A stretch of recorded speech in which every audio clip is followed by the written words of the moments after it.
Chapter 1 Choosing a Wife.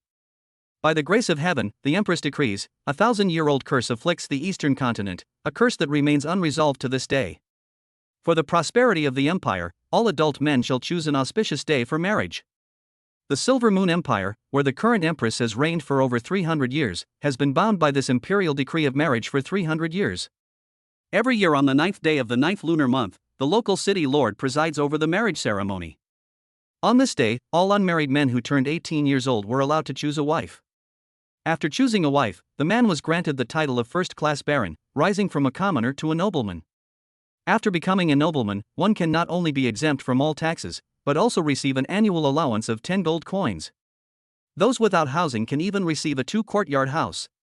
Even so, men were not very enthusiastic about getting married. If it weren't for this imperial decree, many men would not have been willing to marry. Even with this imperial decree, many men would rather become outlaws than marry. This is because 1,000 years ago, the world's only level 100 powerhouse, the Dark Emperor, led the invasion of the western continent. Although the entire eastern continent gathered all its powerhouses to kill him. However, it also resulted in the loss of 90% of the strongest warriors in the eastern continent. Furthermore, before his death, the Dark King unleashed a forbidden curse that could only be activated by a level 100 warrior. From then on, men in the eastern continent were cursed from birth, making cultivation difficult and their lifespan less than 30% of what it should be. The average lifespan of men in the eastern continent was less than 30 years. Many men, in order to live a few more years, were unwilling to marry and deplete their vital essence, thus causing a sharp decline in the population of the eastern continent. In the eastern continent today, women support the entire world, with men making up less than 30% of the population. Now, men are left with only one mission: to reproduce. Although the burden of earning money to support the family falls on women, their status in the family and in society has actually risen rather than fallen because men are scarce.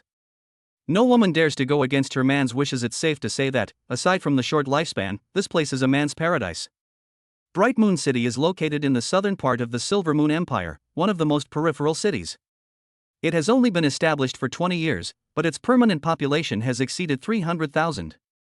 On the city tower of the city lord's mansion, more than 100 young men who had just come of age sat in a row, watching the women fighting fiercely on the arena below. Every year, tens of thousands of women aged 16 to 30 fight tooth and nail for the 500 spots to be selected. Even if they are selected, they are not guaranteed to be chosen as wives by the men on the city wall. However, they persevere and some have been rejected for more than 10 years in a row, but they still hope to be selected this time. Fortunately, for the sake of fairness, the arena is divided into many types, including talent, life skills, and combat. Each category is further divided into age groups: 16 to 20 years old, 21 to 25 years old, and 26 to 30 years old. On the dozen or so arenas below, every eligible woman was displaying her unique skills, all for one of the 500 spots to be selected. Meanwhile, over 100 men in the seats above were also searching for their ideal woman. These 100-plus men who have just come of age are all unmarried men from the Bright Moon City area who turned 18 between September 10th of last year and September 9th of this year. Of course, although there weren't many adult men in the entire Bright Moon City back then, there were still more than 100. These 100-plus eligible men were all from ordinary families.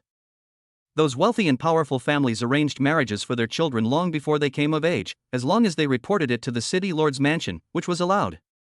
Can I really just lie here like this? But even if I lay down, I probably wouldn't be able to stay in this position for long, would I? Wu Di leaned weakly against the chair, looking down at the women scrambling for a spot, and sighed inwardly. 3 days ago, he transmigrated into this body, which was also called Wu Di, but with the compound surname Huaxia. His full name was Huaxia Wu Di. Wu Di had no aversion to this surname. In fact, he liked it very much. After 3 days, he roughly understood the basic situation of this world: men do not need to do anything, yet enjoy various rights. You could say you'd be waited on hand and foot, and you could marry as many women as you wanted. In fact, the more women you married, the richer you'd be, because women would earn money to support the family and take care of all the housework. It's definitely different for one woman to support a family versus several women to do so, but the prerequisite is that you have to be in good health. Unfortunately, ever since the eastern continent was cursed 1,000 years ago, all men have been in very poor health. This body was in extremely poor condition. In fact, it had died 3 days ago. It was only after he transmigrated here that it regained its vitality, but even that vitality was very limited. Wu Di estimated that if things continued like this, he would probably die again in a few months at most. However, he thought it wouldn't be bad to enjoy life in his remaining days. But all these women down there are so plump and healthy, like genetically modified beef cattle. They're really not to my taste. Looking at the strong, ox-like woman on the stage, Wu Di from Huaxia felt no interest whatsoever. Women in this world are generally tall and robust, with an average height of 2 meters. Anyone under 2 meters can only be considered petite. Moreover, most of them were soldiers, each with well-developed muscles, especially their pectoral muscles. Each of them had a bigger butt than Wu Di, and their arms were as thick as his thighs. Their large, fan-like hands could be used as plates to hold dishes. Such women are definitely not Wu Di's type. However, there are petite women, but they only make up about 20% of the population and are not well regarded by the public. In this world, strength reigns supreme. Among warriors of the same level, a robust woman is stronger than a petite woman. Only strong women can do the work better, hunt monsters, and protect weak men. Therefore, strong women have become the mainstream for thousands of years, while petite women are not favored, except for those powerful magicians. However, mages are already rare, and cultivation consumes a lot of resources. They are relatively fragile in the early stages, and the speed at which they earn money cannot keep up with the consumption. Ordinary families simply cannot afford to support them. Therefore, there aren't many mages participating in each selection, and most of the petite female warriors can't compete with the burly female warriors, so it's always these burly women who are selected. After 5 rounds of qualifying matches, 500 women were selected and remained in the ring, but only 123 of them were able to become someone's wife. Because there are only 123 eligible men on stage this time, in principle there is no limit to the number of wives a man can marry, but he must marry at least one. However, men in this world are unwilling to marry more than one wife. Since the founding of Bright Moon City, there have been 20 rounds of wife selection, but no one has been willing to choose more than one. They all choose one to complete their missions, so now it is generally accepted that each person has one wife. There are 4 petite ones. Although there were 500 people standing below the stage, sandwiching the 4 women in the middle, the women around them were a head taller and more robust. Wu Di only needed to glance at them to see the 4 women through the gaps. 2 mages and 2 warriors, it seems we can only choose from the 4 of them. Wu Di really couldn't appreciate the other 400 plus women. These 4 petite women were his type. Chapter 2. The system arrives. Although she was described as petite, she was over 1.9 meters tall, much taller than his 1.85 meter tall, useless body. Although there might be some pressure, it's negligible compared to women who are 2.3 or 2.4 meters tall. And although we can't see their full figures right now, I estimate they all have legs that are 1.2 meters long. However, there were only 4 such women, and because his body had just turned 18 3 days old, and all the women before him, who were all 122 years old, were older than him, he was placed last in line to choose a wife. If the previous 100 or so people had already chosen these 4, he would only be able to choose from among those burly women, which was his biggest worry and fear. The thought of sleeping in the same bed with those big guys sent a chill down Wu Di's spine. Putting everything else aside, just thinking about those muscular women, I doubt they feel as good as myself. Thinking of this, Wu Di couldn't help but scratch his chest. No, if all else fails, pick a petite woman from among the onlookers. Absolutely no marrying one of these big guys.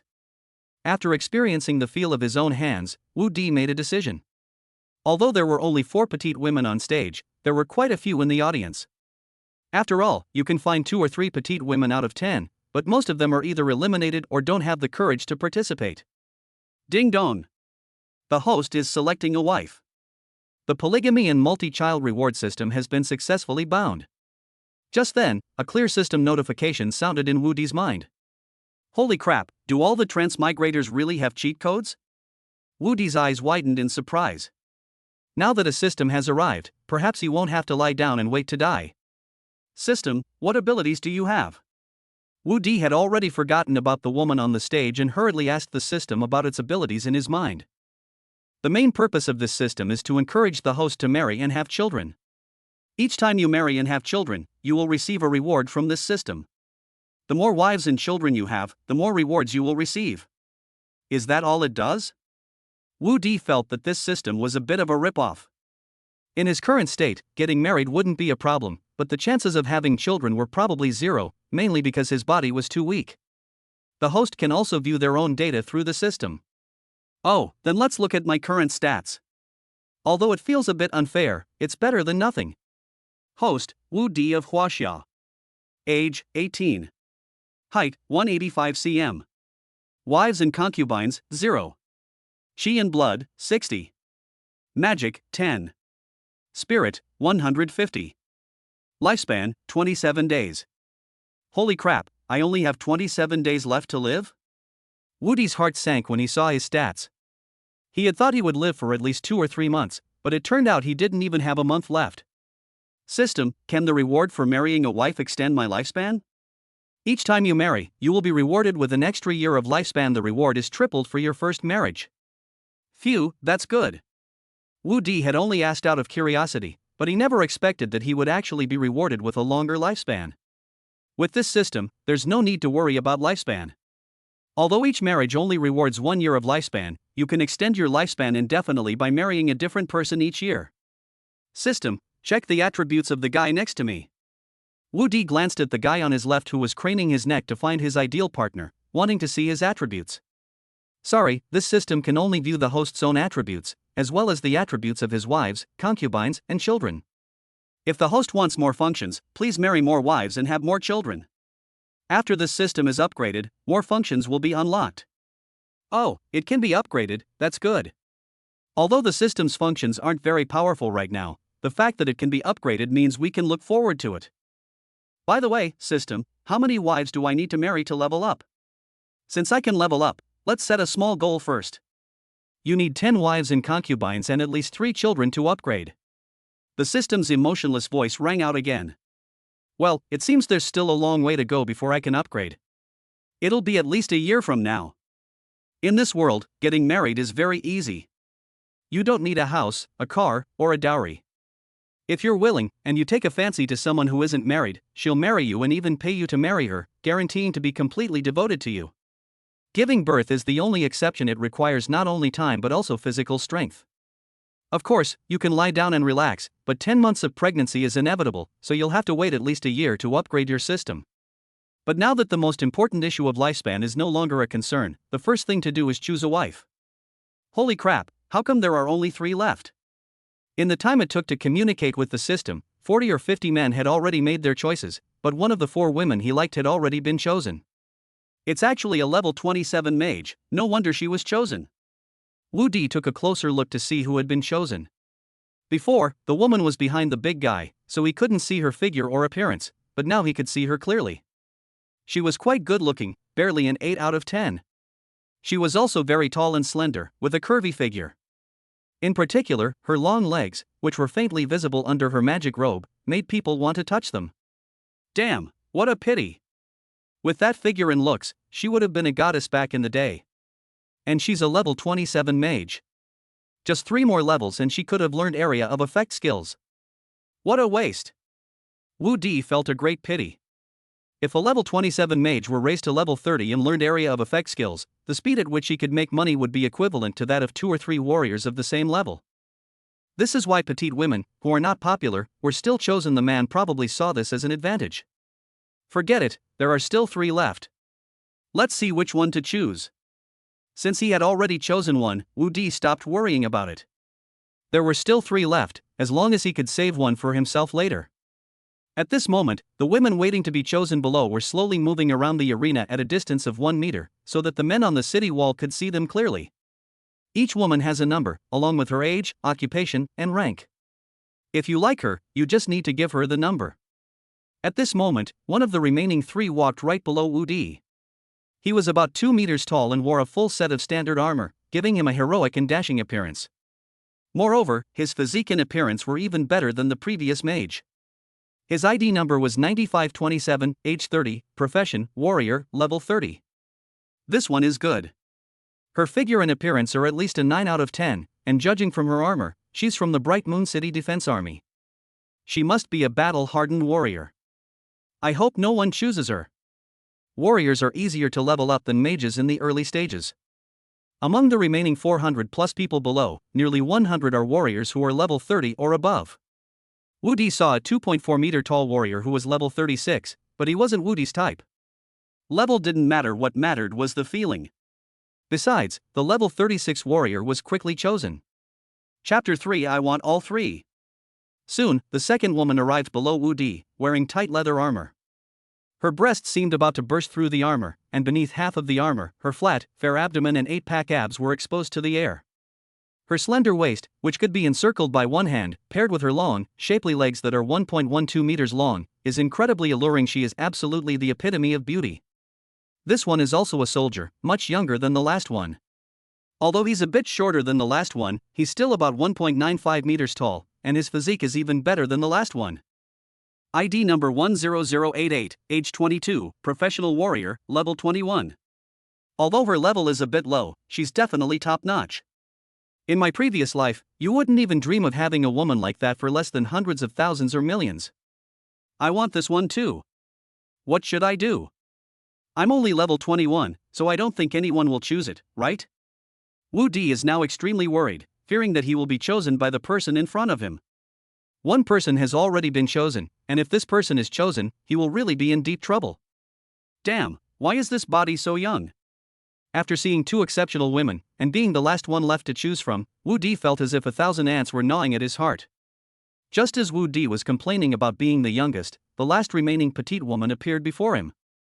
Also around 1.95 meters tall, with delicate features and a figure that's like a pair of large lights mounted on a telephone pole, wearing a bright green magic robe, looking ethereal.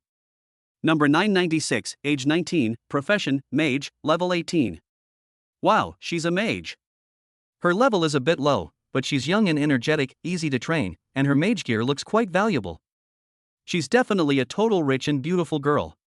This woman definitely comes from a wealthy family. She's perfect for a man with bad teeth. Not only are they rich, but they're also incredibly well off. Neither I nor my children will go hungry. What am I supposed to do if I want that too? After looking at the three women, Wu Di found it difficult to choose. Although these three women were not as high-ranking or valuable as the first woman who was chosen, they were all superior to the first woman in terms of figure and appearance. They are all top-notch women, scoring over 9 out of 10. It would be painful to give up either one, let alone two. It's such a difficult choice. No, why should I make a choice? I can have it all. Suddenly, Wu Di's eyes lit up. Although they had always agreed to choose one wife over the years, that was because of the physical problems of men in this world. He used to worry that excessive loss of vital essence would affect his lifespan, but now that he has a system, he doesn't have to worry about lifespan at all. Moreover, each time he marries, he can increase his lifespan by 1 year. Why not choose them all at once? Besides, the empire has a rule that a man must marry 3 women and have at least 1 child before the age of 25, or his title will be revoked. Moreover, the more wives he marries, the more children he has, and the state even offers rewards. So now he's going to marry all 3 of them at once. Thinking of this, Wu Di became somewhat excited, but after the excitement, only worry remained. Although he has decided to marry all 3, he won't get a chance unless these 3 women refuse all others. Damn it, the last one. Seeing that there were still 50 or 60 people ahead of him who hadn't made a choice, Wu Di was extremely anxious. Although half of the people ahead of him had already made their choices, he had only chosen a petite magician. But there's no guarantee that the remaining people won't have the same hobby as him. Even if they only choose one, it would be heartbreaking. May the Bodhisattva protect me, please don't choose these 3. Wu Di, who had never prayed to the Bodhisattva in his life, could only resort to this last-minute prayer. Unlike Wu Di, the women below were all praying in their hearts that they would be chosen. Pick me, you must pick me. The vast majority of women who want to marry without considering the other party's background do so because of the high taxes. Once a woman reaches adulthood, she is required to pay a poll tax, which increases annually from age 16 to 30. As long as she remains unmarried, she is required to pay the tax. Although the tax rate no longer increases after age 30, it reaches its maximum annual level, requiring the payment of 1 gold coin each year. 1 gold equals 100 silver equals 100,000 copper. The exchange rate between gold and silver is 1:100, while the exchange rate between silver and copper is 1:1000. An ordinary person's monthly income is only 4 or 5 silver coins, and if they don't get married, they won't be able to pay taxes by the time they are 30. However, most women in this world have some ability in many ways to make money, but their overall income after taxes is only enough to barely make ends meet. Moreover, they also need to cultivate, buy skill books, weapons, equipment, and potions, so they must find someone to marry in order to avoid tax exemption. Of course, it doesn't matter if a woman is strong, earns a lot of money, or comes from a good family, but such women are a minority. For example, Wu Di had his eye on number 9527. Her taxes had now risen to 1 gold coin, while as a centurion of the city's defense forces, she only received a monthly salary of 20 silver coins. After a year, after paying taxes, I only had a little over 1 gold coin left. Although food and lodging were all covered, there were still some necessary expenses. The remaining money was just a drop in the bucket if I wanted to buy a level 30 skill book. The level 30 Savage Charge skill book alone requires 5 gold coins, and it would take her 10 years to save up for it. Although she can earn some extra money by taking on some tasks after her monthly shift and daily duty rotation. But aside from some necessary expenses, it would take 3 to 5 years to save up enough to buy a skill book. If she weren't short of money, she wouldn't only be level 30 now. Therefore, she must get married. Once married, she will be exempt from taxes, and by taking on some tasks, she can buy skill books in just a year. Moreover, she can frequently buy monster flesh and blood to quickly increase her cultivation level. It's the last year, you must choose me, otherwise I'll never be able to turn my life around. Tuoba Lingshan prayed in her heart as she walked with her head held high. 9527 is Tuoba Lingshan. She started participating in the selection at the age of 16 and this is her 14th time. She failed the first 4 preliminary selections, but failed to be selected every year for the next 10 years. This year is her last chance. If no one chooses her again, she will truly fade into obscurity. Without financial support, she will never reach level 50 in her lifetime. She is only level 30 now. After reaching level 30, her lifespan will increase once. Theoretically, she can live to be 300 years old, but she is only 30 years old now. Although he still has 270 years of lifespan left, the further he goes, the more he needs to learn skills and level up. Without a large amount of money to support him, it will be very difficult to make any further progress. She reached level 32 years ago, but because she had no money, she hadn't learned any skills or even leveled up much, so she had to get married. Unfortunately, even getting married is extremely difficult for them. Yuta Hai, select wife 952. Just then, the voice of the messenger above made Tuoba Lingshan both nervous and excited. Ah, is it finally coming? Am I finally going to be chosen? Tuoba Lingshan looked up at the city wall with hopeful and excited eyes. She wanted to see what the husband who would change her fate looked like. Chapter 4 was almost intercepted. Holy crap, no. That's my wife.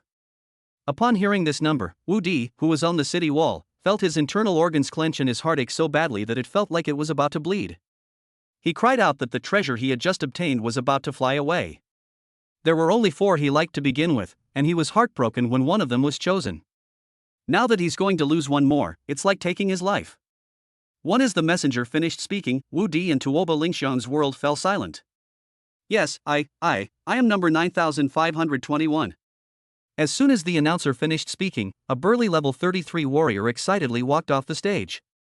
The previously excited Tuoba Lingshan was suddenly stunned, as if a bucket of cold water had been poured over her, and the dream that had just been ignited in her heart shattered. It seems no one wants a woman like me. Tuoba Lingshan suddenly looked like she had lost her soul, all her energy and spirit vanished. Come on, what are you standing there for? Tuoba Lingshan was pushed by the woman behind her, and only then did she move around like a walking corpse, completely disoriented. She had given up all hope. But Wu Di on the city wall had a different mindset. Phew, that was close. Thank you all for your blessings. Wu Di breathed a sigh of relief, his hands trembling with excitement, as if he had recovered a huge treasure. 9527, 10088, 996, you are all mine, you must all be mine. Looking at the 3 women below the stage, Wu Di already considered them as his own. However, even though he wasn't chosen this time, it's still not safe. There are still 30 or 40 people ahead of Wu Di, and his chosen wife could be chosen by someone else at any time. Thinking of this, Wu Daigang's excited mood began to turn tense again. Damn, this is really torturous. Zuoqiu Mingda, wife selection number 852. Zhao Wei, choose wife number 912. Tai Shuli Ji, wife selection number 1023. Every time the informant mentioned numbers starting with 1 or 9, Wu Di's heart would tremble with tension, but thankfully it was always a false alarm. As a result, fewer and fewer people were not selected, and when Wu Di was 10 people ahead of him, the messenger's voice made Wu Di gasp for breath again. Dongwei Yushi, choosing a wife 1008.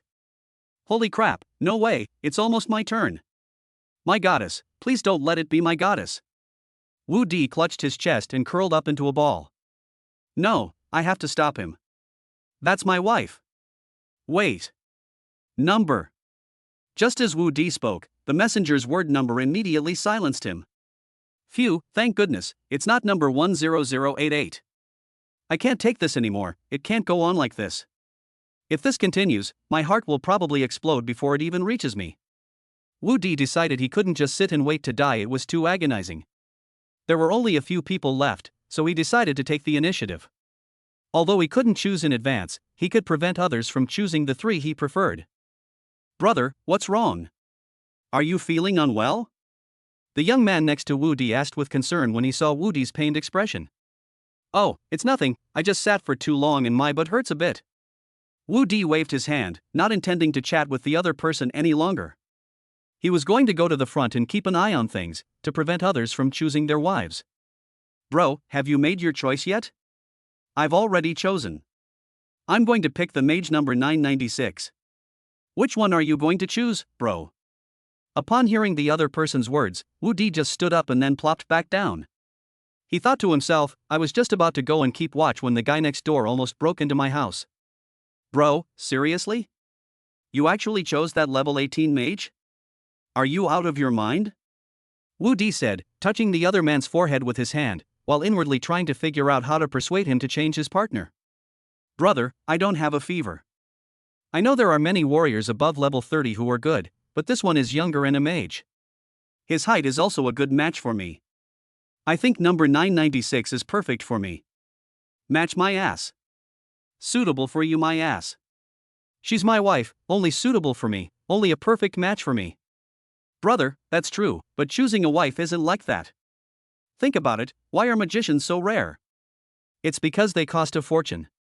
Meditation requires magic stones, which cost money. Learning skills requires skill books, which cost money. Purchasing equipment requires money. Practicing skills also requires purchasing magic potions, which cost money, and there are various magic scrolls, etc.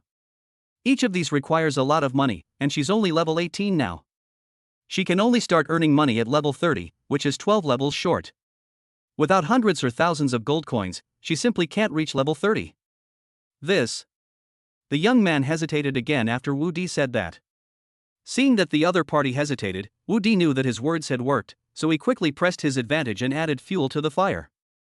Moreover, even if you reach level 30, you still need to buy level 30 area of effect skills to make money, and a level 30 mage skill book can't be bought for less than several dozen gold coins. Even after learning the skill, you still need to practice and need a lot of magic potions. A bottle of basic magic potion costs dozens of silver coins, and a bottle of level 30 intermediate magic potion costs 1 gold coin. A person needs at least 2 bottles of medicine to practice a day. Our baronial rank only earns 10 gold coins a year, and our annual salary is only enough for a few days of practice. Alas, mages are good, but they are not something we can afford to support, unless we are like that level 27 mage from before, who only needed to support 3 levels and invested 100 or 200 gold coins to make money. A level 10 or so warrior is a bottomless pit we can't afford to support one.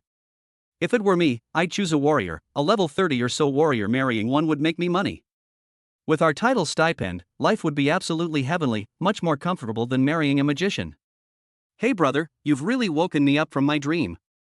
Luckily I met you today, otherwise, if I married a magician, my life would probably be worse than it is now. My name is Baichen Wenbing. Thank you for your guidance, brother. I still don't know your name. How should I address you? Brother Baichen, you're too kind. I, Wu Di, am very polite. Seeing that he had successfully persuaded the other party, Wu Di breathed a sigh of relief. Brother Huaxia, what do you think of that soldier number 9527? Damn it, is this kid trying to mess with me? He, Brother Baichen, although you are a few days older than me, your vision is not as good as mine. Oh, please enlighten me, Brother Huaxia. Look, she is 30 years old, which means she hasn't been chosen by anyone for the past 10 years or so. Everyone else rejected her. And she is only level 30. She probably hasn't even leveled up her level 30 skills yet. Marrying a woman like that will make you no money at all. Furthermore, the fact that the other party is wearing standard armor proves that they are a soldier who needs to be on duty every day, so they not only have no time to accompany you, but also cannot be by your side to protect you. Marrying a woman like that would not only prevent you from making money, but you'd also have to spend money to buy her skills and support her training. Plus, you'd need to hire someone to protect you, which would be another expense. Chapter 5 Lord of Bright Moon City. I've learned a lot, Brother Huaxia. Why don't you help me choose one? Beichen Wenbing felt he was at a loss. You really want me to help you choose? Wu Di breathed a sigh of relief. Fortunately, he had received the memories of this body and spent 3 days learning about the world. Otherwise, he would have suffered heavy losses today. Thank you for your trouble, Brother Huaxia. I think number 58 is pretty good. Wu Di said, pointing to a burly female warrior below. Oh, is there any explanation for this? Bei Chen Wenbing glanced at her and felt that she was no different from the other women. At 28 years old, she's already a level 32 warrior. Such a woman must either be very talented or come from a good family. And since she's already level 32, she must have already learned the level 30 skills. Marrying a woman like that means you can make money, and don't you think she's strong and gives you a sense of security? As long as she's by your side, she can definitely protect you well. Brother Huaxia, you have such excellent judgment. Thanks to you today, I'll listen to you and choose number 58. Of course my judgment is good, Wu Di thought, then looked at the 3 women below the stage. Fortunately, they were all there. Without exception, the previous women had all chosen warriors of level 30 or above. Moreover, Wu Di only has one other option besides Bei Chen Wenbing. If he doesn't choose these 3 women, then all 3 women will be his women. Unsurprisingly, that person also chose a big guy of level 32, and Bei Chen Wenbing followed his advice and chose number 58. Wu Di was glad that he had dealt with Bei Chen Wenbing first. Wu Di of Huaxia, you are the last one. Begin your selection, the messenger said to Wu Di. At this moment, the remaining 300 or so women below the stage all looked at Wu Di. Now Wu Di had become their last hope, especially Tuobo Lingxiang. Although she was devastated by the previous blow, she still pinned her hopes on Wu Di, thinking that if others didn't get elected, there was still hope for the next election. This is her last year, and Wu Di is her last hope in this lifetime. Choose me, choose me. If you choose me, I will do anything you ask of me for the rest of my life. If you choose me, my life, Tuobo Lingxiang's life, is yours. Although the voice was not loud, it was very sincere. I'll marry all 3 of them, 9527, 10088, and 996. Wu Di stood up and said to the messenger beside him. What did you say? The informant was a burly woman in her 30s. Although she heard clearly, she still asked in disbelief. I said, I'll marry all 3 of them, 9527, 10088, and 996. Wu Di had no choice but to repeat himself. You mean you're going to marry 3 at once? Can't you marry 3 at once? I'll go and ask the city lord for instructions. The messenger wasn't sure either, since there had never been a case of marrying multiple women at once since the founding of Bright Moon City. Although the empire encourages multiple marriages, there is no precedent for this in Bright Moon City, so she must consult the city lord first. Wait a minute. After saying that, the messenger went to the city lord who was watching the ceremony from the main seat. Shangguan Mingyue, a level 69 warrior, is 60 years old now, but with a lifespan of 500 years, she still looks like a girl in her early 20s, and in reality, she is still a girl. Have all the selections been made? Shangguan Mingyue asked first as the messenger approached. Your Excellency, there is one last matter. They say they want to choose 3 wives. I am unsure if this is permissible, so I have come to ask Your Excellency for advice. Oh, he's going to marry 3? Shangguan Mingyue was also a little surprised. If it weren't for the imperial decree and the reward of a noble title, most of these 100+ people probably wouldn't have married any of them. Many men who were unwilling to marry would rather become outlaws than actually marry, but today I've encountered someone who's willing to take 3 wives. Yes, and they're all petite. After saying that, the messenger glanced at Shangguan Mingyue, because their city lord was petite. The empire has always encouraged polygamy, and it's a good thing that he wants to marry 3. It's a contribution to the empire. If all men were like him, the empire would prosper rapidly. If this is approved, not only should he be rewarded, but it should also be publicized extensively. And let alone 3, he can marry as many as he wants. Then I shall take my leave. Go! Watching the messenger's departing figure, Shangguan Mingyue was reminded of an embarrassing past. She had participated in the wife selection for 14 consecutive years, but unfortunately she was unlucky and failed to be selected every year. No man was willing to marry someone as petite as her. After turning 30, she had no choice but to venture to the edge of the wilderness to reclaim wasteland. It took her 30 years of hard work to achieve what she has today, but the fact that no one wanted her has been a constant worry for her. These three are incredibly lucky to have encountered such a man. Why couldn't I, the city lord, have met one back then? Shangguan Mingyue marveled at the good fortune of Tuoba Lingxiang and her two daughters, while also regretting that she hadn't met a man like Wu Di back then. Huaxia Wu Di, select wives number 9527, number 10088, number 996. As the official finished speaking, everyone on and off the stage was stunned, followed by a deafening murmur of discussion. Did I hear that right? Why were there three numbers? Yeah, so who should we choose? No way, they chose three? Is this for real? How could someone choose three? In the past 20 years, it seems like no one in Bright Moon City has ever chosen three at once, has they? Don't even mention Mingyue City, even the Silver Moon Empire hasn't selected two at a time, let alone three. The three lucky ones, however, rushed excitedly towards the city wall, especially Tuoba Lingxiang, who covered her mouth and cried as she ran. She's finally got someone who wants her. She's no longer an unwanted woman. After waiting for 14 years, just when all hope was about to be dashed, this moment has finally arrived. All the grievances she had held back over the years were released, leaving only excitement and happiness. From this moment on, her destiny would be rewritten. Seriously? All three of them are weaklings. This person wouldn't choose us even if they had to choose three weaklings? Is this invincible China blind? He actually chose three weaklings. This is outrageous. They'd rather choose a weakling than us. Is this a slap in our face? What do we have that's worse than those three weaklings? You must be blind. Humph, China is invincible. Just wait until I run into you again. When they saw that Wu Di had chosen Tuoba Lingxiang and the other two, the rejected candidates immediately erupted in anger and began to resent Wu Di and his group of four. Bei Chenwenbing, who was watching the three women rush to Wu Di's side from the city wall, knew that he had been tricked by Wu Di. The women who originally belonged to him had become the other party's women. However, the thought of Wu Di marrying three women at once gave rise to another idea. Humph, with your half-dead state, you still want to marry three? You must have a death wish. Once you die, they'll all be mine. You can take care of them for now. Bei Chenwenbing planned to take Wu Di's three women as concubines after Wu Di died, so that they could make money for him. In the end, however, he benefited from the situation. Thinking of this, Bei Chenwenbing felt much better and took the initiative to hug the woman Wu Di had just chosen for him. Chapter 6 City Lord, you are so beautiful. Looking at the three women in front of him, Wu Di found that they were even more beautiful up close than from afar, and he was thrilled. Now these three women were all his, and all the suffering he had endured before had not been in vain. What are your three names? Now that all three are his wives, he can't keep calling them by their numbers. My husband, my name is Tuoba Lingxiang. Thank you for choosing me. From now on, my life belongs to you. Tuoba Lingxiang's eyes were filled with tears, but they also shone with loyalty and hope. My husband, my name is Linghu Shaoqian. Thank you for your choice.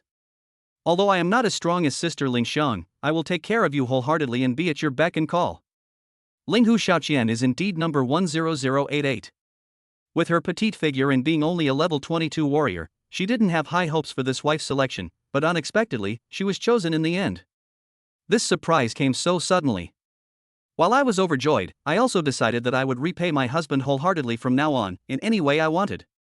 My husband, my name is Nangong Wani. I am honored that you have taken a liking to me. This is the deed to the 100 Treasures Pavilion in Bright Moon City and Starry Sky City. It is Wani's dowry. Please accept it with a smile.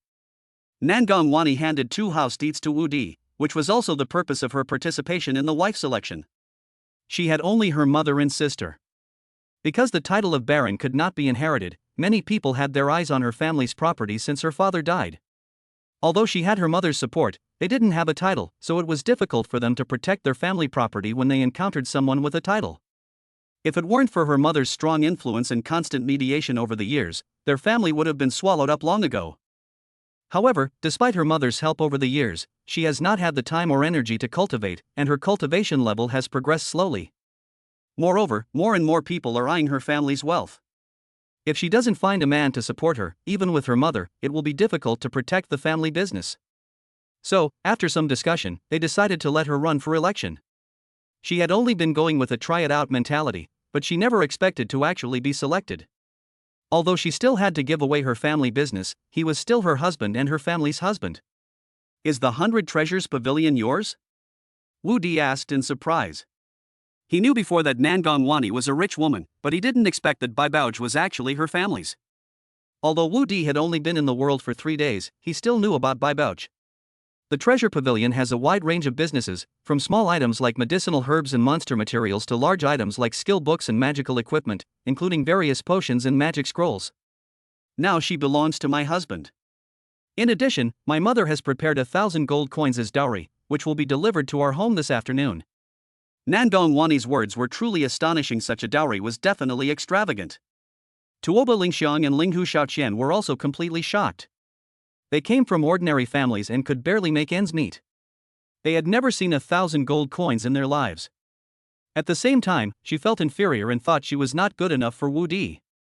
However, it was impossible for them to give up, and they could only be divorced, not abandon their husbands. Even if she could abandon them, she wouldn't be willing. She could only vow in her heart to make it up to Wu Di in the future.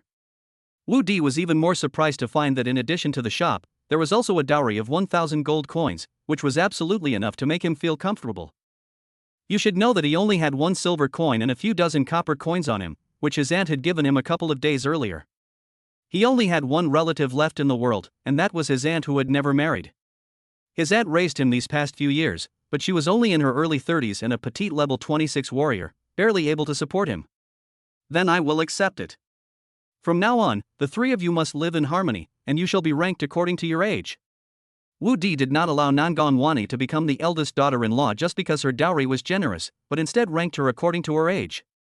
However, size made no difference to Wu Di. He treated them all the same. The 3 women had no objections, especially Tuoba Lingxiang and Linghu Shaoqian. They thought that since Nangong Wani had brought out such a generous dowry, Wu Di would let her become the eldest daughter-in-law, but they didn't expect it to be based on age. The 2 women looked at Wu Di with even greater admiration. As for Nangong Wani, she had no objection either. Size didn't matter, and ranking by age was fair. Moreover, Tuoba Lingxiang was the strongest, and as a soldier, she should be ranked higher. The 3 women began to address each other as sisters. At this time, the master of ceremonies came over with a large red silk ribbon, signifying that the wedding ceremony would begin. A red ribbon with a large red flower in the middle, the husband and wife each hold one end. Wu Di holds 3 red ribbons by himself, and the other 3 ends are each held by one of the 3 women. Next, the Lord of Mingyue City personally presided over the marriage ceremony and issued the marriage certificate. The ceremony was very simple. First, they offered sacrifices to the heavens, then they paid homage to the city lord, and finally the couple bowed to each other to complete the ceremony. After the marriage certificate was issued, the last item was the bestowal of a title. The title was a title of Bright Moon City, belonging to Bright Moon City, and all benefits were distributed from Bright Moon City. Although it was not an imperial title, it was still recognized by the empire. It's just a matter of different affiliations. As long as the Lord of Bright Moon City doesn't betray the country or get occupied by other countries, the title will always be recognized by the empire. System, I'm already married, where's my reward? After receiving the marriage certificate, Wu Di immediately asked the system for his reward. The host has not yet completed the task of finding a wife, so the reward cannot be issued yet. What the hell? I already have the marriage certificate, how come I haven't completed the mission yet? The host has only completed half of the task. Only when both parties agree to marry and perform the rites of marriage will the system determine that the task is complete. Although both the host and the other party are now willing to become husband and wife, they are still missing the final step of consummating their marriage, so the mission is not yet complete. Damn it, system, you're a complete idiot. After the system explained it this way, Wu Di was thinking that he could attract more women to earn more lifespan in the future. He didn't expect the system to be so cunning and not give him any loopholes. Not only must both parties be willing, but they must also actually do the work. The idea of taking advantage of loopholes cannot be established, so they can only go back to digging the tunnel honestly. Although he can't claim the reward yet, Wu Di isn't in a hurry. He'll be able to complete the task and claim the reward by tonight at the latest. The bestowal ceremony was very simple. The tokens had been prepared long ago, and it was soon Wu Di's turn. However, when Wu Di came to Shangwan Mingyue, he clearly felt that the way the city lord of Mingyue was looking at him was abnormal. However, Wu Di was stunned after just one glance at Shangwan Mingyue. He couldn't help it, he had fallen in love at first sight once again. Although Shangguan Mingyue was old enough to be his grandmother, she looked to be only in her 20s despite having a lifespan of 500 years. Standing at 1.95 meters tall, coupled with her unique temperament, she is the epitome of a stunning mature woman whom Wu Di, who has lived 2 lives, simply cannot resist. Lord of the city, you are so beautiful. Wu Di blurted out his thoughts. China is invincible, so tell me, what's so beautiful about this city, Lord? Shangguan Mingyue asked with interest, not angry at all. Chapter 7 City Lord, I want territory. She hadn't heard the word beauty in many years. She had tried her best to get married, but still no one was willing to marry her. Although he has worked hard over the years to build his current foundation, he is now a city lord, owning 2 cities, Bright Moon City and Starry Sky City, and is also a first-class earl of the empire. But the label of a weak woman no one wants has always followed her. Although she has acted indifferent over the years, this label has always been a pain in her heart. The city lord is exceptionally beautiful and has a captivating charm. Every smile, every gesture is breathtaking. You could say she is beautiful in every way. She is the most beautiful woman I have ever seen. Wu Di was not exaggerating at all. Tuoba Lingxiang's 3 women were all beautiful, each a top-tier woman with a score of 9 or higher, but compared to Shangguan Mingyue, they were still a notch below. Shangguan Mingyue is the epitome of beauty, the pinnacle of all beauties. Her figure, looks, and temperament all score above 95. If this kind of woman existed in a past life, no man could resist her. You little rascal, you really know how to make people happy. Shangguan Mingyue was also taken aback when had she ever heard such praise before? If Wu Di hadn't looked so sincere and hadn't married 3 women just like her, she would never have believed it. Sigh, why didn't someone like that little guy appear when I was around? Lord City Lord, I'm not a little guy. Wu Di immediately retorted. You can say whatever you want about him, but you can't say he is small. He is not small at all, and he is even much bigger than in his previous life. Besides, I'm not trying to fool you, Lord City Lord. I'm telling the truth. If you don't believe me, I can marry you. Wu Di suddenly realized that Shangguan Mingyue had also never been married, and that there were not many petite women in the world, and the best among them were even rarer. The system instructed him to marry multiple wives in order to prolong his lifespan. He would certainly need to marry a number of women in the future, and he couldn't let go of someone as exceptional as Shangguan Mingyue. Oh, since what you're saying is the truth, can you tell me why you chose the weaker ones instead of the many strong ones, and why you chose 3 of them at once? Shangguan Mingyue appeared calm on the surface, but her heart was in turmoil. This little guy actually declared that he wanted to marry her. For so many years, she had dreamed of someone marrying her. Unfortunately, there wasn't one in reality, but today someone actually said he wanted to marry her. If it were 30 years ago, she would have agreed without hesitation, but now she's conflicted. Lord City Lord, if you really want to know, the reason can only be told to you. After saying that, Wu Di looked at the 4 burly guards beside Shangguan Mingyue. Then come up here and tell me, the 4 of you step back. Shangguan Mingyue gestured for Wu Di to approach her and dismissed the guards around her. She was very curious as to why Wu Di only chose petite women. Wu Di stepped up the stairs, came to Shangguan Mingyue's side, and, with the intoxicating fragrance of a woman, whispered in her ear. Because I am only interested in petite women like the city lord. I can't get hard on those burly women, so I only choose petite women like the city lord. Oh, right, Lord City Lord, you are not only as beautiful as a celestial being, but also as fragrant as a peony. Why don't you marry me, Lord City Lord? Although Wu Di's voice was not loud, his tone was gentle and sincere, and his words were filled with praise and teasing, which made Shangguan Mingyue, the city lord, feel happy and even itchy. For the first time in decades, a person who had always been disliked and looked down upon was recognized and praised, and the blatant praise was overwhelming. What a little rascal! No wonder you can't let others hear you say such explicit things. But why aren't I angry? And... Alright, I understand. As for your suggestion, I will consider it. Here is your Baron's token. Take it and go collect your pay. Because you married 3 wives at once, setting a precedent in Bright Moon City, you will be rewarded with an additional 20 gold coins and a 3-courtyard house. Shangguan Mingyue subtly tightened her legs, dismissing Wu Di as he left. She feared she wouldn't be able to hold back if he continued talking beside her. To be honest, she really wanted to say yes to Wu Di. He was the first man in her life to say sweet words to her and be willing to marry her. But seeing Wu Di's sickly appearance, she was conflicted. It wasn't that she disliked Wu Di's poor health. Men in the eastern continent were generally in poor health. She thought that with Wu Di's physique, he probably wouldn't last more than a few years even if he married a wife. Moreover, he married 3 men. If she agreed to marry them, she would be harming their lives, and she would also have to remain a widow, gaining a reputation for bringing bad luck to her husbands. Wu Di was only 18 years old, such a wonderful age, and with such praise and recognition from her, he didn't want to shorten his lifespan. It's okay if you disagree, you'll agree sooner or later. Lord of the city, I don't want gold coins or a courtyard, I want territory. Wu Di did not leave. After marrying Nangang Wani, he had no shortage of gold coins and houses, so he didn't care about these few dozen gold coins and the courtyard. If it weren't for the system, he would have been prepared to just lie down and live out the rest of his life. But now that he has the system, he should give it his all. Otherwise, how could he live up to his identity as a fine Chinese man? Are you sure you want the territory?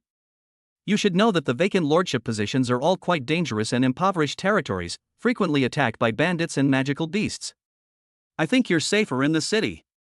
Having a title allows one to choose their own territory, but Bright Moon City is located on the border of the Silver Moon Empire, with endless wild forests to the north, where monsters frequently raid villages and bandits run rampant. To the west lies the vast ocean, requiring vigilance against island nations and pirate raids. To the east lies the Purple Cloud Empire, an alliance of the eastern continent, where minor skirmishes frequently occur. To the south lies the inland plains of the empire, the safest place, but no lordship vacancies exist in these safe locations, so over the years, no baron has been willing to risk becoming a lord. Bright Moon City and Star City have a total of more than 300 territories, with more than 100 territories having vacant lordships. The other lords are all duchess with military achievements. There are only a dozen or so baronies, and they are all in the safe area to the south. These baronies are all second or third generation members of wealthy and powerful families. Shangguan Mingyue was extremely unwilling for Wu Di to take the risk.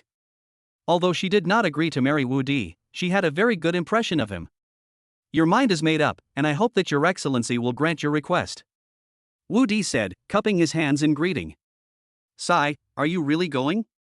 Shangguan Mingyue sighed. If it were anyone else, she wouldn't bother trying to persuade them like this. Please grant my request, City Lord. Wu Di remained unmoved. Even if you are the city lord, you cannot influence my decision. Go and fetch the map so that Lord Wu can choose his territory. Seeing that she couldn't stop him, Shangguan Mingyue had no choice but to send someone to fetch the map. Thank you for your help, City Lord. Seeing that the matter was settled, Wu Di quickly expressed his gratitude. Chapter 8: Choosing a Territory. No need to thank me, this is your right, but the territory is dangerous, and your 3 wives probably can't protect you. Your wife is wearing armor that marks her as a centurion in my city guard. Since you're going to the territory, she certainly can no longer serve in the city guard. Tomorrow, have your wife choose 10 subordinates. From now on, they will be your people. However, whether anyone is willing to go depends on your wife's charm. Furthermore, once you become a lord, you will no longer receive your annual stipend, and you will be responsible for the expenses of your subordinates, as well as the annual taxes paid to your territory. So being a lord isn't easy. It's not too late for you to change your mind. Rest assured, Lord City Lord, I understand everything. If it weren't challenging, I wouldn't have gone. You. Shangguan Mingyue was also angry. She tried to persuade him with good intentions, but Wu Di was unmoved. Don't worry, Lord City Lord, I will do my best. I will not only manage the territory well, but I will also build a city in the future as a betrothal gift for you. At that time, the city lord will have 3 cities under his command and can be promoted to a county princess. Wu Di knew, of course, that Shangguan Mingyue was doing this for his own good. In fact, he also wanted to live a peaceful life. However, this world is one where strength reigns supreme, and it is not a peaceful world. If you do not develop and strengthen yourself in advance, you will have no chance to resist when danger comes. It's true that he wants to marry Shangguan Mingyue, but the most important thing is to strengthen himself. Right now, he's neither a warrior nor a magician, he's just an ordinary person. For ordinary people to grow stronger, the only option is to develop their own power and have their own armed forces, so this lord is his only choice. The you. In this sentence, although the tone is the same as the previous you, has a completely opposite meaning. Last time you were angry, but this time you are deeply moved. So it turns out he risked his life to become a lord just to build a city for me as a dowry, and to help me become a princess. The system is divided into 9 levels: village, town, territory, city, prefecture, state, kingdom, and empire. A town can be established with 3 villages, and a county can be established with more than 3 towns. Similarly, a prefecture can be established with more than 3 cities. Of course, it is not enough to just meet the required number. Within the territory of Mingyue City, many towns administer more than 10 villages, and each territory also has several towns. Shangguan Mingyue has more than 300 territories, but only 2 cities, Mingyue City and Fanqing City. There's no other reason than that to build a city, one needs not only land, but also a large amount of wealth, population, and an army. Otherwise, Shangguan Mingyue would have become the ruler of the prefecture long ago. Shangguan Mingyue didn't believe Wu Di could do it. Putting aside Wu Di's physical lifespan, her 2 cities had been developing for 10 years, and now she was no longer able to build more cities. Money is a problem, but the main problem is population. Her 2 cities, including the surrounding territories, have a total population of just over 3 million. A territory may have only a few thousand people, or at most 20,000. It is a vast but sparsely populated area. If the population does not grow, the city cannot be built unless many territories are lost and the population is relocated to the city. However, if she abandons her territory, the food shortage will be even more severe. Currently, the food in her territory is barely enough to feed her, and she occasionally has to go to other states and counties to buy food. In years of famine, some people will starve to death, so it is impossible for Wu Di to build a city within 10 years. Moreover, judging from his physical condition, he does not have that long a lifespan. Therefore, Shangguan Mingyue didn't think highly of Wu Di at all. However, she was still very touched by Wu Di's intentions. In all these years, apart from her sister, she had finally met a man who was willing to share her burdens. "Lord, the map you requested has arrived. You can choose for yourself. The territories circled are all under lords. You can only choose one of the encircled territories as your territory. However, this city lord advises you not to choose the outer areas. The outer territories are not only sparsely populated, but also very dangerous. In my opinion, Falcon Territory is quite good. It's only 1 territory away from Bright Moon City, and if danger arises, returning to the city isn't far." Shangguan Mingyue took the map from the guard and handed it directly to Wu Di. Although she said that Wu Di could choose for himself, she couldn't help but suggest that Wu Di choose a territory that was closest to Mingyue City. Wu Di didn't reply, but instead opened the map to take a look. The map only shows the territory under the jurisdiction of Bright Moon City, as well as some surrounding cities and territories. It is not a map of the Silver Moon Empire, but it is sufficient for our needs. Using the map, Wu Di also understood the location of Mingyue City. To the south of Mingyue City was Emma City, to the southeast was Gaoshan City, and to the southwest was Linhai City. To the east lies Star City, and to the east of Star City is the border city of the Purple Cloud Empire. To the west, apart from a few territories, lies the Turbulent Sea. To the north lies an endless, treacherous wilderness, while most territories without lords are located to the west and north, with a few in the northeast as well. Wu Di eventually set his sights on a territory to the north, near the wild forest, called Furong Territory, but from then on it would be called Wu Di Territory. "Lord, I'll choose Hibiscus Territory." Having made his decision, Wu Di didn't look at the map any further and handed it directly to Shangguan Mingyue. "Are you crazy? Furong Territory is not only barren, but also the most dangerous territory. Not only are mountain bandits rampant, but once magical beasts come out of the mountains, Furong Territory will be the first to be affected. The previous lord, Ma Furong, was one of my capable subordinates, a level 40 warrior with several hundred elite troops under her command. In the end, she only managed to hold out there for 7 years before losing her life. No, you should choose another one. You're going to your death." "I don't agree." Shangguan Mingyue refused sternly. "Lord of the city, believe me, I will not die. I will come back to marry you. I will not die until I marry you." Wu Di was drawn to the area not only because it had mountains and rivers, but also minerals. Although the wild forests were dangerous, they also brought endless wealth and could be expanded indefinitely in the future. As for danger and barrenness, he believed he could handle them. With the knowledge and experience gained from 2 lifetimes, if he couldn't do it, wouldn't that be a disgrace to transmigrators? All right. From now on, Furong Territory will be called Wu Di Territory. Remember, if you encounter any danger that you can't defeat, bring your family back. The courtyard that you were rewarded with will be reserved for you. Thank you for your kindness, Lord City Lord." Although he thanked the city lord for his kindness, he thought to himself, "You little brat, I can't handle you." By order of the city lord, the bride selection ceremony of Bright Moon City has successfully concluded. We respectfully escort the newlyweds back to their residences. Upon Shangguan Mingyue's signal, the messenger immediately announced the successful conclusion of the ceremony. Wu Di also led his 3 wives home. Shirua, go to the storeroom and select 2 300-year-old ginseng roots, along with some nourishing medicinal herbs, to send to Huaxia Wudi. Shangguan Mingyue said to her personal maid as soon as she returned to her boudoir. It's the city lord, but under what pretext is it being sent? Just say it's me, the city lord, congratulating him on his wedding. The 300-year-old ginseng was already the rarest medicinal herb in her collection.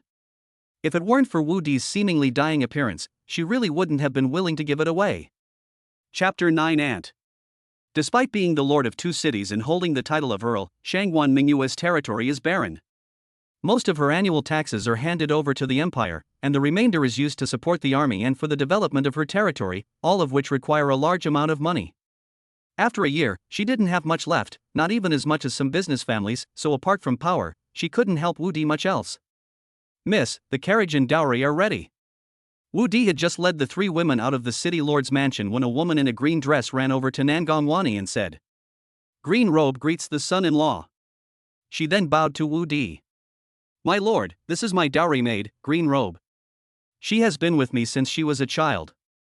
Although she is a maid, we are as close as sisters. I hope you will cherish her in the future." Nangong Wani introduced to Wu Di. "Green Robe, you've worked so hard taking care of Wani all these years, but we've decided to settle down in our territory. Are you still willing to come with us?" Looking at Green Robe in front of him, Wu Di gave her a heads up. The girl in green was not very old, looking only 17 or 18 years old. She was also petite, about 1.9 meters tall, with big eyes and a slightly chubby face, belonging to the cute type. "Young master, wherever Miss goes, I will go. Even if it's the wildest forest, I will never leave Miss." "Good, very good, but our territory really is right next to the wild forest." Wu Di was quite satisfied with Green Robe's unwavering answer. The more petite and beautiful maids like those in green, the better. "Don't worry, son-in-law. Although Green Robe isn't a high-level warrior, he's still a level 18 warrior. He's not lacking in loyalty or courage," Green Robe said, patting his chest confidently. "I believe you, let's go home." Wu Di couldn't wait to go home and consummate their marriage. "Young master, young lady, and ladies, please get into the carriage." The woman in green stepped aside and pointed to the 2-horse carriage lane behind her. Wu Di then noticed a luxurious carriage with a 2-horse cart behind it, loaded with several wooden boxes and a lot of cloth. 8 burly guards stood on either side of the carriage. "It seems this is Nangong Wani's dowry. She's really giving away money." Wu Di guessed that those wooden boxes were full of gold coins, since Nangong Wani had said before that she would have a dowry of 1,000 gold coins. There's no need for dowry, house, car, or gold jewelry here. The bride's family pays for everything. Of course, only a wealthy woman like Nangong Wani could afford such a large dowry. Green Robe accompanied Nangong Wani to the selection. She had been watching from the audience, and when she saw that her young mistress had been selected, she rushed home to tell her the good news. When Nangong Wani's mother learned of this, she was overjoyed and immediately sent Green Robe with the prepared dowry and family guards to come over. After Wu Di and his 3 companions boarded the carriage, Green Robe asked Wu Di for the address and then became the driver herself. Wu Di's house was not large, consisting of only 1 courtyard, 1 main hall, 1 main room, 2 side rooms, a kitchen, and a woodshed. At this moment, the whole courtyard was filled with joy. The doors, windows, beams and pillars were covered with the character Double Happiness and red silk, and the 8 immortal table in the center of the main room was also full of sumptuous food and wine. A pretty woman was gazing out from the courtyard gate. This woman was Wang Qiulan, Wu Di's aunt and his only remaining relative in this world. Wang Qiulan is a level 26 warrior, but because of her petite stature, just over 2 meters tall, although she is very beautiful, her strength is mediocre, and she has never been able to get married. Now at the age of 32, she has lost her eligibility to run for election and can only rely on her mother's family and Wu Di for survival. Judging by the time, Xiao Di should be back soon. I wonder what kind of niece-in-law Xiao Di has chosen for me. Today is the most important day in Wu Di's life, and also the most important day for Wang Qiulan. Over the years, she has hardly rested in order to make a living, either hunting or on her way to hunt. She stayed home to make preparations for Wu Di's wedding today and didn't go out. After today, there will be 1 more person in the family, which is a good thing for her. Not only will there be 1 more person to earn a living, but Wu Di will also have a noble title, receiving a stipend of 10 gold coins per year, which will elevate his standard of living significantly. With money, she could buy monster flesh and blood for Wu Di to nourish his body, and perhaps even make him a warrior with the power of qi and blood, making his body stronger and allowing him to live a few more years. Just then, two carriages stopped at the door, attracting Wang Qiulan's attention. Hey, why does this carriage have the Baibaj logo? Why is it parked in front of my house? Wang Qiulan was very familiar with the logo of Baibaj. They sold all the monster flesh and blood materials they hunted to Baibaj, and also bought potions, weapons and equipment from Baibaj. Just as Wang Qiulan was wondering, the carriage curtain was lifted, and Wu Di led the three women out. Little Di. Upon seeing Wu Di's figure, Wang Qiulan immediately went to greet him. Auntie. Wu Di smiled knowingly when he saw Wang Qiulan. This auntie treated him even better than she treated herself. I've always heard of brother supporting demons, but this aunt is definitely a nephew supporting demon. She'll do everything in her power to fulfill any request Wu Di makes. If it weren't for that, she would definitely be a level 30 or higher warrior by now. Oh, it's good that you're back. Who are they? Wang Qiulan helped Wu Di down, afraid that he might fall. Seeing Wu Di leading three women, she could roughly guess their identities, but she still couldn't help but ask. They are all wives I chose, and these are. Wu Di introduced the three women to Wang Qiulan. Hello, auntie, the three girls greeted in unison. All right, come inside. Wang Qiulan was also very happy. Although she didn't understand why Wu Di married three women at once, especially petite ones like her, she was happy as long as Wu Di was happy. Thank you for your hard work, auntie. Looking at the table full of delicious food in the main room, Wu Di was deeply moved. His aunt had been raising him alone for 10 years, and she doted on him in every way, working day and night to earn money. Apart from the taxes she paid, she spent almost all of it on him. 3 days ago, my predecessor fell seriously ill and had spent all my savings. This meal was probably obtained by hunting monsters in the last 2 days. This previous incarnation was truly fortunate, but also short-lived. However, I will take good care of your aunt from now on. It's nothing, just a table full of dishes. If you want to eat, your aunt will cook for you every day. Please sit down, and I'll go get a few more bowls and chopsticks. Originally, it was thought that Wu Di would only marry one woman, so the bowls and chopsticks prepared beforehand would definitely not be enough. Fortunately, enough dishes were made. Auntie, let me go get it. Wu Di quickly grabbed Wang Qiulan and said. I'll go. You've just recovered. What if you bump into something? Sit down. Wang Qiulan pressed Wu Di into a seat and then hurried to the kitchen. Wu Di knew his aunt's personality and didn't force her. Please sit down, my three wives. This will be your home from now on. As long as you love each other, there are no other rules. After saying that, he looked at the woman in green standing to the side and said, Green, sit down and eat with us. Chapter 10 Husband, what did you say?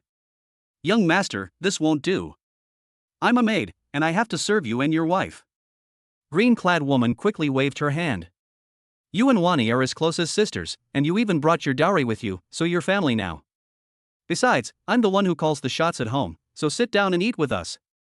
Green robe, your husband has spoken, why don't you come and sit down? Nandong Wani quickly reminded Green robe when she saw her still standing there dumbfounded. Thank you, son-in-law. Green-clad woman quickly sat down opposite Wu Di, her goodwill towards him increasing even more. At this moment, my aunt also came in with the bowls and chopsticks for everyone. After distributing the bowls and chopsticks to everyone, she also sat down to the side. Little Di, from now on you are the head of the family. The whole household is in your hands.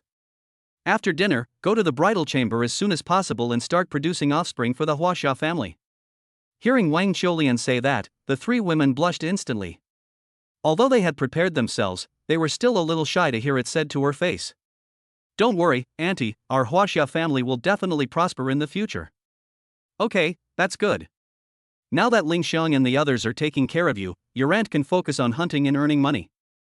Your aunt is going into the wild forest tomorrow. This trip might take several days to get back, but we don't have enough rooms at home right now, so please make room for me tomorrow. Once my aunt brings back her earnings, we'll sell this house and buy a bigger one with a yard. Otherwise, we won't have anywhere to live when she has a baby. Wang Qiulan never expected that Wu Di would marry three women at once. Her family only had 3 rooms including the side rooms, so she had to vacate her own room as well. She also decided that she must earn enough money to buy a new house during this hunting trip, otherwise the current house would not be enough for them to live in. Auntie, there's no need to change houses. I've decided to go to the territory to become a lord. I'll only stay here for a night or two at most. Tomorrow we'll prepare supplies, and the day after tomorrow we'll go to the territory together. Auntie, you don't need to go hunting tomorrow. We're not short of money now. Wani not only brought 1,000 gold coins as part of her dowry, but she also brought the family's treasure pavilion. We'll move to the territory together the day after tomorrow. Ah, Xiao Di, you want to become a lord? Wang Qiulan was startled. She hadn't cared about the treasure pavilion and the gold coins. The danger of becoming a lord was no less than that of their hunting. However, since Wu Di had made his decision, she naturally had to support him, even if it cost her her life. Okay, then Auntie will go and tell the team leader that she won't team up with them anymore. Wang Qiulan's team has been around for several years, and the level of understanding and trust among the members is very high. It is not easy to find a suitable team these days, especially for someone as unpopular and petite as her. But for Wu Di's sake, she withdrew without hesitation. Just as everyone had finished eating, Yang Shirua walked in carrying a gift box. Excuse me, is this the home of Baron Wu Di of China? I am the invincible one of China, and who is this lady? Wu Di quickly stood up and asked. I am Shirua, the city lord's maid. The city lord congratulates Lord Wu Di on his marriage and has ordered me to deliver this gift. I wish Lord Wu Di a happy marriage and many children. Ah, Lord City Lord, you are too kind. I am truly flattered. Sister Shirua, please have a seat. I won't sit down, the city lord is waiting for me to go back and report. Although Yang Ruwashi was also curious about men who liked weak women like them, she didn't want to disturb Wu Di and the others since they were still eating. The woman in green was very perceptive and took the gift box from Yang Ruwashi's hand. Then I'll trouble you, Sister Shirua. Please convey my gratitude to the city lord and tell him that I, Wu Di of Huaxia, will certainly not let him down. I will definitely deliver it. Shirua, farewell. Sister Shirua, take care, I'll see you off. Wu Di hurriedly followed to see her off. Lord Wu, there's no need to see me off any further. Be careful once you reach your territory. Farewell. With that, Yang Ruwashi turned and left without looking back. Little enemy, why has the city lord sent people over with gifts? Wang Qiulan asked, puzzled. Because I married 3 wives at once, the city lord must be looking at me with new respect. Of course, Wu Di wouldn't mention that Shangguan Mingyue had lost her affection for him. My lord, you can't escape my grasp, he. After dinner, Wang Qiulan and Louis began to clear the dishes, while Wu Di led his 3 wives into the master bedroom. Ling Xiang, let your husband help you remove your armor. Wu Di said, and was about to help Tuoba Ling Xiang remove her armor. Husband, how can I let you help me? You rest aside, we can do it ourselves. Tuoba Ling Xiang quickly dodged Wu Di's hand. If people knew that Wu Di helped her remove her armor, wouldn't they gossip about her behind her back? Yes, my husband, how can we expect you to serve us? We should be the ones serving you. Ling Hu Xiaoqian chimed in from the side. My 2 sisters, please remove your armor first. I'll help my husband undress first. Nangong Wani said, and immediately began to help Wu Di undress. This world is wonderful. Wu Di couldn't help but exclaim. What are you saying, my husband? I said, it's so good to be able to marry you all. Husband, what are you saying? It should be that we are fortunate to have been chosen by you. Nangong Wani replied while helping Wu Di undress. Yes, my husband, if it weren't for you, I'm afraid I would never get married in this lifetime. Ling Hu Xiaoqian chimed in. Husband, Ling Xiang is 30 years old this year. I thought I would never be wanted by anyone in my life. I had given up hope. I never expected that you would choose me in the end. Ling Xiang doesn't know what kind of good fortune she has accumulated over her past lives. If anyone wants to harm her husband in the future, they will have to step over my dead body. As she said this, Tuoba Ling Xiang couldn't help but cry. All right, they're blind if they don't want you. Actually, there are still people who want you, but your husband used a trick, otherwise you would have become someone else's wives. Husband, you're just trying to make us happy, the 3 women said in unison, clearly not believing it. I'm not lying to you. The guy in front of me, Bei Chen Wenbing, wanted to choose you. He made me so anxious. In the end, I had to go through a lot of trouble to dissuade him. Finally, I even picked out a really big guy for him. That guy could probably crush him in bed. Wu Di found it funny to think about it, but he almost didn't get to win the hearts of the three beauties. My husband, you're so naughty. But we don't believe it. Who else would want us but you? Whether you believe it or not, you are all my women now. Come on, let your husband pamper you. After saying that, Wu Di pounced on the three women. Husband, no, the three women cried out, dodging and weaving. You can't escape your husband's grasp. Chapter 11 Rewards in Hand.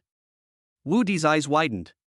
I exclaimed, wow, he's a true master who doesn't reveal his true abilities. Especially the 2-meter-tall Tuoba Ling Xiang, with her long, fair legs, was incredibly alluring. The only flaws were 2 knife wounds and 1 arrow wound on her back and shoulder.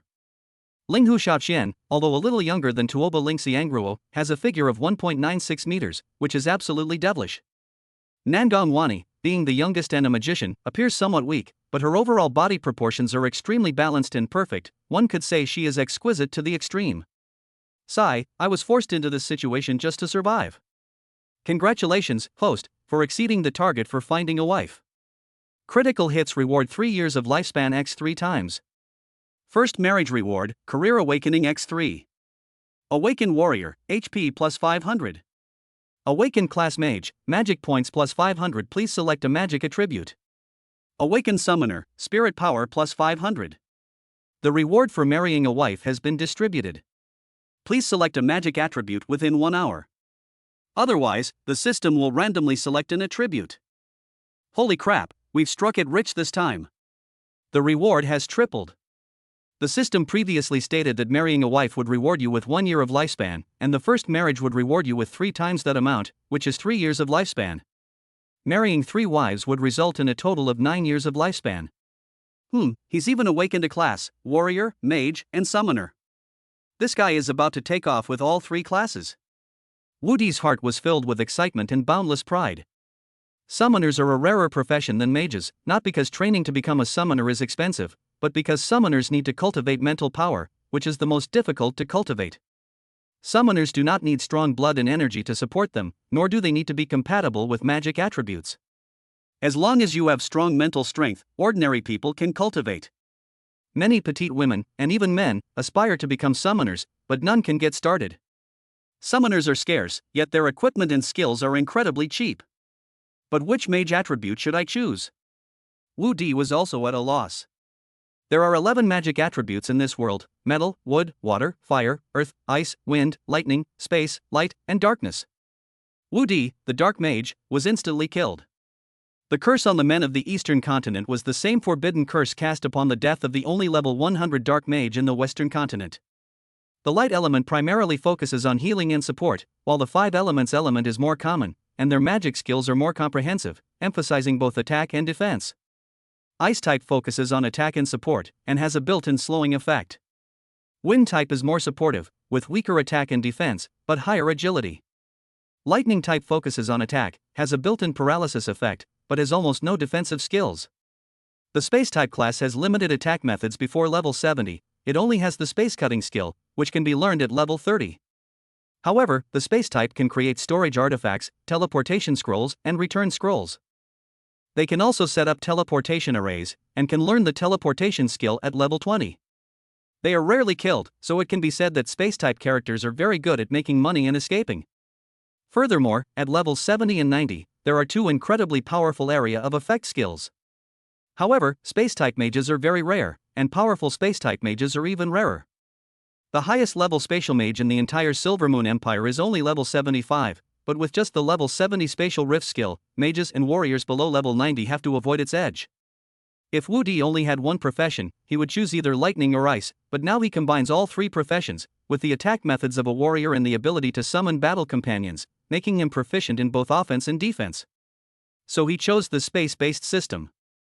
Making money was one thing, but more importantly, it was about survival. The space-based system not only allowed him to use teleportation, but also to create teleportation scrolls. Not only can it save the lives of its own people, but it can also provide those around it with an extra means of escape. Moreover, although it has few attack skills, each one is extremely powerful. At this moment, Wu Di clearly felt that his body had become much stronger, and he was more energetic, as if he had inexhaustible strength. Host, Wu Di of Huaxia. Age, 18. Height, 188 cm. Wives and concubines, 3. Warrior, level 5, no skills. Mage, level 5, no skills. Summoner, level 6, no skills. Qi and Blood, 560. Magic Power, 510. Spirit, 650. Lifespan, 9 years and 27 days. Good heavens, we've gone from slingshots to cannons. Wu Di exclaimed, noticing that all 3 of his attributes had increased by 500, and even his height had grown by 3 centimeters. So mental power corresponds to a summoner. My original mental power was 150, which must be because I transmigrated here. It seems that even without awakening the system, I still have a chance to become a summoner. Now I can finally cultivate, but I don't have any skills yet. It seems I'll have to buy some skill books tomorrow. Right, I should be able to check on Ling Xiang and the others now. With a thought, Wu Di's information about the 3 women appeared before his eyes. Wife, Tuoba Ling Xiang. Age, 30. Height, 2 meters. Loyalty, 100 maximum value. Class, Warrior. Level, 30. Qi and Blood, 3060. Magic Power, 300. Spirit, 90. Skills, Basic Swordsmanship, Assassination Swordsmanship, Parry, Dodge, Shield Bash, Snake Step, Crescent Slash, Cross Slash, Charge, Fiery Slash. Lifespan, 266.9 years. Wife, Linghu Xiaoqing.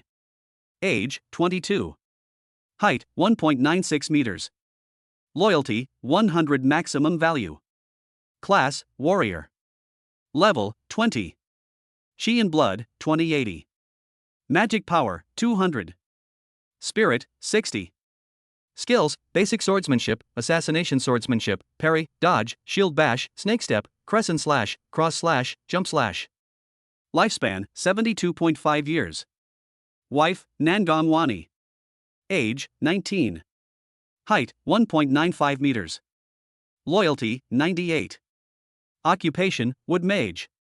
Level, 18. Qi and Blood, 180. Magic Power, 1800.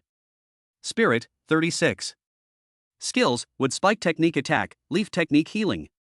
Lifespan, 76 years. It seems that mages are really weak in the early stages. Not only is their health low, but they also have few skills. It seems that warriors are more popular in the early stages. However, Xiaoqing has only learned a few skills at level 20. Ling Xiang has learned most of the skills up to level 20, but she doesn't have a single skill for level 30. Looks like I'll have to buy her some skill books tomorrow. Wu Di also knew that his 2 women were relatively poor, especially Tuoba Ling Xiang. Although she was a level 30 warrior, she did not have level 30 skills and could not exert her level 30 strength at all. Husband, why do I feel that your Qi and Blood have suddenly become stronger? Tuoba Ling Xiang had just recovered from the afterglow when she noticed that Wu Di's aura had changed. Because you are my husband's lucky charms, and now he is able to cultivate. Ah, really?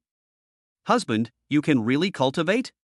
The 3 women sat up in surprise, grabbing Wu Di's arms and legs, looking at him expectantly. Chapter 12. Being able to cultivate naturally makes one powerful. Since the eastern continent was cursed, it has been extremely difficult for men to cultivate, otherwise they would not have such short lifespans. In the past 1,000 years, only those men with great fortune have been able to cultivate.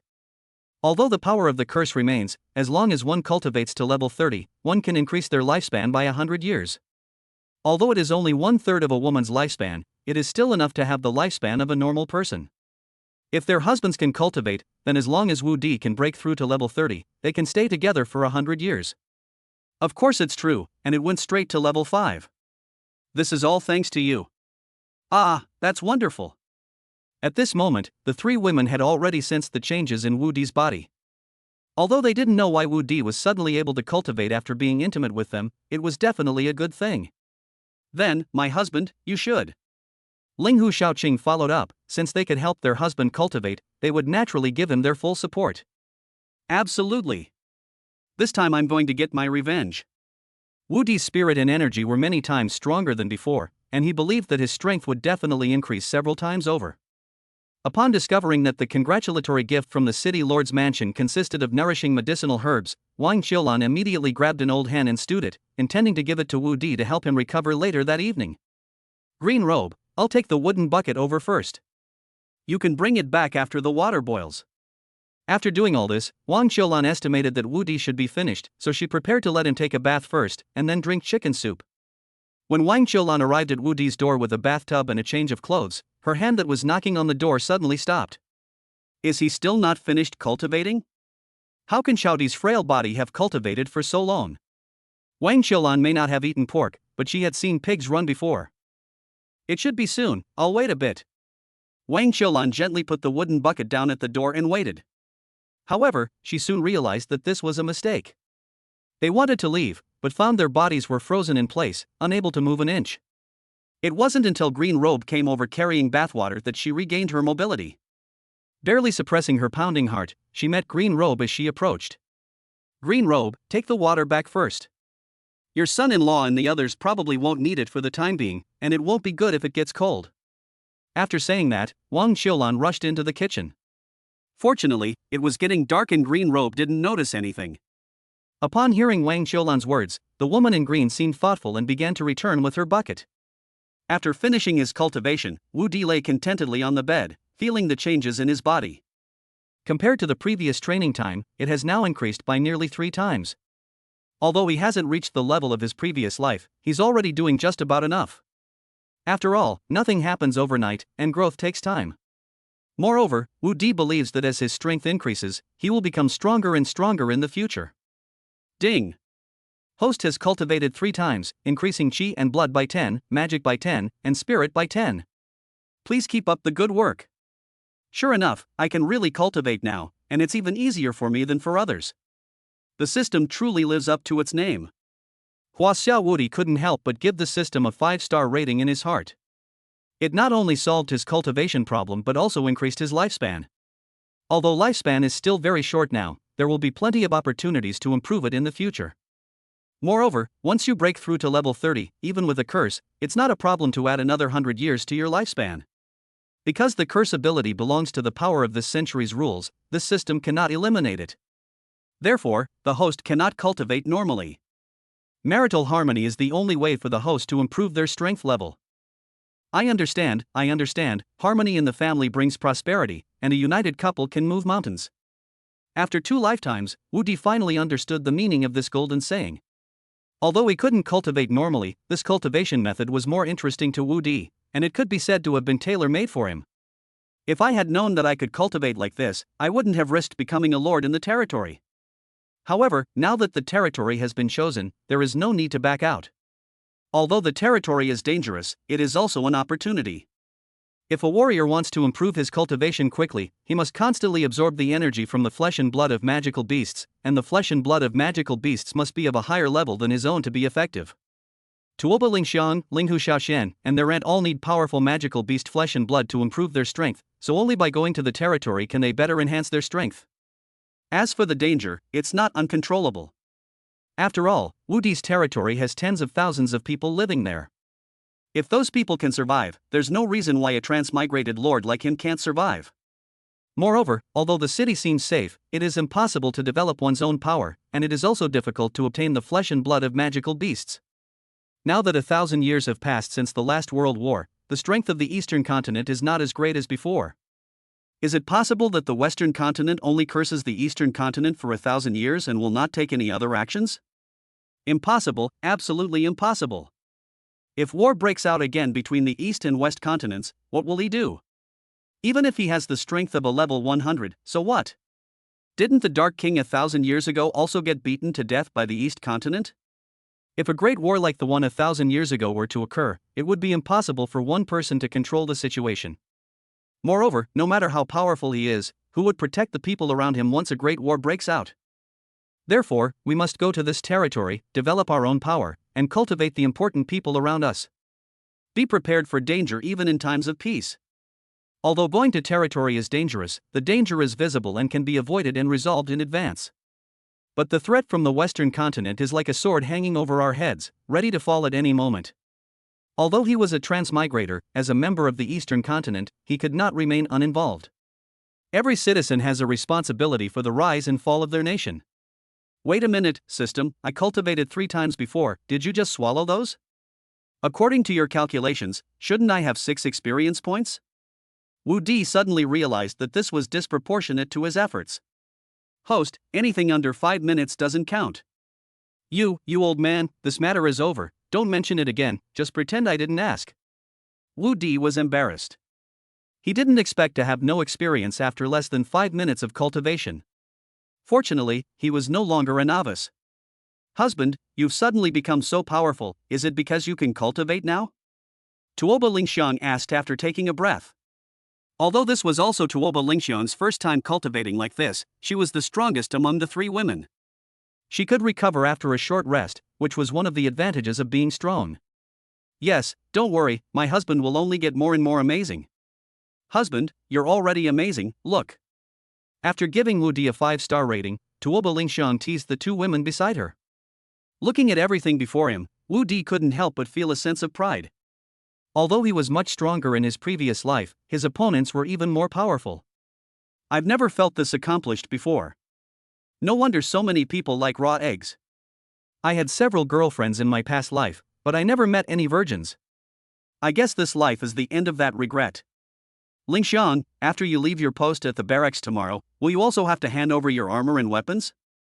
Wu Di suddenly realized that if Tuoba Lingxiang had to hand over her armor, then he would have to get her another set of armor. After all, Tuoba Lingxiang is the strongest fighter in their family, and their aunt and Xiaoqian are both wearing leather armor. Now that they have money, they must equip them with iron armor.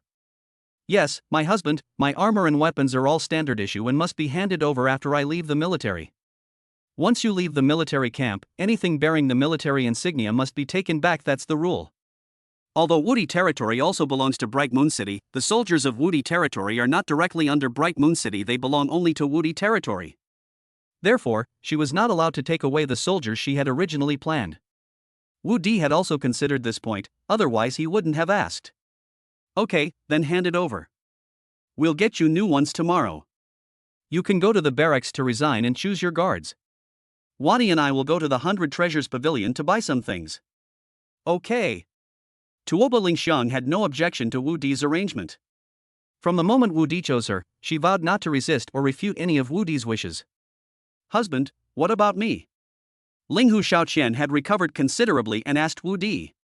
Tomorrow your task is to go with your aunt to buy food, buy as much as you can. Although Wu Di didn't know much about the specific territory, apart from the rich territory in the rear, the outer territories were very barren. Moreover, food has always been scarce in Bright Moon City, so food is of paramount importance, and a batch of food must be purchased and brought over. Yes, my husband. Linghu Xiaoqian was in a great mood after receiving Wu Di's mission. She had always wanted to repay Wu Di's affection, but her strength was inferior to Tuoba Lingxiang's, and her wealth was far less than Nangong Wani's, making her feel that she was the worst of the 3 women. So even when she was so tired she was about to faint, she still tried her best to cooperate with Wu Di in his training. Chapter 13, My Aunt's Kindness. Xiao Di, the hot water is ready. Would you like to take a bath? Just then, Wang Qiulan, who had returned, heard the voices in the room and quickly asked.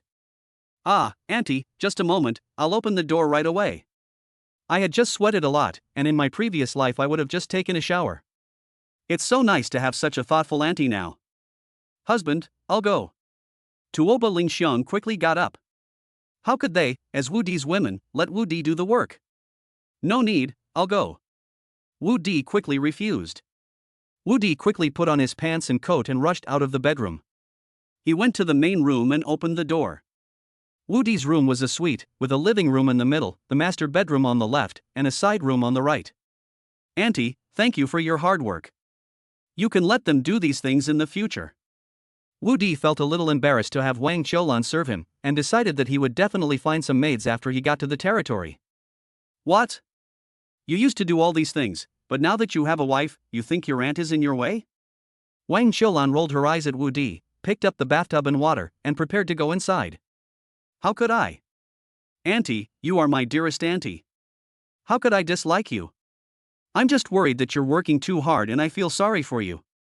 After Wu Di finished speaking, he prepared to help his aunt carry the water bucket. At least you still have some conscience. Your aunt hasn't spoiled you all these years. But don't move. How can you, a grown man, do this kind of work? Besides, you're the head of the family now. This kind of work shouldn't be your responsibility. Wang Qiulan easily dodged Wu Di's outstretched hand and walked into the room. In the eyes of women in the Eastern continent, men only need to take charge of overall planning and procreation. Everything else is for women to do. Auntie, I can cultivate now. I just want to test my current strength. Wu Di was ready to share this good news with his aunt and make her happy too. Really? You're not kidding your aunt, are you? But you do look more energetic than before. Sure enough, upon hearing Wu Di's words, his aunt quickly put down the bathtub and water and carefully examined Wu Di. Really, and I'm already level 5. Wu Di said, making a gesture of flexing his muscles, though he didn't actually do anything. This is wonderful, this is wonderful. Wang Qiulan was thrilled as she felt the power of Wu Di's blood and qi. She and Wu Di have been each other's only support for 10 years. 10 years ago, her half-sister entrusted Wu Di to her care. But over the past 10 years, although she has taken good care of him, she knows that Wu Di's health is such that he may not live to be 20. But now that Wu Di can cultivate, it proves that his physique will get better and better. Not to mention that it can increase his lifespan. As long as his lifespan is not lost in a short period of time, he can live for a few more years. If she's lucky enough to break through to level 30 before she turns 30, her lifespan could be increased by at least 100 years, which would be the biggest surprise for her and Wu Di. Auntie, why are you crying? Seeing Wang Qiulan shed tears of emotion, Huaxia Wu Di felt both touched and heartbroken. Auntie is so happy, Auntie is so happy. Now that you can cultivate, even if it costs me my life, I will make sure you break through to level 30 before you turn 30. Auntie, don't worry, we will all help our husband break through level 30 as soon as possible. At this moment, Tuoba Lingxiang and the other two also came over. Auntie, you should go and rest. You've been busy all day. We'll take care of our husband. Tuoba Lingxiang said, then picked up the wooden bucket and water and went inside. Linghu Shaoqian also hurriedly went to the door, picked up another bucket of water, and came in, while Nangong Wani picked up the clothes that were placed at the door for changing. Alright, I'll leave Xiao Di to you. There's still water in the kitchen, I'll have Green Robe bring it over. I'll go check on the chicken soup first. Seeing that the three women had finished their work, Wang Qiulan didn't linger any longer and went straight to the kitchen. My lord, let us help you with your bath. Having lived 2 lives, Wu Di has finally experienced what it means to enjoy life like an emperor. The next morning, Wu Di opened his eyes, and the system's wonderful notification sound rang in his mind. Ding! The host has cultivated 3 times, increasing qi and blood by 10, magic by 10, and spirit by 10. To survive, please keep up the good work. Wu Di felt that if he continued to cultivate like this, he would probably reach level 6 by tomorrow. His current health value had reached 580. Based on the comparison with the 3 women's attributes, he only needed to reach 600 to become a level 6 warrior. However, Wu Di's 3 professional warriors are only ranked 2nd in level, while the first place is the summoner. His mental strength has now reached 670 points, which is already level 6. He only needs to increase it by 30 points to reach level 7. His magic value is the lowest, only 520 points. However, Wu Di's 3 professions have levels but no skills. He must learn a few skills today. Wani, you're awake. Only then did Wu Di notice that Nangong Wani's eyes, full of affection, were staring at him without blinking. Husband, are you awake yet? Do you want to sleep a little longer? Nangong Wani said, propping her head up with one hand as she looked at Wu Di. She had been awake for a while, but she hadn't dared to move so that Wu Di could sleep a little longer. We can't sleep anymore. We only have 1 day to prepare. We have to leave for the territory tomorrow. Then let's help our husband change his clothes. Nangong Wani saw that Wu Di was about to get up and quickly got up to serve him. Where are Lingxiang and the others? Sister Lingxiang and Sister Shaoqian went out to work before dawn. Wu Di then remembered that he had assigned tasks to Tuoba Lingxiang and Linghu Shaoqian yesterday. Little enemy, although you can cultivate now, you still need to take care of your health and not overwork yourself. I'll go get you some chicken soup. Seeing Wu Di come out, Wang Qiulan, who had been waiting at the door for a while, couldn't help but give him some instructions. She had brought chicken soup over last night, but it turned out to be a wasted trip. It wasn't until late at night that Wang Qiulan brought the chicken soup back to the kitchen. By then, the soup had been simmered into chicken broth. However, she supported Wu Di's wishes, but was a little worried that Wu Di's body could not handle it. After Wang Qiulan left, the maid in green, who was waiting to serve, came forward with a basin of water and said, "Young master, this servant will help you wash up." After breakfast, Wu Di and the others went their separate ways.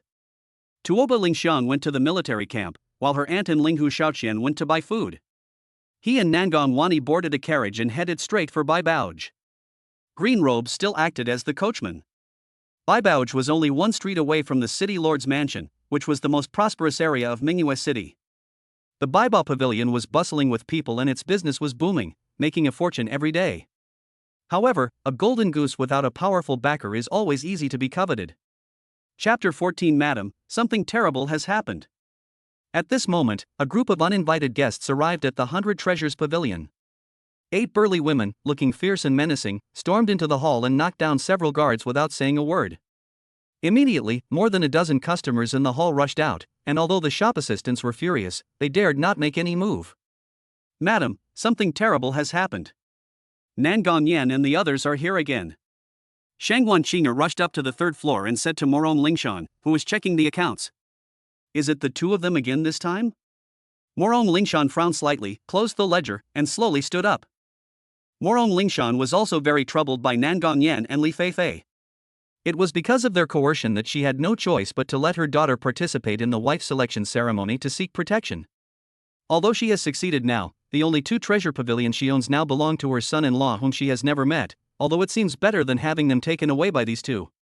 But the future of the shop she had painstakingly built up over decades was no longer under her control. Now she could only hope that her son-in-law would treat her and her 2 children better in the future. Madam, this time they brought 6 men with them. It seems they heard that Wani was chosen and came today to snatch her away. They just didn't expect that I gave Wani the house deed as her dowry yesterday. Let's go downstairs and take a look. Although Baibauj no longer belongs to me, we can't let them cause trouble. With that, Morong Lingshan took the lead and headed downstairs. "Hey, eldest sister, second sister-in-law, why are you so angry today?" As soon as she came downstairs, Morong Lingshan put on a smiling face and spoke first.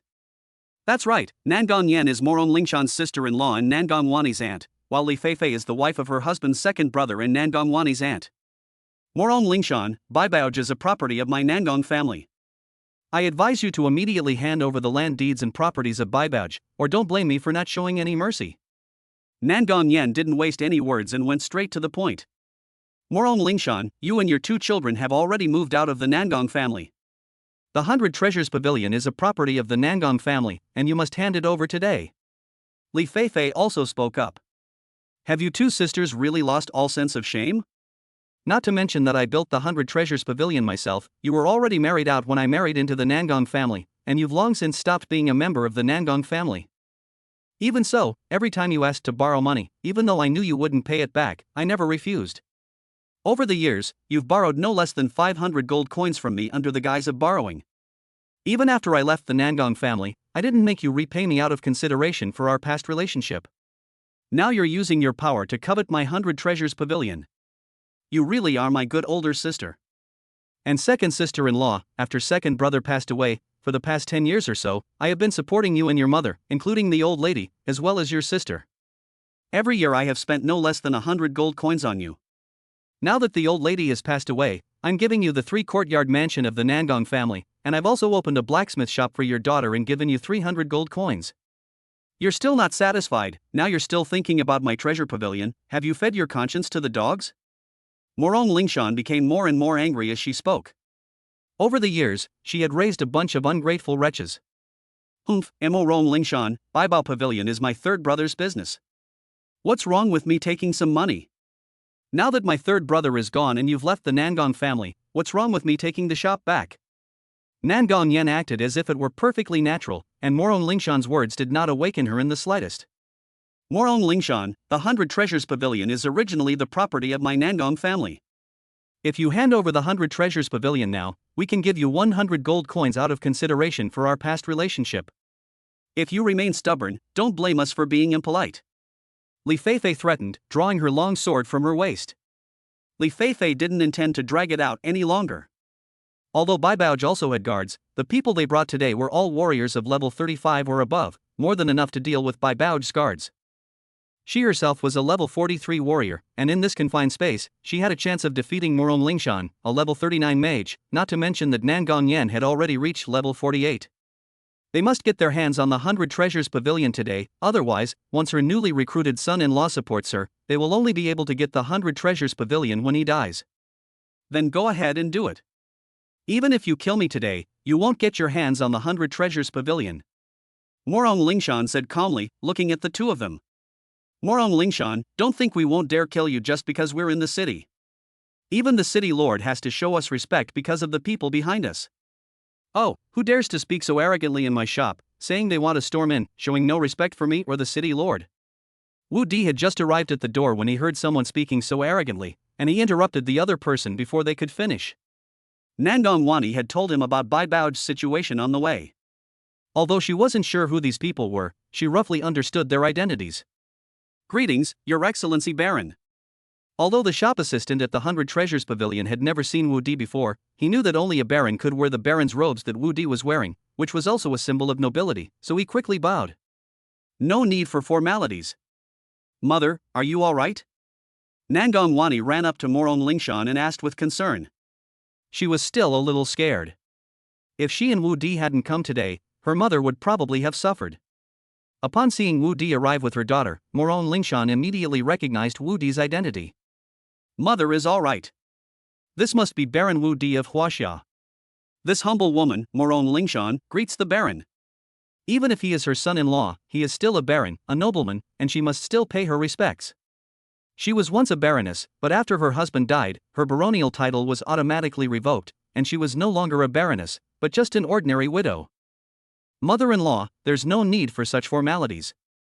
I'm sorry for being late and causing you any trouble. Upon seeing Morong Lingshan, if Nangong Wani hadn't called her mother, she would have thought she was Nangong Wani's older sister.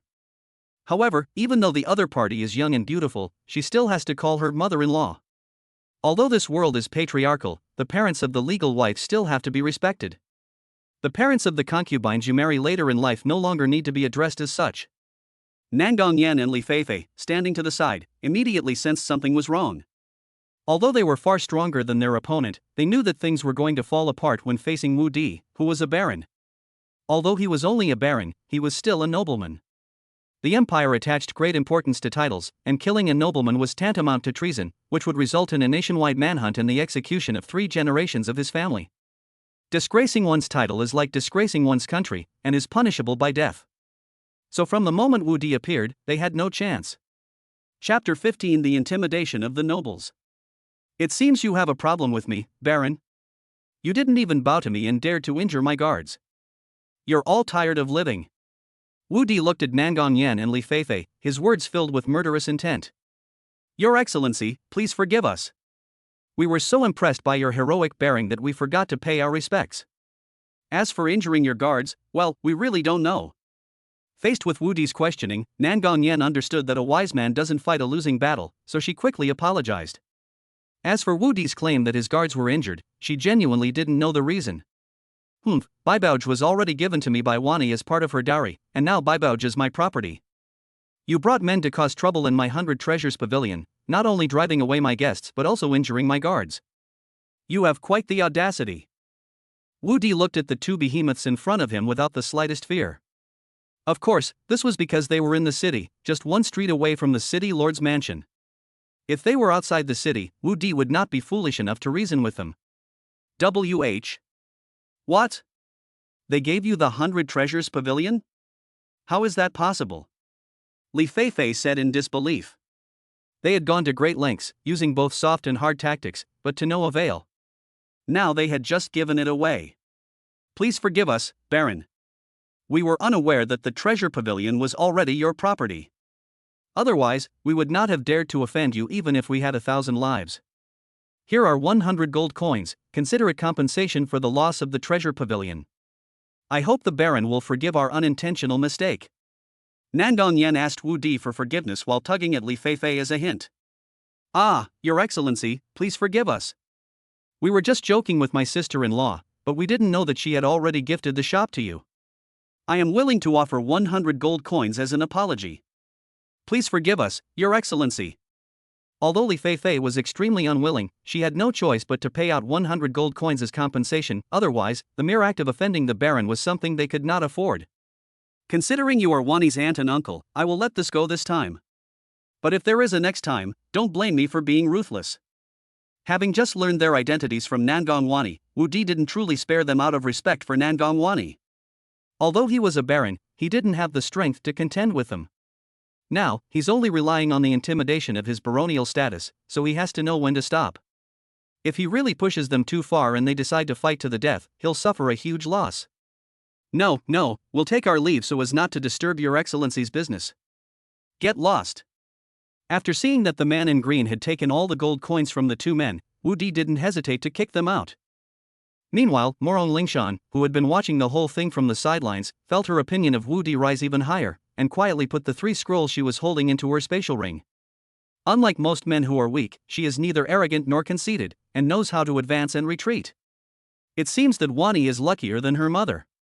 Just now, Morong Lingshan was afraid that Wu Di, being young and fearless, would try to take him down. If that happened, even if she could save Wu Di and Nangong Wani, the 100 Treasures Pavilion would definitely be destroyed.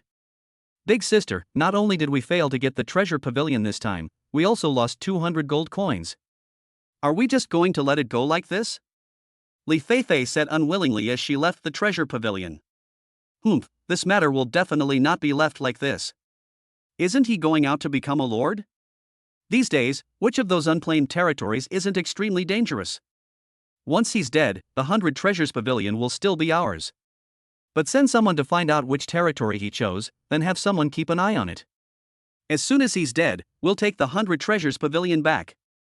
Okay, big sister, I'll go and have someone inquire right away. With Nangong Yan's words, Li Feifei felt much better. Thank you, Baron, for helping me out of this predicament. Please come upstairs, Baron. Although he was her son-in-law, Morong Lingshan still expressed her gratitude with respect. Mother-in-law, there are no outsiders here, so there's no need to keep calling me Baron. Just call me Wu Di. Wu Di was genuinely a little unaccustomed to Morong Lingshan's respectful attitude towards him. He hoped to maintain his relationship with Morong Lingshan through affection, rather than through titles and ranks, but in this world, titles and ranks superseded affection. According to custom, she should now address her own daughter as Baroness. That won't do. These are the rules. Although the Baron is Wani's husband, he is also a Baron of the Empire. Disrespecting the Baron is disrespecting the Empire. Your Excellency, you've come here for the handover, haven't you? I've prepared the account books, please take a look, Your Excellency. Morong Lingshan said directly after leading Wu Di and the others to the 3rd floor. Baron, Baroness, please have a seat. I'll get you the account books right away. Morong Lingshan showed no discomfort at the change in addressing her daughter and naturally entertained the two of them. Mother-in-law, you misunderstand. I've only come to buy some equipment, skill books, and magic scrolls. As for the Treasure Pavilion, it still belongs to you, so I can't accept it. Although Bai Baoji was making a fortune every day, he couldn't be greedy. If he really got his hands on Bai Baoji, he would have to wait until yesterday when he learned that Morong Lingshan had been forced to let Nangong Wani run for election and use Bai Baoji as her dowry. Now she has not only gained Nangong Wani, but also a dowry of 1,000 gold coins. If she were to also keep Bai Baoji in her grasp, she would be truly insatiable, especially since the other party is not an outsider. Husband, this. Nangong Wani hadn't expected that Wu Di would give up the Bai Bao Pavilion, which was making a fortune every day. Wu Di hadn't even told her about this when he came. Your Excellency, this Treasure Pavilion is Wani's dowry. How can it be returned? Morong Lingshan was also somewhat bewildered as she looked at the house and land deeds on the table. She originally intended to prevent the Bai Baoji from being taken away by outsiders and wasting her years of hard work, so she resorted to this desperate measure of using the Bai Baoji as her dowry. She never thought that the other party would not want it and would return it. As you may know, my mother-in-law, I have chosen a territory. Tomorrow I will take Wani and the others there. I simply do not have the time or energy to manage things in the city. Moreover, I am not cut out for business. Rather than let Bai Baoji fail in my hands, it would be better to return it to my mother-in-law, since Bai Baoji is the culmination of her years of hard work. Of course, from an external perspective, the Treasure Pavilion remains the son-in-law's property, which will also reduce some unnecessary trouble for my mother-in-law. This won't do. The 100 Treasures Pavilion has already been given to the Baron, how can it be taken back? Seeing that Wu Di's words were sincere and not fake, Morong Lingshan, although also reluctant to part with the 100 treasures pavilion, knew that since it had been given away, there was no reason to take it back. Well then, consider this treasure pavilion a gift from your son-in-law to my mother-in-law, to express my gratitude for raising such a virtuous and kind wife. As Wu Di spoke, he didn't forget to take Nangang Wani's hand, who was overflowing with happiness at the moment. Chapter 16 Teleportation Scrolls and Storage Bags. Since the Baron has said so, then the treasure pavilion will continue to be managed by me. However, every year from now on, I will provide the Baron's territory with at least 1,000 gold coins worth of equipment and supplies. If Your Excellency agrees to my suggestion, then I will accept this gift from Your Excellency. Morong Lingshan thought for a while and gave Wu Di this option. Wu Di had also learned that the annual net income of the two treasure pavilions in Bright Moon City and Starry Sky City was only between 1,000 and 1,500 gold coins.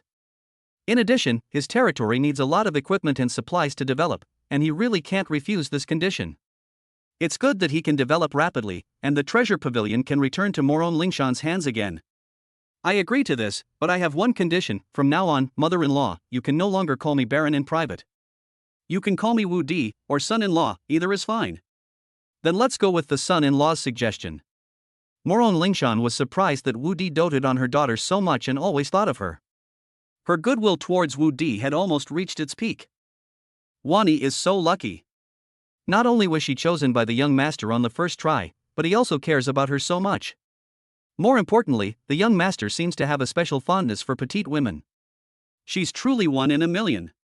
By the way, the young master likes petite women. He's so nice to me, could it be that? Suddenly, Morong Lingshan remembered that she was also petite and couldn't help but secretly glance at Wu Di. However, upon discovering that Wu Dijin was gazing tenderly at his daughter, he felt a sense of relief, though also a slight sense of disappointment. Looks like I was overthinking it.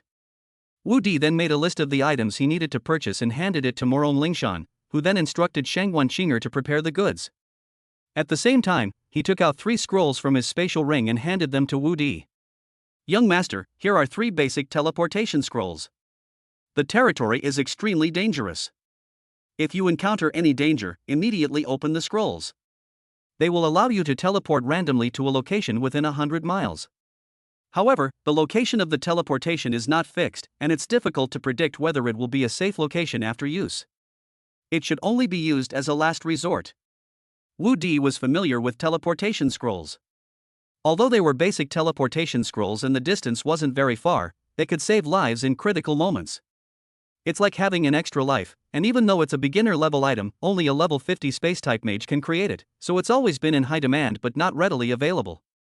They usually only appear at auctions, and the starting price is over 100 gold coins, while these 3 teleportation scrolls are estimated to be worth no less than 1,000 gold coins.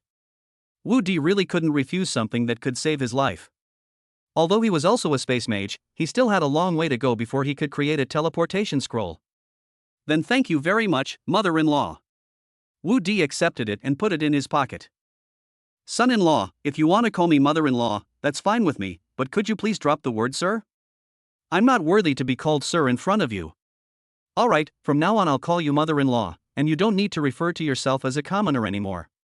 We're family now, so don't let these rules bind you. Okay, I'll listen to my son-in-law from now on. After leaving the treasure pavilion, Wu Di took Nangong Wani and Louis home. Apart from the skill book and a leather armor, the other goods would not be delivered until the afternoon. This time, Wu Di bought 50 sets of ordinary iron armor, suitable for warriors below level 30. These were intended for his future territory guards. In addition, there are 10 sets of leather armor of level 30 or above, all made from monster leather armor of level 40 or above. They are not only lightweight but also have better defense than ordinary iron armor. The armor he was wearing was made of the hide of a level 50 magical beast, a rhinoceros with a single horn. Not only was it lightweight and comfortable to wear, but its defensive capabilities were also outstanding. Ordinary swords and blades could hardly harm him, and magical beasts below level 30 could basically not break through his defenses. Of course, it is much weaker in terms of protection against blunt force trauma and powerful impacts, but in short, this leather armor is the best piece of leather armor in the treasure pavilion, and its price reaches 300 gold coins. The value of this leather armor alone exceeds the total value of the other 60 pieces of armor. In addition to armor, we also bought hundreds of sets of weapons, shields, bows, and arrows. There were also 5 sets of mage robes, wands, and potions of health and magic, totaling 1,000 gold coins. He bought up all the money Moron Lingshan had promised for a year in one go. Wu Di also bought dozens of skill books this time. There are 2 kinds of skill books in this world. One is the original version that can be used repeatedly and will never fade. One type is the magic imprint version. Because it uses a time-limited potion for copying, the writing on it can only be maintained for 6 months from the moment the skill book is opened. After 6 months, it becomes a blank book and loses its effectiveness. The skill books sold on the market are all the latter, while the original skill books, even the lowest grade ones, cost hundreds of gold coins each, and almost no one sells them. All of Wu Di's books were printed copies. He had more than 20 skill books for warriors below level 40, and for mages, he only bought space-related skill books below level 40. In addition, there were wood-type skill books ranging from level 20 to level 40, which were prepared for Nangongwani. He also bought summoner skills up to level 40. Skill books for level 40 and above are very expensive, even the printed versions. He doesn't need them now, so there's no need to hoard them. He can buy them later when he levels up. When Wu Di returned home, Tuoba Lingshan and his aunt had not yet come back, so he had to ask Louis to cook while he began to learn the skills of the 3 professions. Space-related skill books are extremely rare. There is only one skill to learn within the first 10 levels, which is space creation. Moreover, after learning this skill, you can only use it after reaching level 10 and learning space creation. Then you can make storage bags. A 10 cubic meter storage bag can be sold for 10 gold coins, which is definitely a money-making skill. A baron's annual salary is only 10 gold coins, and storage bags are in high demand and easy to sell. The treasure pavilion is currently out of stock, but Nangongwani has one. Wu Di hasn't learned the space creation skill yet. He plans to learn it together with space production after reaching level 10. For now, he'll focus on learning warrior and summoner skills. There are many types of skill books for warriors within level 10, most of which are basic. Wu Di only chose one book, Basic Swordsmanship, one book, Basic Spear Technique, Assassination Technique, Shield Block, which is used in conjunction with a shield, and a jump skill. These skills are easy to learn, but mastering them requires constant practice. In just 3 hours, Wu Di mastered the basics of these 5 skills. Now Wu Di can be considered a true warrior. After finishing his meal, Wu Di prepared to start practicing his summoner skills. At this moment, Tuoba Lingshan returned with 6 women. Chapter 17: Recruiting Soldiers and Buying Horses, the first batch of guards. These 6 women were all petite, the tallest being 2 meters tall and the shortest being 1.85 meters. Looking at their beautiful legs, Wu Di noticed that none of them were shorter than 1.1 meters. More importantly, they are all quite good-looking, scoring above 85 out of 100. In short, they are beautiful, tall, upright, and well-proportioned. Good heavens, Lingshan really understands me. Looking at the 6 women in front of him, Wu Di was also filled with excitement. Although they were not as good as his 3 wives in his previous life, they would definitely be the kind of women that would make people want to bang their heads against a lamppost. Wait a minute, didn't Lingshan go to the military camp to select guards? It feels like she went to a beauty pageant. Only then did Wu Di remember the mission that Tuoba Lingshan had gone out for. My lord, I have failed you. Please punish me. At this moment, Tuoba Lingshan knelt down in front of Wu Di, holding up the leather whip she had prepared on her way back. Tell me what happened first. Although Wu Di felt a tremor in his heart when he saw the whip, he knew that if he was going to punish someone, it should only be done in the room. Wu Di could only suppress the pounding in his heart and wonder why Tuoba Lingshan was sent to choose 10 guards, but only brought back 6 beauties. My lord, everything was going smoothly until we were choosing guards. When they heard that they would have to leave the city guards and go to the territory to serve as your guards, they all refused. Only Tingting, Jingjing, and the other 4 were willing to come back with Lingshan. They failed to complete their husband's mission. Please punish them, husband. Tuoba Lingshan said, raising the leather whip in his hand again. Madam, please get up first. Tell your husband in detail what happened when you went to the military camp. As for the punishment, we can talk about it tonight. Wu Di helped Tuoba Lingshan up, and there was no rush to deal with the punishment. My husband, it's like this. Through Tuoba Lingshan's explanation, Wu Di understood why he only brought back 6 people, and it really wasn't Tuoba Lingshan's fault. Although Tuoba Lingshan was a centurion and her strength could intimidate her subordinates, her physique meant that the group of burly men under her still looked down on her from the bottom of their hearts.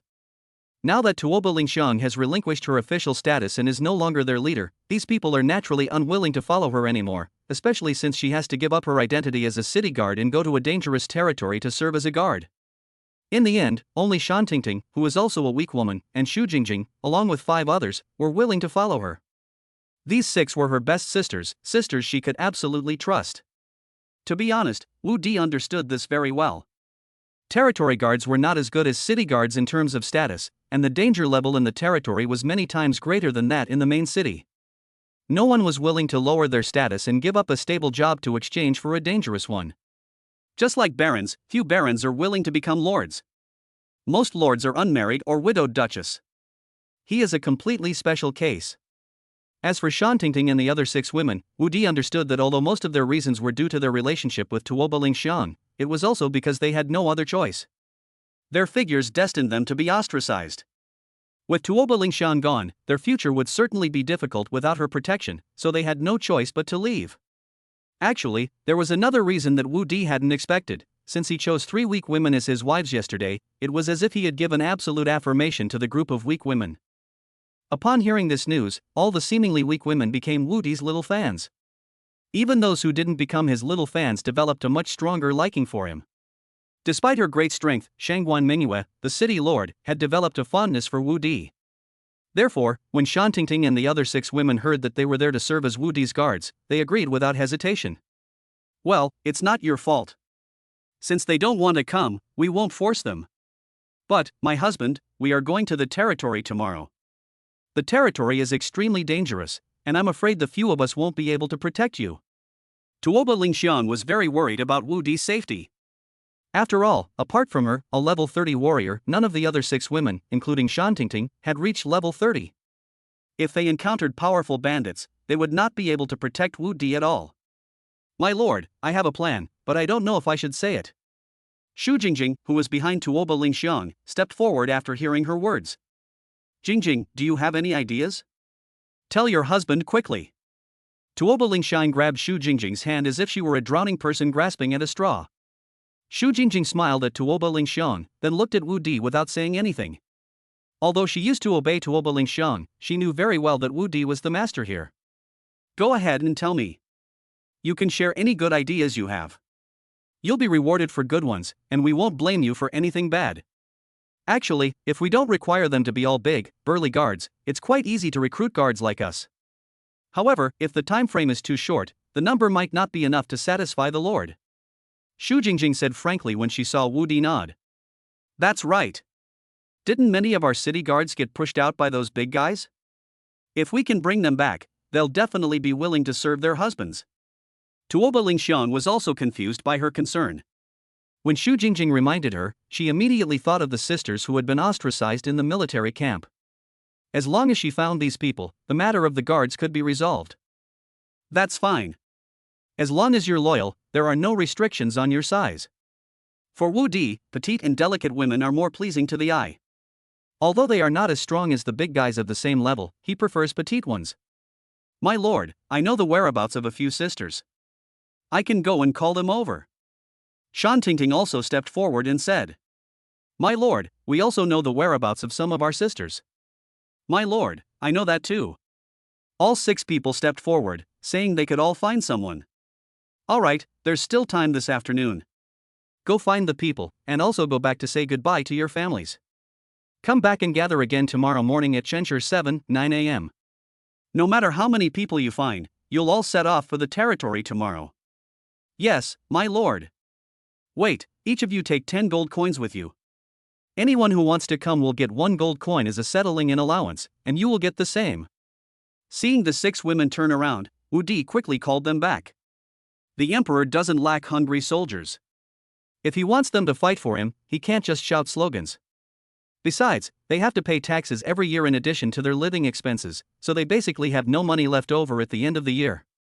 1 gold coin is roughly equivalent to their annual salary. With this money, they can better manage their household affairs and go to his territory with peace of mind. As for whether the gold coins would be stolen and run away, Wu Di wasn't worried about that at all. Barring any unforeseen circumstances, these 6 people will definitely need to be properly trained in the future. This can be considered their first test. If 60 gold coins can reveal the character of these 6 people, then he has definitely made a profit. Chapter 18 The Necromancer. The 6 women received the gold coins, and their goodwill towards Wu Di increased even more. They never expected Wu Di to be so generous and trusting of them. Having never been valued in all these years, they were deeply moved. Husband, do you really trust them like that? If you employ someone, you trust them. If you don't trust someone, you don't employ them. Since they are willing to come, I am willing to employ them. Besides, they were all brought back by Madam. Even if I don't trust them, I trust Madam's judgment. My lord, meeting you is the luckiest thing in my life. Tuoba Lingxiang threw herself into Wu Di's arms, her heart filled with emotion and happiness. Then you'll be on top tonight. My husband, you're so bad. A 30-year-old woman, yet she's acting like a little girl, even blushing.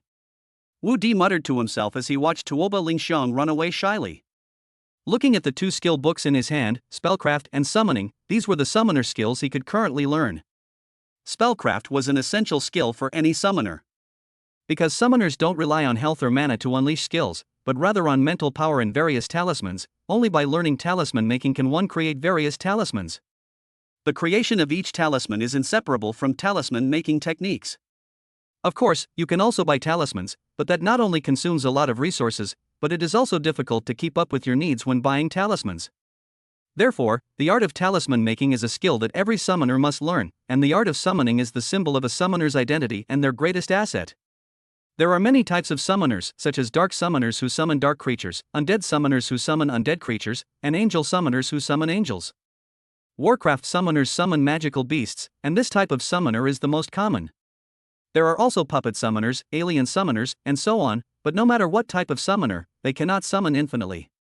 Summoning one's own summoned creatures requires not only summoning talismans but also strong mental power. Summoners can learn summoning skills at level 5, and the strength of the summoned creatures depends on the summoner's mental power. Generally, the level of a basic summon will not exceed the level of the summoner by much, and before level 30, you can only summon one summon. You can only summon another summon after the current summon dies. However, summoned creatures can also grow and level up. Even a novice summoned creature can stay with you for life as long as it doesn't die in battle. After reaching level 30, you can summon another summoned creature. You can add a summoned beast at levels 50 and 70. After level 70, you can have 4 summoned beasts.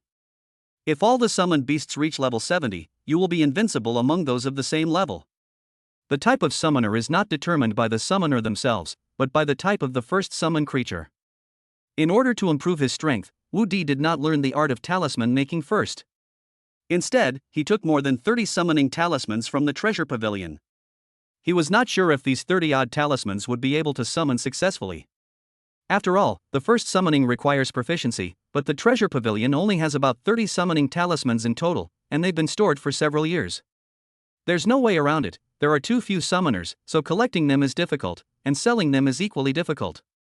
If he still can't successfully summon the creature with these 30-odd talismans, then he'll have no choice but to obediently learn talisman making techniques first. After spending an hour confirming that he had learned the summoning technique, Wu Di held a summoning talisman and nervously began chanting the incantation. Angels, it has to be angels. Wu Di chanted the incantation, but in his heart he was thinking that he could become an angel summoner. Even if the angel was of a low level, its combat power was far superior to that of summoned creatures of the same level. Angel summons are the only summons that can be used for both combat and magic, capable of attacking from a distance and defending at close range, making them the dream summons of every summoner. As Wu Di uttered the incantation, the talisman in his hand began to burn. He then shot it towards the ground in front of him, where a 6-pointed star magic circle appeared. However, the magic circle appeared to be dimly lit, and many parts were not connected, indicating that the summoning had failed. Again! Wu Di took out the talisman again and began chanting the incantation. The same operation and the same hexagram array, it looks no different from the last time. Again! Again! Only 3 left. Looking at the 3 talismans left in his hand, Wu Di's initial excitement had long since vanished. If these 3 attempts fail, then I'll have to wait until I learn how to make talismans and then create my own summoning talismans before I can summon again. Come, my summoned creature. As Wu Di summoned again, the 6-pointed star array in front of them shone brightly, and each symbol became clearly visible, flashing and rotating continuously. Come out quickly, come on. I don't care what you are, just come out. Now Wu Di no longer cared about the angel summon, since angel summons were extremely difficult to appear anyway. It has only appeared twice in the thousands of years of history in the eastern continent. Now, as long as it is not a dark summon, he is fine. After all, dark summons are not only ugly, but also smelly. He does not want such a thing to accompany him for the rest of his life. No way, it failed again. Seeing the talisman burn out, the magic circle disappear, and the ground become empty, Wu Di knew that he had failed again. These are the last 2 times, I refuse to believe it. The magic circle formed again, and this time a huge shadow appeared in the center of the magic circle, a phenomenon that had never occurred before. Seeing this, Wu Di became excited. Judging from the outline of the shadow, it's probably a magical beast. And even if the level of such a large magical beast isn't high, you can tell from its size that it's a combat type. But before the figure could emerge, the talisman burned out, the light of the magic array dissipated, and the ground returned to calm. Damn it, I was so close, so close.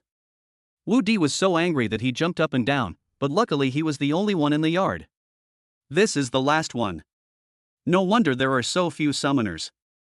I'm already level 7, and I haven't been able to summon it even after more than 30 tries. Wu Di was on the verge of a mental breakdown. Come on, this is the last time. If it doesn't work, then forget it. Since it was the last time anyway, Wu Di didn't care. He could just wait until he made the talisman before summoning it. After the magic circle was activated, 2 humanoid skeletons quickly appeared in the center of the circle, and at the same time, 2 connections inexplicably appeared in Wu Di's mind. Holy crap, what the hell? They're skeletons. Wu Di was stunned when he saw the 2 skeletons in front of him. The appearance of the skeletons meant that he was a necromancer. Wu Di's biggest fear is becoming a dark summoner, while becoming a necromancer is the second thing he doesn't want to become. While undead creatures may not be as ugly or smelly as dark creatures, they are either skeletons or ghosts. Although they don't smell bad, they're not exactly beautiful either. Besides, I'm constantly surrounded by skeletons and ghosts. I'm already being a good person for not being scared. Do you expect me to like it? Chapter 19 2 Skeleton Guards. No way, why do I like these 2 skeletons more and more?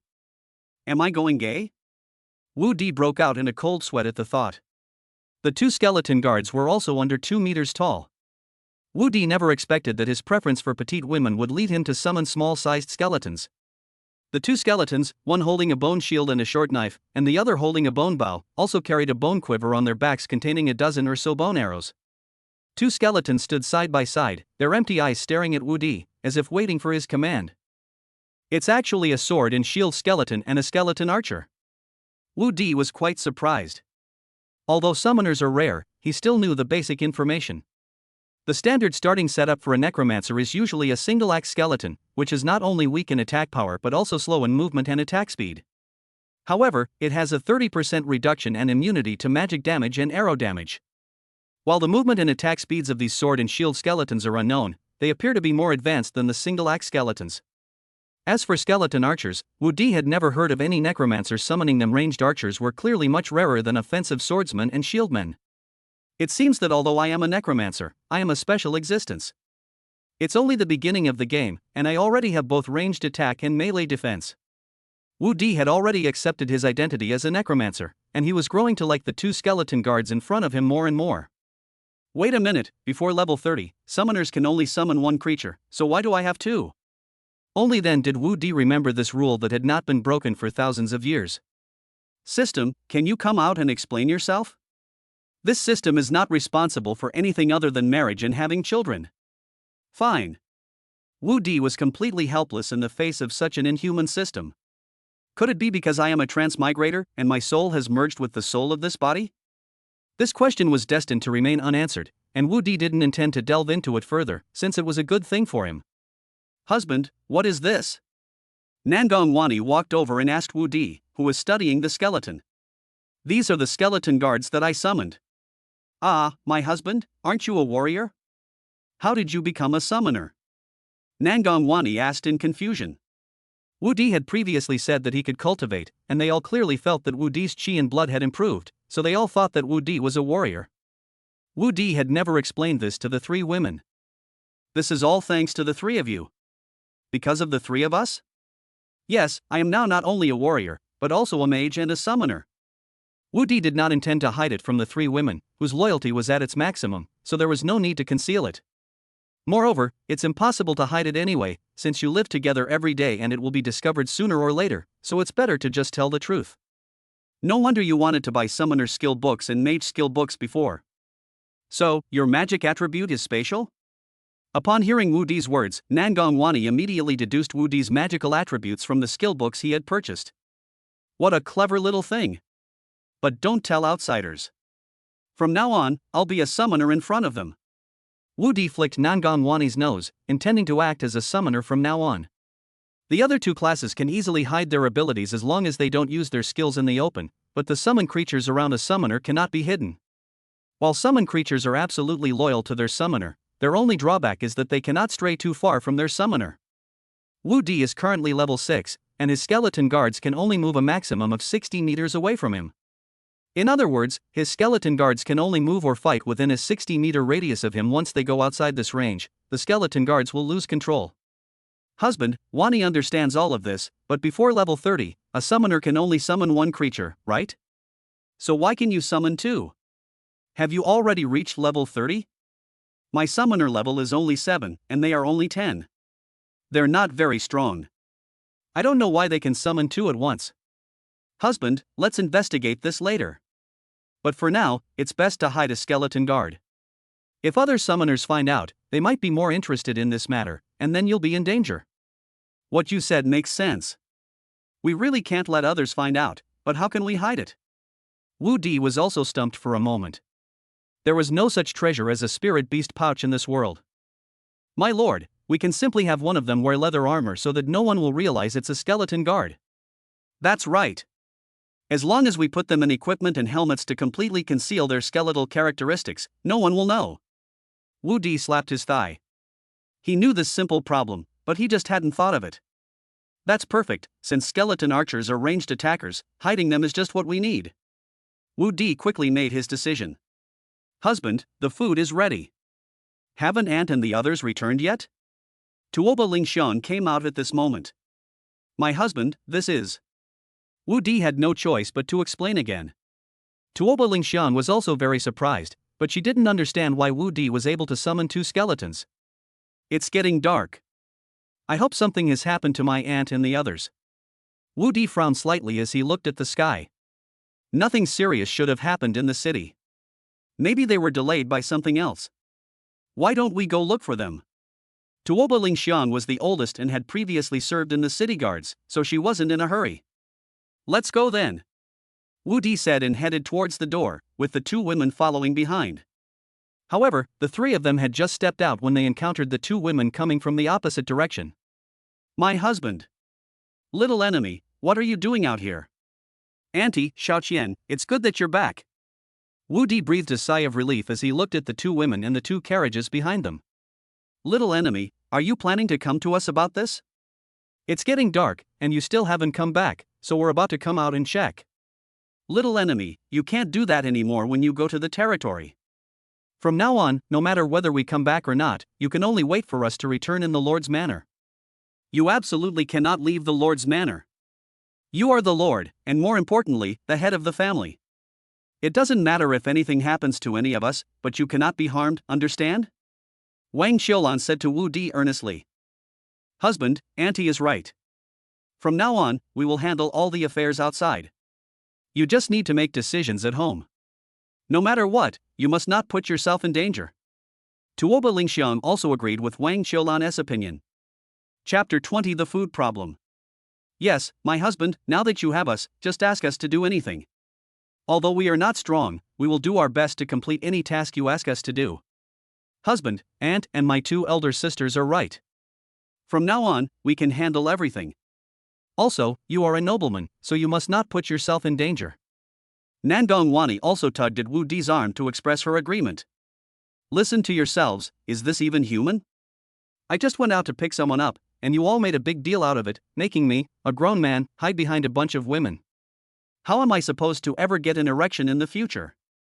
Although I now possess noble status and can cultivate, it seems my freedom will be stripped away. It looks like my fantasies of leveling up and venturing out for training are going to be difficult. Wu Di sighed inwardly. This world he had transmigrated to wasn't as good as he had imagined. If he wanted to act freely, he would have to deal with this group of women in front of him first. Auntie, you've all been out all day, you must be hungry. Let's eat first. Wu Di quickly changed the subject. There was no way he would agree to that, there was no way he would agree to that in his entire life. But he couldn't bear to refuse. After all, the women were all concerned for his safety and valued his well-being more than their own. He couldn't refuse their affection. Back at the dinner table, Wu Di finally understood why his aunt and the others had returned late. This year, the Silver Moon Empire was suffering from a severe drought, and food supplies were extremely tight, especially in the north where Bright Moon City was located, where the crop losses were even more severe.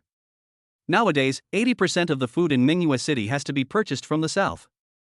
Although the empire controls food prices, the price has doubled due to the long distance and difficult transportation. But more important than the price was the quantity limit. Ordinary families could only buy 1 pound of grain at a time, and could not hoard more than 10 pounds of grain. If anyone was found hoarding grain, they would be beheaded. While the standards for Baron and Duchess families were much higher, they still could not hoard more than 100 caddies of grain. Fortunately, Wu Di also had a territory status, and everything in the territory was managed by the lord and was not under the control of the city lord. Aside from collecting taxes, a lord is the king of his territory. As long as you have the ability, you can hoard as much grain as you want. However, when buying grain in Bright Moon City, the grain store must abide by the regulations of Bright Moon City. Even though Wang Qiulan and Ling Huqinger had Wu Di's lord's token, a grain store could only sell them 100 jin of grain. So, Wang Qiulan and Ling Huqinger visited all 20 grain stores in Mingyue City today and only managed to buy 2,000 jin of grain. Auntie, thank you so much for your hard work. A ton of grain isn't much, but it's enough for now. We'll figure out another way after we settle down in the territory. Little enemy, we inquired about this when we bought grain today. Most of the people in your territory rely on digging wild vegetables and tree bark for a living. Without enough food, many people will probably starve to death. We'll definitely need to recruit guards after we get to the territory. This amount of food will only last us a month or two at most. We need to leave someone in the city to buy more food. Wang Qiulan really wanted to stay in the city to help Wu Di prepare food supplies, but she was worried about Wu Di's safety and had to stay by his side to protect him. Auntie, no need. Food is also scarce in Bright Moon City. It's unrealistic to expect to feed the entire territory by buying food, and we don't have that much money. Let me check out the territory first before making any plans. Although the territory I chose is poor, I don't believe it's so poor that it can't even support its inhabitants. Wu Di now has less than 1,000 gold coins left. His territory has an estimated population of around 10,000, which should be enough to buy food to get through a few months. But he couldn't spend all his money on that. Building up his territory and recruiting guards required a lot of money. More importantly, he understood the principle that a little kindness is appreciated, but too much kindness breeds resentment. Moreover, he had considered this issue when he chose this territory. It is close to the wild forest, so he can organize his people and guards to hunt.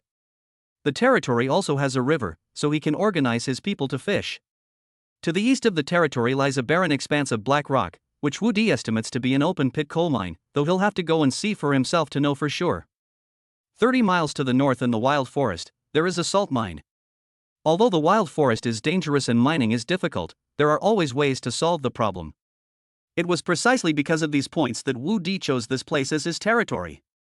If it really was a coal mine, and the problem of the salt mine was solved, then food would not be a problem at all. Okay, Auntie will do whatever you say. By the way, Ling Xiang, didn't you go to the military camp to recruit guards? Where are the guards? Wang Qiulan suddenly remembered the guards and looked at Tuoba Ling Xiang. Auntie, the journey is long and we have to escort so much food and supplies. I'm worried we don't have enough guards, so I sent them out to recruit more. They'll come to meet us tomorrow morning. Wu Di quickly interjected, afraid that Tuoba Ling Xiang would feel awkward. Little enemy, you did the right thing. 10 guards are definitely not enough. I was worried about not having enough guards today and was planning to find a mercenary group to escort us tomorrow. Now that you've made the arrangements, Xiao Di, your aunt can rest assured. Wang Qiulan looked at Wu Di with eyes full of relief. She felt that Wu Di had matured a lot in his words and actions since his last serious illness, and was no longer the little boy he used to be. During the meal, Wu Di told his aunt and Ling Hu Shaoqian about his 3 professions, which surprised and delighted the women. 99% of the men in the eastern continent are unable to cultivate, but Wu Di is not only able to cultivate, but can also cultivate 3 professions at the same time. Although they didn't know why, it didn't dampen their excitement at all.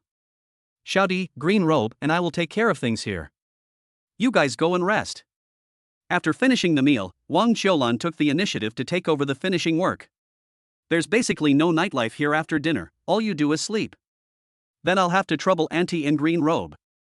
Wu Di didn't refuse, but he was thinking that once he got to the territory, he would definitely find more maids and servants to rescue Auntie in green robe. Little brother, your aunt isn't tired, but you are. You have to travel tomorrow, so take it easy tonight and don't overwork yourself. Wu Di stumbled as he turned around, but fortunately Tuoba Lingxiang and Linghu Shaoqian caught him quickly. Husband, are you alright? Nangong Wani, who was leading the way, turned around and asked when she heard the voice. It's nothing, I just tripped over the threshold. This child is so careless. Oh dear, I wonder when I'll be able to play games with Miss and young master? Watching the 4 figures slowly disappear, Green Robe was filled with extreme longing and anticipation. As a maid who accompanied her in her dowry, she was entitled to play games with the young master, she just had to wait for the right opportunity. Back in her room, Nangong Wani took out a luminous pearl from her storage bag and placed it on the lamp.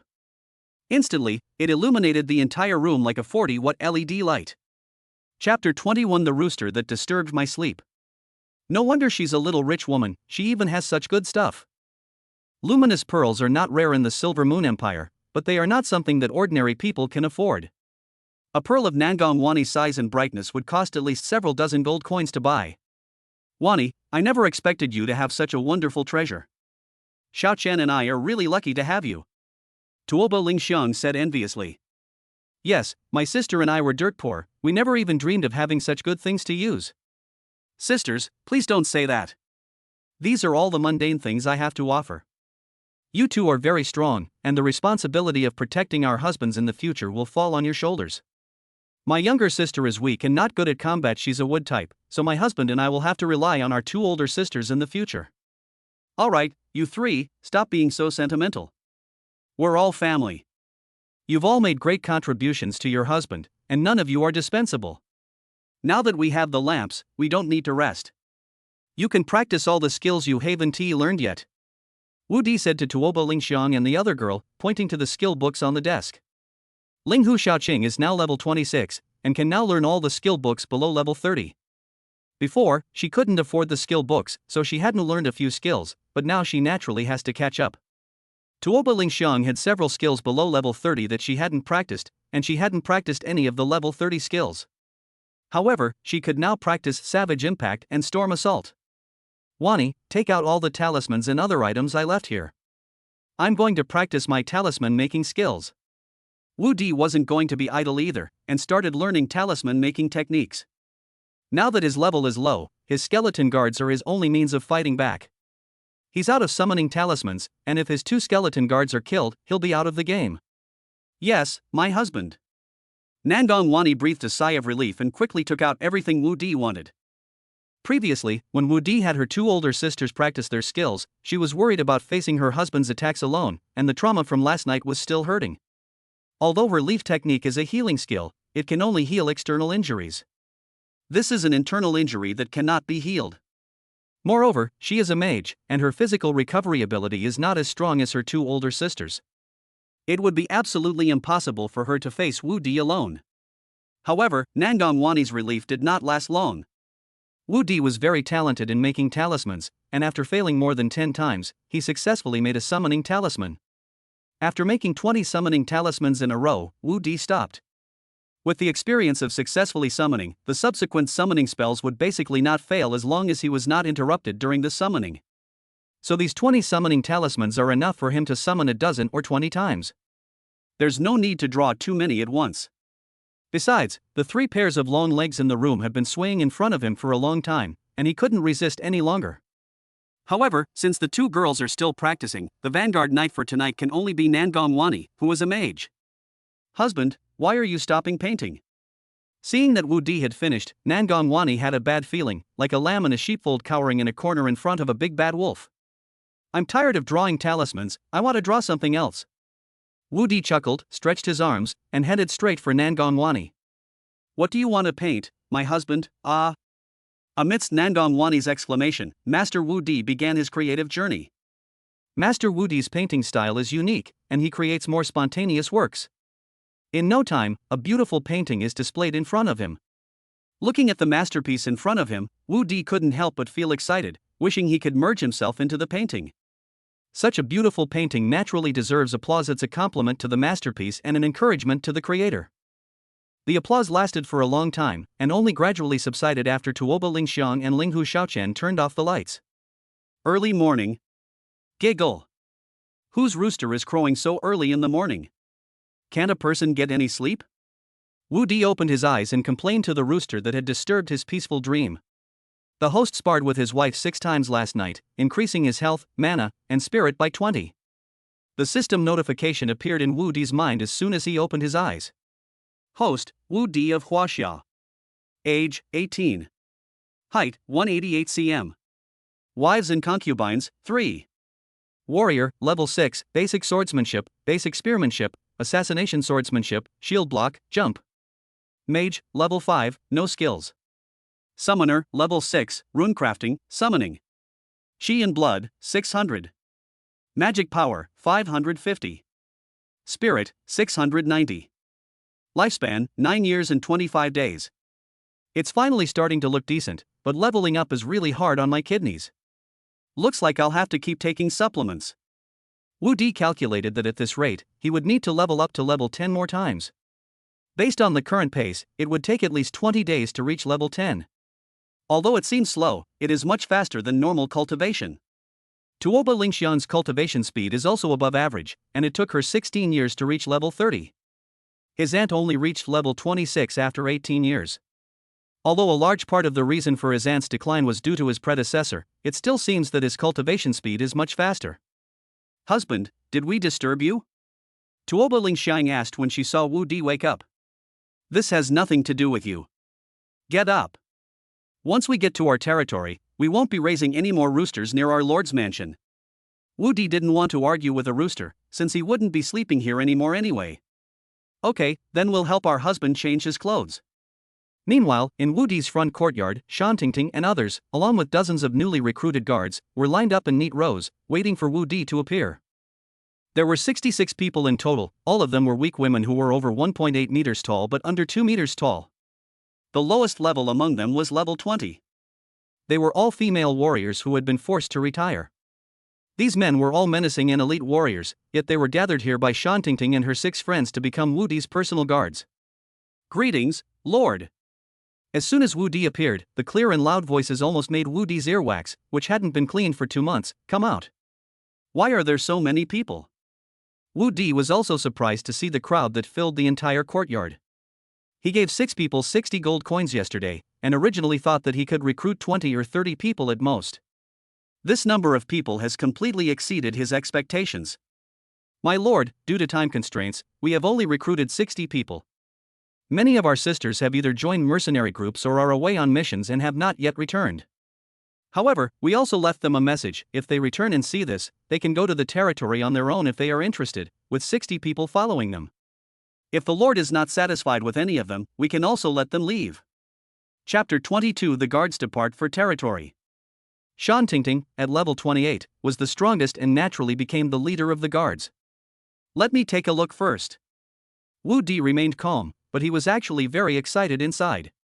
The rows and rows of long legs were so long and neat that he almost developed leg blindness. It's a pity there are no stockings. Wu Di thought with regret. Moving the gaze upwards, despite some differences in clothing and skin tone, the faintly visible abs and defined waistline exude a taut, athletic physique with a touch of wildness. No AB, only CD. There shouldn't be any fakes in this world, right? I'll check them more carefully another time. Holy crap, someone your height has such a cute, childlike face. This one is not bad either, it has a very mature and sophisticated vibe. Wow, she's so alluring, I'm starting to lose control. Why does this look so much like a female celebrity from my past life? Wow, this looks so mature, but I like it so much. This guy is so aloof, but why does he remind me of my college homeroom teacher whom I fantasized about for years? He. Looking at the goddess level guards, Wu Di laughed inwardly. It seems that Shan Tingting and the others understand me. They are all top-notch, with looks that are all above an 8 out of 10, and their figures are even better, none of them below a 9 out of 10. They absolutely need to get 6 extra chicken drumsticks, no. They also need promotions and raises. Why does my husband look like he's selecting a beauty pageant rather than choosing a bodyguard? Tuoba Lingxiang wondered as she watched Wu Di weave through a group of women. Good, very good. Shan Tingting, Xu Jingjing, the 6 of you have done a great job this time. You will be rewarded properly when we get to the territory. Thank you, Lord. The 6 people were very satisfied with Wu Di and wanted to reward them, so they thanked him excitedly. My lord, did they all stay behind? Shan Tingting asked tentatively. Of course, they are all very beautiful and outstanding, so naturally they will all stay. The 6 of you will be squad leaders from now on, and each of you will choose 10 people as your subordinates. You will appoint your own corporals. Once you've chosen, go to the carriage to collect your weapons and equipment. We'll depart in 15 minutes. Yes, my lord. Little enemy, now that we have this group of guards, reaching the territory safely should not be a problem. However, you gave them 60 gold coins yesterday, but now only 66 have returned. There must be 6 people who haven't received their resettlement allowance. They haven't mentioned it, but you can't ignore it, and you can't leave any future problems. Auntie is right. It was my oversight. If it has caused dissatisfaction among these 6 people, it could indeed leave hidden dangers. I will find Shan Tingting to deal with this matter later. My lord, we are ready and can depart at any time. Shan Tingting reported this just 10 minutes later. Very well, let's set off then. Wu Di waved his hand from the carriage, and the grand convoy began to move. There were a total of 8 2-horse carriages. The first 2 were carriages with passenger compartments, while the last 6 were wagons fully loaded with grain, goods, and equipment. There were only 2 war horses, belonging to Tuoba Lingxiang and her aunt Wang Qiulan. They didn't want to ride in a carriage, but instead rode their war horses to lead the way. Shan Tingting and 66 others stood guard on both sides of the convoy.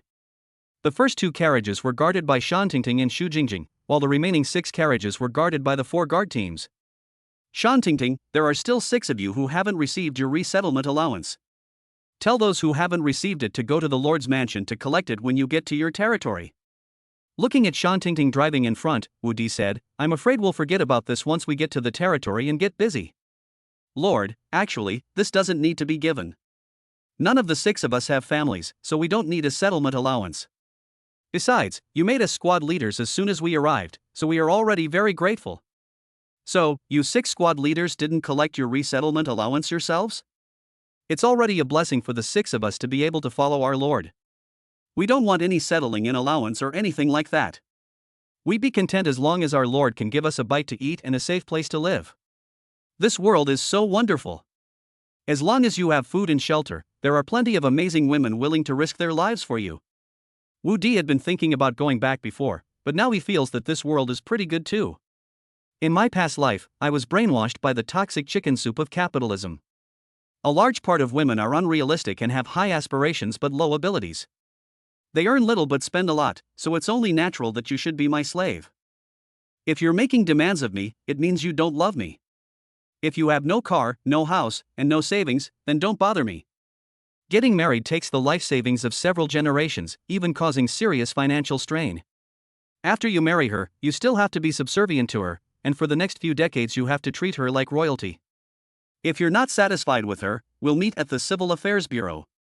The people who harmed them became their biological parents, while the men who worked hard, bled and sweated for them and loved them became the targets of criticism and disgust. Women love to dream. Some people create one beautiful dream after another, making many conscious women unwilling to wake up, because reality is too cruel compared to dreams. This is wonderful, what a beautiful world. You deserve to come here. Looking at Shan Tingting driving for him, his 2 wives nestled beside him, and the women guarding him on both sides, Wu Di fell deeply in love with this world. Although it is dangerous, you can take your destiny into your own hands. Don't worry, Shan Tingting. As long as I, Wu Di, have food to eat, you will never go hungry. Of course, you will also receive what you deserve in full. Once you reach your territory, your rewards and settling and allowance will be given to you together. Also, during your rest time, you can use the skill books on the carriage to learn new skills. Once a skill book is opened, it can only be kept for 6 months. The more people learn it, the more money he makes. Since it can improve the combat power of his guards, he naturally won't hide it. The more people learn it, the more money he makes. Yes, Lord. Seeing Wu Di's insistence, Shan Tingting didn't say anything more. They had all seen the skill books on the carriage, and they hadn't expected that they could learn them too. Although they were all in their 20s, they hadn't fully learned many of the level 10-12 skill books. As low-level warriors, they usually only chose to learn a few skills. This is because many people share a single skill book, otherwise, even fewer skills would be learned. Now that there is free learning, naturally no one would refuse it. Shangguan Mingyue was handling government affairs in her study when her maid Yang Shirua pushed open the door and entered. In the entire Mingyue city, only Yang Shirua and her sister Shangguan Fanqing were allowed to enter the study without knocking. Lord City Lord, Baron Wu Di's convoy left the city a quarter of an hour ago. They're setting off today? I wonder if they're really confident or just reckless. Yesterday, Tuoba Lingxiang only recruited 6 guards in the military camp. She knew that Wu Di hadn't even recruited enough guards even with 10. She didn't expect them to set off today. Chapter 23 to Undeterred Women. Lord of the city, Baron Wu Di of Huaxia, yesterday used those 6 guards to recruit 60 more sisters who had been ostracized and retired in one night. Including the Baron himself, his wife, maids, and aunts, there were a total of 73 people including skeleton archers, and there was also a skeleton swordsman and shieldman in the party, confirming that there was a necromancer in the group. Yang Shirua reported the total number of people in Wu Di's convoy, but she didn't know that Wu Di was the necromancer. She mistook the tightly wrapped skeleton bow and arrows for the necromancer. Oh, I didn't expect him to recruit a guard team and a necromancer in such a short time. He seems to have some skills. I hope he can surprise me. Shangguan Mingyue was quite surprised, but she didn't take it too seriously, even though Wu Di had stirred her heartstrings and made her feel good about him. But after all, he's a man who can't escape the curse. It's good enough that he can even get her attention. She doesn't want to invest too much emotion in him, because she's afraid she'll feel sorry for him later. In another mansion, Li Feifei also entered Nan Gongyan's room. As soon as Li Feifei entered, Nan Gongyan asked impatiently, "Have you found out anything?" "We've found out. That kid just happened to choose the hibiscus collar. He's really asking for trouble. Ha, it seems that heaven is really helping us.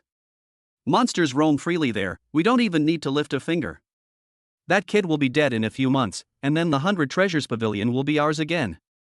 Nan Gongyan laughed heartily, never expecting Wu Di to choose such a suicidal place.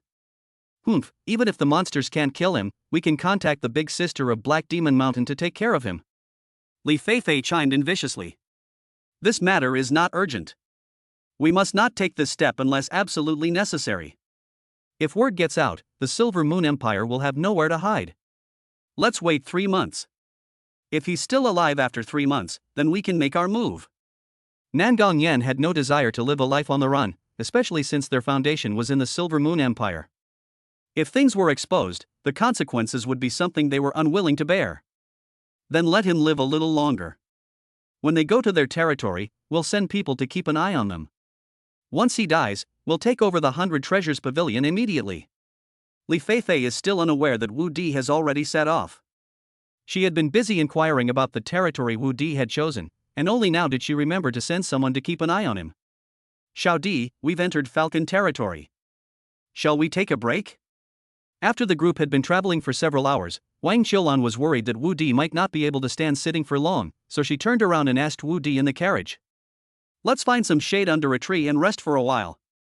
Wu Di's previous self had never left Mingyue City. Now that he was out, he wanted to see if the outside world was as he had imagined. After getting off the bus, Wu Di felt as if he were in a past life, on a country road far from the city.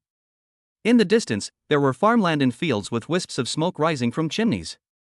Nearby, there was lush grass and the road was winding and picturesque. The only difference is that the air in this world is fresh, the oxygen content is very high, and towering trees are as numerous as hairs on a cow, with trees about a meter in diameter everywhere. The giant tree in front of Wu Di required at least 3 people to barely encircle it, and there were no fewer than dozens of such giant trees in the human territory. This gives us a sense of wonder about the wild forests, the lands never before trodden by humans. Wu Di felt a longing for them, which also extended to a sense of awe for nature. After a short rest, Wu Di couldn't wait to set off.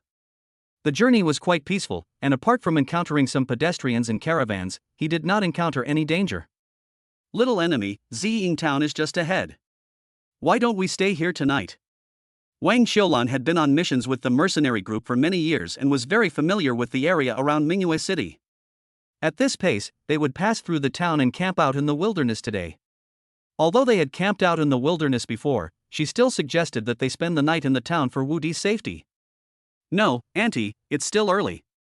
We need to get to the territory as soon as possible. Let's go straight through Ziying town and not stop. Wu Di knew that sleeping in the wild was dangerous, but if he wasn't willing to take that risk, he wouldn't have chosen to be a lord. Danger often comes with opportunity. Besides, this is still within the territory of Falcon Territory. Falcon Territory is not only governed by a lord, but it is also adjacent to the territory of Bright Moon City. The danger level is not high, so there is no need to delay half a day's journey. Alright then.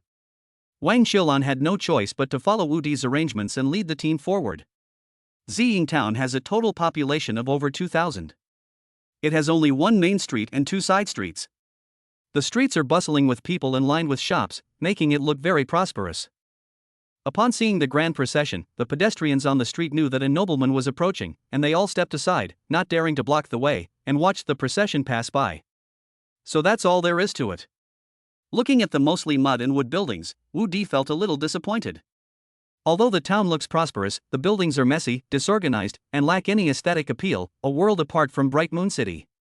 The streets were full of women, old ladies, men were practically nowhere to be seen, and even boys were few and far between. Wu Di probably thought this was a common phenomenon. After all, once a man comes of age, marries, and acquires a title, who would want to live in a small town? The annual stipend of 10 gold coins is enough to ensure a comfortable life. 99% of the men in the eastern continent live in cities. This is an inevitable trend and also a form of protection for men. The boys in the small town were probably all born after their fathers died, leaving them without any source of income and having exhausted their family fortunes. They were then raised by their mothers to make a living in the town, and would return to the city once they came of age, got married, and started their own families. The troops did not stop until they were 20 miles outside the town, when it was getting dark, and Wu Di ordered them to set up camp. After a campfire was lit and a simple meal of dry rations and dried meat was eaten, 6 trucks surrounded 2 vans in the center, while 6 tents were placed around the perimeter, with 2 teams of guards taking turns keeping watch. Wu Di and his 3 wives shared a carriage, which was 2.4 meters by 3.6 meters in size. Although it was not as big as a room, it was still enough for 4 people to lie down comfortably. Husband, what are you doing? Yes, my husband, we're in the wilderness, surrounded by people. Let's not do it tonight. My lord, why don't you bear with it for a few more days? Once we reach the territory, you can do whatever you want with me. Seeing that Wu Di was touching her inappropriately regardless of the occasion, the 3 women were both surprised and embarrassed and offered their advice. Hee, what's wrong with that? Don't you guys think the atmosphere and the venue are super exciting? As a transmigrator, Wu Di didn't care about that. Everyone here is an adult and a sensible person. Moreover, if he wanted to improve his strength, he couldn't afford to waste any opportunity. On the way, Shan Tingting was also in the carriage, with 10 guards on both sides. In order to maintain the image of a lord, he had to endure it. Chapter 24 Advice from my aunt. But now, besides their own skeleton, there were only their aunt and the green-clad carriage next to the carriage, surrounded by a ring of wagons, and the guards' tents were a dozen or 20 meters away from them. As for my aunt in green dress, they'd already overheard me before, so it wouldn't matter if they overheard a few more times. In the end, the 3 women only offered token resistance. They dared not truly refuse Wu Di. Even if Wu Di wanted to leave the carriage, they would have no choice but to comply, let alone leave the carriage. The carriage moved automatically without wind, making a creak sound. This little enemy is really something, just like a mad dog. My brother-in-law wasn't like this before. He would run far away from my sister whenever he saw her. This little enemy is completely reckless. Is this more important than life itself? To make him so enthusiastic, no, I must have a good talk with him tomorrow. Aunt Wang Xiulan leaned against the carriage, muttering to herself. Their carriages were only 2 meters apart, so the soundproofing was practically non-existent. The more Wang Xiulan listened, the more uncomfortable she felt. Besides worrying about Wu Di's health, she was also experiencing some unusual health problems. This made her feel somewhat ashamed, but fortunately, the carriage was dark, and the woman in green was curled up on the other side so she couldn't see her condition, which made her feel a little more relaxed. Meanwhile, the woman in green, who was huddled to the side, was already blushing, her legs tightly pressed together and her teeth clenched, as if afraid that Wang Qiulan would discover her state. The tormenting sounds didn't gradually subside until late at night, but the two still couldn't fall asleep for a long time. As the first rays of sunlight filtered through the trees and fell on the carriage in the early morning, Wu Di stretched and felt refreshed. His condition was getting better every day. The same old recipe, the same old taste. Wu Di chuckled upon hearing the system notification. As always, his 3 dimensions had increased by 20 points last night. With 620 HP, 570 MP, and 710 spirit, the summoner has reached level 7. After jumping out of the carriage, Shan Tingting and the other guards had already tidied up, and the 6 wagons were also neatly arranged, with several guards feeding the horses. "My lord, did you sleep well last night?" Shan Tingting walked over and asked. A group of guards followed behind, carrying basins of water and steaming food. "Knowing that your highness went out without any maids or servants, I acted on my own initiative. Please punish me for any overstepping my bounds." "Thank you for your kind offer, then I'll trouble you." Wu Di patted Shan Tingting's arm and smiled. Before Shan Tingting could speak, several guards behind her began to help Wu Di wash and clean up. Although Wu Di was not used to it, he had to get used to it, so he let them serve him. "Have the 3 ladies not woken up yet?" Seeing that Wu Di was not aristocratic and was very approachable, Shan Tingting mustered up her courage to ask. "He's already awake, he should be coming out soon." Wu Di took the roasted rabbit leg handed to him by Shan Tingting, looked back at his RV, and saw that the 3 women had helped him change his clothes before dressing themselves, so they were a step behind him. "By the way, why is there roasted rabbit?" Wu Di remembered that he had only prepared dry rations and dried meat, but hadn't had time to prepare fresh meat. "Last night while we were on watch, 2 wild rabbits wandered into the camp. We were going to save the other one for lunchtime to roast for the lord and his ladies." "You're so kind." Wu Di didn't want to make an exception. Although the rabbits in this world were much bigger than those in his previous life, they weren't enough to feed dozens of people, so he had no choice but to accept the kindness. "It tastes good. If we encounter any wild animals today, we shouldn't let them go. Then we can all eat meat. As long as it doesn't affect our journey, Wu Di doesn't mind eating something good." As soon as Wu Di finished speaking, the 3 women, including Tuoba Ling Xiang, got off the carriage one after another. "Greetings, ladies." "Yes, everyone, there's no need for such formalities." "What, miss, master, I overslept, please punish me." Just then, Green Robe with dark circles under her eyes jumped off the carriage and hurriedly knelt down in front of Wu Di. As Nangong Wani's dowry maid, it was her job to serve her mistress when she got up and washed. Although she and Nangong Wani were like sisters at home, their statuses were insurmountable. "Green Robe, why are you up so late? You never used to sleep in when you were at home." Although Nangong Wani wouldn't argue with Green Robe, Wu Di was in charge now. Moreover, if she couldn't be fair in terms of rewards and punishments in front of these guards, how could she gain their respect in the future? So, although she felt sorry for him, she didn't plead for Green Robe. The woman in green had no choice but to suffer in silence. She had listened all night and only fell asleep close to dawn, and then overslept. "All right, get up.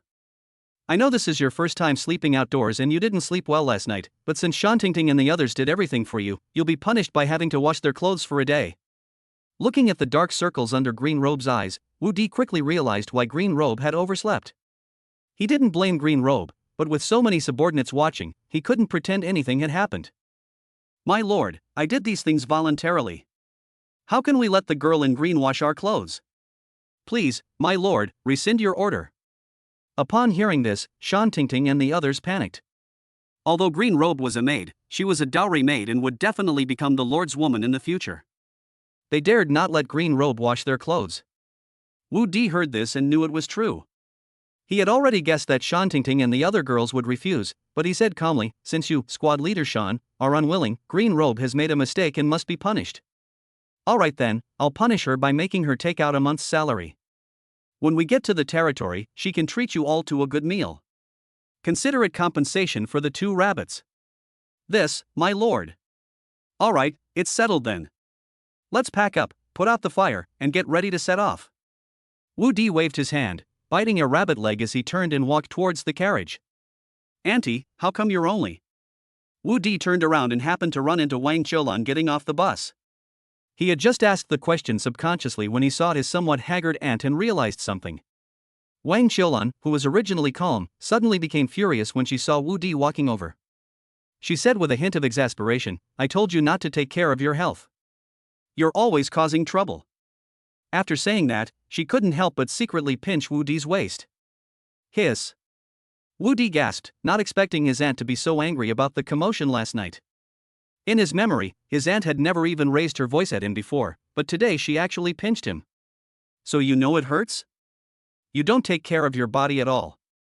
Do you know how heartbroken your aunt is?" Wang Qiulan said, tears welling up in her eyes. She was genuinely worried that Wu Di's health would collapse if things continued like this, so she couldn't help but pinch him. But after pinching him, she regretted it and felt sorry for him. "Auntie, I know you're worried about me, but I know my own body, so don't worry, I'll be fine." Wu Di was deeply moved when he saw that his aunt was about to cry. In this world, his aunt was the person who loved him the most, without exception. "Little Di, Auntie is just worried about you. Did I pinch you too hard just now? Promise me you won't do that again. Even if you can't help it, can't you do it less often?" Towards the end, Wang Qiulan became a little embarrassed. Although she was addressed as Auntie, she was still a pheasant. Chapter 25 Arrival at Plum Blossom Ridge. "Auntie, this won't affect my health, and it will even increase my level." Wu Di didn't want his beloved aunt to worry, so he prepared to reveal the truth. "You've learned to lie to your aunt now. You weren't like this before," Wang Qiulan said, clearly disbelieving and somewhat saddened. "Auntie, how could I bear to lie to you? You know that we men are cursed and can't cultivate, but I was able to cultivate after I got married. Why do you think that is? Why? Does this have anything to do with you getting married? Then why couldn't your father cultivate after he got married? So many men in the Eastern continent have gotten married, and none of them have been able to cultivate. Although you can cultivate, does that have anything to do with getting married? As for why, I don't know either." Although Wu Di could be completely open about other aspects of his aunt, he couldn't talk about the system. It wasn't that he didn't believe it, but that he couldn't explain it. "But these past few days, every time I get intimate with them, my strength increases. Last night, my summoner also broke through to level 7. If I keep this up, I can reach level 30 for all 3 classes within 5 months. Really? But your chi and blood have indeed improved a lot these past few days. You should be at level 6 by now, right?" Although Wang Qiulan was somewhat incredulous, she also noticed that Wu Di's chi and blood had increased. "Yes, at my current speed, I can level up all 3 professions in just 5 days. If I reduce the number of attempts, the time will be delayed. If that's the case, and it won't harm your health, then your aunt won't interfere." Wang Qiulan was successfully persuaded by Wu Di. "Don't worry, Auntie. All right, they're all waiting. I'm going to wash up first, then we'll be leaving. Auntie, it breaks my heart to see how haggard you look. Don't eavesdrop anymore, hee hee." After saying that, Wu Di chuckled and ran away. This naughty boy, he's actually making fun of his aunt now. Do you think his aunt wants to listen to that? No, even though Xiao Di said it won't harm his body, I still need to find a way to replenish his energy. I heard that those whips are very effective, so I must go hunt some magical beasts in a few days. Wang Qiulan already had a plan in mind, and perhaps it was this idea that earned her the title of Demon Whip Hunter. The journey was very smooth. As they moved further away from Mingyue City, there were significantly fewer convoys and pedestrians on the road. At this time, Wu Di's convoy had already entered the territory of Maywailing. The Lord of Plum Blossom Ridge is named Beitang Plum Blossom, a level 45 mage lord who once served Shangguan Mingyue and made great contributions. Now, he guards Plum Blossom Ridge, serving as the first line of defense north of Mingyue City. Moreover, Beitang Mei Hua is a viscount, and could easily choose a better territory or stay by the city lord's side.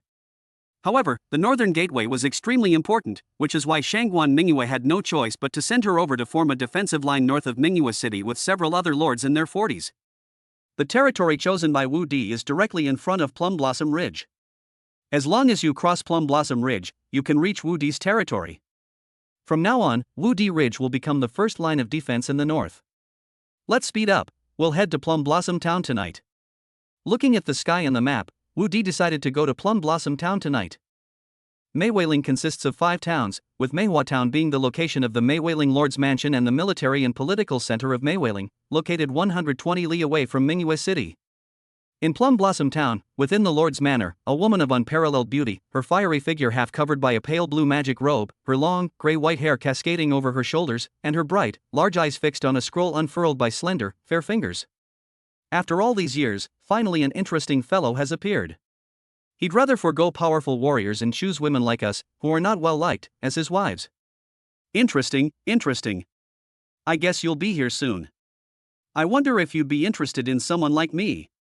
She finished speaking and gently tucked a strand of hair behind her ear with her slender fingers, exuding charm. The woman was none other than Bei Tang Meihua, the Lord of Meihua Ling. Although Bei Tang Meihua was 50 years old, as a level 45 mage, she possessed a lifespan of 300 years and still looked like a 20-year-old girl. However, Bei Tang Meihua had once been promised to someone. When she was 35 years old and had become a viscount, a 30-year-old man took a liking to her and made her his concubine. Of course, the man was also attracted to her status as a viscount, but after she had been in the manor for 3 months, he died. Later, she was sent here by the Lord of Mingyue City to be the Lord. My lord, the convoy of the invincible Lord of China has arrived. At this moment, a guard walked in and reported. Yes, let Lord Wu Di's caravan rest at the post station. After that, please invite Lord Wu Di to the Lord's Manor. I will host a welcome dinner for him. Although both were lords, her rank and status were higher than Wu Di's, so she did not go to greet him, but waited at the Lord's Manor. I really miss the taste of a man. Whether I can say goodbye to you in the future depends on tonight. After saying that, she glanced at the 5 slender jade fingers on her left hand before getting up to make arrangements. As expected, having a main town in the territory makes all the difference. Wu Di exclaimed upon arriving at Plum Blossom Town. We passed through 4 towns along the way these past 2 days, but they were all similar to, or even worse than, the first town, Ziying Town. But Meihua Town finally felt like a proper town. The sawmill wall was over 10 meters high and 4 or 5 meters wide. Not only was there an arrow tower 20 meters above the ground every 20 or 30 meters, but there was also a heavy crossbow covered with a tarpaulin every 100 meters. It can not only block ground monsters, but also shoot down flying monsters. There are people standing guard and patrolling on the arrow towers and city walls, making it look like a major military town. Although the buildings on the streets of the city are all rammed earth structures, they are neat and orderly, and look very comfortable. The streets are bustling with people and vehicles. You can tell from the residents' clothing that their happiness index is much higher than in the previous towns, and there are guards patrolling the streets from time to time. In the center of the town stands a 20-meter-high stone castle, towering several meters above the surrounding buildings, making it particularly eye-catching. This is the Lord's Manor. Looking at the castle in the distance, Wu Di turned to Wang Qiulan and said, Auntie, let's find an inn to stay in first.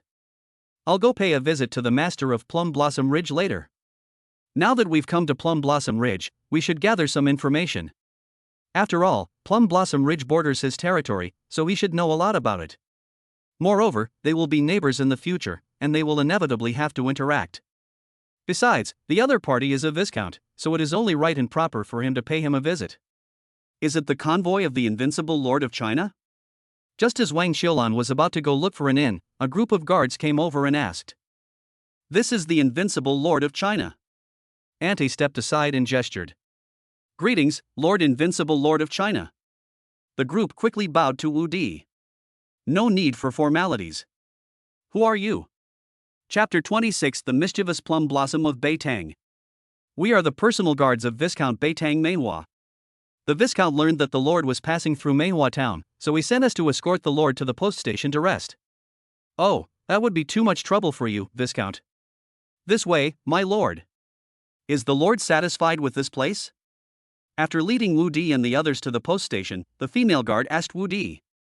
Very good, thank you for your trouble. The post station was right next to the Lord's mansion, and it was a 3-story building with a nice environment. Wu Di and his group were very satisfied, and it was free. I'm glad you're satisfied, my lord. Our Viscount said that since you've had a long journey, he has prepared a banquet at his residence to welcome you back. We hope you will do us the honor of attending.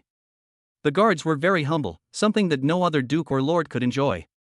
This was not only because Wu Di was a male lord, but also because he was a distinguished guest personally invited to a banquet by Bei Tang Meihua. I am truly flattered that Your Excellency has hosted a banquet for me. I was just about to pay you a visit.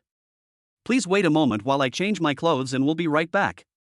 Wu Di was surprised that Beitang Mei Hua not only arranged for people to receive them, but also prepared a banquet for him, which made him a little confused. However, he was going to go no matter what. Since it was his first time visiting someone superior, Wu Di naturally couldn't arrive empty-handed.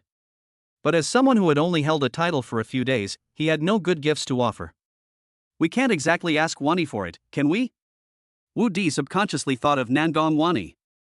Although her storage bag wasn't big, it shouldn't be difficult to find one or two gifts. However, even though he lives off women, his body can't keep doing it.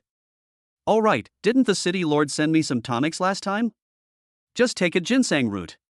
Wu Di suddenly remembered that Shangwan Mingyue had given him 3 ginseng roots. He had only eaten the rootlets of 1 ginseng root these past few days, and there were still 2 untouched. Giving one away wouldn't be a big deal. Auntie, you all rest well at the post station. I'm going to the Lord's manor. After changing his clothes, Wu Di, carrying a box containing ginseng, went out with Beitang Mei Hua's personal guards, followed by 2 skeleton guards. There was no other way. Although the post station was close to the Lord's mansion, it was still more than 70 meters away, and it was located deep inside the mansion. So he could only bring the skeleton guards. My lord, are you perhaps a summoner? The guard asked incredulously as he saw Wu Di leading out the skeleton guards. Summoners are rarer than mages, and for this to happen to a cursed man was simply unbelievable to them. That's right, I'm fortunate to have become a necromancer summoner. Wu Di said calmly. He planned to use the identity of a summoner to cover up his identities as a warrior and a mage.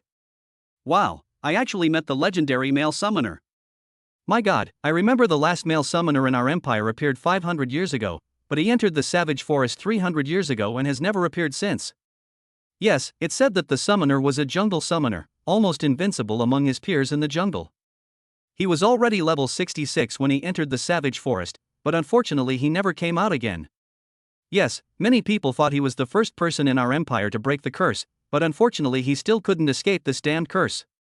Alright, all of you, stop talking. Don't keep the Viscount waiting. The head guard couldn't help but speak up to stop his men from talking endlessly. My lord, please. The crowd was only slightly shocked. Although very few men could cultivate, it wasn't impossible. However, unless they broke through to level 30, they still couldn't change their fate.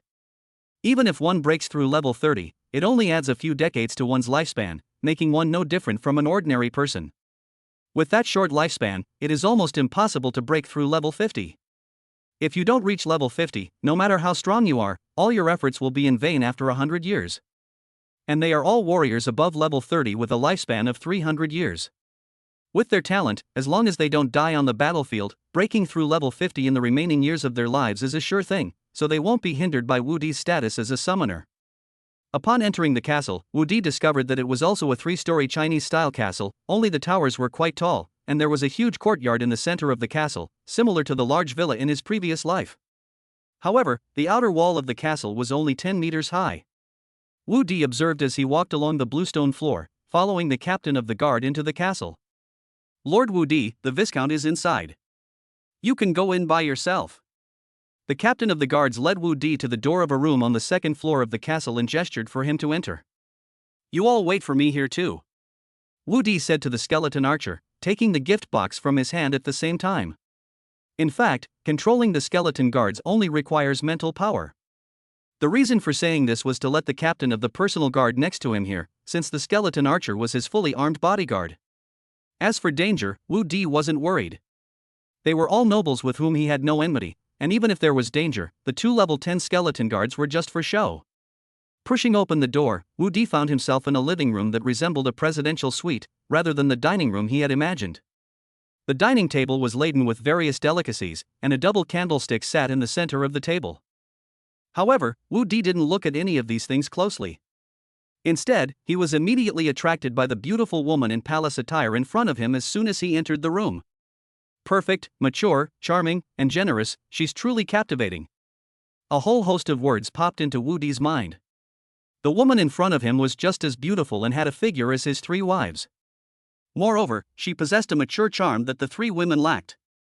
Compared to her, the 3 women were much more immature, and she looked as if she had just finished bathing, giving Wu Di the feeling of a ripe peach on a tree after a light rain. The aroma was irresistible, and the flesh was so tender and juicy that it made one want to take a bite. However, Wu Di, who had received 9 years of compulsory education, managed to overcome his desire with reason. These are someone else's peaches. It's immoral to steal them without the owner's permission. Wu Di of Huaxia greets Viscount Beitang. I am new here and this is just a small gift. I hope you will accept it. Wu Di said, bowing and holding up the gift box with both hands. Why are you being so polite, little brother from China? You've been staring at me for so long. Do you think I'm pretty? Beitang Meihua arrived in front of Wu Di with a fragrant breeze, picked up Wu Di's gift and placed it on the table without even looking at it. With his other hand, he took Wu Di's hand and placed it on his waist, looking at Wu Di with a smile. Where am I? Where is this? Even Wu Di, who had lived 2 lives, was bewildered by Beitang Meihua's actions. Have I encountered a demon? Have I become Tang Sanzang? Yukong, where are you? Chapter 27 The Plum Blossoms of Beitang's Plea to Stay. What's wrong, little brother Huaxia? Are you saying your sister isn't pretty enough? Beitang Meihua lowered her body, presented a pair of large northeastern steamed buns to Wu Di, and whispered in his ear. I've never seen anyone talk like that before. You're just talking, but you have to get so close and blow on it after you finish. Don't you know that makes you itchy? Of course, Wu Di could only think these words to himself. Viscount. Wu Di had just started to speak when he was immediately interrupted by Beitang Meihua. Call me sister. Sister, you are so beautiful that you could make fish sink and geese fall from the sky. I was so amazed when I saw you just now that I offended you. I hope you will forgive me. Although Beitang Meihua acted this way, Wu Di couldn't figure out what she was thinking. He didn't know if she was deliberately testing him, joking with him, or really. Whatever the reason, apologize first.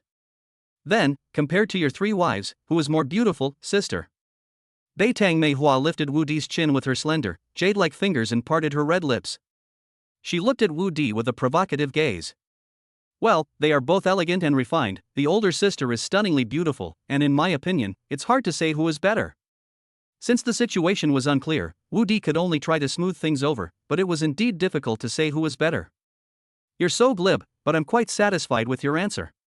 Please sit down, or the food will get cold. Although Beitang Meihua took a liking to the young man in front of her at first glance, she didn't like a heartless man.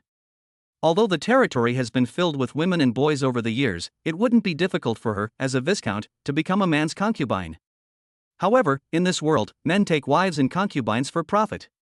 They are especially disliked because of their petite stature, and there is a fear that their offspring will also be petite, so they are rarely allowed to have children. Although Wu Di was wary of her, he didn't say that his wife was inferior to her. If it were any other lord, let alone behind his wife's back, even in front of her, he would probably say that she was more beautiful. After pressing Wu Di into a chair, Beitang Meihua casually picked up Wu Di's gift. It wasn't that she cared about the gift itself, but she was just curious about what Wu Di had given her as a greeting gift. This was also the first time in many years that she had received a gift from a man. Wow, my dear brother, you really surprised your sister. You even brought out a 300-year-old ginseng as a gift. Beitang Meihua never expected Wu Di to be willing to give her such an expensive gift. After all, it's already surprising for a man to give a gift to a woman, let alone such a valuable one. Could it be that he already had feelings for me? Beitang Meihua couldn't help but wonder. However, his fondness for Wu Di also increased rapidly. He was young and handsome, looked energetic and had strong vitality, was generous, and spoke pleasantly. Unable to resist comparing him to her ex-husband, she realized that he completely outshone her in every way. This was the man she had always dreamed of, and her gaze towards Wu Di became more intense. Please forgive my foolishness, sister. Just 3 days ago, I was just an ordinary citizen. This is the best gift I could offer. Seeing that Beitang Meihua only glanced at the gift before putting it down, Wu Di assumed that Beitang Meihua was not satisfied and had to explain. Little brother, this gift is too precious. Your sister can't accept it. You should take it back with you later. Hearing Wu Di say this, Beitang Meihua was even more flattered. Although a 300-year-old ginseng is precious, it is nothing to her, but to Wu Di, who has just become a nobleman, it is an absolute treasure. Wu Di, however, directly gifted her such a priceless treasure, which made her feel valued and respected like never before. Moreover, this value and respect came from the young man she admired. Come and try the dishes from my sister's manor, see if they suit your taste. Bei Tang Mei Hua personally fed a braised abalone to Wu Di's mouth. How was it? Did you like the abalone that your sister fed you? Bei Tang Mei Hua looked at Wu Di with anticipation. Judging from her expression, she doesn't seem to think the gift isn't enough. And she's so enthusiastic towards me. Could it be that she wants to eat me? Wu Di instantly thought of the white bone demon wanting to eat Tang Sanzang's flesh. Delicious, so juicy and tender. Wu Di replied instinctively. It's delicious. I'll eat more later and try some of my sister's local specialties. Bei Tang Mei Hua smiled with satisfaction, and then picked up the wine pot on the table and poured Wu Di a cup of wine. Come and taste it. This is my own homemade 100 flowers wine. I can only produce a few jars each month. I wouldn't let anyone else drink it except my brother. Sister, how can your brother bear this? Wu Di really couldn't take it anymore. Although the three women had been serving him wholeheartedly these past few days, and he was still a little unaccustomed to it, they were, after all, his wives. But the northern plum blossom, with its close proximity and abalone feeding, really put him in a bit of a passive position. Although he also liked being passive, he couldn't just stay completely still. What, is little brother shy? Haven't your three sisters ever fed him this before? No, there really isn't. Wu Di recalled. These days, the three women would only feed him steamed buns at most. Hee, one more then. No, sister, I still prefer to eat by myself. Sister, you should sit down and eat too. It feels strange to have you watching me like this. Alright, since little brother likes to do things himself, then I can only let you have your way. With that, Bei Tang Mei Hua put down her chopsticks and returned to Wu Di's side. Sister, I've come here for 2 reasons. First, to visit you, and second, to inquire about my current situation. I hope you can enlighten me. Since the other party insisted on calling himself the older sister, Wu Di had no choice but to pretend to be the younger brother. Having such a powerful magician as his older sister, who was also close to his territory, meant he couldn't afford to lose out. Little brother, since you've already called me sister, to be honest, I really don't want you to become the lord. As she said this, Bei Tang Mei Hua changed her previous frivolous and dissolute manner. Let me put it this way, my sister is a level 45 wind mage, with 100 warriors above level 30 under her command, 1,500 warriors between level 10 and 30, and 500 militiamen from 5 towns. But you can only barely protect my Plum Blossom Ridge territory, while your territory, whether in terms of resources or farmers, is far inferior to my Plum Blossom Ridge, and it is right next to the wild forest. Not to mention dealing with the magical beasts that frequently escape from the wild forests, the 3 bandit gangs in your territory alone are beyond your capabilities, especially the Black Demon Mountain in the northwest, which even your sister has to be wary of. The leader of Black Demon Mountain is over level 40 and has 300 or 400 bandits under his command. Not only are they powerful, but they have also taken control of Black Earth Town in your territory. Besides Black Demon Mountain, there are also Bullhead Mountain and Waterwave Village. Waterwave Village is the weakest, located in the northeast of your territory. Its leader is also weak, only level 20, and has less than 100 subordinates. But they are very troublesome. After each raid, they retreat to their stronghold. When they encounter a strong enemy, they immediately take a boat and escape into the wild forest, just like a nasty rat. There's also Nyo-Tu Mountain, located on the western border of your territory, with over 200 men. Their leader is a level 35 warrior who frequently raids your town and the Nine Peaks territory to your west, making them a very dangerous area as well. Therefore, your territory is more than 10 times more dangerous than my territory. I advise you to either go back to the city and resign from your position as lord, or stay with me. After Bei Tang Mei Hua finished speaking, she looked at Wu Di's slightly furrowed brows and waited for Wu Di's decision. Chapter 28 Men should just stay home and lie down. Sister, of course I know the dangers of the territory.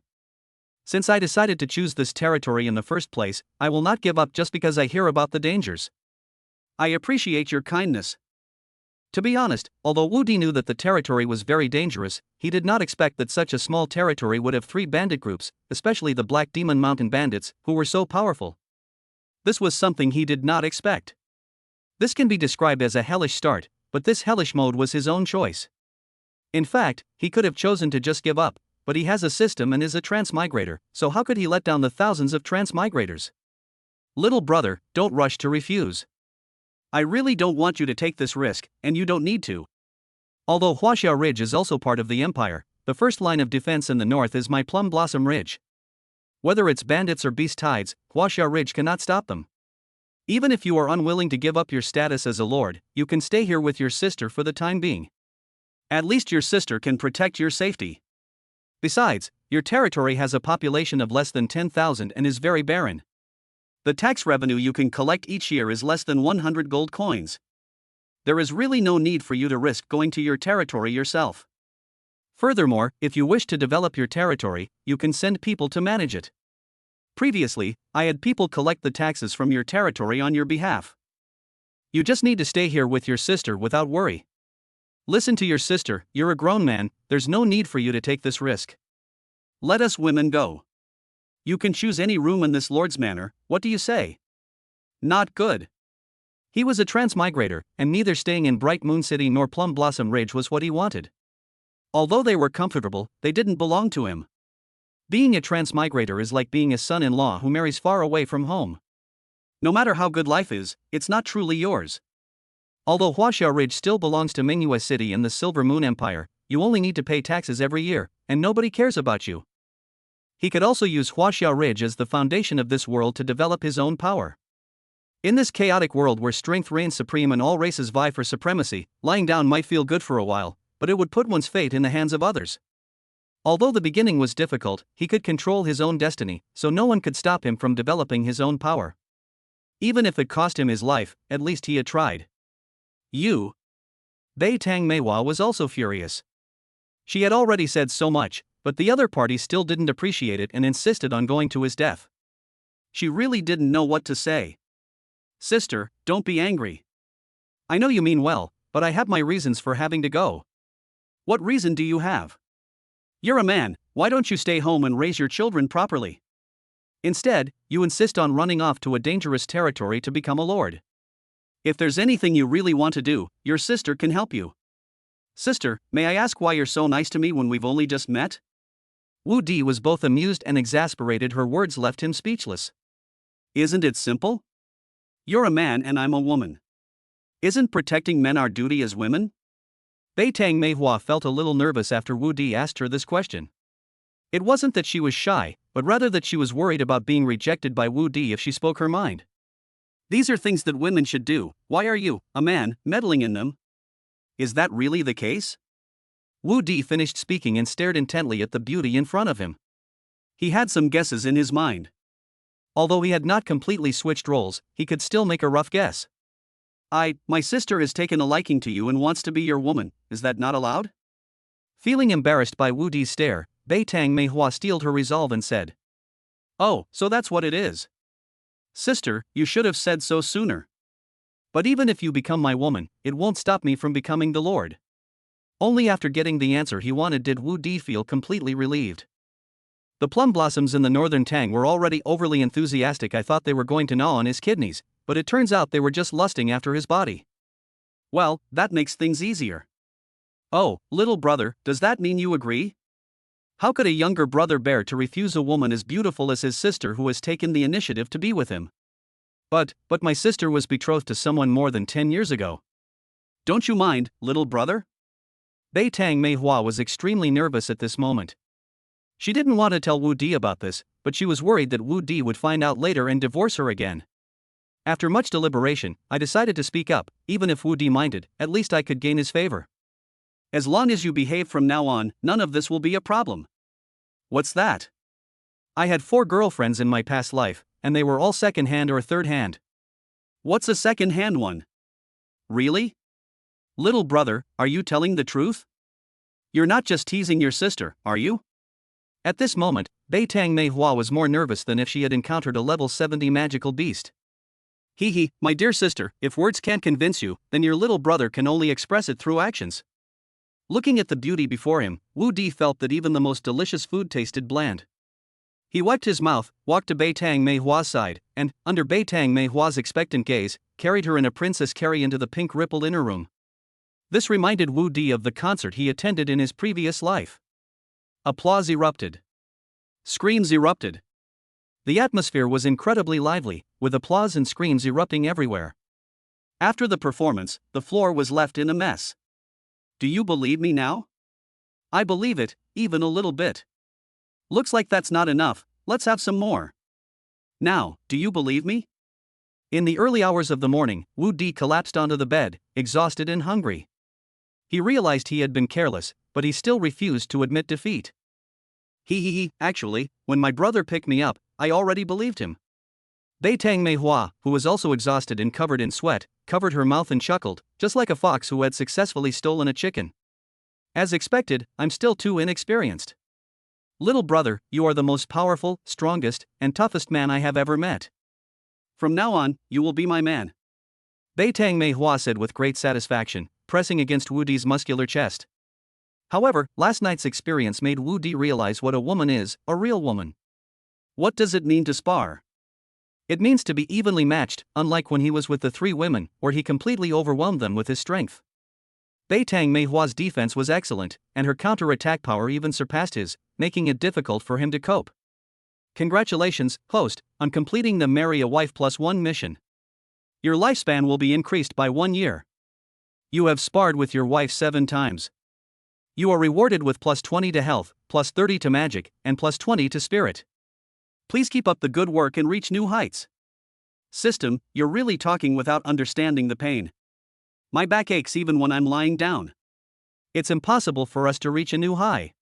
Chapter 29 Fragrance of Plum Blossoms.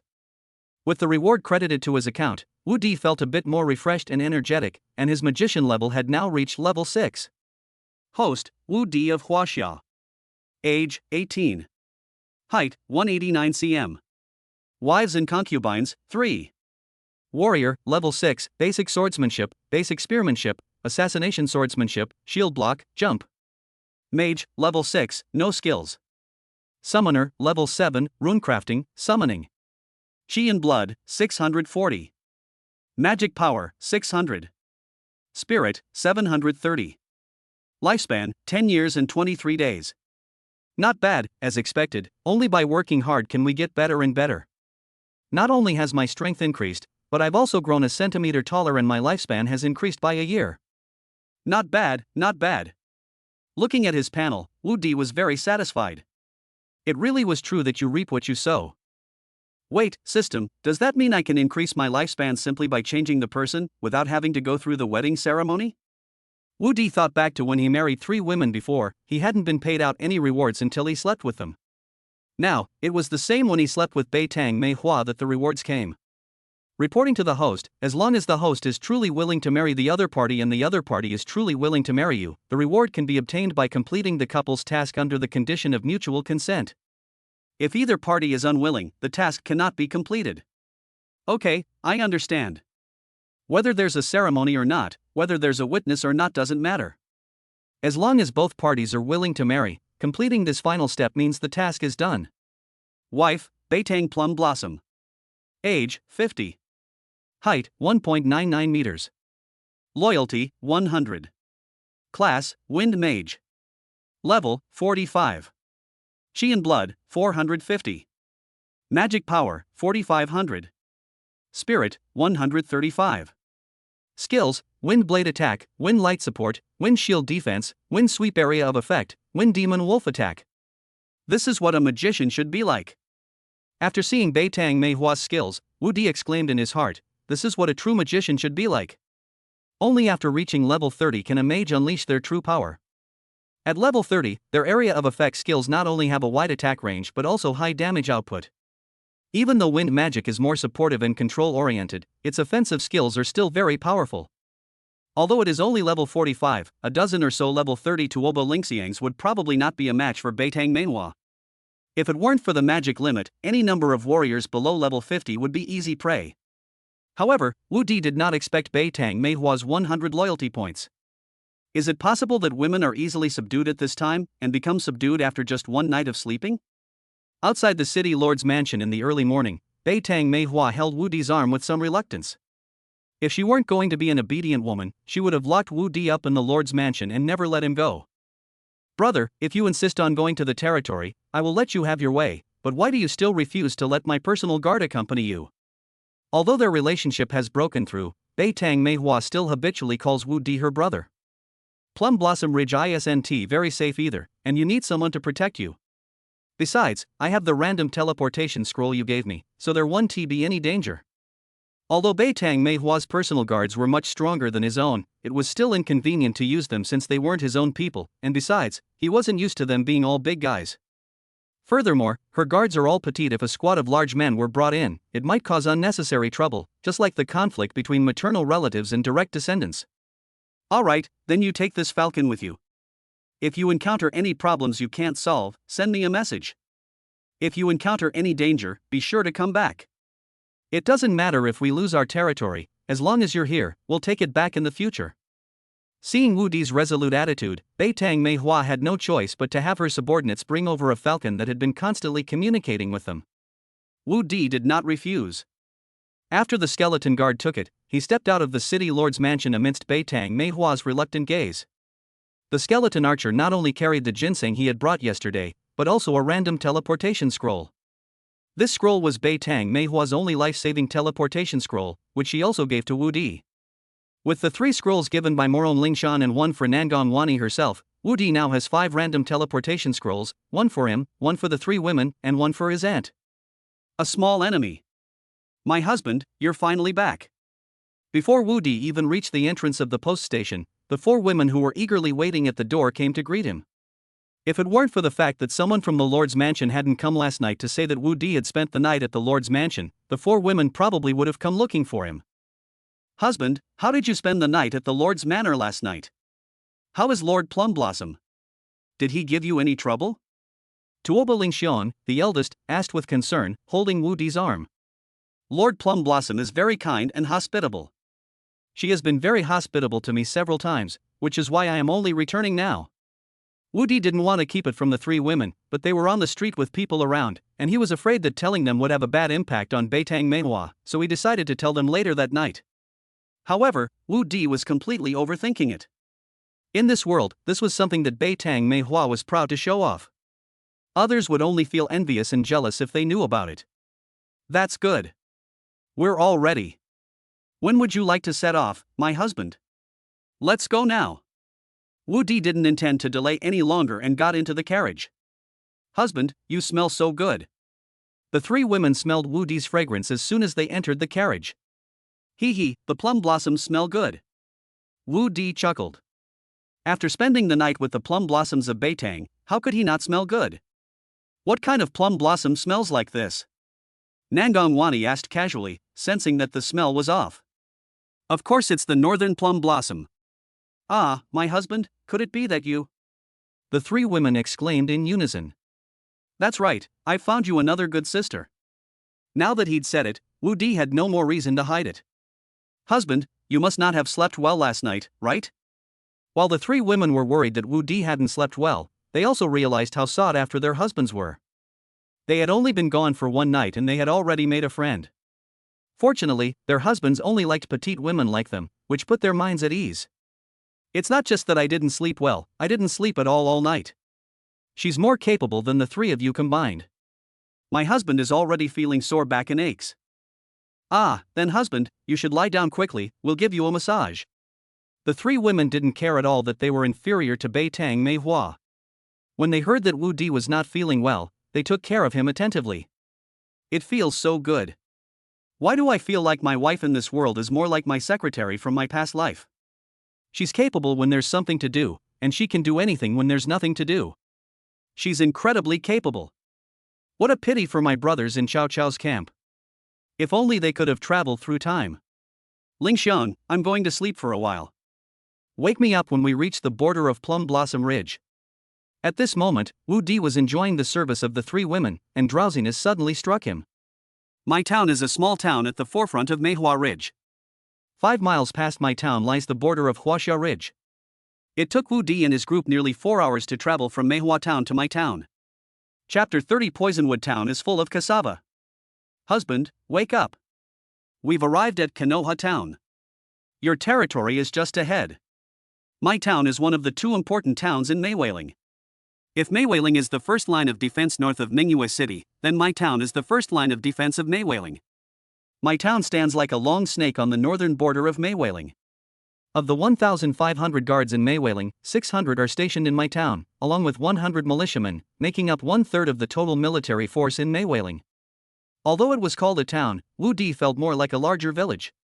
The wooden city wall was missing one side, with the south side empty and the east and west sides each having 500 meters of wall, but the main focus was on the north side. The northern city wall is exactly the same as the city wall of Meihua town.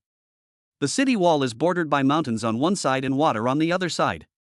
There is also a 10-meter wide ditch in front of it. Even if there is a beast tide, it can hold back for a while, giving the residents of the town enough time to escape. Could it be the convoy of Lord Huaxia Invincible?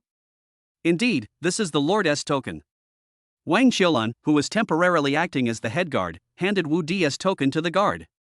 This humble general, Bai Yong, commander of the Konoha garrison, greets Lord Wu Di of China. On the orders of the Viscount, I am handing over this cloud-piercing arrow to you. If you encounter danger within 20 miles of Konoha town, just fire the cloud-piercing arrow, and I will immediately send troops to your aid. Bai Yong said, handing the cloud-piercing arrow to Wang Xiulan. Your Excellency is too kind. Then I will trouble Commander Bai. Wu Di did not refuse. If he did, Bai Tang Meihua would probably follow him to the territory. Nowadays women are not only getting more and more muscular, but even their names are becoming more and more masculine. You guys are so normal, with such beautiful names and such beautiful women. As Wu Di embraced the three women, he couldn't help but sigh inwardly. This burly commander was named Bai Yong, and the former captain of the guards of Beitang Plum Blossom was named Wen Shang. Both were men's names, but both were women. What a handsome and strong man. It's a pity he doesn't like strong women like us, and he even dares to risk becoming a lord. What a strange person. Watching Wu Di's convoy drive away, Bai Yong felt a pang of regret. My lord, this baron is really something. Instead of staying in the city, he insists on causing trouble for us. We're already short-handed, and now we have to go out and rescue people when they're in danger. I don't know what you're thinking. Shut up. The affairs of the nobles are none of our business. We just need to follow orders. Although Bai Yong was scolding his subordinates, he had a different thought in mind. That's because you don't know the power of men. I bet our lord has already become someone else's woman. But if I could also win Lord Wu Di's favor, then this commander would be willing to do anything for him. Wu Di was of course unaware of Bai Yong's thoughts at this moment. He had already entered the territory of Huaxia Ridge. My lord, we have entered the territory of Huaxia Ridge, but we are still 20 miles away from Poisonwood town. We expect to arrive around noon, Shan Tingting said from the carriage. Have we already entered the territory of Poisonwood town? Wu Di asked, pulling back the curtains and peeking out. The town of Poisonwood gets its name from a plant unique to the town, which has a very thick root system, but its leaves, branches, and roots all contain a deadly toxin. Poisonwood town is named so because more than 80% of its trees are poisonous. When Wu Di first learned of this, he immediately thought of cassava. If it really is cassava, then his territory's food problem can be solved, and even the food problem of the entire Bright Moon City and Star City territory can be solved. However, cassava belongs to the Euphorbiaceae family and generally grows in the tropics. Of course, cassava has a particularly strong survival environment, is drought-resistant and cold-resistant, and can grow even in barren soil, making it a very adaptable plant. This really is cassava. Seeing the branches that were 2 or 3 meters high growing on both sides of the road, and that were extremely similar in shape and color to the cassava in his previous life, Wu Di quickly ran off the carriage. My husband. My lord, what are you doing? Seeing Wu Di run out, Shan Tingting quickly grabbed the carriage road. Quick, have someone dig out this tree root. Wu Di had already jumped off the carriage and arrived at a cassava plant by the roadside. He tried to pull it out himself but couldn't. You two, dig out this poisonous root. Shan Tingting said to the 2 guards. My lord, although this poisonous root is white, tender, and juicy, it is highly poisonous. You should just look at it and not touch it. Shan Tingting didn't know why Wu Di was interested in this poisonous root, but she couldn't disobey Wu Di's orders. Shouty, why did you make them dig up the poisonous roots? This stuff is the cancer of the entire Poisonwood town. It can't be cut off or dug up completely. It's useless except for firewood. Auntie, it would be great if we could cut it down and dig it up completely. If this thing is really what I'm thinking about, then it would be a treasure for our territory. More than 10 years ago, when this land was being reclaimed, everyone dug up the roots of this thing and thought they were edible, just like radishes. As a result, more than 100 people were poisoned to death in one go. Even if people starve to death these days, no one dares to eat them. These branches are only used as firewood for the villagers each year, maybe to make a fence. They're practically useless. Auntie, are you familiar with this place? Woody didn't continue with the question about the poisonous wood. They'd know whether it was real poisonous wood or a treasure once it was dug up. Although my aunt has a mission to the wild forest every year, she doesn't always take this route. But she's done it more than 10 times over the years. Do you know anyone in Poisonwood Town, Auntie? No, we usually just pass through when we're on missions, and sometimes we even avoid villages and towns. Although we're quite familiar with the terrain and environment here, we don't really interact with many people. My lord, we've dug out all the poisonous roots. Although the branch isn't very big, there are a lot of poisonous roots underneath, probably weighing over 100 pounds. Just then, 2 guards carried over the dug-out poisonous roots. Wow, this yield is really high. This is just a small plant, yet its roots are so big. Wu Di squatted down and looked at the roots, which were as thick as an arm, and he was already certain that it was cassava. Bring me the knife. Although he was almost certain, Wu Di still wanted to confirm it further before he felt at ease. My lord, what are you going to do? Let us do it. Shan Tingting didn't understand what Wu Di was going to do, but she guessed that he probably wanted to cut off the poisonous root. As Wu Di's guard, she naturally had to do it. Alright, you cut this off and peel off the bark. Wu Di didn't refuse. He didn't have to do it himself. Shan Tingting took matters into her own hands and quickly chopped off a poisonous root.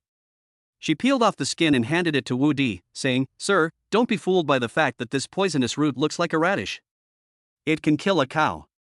Please don't get too close. Chapter 31 Militia Captain Siti Yanin. Ha, this is truly a stroke of luck. It really is cassava, it really is cassava. Seeing the familiar roots and smelling the familiar aroma, Wu Di was now quite certain that it was cassava. Although cassava has a relatively simple nutritional composition and is poisonous, if processed properly, it can serve as a food source when there is no other grain available, and its high starch content can definitely keep you full. In the past, 800 million people around the world ate cassava as their staple food. Cassava can be used to make starch, cassava flour, tapioca pearls and bubble tea, and even alcohol, making it an absolute treasure in this world. Cassava? The women were filled with 1,000 questions after hearing Wu Di's words. From now on this will be the main grain-producing area of our Huaxia Ridge. Wu Di happily opened his arms, wanting to embrace this boundless cassava field. When he first came here, he was worried about food. Now he has a mountain of food. Cassava is poison to people in this world, but to him it is food, it is a treasure. With these cassava, not only can the problem of food and clothing in the territory be solved, but a large number of guards can also be recruited, and it can also be turned into an industry to increase the income of the territory. Xiao Di, this poisonous root is poisonous, you really can't eat it. Although Wang Qiulan didn't want to contradict Wu Di, she was Wu Di's elder here, so she had to remind him. Auntie, I know that cassava is poisonous from head to toe, but it is also a treasure. Of course, you have to know how to remove the toxins from cassava. For people who don't know how to remove the toxicity of cassava, it is a poisonous root. Little enemy, are you saying that the toxins in this poisonous root can be removed? That's right. Although removing the toxins from cassava is quite complicated, it's actually very simple. There is no point in telling you now. Take these cassava with you, and I'll teach you how to remove the toxins when we get to Poisonwood Town. Most of the toxins in cassava are in the skin. As long as you remove the skin, soak it in water, and then cook it, it's safe to eat. The soaking time depends on the size of the cassava and how often you change the water. Little enemy, is this poisonous root really edible? Wang Qiulan was still very skeptical. Auntie, don't worry, you'll know tomorrow whether it's edible or not. Alright, then I'll take this poisonous root with me. Wang Qiulan had the cassava placed on the carriage at the back, and they started heading towards Poisonwood Town again. Wu Di was also in a good mood when he discovered the cassava, and began to grope his 3 wives inside the carriage. Hey, who's there? Just as the group was about to reach Poisonwood Town, a loud shout suddenly rang out, startling Wu Di, who was preparing to attack, so much so that he almost dropped his gun. Which bastard scared the hell out of me? If there are any aftereffects, I'll chop you up. Wu Di angrily put away his tools, and the 3 women helped clean up the scene. Luckily it's only just begun, otherwise the consequences would have been severe. We need to be more careful when we're in the wild in the future. Who are you people, disturbing the Lord's carriage? What is your punishment? Before Wang Xiaolan could speak, Shan Tingting, who was driving the carriage, shouted at her. She was the closest person to Wu Di. Although the sounds in the carriage were very soft, the occasional noises made Shan Tingting guess that her lord was in high spirits. Wasn't this a spoilsport? Lord, what lord would come to our poisonous forest?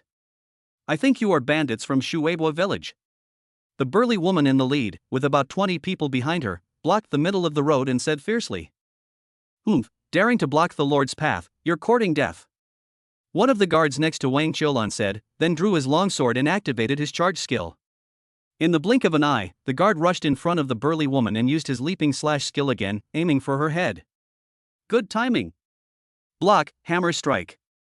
The burly woman raised her 2 hammers, blocking one and striking the other, not only stopping the guard's leaping slash but also knocking the guard back 5 or 6 meters. Wu Di, who stepped out of the carriage, witnessed this scene. He remembered that his guard was level 25, yet he was at a disadvantage in a single exchange. However, in a contest of strength, a petite woman is no match for a burly woman, which is why petite women are often overlooked.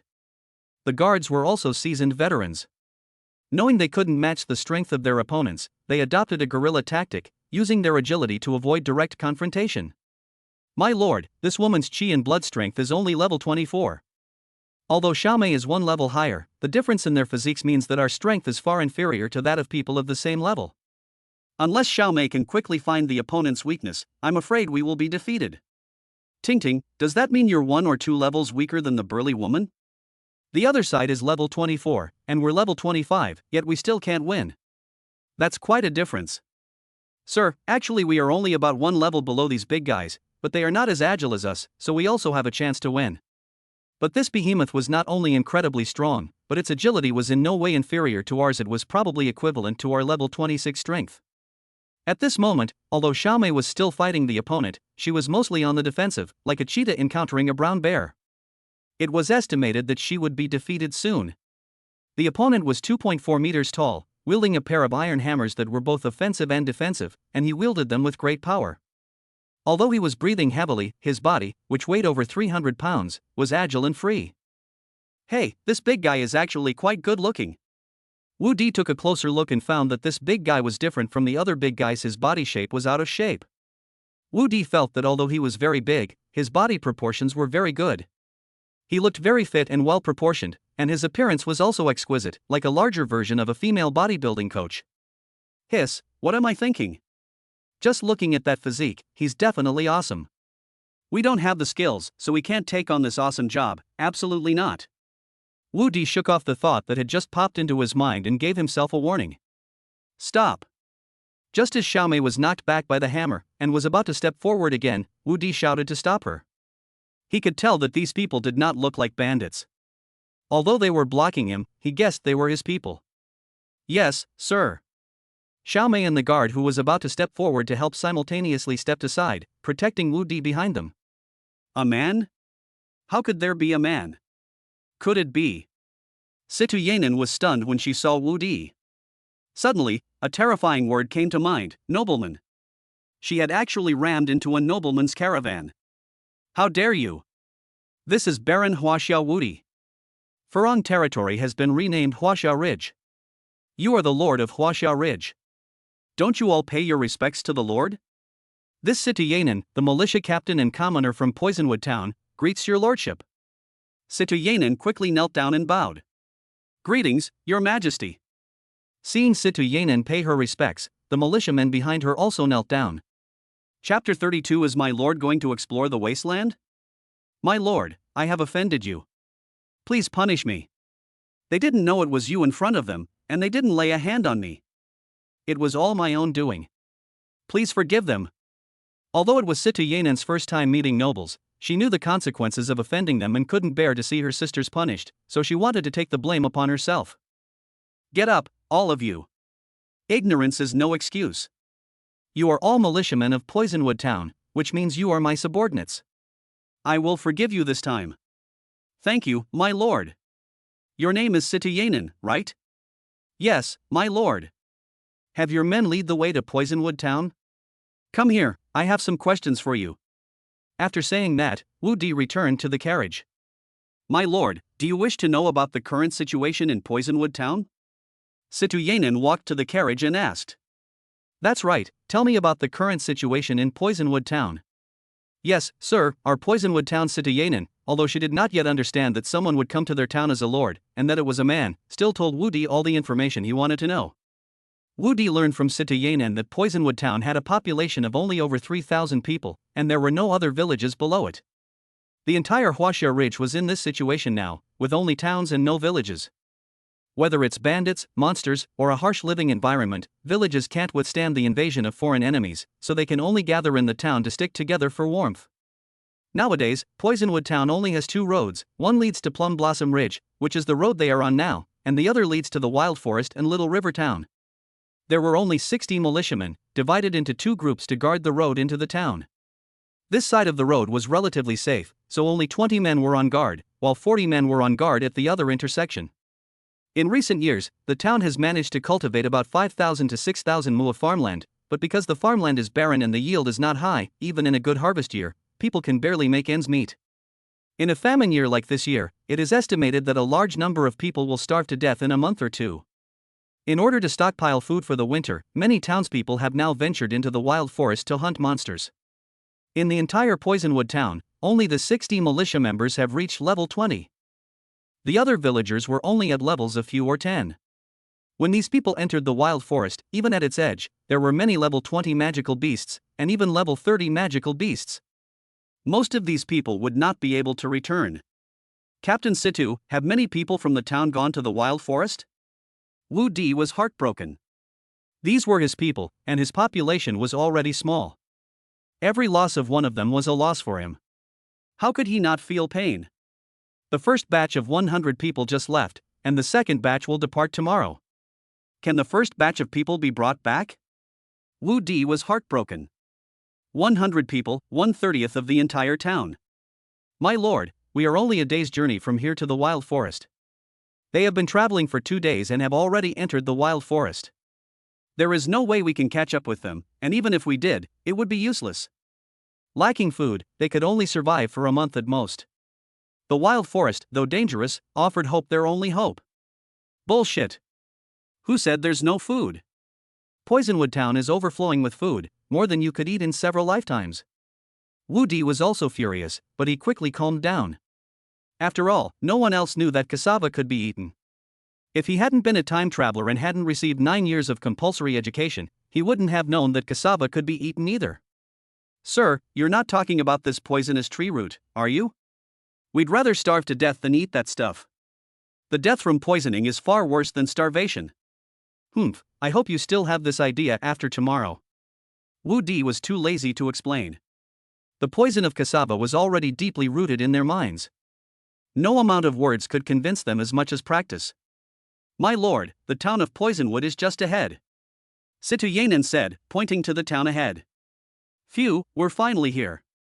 The view is amazing. We had been traveling through a cassava thicket with cassava branches on both sides, which was so oppressive that it almost made us go blind. The town of Poisonwood is protected in the center by thousands of acres of farmland. The farmland is dry, and many villagers are searching for grains that have fallen during the harvest. The town had no walls, only a fence made of cassava branches, which was negligible in terms of defense compared to the towns in Maywailing. Upon seeing Wu Di's convoy enter, all the busy villagers stopped what they were doing and gathered around the convoy, their eyes filled with confusion and curiosity. The town has only one long street, with a road in the middle and houses on both sides. Behind the houses are farmlands. When Wu Di and his convoy arrived in the town, the streets were already crowded with people. Captain Situ, what's this? Asked a woman who was quite familiar with Citoyenin. Everyone, please make way. Inside the carriage is our new lord, Baron Wu Di of Huaxia. Please do not block his path. Good heavens, did I hear that right? It's the lord. We have a lord now? Yes, and he's a baron.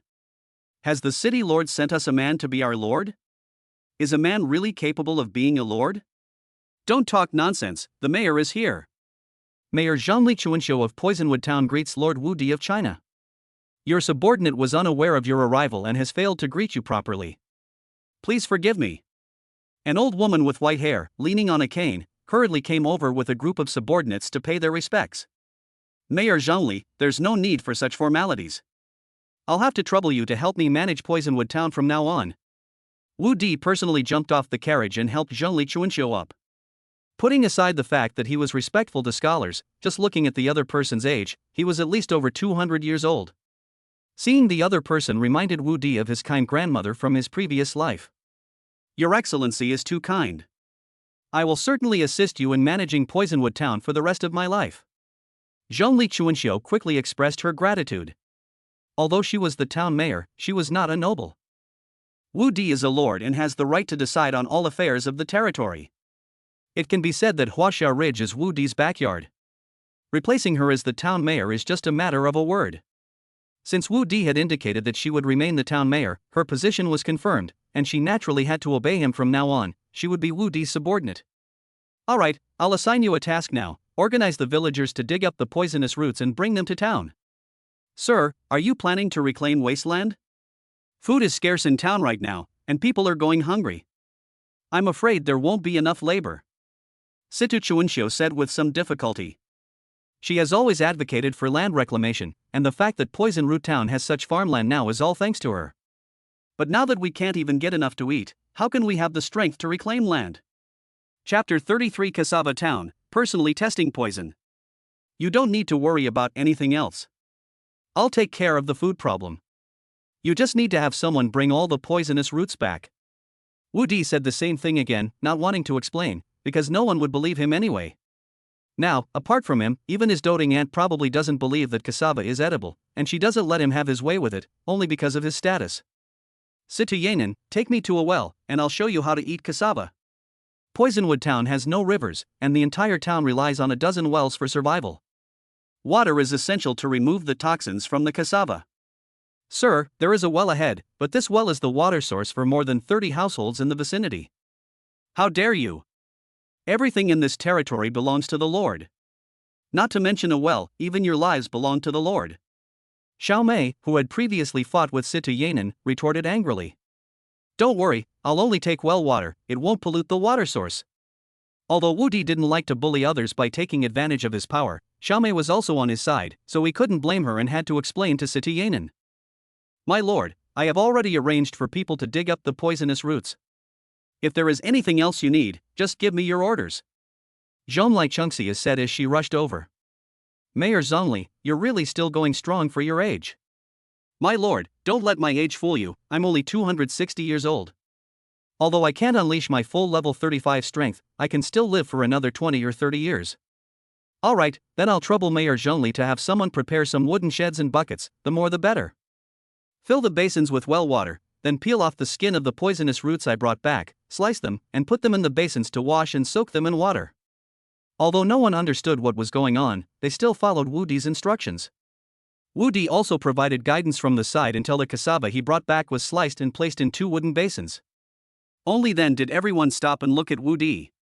Little brother, is it ready to eat like this? Not yet, Mayor Zhongli. Have someone set up the stove and bring over a large pot. Cooking is the most crucial step. Soaking it, boiling it, and then soaking it again is the safest approach.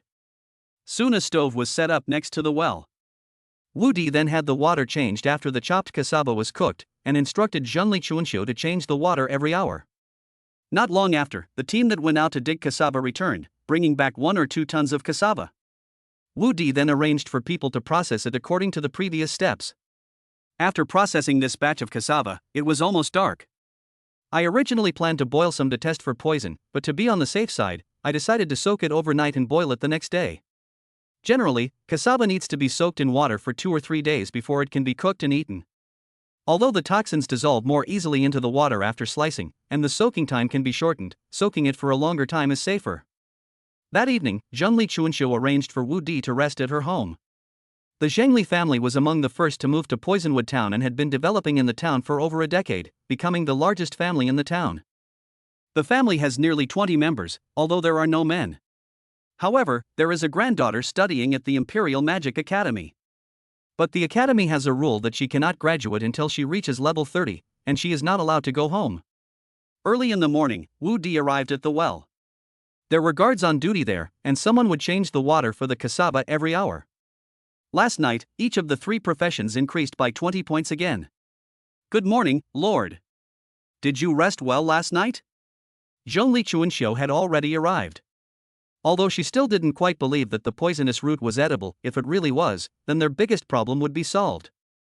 Very good, Mayor Zhongli. Next, put the cassava that was soaked yesterday into a pot and cook it until it's done. Then take it out and soak it in clean water for half an hour before eating. Husband, is this really edible? The three women couldn't help but ask after they came over. Humph, she actually doubts her husband. It seems I'll have to increase the punishment tonight. Ah. Husband, we. The three women immediately jumped up like startled rabbits. Alright, you'll find out soon enough. An hour later, Woody fished out a few slices of cassava from the clear water. Judging from the color and smell, they should be edible. Even if there were still some toxins remaining, it wouldn't be a big problem. Ah, my husband, spit it out. Little enemy, what are you doing? Are you out of your mind? Spit it out. My lord. When everyone saw Wu Di put the poisonous root into his mouth, they all panicked. Wu Di was their pillar of support. If he were poisoned, it would be disastrous. Is the Lord truly confident, or is he just being delusional? Zhongli Chuanxiu, standing to the side, was also bewildered by Wu Di's actions. I've already eaten it, I can't spit it out. It tastes pretty good, just like you guys, very pink and tender. When Wu Di saw the women were about to help him clean his mouth, he quickly swallowed the cassava. You really ate it? The girls burst into tears when they saw that Wu Di had actually eaten it. I've tried it, and it tastes really good. Compared to the coarse grains my predecessor had eaten before, this cassava tastes even better. Then we'll eat it too. If we die, we'll die with our husbands. Regardless of whether it was poisonous or not, the three women grabbed a handful of cassava and stuffed it into their mouths after seeing Wu Di eat it. Following suit, Shan Tingting, Xu Jingjing, and the other guards also risked their lives for the Lord when they arrived. If Wu Di had eaten them, what else wouldn't they dare to eat? Wu Di was deeply moved. Although he had confirmed that the poison was not in the poison, the women did not know this. Their unwavering loyalty to follow him to the bitter end showed Wu Di their true devotion. Wu Di didn't stop them, and took the opportunity to eat a few more slices himself. When he tried to eat again, he found that the cassava was empty. The hundreds of pounds of cassava they brought back yesterday, which weighed 70 or 80 pounds after removing the skin, had been eaten by dozens of people. That's it, but to be honest, although this stuff is poisonous, it actually tastes pretty good. I think I ate quite a lot, so why am I not experiencing any symptoms at all? I don't feel anything either. Do you have stomach aches, dizziness, or nausea? Sigh, it won't be that quick. We won't know for sure whether we've been poisoned for an hour. I hope the Lord's method can really remove the poison, otherwise, sigh. Zhongli Chuanxiu could only pray that Wu Di's method would work. Otherwise, if a nobleman were poisoned to death in her town, the Zhengli family would likely suffer as well. She truly hadn't expected that Wu Di, as a nobleman, would personally test the poison. Originally, she had wanted to find a few elderly women in the town who didn't have much time left to test the poison, but now it was too late. She could only pray that Wu Di's method could really remove the poison. Don't just stand there. It's time to change the water. Stop daydreaming and get back to what you were doing. Wu Di was the calmest of them all. Seeing that the whole world had quieted down, he had no choice but to give the order again. Chapter 34 Reform of Cassava Town. My lord, is your method really effective? Mayor Zhongli, don't worry. Do you think I'm being unreasonable? I'm giving you a task now. Starting today, rename Poisonwood Town to Cassava Town. Starting tomorrow, the town of Cassava will work in shifts, with specific people responsible for digging up cassava, transporting it, cleaning the skin, slicing it, soaking it, cooking it, or drying and storing it.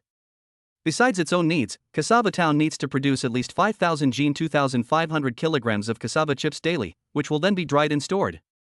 For the next 3 months, Cassava Town will only need to do this. With the manpower of the town, producing 100,000 caddies of cassava slices a day is not a problem.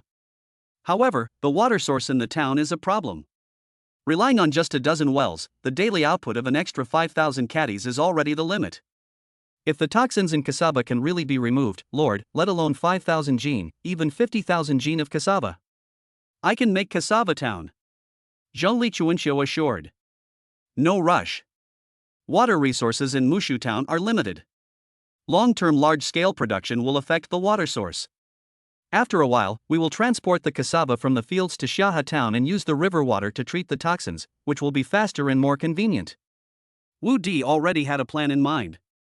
The cassava fields of the town, numbering over 100,000 mu, could not be efficiently processed by relying solely on well water from the town's 3,000 plus residents.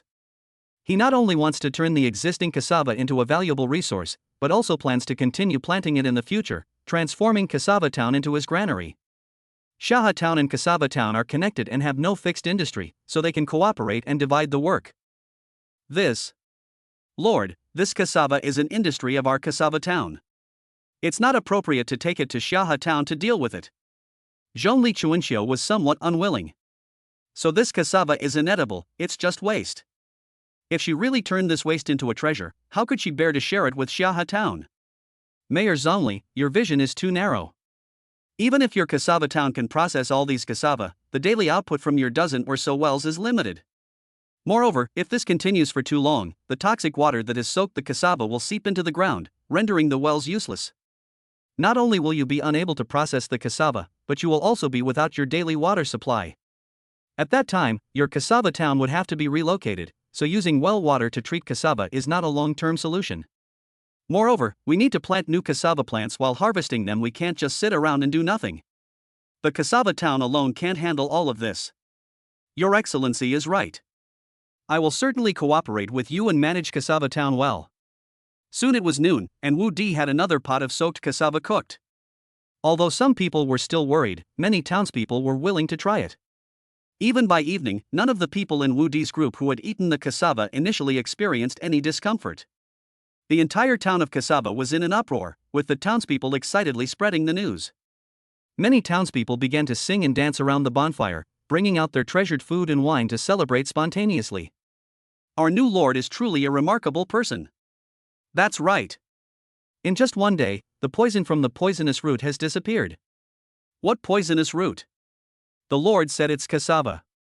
From now on, our town will be called Cassava Town. The Lord is truly amazing. Yes, I never imagined that a man could be so powerful. I really want to have a child with the Lord. Yes, I wish I could. I'm almost 40 and I still don't know what it's like to be with a man. 40 years old is nothing, I'm already 60. I just don't know if the Lord will even take a liking to me. Don't even dream about it. I've heard that the Lord only likes weak women. Strong women like us have no chance. I don't believe it. What man doesn't like a strong woman? Let me tell you, today I secretly had someone draw a portrait of the Lord, and I even cut off my nails that I'd been growing for half a year. Damn. I'm going back to wash my hands and trim my nails too. Wu Di was unaware of the gossip among the women in the small town at this moment. He had already been invited to Zhongli Chuanxiu's home. Unlike last night, tonight's meal was particularly lavish. Zhongli Chuanxiu even brought out a bottle of fine wine that she had treasured for 20 years and invited several of her juniors to join her. Mayor Zhongli, today's meal is much more lavish than last night's. Wu Di said with amusement as he looked at Zhongli Chuanxiu. I hope you will forgive my poor hospitality, my lord. We have been frugal due to the food shortage. Please forgive any shortcomings in our hospitality. Today, my lord has displayed great power and solved the food problem, so there is no need to be so frugal anymore. Therefore, I would like to apologize to my lord today. Secondly, we want to thank our Lord for teaching us how to remove the toxicity of cassava. Thirdly, we want to celebrate the arrival of our wise and powerful Lord in our territory. With your leadership, Lord, our lives will surely improve, and our strength will grow ever greater. Mayor Zhongli, your words are still watertight. However, I am not the kind of person who holds grudges. Even if you give me porridge every day, I will not have any objections. However, there are a few things you should pay attention to. First, although I have taught you the method of detoxifying cassava, it must not be leaked. In the future, the work of dealing with cassava toxins should be carried out separately, and you should use trustworthy people. In the future, when we go to Shaha Town for detoxification, we will also use the assistance of the people from Mushu Town and Shaha Town. In addition, the finished cassava must be strictly inspected to check for toxin residues. Cassava that has not been completely detoxified cannot be put into storage. Second, since the previously cultivated farmland yielded very poor harvests, we will plant cassava in all of it from now on. In the future, apart from its own vegetable garden, all other farmland and land in Cassava Town will be planted with cassava. As for the planting method, I will teach you tomorrow. Third, gates must be built at both entrances to the town, and guards must be stationed there daily. Outsiders will not be allowed to enter the town. At the same time, the number of militiamen will be increased to 300, and soon I will select 100 to serve as guards for the territory. Fourth, ensure the quality and quantity of cassava products produced daily. Are there any issues with these 4 points? My lord, to be honest, this would have been impossible in the past, but now that the food problem has been solved, none of this is a problem anymore. I assure you, my lord, that I will absolutely not let you down. Very good. As long as Mayor Zhongli can do these things, I, the Lord, also guarantee that the Zhengli family will become a famous noble family within 3 years. On behalf of the Zhengli family, I thank you for your guidance. Zhongli Chuanxia was also a little excited. If someone else had said this, she might not have believed it. It is extremely difficult for a woman to rise to the nobility.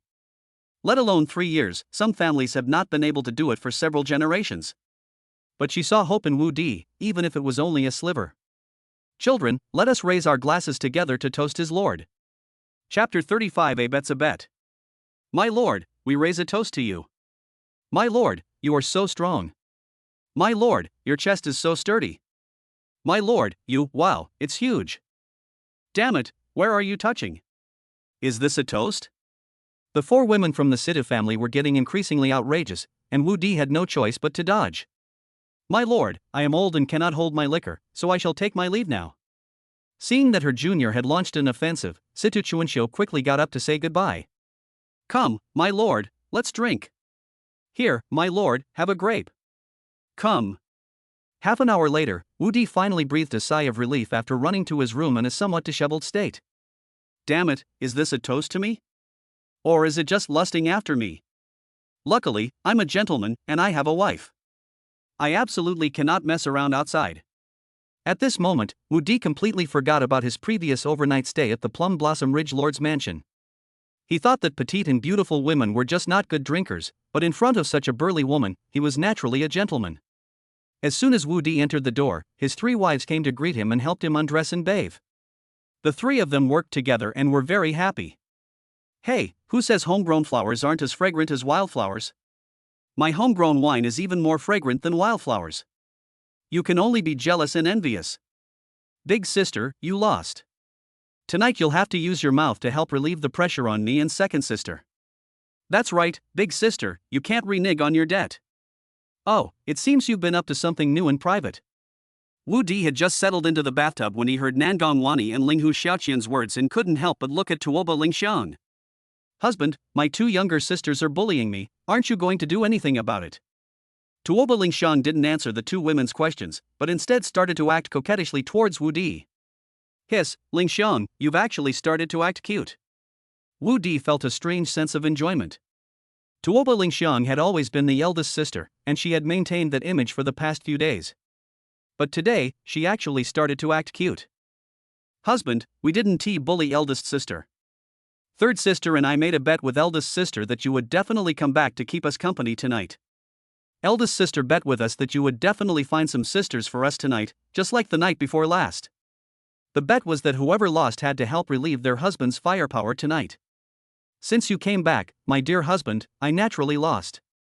So we didn't bully you. Yes, Xiaoqian is right. A bet is a bet, and as the eldest sister, I should set a good example for my younger sister. My lord, I heard that Mayor Zhongli has found 4 petite and exquisite clansmen to accompany you. Did you not find any of them suitable? 4 petite and delicate clansmen, Lingxiang, who told you that? Wu Di looked at Tuoba Lingxiang with great surprise, but when he saw the smiles on Linghu Xiaoqian and Nangong Wani's lips, he immediately realized that Tuoba Lingxiang had been tricked. That's what my second and third sister said. Hee, no wonder you lost. But you didn't lose unjustly. As the eldest sister, you were fooled by your 2 younger sisters. You really deserve to be punished. Ah, did you 2 little girls lie to me?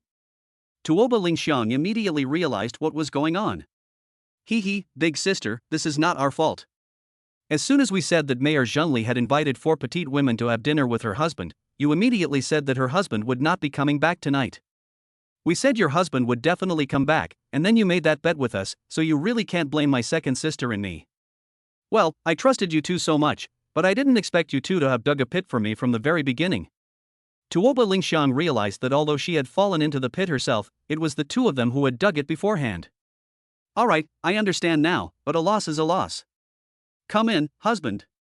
After hearing the whole story, Wu Di, looking very fair, pulled Tuoba Lingxiang directly into the bathtub. You have sparred with your wife 7 times. You are rewarded with plus 20 to health, plus 20 to magic, and plus 30 to spirit. Please keep up the good work and achieve even greater success. It's another beautiful day, but this time it added to my mental state. I can't find the pattern. Last night, Tuoba Lingxiang endured an extra attack. Wu Di originally thought it would add to her magic, but it added to her mental state instead. Host, Wu Di of Huaxia. Age, 18. Height, 189 cm. Wives and concubines, 4. Warrior, level 6, basic swordsmanship, basic spearmanship, assassination swordsmanship, shield block, jump. Mage, level 6, no skills. Summoner, level 7, runecrafting, summoning. Shi and blood, 680. Magic power, 640. Spirit, 780. Lifespan, 10 years and 21 days. It's still a bit slow. Hey, get up. After teaching them how to plant cassava, I'll set off for Xiahe town. He still doesn't have a fixed place to live. Although the cassava town is all his property, it's not his home. Building a lord's mansion in Cassava Town is impractical, as Cassava Town has no other resources besides cassava, making it an unideal place to settle down. His ideal place is River Town. Xiahe Town is located near the wild forest, which is rich in timber resources and also has a lot of magical beast resources.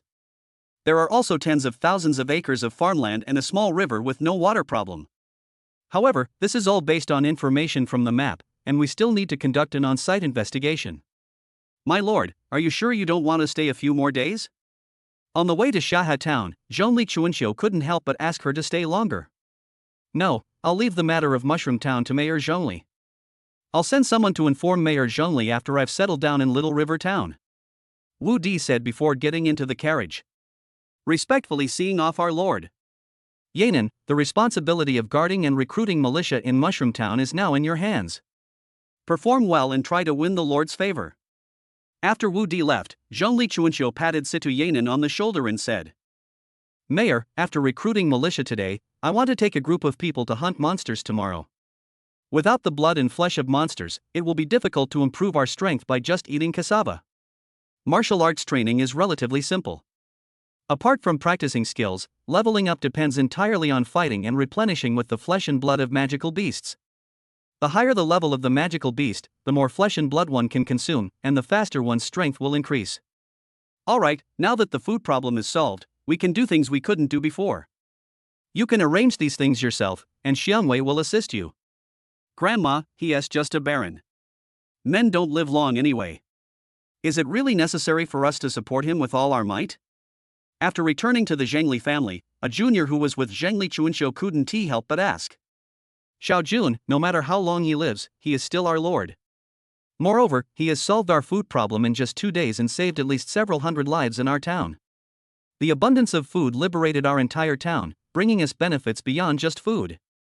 Also, the lord is very young. As long as he doesn't die young, living past 10 years shouldn't be a problem. So no matter what, we must fully support him. Only when he is doing well can we do better. Starting tomorrow, you all need to keep a close eye on the cassava harvesting and detoxification process. There is no room for carelessness. Chapter 36: The Attack on Xiahe Town. Sir, once we get around this hill, we'll reach Xiahe Town. Are we finally arriving? Wu Di pulled back the carriage curtain, and what came into view was a mountain over 100 meters high. Not bad, with mountains and water, it's really suitable for settling down. Wu Di was very satisfied with the surrounding environment. If nothing unexpected happened, this would be the location of his future lord's mansion. Actually, there used to be a lord's mansion in Furong Town. But after Furong Town was breached by monsters and the lord of Furong was killed in battle, the entire town was abandoned.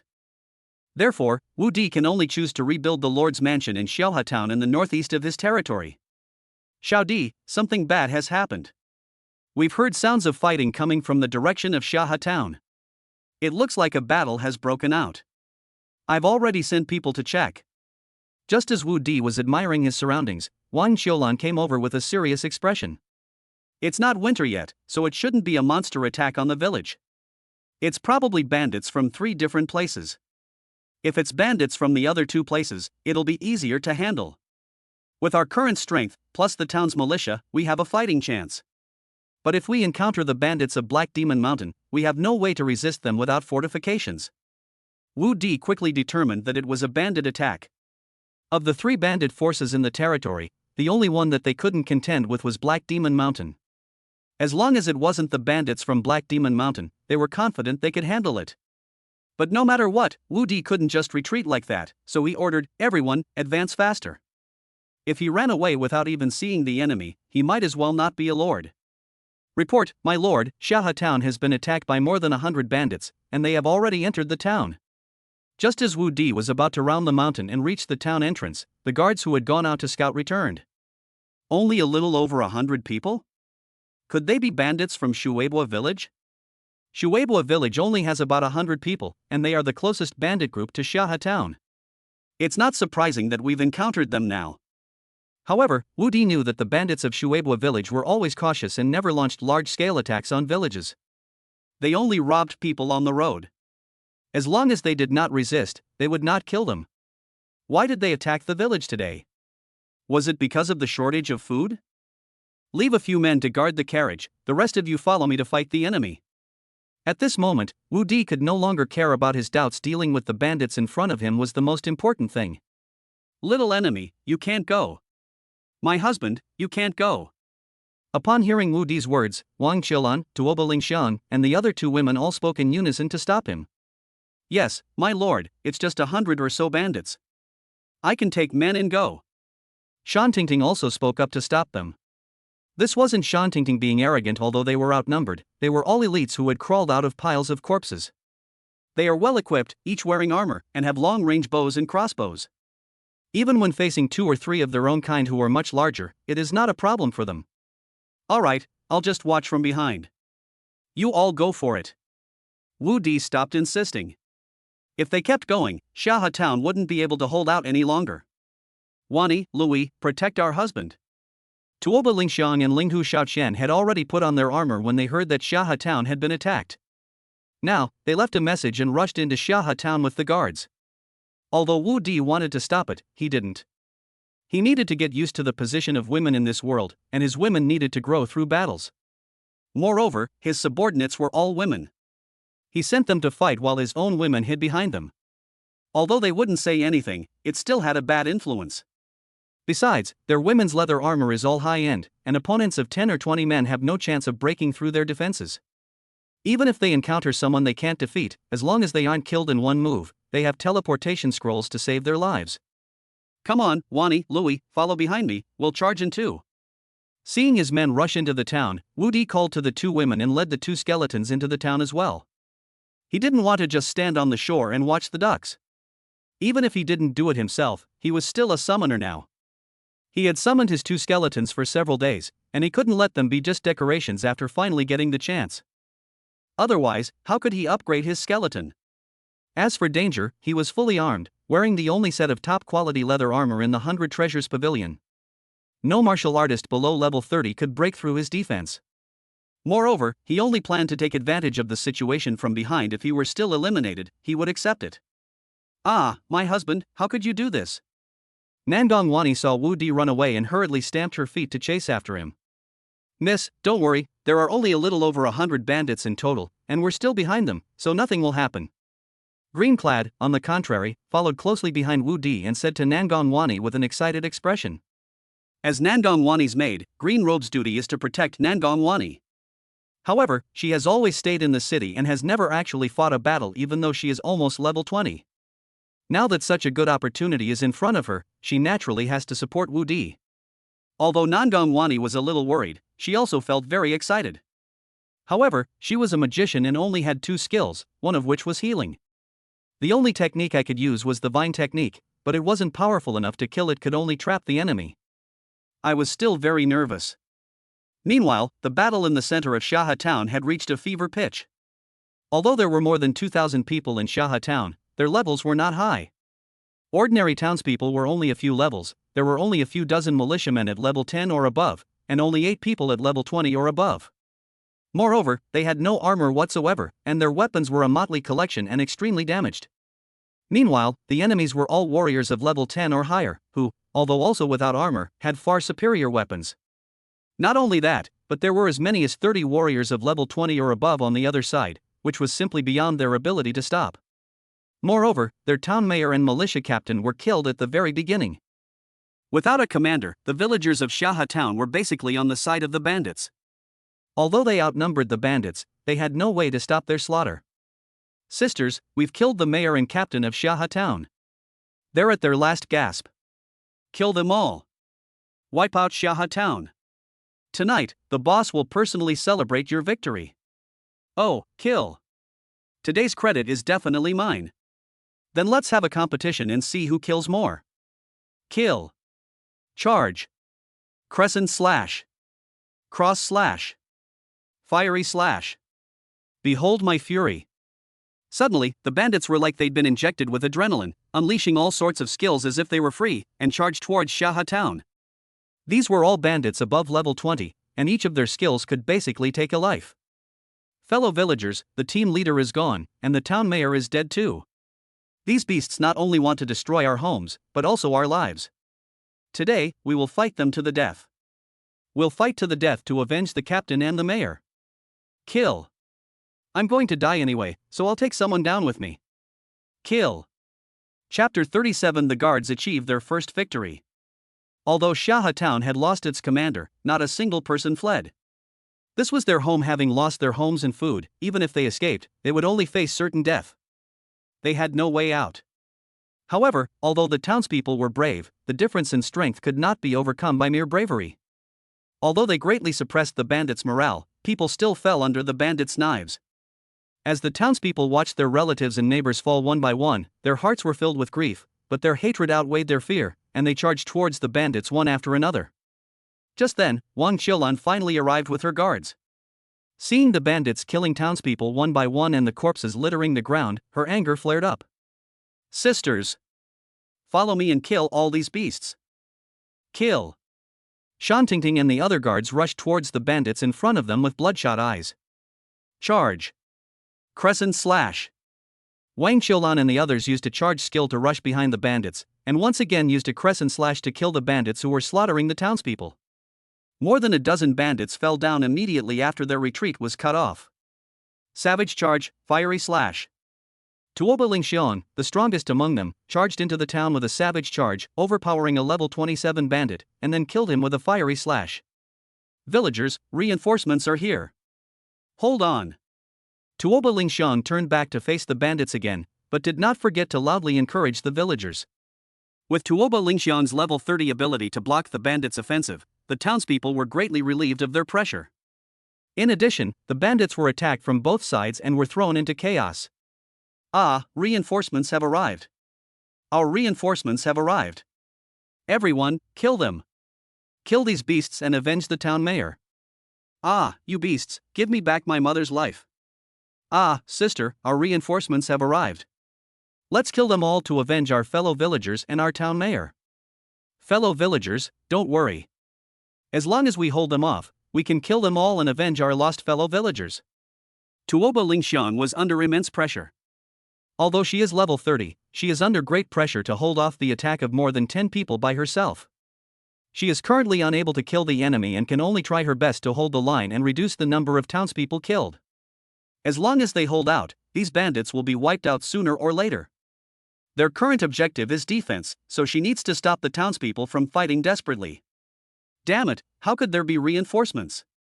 How could there be reinforcements in Shaha town? Could it be reinforcements sent by the Lord of Plum Blossom Ridge?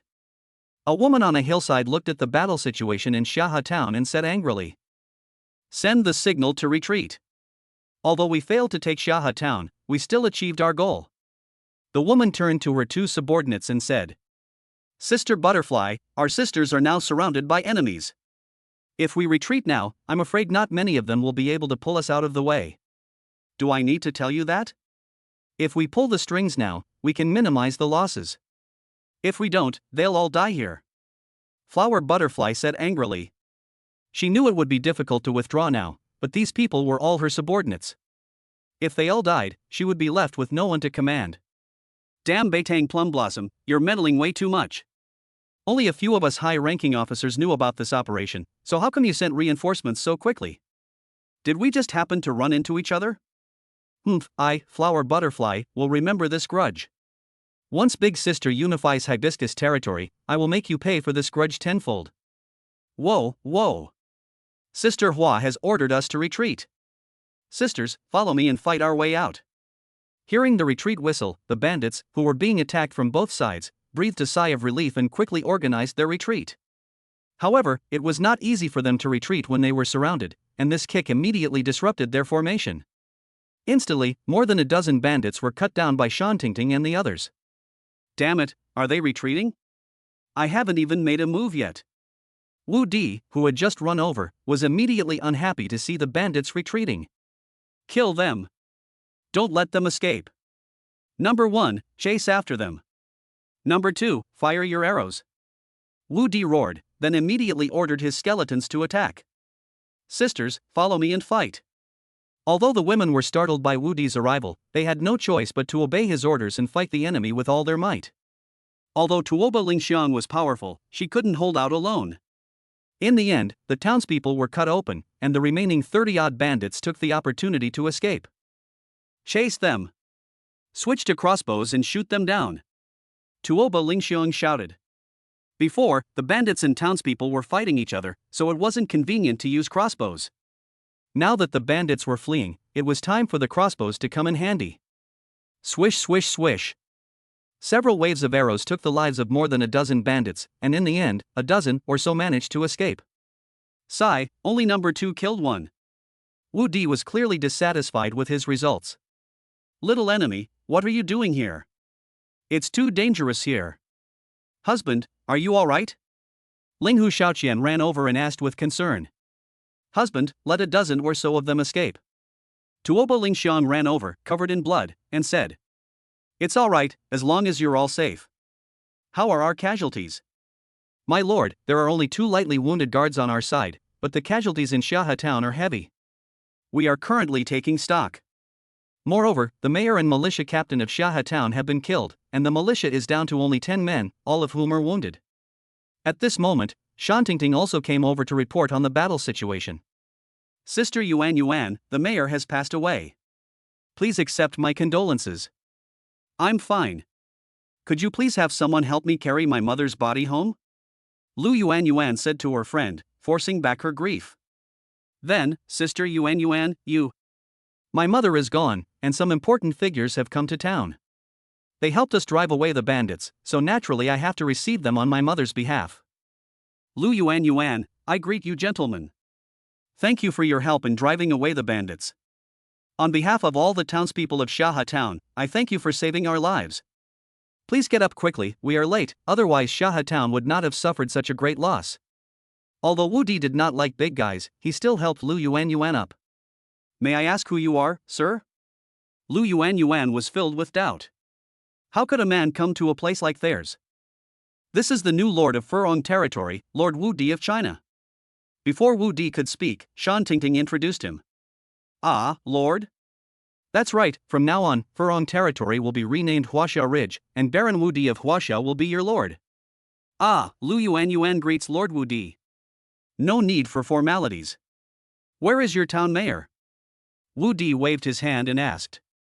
When the bandits broke in, Mother personally led the militia to stop them, but unfortunately they were all defeated and died.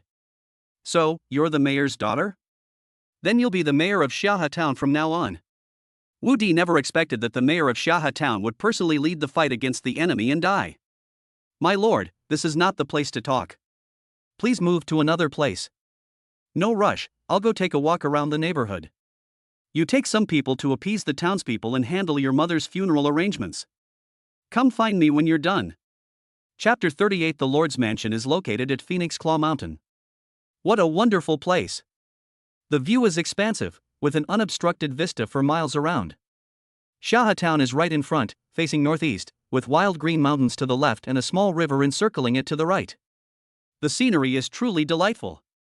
Standing atop the mountain behind Shaha town, Wu Di was very satisfied with the place. After leaving Shaha town, he brought 5 women and 2 teams of guards to this mountaintop. This place has the highest elevation, offering a panoramic view of the surrounding area of Shaha town. It wasn't until Wu Di reached the summit that he realized the mountain resembled a phoenix claw, an outstretched claw. The mountaintop is over 100 meters above the ground, and the entire mountain is extremely steep, with a slope of 80 or 90 degrees. There are only 3 ways to climb up the mountain. 3 mountain ridges, shaped like phoenix claws, stretch like 3 bridges leading to the summit. The 2 ridges on the left and right are each about 700 to 800 meters long, with a slope of about 30 to 40 degrees. The ridge in the middle faces Xiaohe town. It is slightly shorter, only about 500 meters long, but the slope reaches 45 degrees. This is where their group climbed the mountain. Such a place is definitely a strategic treasure that is easy to defend and difficult to attack. As long as these 3 roads are guarded, this mountaintop is the safest place unless flying monsters come into play. Moreover, the town of Mushu is located 30 miles behind Fengjiao Mountain. No matter where something happens, as long as a signal fire is lit, they can help each other. Shantingting, Shujingjing, send people to clear the mountaintop, but leave this big tree for me. Wu Di pointed to a large tree behind him that would take 2 people to encircle and instructed the 2 women. Such a large tree is considered small here, but it is the largest on the mountain, and it is very rare to find one growing in a crevice in the very center of the mountaintop. Wu Di planned to build his lord's mansion here, and this big tree was located in the back garden of his lord's mansion. Moreover, this tree had to be kept, both in terms of its location and its symbolic meaning. Little enemy, the location here is indeed excellent, but it has a fatal flaw, the water supply. Once we're surrounded and lose our water, then. Auntie, nothing in this world is perfect. Water is indeed a problem, but it's not unsolvable. Wu Di had thought of this problem, of course, but compared to the terrain that was easy to defend and difficult to attack, the water problem was easy to solve. How do we solve this? This mountaintop is so big, besides building the Lord's mansion, we can easily carve out 2 huge reservoirs to feed and drink 10,000 people for 2 months. If this reservoir is filled with water, even if all the townspeople in Wu Di territory are trapped here, they can hold out for 2 months. And if it rains during those 2 months, the time they can hold out will be even longer. Moreover, our greatest enemy is the monster tide, so being besieged for a long time is unrealistic, unless the Purple Cloud Empire and our Silver Moon Empire go to war. Furthermore, I plan to build fortifications along these 3 roads, setting up checkpoints every 1 or 200 meters, 3 checkpoints on each road. Even if we go to war with the Purple Cloud Empire, they would have to send a large number of level 50 or higher warriors to reach the summit. It seems Auntie was overthinking it. My lord, what about the grain? You silly girl, if water can be stored, then of course grain can also be stored somewhere. Wu Di gently tapped Nangon Wani on the head. But the mountaintop is only so big. If we build the Lord's mansion, a reservoir, and a granary, will there be room for it? Although these words came from Nangon Wani, the other women also looked at Wu Di. There's no room left on the mountaintop, but there's plenty of room down below. Wu Di smiled and pointed to his feet. Below the mountain, there's Shaha town, but... The green-clad man chimed in. I'm not talking about Shaha town, but the place right under our feet. Under our feet? The 5 women were immediately puzzled. Whether it's building a Lord's mansion, building walls, or setting up checkpoints, a lot of stone is needed. Transporting it up from the foot of the mountain is time-consuming and labor-intensive. We can directly obtain the materials from the mountain itself. This not only saves manpower and time in transportation, but also hollows out the center of the mountain, saving time and effort while freeing up more space for storing food and strategic materials. Oh, if you hollow out the mountain, won't it collapse? Of course we can't empty it all out. You don't need to worry about that, I'll take care of it when the time comes. Although civil engineering wasn't my profession in my previous life. However, we did manage to explore some areas. Although we couldn't make the most of the mountain, we could still carve out some storage and living space. Husband, it's getting late, and it's windy here. Let's go downstairs. Tuoba Lingxiang said, glancing at the sky. Why go down there? Shaha town just went through a big battle, let's not go down and disturb them. Let them bring the tents back up, we'll camp on the mountaintop tonight.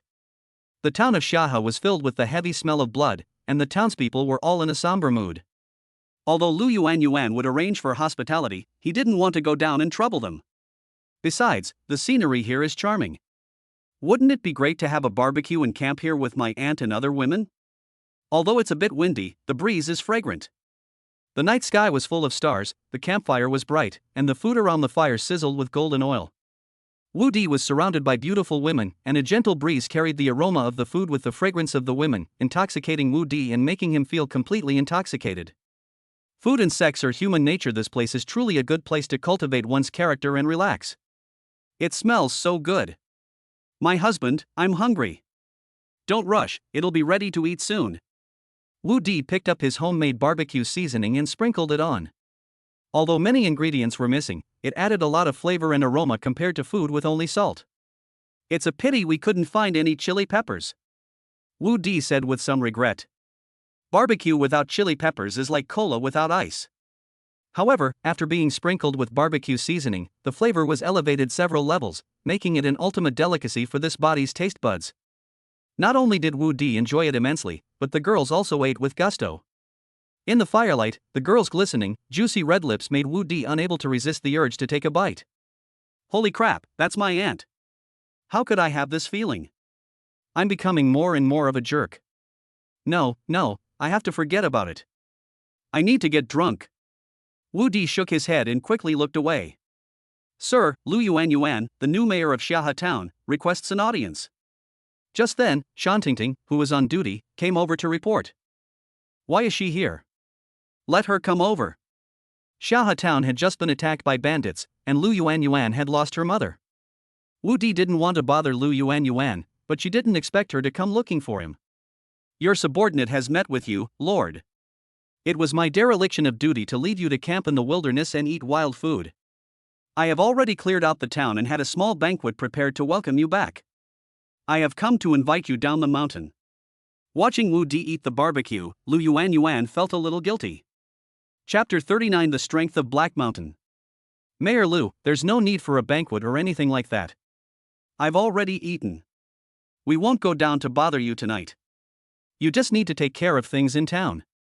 Everyone worked hard today. Although we only managed to evade a few dozen bandits, tomorrow I, the Lord, will lead men to wipe out Waterwave Village and avenge the old mayor and the townspeople. My lord, it's windy here at night, and you might catch a chill. Besides, this place is very close to the wild forest, where flying magical beasts occasionally appear. You should come down the mountain with me. It's all right. I'm used to sleeping in the wild all this time, and this place will be used as my lord's manor in the future. Flying magical beasts are nothing to fear. Go and handle things first. The battle has just ended, and the village needs you to take charge. Actually, the townspeople have gotten used to this kind of scene over the years. Although the losses this time are greater than before, the townspeople will return to normal after tonight. As for the guards and carriages you left in town, I have already arranged for them. Please don't worry, sir. I will take my leave now. Okay, go ahead. Oh, and tomorrow, send me 2 guides to Shueibua village. Wu Di said, waving his hand. He had originally planned to eliminate the weakest stronghold, Shueibua village, first. Today, Shueibua village suffered heavy losses, and because they were unfamiliar with the terrain, they did not pursue them. But tomorrow, he must completely eliminate this scourge. My lord, there's something I'm not sure if I should say. Lu Yuan was about to descend the mountain, but after hearing Wu Di's words, she stopped and hesitated. Just tell me what's on your mind. Sir, the bandits today are probably not from Shueibua village. Oh, why do you say that? Wu Di asked Lu Yuan with a puzzled look. There are only 3 bandit groups in his territory. Shueibua village is the closest, and it matches in terms of both numbers and strength. So why isn't it the big bandit group from Shueibua village? Could it be that a new bandit group has emerged in his territory? The bandits of Shueibua village never enter villages or towns to rob, let alone intercept and kill townspeople.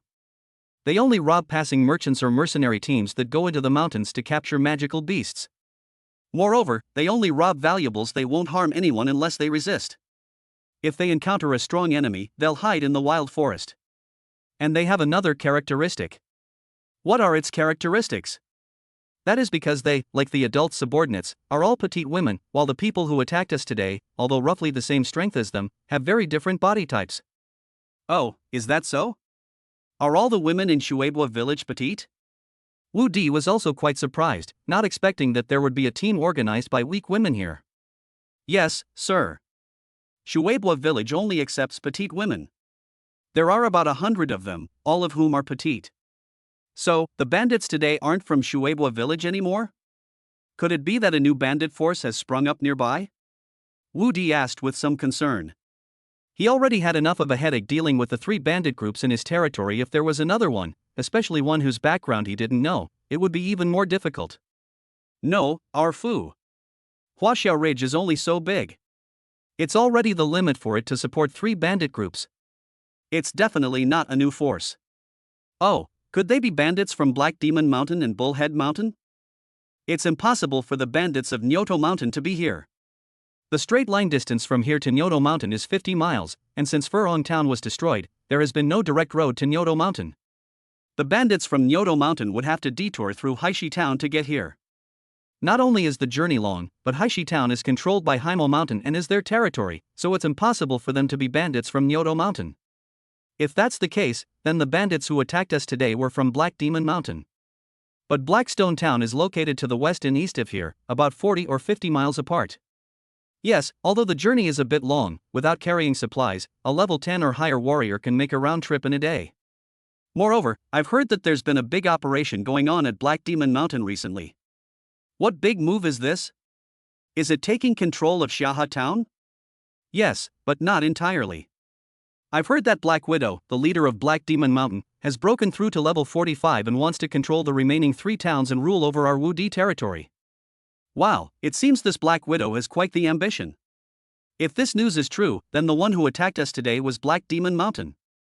Black Demon Mountain is the largest force in Wu Di's territory, and even Beitang Meihua has to be wary of it. Wu Di didn't want to confront Black Demon Mountain so soon, but he didn't expect to clash with them so quickly. Besides the Black Widow, are there any other level 40 experts in Black Demon Mountain? Now that they've already clashed, Wu Di can only try to learn more about the strength of Black Demon Mountain. Although I had some understanding of it before, it was not comprehensive, especially in terms of its overall strength. Now, taking advantage of Lu Yuanyuan's knowledge of Black Demon Mountain, I can learn more about it. Black Widow is the only one at level 40, but she has 3 capable subordinates, all of whom are around level 35. The 3 are Scorpion, Giant Hornet, and Flower Butterfly. Scorpion is ruthless and vicious. Anyone who falls into her hands is worse than dead. Giant Hornet is short-tempered and will kill anyone who displeases her.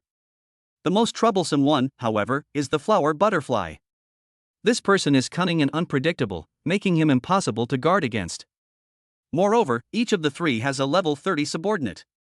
Besides those high-ranking members, they recently recruited another 200 people from Blackstone Town, bringing the total number of bandits to 600. All of them are warriors of level 10 or above, and there are more than 100 bandits of level 20 or above. Although we eliminated dozens of them today, only about 10 were above level 20, and those in their teens are easily replaced. So, apart from those 10 or so above level 20, our losses in today's battle weren't actually that great. Alright, I understand. Go and get busy. Prepare someone to take me to Shueibwa village tomorrow. Although it wasn't the bandits from Shueibwa village who came today, the bandits from Shueibwa village still need to be dealt with. Ah, is the Lord still going? Lu Yuanyuan didn't expect Wu Di to still want to go to Shueibwa village. Okay, you go and make the arrangements. He was definitely going, but Wu Di changed his mind. Since Shueibwa village had never killed the people in his territory, and they were just small-scale bandits, now was precisely the time when he needed strength. If he could recruit Shueibwa village, his strength would increase significantly, and the pressure of dealing with Black Demon Mountain would be much less. Seeing that Wu Di insisted, Lu Yuanyuan had no choice but to turn around and take her leave, as there were still many things to deal with down the mountain. Xiao Di, since it's not Shueibwa village, then Shueibwa village's strength hasn't been damaged. They're defending their mountain stronghold. Even if we can annihilate them, we'll definitely suffer heavy losses. I think we need to think this through more carefully. Chapter 40 Planning and Change. Auntie, don't worry, maybe we can take down Shueibwa village without firing a single shot tomorrow. Oh, what method? You'll find out tomorrow. Wu Di certainly couldn't say he was using his good looks to seduce women, because it would be incredibly embarrassing if it didn't work. However, based on his understanding of this world, men could simply seduce women. Alright, if you don't want to talk about it, your aunt won't force you. Alright, we've been traveling all day and had a big battle. Everyone must be tired. Let's get some rest. Inside the tent beside the big tree, Wang Xilan stared at the tent ceiling with a look of utter despair, her hands tightly covering her ears, but she still couldn't stop the intrusive noise from penetrating her. Sigh, he really doesn't learn his lesson. How could he forget to move the tent further away again? Looks like I won't be able to sleep tonight. I must have owed him something in my past life. Back then, she and her sister were separated by only a wall, but they had never heard such a sound before. Moreover, the sound seemed to have a magical power. The more she didn't want to hear it, the more unbearable it became. Meanwhile, the person in green on the other side of the tent was also feeling unwell, as if thousands of ants were crawling all over their body. When will it be my turn? Green-clothed woman felt bitter. Listening to it was painful, but not listening made her restless. Meanwhile, on the walls of Shueibwa village, guards meticulously patrolled the area, torches in hand. Inside the main hall in the center of the village, the chief of Shueibwa village listened to reports from his subordinates. So that means government troops came to Shaha town and even drove back the invading enemy. Did you see clearly how many soldiers came, and who was leading them? Shui Mengdai asked her subordinates solemnly as she reported. Your subordinates dared not approach. The soldiers were well equipped and had bows and crossbows, but there were only 70 or 80 of them. They threw the invading enemy into disarray in a single encounter. Judging from their strength, they were all above level 20. Have you found any warriors above level 30? I only saw one person using the Savage Charge skill. I don't know if there are any other level 30 subordinates among them. Okay, you can go and rest now. Shui Mengdai said with a frown. Boss, should we retreat back to the wilderness forest? That's not something you need to consider. Yes, your subordinate takes his leave. There are fewer than 100 of them, but their strength is no weaker than ours. Are these people government soldiers or a large mercenary group? What is their purpose in coming here? Should we retreat? At this moment, Shui Mengdai was filled with doubts. Although they were bandits, they always picked on the weak and never clashed with other forces, especially the official forces, which they absolutely did not provoke. But even if they don't provoke others, they'll still be targeted and wiped out. Let's wait and see. If they really are government officials, they wouldn't send so few people to wipe us out. If they're not government officials, they probably wouldn't bother us in the first place. In the end, Shui Mengdai decided to wait and see. After all, it was too early to retreat into the wild forest, and once they left, it would be very troublesome to rebuild the village if the enemy came in and destroyed it.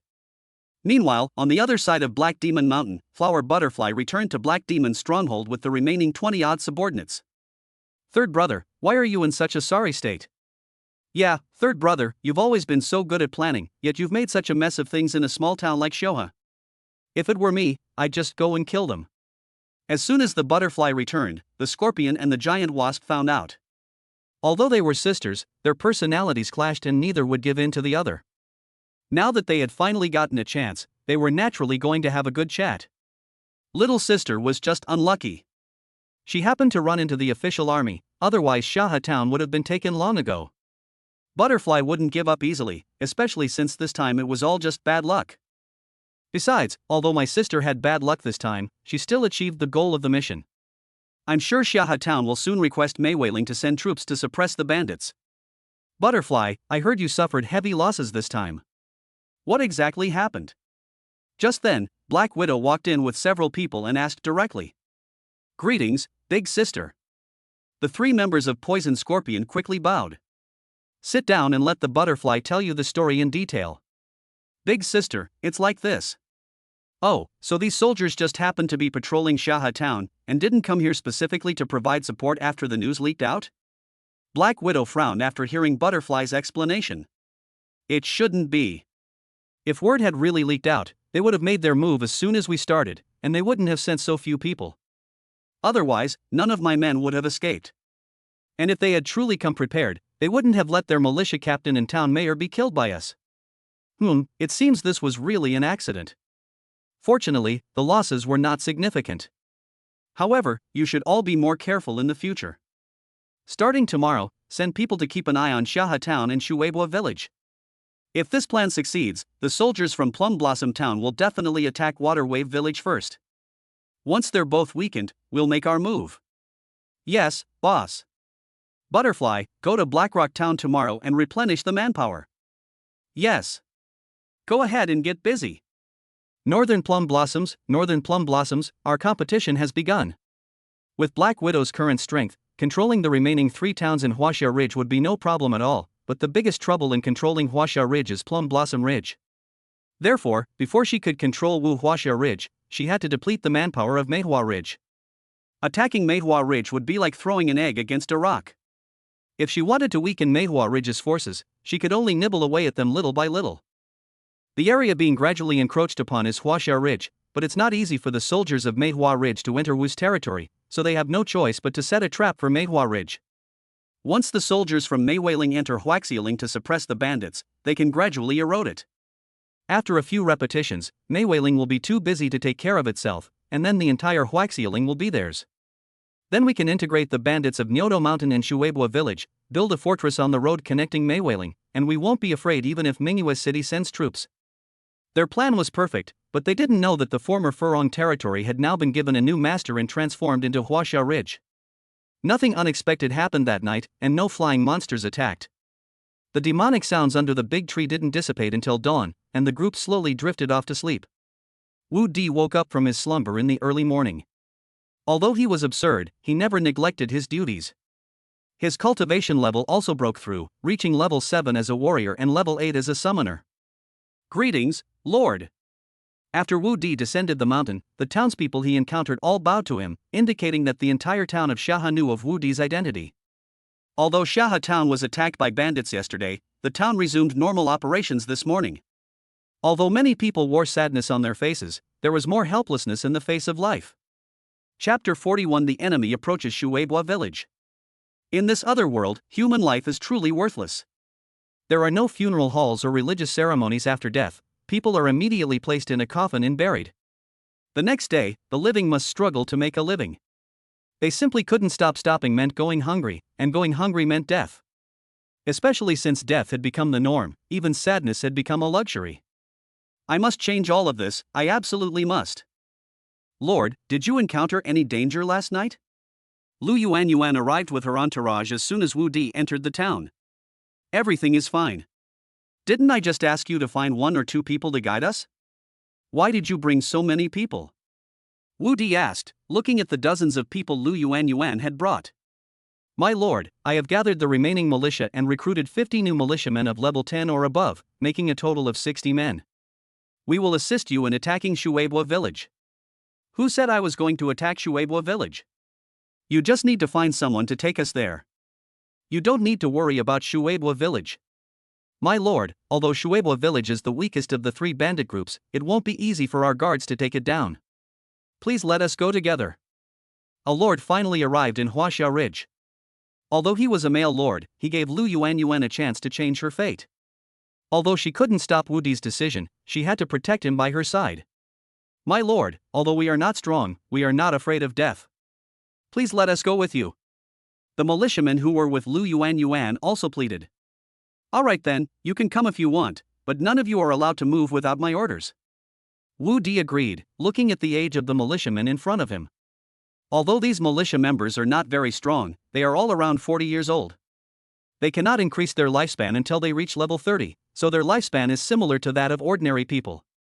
At 40 years old and only at level 10 or so, his life is basically ruined.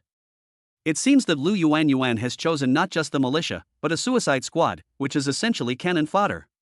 2 hours later, a group of more than 100 people, led by Lu Yuanyuan, arrived at Shueibua Village along the river.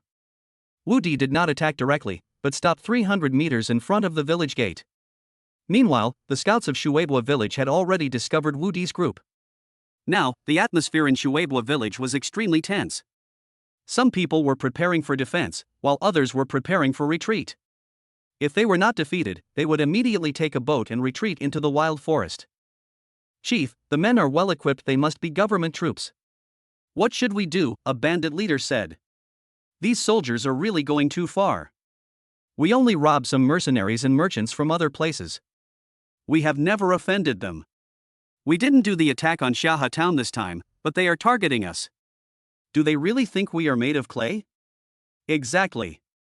We keep giving in, but they keep pushing their luck. They can't find the culprit, so they're taking it out on us. It's outrageous. We won't retreat. We won't retreat. Even if we die, we'll fight them to the death. The leaders were immediately enraged and unwilling to give up their stronghold, vowing to teach the government troops a lesson. All right, stop arguing. You didn't follow me back then to die for nothing. However, this time the government troops are few in number. The stronghold can hold them off for a while. As usual, the stronger sisters will hold off the troops first, while the others pack up their belongings. If we are outnumbered, we will retreat into the wild forest. As the chieftain, Shui Mengdai held considerable prestige. Under her command, all the leaders suppressed their anger and took their places. Chief, it's a man, the person who came as a man. Just as the leaders stood up, a bandit ran in excitedly, his words tumbling out incoherently. Men? What men? Are you so desperate for men that you've gone mad? The leader closest to the bandits grabbed one of them by the collar. The 8 leaders are real. The officer leading the soldiers is a man, a very young man. You mean, the one who attacked our water wave stronghold was a man? How come a baron has so many guards and even came here? Could it be a male lord? Only a male lord could recruit so many guards, but none of the territories around us, except for Plum Blossom Ridge, have a lord. How could a male lord come here? Could it be that our robbery offended this male lord's men, and now he's brought them for revenge? So what if they are male lords? The territories of male lords are all south of Bright Moon City, the closest of which is 700 or 800 miles away from here. These 100-odd people come looking for trouble with us. Do they really think we are easy to bully? That's right, so what if he's a man? He's just in time. I've never tasted a man's flavor before. Forget about it. Even the chieftain hasn't tried it. Since it's delivered to our doorstep, let's take him and make him the chieftain's husband. Sixth brother is the most thoughtful. Then let's go all out this time and make sure we take this baron to be the chieftain's husband. Report, chieftain. The baron introduced himself as the new lord of our territory and asked us to open the gates. He said he has important matters to discuss with you. No, impossible, absolutely impossible. How could a man possibly come to be the lord of this godforsaken territory? How could Shangguan Mingyue bear to let a man come here to be the lord? Throughout the entire assembly hall, none of the leaders believed it was true. They would rather have offended someone than believe that a man would come to become a lord. Alright, we'll find out whether it's true or not by going out and taking a look, won't we? Shui Mingjia's heart was also unsettled. Men were creatures that only existed in her dreams. Xiao Di, no, absolutely not. Your aunt will agree to anything, but you absolutely cannot go to the mountain stronghold alone. Wang Xiaolan held Wu Di's hand tightly, unwilling to let him take the risk. Husband, even if you want to seek amnesty, you can just send a representative. You are a baron and a lord, there is no need to risk your life. Nangong Wani also held on to Wu Di's other hand. Yes, my husband, Xiaoqian and I will go in your place. You just wait here for our news. Tuoba Lingxiang held Linghu Xiaoqian's hand, indicating that they were willing to go in Wu Di's place. My lord, madam, how can you, of noble birth, enter this mountain stronghold? Let me go instead. Shan Tingting also volunteered from the side. My lord, Shueibua village is within the territory of my Shaha town. Let's submit to it. Lu Yuanyuan originally wanted to lead people to help Wu Di take over Shueibua village, but she didn't expect Wu Di to want to offer amnesty. Alright, stop arguing. I have to go myself. But if you're worried, let Lingxiang and Xiaoqian accompany me. With their combined strength, our equipment, and your support outside, they won't fight us to the death unless they're completely stupid. Chapter 42. Entering Shueibua village. In his previous life, Wu Di had never failed to win over a woman, and in this world, with the added status of men, wouldn't it be a piece of cake for him if he wanted to? Of course, if the chieftain of Shueibua village's looks don't reach 8 points or above, then he can only try to persuade the other party. If he's above 8 points, then it's easy, he can just sleep with him and win him over. Then I'll go too. Seeing that she couldn't change Wu Di's mind, Wang Xiaolan had no choice but to ask to go together. Auntie, we can't do without your guidance here. How about this, let Shan Tingting and Xu Jingjing come along too. Wu Di was also quite helpless.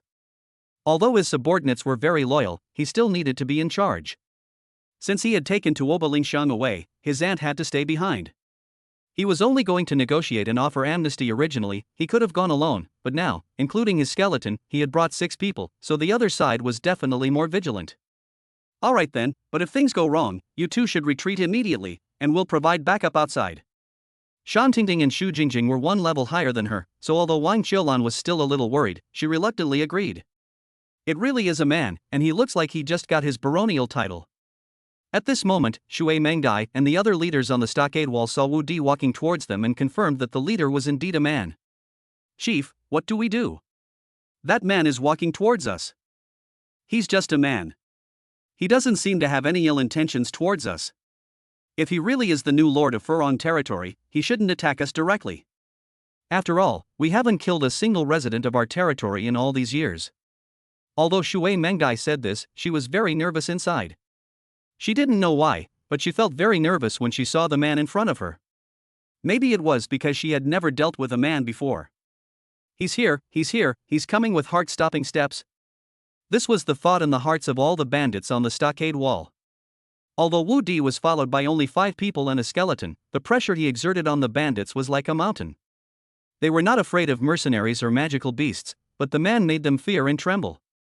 It's like a girl who has never seen a man before. Suddenly a bald man appears in front of her and keeps approaching her step by step, with no idea what will happen next. The unknown is the most frightening, and ignorance is the most terrifying. Although they all know about men, very few of them have actually had any contact with them. The vast majority of women's fathers died before they reached adulthood, while the other men were all nobles who mostly stayed at home.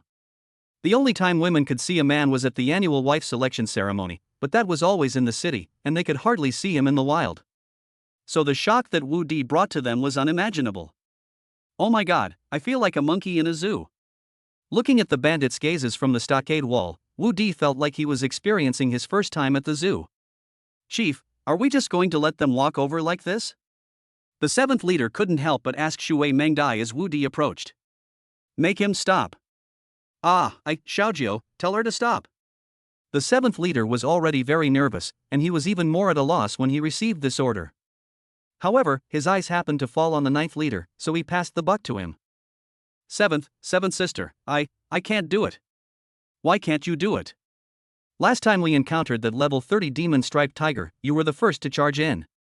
Is this one even more terrifying than that demon-striped tiger? No, 7th sister, why don't you do it? The chieftain said you should come. Alright, if you keep going like this, they'll be at the door. You two are really embarrassing the stronghold. I'll do it. The chieftain couldn't stand it anymore. Big sister is still the best. Big sister, you're the best. The chieftain cleared her throat as she listened to the praise around her. At that moment, Wu Di's gaze also fell on her. Their eyes met, and her original courage vanished without a trace.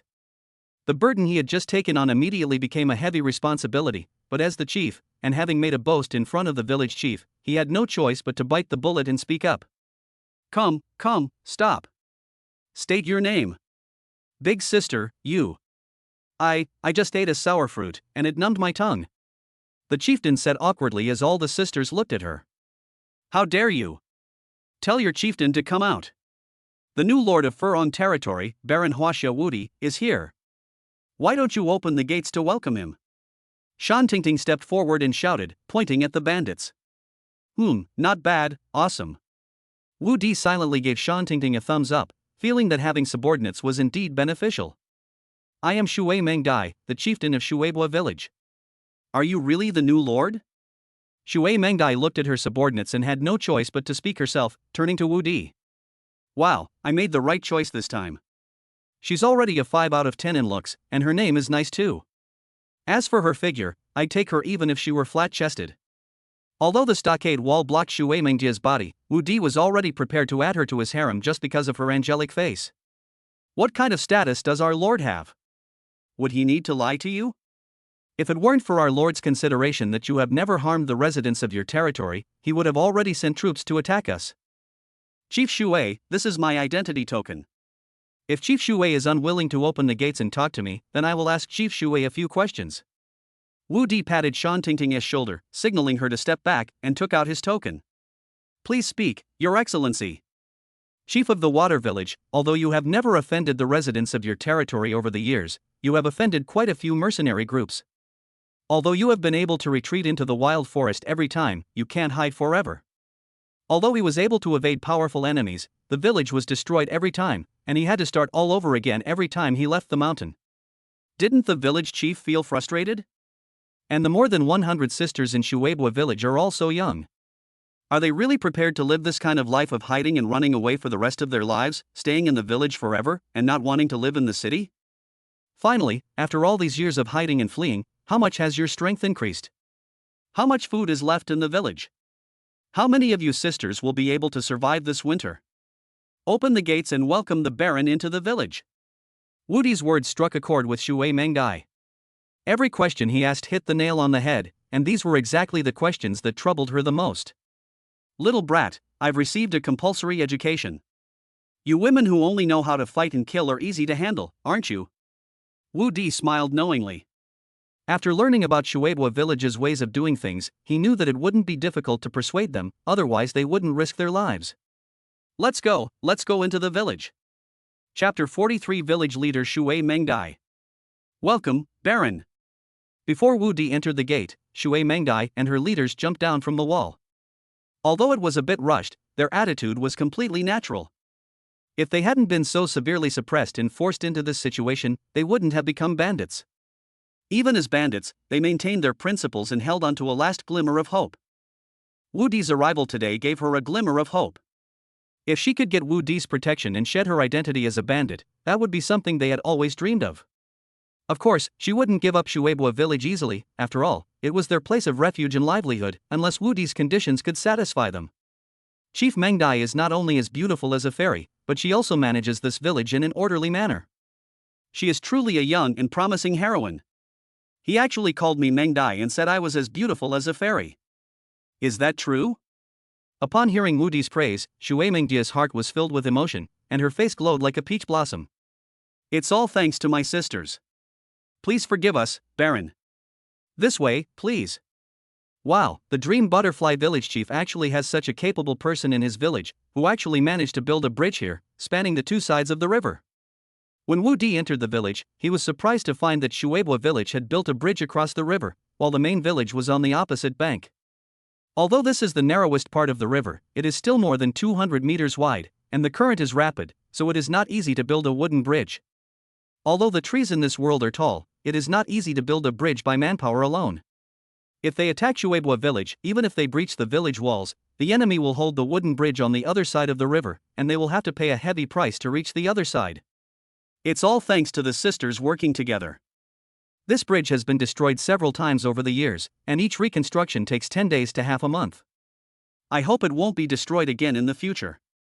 Indeed, this bridge connects the two banks. Although there are no villages or towns here anymore, it can still be developed in the future.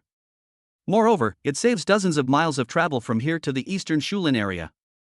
The territory of the Tree Clan is just a dozen miles across the river. With this bridge, it will be much more convenient for Wu Di to develop his own territory or to communicate with the Tree Clan in the future. Naturally, Wu Di wanted to keep this bridge. My lord, this is the core building of our stronghold, the Hall of Gathering Righteousness. Over the years, we have been forced to gather together for survival, but we have never harmed the people of our territory. Shui Mengdai introduced the Hall of Righteous Gathering, and worried that Wu Di would be angry, so she did not forget to explain. Chief Mengdai, don't worry. I already knew before I came, otherwise I wouldn't have entered your stronghold like this. Rest assured, my lord, even if the negotiations fail, Mengdai guarantees that she will not harm you in the slightest. Is this the Hall of Gathering Righteousness? The so-called Hall of Gathering Righteousness is actually a large building that is 6 or 7 meters high, with a pillar on each side and 7 or 8 chairs on each side. There is a large wooden wall in the middle, with a large character for righteousness on the wall. Below the character is a wooden armchair, but there is no tiger skin or animal skin on it. There is a door on each side of the wooden wall, leading to the back. As for what Wu Di is behind, he cannot be seen. The style of the entire gathering hall is not much different from the gathering hall seen on TV in my previous life, and is even more minimalist. However, the bandits here are all delicate beauties, unlike the fierce and ruthless old men they were in the TV shows of my previous life. This is none of your business. You may all leave. Shui Mengdai said to the leader behind her as she turned around at the entrance of the gathering hall. Yes, chieftain. You can just wait for me here. Wu Di said to the women behind him, while also having his skeleton stand at the doorway. Yes, sir. Although the women were still uneasy, Tuoba Lingshan pretended to be Wu Di's subordinate. there is no door to the Hall of Righteousness. As long as she is in the Hall of Righteousness, even if Wu Di is in danger, she can quickly reach Wu Di's side with a single charge skill. Naturally, she cannot let Wu Di lose face in front of outsiders. The master is surrounded by so many talented people, there's even a summoner. Shui Mengdai had assumed that skeleton number 2 was a summoner when she saw the skeleton next to Wu Di, and only spoke up now. It's a pity we still lack talent like Chief Mengdai. Wu Di didn't explain, but instead teased meaningfully. You flatter me, sir. Mengdai is but a weak woman, she is hardly a talent. Please take a seat, my lord. Shui Mengdai gestured to the main seat. Although she was the chieftain, Wu Di was a nobleman and their lord. Although they were bandits, they were forced into it. When in Rome, do as the Romans do. I'll sit here. Although it was the host's seat, how could he sit in the bandit's seat? He pointed to the first seat on the left and sat down. Although this was also the bandit's territory, he was a guest and there was no problem with it. Besides, he wanted to curry favor with Shui Mengdai and also wanted to see what she would do. Well, since you wish to sit here, then Mengdai will naturally have no choice but to comply. With that, Shui Mengdai sat down in the seat below Wu Di. My lord, our mountain stronghold is simple and we have nothing to offer you. Here's a bowl of coarse tea with some wine, to toast you. Shui Mengdai picked up the still warm tea on the table, poured a cup for Wu Di, and raised her cup. You have great courage, sir. Aren't you afraid that Mengdai might harm you? Shui Mengdai said with some admiration as she watched Wu Di drink the tea in one gulp. You wouldn't dare. Of course, Wu Di wouldn't say that. The chieftain of Mengdai village is a heroine among women, with a kind heart. Although she was forced to become a bandit, it was only to fight against the injustice of the world. Moreover, she has great ambitions and is an upright person. How could she do such a despicable thing as poisoning? Although the world believes that I, Wu Di, lead 3 bandit groups, I believe that only Niutu Mountain and Heiemo Mountain are the real bandits. As for Shueibua village, I believe it is just a rebel army. Because I trust Chief Mengdai, I came here alone today to see Chief Mengdia's beautiful face. I never imagined that Chief Mengdai would harm me, so why would I worry that she would poison me? To receive your understanding, Mengdai can die without regrets. At this moment, Shui Mengdai was filled with emotion. Before, she had been ostracized, suppressed, insulted, and hated, but she had never received affirmation or understanding. Wu Di's words were like a spring breeze that dispelled the chill in my heart, and like a ray of sunshine that illuminated the darkness within.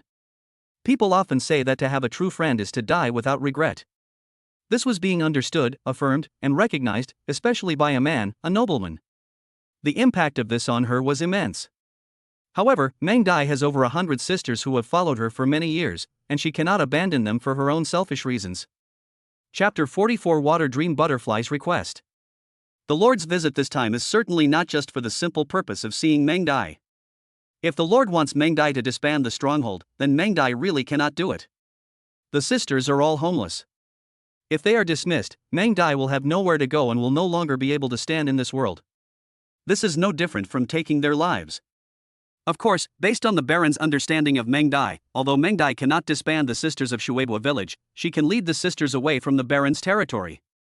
However, I hope you can give us some time, as finding a suitable new place is not easy. Mengdai promises to move out of your territory within 3 months. By the end, Shui Mengdia's face was full of pleading. She didn't want her sisters to ruin their future like this. Although being a bandit offered no future, at least they had a place to stay.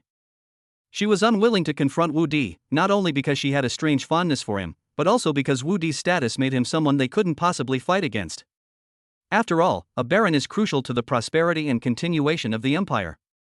Killing a duchess would at most result in a nationwide manhunt, but killing a baron would leave the 3 great empires of the eastern continent with nowhere to hide, unless they fled to a remote island nation. You think you can leave now that I, Wu Di, have set my sights on this woman? Wu Di's purpose in coming here was to recruit them. Not to mention that he needed the strength of the more than 100 people from Shueibua village. Shui Mengdia's beauty alone would definitely not let her escape. Mengdai, let me tell you the truth. I came to Shueibua village not to drive you away, but to recruit you. As long as you follow me, all the questions I raised at the gate will be easily answered. If you agree, then you will be invincible in China, transforming from bandits into noble guards. Wu Di finished speaking and looked at Shui Mengdai, waiting for her answer. This. What, isn't following me better than finding another territory and continuing to be bandits? Or do you simply look down on me? Seeing Shui Mengdai hesitate, Wu Di continued to speak. No, my lord, it's just that your suggestion is really hard for Mengdai to believe. We are all weak women who have been ostracized, eliminated, and looked down upon by others. As an adult, if you were to recruit, countless voluptuous and powerful women would flock to you. Aren't you just teasing Mengdai with what you're saying? Mengdai, you see the men I brought, right? Apart from their different appearances, is there a burly one among them? As the saying goes, seeing is believing, and 1,000 words are not as good as seeing with your own eyes. To tell you the truth, my guards are all petite like you. Although petite guards tend to be weaker than the burly ones, it's not always the case. Moreover, I personally prefer your petite type. Although the guardians of the territory will recruit burly types in the future, my personal guard will always be petite types like you. Now, besides the town's militia, my bodyguards are all small and stocky, just like you. If you don't believe me, go outside and see for yourself. This. What, are you afraid that I will break my promise and that you will be disregarded and ostracized again after I recruit burly guards in the future? I have an even better idea, but I don't know if Mengdai would be willing. What method? Although that wasn't the reason for her hesitation, she naturally wanted to hear that Wu Di had a better idea. That means I'll take you as my concubine. That way, you'll become my woman, and your subordinates will naturally rise in rank.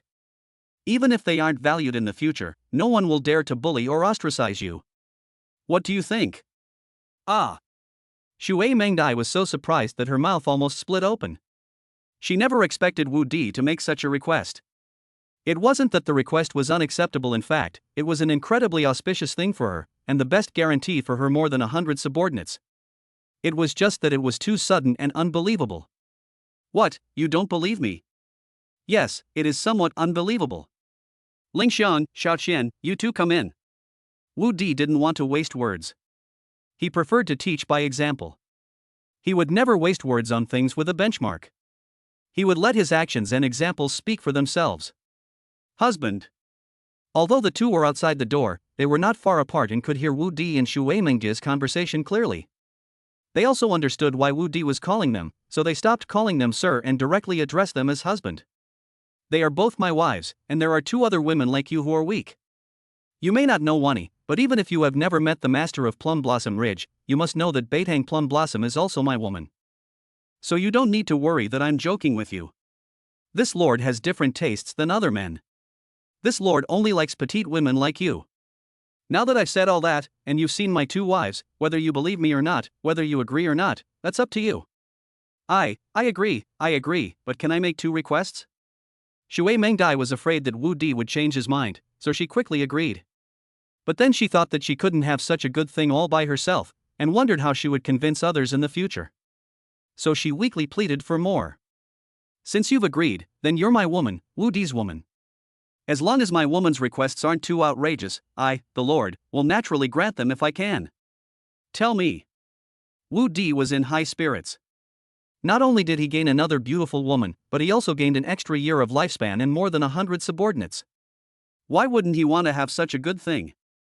Since you only like petite women, and Xiaodia's subordinates are all petite women, could you also give them a chance and choose a few of them to be your concubines? Is that all? It's not impossible, but not now. As long as your subordinates perform well and have good character, then it doesn't matter how many you select in the future. Wu Di couldn't help but sigh. Shui Mengdai was truly a good leader who cared about his subordinates and was willing to seek benefits for them. However, although he believed that the more women the better, he didn't accept just any woman. First, she must have good character and decent looks. He was willing to take Shui Mengdai in because, firstly, Shui Mengdia's character was impeccable and her figure and appearance were excellent, and secondly, it was also for the purpose of better reclaiming Shueibua village. As for the other women, we don't know them yet, so we can't rush things. And even if we were to recruit them, we should start with Shan Tingting and Shu Jingjing. Well then, Mengdai thanks you on their behalf, sir. However, you must promise Mengdai one thing. If you do, everyone in Shueibua village, including Mengdai, will do anything for you. You said it again, I'll naturally agree to anything I can. That is, Your Excellency must. Shui Mengdai was extremely nervous, fearing that Wu Di would not agree to this request. If Wu Di did not agree, then everything before would have been in vain.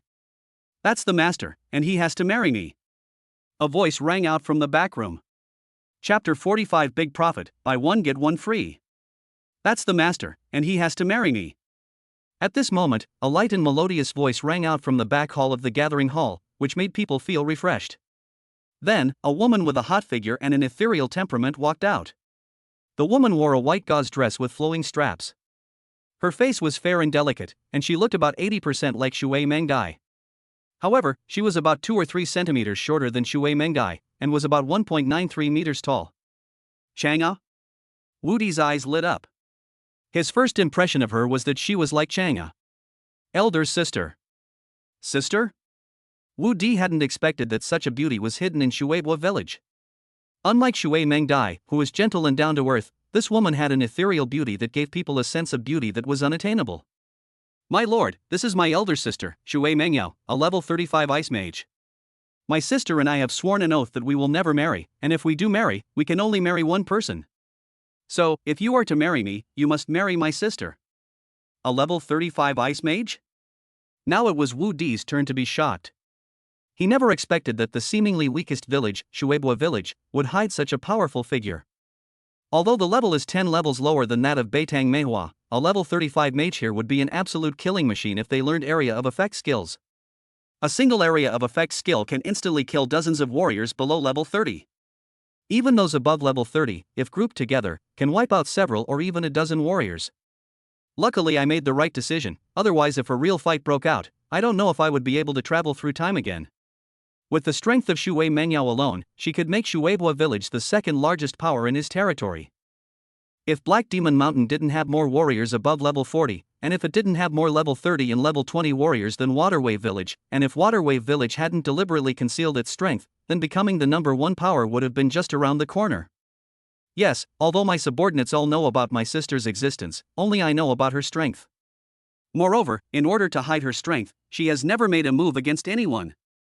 To outsiders, I appear to be the chieftain of Shueibua village, the most powerful one.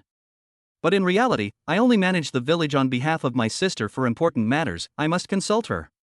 This is also why Shui Mengdai hesitated just now. Shui Mengyao, right? Have you learned your level 30 skills? I only learned one ice roar. Very good, then will you be my woman? Wu Di was also getting nervous. This wasn't just a matter of a year's lifespan, it was a matter of ownership of the entire Shueibua village, and also a matter of whether he could possess such a powerful weapon. Mengyao happened to overhear the conversation between the master and her younger sister. Mengyao and her sister are willing to become the master's women. From now on, we sisters in Shueibua village will belong to the master. We only ask that the master not break his promise. After Shui Mengyao finished speaking, she gave Wu Di a deep bow. Alright, Mengyao, Mengdai, this is Tuobo Lingxiang and Linghu Shaoqian. From now on, you're sisters. Wu Di was in a great mood and introduced the two women to each other, letting the 4 of them get to know each other. Wu Di never expected that the recruitment of Shueibua village would go so smoothly, and that he would even get 2 freebies, the Shui Mengyao sisters and a magician he could command. Although Nandong Wani is also a magician, she has not yet matured and cannot be considered a true magician. It can be said that those below level 30 can only be considered magic apprentices. Shui Mengyao, however, is different. At level 35, she is already a true mage, and an ice mage at that. Ice magic is not only powerful in attack, but also has a freezing and slowing effect. After learning the area of effect skill Ice Roar, she is even more powerful. It can be said that one Shui Mengyao is equivalent to dozens or even hundreds of Nangong Wani. Moreover, even if Nangong Wani's level increases, most of her wood-type skills will only be support skills. Therefore, Shui Mengyao is definitely a great treasure. Yes, the baby is quite big, you can't hold it, you can only hold it in your arms. Greetings, elder sisters. Shui Mengyao and Linghu Shaoqian quickly greeted Tuobo Lingxiang and Linghu Shaoqian. No need for that. My husband said we are all family, and there is no distinction between senior and junior. From now on, let us address each other by our names.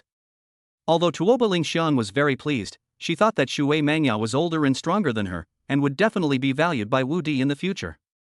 She was somewhat reluctant to call the other person sister, so she took advantage of Wu Di's previous talk about equality and decided on the form of address in advance. Although she didn't gain any advantage this way, she was definitely not at a disadvantage. Good, Lingxiang, you are very perceptive. From now on, we will address you by your name as Lingxiang suggested. Wu Di praised. He'll have more and more women in the future, and it'll be really hard to categorize them by age, strength, or status. No matter how you rank them, it won't be appropriate. We can't rank them every time we recruit someone, this isn't a ranked match. It's better to just call them by their names, that's convenient and easy to remember. Yes, my husband. Yes, sir. Call me husband like they do. I have no concubines here. You are all wives, regardless of your order of seniority. I treat you all equally. Wu Di corrected the two women who were still calling him master. It wasn't that he cared about the form of address, but rather that since everyone should be treated equally, they should all be addressed the same way, otherwise, people would start treating them differently based on how they were addressed. Yes, husband. The two women quickly changed their tune. They had thought Wu Di's promise to treat everyone equally was just empty talk, but they hadn't expected their husband to keep his word. Husband, I'll go tell them the good news. Okay, go ahead. Tomorrow, only one team will stay here to guard the village. They'll rotate every 10 days thereafter. The rest of you will come back to Xiahe town with us tomorrow. Husband, do you mean we should stay here tonight? Shui Mengdai asked after hearing Wu Di's arrangement. Well, I still have some things to arrange this afternoon, so I won't be leaving tonight. It wouldn't be convenient to go back to Xiahe town now, so this place is perfect. Besides, he needs to get his 2-year lifespan reward before he can go back. He can't just go straight to the mountaintop and crawl into a tent. Although he doesn't mind, there are big houses here, and wouldn't a big bed be better for rolling around in than a tent? Yes, I will follow my husband's arrangements. I will have someone prepare right away. Shui Mengyao said. Although she was hiding her strength, her identity as Sister Shui Mengdai still gave her the power to command people. Mengyao, prepare some brushes, ink, paper, and inkstones for me. I'll draw some things for them to take back. Now that the matter of Shueibua village is resolved, the construction of the Lord's mansion must be put on the agenda.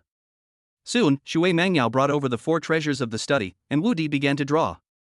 Half an hour later, Wu Di drew the plan of Phoenix Claw Mountain according to the understanding of this world. The main focus is on the planning of Fengshaoshan Mountain and the quarry site. As for the castle map of the Lord's mansion, it hasn't been drawn yet. There's no rush now. The main task is to quarry the mountain. He can draw the castle map of the Lord's mansion slowly. Jingjing, give these pictures to your aunt and have her take people back to prepare for the construction of the Lord's mansion. Ask Mayor Lu Yuan to send people to assist. We'll go back tomorrow. Chapter 46 Long Live the Baron. By the way, you should come back and help too. The matter here has been resolved, so there's no need for us to stay here. Yes, sir. Xu Jingjing took the blueprints from Wu Di's hand, turned around and walked out. What a quiet person, just like her name. Wu Di shook his head as he watched Xu Jingjing's departing figure. Xu Jingjing's abilities are on par with Shan Tingting's, and she is meticulous in her work, but she doesn't like to talk or show off. True to her name, she is unusually quiet. Have you heard? Have you heard? We've been granted amnesty. We're no longer bandits. Really? The chieftain has agreed to surrender?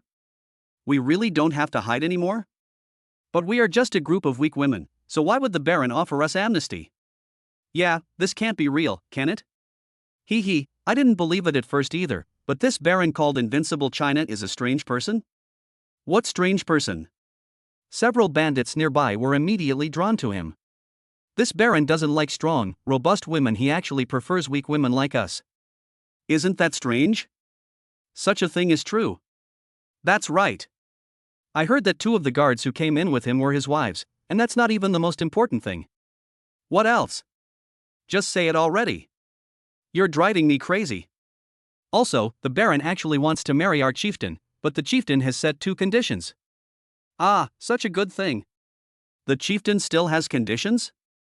If it were me, I would agree immediately.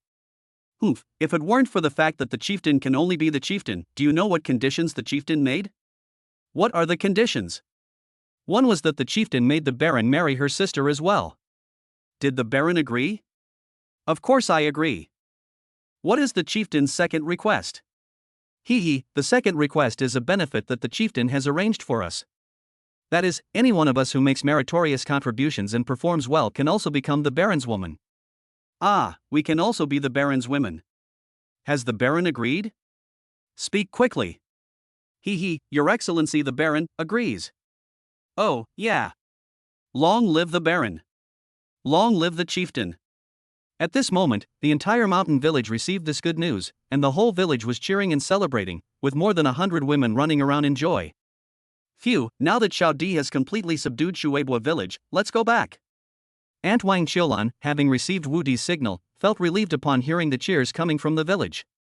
The Lord is truly a genius. He actually took Shueibua village without losing a single soldier or shedding a drop of blood. Lu Yuanyuan glanced deeply in the direction of Shueibua village and then called her militiamen to follow Wang Qiulan back. Husband, the conditions in the village are limited. Apart from a few kinds of vegetables, we can only get meat and fish. Please forgive us. Shui Mengdai, who was sitting to Wu Di's right, put a piece of fish on Wu Di's plate. Mengdai, Mengyao, your husbands aren't picky about food, except when it comes to women. With famine and starvation everywhere, it's already quite good that we can have a balanced diet of meat and vegetables.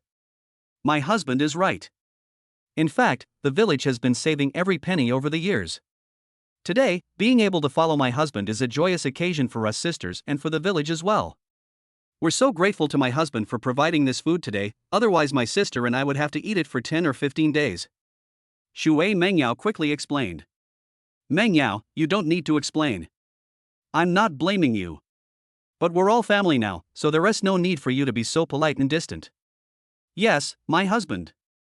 Let's all eat, we still have important business to do after we finish eating.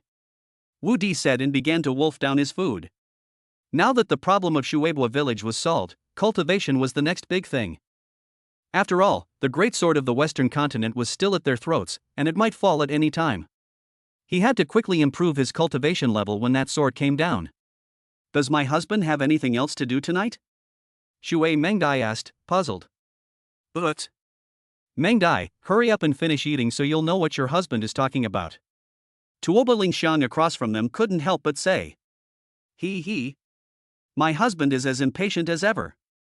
Linghu Xiaoqian covered her mouth and chuckled. Ah, what my husband is talking about. The two women, Shui Mengyao and her sister, quickly understood each other's reactions. Alright, I'm full. Don't listen to their nonsense. Let's hold a ceremony tonight, so that the sisters in your village can also have some fun. Firstly, it's to give you an explanation, and secondly, it's to put your 100+ sisters at ease. Okay, I'll do whatever you say, my husband. There is still some wine stored in the village, so let us bring it all out tonight so that all the sisters in the village can share in the joy. Shui Mengyao said happily. Okay, go ahead. As night fell, the entire Shueibua village was decorated with lanterns and colorful streamers. Although Shueibua village was not wealthy, it could still find joy even in poverty. There was wine and food, and from now on, they would no longer be bandits. It was also the village chief's big day, a double celebration. Naturally, they were very happy. A joyous and celebratory atmosphere erupted throughout Shueibua village, and Li Jianya completed his mission. Congratulations, host, on completing the mission. Reward, 2 years of lifespan. Reward, magic power plus 40, health plus 20. My magic power increased by 40 points this time, but my spirit didn't. I really can't figure out this pattern. It must be added randomly. Wu Di couldn't find the pattern either. Host, Wu Di of Huaxia. Age, 18. Height, 190 cm. Wives and concubines, 6. Warrior, level 7, basic swordsmanship, basic spearmanship, assassination swordsmanship, shield block, jump. Mage, level 7, no skills. Summoner, level 8, runecrafting, summoning. Chi and blood, 720. Magic power, 700. Spirit, 800. Lifespan, 12 years and 19 days. Almost there, not bad, not bad. As long as you're willing to work hard, you can improve a little bit every day. By the way, let's take a look at the data of the Mengyao sisters. Wife, Shui Mengyao. Age, 46. Height, 1.93 meters. Loyalty, 100. Class, Ice Mage. Level, 35. Chi and blood, 350. Magic power, 3580. Spirit, 105. Skills, Ice Blade attack, freeze support, Ice Shield defense, Ice Roar area of effect. Not bad. Although it only has 4 skills, it is good in both offense and defense, and it also has support and group attack capabilities, so it has almost no weaknesses. And you only need to increase your magic power by 20 points to level up. Although you're 46, you taste as fresh and tender as someone who's 16. Chapter 47 News of the Magic Stone Mine. Wife, Shui Mengdai. Age, 40. Height, 1.95 meters. Loyalty, 100. Class, Warrior. Level, 29. Chi and Blood, 2990. Magic Power, 299. Spirit, 87. Skills: Basic Swordsmanship, Assassination Swordsmanship, Parry, Dodge, Shield Bash, Flash, Crescent Slash, Cross Slash, Charge, Fiery Slash. The skills are about the same, but without the Snake Step, there's an extra Flash skill, and the level is almost 30. Not bad, not bad. Whether you're a warrior or a mage, level 30 is a watershed moment. After breaking through level 30 and learning level 30 skills, not only will your strength skyrocket, but your lifespan will also increase by 200 years. In fact, both sisters have good talent for cultivation, but they lack cultivation resources, so their cultivation has basically stagnated in recent years. Many women are actually trapped by resources. Now that the food problem is solved, it seems we should also prepare some cultivation supplies for them. Warriors can actually train relatively easily. As long as they have enough medicinal herbs and nourishing monster meat, they can quickly improve their cultivation level. Mages need to meditate and absorb magic stones to level up, but relying solely on meditation is very slow, while absorbing magic stones is much faster. However, the magic stones of the eastern continent have been almost completely depleted over the years, and now each one used is one less available. They are very rare to see on the market, and the value of a single magic stone has exceeded 100 gold. The problem is that even if you have money, you can't necessarily buy them. For example, Nangong Wani has only used 3 magic stones over the years. The existing magic stones are all in the imperial treasury and in the hands of the great nobles. Magic stones are hard to come by now, but monster meat is still not difficult to obtain. Wu Di chose to come here to become a lord because this place is closest to the wild forest, making it easier to hunt monsters. Husband, are you awake? Wu Di had just gotten out of bed when the 2 women, who were doing their hair and makeup, turned around and asked. You guys woke up so early? We just woke up a little while ago. My husband cultivated all night last night. I wanted him to sleep a little longer, but I didn't expect to wake him up. Husband, we sisters don't have any decent dowry, so this will be our dowry. Shui Mengyao walked over with a wooden box in her hands and sat down next to Wu Di. What is this? Wu Di opened the wooden box, expecting to find gold and silver jewelry, but instead found a tattered animal hide. This is a map. Map? What map? Wu Di picked up the animal skin. Although she didn't care about dowry, she had never seen a map used as a dowry in her 2 lifetimes, so she became a little curious. Map of the magic stone vein. Shui Mengai said in a low voice. Magic stone, what, a map of a magic stone mine? Wu Di's eyes widened as he looked at Shui Mengyao. Yes, only my sister and I know about this map. The monster mines in the eastern continent have all been exhausted, how could there still be any? This map must be fake.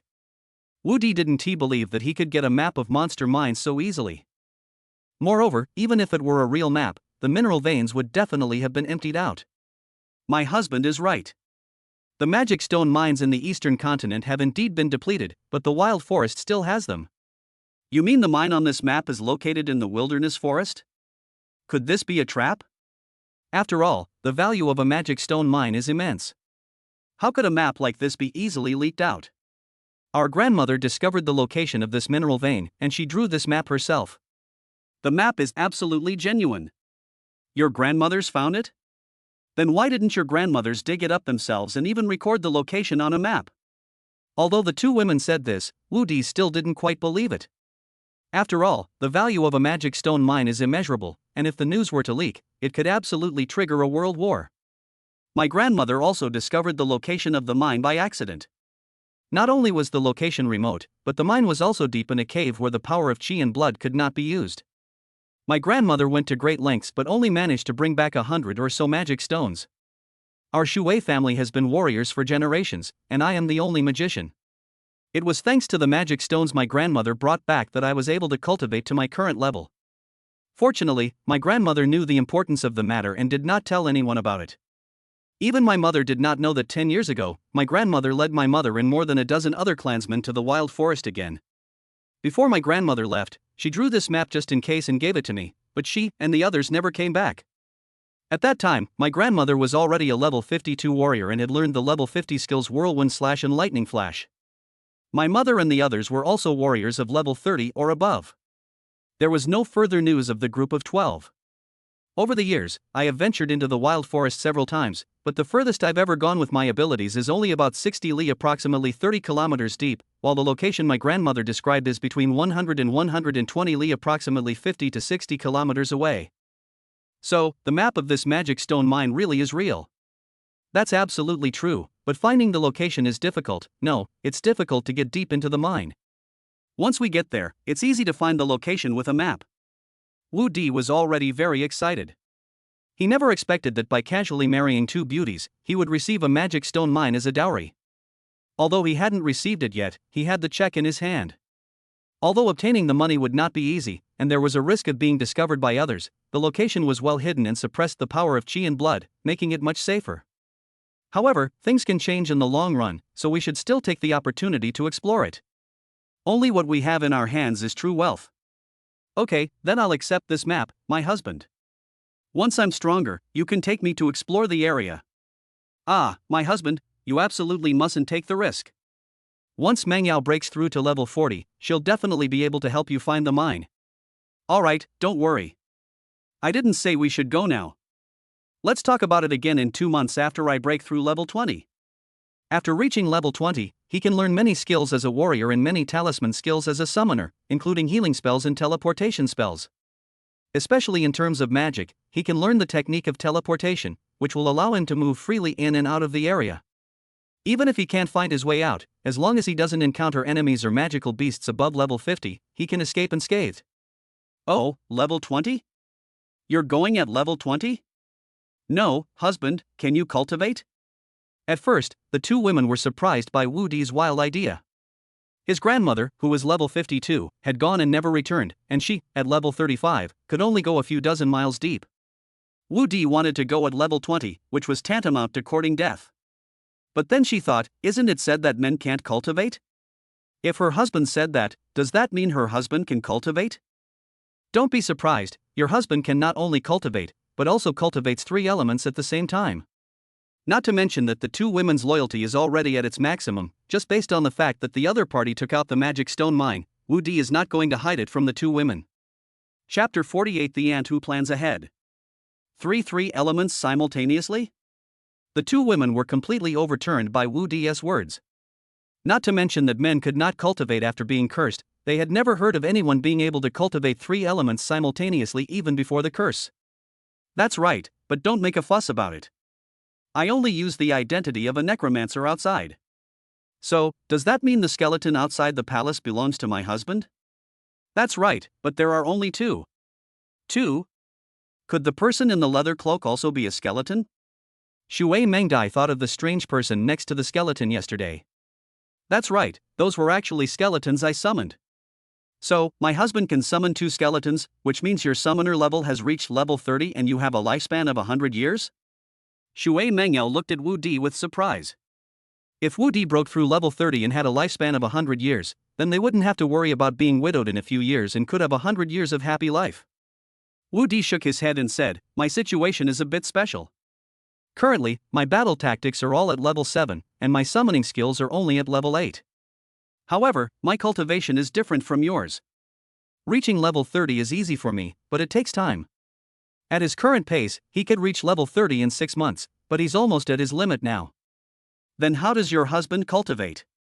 The two women were not surprised, after all, since cultivating 3 elements simultaneously would naturally involve different methods. Husband, you haven't found a way to break the curse, have you? No, at most I exploited a loophole in the curse, and this method is only effective for me. What method? That is...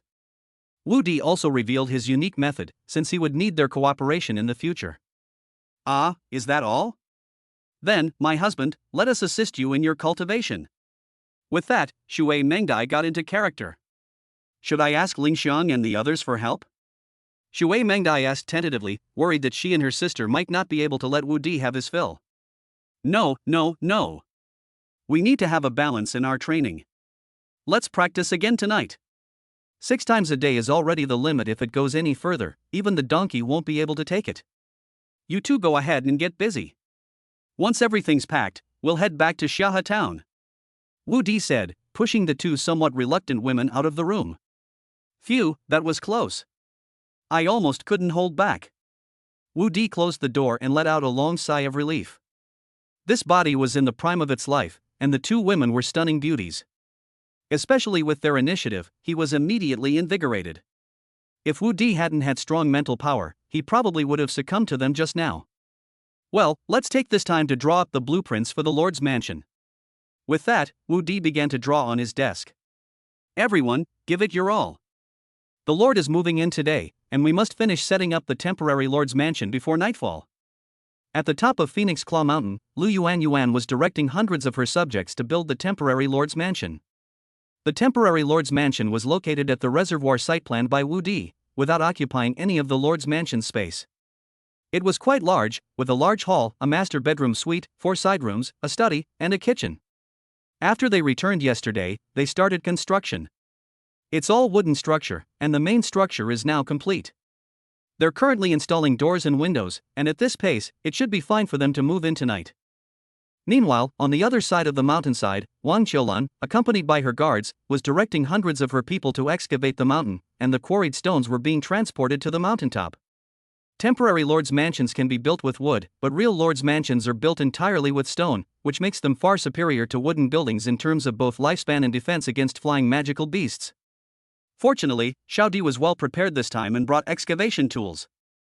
Otherwise, relying on the tools from Xia town would have been several times slower.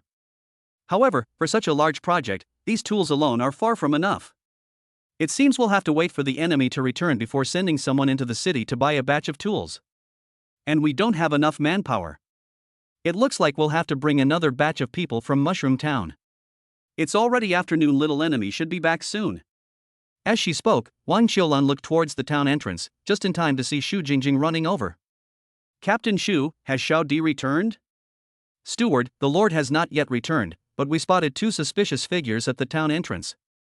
However, they were very wary, and they ran away before our men could even get close. It must be spies from Black Demon Mountain. You take your men and move the outpost 2 miles ahead to increase patrols. We can't let any bandits enter Xia town. Yes. Hopefully, this will buy us some more time. Wang Qiulan looked down at the town below and a sense of unease crept into her heart. Although they have now recruited Shueibua village, their strength is still insufficient to contend with Black Demon Mountain. Xia town has no defensive structures whatsoever, not even walls. It relies on the natural forest as its walls, making it completely defenseless. Although Fengshaxian is easy to defend and difficult to attack, no construction facilities have been started yet, and no food or water has been stockpiled. Even if all the townspeople enter Fengshaxian, they will only die of thirst. This still won't work. We need to send people to transport some of the grain from the town up here. One of the 2 ponds has been occupied by the temporary Lord's mansion, so we have to dig the other one too. At this moment, Wang Qiulan felt increasingly urgent. Xia town could be lost, as long as the people could be protected, and the town could be rebuilt. But Fengjiao Mountain was their foothold, and they absolutely could not afford to lose it. Mayor Lu, we just spotted bandit spies at the town entrance. How long will the town's food supply last? Wang Qiulan asked Lu Yuan. To be honest, although Xia town has tens of thousands of acres of fertile land and abundant water resources, the pest infestation here is quite serious. The grain we harvested this year is only enough to feed us for a little over 2 months. The food problem can be solved in Cassava town, but now we are facing the threat of Black Demon Mountain. We must prepare for the future. Xia town has no fortifications. We don't have enough manpower to build the Lord's Manor right now, nor do we have time to build defensive fortifications. If the bandits attack, we'll be in a very passive position. Now I think we should move all the grain in the town to Fengjiao Mountain. When bandits attack, we can rely on Fengjiao Mountain to hold our ground. However, besides moving food up the mountain, we also need to store at least a month's worth of water. I also plan to send people to dig another reservoir. We must be prepared to hold our ground before the bandits attack. Alright, we'll follow the steward's arrangements. I'll have people gather the grain and prepare the barrels right away. Starting tomorrow, everyone except the townspeople who are quarrying rocks and building will be transporting grain and water up the mountain. Lu Yuanyuan expressed her strong support for Wang Qiulan's arrangements, firstly because Wang Qiulan was Wu Di's aunt, and secondly because she approved of Wang Qiulan's plan. Chapter 49 Giant Ferris Wheel. Lord, the Lord is back. The sentry, who was following Xu Jingjing's orders to move the checkpoint forward, happened to encounter Wu Di and the others returning and shouted with joy. What are you doing here? Reporting to the Lord, we spotted bandit scouts today. Captain Xu has ordered us to move the outpost forward 2 miles. Very good. Be careful. If you spot a large group of bandits, retreat immediately. Yes, my lord. Go. Husband, why don't I leave 2 people with them too? Shui Mengdai said, looking at the guard with 2 militiamen acting as sentries, somewhat worried. No need. The outpost is only for warning purposes. If the bandits of Degushan attack, leaving 20 more people behind will only increase casualties. The 3 of them just need to prevent the spies from getting in and give advance warning. Shaha Town has 2 roads in and out. One road leads to Mushu Town and Maywailing, and the other is this road. This road forks at the right. The right road leads to Shuibozai, while the straight road leads to the wild forest. The left side leads to Black Demon Mountain, and 2 miles ahead there is a 3-way intersection, making it a suitable place to set up a checkpoint. This time, apart from leaving a team of 12 people behind to guard Shueibua village, there were exactly 100 people, not counting Shui Mengyao and her sister, who came back. Although their strength had increased by 1 or 2 times, it was still not enough to face Black Demon Mountain. It's a pity that magic potions are too rare and expensive. Otherwise, if we had enough magic potions to replenish Water Dream Butterfly's magic power, it would be much easier to deal with Black Demon Mountain. A single tier 1 magic potion costs 1 gold coin and only restores 100 mana points, while casting an Ice Roar skill requires 150 mana points. Therefore, few magicians are willing to use magic potions to replenish their magic power. Although magicians will keep 1 or 2 bottles on hand, they are reluctant to use them unless their lives are in danger. Moreover, magic potions have a cooldown, 10 minutes for a first tier potion. For example, if Shui Mengyao wanted to replenish her magic power, she would need not only 36 first-tier magic potions, but also 36 minutes of time. Of course, higher-level potions can be used, but higher-level potions are more valuable and harder to obtain, so relying on potions to resist Black Mountain is not realistic at the moment. Is this Shaha Town? Although Shui Mengyao and the other girl knew Shaha Town very well, they had never been here before. Yes, do you see that mountain? That will be our home from now on. Wu Di said, pointing to the top of Phoenix Claw Mountain in the distance. Fengshaoshan, huh? We know about that. The 3rd and 4th brothers told us that Fengshaoshan is easy to defend and difficult to attack. If it weren't so close to Shaha Town, we would have chosen this place to build our mountain stronghold. Fengshaoshan is indeed a great place.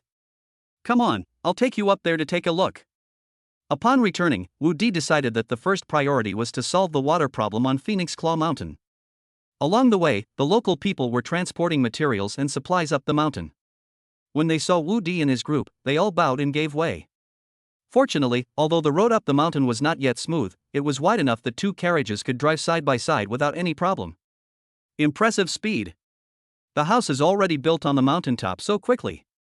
Wu Di was very satisfied with Lu Yuanyuan's work after arriving at the mountaintop and seeing the nearly completed temporary lord's mansion. Xiao Di, you're back. This is the temporary lord's manor built for you. What do you think? Upon seeing Wu Di return, his aunt immediately put down her work and rushed over. Auntie, thank you for your hard work. Hey, don't be so polite with your aunt. This temporary lord's mansion was built by Mayor Lu himself. You can move in tonight, and you won't have to stay in a tent anymore. By the way, where is Mayor Lu? Did Mayor Lu go to prepare food and water? Should we prepare food and water? It's like this. Wang Qiulan explained how she discovered the mountain bandit spies and what her arrangements were. Yes, Auntie, having you really saves me a lot of trouble. Wu Di was also very satisfied with Wang Qiulan's arrangements. Alright, I'm your aunt, and also the head steward you appointed. I'll naturally take care of these things. Yes, Auntie, we don't have enough manpower. We'll go to the cassava town tomorrow and bring over 1,000 people to help. We don't need that many people to make cassava right now. There's no need for water carriers anymore. The mountain paths here are difficult to traverse, and carrying water is time-consuming and laborious. I have a quick, time-saving, and labor-saving method, but it requires several days of preparation. Oh, that's even better if you have a solution. I was planning to have 100 people carry water up the mountain every day. Okay, let me draw up some blueprints. Once the blueprints are finished, we can arrange for people to build it. Oh, by the way, Auntie, here are the architectural blueprints for the Lord's mansion. Take a look and ask me if you don't understand anything. As he spoke, Wu Di handed the completed blueprints of the Lord's mansion to Wang Qiulan. Half an hour later, Wu Di finished the blueprints for the water wheel on a nearby rock. There was a small river about 40 or 50 meters southeast of Fengshaoshan, with a relatively rapid current, which could drive the giant water wheel. While it's difficult to transport water directly to the mountaintop, getting it halfway up the mountain is no problem. A reservoir can be dug halfway up as a transfer station. Then, a pulley cableway can be used to transport the water to the summit, requiring only one person.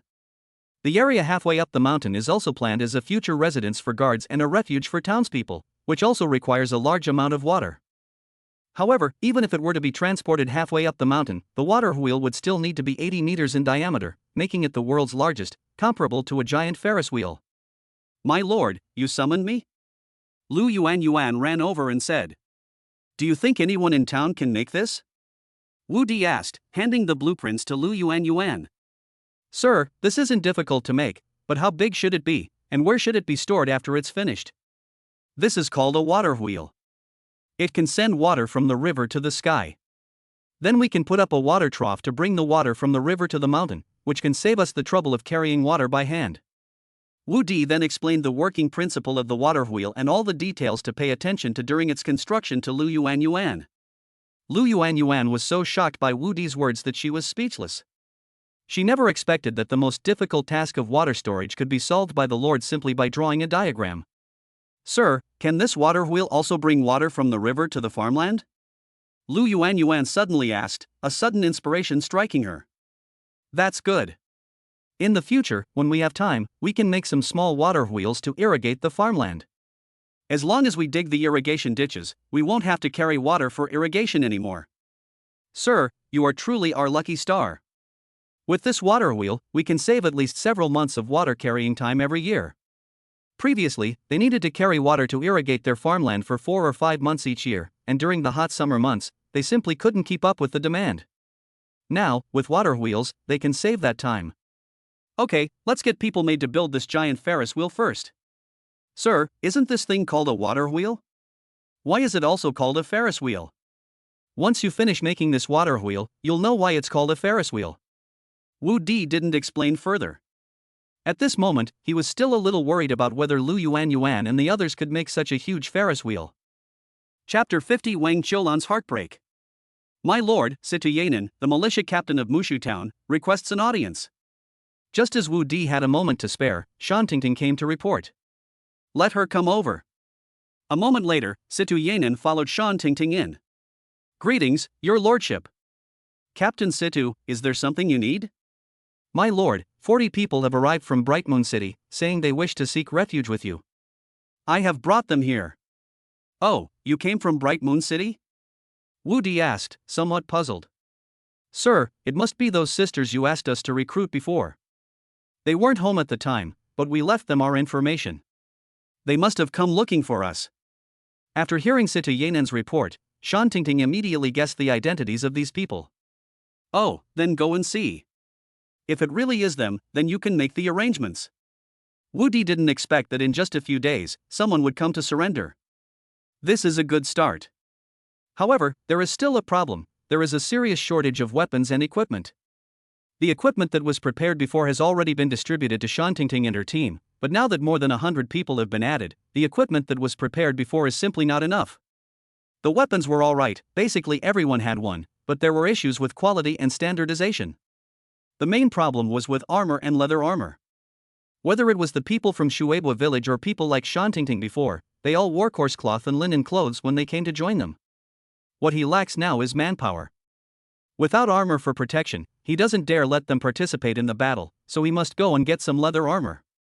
By the way, Captain Situ, you've come at the right time. I'm short-handed here. Go back and tell Mayor Zhongli to send 1,000 people over tomorrow to help with the construction of the Lord's mansion. Yes, sir. Green robe, where is Wani? Wu Di looked around but couldn't find Nangong Wani. He only saw Green robe busy in the kitchen that had just been set up. Young master, Mrs. meditating by the cliff on the west side. No wonder I haven't seen her since I got back.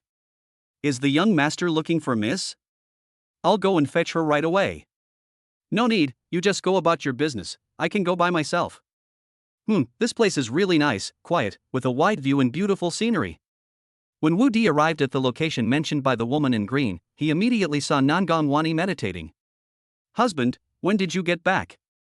Wu Di's words pulled Nangong Wani out of her reverie, and she looked at Wu Di with surprise. You've been back for quite a while now. Did you miss your husband last night?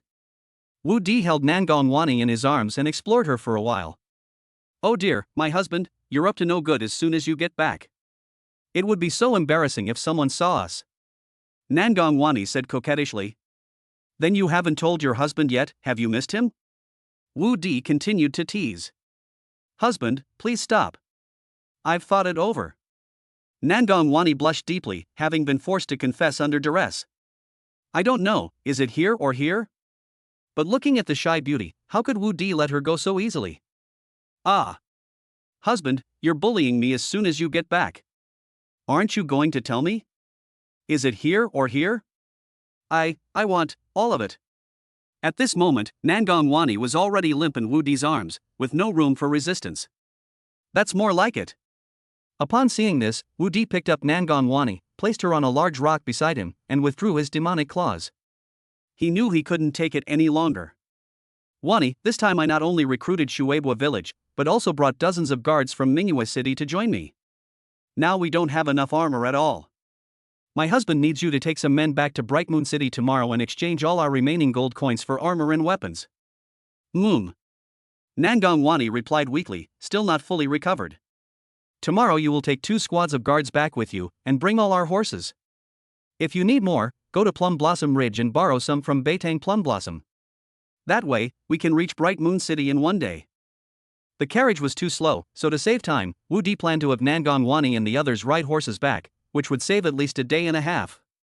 Let's go, Green Robe's cooking should be ready by now, let's go back. My husband, my legs are weak. Come here, let your husband lift you up. Wu Di said as he lifted Nangong Wani off the boulder. He thought it was because Nangong Wani had been cultivating for too long, or because the rock was too hard. But soon the map on the rock caught Wu Di's attention. Seeing that Wu Di's eyes were fixed on her, Nangong Wani followed Wu Di's gaze. Ah! Husband, don't look! Nangong Wani immediately covered Huasha Wu Di's eyes, burying her head in Wu Di's arms in embarrassment, wishing she could split the rock open and stuff herself inside. It seems my Wani wasn't lying. Wu Di laughed heartily, and at the same time, an idiom came to mind. Wah? Husband, you're still making fun of me. Nangong Wani was almost blushing with embarrassment. Thankfully, none of my sisters were there, or I would have been even more embarrassed. Alright, that's enough. Let's go home, eat and drink our fill, and then I'll help you get rid of this love flower poison. Yes, I can finally live in my own house. Although it's temporary, it's still my own. After dinner, the new house had been cleaned spotlessly, and Wu Di was very satisfied with this temporary lord's mansion. Especially his own suite, with a 60 square meter living room, a 40 square meter master bedroom, and a 20 square meter side bedroom. The master bedroom's bed is a solid wood bed that is 3 to 4 meters long. Not only was it large, but it was also sturdy and, more importantly, it was perfectly sealed.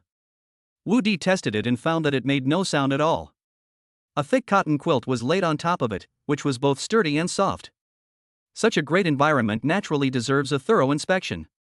Sigh, this little enemy doesn't even know how to balance work and rest. Aunt Wang Qiulan said anxiously as she closed the door and shook her head. Ever since he was able to cultivate, he has hardly stopped. Even the demonic donkey in the wild forest is not as capable as him. I need to find a way to properly nourish him. Mayor Lu, you said today that a herd of demonic donkeys was discovered on the edge of the forest north of the town, right? Wang Qiulan asked Lu Yuan after leaving the Lord's mansion. Yes, Steward Wang, those demonic donkeys are on the edge of the wild forest. Have you spotted the powerful male demon donkey? A male demon donkey? Lu Yuan asked, puzzled. The meat of a male demon donkey is not as delicious as that of a female demon donkey. Okay, take me to hunt a male demon donkey. Ah, why a male demon donkey? Male demon donkey meat is coarse and has a strong, unpleasant smell. It doesn't taste good. Lu Yuan was puzzled as to why they were hunting male demon donkeys, since they usually ate the meat of female demon donkeys. Don't worry about that, I have other important uses for you. Just take me there. Ah, it's already dark, it might be hard to find now, and even the edge of a wild forest is dangerous at night. It's alright, we'll just take another team of guards. Wang Xiulan was determined this concerned Woody's happy life, so she couldn't afford to be slow. Chapter 51 Epic Title. A faint ray of morning sunlight shone into the messy room, making it look like the Japanese invaders had entered a village. To describe it in one word, it was horrific. Sigh, I was too eager for quick success. Invincible, who had collapsed at the door, sighed and regretted it. We can't cultivate like this anymore. Haste makes waste. We should take it slowly. Congratulations, host, on completing an epic achievement and obtaining the title, Mad Donkey. The reward is that all 3 of your classes are upgraded to level 10. Please keep up the good work. Put. When Wu Di heard the achievement title he had received, his head was covered in black lines. When he heard the system tell him to keep up the good work, he almost spat out a mouthful of blood. What a lame title. Is this the kind of title a human being should be able to earn? And this system, it's easy for them to talk when they're not the ones suffering. Can't they see I can barely straighten my back now? And they still want to keep going? I'll give them a piece of my mind. However, all 3 professions have been upgraded to level 10, so last night's efforts were not in vain. However, this was far from enough. The wild dogs of the Western continent were always a sword hanging over his head, and he always felt that the Western continent would not give the Eastern continent much more time. He must grow up before the Western continent launches a full-scale invasion, or everything will be in vain. This is why he didn't stay in the city and instead defied the world to become a lord. Although the territory was dangerous, what was it compared to those wild dogs in the Western continent? He would rather die than be enslaved by those wild dogs. Host, Wu Di of Huaxia. Age, 18. Height, 190 cm. Wives and concubines, 6. Warrior, level 10, basic swordsmanship, basic spearmanship, assassination swordsmanship, shield block, jump. Mage, level 10, no skills. Summoner, level 10, runecrafting, summoning. Chi and blood, 1000. Magic power, 1000. Spirit, 1000. Lifespan, 12 years and 18 days. Okay, this reward is barely acceptable.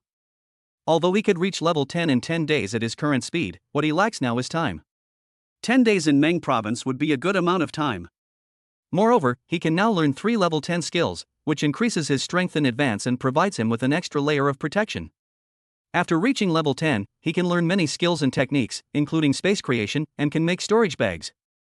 Currently, Nangong Wani is the only one in the entire territory with a storage bag, which shows how rare storage bags are. If he learns how to make storage bags, whether for his own use or to sell, it can make up for his lack of money and provide him with a stable source of income. Xiao Di, what's wrong with you?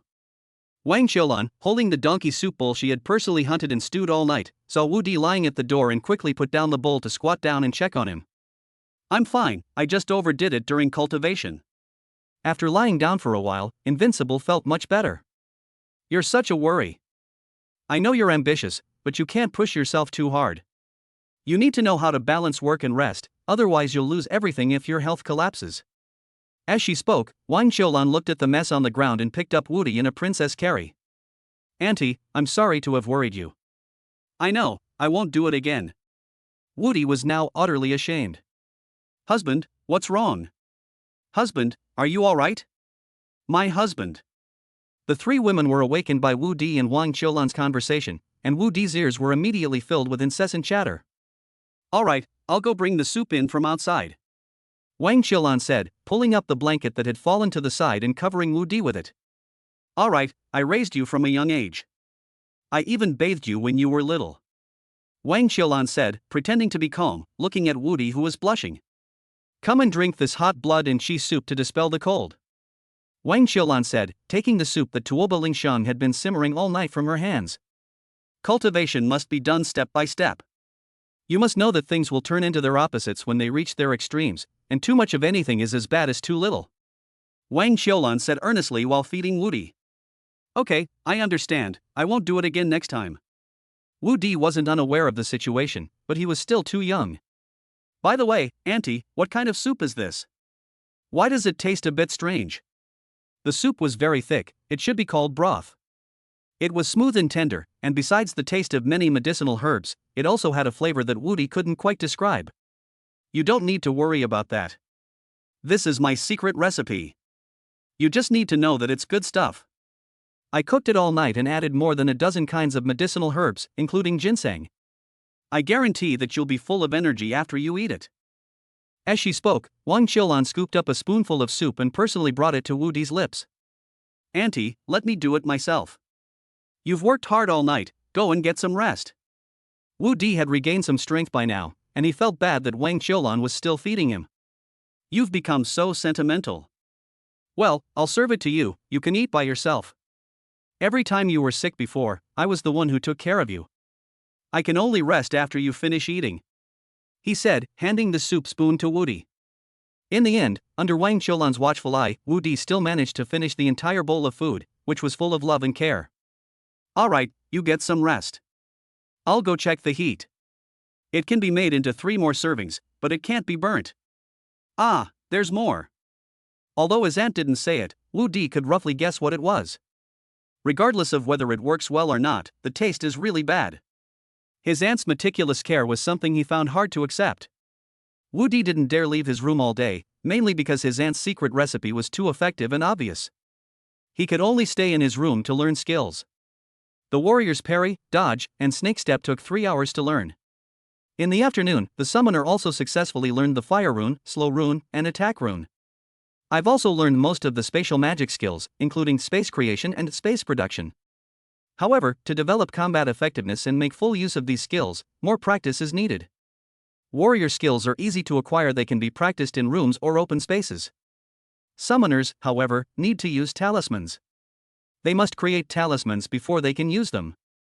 Fire talisman is an attack skill, while slow talisman and attack talisman are one-time consumable weapons. The fire rune is like an archer's bow, while the slow rune and attack rune are like arrows. Learning the fire rune is like having a bow, but you have to make your own arrows. Of course you can buy them, but you can't. Only summoners can make talismans, and they usually don't even have enough for themselves, so how could they possibly sell them? The ones that occasionally appear on the market are all stolen goods from murders and robberies. Chapter 52 Materials for Making Storage Bags. Wu Di had already prepared the materials for making talismans. He had bought a lot of them from the treasure pavilion. All he needed to do was spend some time making them into talismans.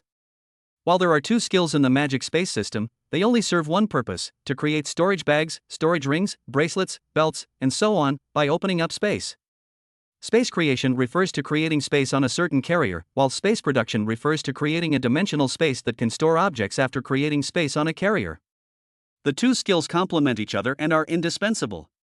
This is why Wu Di did not learn space creation before, but waited until level 10 to learn it together with space production. Although learning these 2 skills would allow him to create any storage item, Wu Di's current abilities only allow him to create the simplest storage bag. Furthermore, the carrier for making storage bags requires materials. The better the materials, the better the storage magic item will be. Even to make the worst storage bag, you need materials from monsters of level 10 or higher. These materials also vary in quality, with differences not only in grade but also in the type of monster leather. For example, the leather from the rump of a female donkey is suitable for making storage bags, while the leather from the lower abdomen of a male donkey is the most suitable. I'll ask my aunt later if they brought back the hide of that male demon donkey. Just as Wu Di was thinking of asking Wang Qiulan about the magic donkey leather, Wang Qiulan walked in carrying a soup bowl that Wu Di was familiar with. Little enemy, time for your soup. Ah, Auntie, you're drinking more. To be honest, this was the first time Wu Di had ever eaten this stuff in his 2 lives. Although it was effective, he was still quite resistant to it, mainly because he felt that he didn't need it at all right now. When your sister entrusted you to your aunt promised to take good care of you. Now, in just a few days, you've married so many wives, and you don't even know how to restrain yourself. What if? Alright, Auntie, I'll drink it, okay? Wu Di had already been defeated.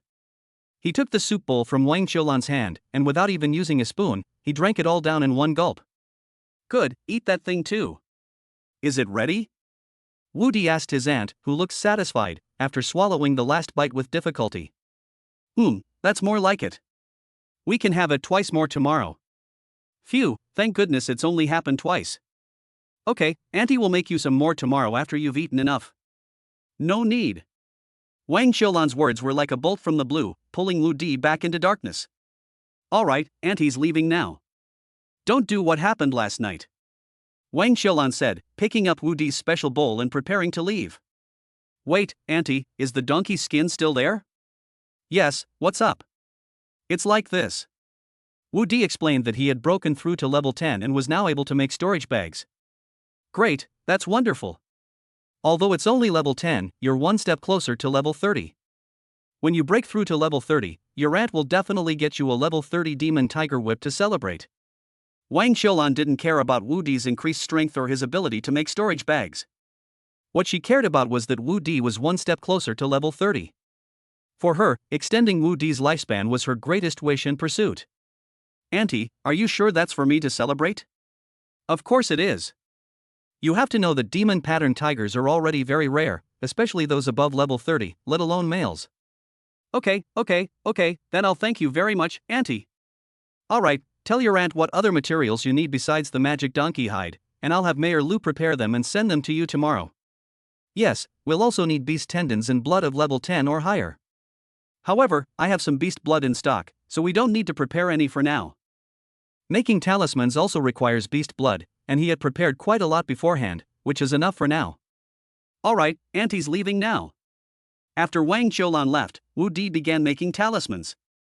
With his previous experience in summoning talismans, the slowing talismans and attack talismans were not difficult to make. This is really a meticulous task. It consumes a lot of mental energy and time. At this rate, I'll be lucky to draw a few dozen a day.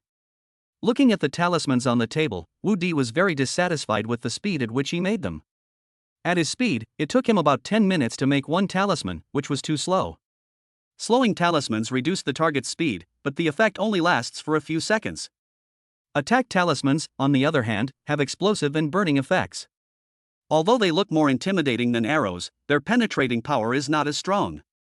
Often, an arrow can kill an opponent, but talismans are different. Arrows rely on penetrating damage, while talismans rely on explosive damage. Their damage is more widespread, but their penetrating power is weaker. Therefore, to kill the opponent, several talismans are often needed. Of course, this does not mean that talismans are inferior to arrows. Fire talisman spells are cast through mental power, and fire talisman spells can hit the target more accurately than arrows.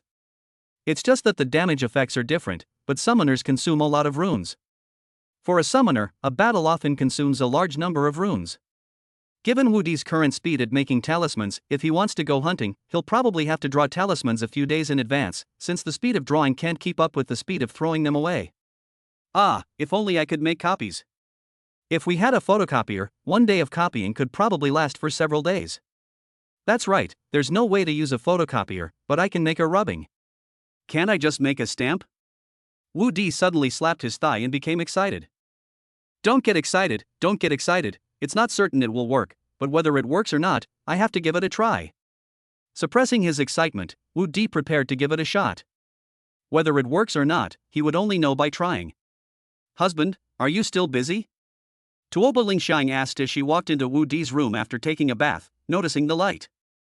Well, let's carve the seal tomorrow. We don't have any materials right now. Although Nangong Wani had specially left the luminous pearl behind, he couldn't continue. He'd been working hard all day and wanted to relax. Lingxiang, go and call Xiaoqing and Mengyao over. We should rest. Husband, are you alright? Or? Tuoba Lingxiang looked down and asked. It's alright, he'll rest after he's done with his work. He's been eating that precious soup all day, and if we don't take care of him, he probably won't be able to sleep tonight. Alright then, they're next door. I'll go call them and get some hot water for my husband to help him relax. Today, Nangong Wani returned to Mingyue City, and Louis went with her. Naturally, the task of serving Wu Di fell to them. Chapter 53 Talisman Imprinting Method. That night, Wu Di didn't act crazy like before. He played it safe and finished the fight 6 times, then got a good rest for a few hours. You sparred with your wife 6 times, your health and mana have increased by 20, your magic power by 20, and your spirit by 20. Phew, it seems that the 3 systems will develop in parallel from now on. Wu Di didn't expect that while he was still looking for the system's reward rules, he would directly level up all 3 systems after completing an epic achievement. The early bird catches the worm, so keep up the good work, young man. Wu Di rolled out of bed and began preparing to make a seal. If this idea could really come to fruition, he would be pioneering a new era in the world of talismans. However, drawing requires the use of mental energy.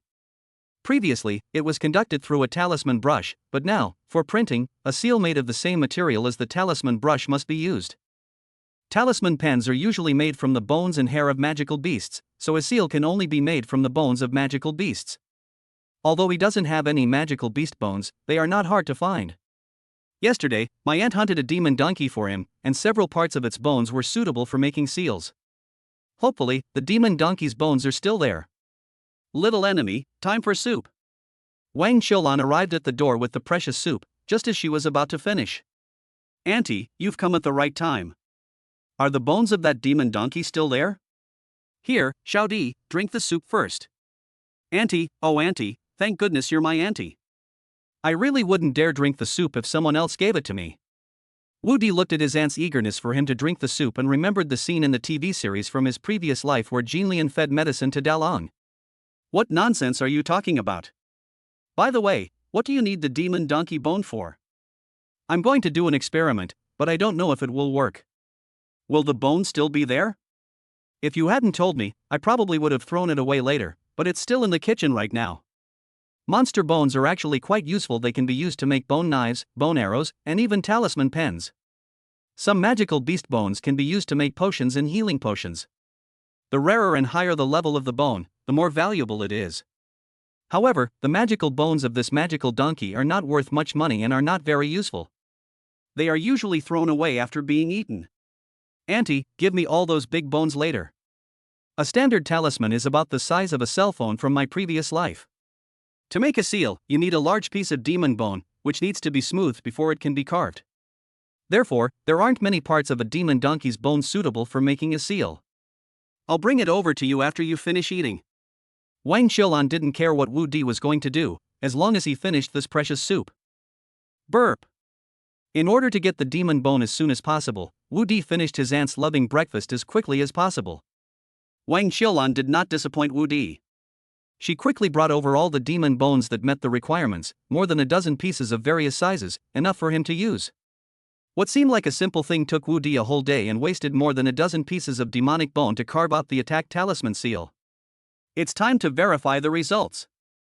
Wu Di stained the seal with beast blood, then aligned it with the correct position and stamped it onto the blank talisman. After removing the seal, an attack talisman appeared before him. As expected, without using mental power, it's not a talisman, but just a painting. Wu Di could tell at a glance that he hadn't succeeded. Although it looks no different from an attack talisman on the surface, it lacks the aura, or power, of a talisman. Wu Di used the fire talisman technique to activate it again. Although he hit the target with his mental power, it did not explode or burn. Such a talisman, when shot out, is like a rag flying into someone's face. It has no killing power other than insulting them. Then let's try imprinting with mental energy. Wu Di was also a little nervous at this moment. All the hard work of the day depended on whether he could succeed. It will work, it must work. Although Wu Di was praying in his heart, he was still meticulously outputting his mental energy. Looking at the imprinted talisman, Wu Di was a little unsure. It seemed to have some attacking force on it, but something felt off. Try it and you'll see. He went to the window, opened it, and threw a stone out the window. Put! A burst of fire erupted, billowing thick smoke. The talisman didn't burn instantly, but a section of the stone was blackened by the smoke. Is this a smoke bomb? Well, although it failed, it also proves that my idea was correct. It is possible to mass-produce talismans through copying. Let's try again.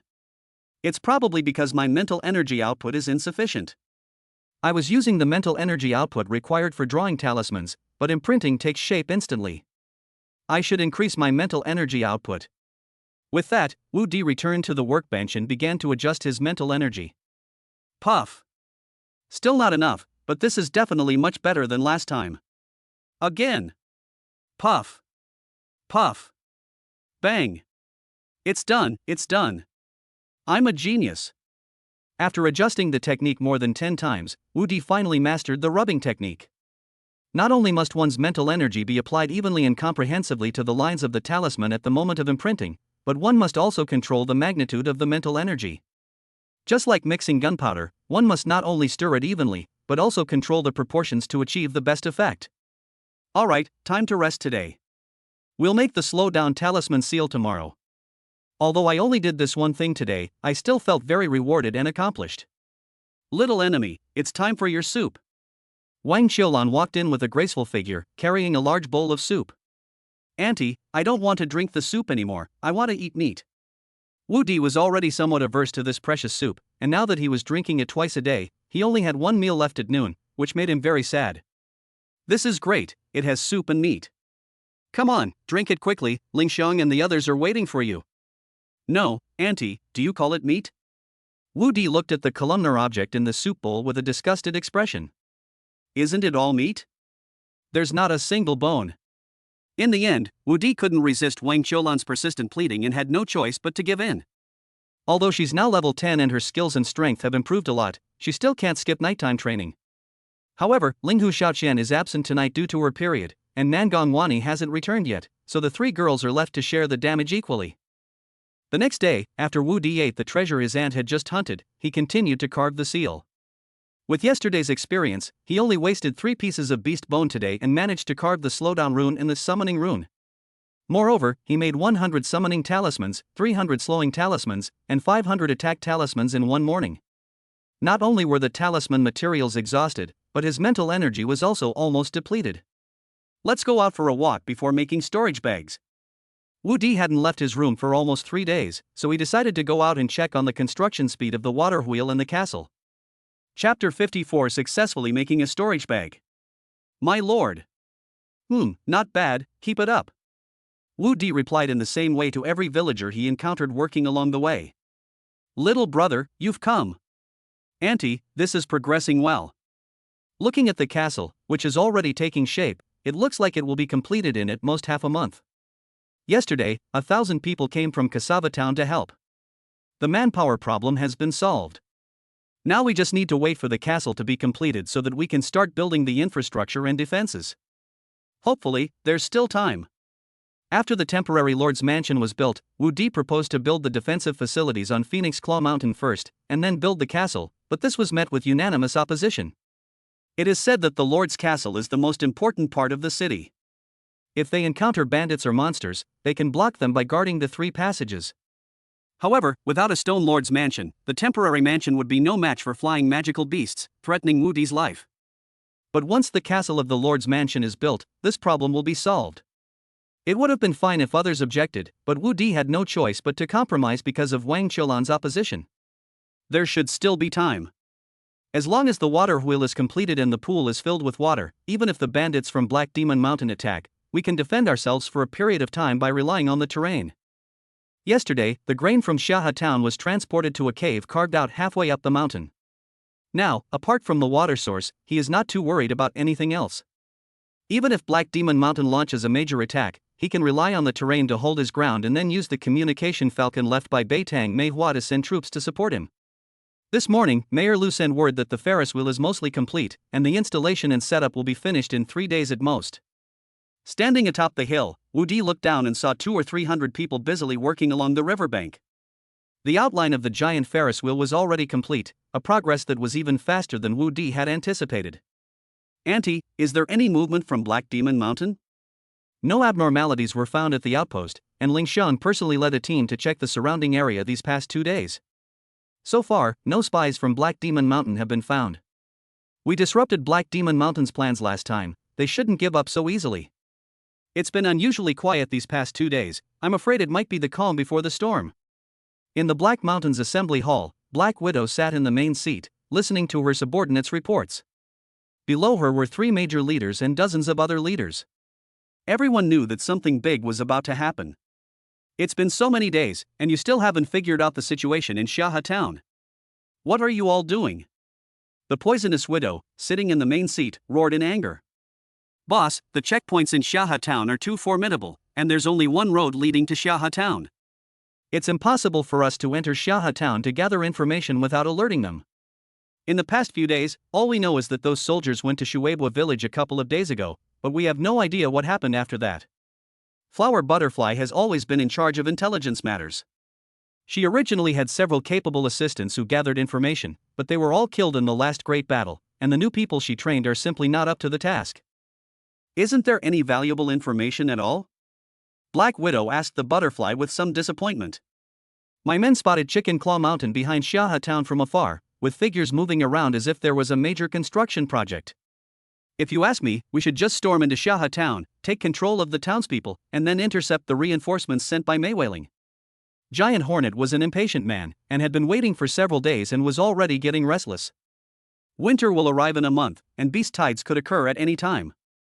We don't have much time left. I'll give you 3 more days. Proceed as planned after 3 days. Black Widow acknowledged Butterfly's abilities and was prepared to give him another 3 days. My lord, I was just looking for you. Situ Yanan saw Wu Di as soon as she went up the mountain. Yanan, what brings you here? Sir, your subordinates have brought the first batch of cassava with the militia. Please inspect it. Oh, the first batch of cassava has already been dried? It takes time to remove toxins from cassava, but after removing the toxins, it takes even longer to dry. If it is not completely dry, it is prone to mold. Yes, a total of 5,000 caddies. As long as it doesn't rain, we can transport 5,000 caddies every day from now on. Good, very good, the color and taste are right, put it into storage. Wu Di checked it over and said there were no problems. Yanan, come here. After entering the warehouse, Wu Di called out to Situ Yanan. My lord, is there anything else you require of me? Do you see that? Wu Di asked, standing on the mountaintop and pointing to the riverbank 2 miles away. I see it. It's a riverbank. Yes, that will be the place where cassava is made in the future. There are river beaches and riverbanks there. Although the water flows fast, it is not swift. It is the best place for cassava to detoxify. There is also a flat area on higher ground nearby. If a factory is built there, it will not be flooded even if the water rises. The surrounding area is full of trees, so both the timber for building the factory and the firewood for boiling cassava can be obtained locally. Go back and tell Mayor Zhongli to allocate manpower to start building the factory. Yes, sir, but we already transferred 1,000 men yesterday, and we don't have many left to spare. Let Mayor Zhongli send the peeled cassava directly to the riverbank to detoxify it. This will save the manpower of constantly changing the water. The factory will be built sooner or later. The sooner it is built, the sooner you will be able to relax. Alright, I'll go back and inform the mayor right away. After seeing Situ Yanan off, Wu Di returned to his study to begin making a storage bag. First, he had to cut out the material, then carve out the spatial patterns, then sew it up, and finally create and stabilize the space before it was considered complete. This operation requires not only magical power but also mental power, but Wu Di's mental power is dozens of times higher than that of other mages of the same level. If a level 10 space mage's mental strength can only support 1 creation per day, but Wu Di can create more than 30, that is his advantage. It seems that even with my extraordinary talent, the size of the space I can create is only 10 cubic meters at this point. Stay calm, stay calm. As long as we can stabilize this space, the storage bag will be complete. Wu Di used magic to support the size of the space while using his mental power to stabilize it using the spatial runes he had previously inscribed. Poof! The space exploded, and the storage bag that was about to take shape disappeared. Still not skilled enough, let's try again. Ah, it worked. It worked. After 2 more storage bags disappeared, the 4th one was finally successful. Making a storage bag requires 100 points of magic power and 30 points of mental power. A level 10 mage only has 30 points of mental power. Even with natural regeneration, a level 10 space mage can only create a maximum of 2 storage bags a day, and that's assuming a 100% success rate. My mental strength can keep up, but my magic power can only create 10 at most. Even with natural regeneration, I can only create a maximum of 20 a day, which is 10 times that of an ordinary space mage. Let's not think about it too much anymore. While the feeling of success is still fresh, let's finish making the remaining ingredients. Chapter 55 6 Women's Hearts Return Bonus Chapter. This is exhausting. I guess I'll have to hire a secretary in the future. I can leave the cutting and sewing to her. But my success rate is 100%. Am I a genius? Looking at the 12 storage bags arranged on the desk, Wu Di felt an overwhelming sense of accomplishment.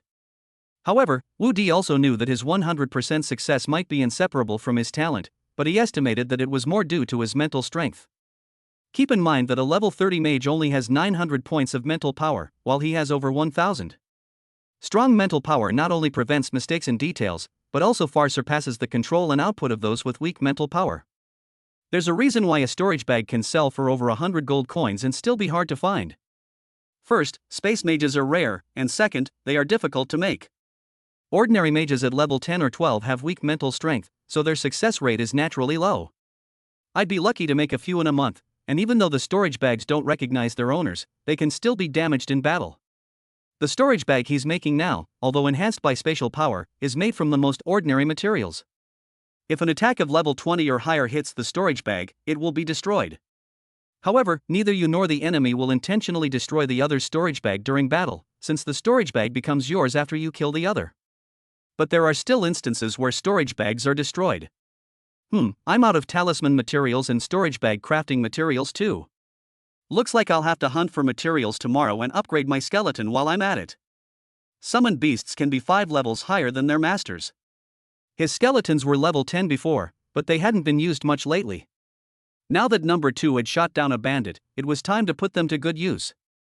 As evening fell, Nangong Wani, who had been away for 3 days and 2 nights, finally returned. This time, she had purchased more than 240 sets of armor, which, including the previous ones, would arm 300 of Wu Di's men. "Wani, you've worked so hard," Wu Di said with genuine affection, gently stroking Nangong Wani's hair. If it weren't for Nangong Wani's dowry, it would have been impossible for him to develop so quickly. Although he has spent all his money now, with 300 armed warriors, he can put up a fight against the bandits of Black Demon Mountain. Although the enemy outnumbers us, our own people are well equipped and can easily take on 2 opponents at once. The only thing we are worried about now is the high-level combat power of Black Demon Mountain and whether there are any hidden experts in Black Demon Mountain. "Husband, we've spent all our money." Even Nangong Wani, a wealthy and beautiful woman, felt a pang of regret about the money. Money is only money when it's spent. We can earn more when it's gone. Wu Di patted Nangong Wani's head to comfort her. "Yes, I believe in my husband. Look what this is," Invincible said, taking out a storage bag he had crafted himself. "This. Husband, could it be that you can refine storage bags?" Wu Di's secret was known to several women and his aunt after it was released from the system. Upon seeing the storage bag, Nangong Wani immediately realized that Wu Di could refine them. My husband is already level 10. Although Nangong Wani was a great contributor when Wu Di obtained the title, she had set off early in the morning and did not know that Wu Di had already reached level 10. My husband, you're amazing. Don't you know how great my husband is?" Wu Di said with a wicked smile. "Husband, you bully me as soon as I get back." Nangong Wani blushed with embarrassment when she thought of the incident where she was wet and then had an accident. "I made 12 storage bags this time, but you already have one, so I won't give it to you for now. I'll give it to you when I can make even better storage treasures in the future." Wu Di has already selected the 12 storage bags. Although he is short of money now, it is not the time to exchange money. He must arm his own people. She and her aunt, Ling Xiang, Xiaochen, Meng Yao, Meng Dai, and the 6 guard captains who initially followed her, Shan Tingting, Xu Jingjing, Li Hongmei, Lu Chunyan, Zheng Haiyan, and Zhang Lili. After that, only a small portion of the refined material was kept as rewards for meritorious officials, the rest was sold for money, otherwise, he wouldn't be able to pay his subordinates monthly salaries. "Yes, it's all up to my husband." "Then go and call Auntie and Shan Tingting over here." Wu Di pulled his arm away from Nangong Wani's soft waist. Before Wu Di could wait long, the 6 women, including his aunt and Wu Di's wife, arrived at the temporary lord's mansion hall. "Xiao Di, what happened that you called us all here?" Auntie asked anxiously as soon as she came in. "Didn't Wani tell you?" "Wani, just tell us you have something urgent to discuss with us." My husband, I just wanted to give my aunts a surprise." "Is this a surprise?" "It's more like a shock," Wu Di said with a wry smile, looking at everyone's tense nerves. "All right, Auntie, I didn't call you here for anything important. Here are some storage bags prepared for you, take one each." With Shan Tingting and the others around, Wu Di didn't mention that he had made them himself. It's not that I don't trust them, but there are some things that the fewer people who know, the better. It's perfect timing to give them storage bags since Nangongwani is back from Mingyue City, so they won't suspect anything. Ah, a storage bag, is it for us? Shan Tingting asked in disbelief. Previously, they were worried about the single tax, but with an annual salary of 1 gold coin and a storage bag of over 100 gold coins, it was something they never dared to dream of. Of course, since you chose to follow me, I naturally want to give you the best. My lord, thank you for your kindness, but we cannot accept it. Shan Tingting did not lose her mind due to excitement. They had come here to participate in a battle, and it was a small-scale one at that. In no way did they deserve such a reward. Take these. You are the captains. With these storage bags, you can store some logistical supplies. This will not only make things easier for the team in normal times, but also reduce the burden when marching and allow you to maintain a longer output in battle. Here, take this. Wu Di personally handed each of the 6 women a storage bag. Thank you for your grace, my lord.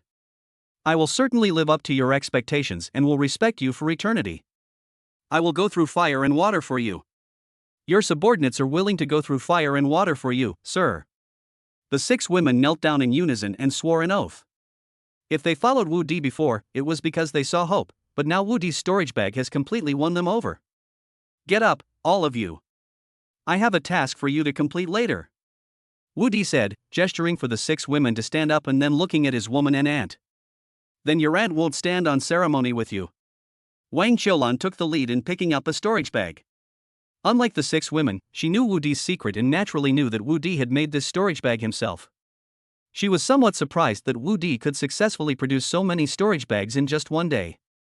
Seeing this, the 4 girls, including Shui Mengdai, also took their storage bags one after another, their eyes filled with love as they looked at Wu Di. Women are all the same, there's no bag that can't solve their problems, especially a limited edition one. Chapter 56 The Mysterious Skeleton Guardian. Auntie, we're going to the wild forest this time, so I'm leaving the house in your care. Xiao Di, let your aunt go with you.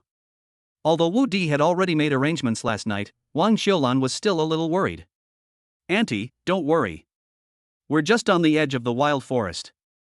With Lingxiang and Mengyao with us, we'll be safe. Wu Di's purpose in entering the mountains this time was twofold: first, to hunt magical beasts and cultivate his subordinates, and second, to scout out a path to a magical stone mine. This time she brought Tuobo Lingxiang, Linghu Xiaoqian, the Shui Mengyao sisters, and Shan Tingting's 20-person guard team. Dan Tingting's guards are all level 20 or above, battle-hardened warriors. In addition, there is the level 30 sword warrior Tuobo Lingxiang and the level 35 ice mage Shui Mengyao. Even if they encounter a level 40 monster, they can easily deal with it. Moreover, even if they encounter an invincible opponent, they can use random teleportation scrolls to escape. There is danger, but it is not fatal. Auntie, we will never let my husband get hurt, so don't worry. Although Tuobo Lingxiang didn't want Wu Di to take any risks, since Wu Di was going, the only thing they could do was to protect him with all their might. Alright, go early, and come back early. Seeing that Wu Di wouldn't let her go, and that she herself was really too busy to leave, Wang Qiulan couldn't force her, so she had no choice but to entrust Wu Di's safety to the girls. Our first stop is the salt mine. At the edge of the wild forest, Wu Di confirmed their destination. This salt mine was originally the only mineral resource in Hibiscus territory, but it was located on the outskirts of a wild forest and was frequently attacked by magical beasts. After the Lord of Hibiscus sacrificed himself, the salt mine was abandoned. Now Invincible wants to see if he can restore it. The Bright Moon Empire is located by the sea to the west, so it does not lack salt. However, the quality of sea salt is not as good as that of mineral salt. Moreover, Wu Di territory and Plum Blossom Ridge are both short of salt. In the past, the residents of several towns in Wu Di territory often had to risk going to the salt mine to obtain salt. One wrong move and you could lose several lives, or even be wiped out entirely, because it's not just them who need salt, many magical beasts do too. If they're unlucky enough to encounter a group of magical beasts above level 30, they'll have no choice but to flee in panic. Wu Di wanted to see if there was a way to take over the salt mine. Although the territory did not have a large population, salt was a necessity. Whether selling it in nearby territories or cities, or exporting it to the Purple Cloud Empire in the future, it will be a stable source of income. Moreover, he has a method for filtering and processing it to produce refined salt, which will definitely fetch a good price. Sir, let us go first. Shan Tingting volunteered. There are too many of you, and you'll scare away the prey. You should stay with me and let them go ahead. Wu Di rejected Shan Tingting's suggestion. His skeleton guards could now stay 100 meters away from him, making them perfect for scouting. Even if they encounter danger, he won't feel bad about losing them. Besides, he wants to see if he can upgrade them, so naturally he has to let them take the lead this time. Sword and Shield Skull number 1 walked in front, followed by Bow and Arrow Skull number 2, then Shan Tingting with 2 guards, then Tuoba Ling Xiang, Ling Hu Xiaochen and Shui Mengdai protecting Wu Di on the left and right respectively, behind them was Shui Mengyao, and finally, a group of guards. This formation ensures invincible safety. How can you expect me to experience the feeling of hunting like this? Wu Di was surrounded by women on all sides, so he couldn't get any sense of the hunt at all. Whoosh, hum. Suddenly, a bone arrow struck a large tree, producing a trembling sound. Chirp chirp. A level 10 magic squirrel was pinned to a tree trunk by a bone arrow, making its last struggle. This. Before anyone could react, skull number 2 had already secured the first kill. My husband, you are amazing. Sir, your reaction was incredibly quick. The women immediately praised him, not even realizing that Invincible had already ordered the skeleton archers to take the first kill. What a load of crap, my reaction was just a laugh, I was totally dumbfounded myself. Although all the women thought that Wu Di was the first to discover the magic squirrel and then ordered skull number 2 to shoot, only Wu Di knew that he hadn't done anything. His gaze had been fixed on Tuobo Lingxiang's buttocks. Something's off about my skeleton. It's 80% strange and 100% strange. Not only is it highly observant and accurate, but it can also find and accurately hunt its prey. Do they have their own consciousness? Wu Di was puzzled. A basic summon creature is connected to the summoner through mental communication and can only receive simple commands. Once a basic summon creature finds a target, it will transmit the information back to the summoner and then act according to the summoner's commands. But his skeleton could act on its own, which puzzled him. However, his skeleton was a special existence. Ordinary necromancers could only summon one skeleton at the beginning, and it was either a bone knife skeleton or a bone axe skeleton. Not only did he summon 2 at once, but they were also sword and shield skeletons and bow and arrow skeletons, which is beyond common sense. Could it be that I didn't summon a basic skeleton? But I was only level 6 at the time. Forget it, I don't want to think about it anymore. This should be a good thing for me. Skeletons with independent consciousness are definitely stronger than ordinary skeletons in combat, and they are more flexible and easier to use. As for backlash, both skeletons have a loyalty value of 100 points, so backlash is impossible. Keep moving forward, ignore any magical beasts below level 10. Although this magical squirrel had a few pounds of meat, Wu Di didn't want to waste time. Magical beasts below level 10 were of little value and no different from ordinary wild animals. Whoosh! Not long after they left, skull number 2 fired another arrow. This is a spotted python. Shan Tingting looked at a tree branch 50 meters away, where a 5-meter-long spotted python was struggling desperately, and a bone arrow had already penetrated halfway into its forehead, firmly pinning it to the tree branch. This is a level 15 spotted python. It should fetch 8 or 9 silver coins, said one of the guards following Shan Tingting. Of course, this price only applies to materials such as magic cores, python skin, and python gallbladders. In fact, snake meat can also sell for a few silver coins, but generally no one is willing to take it back, unless it's on the return trip, when the monsters killed are brought back along with their corpses. Magic cores are only possessed by magical beasts of level 10 and above. They can be used to inlay weapons or to make potions, but magic cores below level 30 are generally used to make potions and charge magical artifacts. The magic power within a level 30 magic core is weak, and the core is relatively fragile, making it unsuitable for embedding magic artifacts. Aside from crafting magic potions, it can only be used to power magic artifacts, so its value is not very high. But Invincible was thinking about another problem. His skeletons were only level 10, yet they could kill level 15 prey with a single arrow, and it seemed quite easy for them. What kind of skeleton is that fell to the ground? Xiao Chen, go and collect the body too. Unable to understand, Wu Di stopped thinking about it. The flesh and blood of level 10 plus monsters can increase the health of warriors below level 20. He might not have wanted it before, but since they brought 6 storage bags with them today, they naturally couldn't waste it.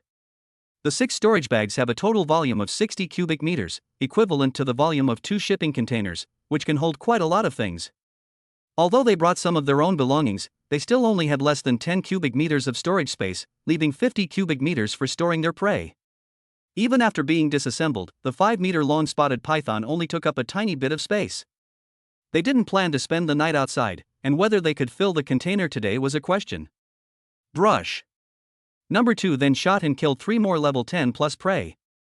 During this time, he encountered many prey below level 10, but he ignored them all, clearly following Wu Di's orders. After killing several prey, both number 1 and number 2 leveled up and reached level 11. Chapter 57 The Powerful Skull Number 2.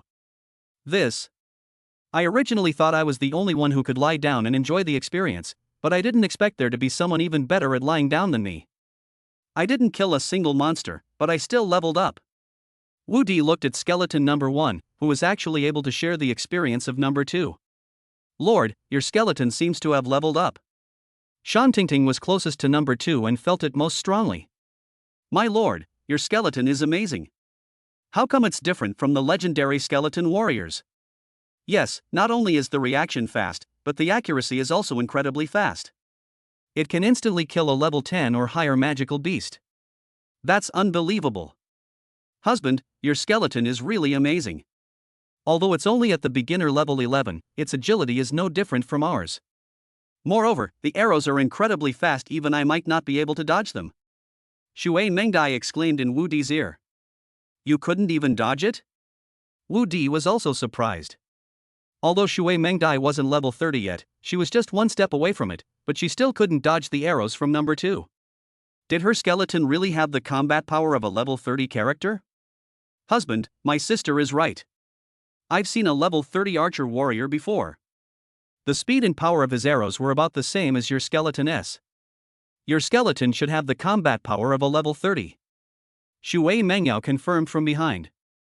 Ha, it seems I am the chosen one. Invincible laughed heartily. The two skeletons had indeed given him a great surprise. My husband, I don't know if you are the chosen one, but I know you are our heaven.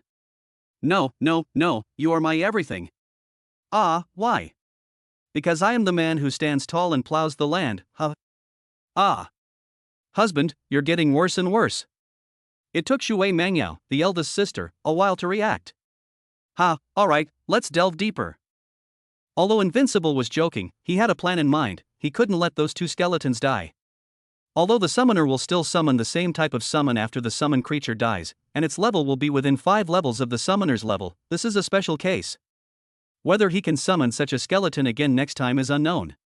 Everyone, stay alert. We've already ventured 10 miles into the wild forest. Level 20 magical beasts will appear. Protect the master carefully. As Shan Tingting finished speaking, the entire team became on high alert. Originally, there were only 4 women protecting Wu Di, but now 2 more women joined the team. I never thought I, Wu Di, would one day be hiding behind a woman, even with layers upon layers of her. But she really does smell amazing. No matter which way the wind blows, all I smell is a woman's fragrance. Roar! Not long after they left, a tiger's roar shook the mountains and forests. The women quickly squeezed the space around Wu Di to protect him, but then they saw Skull number 2 swiftly draw his bow and knock an arrow. Before the tiger's roar had even faded, the bone arrow shot out like lightning. Whoosh! The tiger's roar came to an abrupt halt. The women were left staring at each other in disbelief. You two come with me to take a look. Seeing that the tiger's roar had stopped abruptly and the 2 skeletons remained unmoved, Shan Tingting called 2 guards forward to investigate. Just like that, he died?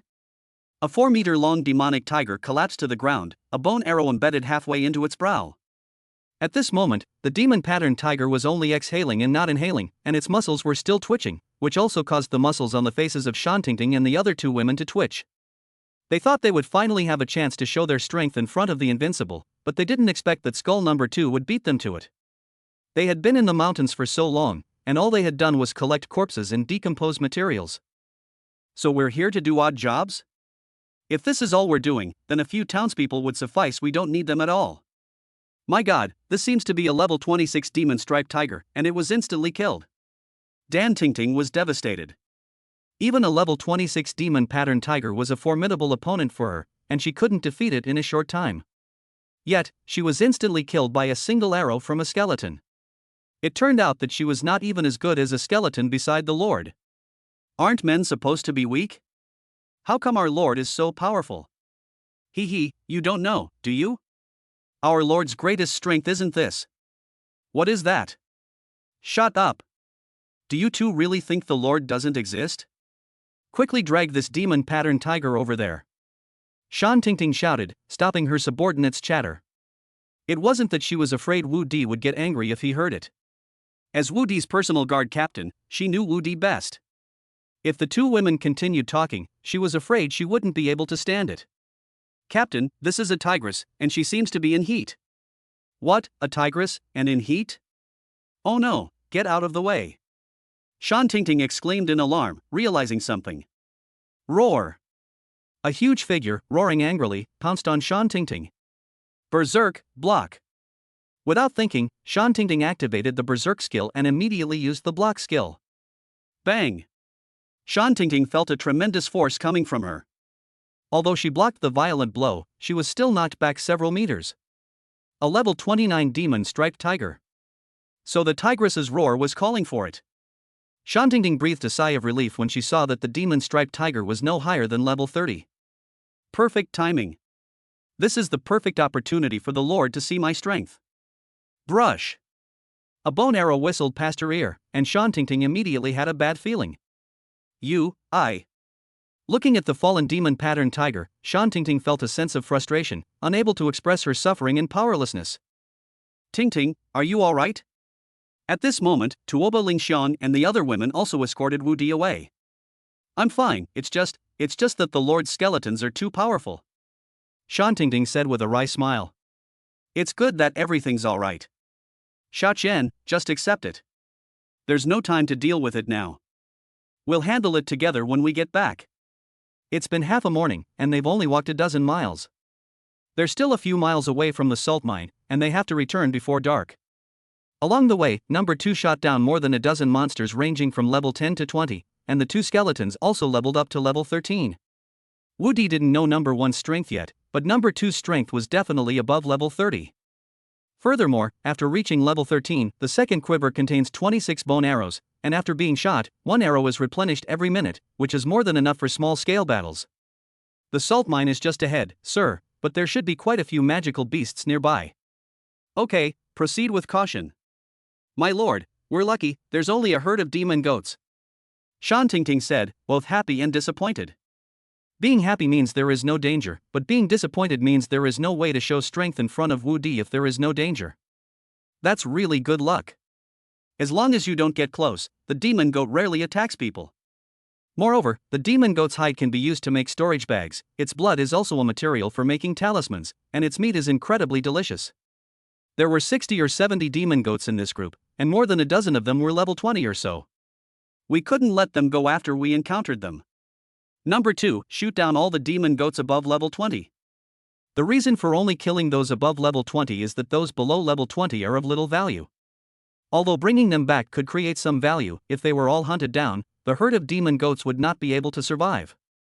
We cannot do something as short-sighted as draining the pond to catch all the fish. Swish, swish, swish.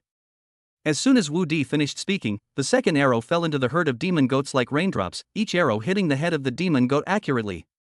Chapter 58 Encounter with a herd of long-haired pigs. The remaining demon goats immediately panicked and fled, leaving only 16 level 20 demon goats on the ground. Skull number 2 also fired 16 arrows, truly achieving perfect accuracy. Although the guards were used to number 2's power, the fact that number 2 could accurately behead a large number of enemies in the midst of the chaos made them feel a deep sense of powerlessness. Mengyao, can your ice blade do that? Wu Di asked softly. Although my ice blade spell can be cast instantly, it can only be used for direct attacks. It's easy to wipe out a herd of demon sheep, but it's impossible to accurately and selectively kill a group like number 2. Shui Mengyao shook her head. It would be easy for her to eliminate the herd of demonic goats. A few ice roars followed by ice blades would be enough to do it in just a few breaths. But she couldn't do the same precise operation as number 2. It's not that she's inferior to number 2, but rather that their attack methods are different. Number 2's bone arrows can be launched, allowing them to avoid obstacles around the target, while her ice blades can only be fired in a straight line. To kill a target that is obscured, one must first clear away the obstacles in front of them. Alright, Lingxiang, you two go collect the prey. Linghu Xiaoqian's storage bag was already full. How could it be like this? Wu Di looked at the salt mine in front of him, which was completely different from what he had imagined. It's not even a 2-acre salt lake, yet brine is seeping out. The lake water is crystal clear, with a thick layer of white crystals at the bottom. Several springs kept gushing out, and the surrounding salt crystals tumbled in the flowing water. The quality looks pretty good, but I wonder about the production volume? Wu Di didn't have any exploration equipment and couldn't estimate the salt reserves here. It's unclear whether there are salt mines below or water from other salt lakes reaching this place via underground rivers, but this place was discovered 10 years ago and has been preserved until now, so it's estimated that it won't dry up anytime soon. No matter how large the quantity is, we'll only know after it's mined. Even if it's not large, as long as we occupy this place, at least we won't have to worry about salt in our territory in the future. Now Wu Di can only pin his hopes on the fact that there is a huge salt mine below. He will find out once he digs a few salt wells. If it is as he thinks, the plan to export salt can be realized. Let's collect some first and purify it. We're already here, we should at least take some back with us. Shantingting, take some people and collect all the crystallized salt here. Yes, sir. Shantingting accepted the order and personally led 15 of her subordinates to begin collecting salt crystals. Let's go and take a look around. If we want to take this place for ourselves, we need to fence it off and at least build a stronghold that can defend against magical beasts. Does my husband want to build a village here? Shui Mengdai saw through Wu Di's idea at a glance. Yes, if we want to mine salt here, we need to establish a safe zone. Husband, you can leave this to us. Shui Mengdai volunteered. They've built several mountain strongholds over the past decade or so they're quite experienced in building them. Yes, building strongholds is your forte, but this place doesn't have the natural advantages of Waterwave Stronghold. Moreover, this place is 20 miles deep in the wild forest, where you'll be facing magical beasts. Are you confident? Don't worry, my husband, I guarantee that once the stronghold is built, no magical beast below level 40 will be able to break through its defenses. However, building the stronghold will require a lot of manpower. Yes, that's no problem. Although we don't have enough manpower right now, there's no rush. We can start construction here after the defense of Phoenix Claw Mountain is completed. Even if we had the salt mine, no one would be mining it, and even if the village were built, it would need manpower to guard it, so now is not the time. Just as Wu Di was leading the 4 women to survey the surrounding terrain, a group of long-haired pigs headed straight for their location. This group of long-haired pigs is enormous, numbering over 100, and all of them are at level 10 or above, with more than a dozen even reaching level 30 or above. One of the pig kings has even reached level 38. However, this pig king was missing an eye and its body was covered with sword wounds, with blood seeping from the wounds. Many of the pigs in the herd were also injured, clearly having just experienced a major battle. Humph humph. The pig king, who had just rushed out of the woods, stopped and looked at Wu Di and his 5 companions with eyes full of hatred. Oh no, a herd of monsters. Husband, retreat quickly. Tuoba Lingshan was the first to spot the herd of pigs, but at this point they were less than 30 meters away from the long-haired pigs. Just as Tuoba Lingshan spoke up to remind them, Wu Di and the others also discovered the herd of long-haired pigs. The overwhelming sense of oppression made even the audacious Wu Di feel uneasy. Oh no, it's a medium-sized herd of long-haired pigs, with more than a dozen of them being level 30 or higher. Even Shui Mengyao, who was the strongest among them and had ventured deep into the wild forest several times, exclaimed that things were not looking good. The 4 female guards immediately prepared to retreat in front of Wu Di, but before they could take a step, the long-haired pig king led his herd of pigs to charge at them. Swish swish swish. Number 2 reacted the fastest, and immediately launched a counterattack as the pigs attacked. As the arrows fell, one after another the long-haired pigs fell down, disrupting the formation of the pigs' charge. However, most of the long-haired pigs, led by the pig king, charged straight at the group, and this time, number 1 also charged towards the pig king with his bone shield. Berserk! The 3 women simultaneously used the Berserk skill. Ice Wall Technique. As soon as Shui Mengyao finished speaking, 3 ice walls appeared in front of the 5 people, blocking the front and the left and right flanks. Then she grabbed Wu Di's hand and ran backward. If someone could stop the pig's charge, Shui Mengyao was confident she could kill them, but Tuoba Lingshan and the other 2 obviously couldn't, and with Wu Di still there, she couldn't take the risk. She could only escape with Wu Di. Bang! A sound like a car crashing came, and Wu Di saw number 1 fly back and crash heavily next to him. Before Wu Di could react, number 1 immediately got up and charged towards the long-haired pig herd again. Although the long-haired pig king knocked the number 1 skeleton away, its own momentum was also broken by the number 1 skeleton, and at this moment the long-haired pigs also crashed into the ice wall in front of them. Bang bang bang. In an instant, the wall trembled and the pigs overturned. The ice wall blocked the first wave of impact, but cracks appeared. It turned into ice shards under the impact of the long-haired pigs behind. Although the wigs broke through the ice wall, more than a dozen of the first group of wigs were stunned, while only a few of the second group of wigs were stunned, but more than a dozen of them also lost speed under the ice. Meanwhile, number 2 retreated with Wu Di and the others, having also exhausted his arrows. The long-haired pig herd lost 27 members in their 20s due to number 2's arrows. In a single encounter, a third of the long-haired pig herd was lost. Of course, this was achieved only after the Pig King was blocked by number 1, the ice wall blocked the herd's momentum, and the incredibly powerful number 2. This, you protect my husband and help him retreat, I'll hold off the pigs. Shui Mengyao hadn't expected that Skull 1 could actually hold off the Pig King. Now that only 2/3 of the pigs remained, she was confident she could wipe out the group of long-haired pigs. Chapter 59: Exterminating the Long-Haired Pig Herd. Ice Wall. 3 more ice walls appeared, blocking the horde of pigs that charged forward. Great Ice Goddess, listen to the roar of ice. Although Shui Mengyao's skills below level 30 can be cast instantly, level 30 skills still require chanting a spell. As the ice roar skill erupted among the pigs behind the ice wall, all the long-haired pigs within a 10-meter radius of the skill were strangled, while the pigs within a 30-meter radius were frozen and slowed down. The momentum of the entire herd of pigs was instantly thwarted, and the scales of victory immediately tipped in their favor. Even from dozens of meters away, Wu Di felt a chill and couldn't help but shiver. It was the first time he had seen Shui Mengyao make a move, and it was far more shocking than he had imagined. I'm still too weak. Wu Di thought that after all 3 of his elements reached level 10, he could roam freely on the outskirts of the wilderness. He didn't expect to encounter a level 30 beast pack. If it weren't for Shui Mengyao, he would have wasted several teleportation scrolls this time. During this trip into the mountains, Auntie and Nangong Wani handed over the teleportation scrolls they had to the Shui Mengyao sisters, but Shan Tingting and the other 16 did not. If they hadn't been able to stop the charge of these hairy pigs, even if they could escape using teleportation scrolls, Shan Tingting and the other 16 would have all perished here. Fortunately, they managed to stop them. Husband, you're wrong. You're the most powerful one here. Shui Mengdai said as she protected Wu Di during their retreat. Me? Just kidding. I still need you guys to protect me. Husband, you're wrong. You're a summoner, so of course you can't go on the field yourself. Look, if it weren't for your skeletons blocking the Pig King, I wouldn't have had a chance to use my area of effect skills. This is all thanks to you, my husband. Otherwise, my ice wall wouldn't have been able to stop the Pig King's attack. And on Route 2, you've already killed almost 30 level 20 plus long-haired pigs, which is no less than what my sister killed. Although number 2 had used up all his bone arrows, he recovered 2 more and killed 2 more. Number 1, on the other hand, not only successfully intercepted the long-haired Pig King, but also fought the Pig King to a standstill.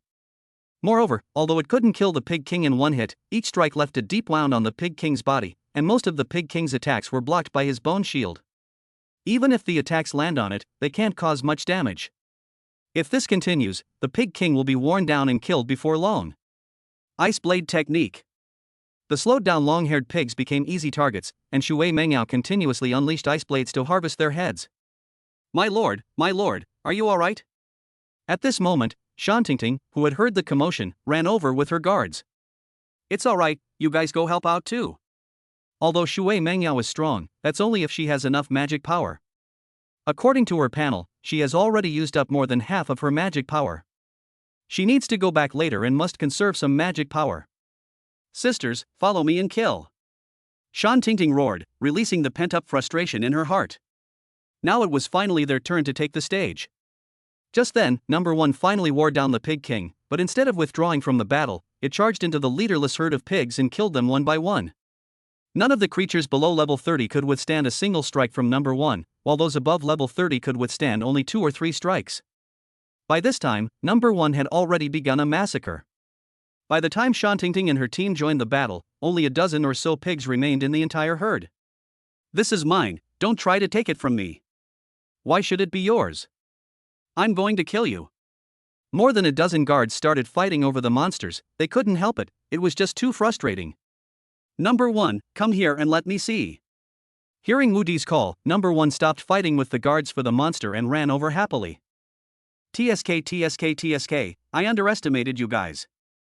This bone is probably harder than stone. Wu Di touched the bones of Skull 1 and found that there were only some combat scratches on them. Not to mention broken, there wasn't even a crack. Wu Di's large hand roamed over number 1's body. Although it was all bone, it felt like jade to the touch. No, why are you shaking? Are you ticklish? Wu Di asked, puzzled, as he felt number 1's slight trembling. Husband, this skeleton of yours must have been a woman in life. Shui Mengyao walked over and looked him over. You can even tell that? Wu Di stopped, not wanting to be misunderstood as not even sparing skeletons. Husband, look at this skull, it's obviously smaller, and the pelvis is wide and short with a large opening. It's all female characteristics. Okay, it really is. Number 2 seems to be the same. They should all be women. Wu Di hadn't really looked closely before. Sir, the remaining hairy pigs have all been dealt with, but we can't fit all the carcasses in the container. What should we do? Shantingting came over and asked for instructions. Discard all the level 10 or so prey you hunted before. Remove the internal organs from the long-haired boars that are level 30 or above. For the remaining level 20 prey, just take the materials and discard the meat. This time, Wu Di didn't have enough storage bags, so he had to reluctantly choose only the most valuable items to take. As for the salt, he would have to wait until next time. With level 30 monster meat, people like Shantingting were able to quickly break through to level 30. Although level 20 and above meat also had considerable value, they couldn't fit it all in their inventory. It wasn't until nightfall that Wu Di and his group returned to Shaha town, where his aunt and Nangong Wani, who had been worried all day, were already waiting at the crossroads. Little enemy, you're finally back. If you hadn't come back, I would have taken people into the mountains to look for you. I'm sorry to have worried my aunt. Husband, are you in any danger? Thankfully, it was a close call. So, you've encountered danger? Wang Qiulan asked with concern. Auntie, let's go back and talk. We've been in the mountains all day, and we're really tired. Wu Di had been reflecting on the lessons learned the whole way. If it weren't for the strength of his skeleton, he would have suffered heavy losses this time. It's not about the quantity of soldiers, but their quality. If Shantingting and her group had all been in their 30s, and if they had been brought along, they could have stopped the charge of the long-haired pigs. Actually, the main reason for this counterattack against the long-haired pigs was the strength of number 1, number 2, and Shui Mengyao. In short, he simply didn't have enough high-level strength. This time, Wu Di plans to first promote a group of subordinates who are level 30, especially his women and his aunt. His aunt is only level 26, which is not even as good as Shantingting. Linghu Shaoqian and Nangong Wani are even worse. However, without magic stones, mages will not be able to level up quickly for the time being. Although we brought back more than a dozen long-haired boars that were level 30 or above, it will take time for them to absorb the energy and become combatants. That very night, Wu Di summoned his women and confidants, and they ate meat to their heart's content, not allowing them to leave until they were stuffed. The effect was immediate. Shui Mengyao, who was on the verge of breaking through, reached level 30 after consuming it, and the others also gained a lot of health. It is estimated that they will break through levels one after another in the next few days. Chapter 60 News Leak. It seems that the only way for me to improve my cultivation is through farming. Wu Di also took a bite of the long-haired pork and clearly felt the enormous power of blood and qi, but he was unable to absorb it and make it his own. So he didn't waste any more food, and after the women had eaten their fill, they all went back to refine and absorb the nutrients. The blood and energy contained in the flesh and blood of monsters are such that most people can only absorb 1 or 2/10 of it, and those who can absorb 30% are exceptionally gifted. Digestion and absorption alone have little effect, so after eating monster meat, one still needs to exercise and pound the body or hone combat skills to better absorb the power of blood and qi. Wu Di had nothing to do. The materials he had hunted today were still being processed, so it was impossible to refine his storage bag. He could only enjoy a nice bath with the help of Nangong Wani and Shui Mengyao. Under the cover of night, several figures quietly approached the outpost. Sister Hua, it's just 3 sentries. We'll go over there and take care of them. No, you all stay here, I'll go alone. Before his men could react, Butterfly quietly approached the makeshift outpost under the cover of night. Following the Baron is great. Not only do we get to eat our fill every day, but he also gave us leather armor. Now I dare to fight level 20 opponents head on. Yes, we never expected that the Baron would not only not mind our small stature, but also be so considerate of us. Our leader has really chosen the right person to follow. That's right. I heard that the Baron will be leading us to hunt magical beasts soon, and we'll have to eat magical beast meat every day. If only that were true. If I could eat monster meat every day, I could reach level 20 in 3 months at most. It must be true. The Baron has never broken his word. Let's just wait and see, our good days are coming. Hee hee, I wish the Baron would take a liking to me. I've heard the Baron is quite skilled in that area. What? You've heard? Everyone knows. The entire guard is pulling out all the stops, all wanting to make a name for themselves and gain the Baron's favor. Sigh, if only we could catch 2 spies from Black Demon Mountain tonight, that would be great, we could really earn some merit. Forget it, if scouts really come, we might not be a match for them. As long as we fire a signal arrow to warn the patrol, we'll have done a great service. Baron, the leader? Could it be that a Baron has come to Shaha town and the leader of Shuebwa village has been subdued? After listening to the conversation between the 2 sentries, Flower Butterfly couldn't help but wonder. It seems we need to capture them and interrogate them. You two better be careful. Don't just chat. What if the spies from Black Demon Mountain come? Don't lose your lives before you even win the Baron's favor. Just as Flower Butterfly was about to make her move, a sound coming from the bottom of the outpost made her give up. Although the 2 sentries on the top floor of the outpost are only level 10 or so, taking them down wouldn't be difficult. But the fact that there are other people below is a problem. If she alerts them and they fire a signal arrow, she will be exposed. Yes, Captain. Captain, is there a team behind us? Luckily, we didn't make a move earlier. Looks like we're out of options, but tonight wasn't a complete waste. Seeing that she had no chance to make a move, Flower Butterfly received a huge piece of news. Moreover, she could analyze the current situation of Shaha town from this news and could go back to report without having to take any risks. You have sparred with your wife 6 times, and your health, mana, and spirit have all increased by 20. It's the same recipe, the same taste. Wu Di propped himself up on his firm breasts. My husband, you're awake. Okay, I'm going to take a dump. After saying that, Wu Di opened his arms, and the women who had just woken up began to dress him. These past few days, Wu Di has gotten used to a life where everything is done for him. He can't do these things even if he wants to, so he has no choice but to adapt to local customs. Little brother, it's time for your soup. Just as Wu Di was relaxing, Wang Qiulan walked in right on time with the precious soup. What is this today? After several days of practical experience, Wu Di also learned about the benefits of this stuff. Although it tasted a bit unpleasant, the effects were quite good. I felt noticeably more energetic these past few nights than before. Since I can't change it, I can only learn to accept it. The precious demon striped tiger you brought back yesterday is even better than the demon donkeys. Okay then. After finishing the big baby soup, the materials obtained yesterday were also delivered. Wu Di also started making storage bags. If there had been enough storage bags yesterday, so many materials and flesh and blood wouldn't have been wasted. The women began to eat meat heartily and then refined their qi and blood. Yesterday, they obtained a total of 16 long-haired pigs of level 30 or above. Wu Di kept 10 for his women and a few captains to eat. The remaining 6 heads were distributed to the guards above level 20.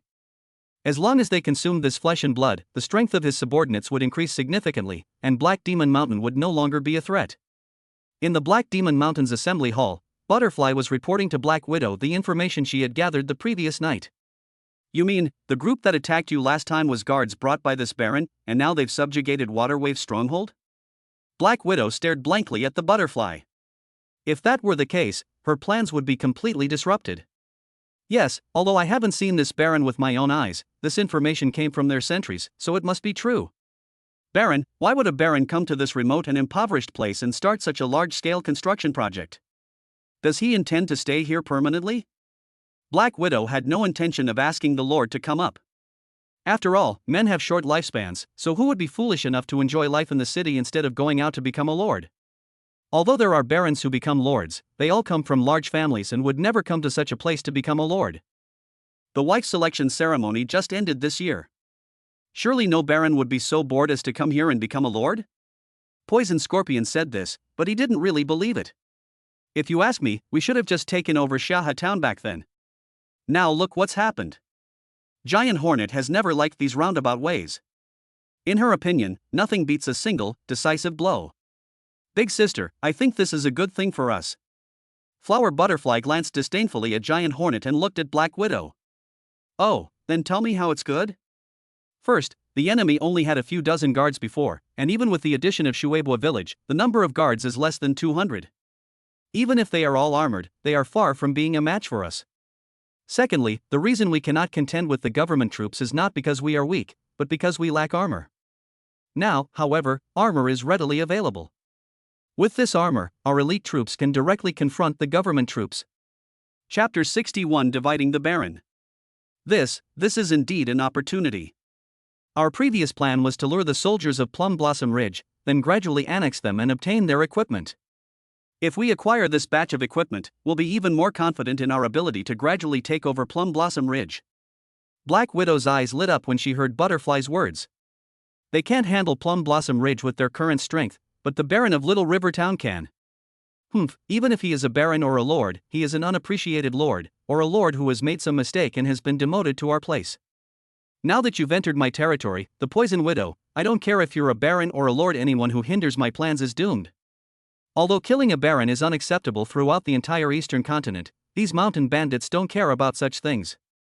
Big sister, there's actually an even bigger benefit.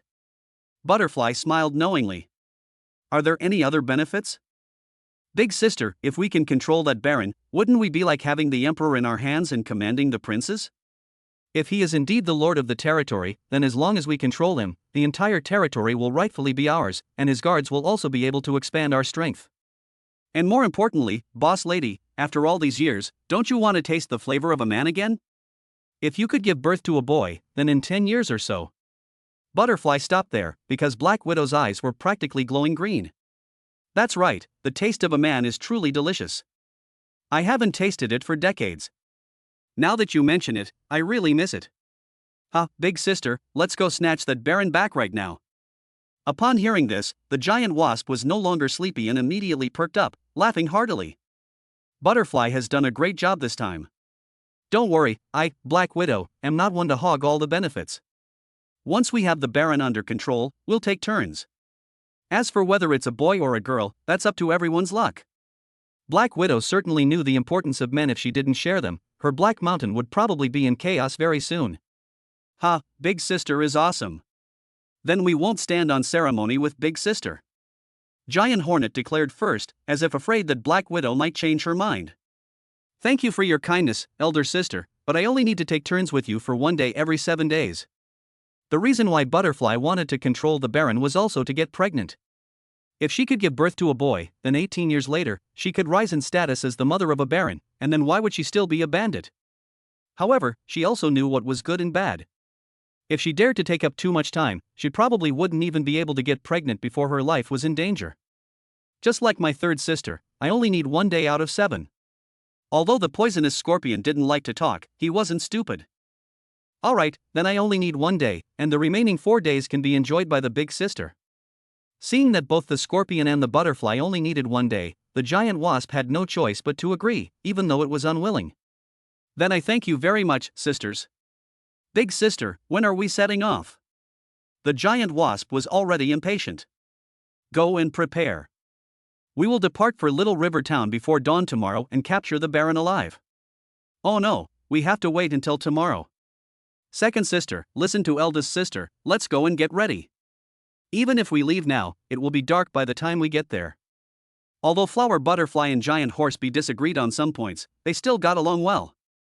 Meanwhile, Wu Di was still engrossed in making storage bags, completely unaware that his belongings had already been divided up by the bandit leader of Black Demon Mountain. Husband, Meng Yao is ready to eat. Nangong Wani walked in, massaging Wu Di's shoulders as she spoke. Meng Yao, your cooking is much better than mine. Let's go eat, my magic power is almost gone. The soldiers' wives, including the aunt, were all busy refining their qi and blood. Wu Di originally planned to have Green Robe cut and sew the storage bags, but Green Robe had to cook, so the task fell to Shui Meng Yao. Husband, you've refined so many in just 1 morning? Nangong Wani asked, looking at the 10 storage bags that had been refined on the table. Yes, thanks to Meng Yao's help. If we had enough magic, we could easily have 10, or even 20.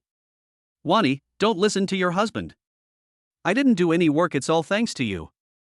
Husband, you're amazing. The 100 Treasures Pavilion only makes a little over 1,000 gold coins a year, and you've earned that back in just one morning. Nangong Wani was initially quite pleased with herself, since Wu Di had been spending her money all along, but now Wu Di had earned over 1,000 gold coins in less than a day. Hee, to turn these storage bags into money, I'll need your help, Wani. My husband means I should deliver it to the 100 Treasures Pavilion to sell? Then I'll go after I finish eating. Nangong Wani immediately understood Wu Di's meaning. No rush. Let me finish refining all the materials I have before sending them to the treasure pavilion. That way, I won't have to make multiple trips. Wu Di wasn't in a hurry to cash out. Although he had run out of money, he didn't need to buy anything right now. In the past few days, he has recruited 100 men from Mushroom Town and Little River Town into his guard. Now his guard has reached 300 men, all of whom are equipped with leather armor, have excellent weapons, and have a good stockpile of arrows. It's impossible to recruit more guards for the time being. Not only are there not many people in the two towns who are strong enough to meet the standards, but we are also short-handed in all aspects. Even the old people and little girls are helping out. There is no shortage of food, and materials can be used for construction. The only thing they don't have is potions, but they are not a necessity at the moment, and they can bring them back next time they enter the city. Sigh, I really want to eat stir-fried dishes. Eating boiled pork in salt water without even any sauce, Wu Di really missed the delicious food from his previous life. Husband, what is stir-fried dish? Nangong Wani had a small appetite and finished eating first. She immediately asked after hearing Wu Di's words. The women put down the meat in their hands and looked at Wu Di. For them, any request Wu Di made had to be fulfilled. Yes, I read about it in an old book before. It said that the stir-fry was very delicious, and I even wrote down the recipe. I'll try it when I have time. Husband, you can copy it down when you have time, and we'll make it. How could a proper woman bear to let her husband go into the kitchen? Alright, I'll leave it to you to do. It seems I can enjoy the blessings I never imagined in my past life. Greetings, Lord. After the meal, Wu Di followed his aunt to the location of the Lord's mansion. At this time, the first floor of the Lord's mansion had been completed, and the second floor was half completed, which was a very gratifying speed. Chapter 62 Ferris Wheel and Water Wheel completed. The Lord's mansion was designed to have 5 floors. The bottom 2 floors had a height of 5 meters, while the top 3 floors had a height of 4 meters. The 5th floor was the smallest, with an area of only 500 square meters, and it was where Wu Di lived, ate, and worked. The 3rd and 4th floors are much larger, with over 100 rooms in total. This will be the residence for his wife and children in the future, while the 2nd floor will be a leisure and entertainment area, as well as a place for maids and bodyguards. The ground floor covers an area of 3 acres and includes the Lord's Hall, the territory's offices, kitchen, storerooms, a front yard, a backyard, and a city wall surrounding the Lord's mansion, which is 15 meters high. This was originally a huge project, but with the efforts of nearly 2,000 people, it changed every day, and he will soon be able to experience the mansion. A 2,000 cubic meter water tank has also been completed, capable of storing 2,000 tons of water. Once the tank is filled, their biggest problem will be solved. The water wheel of the Ferris wheel is also in the final assembly stage, and the water tank is being erected, sloping from the top of the water wheel to the mountainside, like a sky bridge in the air. A transfer pool with a capacity of over 100 cubic meters on the mountainside has also been excavated. Once the water wheel brings water to the transfer pool, the water can be transferred to the reservoir at the top of the mountain using a pulley cableway. However, this requires manual labor.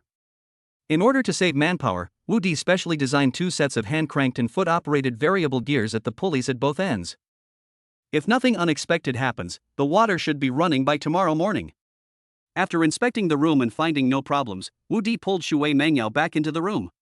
In the afternoon, Wu Di made 10 more storage bags. He still had a lot of materials left, but he had already used up all his magic power. He had been using up his recovery points as he went, and now his body was completely drained.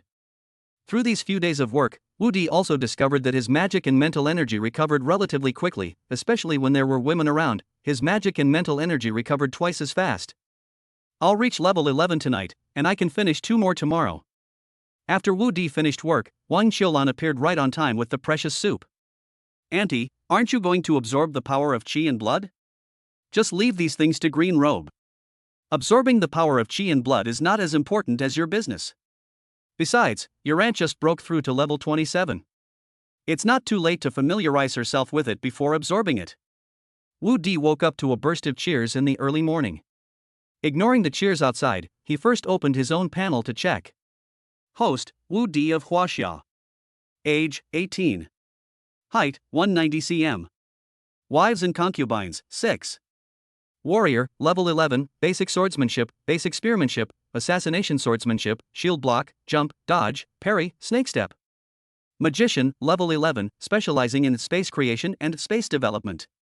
Summoner, level 11, skills, rune crafting, summoning, fire rune, slow rune, attack rune. Chi and blood, 1100. Magic power, 1100. Spirit, 1100. Lifespan, 12 years and 13 days. Husband, you're all ready. Just as Wu Di was checking the panel, the women had already dressed him. Okay, I'll go take a look first.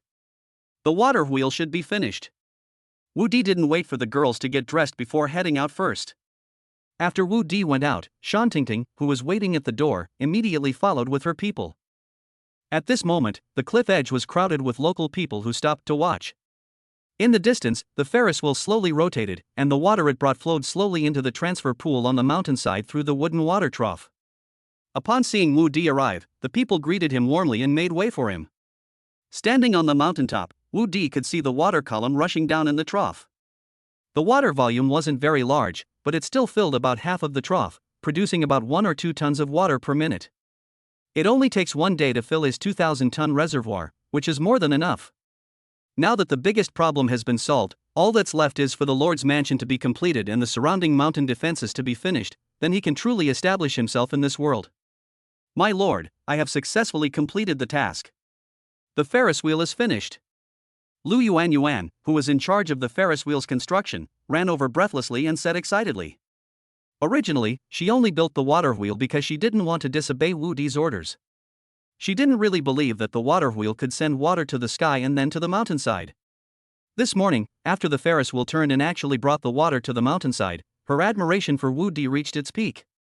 Wu Di was the most powerful man she had ever met, a man more powerful than any woman. Mayor Lu, you've worked hard. You deserve the most credit for the construction of this Ferris wheel. Wu Di exclaimed. Apart from being a bit burly, Lu Yuan was quite capable and worth training. I was just following orders. If it weren't for your blueprints, I would never have come up with such a good idea in my lifetime. Alright, the water wheel construction is complete, but Mayor Lu will need to put more effort into the defense of Phoenix Claw Mountain.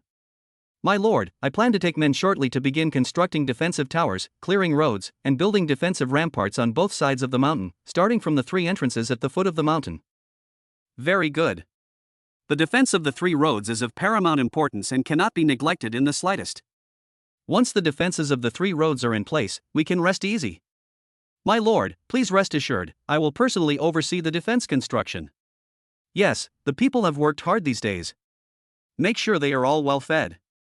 Tell them that I will personally reward them after the construction of Phoenix Claw Mountain is completed.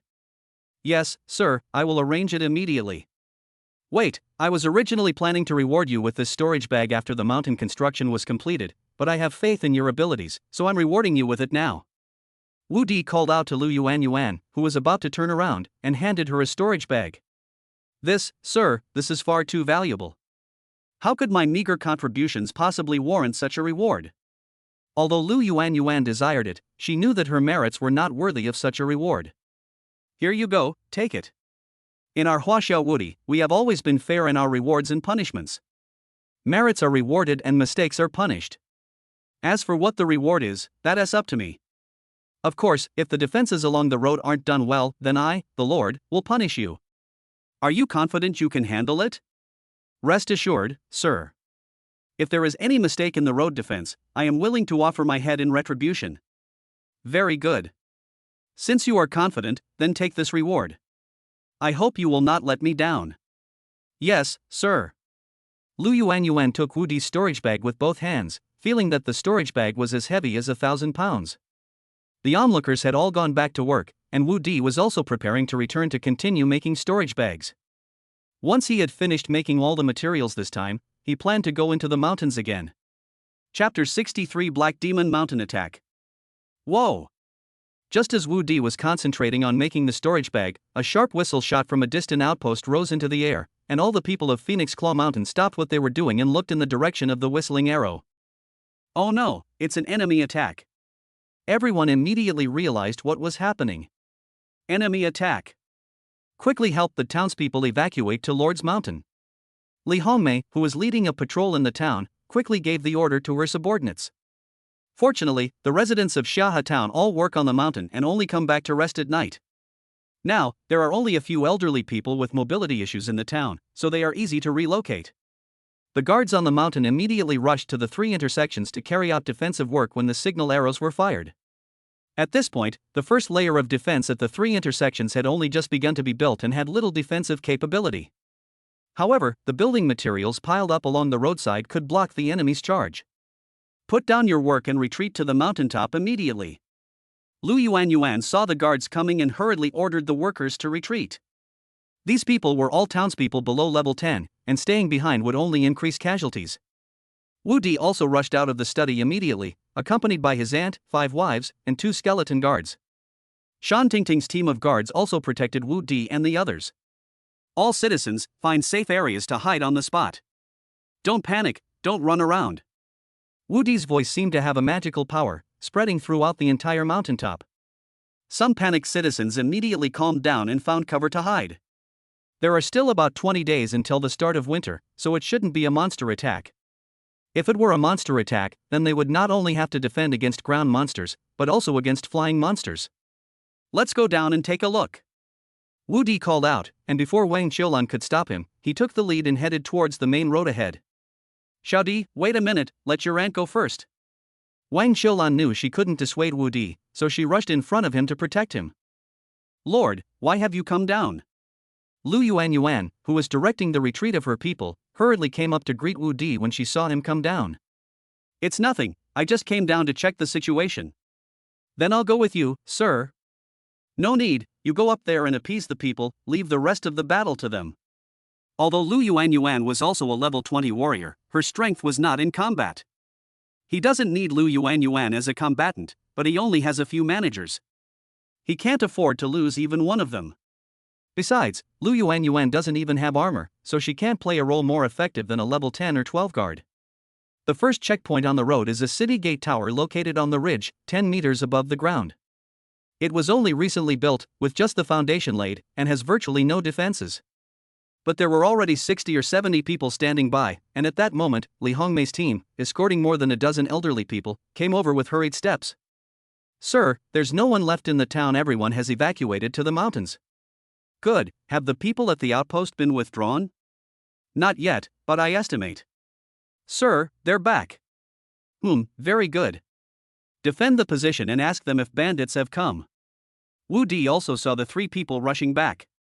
Wu Di had given orders from the beginning: if attacked by a large number of bandits and monsters, immediately fire a signal arrow and then abandon the outpost and retreat. The outpost can be rebuilt after it is destroyed, but he only has 300 soldiers, and he would feel bad if he lost even one. This is similar to the situation at Shueibua village before. Given the severe disparity in strength, a direct confrontation is unacceptable. Instead, a guerrilla-style maneuvering tactic must be employed. Sir, we've found out.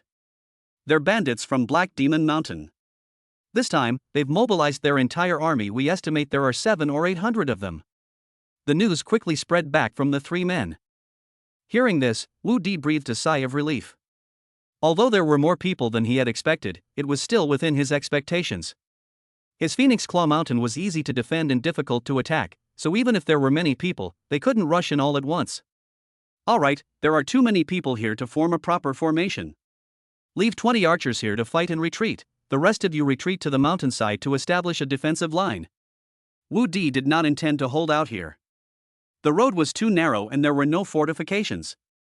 Although the slope could slow down the enemy's charge, it was not very effective against the level 30 savage charge skill.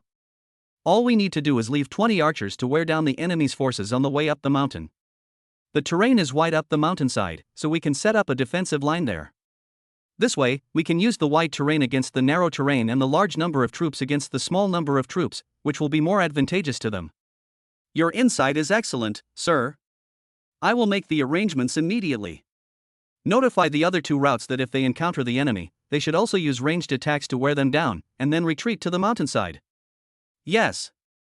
Two of Shan Tingting's personal guards stepped forward to convey Wu Di's orders. Although it is uncertain from which direction the enemy will attack, or whether they will attack from all three directions simultaneously, he must make preparations at all three intersections. Is this still my little enemy? Wang Xiulan stared at Wu Di. His calm and composed demeanor in the face of danger made her feel a tremor in her heart. My husband is so handsome. While the girls were infatuated with the girl, the Poison Widow personally led the bandits from Black Demon Mountain into Shaha Town. Boss, Shaha Town is deserted. It seems they've all gone to the mountains ahead. Damn it, they ran so fast. Men, set this place on fire. Upon hearing the report, the giant wasp immediately wanted to burn down Shaha Town to vent its anger. Wait. Black Widow quickly called out to the bandits who were about to set the fire. Of course, she wasn't being kind, she considered this place her territory. Big sister, why are you suddenly feeling sorry for these lowly people? Second sister, don't you think about it? We've come here to take back that baron. Flower Butterfly chimed in. What does reclaiming that baron have to do with not being able to burn down houses? Hey, second sister, can't you use your brain? The baron has been building extensively here and has also recaptured Shueibwa village. He is most likely the new lord who has come here. Once we take over the baron, the entire territory will be ours. The towns of Shaha are now all inhabitants of our territory. If you burn down this house, where will they live after we subdue the baron? Furthermore, you burned down the houses in Little River Town before the baron was even subdued. This will incite public anger and increase the resistance. Although we are not afraid, it will cause many sisters to lose their lives needlessly, making it more difficult for us to subdue the baron. They dare. I'll chop up anyone who resists, the giant wasp retorted defiantly. Alright, our goal is the entire hibiscus territory, not just to warm ourselves by the fire. Second brother, you should learn more from Butterfly. Big sister, look there.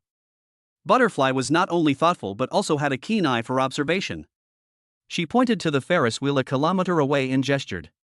What is that? It looks like a circle? It seems to be in the river. Should I send someone to check it out? Flower Butterfly had never seen this thing before, so she suggested. Chapter 64. Call your barons out and speak. Let's not complicate things yet. Once we take Phoenix Claw Mountain, we can just grab someone and ask them and we'll know the answer, right? Although Black Widow was also very curious, she knew the importance of the matter. Have the spies who went out not returned yet?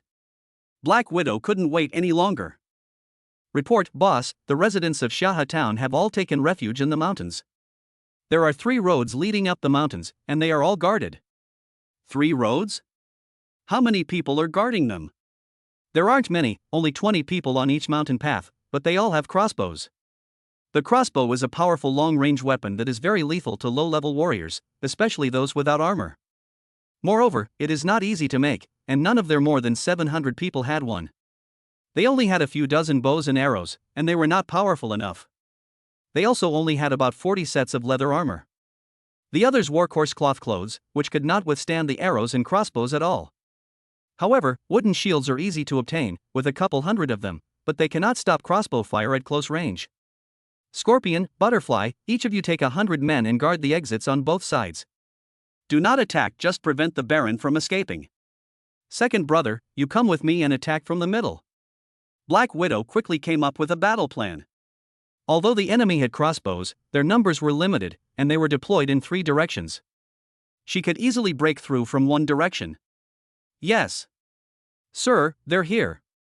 On the road, although Wu Di had arranged for his men to guard the mountainside, he still waited for the bandits to appear behind the crossroads. At the head of him were 20 archers of level 10 or so, but to prevent the enemy from charging in, he still placed number 1 in front of the archers. He believed that with number 1 guarding the area, even if Black Widow personally intervened, the archers could retreat with ease. Behind the archers was the guard team led by Shan Tingting, and behind them were his women and his aunt. However, Tuoba Lingxiang and Shui Mangdai were sent by him to guard the other 2 routes.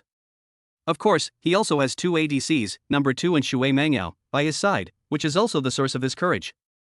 Seeing over 500 bandits marching headed straight for the central route, Wu Di felt reassured, as this proved that the bandits' main attack was coming from here. According to the information previously relayed by the sentry, Wu Di knew that there were more than 700 bandits in total, so it seems that the bandits had split up. Looking up into the distance, one could see two groups of bandits on either side. Although the exact number was unclear, one could be certain that each group consisted of about 100 people, based on the remaining 500 or so bandits. He had 100 men guarding both his upper and lower flanks, and they were well equipped. He was confident that his men could win in a one-on-one situation, especially since they were holding their ground based on the terrain. Since there were no threats from either the upper or lower routes, he only needed to deal with the bandits in front of him. Meng Yao, number 2, don't make a move yet. Let's lure them to the mountainside before we go all out. Wu Di was worried that Shui Meng Yao and Skull number 2's actions would deter the bandits. Since the bandits had mobilized their entire force, even if they couldn't wipe them out, they had to make them pay a heavy price. If we kill or injure some of the bandits at the beginning and force them to retreat, we will lose the advantage of the terrain. In the future, when the bandits are on guard, it will be difficult to kill them. He had to wipe out this band of mountain bandits. If too many escaped, even if he became powerful, going to Black Demon Mountain to suppress them would mean it would be their home turf. Therefore, this time he must kill as many bandits as possible, or better yet, leave them all alive. Number 1, all you need to do is hold off the bandits who are charging into battle, conceal your strength, and lure the bandits to the mountainside. Once the bandits reach the mountainside, they can concentrate their fire. Even if the bandits want to run, they won't be able to run fast on the ridge unless they roll down. Halt! One more step and you're dead. The archer captain looked at the approaching bandits. Although he was a little scared, he was emboldened by the thought that their lord was standing behind him. What arrogance! You bunch of scrawny bastards think you can stop us? You're courting death. Giant Hornet stepped forward, pointing his axe at the crossbow captain. Aim! The archer captain was furious at being pointed at with such a crooked arrow, but he dared not fire without Wu Di's order. Draw your swords! The giant wasp was not to be outdone, and immediately all the bandits behind him drew their swords. Wait, call your baron over here. The poison widow stepped forward and said, seeing the tense atmosphere from the start. If she could force the barons here to surrender without a fight, then she could just throw everything away herself, and there would be no need for internal strife. She believed that with her strength and powerful physique, she could completely subdue any baron. Back then, her man was always so exhausted from her advances that he couldn't get out of bed. It's just a pity he died young, before he could even get her pregnant. Otherwise, he wouldn't have had to become an outlaw. Oh, so it seems they know I exist. Then I'd like to see what you're really up to. Auntie, I'm going out for a bit. Wu Di, who was surrounded by a group of women, patted Wang Qiulan on the shoulder to signal her. Xiao Di, there's no need to waste words with them. Let's just proceed according to plan. Wang Qiulan didn't want Wu Di to show himself. If the other party used trickery and injured Wu Di, she would be heartbroken. Don't worry, I'll be fine. With this leather armor I'm wearing, ordinary crossbows can't hurt me. Wu Di said, pushing through the crowd and stepping out. The women also stood protectively on either side of the archers. Wu Di looked down at the poison widow and said, Are you the poison widow? When they saw Wu Di come out, the poisonous widow and her bandits' eyes lit up. Fresh, tender, and handsome, what a top-notch man.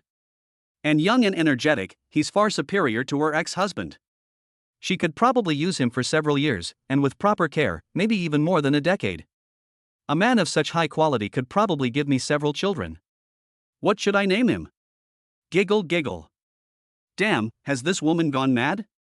Seeing that the poison widow didn't speak, her expression kept changing, and she even burst into laughter. Wu Di was completely dumbfounded. You're asking for death.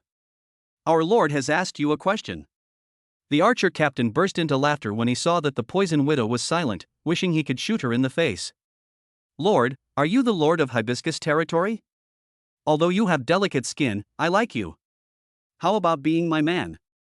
Holy crap, is this the master of breath control? Wu Di got goosebumps all over. You vile widow, I haven't even come looking for trouble with you yet, and you've already come here to flirt with me. Do you really think I'm someone you can just slap on the wrist? Wu Di was immediately enraged.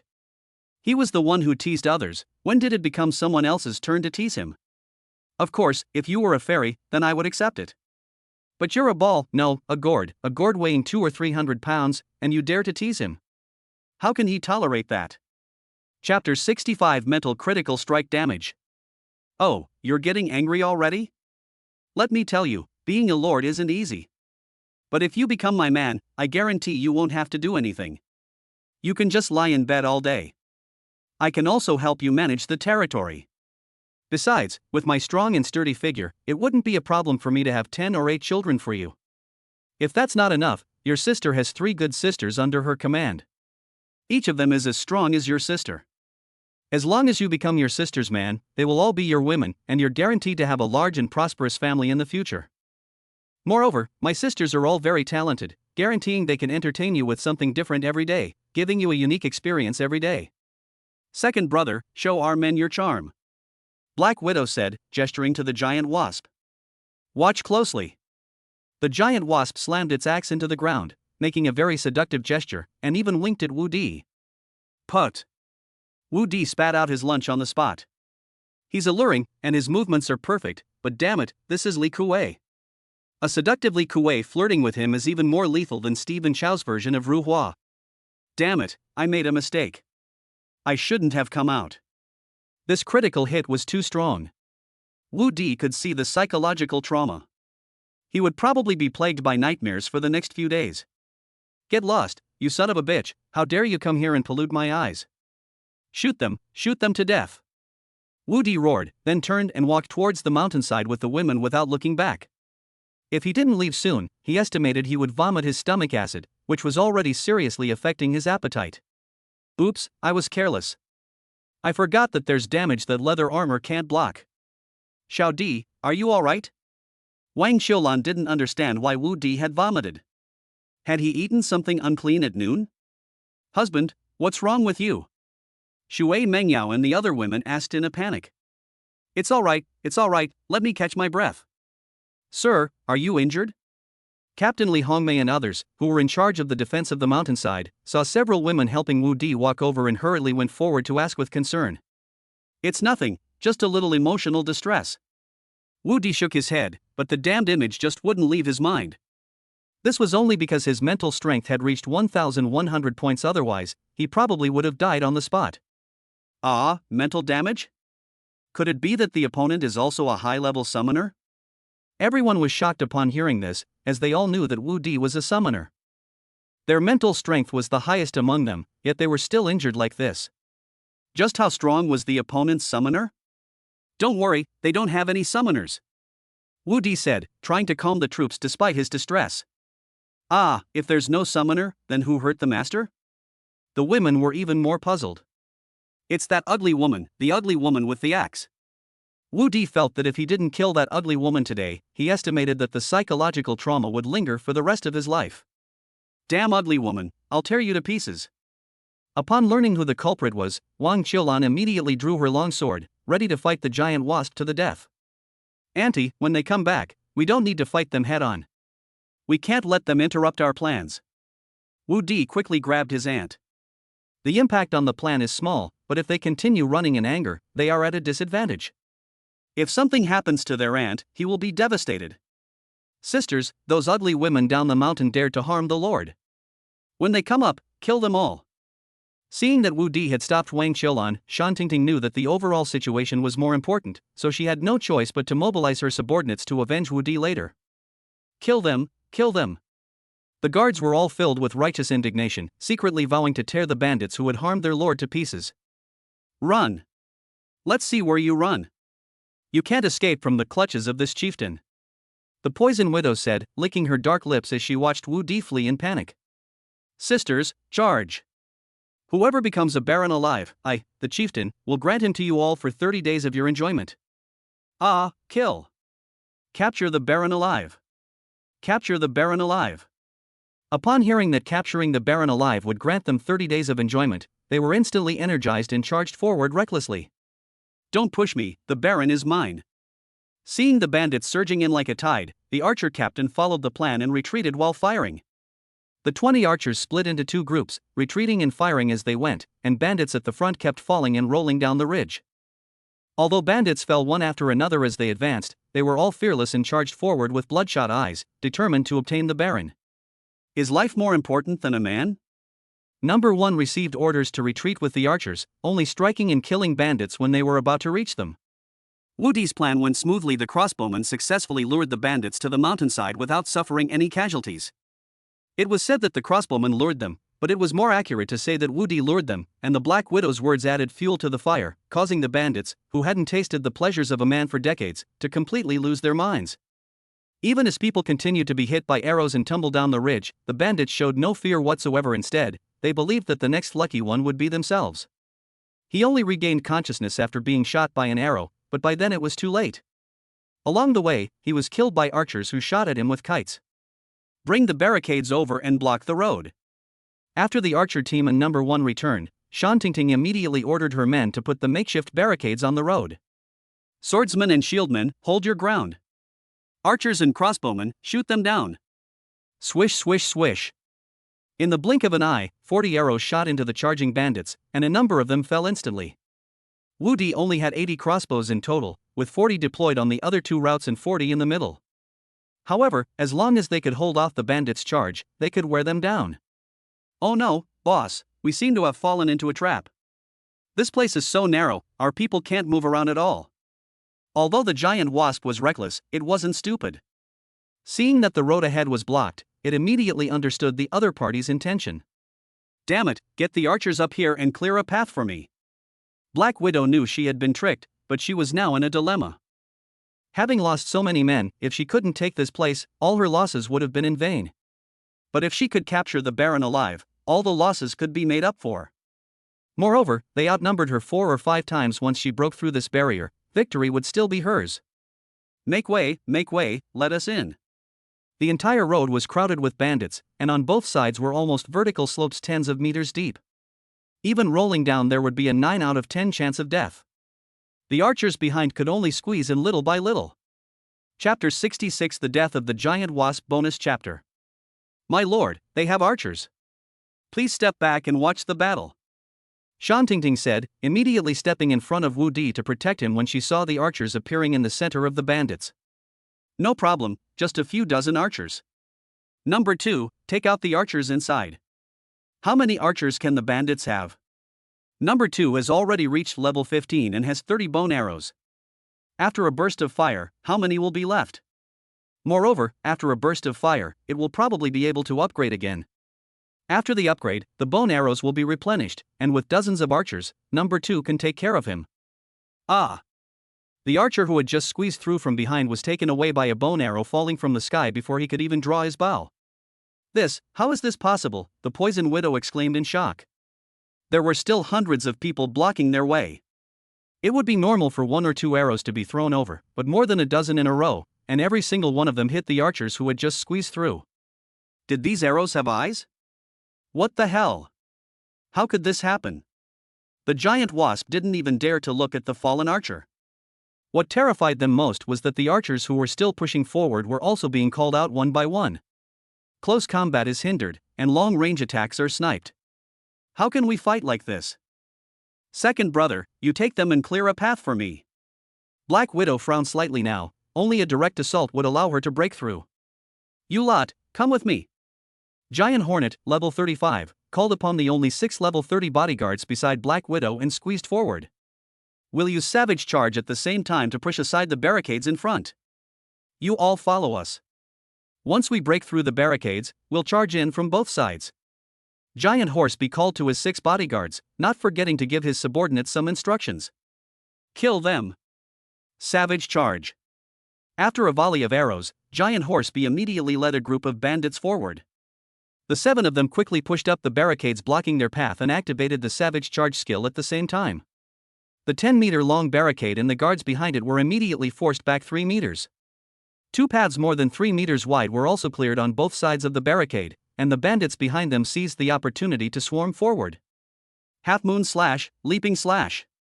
The giant horse wasp slashed a half-moon shape, forcing back the guards behind the barricade, and then with a leaping slash, it split the barricade in 2, instantly opening a path in the middle.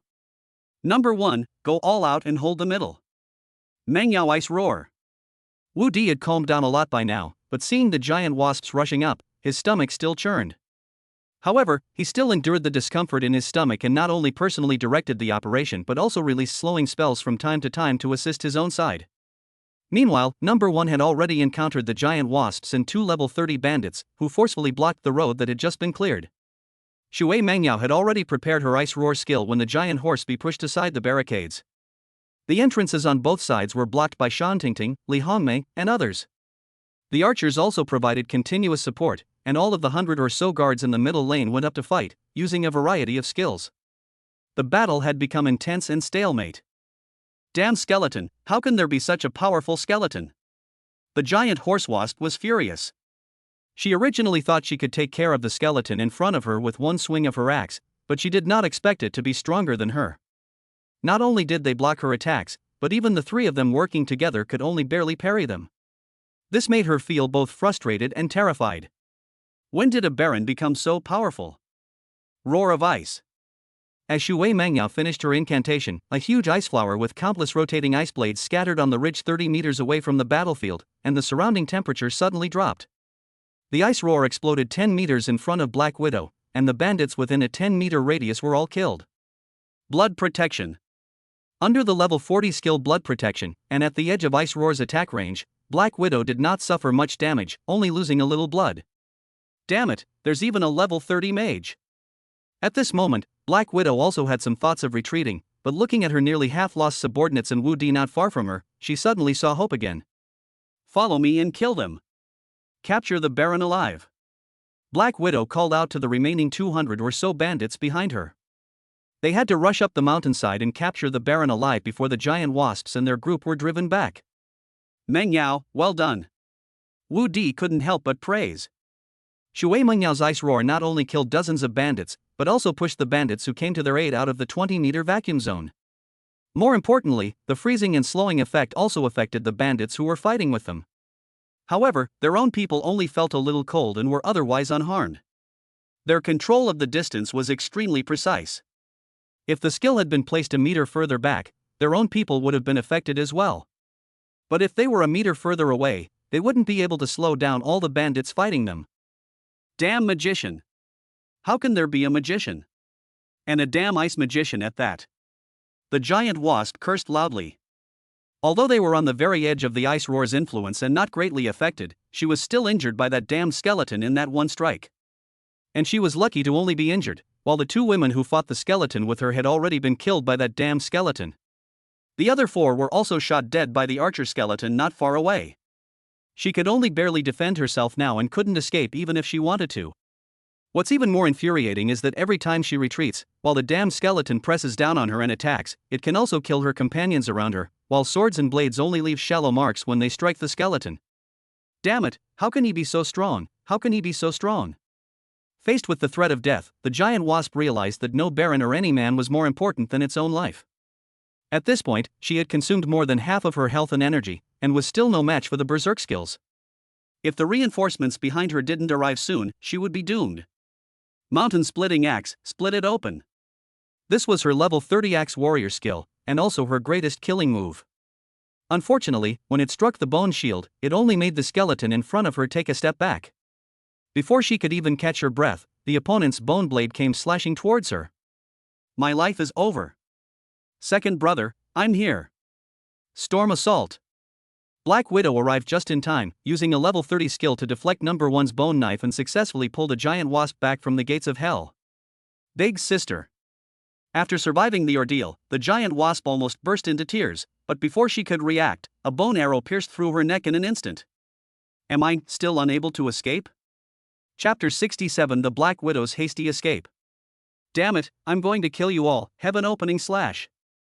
Seeing the giant wasp collapse in front of her, clutching its bleeding neck, her eyes widened in fury, and she unleashed a level 40 heaven opening slash at number 1. As long as the Baron's bandits are captured, the number of deaths doesn't matter. But the giant hornet and his men are her right-hand men, and she can't afford to lose any of them. Now, she hasn't captured the Baron, but she has lost one of her arms, which is really hard to accept. Holy crap! Looking at number 1, who had been cleaved in 2 by Black Widow and landed not far in front of him with 3 broken ribs, Wu Di thought to himself, holy crap. But he didn't know whether he should say it or not. Number 1 is his strongest fighter and his meat shield. If number 1 can't stop Black Widow, then even if he wins this battle, he will suffer heavy losses. After Black Widow cleaved number 1 in two with a single strike, she didn't join the fray. Instead, she charged straight at Wu Di. She knew that killing as many as she could was meaningless as long as she captured Wu Di. She could control everything here, including the entire territory. Previously, when Wu Di looked down at the Black Widow, who was 2.45 meters tall, he felt nothing but strength. Now, seeing the Black Widow heading straight for him, he felt a powerful pressure. Like a cow in heat rushing straight at him, the thrill made Wu Di's mouth taste bitter. Protect the Baron. Little enemy, run. Charge. Wang Xiulan had been forced into the battle earlier. Seeing Black Widow charging towards Wu Di, she wanted to shield her, but the distance was too far, and a single charge skill wouldn't be enough to reach her. Ice Wall Technique. Fortunately, Shui Mengyao was always by Wu Di's side, and she erected 3 layers of ice wall techniques in front of Wu Di, immediately pulling him back. Storm Assault, Breakthrough. When Black Widow saw the ice walls blocking her way, she immediately activated her level 30 skill, Storm Assault, which shattered the 3 ice walls. Shui Mengyao's 3 ice walls only blocked Black Widow for 2 seconds. Fortunately, just as Black Widow continued to use her charge skill to rush towards Wu Di, skull number 2 crashed into Black Widow, interrupting her skill. At this moment, number 1, who had fallen to the ground with 3 broken ribs, got up and continued to fight Black Widow, carrying his bone shield and bone knife. Damn it, how come this guy is still alive? Black Widow was furious. Even a level 35 warrior would be severely injured and rendered unable to fight if she broke 3 of his ribs, even if he didn't die. But the skeleton acted as if nothing had happened, and its fighting power had not decreased at all. You guys keep fighting, Mengyao and I will hold her off. Seeing that number 1 was alright, Wu Di's confidence soared, and he quickly called out to the people who came to help. None of these people are level 30, none of them can withstand a single blow from Black Widow. Coming over would only increase casualties. Number 2, once you've replenished your arrows, shoot this cow dead. Wu Di, hiding behind number 2, threw fire talismans at Black Widow while speaking to number 2. Although number 2 was level 16, he had run out of arrows. However, his sturdy bones, though somewhat leaky, could still shield him from attacks. And his attack talismans were of little use against the level 42 Black Widow. However, the patches were extremely harassing and insulting when applied to Black Widow's face, forcing her to cover them with her arms, thus relieving a lot of pressure on number 1. Damn man, he's a summoner, and he keeps shooting at my face. Ice Blade Technique. Shui Mengyao also continuously unleashed Ice Blade Technique attacks, keeping Black Widow on her toes. Unlike Wu Di's Fire Talisman Technique, Shui Mengyao's Ice Blade Technique has extremely strong attack power. Even if she wears armor, she will still be injured if she is hit by it. Damn it, I'm going to get you no matter what. Black Widow looked at Wu Di, who was so close yet she couldn't get close, and she was on the verge of a mental breakdown. Savage Charge. Black Widow charged towards Wu Di with a savage charge, carrying Skull 1. Ice Wall. Upon seeing this, Shui Mengyao immediately cast an ice wall to block the way. Bang!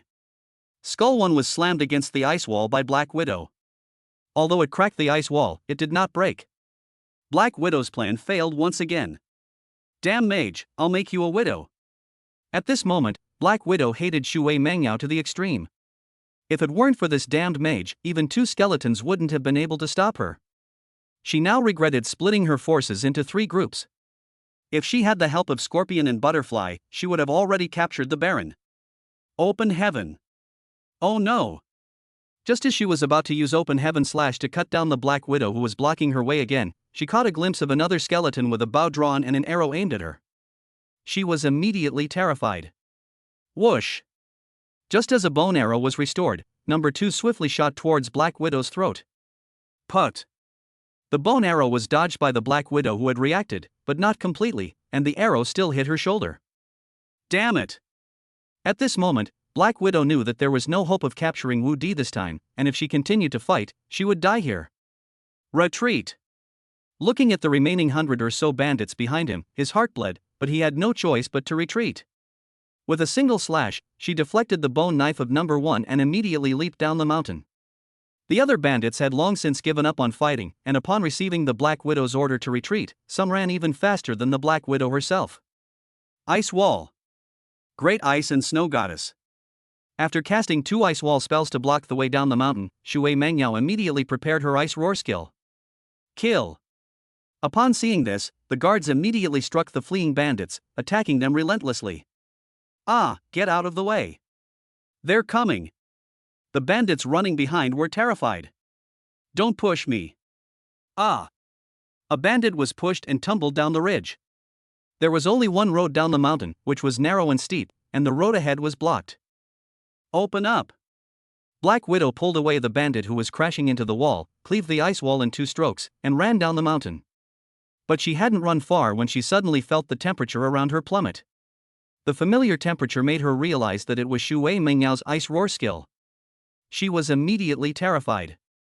If she were hit by the skill, she would be doomed today. Charge! With her charge skill, Black Widow barely escaped the center of Ice Roar's range. At this point, she no longer cared about the bandits behind her. She figured none of them would escape. Damn it, this time I suffered heavy losses, I will definitely come back for revenge. Black Widow was now relieved that Scorpion and Butterfly had only surrounded the bandits without attacking, thus saving 200 of them. However, the death of the giant wasp, the fall of its 6 henchmen, and the annihilation of more than 500 bandits have resulted in heavy losses, and it is unknown when it will be possible to recover. What Black Widow didn't know was that although she ordered Flower Butterfly and Water Dream Butterfly to guard the 2 exits, Tuoba Lingxiang and Water Dream Butterfly wouldn't let them have their way so easily. Chapter 68 We Have Won. While Wu Di and her companions were fighting in the middle, Tuoba Lingxiang and Xu Mengdai used their bows and crossbows to continuously shoot down the bandits who were surrounding them. By repeatedly employing the strategy of retreating when the enemy approaches and pursuing when the enemy retreats, they managed to whittle down over 100 enemy soldiers before each of the 2 women led 100 men to charge down into the fray. Although Tuoba Lingxiang and Xu Mengdai were only level 31, they had mastered all the level 30 skills. Poison Scorpion and Flower Butterfly, on the other hand, were both level 35, but they had half the number of subordinates. Moreover, Tuoba Lingxiang and her companion were both elite, heavily armored soldiers, and had the assistance of crossbowmen. It was a one-sided affair, and Poison Scorpion and Flower Butterfly were only able to escape with 20 or 30 men each. The battles on the top and bottom lanes ended a few minutes earlier than those on the middle lane. Just as Black Widow fled to Xiahe town at the foot of the mountain, the 2 women arrived with the defeated deserters. You. The 3 men looked at each other and immediately realized that all 3 sides had been defeated. Damn it! Black Widow felt the pain in her heart far outweigh the pain from her wounds. Big sister, how badly are you hurt? Scorpion came up and helped Black Widow up. I'm fine, but our Black Demon Mountain suffered heavy losses this time. Now, let alone our future plans, it's questionable whether we can even establish a foothold in Black Demon Mountain. Looking at the remaining 50-odd people, when they came there were more than 700. In just half an hour, they lost more than 700 people, which made it difficult for her to defend Black Demon Mountain. Where is my second sister? Could it be? Not seeing the giant wasp, Flower Butterfly had a bad feeling. Let's go back to Black Demon Mountain first. Fearing pursuers, Black Widow dared not delay. Oh! After Wu Di stopped the pursuit, shouts of victory erupted throughout Phoenix Claw Mountain. We've won! We've won! Auntie, are you hurt? Wu Di asked, holding Wang Qiulan's injured arm with great concern. It's nothing, just a minor injury. How many times have I gone hunting in the wild forest without getting hurt? It was just a cut on her arm, and Wang Qiulan didn't take it to heart. Ting Ting, are you injured too? My lord, they are all minor injuries. This time, the sisters not only wiped out all the bandits, but also killed none of them. There were only a few seriously injured sisters. We won a complete victory this time. It's just a pity that Black Widow got away. Shan Tingting said with some regret. The bandits of Black Demon Mountain have been almost completely wiped out and no longer pose a threat to us. The escape of one Black Widow is no big deal. Let the seriously injured sisters be carried back and Wani treat them. Although Wu Di thought this way, he was still very regretful that Black Widow had escaped. Still too weak. If Skull One hadn't been able to barely hold off Black Widow this time, they would have suffered heavy losses. This victory was entirely due to the advantage of the terrain, and the fact that the first and second skeletons, along with Xu Mengyao, deserved the greatest credit. Without number 1 and Xu Mengyao, they probably wouldn't even be able to stop the bandits' attack, let alone the Black Widows. If number 2 hadn't taken out all the bandits' archers beforehand and killed several level 30 bandits, they would probably have suffered heavy losses instead of the current situation where everyone was slightly injured and several were seriously injured. Little D, you're already very strong. If it weren't for your skeleton, we probably wouldn't have been able to stop the bandits from Black Demon Mountain this time. You're your aunt's pride. Yes, my husband, although we escaped the Black Widow this time, we also eliminated the threat from Black Mountain. Even if the Black Widow continues to develop in Black Mountain, can she develop as fast as you? That's true. Once I reach level 15, then number 1 and number 2 will reach level 20. At that time, number 2 will probably be able to take down Black Widow with one arrow. After hearing what his aunt and Shui Mangyao said, Wu Di's gloom vanished instantly. By the way, how's the battle going with Ling Xiong and Meng Dai? Send someone to check on them quickly. Husband, we have driven back the bandits, but dozens of them escaped. Poison Scorpion and Flower Butterfly both ran away. Just as Wu Di was about to send someone to check the situation, Tuoba Ling Xiong and Shui Mangyao arrived together. Oh, it's good that you're all right. The bandits have run away, so be it. We'll deal with them together in a while. 3 of the 4 bandit leaders of Black Demon Mountain had escaped, but thankfully the giant wasp that had traumatized him was dead. In conclusion, this battle ended in complete victory. Although there were some regrets, it laid the foundation for his establishment in Wu Di territory. From now on, there will be no force in Wu Di territory that can threaten him. 5 days later, the first checkpoint tower on the 3 roads, as well as the road and battlements leading to the second checkpoint, were completed. With the defenses of Phoenix Claw Mountain now in such a state, even if 1,000 bandits came, they wouldn't be able to break through the first line of defense without siege equipment. Once the second and third checkpoints are established, Phoenix Claw Mountain's defenses will surpass those of Bright Moon City. In these 5 days, Shan Tingting and the other 6 girls, as well as her aunt, all reached level 30. The guards below them, who were level 20, also leveled up by 2 or 3 levels, and Wu Di reached level 12 in all 3 systems. We've used up all the monster flesh and materials. It's time to explore the Savage Mountains again. Wu Di finished making the last storage bag, stretched his body, and slowly stood up. In the past few days, he has accumulated 126 storage bags and more than 1,500 talismans, but the previous seals could not withstand too much mental energy and shattered. Wu Di used the bones of the level 38 long-haired boar king to make several more copies, and it is estimated that he could make tens of thousands of copies. However, he has run out of materials and must go to collect more. My lord, I also want to go into the mountains with you this time. Nangong Wani immediately pleaded upon hearing that Wu Di wanted to go into the mountains. Don't push, it's going to burst if you push any harder. Oh dear, my husband, you're so mean. I was talking to you seriously. I'm being serious here. But... Husband, let's bring Wani along this time. Shui Mengyao said, unable to suppress her laughter. It's not that your husband didn't want to take you, but you have more important things to do this time. Wu Di said, pointing to the storage bag on the table. Nangong Wani is only level 18 and a magician. Going into the mountains wouldn't be very useful and would be dangerous, so he would never let her go. Ah, my husband, can't we wait until we come back from the mountains before going to the city? Nangong Wani continued to plead. This time we may be going deep into the wild forest, and we won't have time to take care of you. Also, I'm planning to sell 100 storage bags this time. You need to go back and discuss with your mother-in-law how to maximize the profit.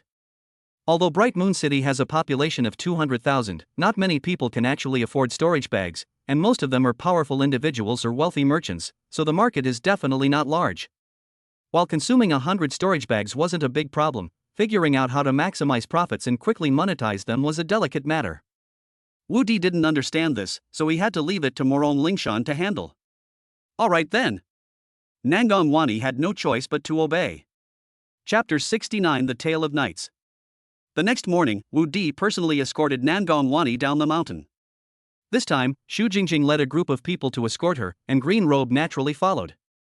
Last time I went back to borrow horses from Beitang Meihua, she gave me 10, which, together with their own, was more than enough. Although it was more than 200 miles from Mingyue City, it was possible to reach it by horseback before dark. Watching the figures of Nangong Wani and the other women disappear into the distance, Wu Daidu had the idea of creating a cavalry force. However, the area around Bright Moon City is mostly mountainous and basin-like, so cavalry is not very useful. His main development direction is the wild forests and coastal areas, so he does not need cavalry for the time being. However, besides cavalry, there are also knights in this world, similar to cavalry but different from them, and even more powerful than cavalry. To become a knight, one must first reach level 30 or above in strength and possess one's own mount, which is not a warhorse but a warbeast. Only magical beasts that have been conquered and defeated by knights, and that have voluntarily pledged allegiance to a knight, possessing great strength and capable of being ridden, can be called war beasts. Knights are divided into many types, such as beast knights, half-beast knights, eagle knights, dragon knights, and so on. These knights are further divided into land knights, flying knights, ocean knights, and even undead knights. Becoming a knight is no easy feat. Not only do you need formidable strength, but you also need exceptional luck. Beasts are powerful and violent, making them difficult to defeat, let alone subdue. So, to become a knight, you need to be incredibly lucky and encounter a magical beast willing to submit. Of course, there are also some powerful families that will raise suitable magical beast cubs for their descendants. Let the monster cubs grow up with them. While these war beasts are loyal, they are not as strong as wild war beasts. It is said that Shangguan Mingyue only has 10 knights under her command, each of whom is a very powerful lord, protecting the safety of Mingyue City and Fanqing City. It seems I still have a long way to go before I can become a knight. Let's go, let's set off. Wu Di did not bring any guards this time. Although the city walls were completed, he left Shan Tingting and her group to guard the city for safety reasons. There were 5 level 30s and more than 200 elites left to guard the city, so the safety of Fengjiao Mountain was not a concern. This time, he only brought his aunt, his 4 wives including Shui Mengyao, a group of 6 people and 2 skeletons. Although there were fewer people, their strength was no less than last time. Little enemy, come with your aunt this time. Your aunt knows the location of a group of demonic deer, dozens of which are level 30 or above. Especially since that Stag King has reached level 40, that amazing treasure will definitely satisfy you. As soon as Wu Di and his group entered the mountains, Wang Qiulan took the initiative to lead the way. She needed to prepare a big treasure for Wu Di for at least a month before they entered the mountains. No, a baby is a baby, but what do you mean by a baby that can satisfy me? My little darling can, I don't need that thing at all. Wu Di was speechless. Anyone would have turned against him, but this was his aunt. How could he possibly turn against her? Sigh, auntie, let's just go with your word. You've spent most of your time active in the wild forests these past few years, so none of us are as familiar with the outskirts as you are. That's right. Although my previous mercenary team wasn't strong, we had basically ventured into the outer 30 miles of the wilderness. Back then, our captain also had his eye on the herd of demonic deer, but unfortunately, our mercenary team's strength was simply not enough to handle it. With our strength, taking down that herd of demonic deer shouldn't be a problem this time. Wang Qiulan had already reached level 30 and was now full of confidence. Besides Wu Di, the lowest level among them is Linghu Shaoqian. Although she has been eating level 30 monster meat non-stop these days, her own level is too low, and she is only level 27 now. This cultivation speed is only possible because of absorbing the flesh of a level 30 magical beast. If it were the flesh of a level 20 beast, it would probably still be around level 23 or 24. Tuoba Lingxiang and Shui Mengai are both level 31. Eating the meat of monsters below level 30 will not increase their qi and blood power. Only eating the meat of monsters above level 30 will increase their qi and blood power. But that's just an increase. Even if you eat non-stop every day, it will take at least 1 to 2 months to level up. And if you want to quickly improve your strength, you must eat flesh and blood of level 40 or higher. This is why women from noble families level up quickly. They have high-level hunters to kill magical beasts for them, allowing them to rapidly increase their strength. For ordinary people, hunting monsters of the same level is extremely dangerous on their own, let alone monsters stronger than themselves, so their level increases very slowly. Take Tuoba Lingxiang and Wang Qiulan as examples. Wang Qiulan was only level 26 before, but she ate monsters of level 30 or higher every day and reached level 30 in just a few days. Tuoba Lingxiang was originally level 30, but she has only leveled up by a little over 1 level and less than 2 levels. This is because a level 38 Pig King provided her with a lot of health and mana. So don't be fooled by their rapid improvement in strength recently. They all have mentors, and it's very difficult for them to improve on their own. As they advanced, Wu Di ordered number 2 to kill only monsters of level 20 or higher. Although the meat of level 20 monsters was no longer useful to them, the materials were still useful. Moreover, the meat can be taken back to the soldiers of level 10 or above and the villagers to eat. This time, each of them brought 4 storage bags, which is equivalent to the capacity of 8 shipping containers, which is definitely enough. Little enemy, the number of monsters on the outskirts this year is much greater than in previous years, and their levels are also much higher. This year's beast tide is likely to be bigger than in previous years. After traveling only a dozen miles, number 2 shot down about 10 level 20 magical beasts, which made Wang Qiulan worry. Oh, if it's just land-based magical beasts, we don't need to worry. As long as they're not above level 50, we can handle them. Flying magical beasts are the problem. When we get back, I'll ask the city lord for a batch of heavy crossbows. Heavy crossbows are usually equipped on chariots or city walls, and can easily kill monsters below level 50, whether flying or on the ground. However, crossbows are difficult to manufacture and are considered national treasures, controlled by the lords of major cities. He would have to go to Shangguan Mingyue to obtain them. In recent days, Wu has gained some understanding of the monster tide. Every year after the beginning of winter, monsters from the outer edge of the wild forest would enter human territory to prey on humans. In previous years, people from Xiahe Town and Mushu Town would enter Meiweiling to take refuge at the beginning of winter, and would only return to their territory after defeating the beast tide. Each year, the number of magical beasts attacking Plum Blossom Ridge varies from 1,000 to 2,000, and their strength also varies. When they are weak, the strongest magical beasts are only around level 20, while when they are strong, the strongest magical beasts are around level 30. Such a large-scale beast tide would be unbearable for an undefended town, but it wouldn't be a big problem for a defended territory, where they could even harvest a batch of monster flesh and materials. With the defenses of Phoenix Claw Mountain and the heavy crossbows, the monster horde is just a gift to him. Chapter 70 Nayland Zishi, the embodiment of justice. Auntie, is this the place you were talking about? Wu Di stood on the top of a mountain 50 or 60 meters high, and the view in front of him suddenly opened up. Yes, this is a valley plain, the place where those demonic deer live. However, there are not only demonic deer here, but also many other magical beasts, such as saber-toothed boars and yellow-striped pythons. I didn't expect there to be such a large valley and plain in the middle of these mountains. Beyond this plain, it must be 30 miles into the wild forest, right? That is right, this is the furthest our mercenary team has ever ventured.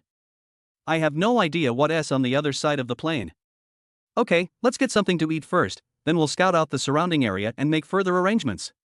After traversing the forest all morning, the group was hungry. Wu Di calmly took out a wok and some oil, salt, soy sauce, and vinegar that he had recently collected. This time, I need to fill my storage bag before going back. I estimate I'll be staying in the wild forest for 2 or 3 days, so there's no rush to hunt. The scenery here is beautiful, the view is expansive, and with 5 beauties by your side, let's start with a picnic to cultivate our minds. Number 1 and number 2, you two are in charge of guarding. Ling Xiang and Meng Dai, you two help me gather some firewood. Auntie, can you help me process this meat? I'll set up 2 stoves. Wu Di had a clear division of labor. For the next few days, this would be their residence. They built 2 stoves with stones, one for cooking rice and the other for stir-frying vegetables. Husband, what about the 2 of us? Shui Mengyao and Ling Xiaoqian, who hadn't been assigned any work, looked at Wu Di, hoping to find some tasks to do. You two go and set up the tent. Since we've decided to camp here, the tent will have to be set up sooner or later, and the 2 girls happen to have some free time. A pot of cassava rice, a stir-fried beef, marinated in soy sauce and cassava starch, and a few freshly caught bird eggs. There was plenty of ginger and chile, but it was missing garlic and cilantro, which was still quite a treat. The ginger was found by the river, and the chili peppers were found in a ravine near Xiahe Town. They weren't very spicy, but it was good enough that we found them. He dried the bark and kept the seeds, planning to plant them the following year. He ground the dried bark into powder, which was only about an ounce, but he treasured it very much. The aroma of the stir-fried beef wafted for miles, making not only the women nearby salivate, but even Wu Di felt his appetite whetted. What smells so good? A tall girl in a gorgeous magic robe asked, smelling the fragrance in the air. It smells like meat, the head guard behind him said uncertainly. What kind of meat can smell so good? The leading girl asked in confusion. They had been wandering in the wild forest for more than 10 days, and their mouths were getting so bland from eating tasteless roasted meat every day.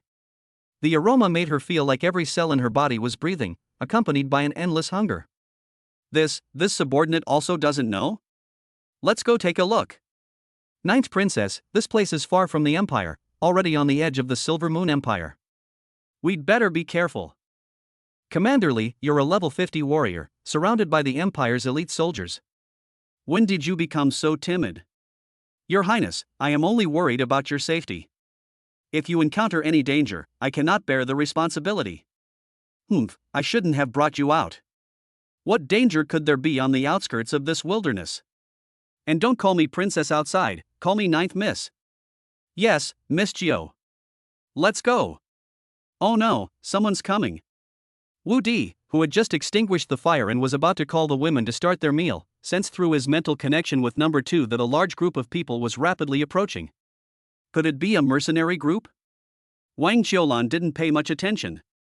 The mercenary teams operating on the outskirts were not strong, generally around level 20, and they wouldn't easily make a move unless there was a conflict of interest. Moreover, even if they did, they could easily handle it with their strength. It doesn't seem like it. According to the information transmitted by number 2, there are more than 20 people on the other side, and they are all very strong. What should we do then? How about we retreat from this side? It's too late.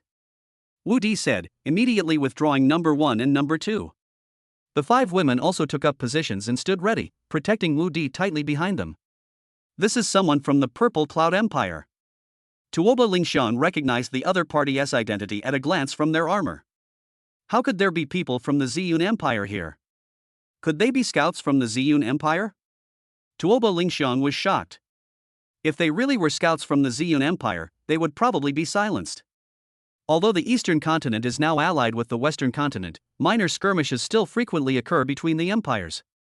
Friends of the Silver Moon Empire, there is no need to worry. Our 2 countries have long been allied. We were simply attracted by this strange fragrance and came to investigate. We have no ill intentions. Upon seeing the women who were on high alert, Nalan Zishi quickly began to explain. Are you from the Purple Cloud Empire? Although Tuoba Lingshan had guessed the other party's identity, she still couldn't help but ask. Indeed, I am Nalan Zishi from the Ziyun Empire. Please forgive any inconvenience caused. Holy crap, another top-tier mage, and a mixed-race one at that. Judging by her demeanor, her status must be extraordinary. Wu Di could see Nalan Zishi clearly through the gap between the women. Now that a beautiful woman has arrived, and she doesn't seem to have any ill intentions, I naturally can't continue hiding behind her. The main reason is that he didn't intend to hide, he was just caught in a group of women and hadn't realized what was happening yet. Was Miss Nalan attracted here by the aroma of this stir-fried beef? Ha, a man? How come there's a man here? Are you bandits who kidnapped men from the Silver Moon Empire? Nalan Zishi was surprised to see Wu Di behind the women. Take them down and rescue this man. Upon seeing Wu Di, Nalan Zishi's previously bright and cheerful face instantly turned gloomy, as if thunder was rumbling. She hates women who bully men the most. Men in the Eastern continent are treasures and the foundation of the empire. Men from all countries are protected by all nations. Now that we've encountered a man being held hostage, we can't just stand by and do nothing, we must rescue him. Quickly, release him. Since he wasn't harmed, this young lady can leave you with a whole corpse. Nalan Zishi said, pointing at the women as her subordinates surrounded them. No. This. Wu Di was completely bewildered by Nalan Zishi's actions. She was fine before, so why did her expression change so suddenly when she saw him appear? Don't be afraid, with me here, I guarantee they won't dare to hurt you in the slightest. Nalan Zishi comforted Wu Di while giving him a reassuring look. Chapter 71 Miss, your subordinates are hungry too. How could I not be afraid? How could I feel at ease? Misunderstanding, Miss Nalan, this is a misunderstanding.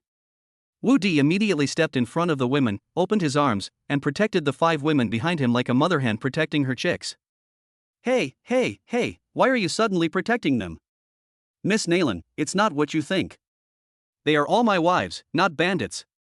Are they all your wives? Yes, oh, no. Is it here or not? These 4 are all my wives, and this is my aunt.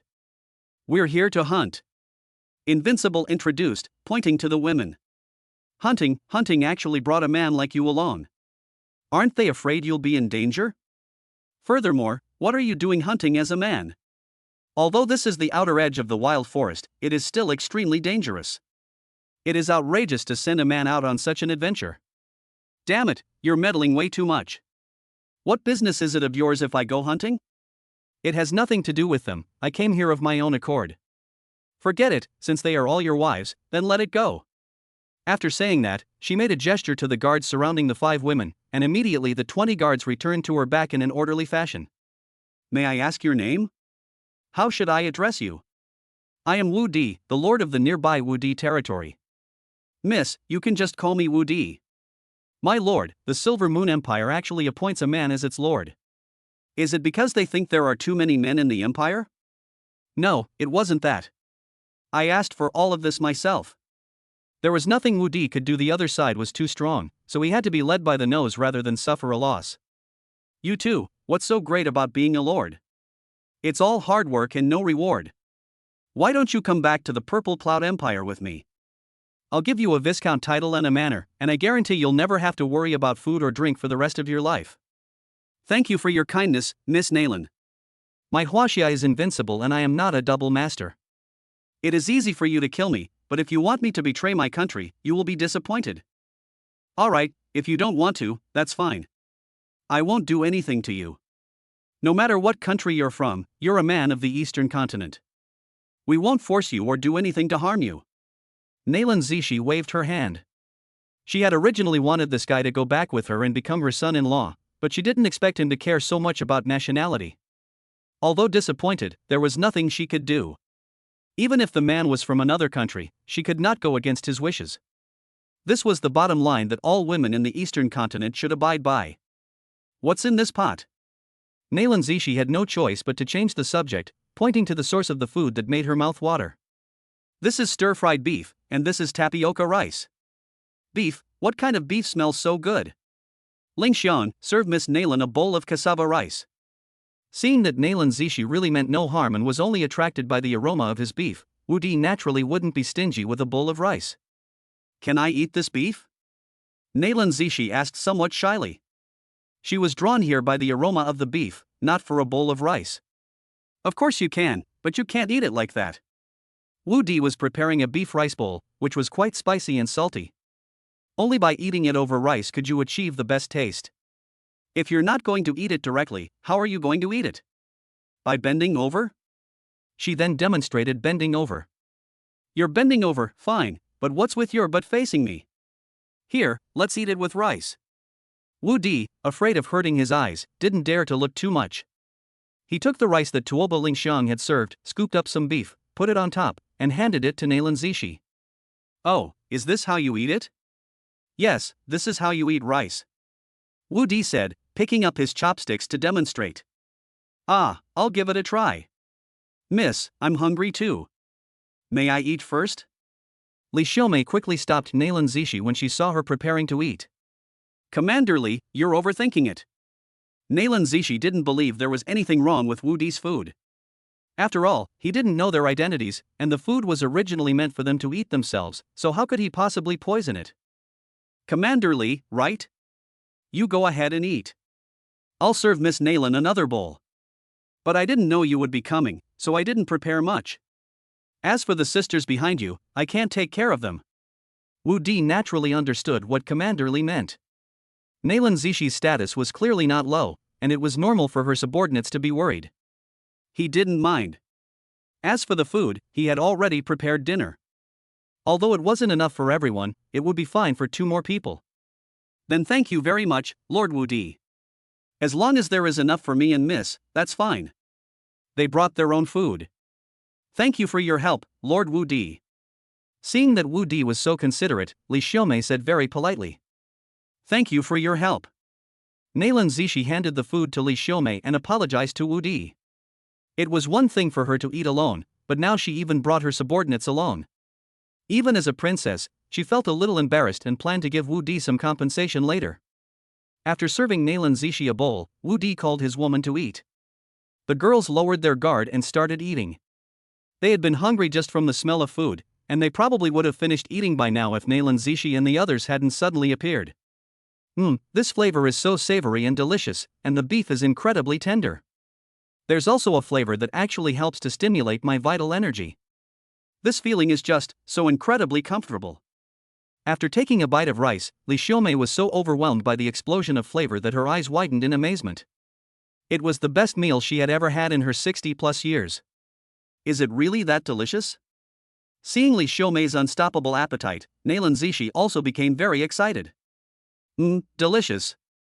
My husband, your stir-fry is so good. Yes, no wonder you've been craving stir-fried dishes every day lately, Xiaodi. Stir-fried dishes taste much better than boiled ones. Yes, my husband, when we get back, please teach us sisters the secret to this stir-fry, so we can eat stir-fry every day. After the girls tasted the stir-fried dish, they all became loyal fans and decided never to eat boiled food again. What is this taste? This is so delicious. Nalan Zishi, seeing that everyone had started eating, didn't care about her image anymore and squatted down with Wu Di and the others to shovel the food into their mouths. This beef rice bowl tastes much better than the imperial feasts in the palace. This food is truly a rare treat, like something out of heaven.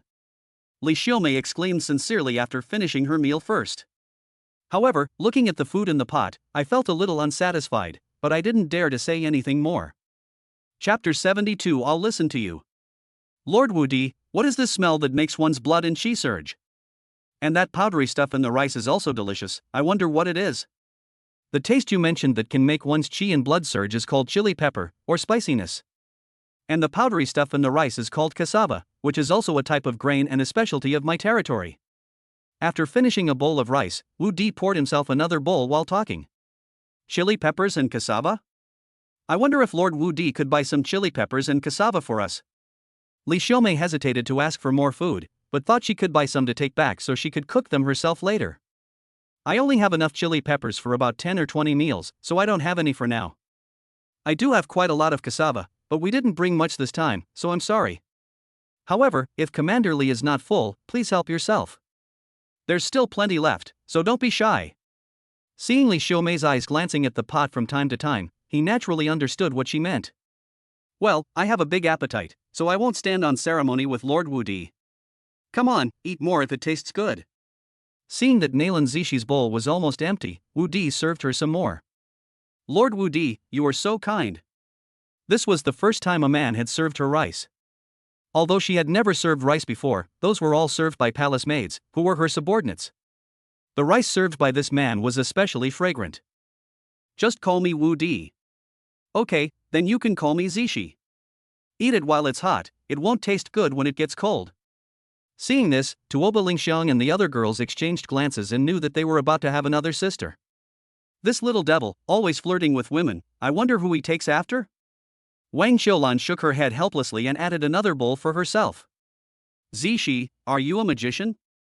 Looking at Nalan Zishi, who was dressed in a magic robe, he wondered if this mixed race beauty could add a year to his lifespan. A level 40 lightning mage. A level 40 lightning mage? How old are you? Wu Di was also shocked. A level 40 mage? If they had used a group attack skill just now, they probably would have been wiped out. Fortunately, they didn't mean any harm to them. This world is still too dangerous, I need to be more careful in the future. Wu Di originally thought that even if the outer perimeter of the wilderness was dangerous, with their lineup, they should be fine as long as they paid attention. However, they did not expect to encounter Nalan Zishi and her group. I'm 28 years old this year. By the way, let me introduce you. This is my guard commander, Li Xiaomei, a level 50 warrior. They are all my guards, and their strength is around level 45. A level 50 warrior? Although Wu Di could see that Li Xiaomei was powerful, he thought she was only around level 40. He didn't expect her to have reached level 50. Moreover, Nalan Zishi's guards are all around level 45, and Shangwan Mingyue's guards are probably around the same level. It seems that Nalan Zishi's status is at least that of an earl. However, judging from Nalan Zishi's age, she is probably the daughter of some noble family or royal family. After all, she is only so old and it is impossible for her to have reached the rank of earl or higher through military achievements. I was able to break through thanks to Mississippi.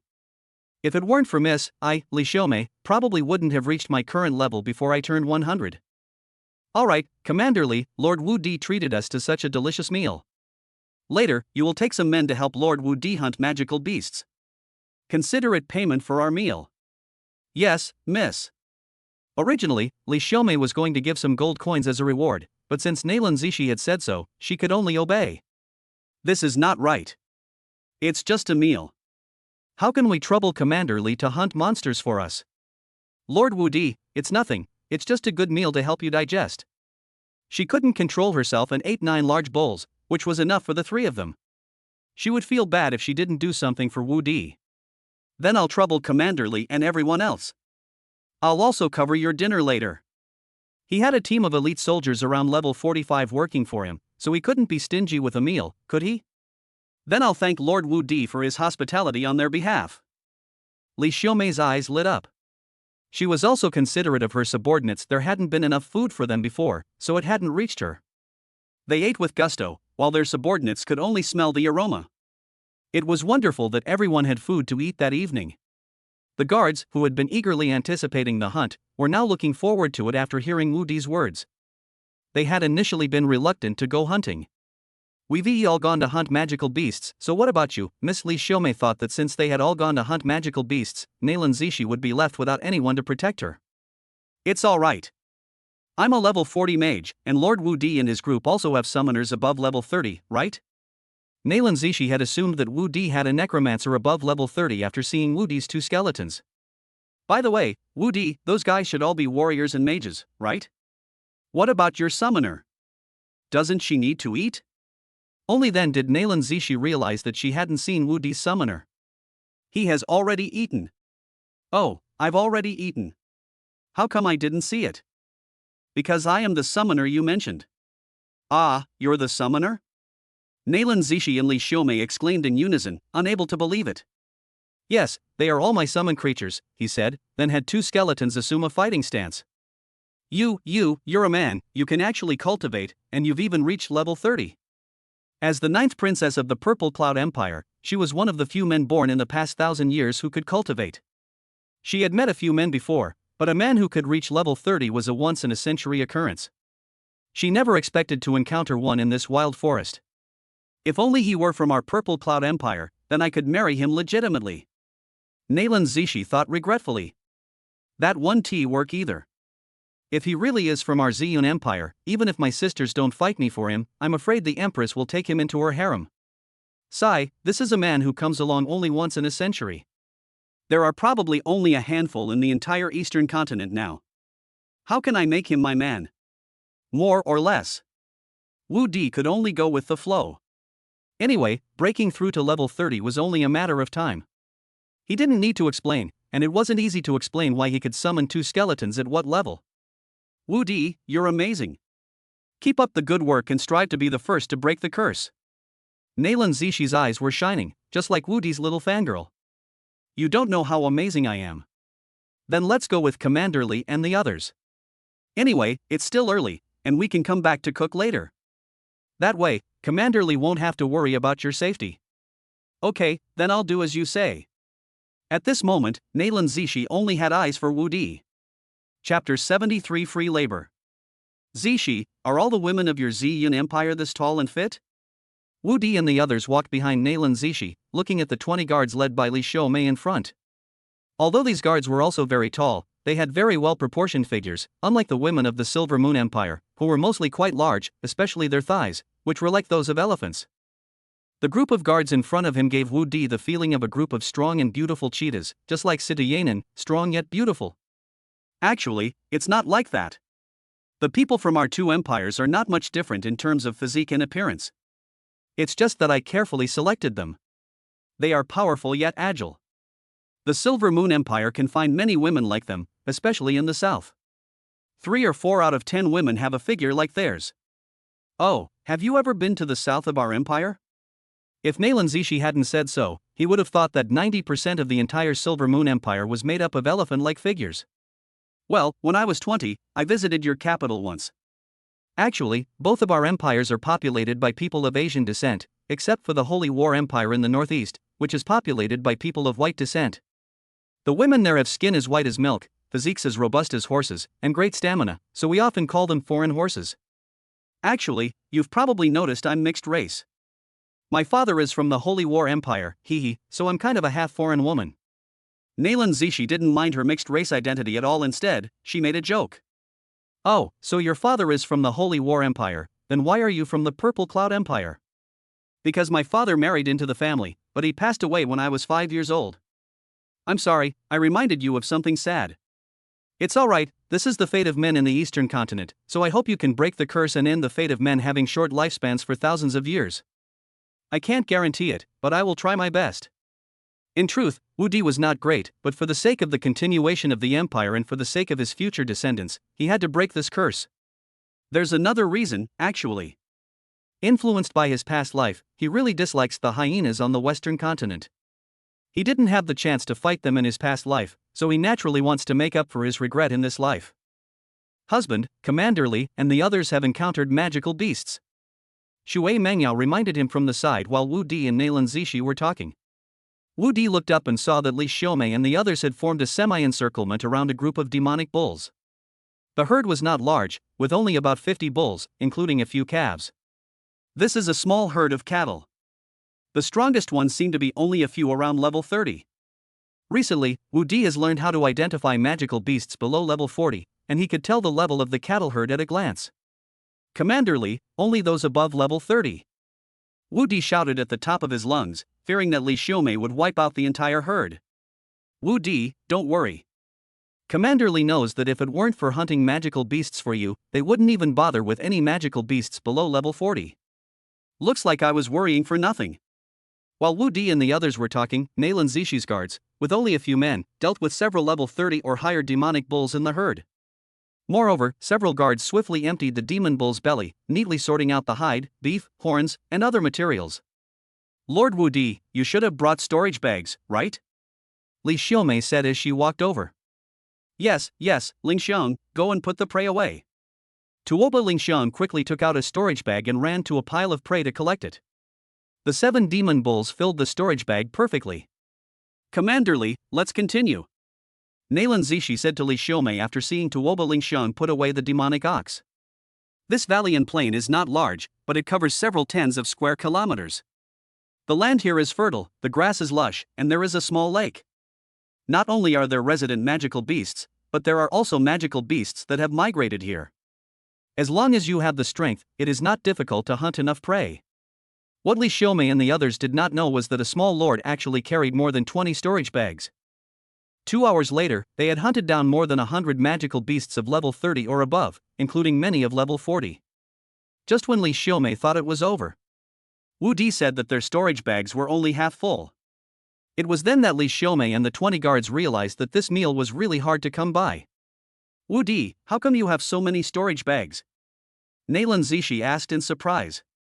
Although she has a storage bracelet with a capacity of 100 cubic meters, it was given to her by the Queen Mother when she broke through to level 30, and only Li Xiaomei and the 2 captains have storage bags among her subordinates. Even with her status, she couldn't get enough storage bags for her subordinates, but Wu Di, a lord, could produce more than 20 storage bags. How could she not be surprised? I happen to have a space mage in my territory, but he's not very high level and can only make storage bags right now. Of course, Wu Di couldn't say that he made them himself. Although he intends to make Nailan Zishi his woman, she is not yet. He will not tell her any other secrets until he sees her loyalty level. Ah, you actually have a space mage? Could you sell me a batch of storage bags? If she could get enough storage bags, she could recruit another group of people to work for her. This is all I have for now. If you really want more, you can come to my territory later, and I can reserve some for you. He was worried that there were too many storage bags and the Mingyue city market couldn't handle them all, so he naturally wouldn't refuse these customers who came to him. That's great. I'll be back in the wilderness forest in a month, so I'll order 100, no problem, right? 100? What, you can't make them? Well, that makes sense. It's impossible to make 100 a month. Even a level 30 space mage in our empire can only make 30 a month. Only then did she remember the monthly output of their royal family's level 30 space mage. In fact, their royal family has several high-level space mages, but each space mage is extremely precious. Space mages above level 50 are naturally more effective at making storage bags. But how could a level 50 space mage still make low-level storage bags? Her storage bracelet was made by a level 50 space mage. Moreover, once she reaches level 50, she can not only create teleportation scrolls but also construct teleportation arrays, leaving her with no time to make storage bags. Therefore, given her status, she wouldn't be able to acquire many storage bags. No, 100 is no problem. I had quite a few stored up before, I just didn't bring them with me this time. Chapter 74 Imperial Tombs. 100? Not really. 100 Wu Di can be made in 4 days now. In a month, let alone 100, even 500 wouldn't be a problem. Ah, that's great. The market price is about 150 gold coins per piece. I'll offer 200 gold coins per piece, no problem. Although the storage bag's maximum value wouldn't exceed 150 gold coins, That's under normal circumstances, and it's usually in short supply. At 200 gold coins each, she wouldn't be losing out. Of course, no problem. He'd sell them for 100 each, let alone 200. That's great. I'll take as many storage bags as you have. Here's a deposit of 10,000 gold coins. I'll come to your territory to pick up the goods in a month. With that, he took out 10,000 gold coins and gave them to Wu Di as a deposit. Although the designs of the gold coins from the Purple Cloud Empire and the Silver Moon Empire are different, their values are the same and they are interchangeable. Wu Di didn't hesitate and put them directly into his storage bag. Zishi, aren't you afraid I'll steal your gold coins? 10,000 gold coins are worth 100 million copper coins. A Viscount's annual salary is only 100,000, which is equivalent to the annual salary of 1,000 barons. Don't be afraid, I believe in you. Nalan Zishi replied without hesitation. It's only 10,000 gold coins. If you're willing, I'll be yours. This is Wu Di's territory. My lord's mansion is in this Shaha town. Come find me here in a month. Wu Di also took out a map of the Mingyue Empire and pointed out the location of Wu Di's territory to Nalan Zishi. Since Nalan Zishi trusts him so much, he wouldn't be someone without vision, much less foolish enough to offend Nalan Zishi for 10,000 gold coins. Oh, it's right here? That's quite close. But you're on the edge of the wilderness, so you'll be the first to be hit by the beast tide after the start of winter. Nalan Zishi knew the territory of the Silver Moon Empire by heart and could tell at a glance the location of Wu Di's territory and the threat it was about to face. She said with some concern. The beast tide shouldn't be a problem, I'm confident I can hold it off. That's good. This beast tide should last for some time. We've hunted so much monster meat this time that we should be able to train a batch of level 30 warriors before the beast tide. That's right, that's also the purpose of my hunting trip this time. By the way, Zishi, you don't look like you're out hunting. This place is quite a distance from our empire's border. How did you end up here? Wu Di had been wanting to ask this question for a while, but he felt he wasn't very familiar with the person and didn't want to ask directly. Wu Di, don't misunderstand. Our two countries are on good terms and exchange goods. We both understand each other's strengths, so there's no need to send scouts to gather intelligence. To tell you the truth, we've received news of an ancient tomb, a royal tomb from 3,000 years ago. I brought them here to find its location. We've been searching the outskirts of the wild forest for nearly 20 days, but we haven't found anything. We estimate the trail is within 50 miles of the wild forest. We were unprepared this time, and the beast tide is approaching, so I plan to go back first and enter the inner perimeter to search again a month later after the beast tide has subsided. An imperial tomb? How could an imperial tomb appear in a wild forest? Wu Di never expected that there would be an imperial tomb in this wild forest. Because the wild forest is sparsely populated, and magical beasts are not interested in tombs, it is safer to build in the wild forest. So that's how it is. That makes sense. Although emperors' tombs are usually built in imperial mausoleums, once a dynasty changes, the imperial mausoleums of the previous dynasty will definitely be looted. Building a tomb in this wild forest is a different story. Not only is the wild forest sparsely populated, but finding the tomb after it is built would be a problem. Even if you do find it, you would have to face huge magical beasts. The safety factor is indeed higher than building it in an imperial mausoleum. Would you be interested in searching with us? Nalan Zishi invited Wu Di. Aren't you afraid I'll hold you back? Wu Di didn't expect that Nalan Zishi would not only tell him this news, but also invite him to explore together. With his abilities, wouldn't exploring the tombs of emperors be courting death? How could that be? You're a level 30 necromancer. Although your level is a bit low, we don't need you to fight. You just need to support us and heal our wounded. Do you think I'm afraid you'll hold me back? Even if you cling to my leg, I'm not afraid. Her invitation to Wu Di was not for the sake of the invitation, she simply wanted to spend more time with him. Wu Di hesitated. To be honest, he had never seen a tomb in his 2 lifetimes. Nalan Zishi's invitation had indeed piqued his curiosity. But he's not even level 30 yet. He can't learn the level 30 poison making and poison talisman techniques, and he's only level 12 now. It will take him another 40 days to reach level 20. He can only learn healing techniques and teleportation talismans in 40 days, which was simply not enough time. Unless he works himself to the bone every day for a month, even with the help of a super baby, he probably wouldn't be able to handle it. Don't worry, even if we find the tomb, it will be a guard tomb surrounding the imperial tomb. There won't be much danger inside. Nayland Zishi thought Wu Di was worried about danger, so she spoke again. Guarding the tomb? This was the first time Wu Di had ever heard of such a thing. Yes, we have received information that in addition to the central imperial tomb, there are 12 tombs guarding the emperor's personal guards, as well as 36 outermost protective tombs. What we need to find are these outermost tombs. Only by finding all the outermost tombs can we find the other tombs step by step based on the clues. However, with our strength, we can only explore the outer guarded tombs. After all, even in the outer guarded tombs, the undead creatures inside are at least level 50. With a level 50 strength, is there anything good in this tomb? To be honest, Wu Di was a little excited when he first heard about the Emperor's tomb, but this Guardian tomb is only level 50, how much good stuff could it possibly contain? Don't underestimate this Guardian tomb. It's an ancient tomb. Back then, cultivation resources were abundant. Although you're only at level 50, there are definitely plenty of treasures inside. Our current skill books all come from ancient tombs, as do various treasures and magical artifacts, most of which are products of ancient tombs, and also magic stones. Nowadays, there are fewer and fewer magicians on the continent, and the biggest reason is the lack of magic stones. The magic stone reserves of an entire empire are probably less than those of a single ancient tomb. Although it's a guardian tomb, there are definitely plenty of magic stones inside. If we can clear out one guardian tomb, your wife and I can break through to level 50 in a short time. So, are you interested in cooperating? Nayland Zishi looked at Wu Di expectantly again. How did you know about this ancient tomb? And with your status, do you really need magic stones? In fact, Wu Di had already agreed in his heart, as magic stones were indeed something he urgently needed. Chapter 75. This is really something I can't afford. Whether it's Shui Mengyao, Nangong Wani, or Beitang Meihua, they all need a lot of magic stones. If he could obtain a large number of magic stones with the help of Nayland Zishi, he couldn't refuse such a good thing. The location of the magic stone vein was also within the inner perimeter of the wild forest, and he wanted to know if this magic stone vein was related to this ancient tomb.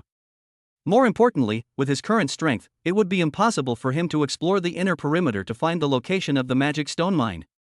This time, he can take advantage of Nayland Zishi's strength to enter the inner perimeter and find the location of the magic stone mine. Actually, the news about this ancient tomb is not a secret.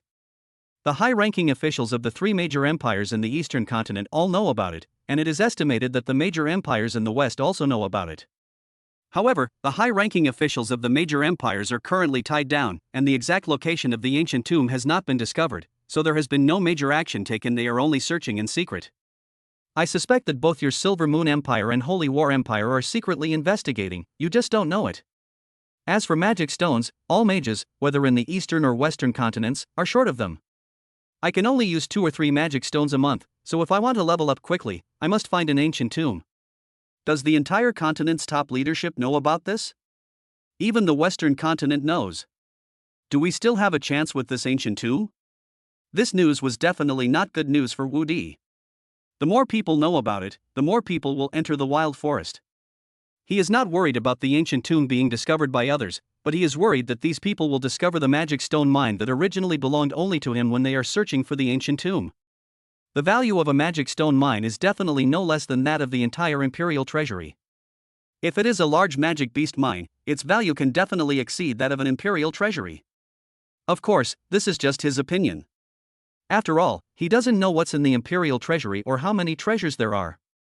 But even if the imperial treasury has many treasures, it's impossible for them to belong to him alone. Once this magic stone vein is found, it will belong to him alone, so for him, the magic stone vein is more important than the imperial treasury. Now he can only pray that the magic stone vein is not near the tomb and is well hidden from outsiders.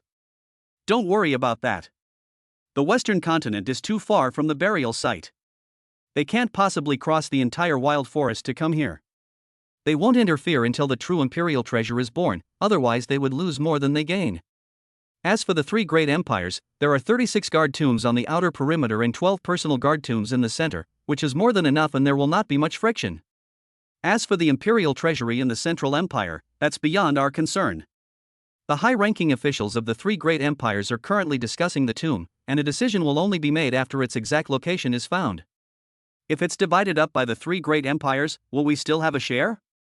Based on my understanding of the 3 great empires, the high-ranking officials of the three great empires should not occupy the outer tombs. Instead, they should leave them for the people of the three great empires to gain experience. The empires need to develop and cannot take all the benefits. Of course, this is all predicated on someone discovering the tomb's location. And if we discover the tomb first, we can at least enjoy all its treasures all to ourselves. Alright, come find me in a month. Wu Di had no choice now. Whether it was for the treasures in the tomb or the location of the magic stone mine, he had to get involved. Moreover, through Naylan Zishi's words, Wu Di could easily see how lively this wild forest would be after the tomb was revealed. He estimated that all the major powers and mercenaries would gather in the wild forest at that time, which he couldn't stop.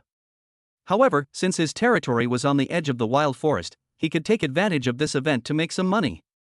It seems we need to start arranging the hotel and restaurant in advance. Wu Di had another plan in mind.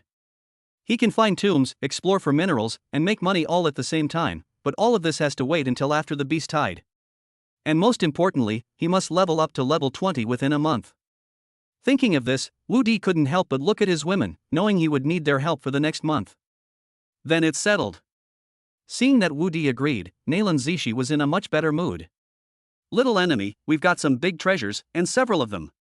Adding them to the demon bulls from before, there are over a dozen in total, enough for you to eat for a month. After Li Xiaomei and the others hunted down the demonic deer herd and tallied their spoils, they excitedly ran over to tell Wu Di the good news. Well, Wu Di was originally against this thing, but he has to work overtime this month, so he has to rely on the power of this treasure. What is this treasure? Is it delicious? Naylan Zishi asked curiously. It's really not tasty. Wu Di said somewhat awkwardly. Is it not tasty? But why do you look like you're lying? No, I'm not lying to you, this so-called treasure really doesn't taste good. Wu Di quickly said, trying to appear calm. I can't, unless you give me your precious treasure to eat. Naylan Zishi obviously didn't believe it, thinking that Wu Di was unwilling to give it to her. Wu Di was immediately shocked by these wild words and subconsciously glanced at his precious treasure. What do you mean, huh? We're partners going into the ancient tomb together, and you won't even give me a bite to eat? Hurry up and give it to me. I really can't produce this. I think you're just reluctant to part with it. When Naylan Zishi saw Wu Di's refusal, she felt even more that the precious thing Wu Di mentioned was even tastier than the beef rice bowl she had for lunch. Otherwise, why would he be reluctant to give it to her? No, it's not. If you really want to eat it, you'll regret it. Wu Di was also annoyed. If he didn't let Naylan Zishi see what a real treasure was, he probably wouldn't have a moment's peace. No regrets, no regrets. Hurry up and show it to me, let me see your precious treasure. Naylan Zishi immediately jumped for joy. Here, this is my treasure, have some. Although he really wanted to take out his treasure, he was a civilized person and could only find a cow's treasure in his storage bag. What is this? Is this the treasure you were talking about? Although it looked somewhat familiar, Naylan Zishi still didn't recognize it. This is the big treasure you wanted? Isn't it big enough? Big, but is this a treasure? Isn't it just that thing again? You call this a big treasure? Naylan Zishi said with some disappointment. Yes, this is a big treasure for men. Why aren't women considered big treasures? What are these big treasures used for? Naylan Zishi tentatively pinched the skin, trying to figure it out. How am I supposed to explain this? I saw you knew a lot earlier, so why don't you recognize this? Chapter 76 Facing a Large Pig Herd. Auntie, you explain this. Wu Di had no choice but to turn to Wang Xiulan, the instigator. Zishi, this thing is actually a great treasure for men, but it's also a great treasure for women who have men. Wang Xiulan explained in great detail, vividly, and figuratively, even quoting classical texts to give Naylan Zishi a crash course in new knowledge. She was definitely a qualified aunt. Just as Wang Xiulan was giving Naylan Zishi a crash course in new knowledge, a cloud of dust billowed from the horizon and rapidly swept towards them. Oh no, it's a large herd of steel-toothed boars. Quickly form a protective array to protect Miss. Li Xiaomei, being the strongest, immediately recognized the horde of monsters in the dust. The 20 guards immediately formed 2 arrows at about 15 degrees, with Li Xiaomei as the arrowhead, protecting Naylan Zishi and the others. Oh no! There's a level 50 pig king. How can a level 50 monster appear? You protect Miss, I'm going to kill this pig king. Although Li Xiaomei was surprised, she wasn't too shocked. After all, they were already close to the inner edge of the wild forest, so it wouldn't be surprising to encounter anything. She quickly gave some instructions to her subordinates and then charged towards the oncoming herd of pigs with her long sword. There was no other way. She dared not let the Pig King get close to Naylan Zishi. Level 50 magical beasts were not only capable of physical attacks, but could also learn magical skills. Once the Pig King gets close, Naylan Zishi and the others will likely be instantly killed by the Pig King's skills, so she must stop the Pig King from attacking Naylan Zishi and the others. Number 2. Shoot the pigs as soon as they enter firing range. Meng Yao, prepare magic to slow down the pigs. In truth, Wu Di didn't know how to deal with such a huge herd of beasts. With the strength of number 2 and Meng Yao, they can deal with those below level 40 without any problem, but their effectiveness against those above level 40 is limited. Fortunately, their ice-type skills can slow down the boars. Wu Di, don't be afraid. Stand behind me and I'll protect you. Naylan Zishi pulled Wu Di behind her and patted the towering peak. What you've done is indeed good, but is it really okay for a magician like you to protect a man like me? Think of the women in their past lives. They could scream and call for their fathers even if it was a worm, a cockroach, a rat, or an eel. The women in this world are not only bold, but bold in every way.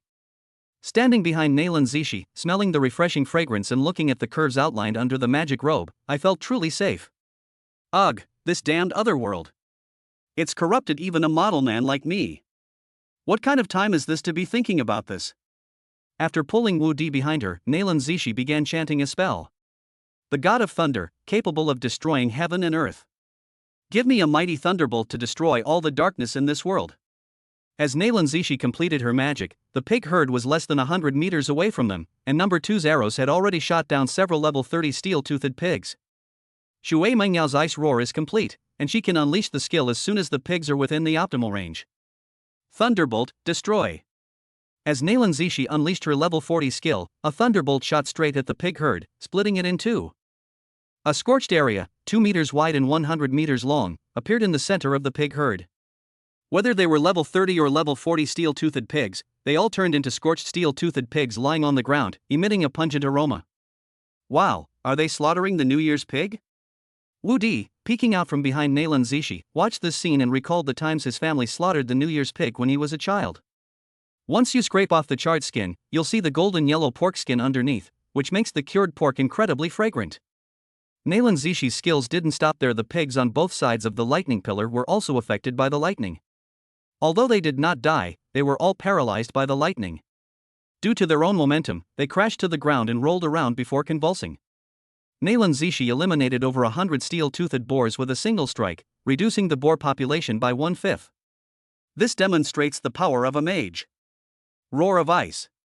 The pigs that weren't hit by the lightning pillar rushed within 50 meters, and Shui Mengyao immediately unleashed the roar of ice skill. Rainbow dance. After Naylan Zishi unleashed her level 40 skill, she immediately cast a level 30 area of effect attack skill with the help of her magic wand. After being hit by the two skills, the pigs in front of the divided group immediately fell over, and the steel-toothed pigs behind, which were not affected by the skills, also fell down in a hurry. Although the steel-toothed pigs quickly got up, they had already lost their momentum. At this moment, the guards saw an opportunity and charged towards the pigs that had just gotten up. Kill. They were all level 40 or higher in war armor. Once they broke the pigs' charge, it would be their turn to dominate. A flurry of thunderbolts. Naylan Zishi continued to unleash her area of effect skills, killing and paralyzing the pigs behind her. Ice Blade. Shui Mengyao couldn't instantly cast the level 30 ice roar. By the time she finished preparing her skill, the guards were already engaged in close combat with the pigs. Using ice roar would cause friendly fire, so she had to use the ice blade skill to help kill the pigs. Blood Shield. As they approached the herd of pigs, the 20 guards immediately unleashed their level 40 skills, adding a layer of defense to themselves. Brutal Charge. The entire group shouted in unison. Heaven-splitting slash. Yaori slash. Azura slash. Flame slash. As level 40 skills were unleashed one after another from the guards, one steel-toothed boar after another fell to the ground. Although warriors are not as strong as mages in area of effect attacks, they have many more skills to learn, and they can be released directly without chanting spells, making it a scene of flashing blades and splattering blood. Wu Di also had 2 skeletons participate in the slaughter. Soon, all the steel-toothed pigs above level 30 in the herd were killed, leaving only 100 or so steel-toothed pigs below level 30 who scattered and fled. However, the threat from the steel-toothed pigs has been resolved, but the battle between the Pig King and Li Xiaomei continues. Li Xiaomei is not as strong as the Pig King, but she is more agile. Moreover, Li Xiaofang, who reached level 50, also learned flight skills. Although Qi and Blood Transformation Wings only allows for short-distance flight, it has increased her chances of winning. However, although the level 50 Pig King cannot fly, it can unleash the Earth Magic skill Earth Spikes, which is equally troublesome. If you are not careful and get hit, you may lose your life. When the Pig King saw that his brothers had been killed and his tribe scattered, his anger surged, and his bloodshot eyes seemed to spit fire. Seeing Li Xiaomei use her Blood Transformation Wings to swoop down at it, it immediately activated a ground spike skill, and 3 rock-like ground spikes shot into the sky, heading straight for the swooping Li Xiaomei. Chapter 77A Triumphant Return. Lightning Strike. Li Xiaomei remained calm and activated her level 50 skill the instant the ground spikes attacked. Lightning Strike accelerated instantly, and the ground spikes grazed her trouser leg, missing their mark. As Li Xiaomei accelerated under the lightning strike, her sword pierced the Pig King's neck. However, before she could exert any force, the Pig King flicked his head, sending her flying. Although Li Xiaomei's sword strike did not kill the Pig King outright, it severely injured him, causing blood to flow freely from his neck, while she herself only suffered minor injuries. Thunderbolt. Just as Li Xiaofang charged at the Pig King again, Neilan Zishi's Thunderbolt struck the heavily injured Pig King directly. A good opportunity. Although Neilan Zishi's attack did not kill the Pig King, it did burn a large patch on the Pig King's chest and paralyze his body with lightning. Li Xiaomei dared not stop for a moment. She charged forward and then slashed hard at the Pig King's neck with a leaping slash. Although she did not split the Pig King's head in two, she killed the Pig King completely. Phew! Everyone breathed a sigh of relief.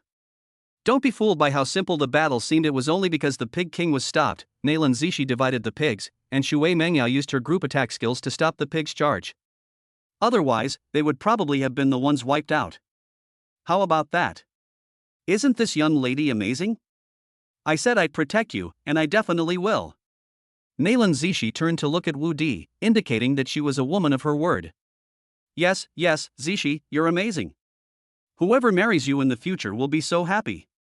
Although she said that, Kana's eyes never left the pert part of her body beneath the magic robe. Then you'd better work hard. If you can reach level 50, you can marry me if you want. Keep growing. Once you reach level 50, the Bright Moon Empire will definitely include you in its upper echelons and do its best to cultivate you. At that time, it won't be a problem for you to marry me. It's a pity you're not from the Purple Cloud Empire, otherwise it wouldn't be a problem for you to marry me now. Ah, I'll marry you. What, am I not good enough for you? No, that's not it. What I mean is, why do I have to reach level 50 to marry you? Can't I do it now? Are you looking down on my strength? Now that Neilan Zishi has made it clear, what is there for him to be embarrassed about? But why wait until level 50? He's the last person who wants to wait. Of course not, how could I look down on you? You are one of the few men in this world who can cultivate, no woman would look down on you. However, we are not from the same empire. For us to be together, both empires must agree. This would be an imperial marriage, but your current rank is insufficient unless you are willing to marry into my Purple Cloud Empire. Forget it then, marrying into the family is impossible, absolutely impossible in this lifetime. Marrying into the family is a small matter, changing nationality is the big one. He would never give up his motherland for a woman. What do you mean forget it? You're not allowed to forget it.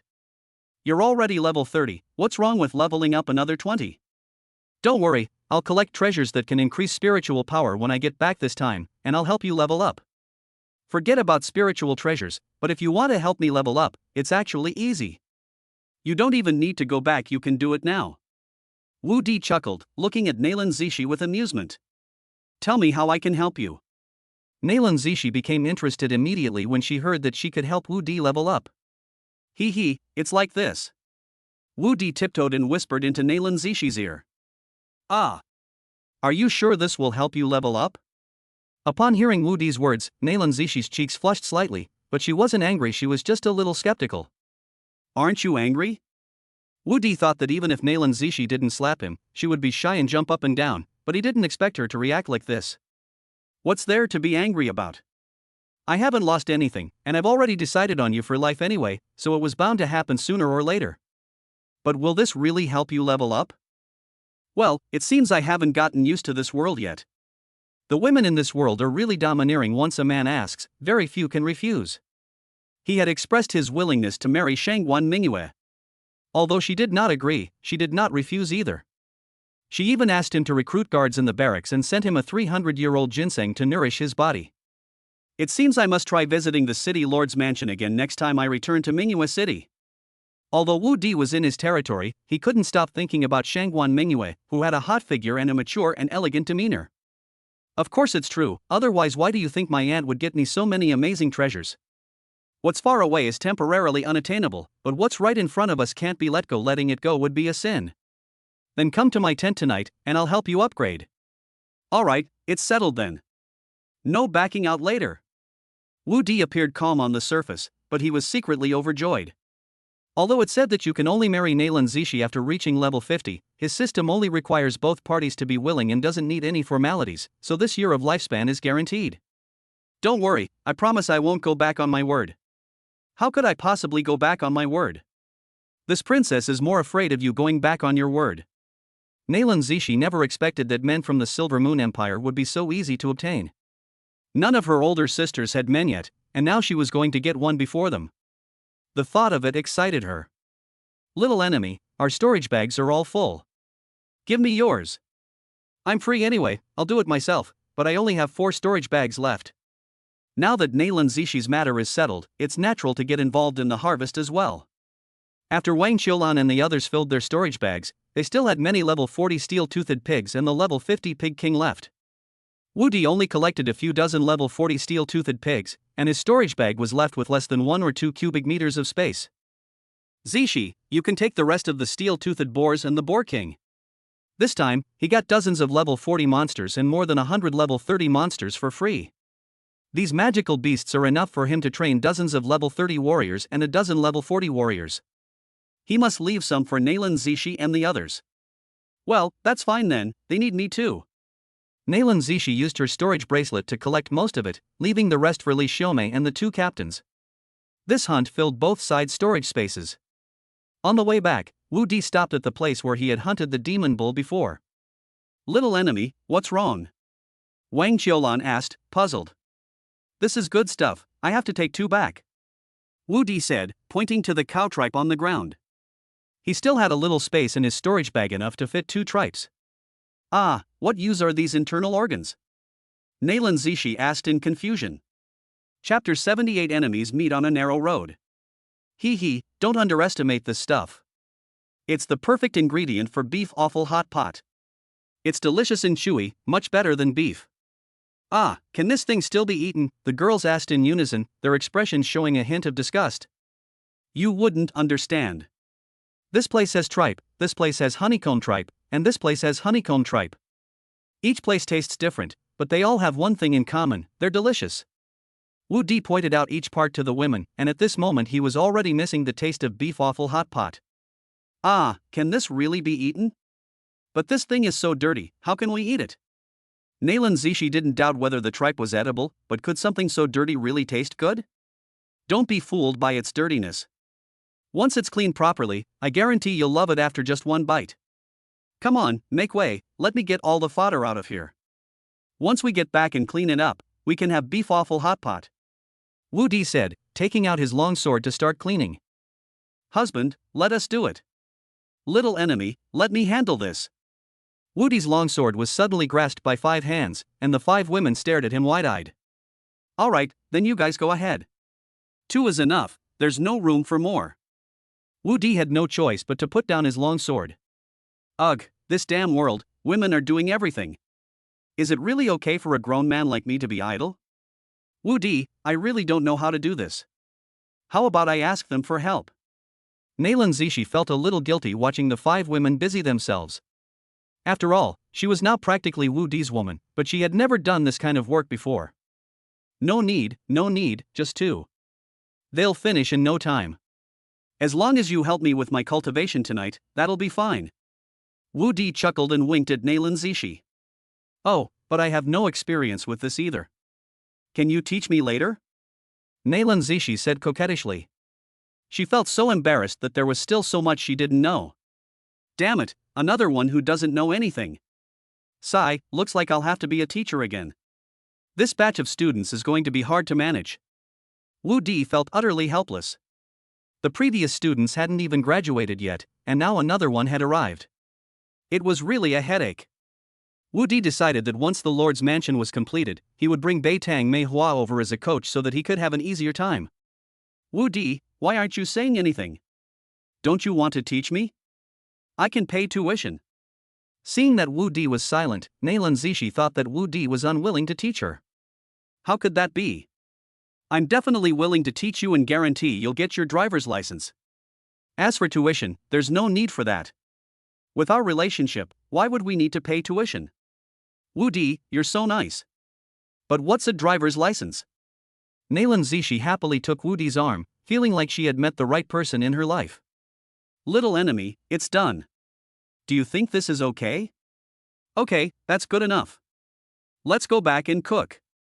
After Wu Di put the tripe that the women had prepared into the last bit of space in his storage bag, he led everyone quickly toward the mountain. Because there were many people, Wu Di took out all the rice and dried cassava he had brought from his storage bag. After cooking, each person could get about 4 caddies of cassava rice. Then he chopped another 60 or 70 pounds of beef, reluctantly took out the last of the chili peppers, put half of them in the pan, and decided that when he got back he must mobilize the people to find the chili peppers. While Wu Di was cooking, more than 100 people appeared in the forest not far from them. If Wu Di were there, he would have discovered that this group of people was the band of mountain bandits led by Black Widow. Most of the bandits were only around level 10 or 15. Many of them carried their prey and struggled to move through the forest. It was only after Black Widow searched through Blackrock Town that she managed to gather a team of 100 people. Damn man, if I catch you, I'll torture you 1,000 times over, or I won't be able to quell my hatred. Black Widow had never suffered such a loss in her life. 10 years of hard work in the entire mountain stronghold were reduced to ashes. The arrow wounds on his body have not yet fully healed, and only 2 of his level 30 subordinates remain, Poison Scorpion and Flower Butterfly. There were fewer than 20 people above level 20, the rest were all around level 10 or 12. It took wiping out all the villagers above level 10 in the entire Blackrock Town to gather just a few dozen people. Currently, the entire stronghold, including her, only has 103 people. If they don't improve their strength before the beast tide arrives, they might not even be able to survive this beast tide, let alone take revenge in the future. So even though her injuries haven't fully healed, she still has to personally lead people to hunt monsters in order to improve the strength of her subordinates, and all of this is thanks to that damned man. Big sister, I remember there's a hill not far ahead. Let's rest there tonight. Flower Butterfly suggested as dusk approached. Let's go there. Tell them to eat as much as they want. We need to improve their strength as quickly as possible. Don't worry, boss, these kinds of opportunities don't come often. They're all getting impatient. Let's go, tell them to speed things up. We must get them all to level 20 before the beast tide, and their leaders must reach level 30 as well. Yes, those behind, speed up. We'll stop on the hill ahead tonight. Huh, what smells so good? The butterfly asked in surprise after taking a few steps. I smell it too, it seems to be coming from the hilltop ahead, the scorpion said. It seems the hilltop ahead has been taken over by mercenaries. Black Widow said, looking in the direction of the hilltop. Shall we change locations? Flower Butterfly asked tentatively. Why change locations? We're mountain bandits, why should we play the polite game with others? Black Widow glanced at Butterfly, showing no intention of changing locations at all. But we. What do you mean? We can't beat that man, but surely we can beat a bunch of mercenaries. There are many mercenaries in the wild forest, and they have killed quite a few, but the strongest mercenary teams are only around level 30. Although their strength has been greatly reduced, dealing with a mercenary team is still a piece of cake. I'm worried about what if I run into that man again. Butterfly, I think you've been scared out of your wits by that man. Would a man dare to come to this wild forest? Even if he were, do we need to be afraid of him? Last time we were defeated by the terrain. If that awful place hadn't restricted our strength, we would have taken him down long ago. If we encounter him here, it will be a perfect opportunity for revenge. Butterfly, Big Sister is right. We'll get our revenge for what happened at Phoenix Claw Mountain sooner or later. Let us go, it's getting late. Poison Scorpion added. Yes, I was overthinking it. After being told this by the two women, Flower Butterfly also realized that she had worried too much. How could it be such a coincidence that she ran into the man who made them lose their armor? Chapter 79: The Demise of Black Mountain. Miss, there are over 100 people approaching us from the foot of the mountain. Should I go and drive them away? Upon receiving the report from her subordinate, Li Xiaomei hurriedly reported to Nailan Zishi, who was standing to the side, intently watching Wu Di cook. Oh, why are there so many people? Mercenary groups usually don't have this many people. How strong are they? Nailan Zishi asked after thinking for a moment. Their strength isn't high, mostly around level 10 or 20. However, there are 2 level 35 and 1 level 42. It seems they've got their eyes on our land. How can there be such a team? They're over level 40 and they're leading so many level 10s and 20s? Nailan Zishi was even more puzzled. Should my subordinates go and drive them away? Go ahead, we've taken this place, let them go somewhere else. Nailan Zishi waved her hand. As long as they didn't bother them, it didn't matter what kind of team they were. Wait. Wu Di and Wang Qiulan exchanged a glance, guessing what was going on, and quickly called out to Li Xiaomei. If it's really as he thinks, then he can get Li Xiaomei and the others to help him solve this problem, saving him from having to go through all that trouble later. What, does Lord Wu Di want to keep them for a meal? But there aren't just 1 or 2, there are over 100 of them, this food is simply not enough. Li Xiaomei looked at Wu Di with a puzzled expression. These 2 large pots of food were barely enough to fill them up. If another 100 people were to eat, there probably wouldn't even be enough for one person to have a bowl. Commander Li, you misunderstand. The food I, Wu Di, cook is not something that just anyone can eat. I just heard your description and thought that they might be my mortal enemies. My mortal enemy. Wu Di, you are a baron, a lord. Which woman would dare to oppose you? Nailan Zishi said angrily. The strongest band of mountain bandits in my territory attacked my lord's manor a few days ago. Although I killed several hundred of them, 3 of their leaders still escaped in the end. I was originally planning to wait until after the monster tide to take them down, but after hearing Commander Li's report, I think it's very likely them, so I'm going to check it out first. Alright, let's see. If they really are the bandits Wu Di mentioned, then we'll deal with them this time, so you won't have to risk your life again. Nailan Zishi was ready to take action. If they really were Wu Di's enemies, then they would be her enemies. Meng Yao, go check if it's them. If it is, kill them. Wu Di said to Shui Meng Yao behind him. He's busy preparing the beef and making sure the sauce is ready, so he can't leave. Besides, with Li Xiaomei and the others around, he doesn't need to lift a finger. Come on, I'll go with you. Nailan Zishi turned around and followed. As soon as Black Widow and her group reached the foot of the mountain, a level 26 bandit immediately stepped forward and shouted loudly at the guards on the hilltop. Hey, mercenaries on the mountain, our boss has her eye on this hilltop. If you know what's good for you, get lost, or we won't be responsible for your burial if you die. How arrogant! I'll see if you can still be this arrogant later. As Nailan Zishi reached the pass, she heard the bandit's arrogant words and felt a surge of anger rising in her heart. In all her life, when had anyone ever dared to speak to her like that? Zishi, it really is them. Those 3 in front are Black Widow, Scorpion, and Butterfly. They are the bandit leaders of Black Demon Mountain. Shui Mengyao spotted the 3 women at a glance and was thrilled. She quickly prepared her magic. Sister Mengyao, wait a moment. I'll send a team of guards down to cut off their retreat. This time, we must wipe them out in one fell swoop. Nailan Zishi quickly stopped her. This time, they absolutely could not let a single bandit escape, otherwise Wu Di would have to take action. Commander Li. Understood. Li Xiaomei immediately nodded and made the arrangements. Team 1, you go around to the side and cut off their retreat. If you want our lives, then you'll have to see what you're capable of. Come and take them if you dare. After making the arrangements, Nailan Zishi said defiantly to the bandits below the mountain. Looks like we'll have to make a move. Good, it'll be a good opportunity to show them our strength. Black Widow drew her long sword from her waist. The previous crushing defeat had eroded the confidence of her bandits, especially since the newly recruited men were unaware of her strength. This was a perfect opportunity to win them over. All those above level 20, follow me. This time, I, the chieftain, will show you what it means to wreak havoc. She couldn't afford to lose any of her subordinates now, so she had no choice but to leave behind all her subordinates who were only around level 10 or 25. You two will stay by my side from now on. Don't leave a single mercenary alive on the hilltop. After giving instructions to her subordinates, Black Widow said to Scorpion and Butterfly beside her. Yes, boss. Kill them. Black Widow shouted, charging up the hill with her long sword, not taking the mercenary team seriously at all. What Black Widow didn't know was that the people on the mountain weren't a mercenary group at all, but the elite troops of the Purple Cloud Empire, each of whom was stronger than her. Sister Mengyao, let me do it. Nalan Zishi interrupted Shui Mengyao magic spell again as she watched the Black Widow lead more than 20 people in a straight line toward them. She could easily eliminate such a formation with a single lightning beam, without Shui Mengyao needing to waste her magic power. O God of Thunder, who can destroy the heavens and the earth, grant me boundless lightning to destroy all the darkness in this world. Thunderbolt. Damn it, get out of here. Sensing something was wrong, Black Widow looked up and saw a beam of light shooting towards them.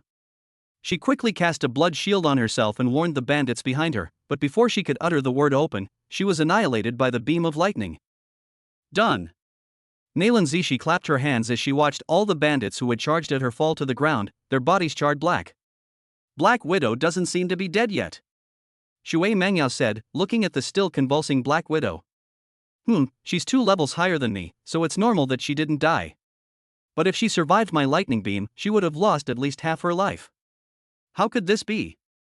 How could there be a level 40 lightning mage? The heavily injured Black Widow was unable to move, but her mind was still sharp. She didn't understand why a level 40 mage would come here, and why she would encounter one. It's over, it's completely over.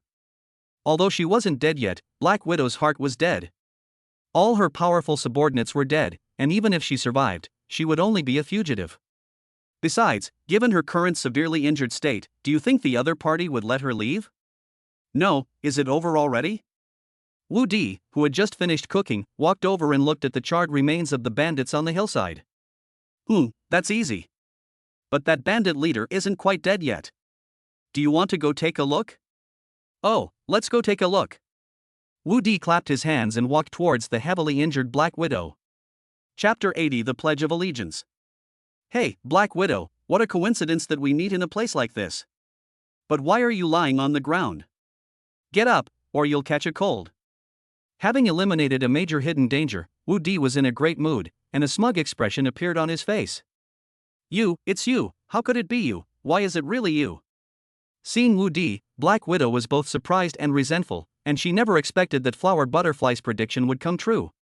You bastard, it's all your fault, it's all your fault.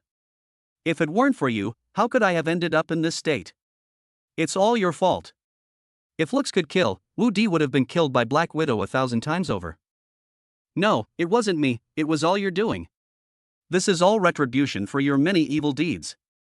If you hadn't attacked Shaha Town, if you hadn't coveted my territory, if you hadn't wreaked havoc on my territory for so many years, if you hadn't wanted to take over my territory, would you have ended up in this state today? Your current predicament is entirely your own fault. You have no one else to blame but yourself. Lord Wu Di, the bandits below have all surrendered. Should we kill them all? Li Xiaomei came over to report at this moment. Bring them all over. Wu Di was not a bloodthirsty person. Now that the leader of the bandits was dead, the remaining bandits were all from his territory, Blackstone Town. Now is a time when manpower is scarce, so there's no need to kill them all. Of course, if someone is stubborn and unyielding, then don't blame him for being ruthless. My lord, we surrender. Sir, we are not bandits. We are the townspeople of Blackstone Town. We were forced into this situation. The bandits immediately knelt down and begged for mercy. They were originally townspeople of Blackstone Town, but they never expected that they would be forced into becoming bandits by Black Widow and her gang at knife point. Black Widow and her bandits were all wiped out. If you don't want to die, I can give you a chance. As long as you point out who among your acquaintances has become a bandit and oppressed the people, I may consider letting her go. Sir, we were just forced into becoming bandits by the Black Widow and her gang. This is our first time entering the mountains. They told us they would help us hunt magical beasts and improve our cultivation, which is why we came here. Sir, we really aren't bandits. Oh, were they all just added in the last few days? In truth, Wu Di believed it. After all, only a few dozen bandits escaped after the last great battle. Sir, the dozen or so of us were forced to join when Black Widow and her group attacked Little River Town last time, but we didn't harm a single town resident.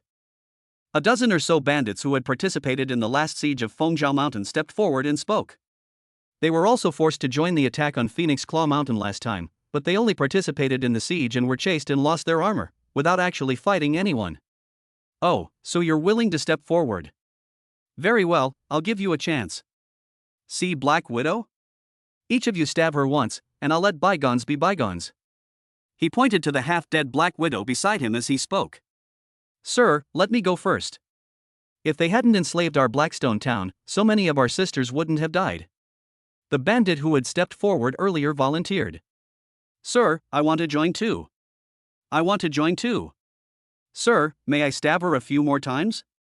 The crowd was outraged and wanted to stab the Black Widow to vent their pain from years of enslavement. One knife to each person. Seeing this, Wu Di knew that the real bandits had all been killed by Nalan Zishi's lightning beam. The remaining people were the townspeople of Blackstone Town who had been forced into this situation, and he didn't want to make things difficult for them. Black Widow was quickly killed by the knives of dozens of townspeople, her body left with no intact parts. My lord, are you the lord of our territory? A bold woman asked tentatively after the Black Widow's death. She had participated in the siege of Chicken Claw Mountain before, but had not seen Wu Di. However, she knew that a baron had come to their territory. Upon seeing Wu Di, she could no longer suppress the questions in her heart. That's right, my name is Huaxiao Wu Di, and I am your lord. It really is our lord. This is wonderful. We finally have a lord. We are no longer abandoned people. The townspeople were all excited. For years they had been without a lord, controlled by bandits, living a life worse than death, even being deprived of the opportunity to attend the baron's annual selection of wives. There are no outsiders to fill the gaps. Now, in their town, the old people are gone, the children are gone, and all that's left are women aged 20 to 50. Greetings, Lord. After the initial excitement, everyone finally realized they should bow to Wu Di. Get up, all of you. Go and bring your prey over here, and then clean up these carcasses. You can rest here on the mountainside tonight, and I'll go back to Blackrock Town with you tomorrow. Yes, sir, we'll go and bring the game over for you right away. It's not for me. You can arrange the prey yourselves. I don't need it. Eat as much as you can. If you can't finish it, take it back to eat tomorrow. Let alone the fact that Wu Di's storage bag is already full, even if it were, he wouldn't be interested in these level 20 or so prey. Ah, thank you for your generous gift, my lord. Alright, you guys can make your own arrangements. Let's go upstairs and eat, otherwise it will get cold and won't taste good. With the matter resolved, Wu Di led everyone to treat their stomachs. Apart from Wu Di, all the other women ate with great relish, and in the end, they didn't even know which guard licked the bottom of the pot clean. If Wu Di knew this, he would definitely give them a good talking to. After eating and drinking to your heart's content, it's time to digest. Although you can't do strenuous exercise, cultivation obviously doesn't count. Wu Di is a very persistent person, especially when it comes to studying. No matter the circumstances, he still has to hand in his assignments. Especially after witnessing the power of Nalan Zishi and the others today, he couldn't wait to improve his cultivation, since the sword from the western continent was still hanging over his head. The plains are covered with stars at night, and the daytime slaughter has left a bloody smell that attracts many predators. A pack of hungry wolves, led by their alpha, fought a pack of hyenas for food. After their victory, the wolves howled, their howls echoing those coming from a tent on the hilltop. It's like expressing the excitement of capturing prey, and also like expressing sovereignty. Humph, you promised to teach me how to ride a horse tonight, but you left me lying in the tent all alone. Humph, you damned Wu Di, you stinking Wu Di, you're a liar. Nalan Zishi lay in the tent, listening to the howling wolves next door. Her whole body felt hot, and she tossed and turned in the tent, unable to find peace. She could only curse the culprit again and again. These damn wolves have been howling for 3 or 4 hours now, it's so noisy. Li Xiaomei couldn't help but complain under a big tree at the edge of the hill.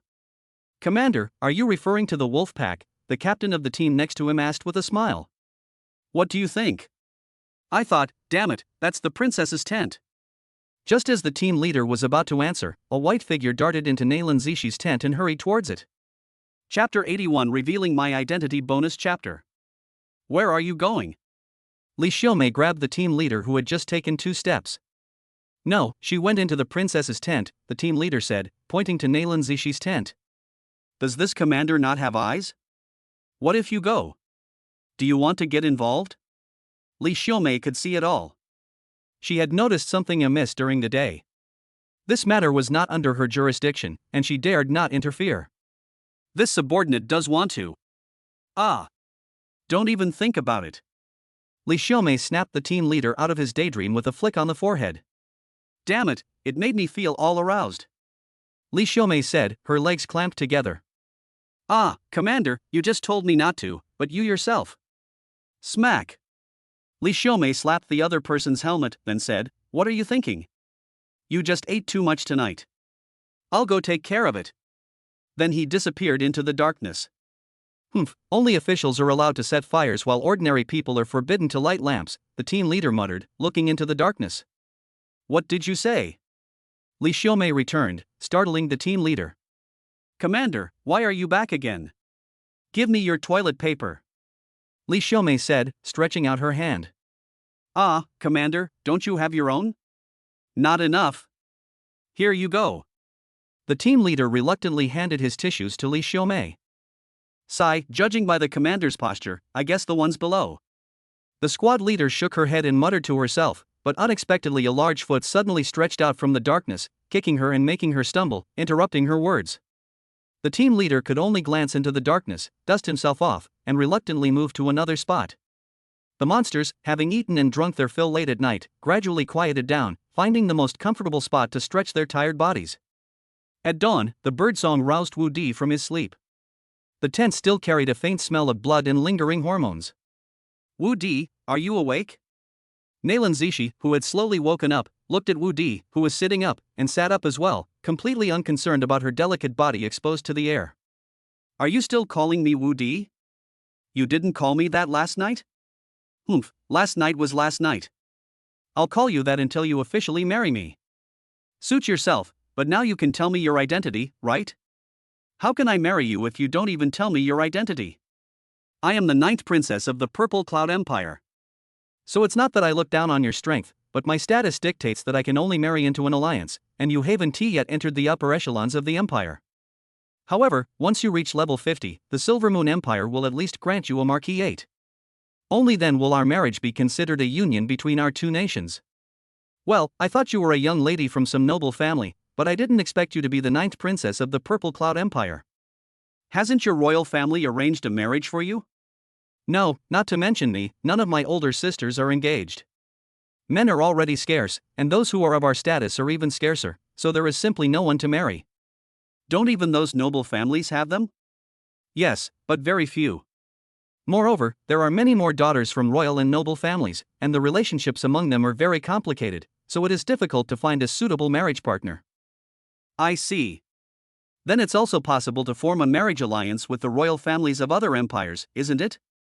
Actually, the entire eastern continent is the same. Your Silver Moon Empire is even worse. Your empress doesn't have a man, and she has 7 or 8 sisters who are also single. Ah, does our empress not have any men? Wu Dizhen was really surprised that the empress, who had been on the throne for more than 300 years, did not have any men. How did she manage to live all these years? Reminded by Nalan Zishi, Wu Di suddenly had a flash of inspiration and thought of a way to get rich quick. What money is the easiest to make? Women's money is the easiest to make. I'm so stupid. There are so many lonely and empty women in the eastern continent. I could have just grown some vegetables to satisfy their needs. Once those vegetables are available, they'll probably be sold out. But these vegetables don't exist anywhere in the world, and I can't grow them without the seeds. Let's go search in the wilderness forest then. Damn system, it only gives lifespan, it's so useless. Congratulations, host, on completing the hidden mission and exotic experience. Reward, plus 100 to HP, plus 100 to MP, and plus 100 to spirit. Congratulations, host, you have completed the marriage quest and received a bonus of 1 year of lifespan. Your intimate encounter with your wife has earned you a reward of plus 20 to health, plus 20 to magic, and plus 20 to spirit. Keep up the good work and strive for even greater heights. Host, Wu Di of Huaxia. Age, 18. Height, 190 cm. Wives and concubines, 7. Warrior, level 13, basic swordsmanship, basic spearmanship, assassination swordsmanship, shield block, jump, dodge, parry, snake step. Magician, level 13, specializing in space creation and space development. Summoner, level 13, skills, rune crafting, summoning, fire rune, slow rune, attack rune. Chi and blood, 1320. Magic power, 1320. Spirit, 1320. Lifespan, 13 years and 5 days. Okay, I accidentally completed the hidden mission again, but is the only reward for this mission to increase my cultivation level besides lifespan? To be honest, Wu Di really didn't care about the cultivation level reward. He could level up all 3 elements by 1 level in 5 days if he worked hard. However, time is tight now, so saving him a few days is already good enough. If he works hard, reaching level 20 won't be a problem when Naylan Zishi comes next time. Wife, Naylan Zishi. Age, 28. Height, 2 meters. Loyalty, 100. Class, Lightning Mage. Level, 40. Chi and blood, 400. Magic power, 4080. Mental state, 120. Skills, lightning bolt, lightning flash, lightning net, lightning barrage, lightning beam. Sure enough, women in this world are really easy to win over. Her loyalty is off the charts. Looking at Naylan Zishi's stats, Wu Di wasn't surprised at all by her high level of loyalty. Of his 7 women, only Nangon Wani had 98 points at the beginning, while the other women had full points. Nangon Wani also reached full points on the second night. Wu Di, what are you thinking about? Naylan Zishi called out, shaking Wu Di's arm when he didn't speak. It's nothing, I just remembered that you're returning to the Purple Cloud Empire today, and I'm a little reluctant to part with you. I'll miss you too, but this trip has been too long, and I have to go back to prepare for our entry into the inner perimeter of the Wild Forest a month from now. Naylan Zishi, who had just learned to ride, was reluctant to leave, but she had to go back to prepare. Alright, I need to go back and make some preparations too. Although the beast tide shouldn't be a big problem for me, I should still make a few extra preparations just to be on the safe side. Yes, I believe you can do it. I'll come back to find you. With that, she gave Wu Di a deep kiss goodbye. Chapter 82 The Coal Mine of Blackrock Town. Xiaodi, Zishi, and the others have all left, let's go too. After watching Naylan Zishi turn back every 3 steps, Wang Qiulan reminded Wu Di. Okay, let's go too. Lord. Upon arriving at the mountainside, the townspeople of Blackstone Town, who had previously escaped death, all bowed to Wu Di. Is everything ready? Wu Di asked the townspeople. My lord, we are all ready. Alright, let's head to Blackrock Town then. You guys lead the way. Now that the bandits of Black Demon Mountain have been dealt with, Wu Di is ready to go to Blackrock Town first. Once the Blackstone Town issue is resolved, of the 4 towns in his territory, only the Nyoqian Town at the foot of Nyoto Mountain remains to be integrated. Led by the townspeople, it still took them half a day to reach the edge of Blackrock Town. Is this a wheat field? Wu Di asked, looking at the harvested farmland. Yes, my lord. The area around our town is all black rock and black soil, which is impossible to grow anything on. Only in this remote area can wheat be grown, and we rely on these farmlands to survive. Oh, what's your name? Hearing this, Wu Di felt that his previous guess was becoming more and more correct, so he couldn't help but ask the name of the boldest woman among the townspeople. Why is she considered the bravest? Because while other townspeople looked at her furtively, she looked at them openly and honestly. Even when she met Wu Di's gaze, she showed no fear whatsoever. My lord, my name is Chen Shuaqin. Shuaqin, who's in charge of Blackstone Town now? My lord, since Blackstone Town was taken over by bandits, the town mayor and the militia have been killed. We have been enslaved ever since, and the bandits from Black Demon Mountain give us tasks every day. Now that the bandits are all dead, we're without anyone in charge. Thankfully, an elder has arrived. Is that so? Then let's go. We'll go to your town first, and then head up Black Demon Mountain. Sir, look, this is black soil. The area around our town is all this kind of black soil. When it rains, there is black mud and black water everywhere. I don't know why we built a town here in the first place. Not far along, Chen Shuaqin pointed to the black soil in front of them and introduced it to Wu Di. I do know the purpose of building the town. Considering the northwestern border of the territory, building a town here is simply to stabilize the border and ensure the territory's area. However, although this black soil cannot be used to grow grains, it is in no way inferior to grains. Wu Di squatted down and kept pinching the black soil to examine it. "Ah, sir, do you think this black soil is edible?" Chen Shuoqian also squatted down, looking at Wu Di in disbelief. "I never said this stuff is edible, but it can burn." Wu Di had confirmed that the black soil was indeed coal, and Blackstone Town really was an open-pit coal mine. "No, this thing can't be set on fire, and our territory is full of wood, so even if it could be burned, it wouldn't be of any use." "You wouldn't understand this. Burning it like this definitely won't light it, and its value far exceeds that of wood. But even if I told you, you wouldn't understand. All you need to know is that this black soil can make our territory rich quickly. The role of coal is certainly not limited to combustion. It could have sparked an industrial revolution, enabling many things to be done with coal. For example, in forging, most weapons in the eastern continent are currently forged from charcoal, resulting in generally low quality. Forging high-quality magical artifacts requires the assistance of fire mages or high-level fire magic arrays. While fire magic circles do not require fire mages, they do require magic core energy to replenish them, and fire magic circles are very expensive, and only fire mages of level 70 or above can create them. With coal, there would be a revolution in weapon forging, and with coal, he could also make steam-powered equipment. Currently, the Empire's shipbuilding technology is still at the sailing ship stage. These 2 points alone could propel his territory to new heights. Moreover, his territory is only separated from the Western Ocean by 3 unclaimed territories. Once he captures Shangguan Mingyue, wouldn't that essentially become his territory? Sir, you are truly amazing. You know more than we women do. We have lived here for many years and never knew the purpose of this black soil. You figured it out as soon as you arrived. You are truly incredible. What do you mean I, a man, know more than you women? Is this a question of men and women? I have at least received 9 years of compulsory education. If I am not as good as you, how can I face this world? Alright, let's not talk about that now. Take me to your town. The coal mine isn't urgent. It's in his territory anyway, and nobody else knows its value except him. Let's deal with the Blackstone Town issue first. Sir, look at that mountain ahead. That's Black Demon Mountain.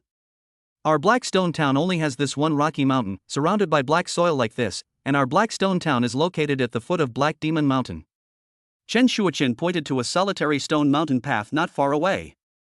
Looking at it, Wu Di saw that Black Demon Mountain was not very high, probably only about 50 or 60 meters above the ground at its highest point, and it was not very big, about 2/3 smaller than Phoenix Claw Mountain. Its shape is somewhat like a giant Rupert's tear, and the surrounding area is also round and bare. The only road to the top is the horizontal Tail Point Mountain, which is an excellent location for a mountain stronghold. Blackrock Town is located on the inner edge of the mountain, built along the mountainside. It has thousands of households of all sizes, surrounded by a wooden fence, which looks safe, but it is estimated that even a level 10 or 20 magical beast could break through this defense. Meanwhile, groups of townspeople, like ants migrating from the distant jungle, carried huge logs toward Black Demon Mountain. What are they doing? Wu Di asked Chen Shuoqian, looking at the long line from afar. Isn't the beast tide approaching? Black Widow has ordered them to fortify the stronghold. Where are the bandits' overseers?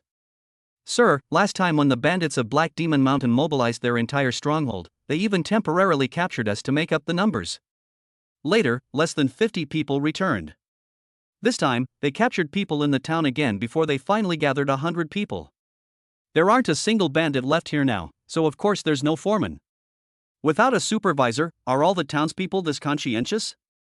My lord, you don't know this, but we have become so used to being enslaved by Black Demon Mountain over the years that we dare not disobey their orders. Moreover, this reinforcement of the stronghold will allow us to survive better, so there is no need to supervise the work. Seeing that Wu Di did not understand, Chen Shuoqian continued to explain, although we have always been enslaved by mountain bandits, every year during the Beast Tide, Black Demon Mountain will let us into the mountain stronghold. Firstly, we need to avoid the Beast Tide. Secondly, we need to assist the bandits in fighting it. Otherwise, with our town's defenses, we simply cannot withstand the Beast Tide's attack. If Black Demon Mountain hadn't been enslaving us, we wouldn't mind having another force in our town. At least during Beast Tides, we wouldn't have to worry too much about being eaten by monsters. Chapter 83. Will you make me the town mayor? So that's how it is. Although it's said to be fortifying the Black Demon Mountain stronghold, it's actually for your own survival. Wu Di also understood that Black Demon Mountain and Blackstone Town had a parasitic relationship. Black Mountain needs to enslave Blackrock Town, making them work, obtain food, and suck the blood of Blackrock Town, while Blackrock Town needs to rely on Black Mountain's strength to resist the beast tide. Shua Chin, can you gather all the townspeople? If I couldn't do it before, now, you can leave it to me, sir. Chen Shuachin said confidently. Alright, let us head straight to the mountain stronghold. Wu Di also wanted to see Chen Shuachin's abilities. Although Chen Shuachin wasn't very capable, she was very bold, and although she was a large woman, her figure wasn't out of shape like most large women, and her features were also very beautiful. If she is still capable, Blackstone Town is short of a mayor, which would be a good opportunity for Chen Shuachin to gain experience. Meng Yao, Meng Dai, what do you think of the defenses of this mountain stronghold? Wu Di asked the two sisters as they made their way up the mountain, observing the surroundings. My lord, the walls on both sides are built of thick logs, which can hold off a level 30 magical beast for a while. Moreover, the terrain here means that magical beasts can only enter from the entrance. If there were no flying monster attacks, and if we added a few more level 30 warriors, this beast tide would be no problem at all. Shui Mengdai said truthfully, looking at the stronghold's defenses. Black Demon Mountain's stronghold far surpasses their previous Water Wave stronghold in both terrain and defense. As long as they don't encounter a once-in-a-century beast tide, and with several level 30 warriors stationed there, they are safe and sound. Okay, let's hurry up and go up. Wu Di didn't dare to linger. Along the way, the townspeople of Blackstone Town looked at him like he was a monkey. It's no wonder these people are like this. The townspeople of Blackstone Town haven't seen a man for at least 10 years, some probably even longer. If it weren't for the intimidation of Tuoba Lingxiang and the other women, he would probably be lined up by them. As soon as Wu Di arrived at the main hall of the stronghold, before he even entered, he saw a large, dark mass of townspeople rushing towards them from the foot of the mountain. What method did Chen Shuachin use to gather the villagers so quickly? Wu Di was somewhat shocked by Chen Shuachin's efficiency. There was a drill ground in front of the Hall of Gathering Righteousness. Although it was not particularly flat, it could still hold about 2,000 people. Wu Di was not in a hurry to check the facilities behind the Hall of Gathering Righteousness. He waited at the entrance for the townspeople to gather. Although the surging villagers did not directly overwhelm him, they gathered around him, their eyes scanning him brazenly, and some townspeople whispered among themselves. In just a moment, the entire drill ground was packed with townspeople, jostling and craning their necks, like groundhogs holding a rally. Women who couldn't squeeze through at the back even jumped up to watch. Soon Chen Shuachin squeezed in and came to Wu Di, saying, "My lord, I have not failed you. All the townspeople have arrived." Very good, can you tell me how you managed to gather these villagers so quickly? Wu Di was also very curious about this. Hee, it's actually very simple. I shouted a few times, men are coming up the mountain. Everyone come quick. Wu Di suddenly felt his face burning, just like in his past life. Everyone come and see, there's a beautiful woman running naked. My lord, this is the fastest and most effective way I can think of. You won't be angry, will you? How could that be? You did a great job. We only care about the results, not the process. Wu Di said, trying to sound relaxed. Please wait a moment, sir. Chen Shuachin said as she ran into the Hall of Righteousness. Before Wu Di could figure out what she was doing, Chen Shuachin carried a chair out of the Hall of Righteousness. Not bad, not bad. You even knew I was tired and brought me a chair. You're very perceptive. Chen Shuachin placed the chair at the highest point near the entrance of the hall. Wu Di was about to sit down when Chen Shuachin said, "Sir, please stand up there. That way, everyone can see you." Wu Di felt like a million alpacas were galloping through his mind. I thought you gave me a seat, but it turns out you just thought I was too short and were afraid they couldn't see me. My lord, please, I'll help you, I promise you won't fall. Seeing that Wu Di didn't move, Chen Shuachin assumed that Wu Di was afraid of falling, so she quickly assured him. I endure it, for the prosperity and strength of the territory, for the prosperity of the Chinese people. Wu Di had no choice but to stand on the chair. And sure enough, as soon as he stood there, the oppressive feeling of the dark mass in front of him immediately dissipated. Cough cough. Citizens of Blackrock Town, I am your new lord, the invincible Huaxia. Everyone, please welcome him. Chen Shuachin immediately chimed in as soon as Wu Di finished speaking, and led the applause. After the applause subsided, Wu Di pressed his hands down and continued, I have wiped out all the bandits of Black Demon Mountain. No one will dare to enslave you again. From this day forward, you are back in the embrace of the Empire. You are free. Oh, we have a lord now. We've finally waited for this day. Wah! We'll never have to suffer oppression again. Wah! We finally have the chance to participate in the Baron's wife selection ceremony. Great! Those damned vampires are finally all dead. We're free. We don't have to wait to die anymore. Wu Di gave the townspeople a few minutes to vent their emotions. They had been exploited too much by the bandits over the years. I hereby announce that Chen Shuoqin is appointed as the mayor of Blackstone Town. All matters in Blackstone Town, including the recruitment and management of the militia, shall be managed by Mayor Chen Shuoqin. You must obey Mayor Chen Shuoqin's orders. Of course, if you have any objections or are treated unfairly, and Mayor Chen Shuoqin cannot satisfy you, you can go to the Lord's mansion to find me. Mayor Chen Shuoqin will arrange things for you next. Wu Di said, jumping off his chair and looking at the stunned Chen Shuoqin. Sir? I didn't hear wrong, did I? You want me to be the town mayor? That's right, from now on you are the mayor of Blackstone Town. Good luck. Wu Di patted Chen Shuoqin's arm after saying that, then turned and walked into the Hall of Righteousness. The rest was left to Chen Shuoqin. His purpose in appearing was to appoint Chen Shuoqin as the town's leader. He couldn't possibly handle the town's affairs personally. What he wanted was to be a hands-off manager, which was also a further test of Chen Shuoqin's abilities. Isn't this place any different? Wu Di asked with some disappointment as he looked at the main hall of the gathering, which was much the same as that of Shueibua village. My lord, actually most strongholds' gathering halls are not much different. The only difference is the people who manage the strongholds. Shui Mengdai explained from the side. Okay, let's go check the back. We'll stay here tonight and return to Xiahe Town tomorrow. Chapter 84 Reunion with the Plum Blossoms of Beitang. Dozens of bonfires were lit on the mountain training ground at night. Nearly 2,000 women gathered around the bonfires to release the pent-up emotions of the past years, roasting the animal meat that Chen Shuoqin and the others had brought back, singing and dancing. The extent of this dance is so vast that even Wu Di's eyes can't contain it all. Wu Di, fearing he would get a sty, only showed his face briefly, politely declining the enthusiasm of the people, and returned to the hall with a hunched back. Chen Shuoqin followed him in. My lord, I would like to discuss something with you. You say. The houses in the town are all quite dilapidated. I'd like the townspeople to move to this mountain. What do you think? Oh, that's no problem, but I'm afraid the houses on this mountain can't accommodate so many people. I have considered it. The existing houses can accommodate 1,000 people without any problem. There is also a large open space on the back mountain where houses can be built. Once the houses are built, accommodating 2,000 people will not be a problem.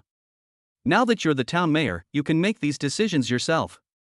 But I only have one requirement: your town must complete the coal mining quota I set for you every day. I don't care about anything else. Of course, coal must be cleaned of impurities, and there must be no stones, wood, or other debris. Coal with many impurities and deep coal must be cleaned before it can be considered qualified coal. Of course, you can tell me if you have any difficulties. These papers contain important operational details for coal mining and processing. Study them carefully. As he spoke, Wu Di picked up a stack of papers from the table and handed them to Chen Shuoqin.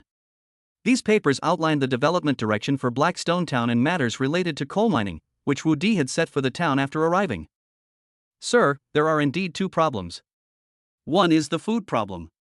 The grain in our town, plus the grain stored in the village, is only enough to feed our town for a little over 2 months. There is a serious food shortage. Secondly, if the adults want to mine coal, we also need a lot of mining tools, which our subordinates cannot obtain. Furthermore, there isn't a single level 20 warrior in the town right now. If we encounter danger or a beast tide, we simply won't be able to withstand it. You don't need to worry about the food problem. The territory is not short of food right now. I will send someone to transport a batch of cassava over in a while. Regarding your 2 points, I will personally go to the city soon to purchase a batch of mining tools for you. For now, use the tools you already have to mine as much as you can. As for the issue of strength, I will send a squad of guards over tomorrow after we return. You should have the militia accompany them into the mountains and hunt as many animals as possible before the beast tide to help improve your strength. Even if Chen Shuoqin hadn't brought these things up, Wu Di already had his own plans, so these weren't problems. Anything else besides these? My lord, I actually have another personal request. Oh, tell me about it. I want a child. Chen Shuoqin said, looking at Wu Di expectantly. That's not entirely impossible. Ah, sir, you agreed? That's wonderful, sir, you're so kind. Before Wu Di could even finish speaking, Chen Shuichen excitedly threw herself at him. Stop, stop, stop. Wu Di struggled to escape from Chen Shuichen's arm. What's wrong, sir? Didn't you agree? Chen Shuichen asked, puzzled. What I mean is, if you perform well and I'm satisfied with your role as town mayor, I can agree to your request then, but not now. Wu Di said, still somewhat apprehensive. But sir, you clearly bumped into me just now. Let's not talk about that. As long as you satisfy me, I, the Lord, will definitely satisfy you in return. Wu Di dared not take up Chen Shuichen's topic, mainly because he was an honest person, especially when it came to his body. However, he had no experience driving large vehicles, and he wouldn't dare to drive on the road without a driver's license. Besides, judging from Chen Shuichen's demeanor, she probably had a lot of experience with autonomous driving. He was worried that he wouldn't be able to handle it, and that it would be embarrassing if he crashed. Alright, then I won't disturb your rest any longer, sir. Although Chen Shuichen was a little disappointed, she still obediently withdrew. Alright, we can't drive the big truck for now, but there are still a few smaller cars behind us. With that, Wu Di strode towards the backyard. Xiao Di, why didn't you knock? Wang Qiulan, who was about to take a bath, was flustered when she saw Wu Di push the door open and come in. Ah, I've gone to the wrong room. Wu Di hurriedly closed the door. Damn it, I guess I'm not going to escape this needle prick this time. Wu Di cursed himself inwardly, realizing he had hurriedly opened the wrong door. Upon arriving next door and opening the door, he found that Xue Mengyao and the other 3 women had already prepared everything for him. With the bandits of Black Demon Mountain wiped out, the mountain was like a parched land receiving rain tonight. The cheers of the townspeople echoed throughout the mountain, perfectly drowning out the harmonious and discordant voices. Early in the morning, Wu Di bid farewell to Chen Shuichen and headed towards Shaha town with the 5 women and 2 skeletons. After passing the ruins of the former Furong town, Wu Di stopped to take a look. This is the northernmost part of the territory, which was originally the border between the wild forest and the territory. Now there are no towns, and it is sparsely populated. It has been overrun by vegetation and has become a paradise for many monsters from the outer regions. Once the population of the territory increases, this place must be rebuilt. This is the only passage connecting Shaha town and Blackstone town, and it is also his territory. It must be taken back and put into his own hands. It took Wu Di most of the day to return to his territory. After handing over his gains from the past 2 days to his subordinates, he arranged for Li Hongmei to lead a group to Blackstone town the next day. Now that the biggest threat to his territory has been dealt with this batch of prey, his territory will soon produce a group of level 30 or 40 warriors, and the cassava processing plant by the river has also been completed. Although the construction of the Lord's mansion is still in full swing, everything is proceeding according to his plan. Now only Qianyo town remains unreached, but Mushu town is currently building a road towards Qianyo town, which will be completed soon. Nangong Wani has not yet returned.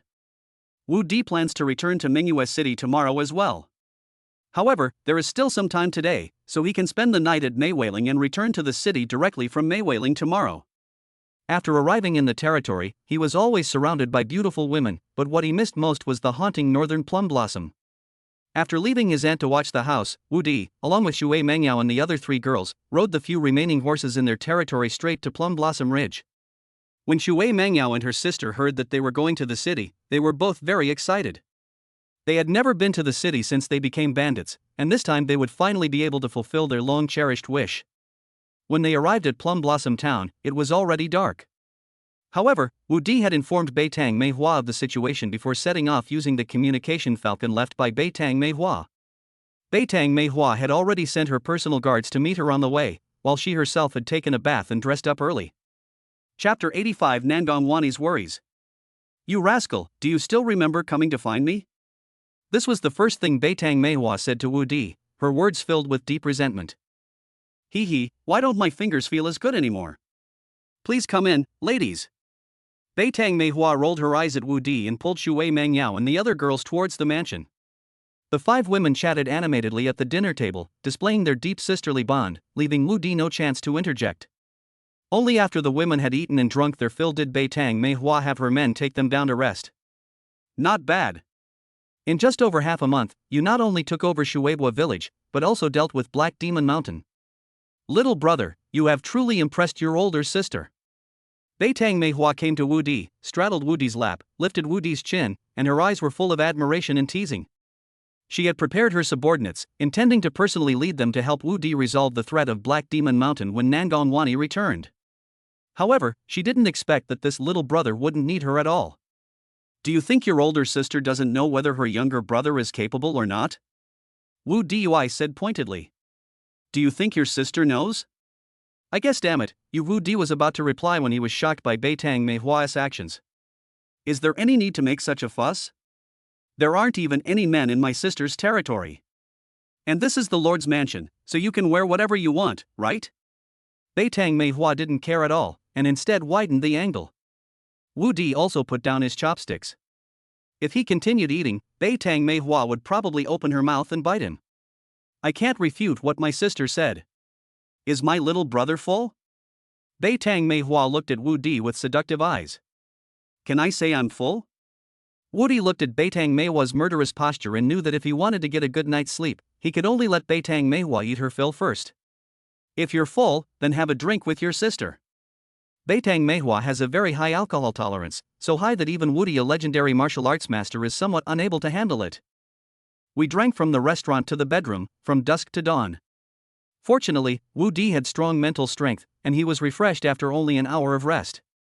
After bidding farewell to Beitang Plumblossom, he led the four women directly towards Mingyue City. It's so good to have a man who loves me. My skin is even whiter and smoother now. After watching Wu Di leave, Beitang Meihua looked at her revitalized skin and said with great satisfaction. On the top floor of the 100 Treasures Pavilion in Bright Moon City, two exceptionally beautiful women, who looked like sisters, sat facing each other. One was mature and charming, the other pure and gentle. Mother, it's been 3 days already, can't the auction proceed yet? Nangongwani asked Moron Lingshan. She has been away from Wu Di for 3 days and is now anxious to go back. If she had known she would be staying this long, she wouldn't have come. Why are you in such a hurry? The news was only released yesterday, and today is only the second day. The people from Star City won't be able to arrive until tonight at the earliest. Besides, the auction is scheduled for tomorrow afternoon, and many merchants haven't arrived yet. Are men really that good? It's only been 3 days and you're already in a hurry to go back. Now you don't even want to spend a little more time with your mother. It's true what they say, daughters grow up and leave home. Moron Lingshan glanced helplessly at her daughter. The night before last, when Nangongwani returned with hundreds of storage bags, she was shocked by Wu Di's abilities. However, in order to maximize the profits from the storage bags, she still planned to hold a special auction. She estimated that selling them directly would sell out in a day for 120 gold coins each, but that wasn't the result she wanted. For ordinary martial artists, the storage bag was just for carrying things and for appearances. Moreover, ordinary martial artists are too poor, and they are unwilling to spend too many gold coins, but their value to merchants is different. A shipment of goods often requires a large number of martial arts warriors to escort it, and it is very conspicuous. The long distances not only waste time, but also easily attract robbers. Mercenary fees are relatively small. If goods are lost, the losses can be severe, potentially leading to bankruptcy. However, with enough storage bags, these problems can be largely avoided, saving not only travel expenses but also a lot of time. Therefore, merchants will scramble to buy storage bags when they come across them, and the price can easily double. Mother, I'm just worried about my husband. Besides, you know perfectly well whether a man is good or not. You brat, now that you're married, you dare to talk to your mother like that. Moron Lingshan's heart trembled upon hearing Nangongwani's words. She certainly knew whether a man was good or bad, but she hadn't known how good men were for over 10 years, which made her feel rather unfortunate. I just hope my daughter's life will be better than hers. Mother, you don't know, there are more and more outstanding women around my husband now, and they are all more capable than the last. Now I am the most useless one in front of my husband. I'm afraid that if I leave my husband for too long, what will I do if he doesn't want me anymore?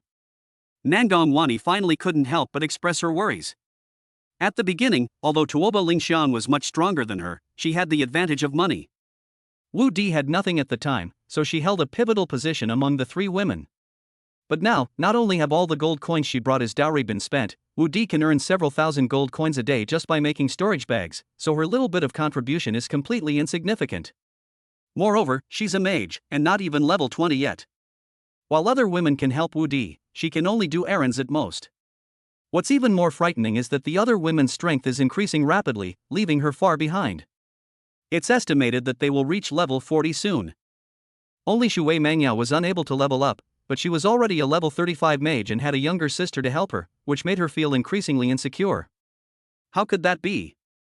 The young master shouldn't be that kind of person. Although Morong Lingshan said this, she was also a little uneasy.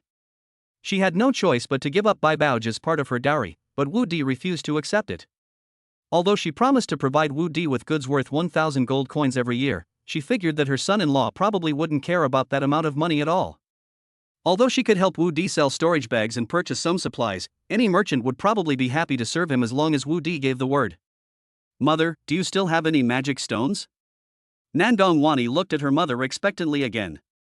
If we could get some magic stones to raise her to level 20, she could learn the wooden shield and wooden spike spells, and she could also help her husband. That should help stabilize her position. Sai, where are there any magic stones left? Not to mention your mother, there aren't many magic stones left in the entire Bright Moon City. I gave all my magic stones to you two sisters. My own level hasn't increased for many years. I hope I can break through to level 50 before my lifespan runs out. Morong Lingshan sighed. The depletion of magic stone veins was a tragedy for magicians like them, and also the biggest reason why magicians were so rare in the Eastern continent. Now, apart from some royal and noble families with deep-rooted wealth who still have some stock, it is estimated that only some ancient tombs will have some left. Chapter 86 Nandong Wani's plea for help. Oh dear, what should I do? Although my husband isn't that kind of person, I still feel uneasy. Mother, could you help me? Although Wu Di had always been very good to her, she still didn't feel secure. I'll help you, but how can I help you? You know that's all the stuff your mother has left. Even if I give it all away, they won't want it. Mother, don't forget, although my husband may not care about our meager possessions, don't forget that you are a level 39 water mage. Seeing that improving her strength was not an option, Nandong Wani came up with another solution. So what? Do you expect your mother to intimidate your husband with force? He's a baron with the empire behind him. He's the one who can intimidate your mother. Mother, what are you thinking? How could I possibly let you intimidate my husband? Then what do you mean? Do you want your mother to go to Wu Di territory to help you deal with the beast tide? That's easy to say, but will that really make you feel secure? For Morong Lingshan, helping out is perfectly reasonable, but will that really solidify her daughter's position? Mother, I mean you can too, Nandong Wani whispered in Morong Lingshan's ear. Ah, you brat, do you know what you're saying? Morong Lingshan stood up abruptly as if she had been electrocuted. Experienced readers often add their own illustrations. Mother, you're strong, beautiful, and petite, please help me. You still know I'm your mother. Morong Lingshan's chest heaved as she glared fiercely at the rebellious daughter before her. It has to be said that at this moment, her Dao heart had been disturbed by this rebellious daughter. That's right, you are my mother, not my husband's mother. Aren't there many precedents like this from 1,000 years ago? That won't do either. Mother. Alright, let's not talk about this anymore. Your sister will be back in 2 months. You can talk to her then and ask her to help you. Morong Lingshan quickly stopped Nandong Wani from continuing to persuade her. If she let her continue, she estimated that she would really give in. After all, the temptation of men is really hard to resist. If Wu Di had come in person, she wasn't sure if she could have refused. Fortunately, it was her daughter. Although she refused the suggestion, she could still watch her daughter fall out of favor, so she had no choice but to bring up her youngest daughter. Is my sister coming back? Nandong Wani's heart lit up when she heard that her younger sister, who was born only a little after her, was coming back. I heard that girl is almost at level 30 now. What do you think about that, sister? Morong Lingshan felt a sense of pride when talking about her youngest daughter. She's already level 30 so quickly? Nandong Wani was also very surprised. Her younger sister had only been sent to the War Academy for 2 years. I told you to be a warrior, but you wouldn't listen. You insisted on becoming a mage like your mother. Otherwise, you wouldn't be worrying about magic stones now. Now you regret it, don't you? I don't regret it. If I had gone to the War Academy back then, the treasure pavilion would have been taken over by them long ago, and I wouldn't have been able to participate in the wife selection ceremony, and I would never have met my husband. Although Nandong Wani was surprised by her sister's achievements, she did not regret her choice. Being able to become Wu Di's wife made everything worthwhile. This. Morong Lingshan was also shocked by what Nangongwani said. Every cloud has a silver lining. If the two sisters had really gone to the war academy, things might be very different now. I might even be forced to join a mercenary group and hunt monsters in the wild forest. Just as the mother and daughter were catching up upstairs, Wu Di led a group of women straight to the treasure pavilion. Young master, what brings you here? Green-clad woman, who was bored out of her mind in the hall, saw the man she had been longing for and thought she was hallucinating. She rubbed her eyes before running over to confirm it. I came here because I saw you hadn't gone back yet, and I happen to have something to do back in the city. Why are you here alone? Where is Wani? Wu Di looked around but did not find Nangongwani. Miss and the pavilion master are discussing the auction upstairs. Sister Chinger has gone to prepare for the auction. I'll stand in for her here. I'll go and call Miss down right away. No need, I can go up myself. He also had something to say to Morong Lingshan, so there was no need for them to come down. Wu Di was quite familiar with the 100 Treasures Pavilion. The bottom 3 floors were shops, and the top 2 floors were warehouses and residences. Green Robe escorted Wu Di and his companions to the junction of the 3rd and 4th floors and then returned.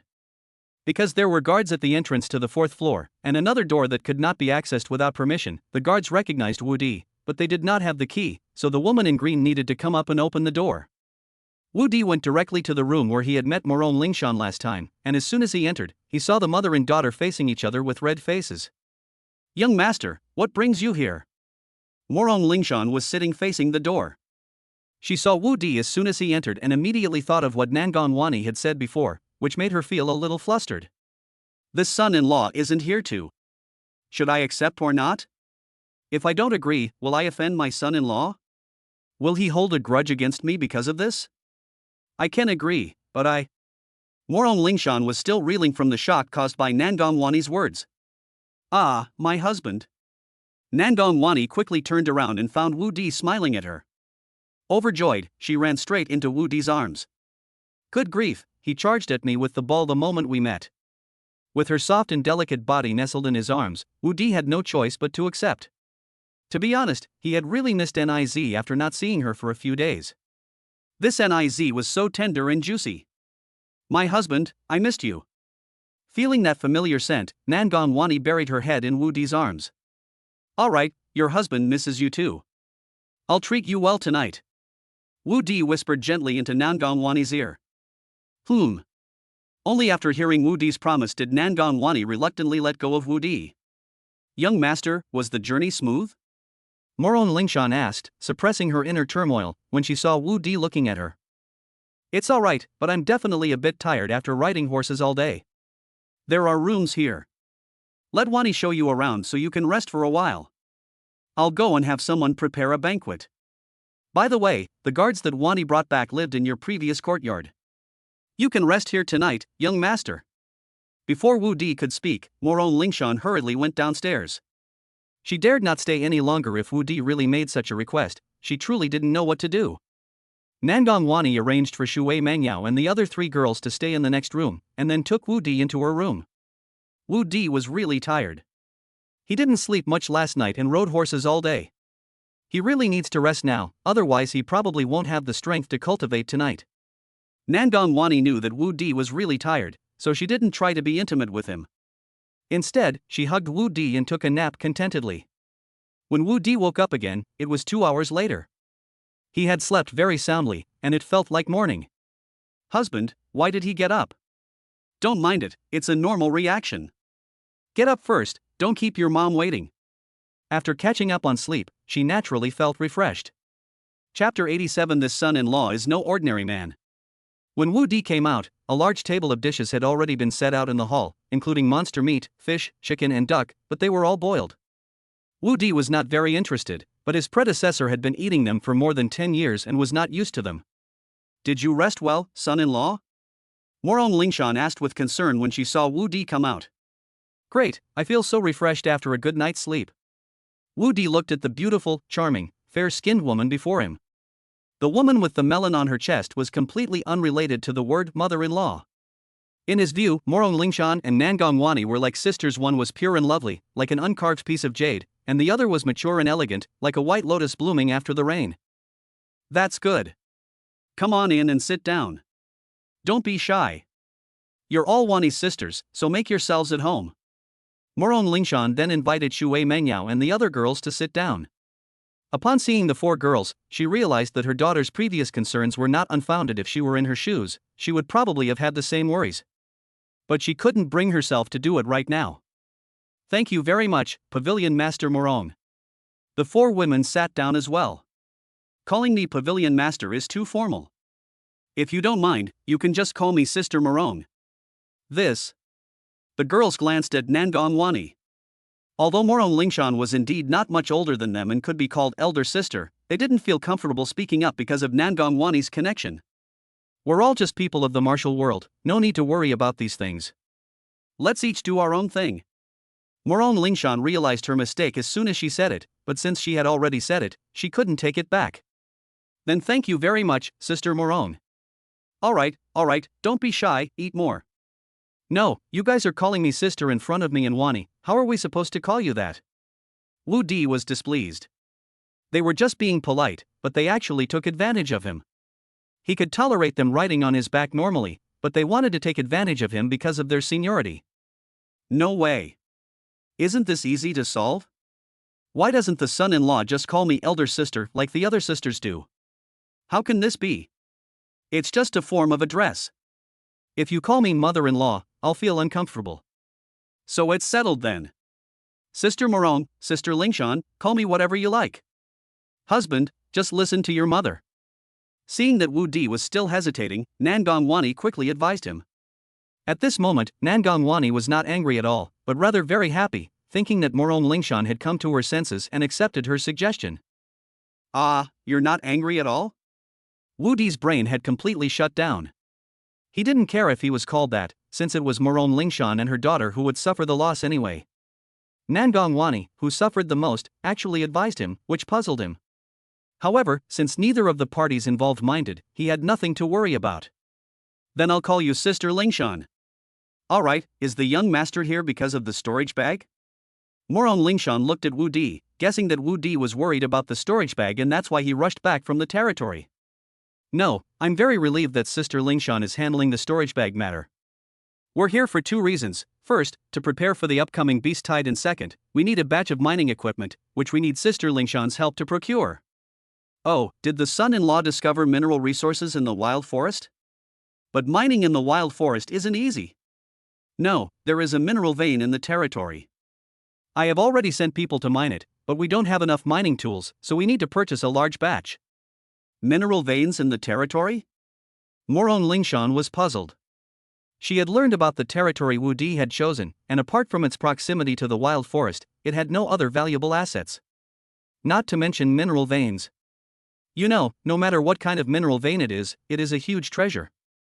If there were really mineral veins, Wu Di territory would have been developed into an important town, or even a city, long ago. It's impossible for it to have been abandoned for so many years. There are only 2 mines in the Bright Moon City area, and they are small copper and iron mines. Moreover, both mines have been enclosed by Bright Moon City and Star City. Wu Di's territory is only so big. Although no lord has been stationed there in recent years, there used to be a lord. If there really were mineral veins, they would have been discovered long ago. There is indeed a mineral vein in the territory, but no one recognizes this type of mineral or knows its uses, so no one has discovered it yet. Are there any other mineral veins in this world? As far as Morong Lingshan knew, the only valuable mineral veins in this world, besides gold, silver, copper, and iron, were salt and magical beast veins. I call this kind of mineral vein coal. It can replace charcoal for burning, but the burning temperature is higher and the burning time is longer. If coal is used to forge weapons, the effect is far superior to charcoal. Of course, it can also replace wood for cooking and heating. Wu Di stopped there, not mentioning any other uses for coal. These few points alone were enough to demonstrate the value of coal. There are also mineral veins like this. They're not very useful for cooking or keeping warm, but if they could actually be used to forge weapons and armor, their value would increase several times over. Morong Lingshan quickly estimated the value of the coal mine. If what Wu Di said was true, then the value of the coal mine was definitely no less than that of a copper mine. Copper ore can be used directly to make copper coins. Of course, this is because Morone Lingshan was unaware of the other uses of coal mines, otherwise, her valuation would be even higher. Husband, how did you discover the coal mine in that place? Nangong Wani asked curiously. Actually, the coal mine has always been exposed. The Blackstones in Blackstone Town are actually all coal. The entire town is built on the coal mine. Ah, my husband, you went to Blackrock Town. Isn't that Black Demon Mountain's lair? Yes, I've dealt with all the bandits in Blackrock Town. Black Widow and the others have all been killed. I've taken back Blackrock Town now. Wu Di replied casually. Ah, have all the bandits of Black Demon Mountain been wiped out? Nangong Wani asked in disbelief. She had only been out for a few days, and Black Demon Mountain had already been destroyed. Could it be that she had been out for a long time and had simply lost her memory? Well, I'll tell you the details later. Anyway, we've already established a foothold in Wu Di territory. Once the next matter is resolved, we can bring Chenyo Town under our control as well. Husband, that's wonderful. I knew you could do it. If it weren't for the dining table, Nangong Wani would have loved to throw herself into Wu Di's arms. My son-in-law is no ordinary man. Morone Lingshan thought to herself, her heart filled with unease as she looked at Wu Di. In less than a month, they not only established themselves in a deserted territory, but also turned poisonous tree roots into scarce food and discovered a valuable mineral vein. They also subdued the bandits of Shueibwa village, and now they have wiped out the biggest threat, the bandits of Black Demon Mountain. What's even more impressive is that this man can cultivate and can mass-produce storage bags in a short period of time. She had never seen a man like this before, a once-in-a-millennium opportunity. Her daughter was truly blessed. Chapter 88. The chili peppers have been found. Sister Lingshan, these are the tools I need, take a look. Wu Di handed his request list to Morone Lingshan. Most of these things can only be obtained from blacksmith shops, but with such a large quantity, I estimate that even if you searched all the blacksmith shops in the city, they still wouldn't be able to meet your needs. Son-in-law, how about this? Tomorrow I'll have someone go to the blacksmith's shop and buy all the existing tools, the rest will have to be custom made. That's all we can do. Wu Di wasn't in a hurry. The coal market hadn't opened up yet, so there wasn't a need for a large output. Just as Wu Di and the others were finishing their meal, the woman in green ran up to Morone Lingshan and said, Madam, the goods transported from the south have been counted, but Sister Chinger has not returned yet. I don't have the key to the warehouse, so the goods are piled up in the hall and cannot be put into storage. Here's my key, take it and open the door. Wait, Sister Lingshan, can I go to the storeroom to take a look? Just as Green Robe took the key, Wu Di suddenly became curious. In his previous life, he had worked as a warehouse manager for half a year, and he also wanted to know what the storeroom of this treasure pavilion was like. Young master is too kind. If you're willing, the entire treasure pavilion is yours. Since you want to see it, I'll accompany you. Green Robe, go and have someone move all the goods to the warehouse. Young master, let's go down too.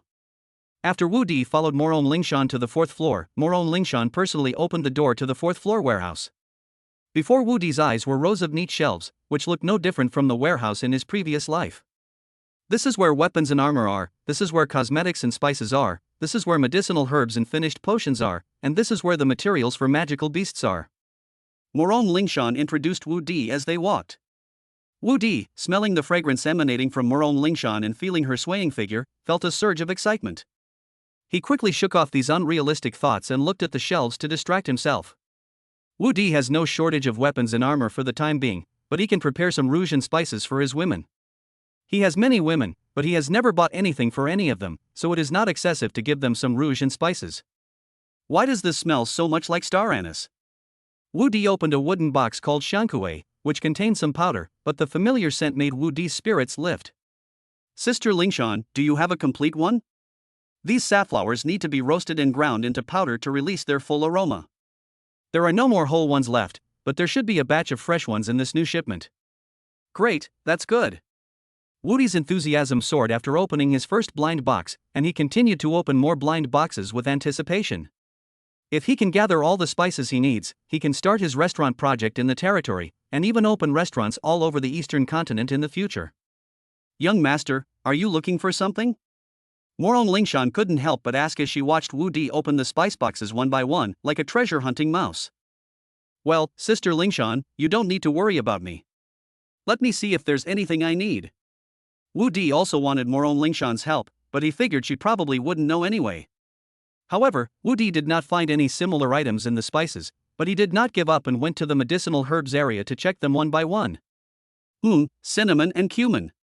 Before long, Wu Di discovered 2 more spices, but he didn't know why they were placed in the medicinal herbs section. But that wasn't the biggest surprise for Wu Di. What surprised him the most was that he actually found the chili peppers he had been dreaming of. Although they had been ground into chili powder, Wu Di could still recognize them at a glance. It's like finding a needle in a haystack. Wu Di held the chili powder in front of him, as excited as when he first kissed his first love. Young master, be careful. This red moon is very stimulating. If you choke on it, you'll feel terrible.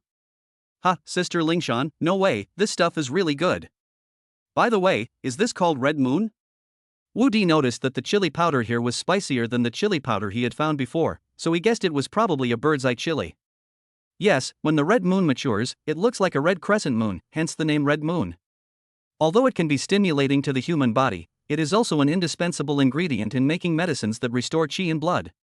Oh, I didn't know it could be used to make potions that restore health and vitality. No wonder it's in the herbs section.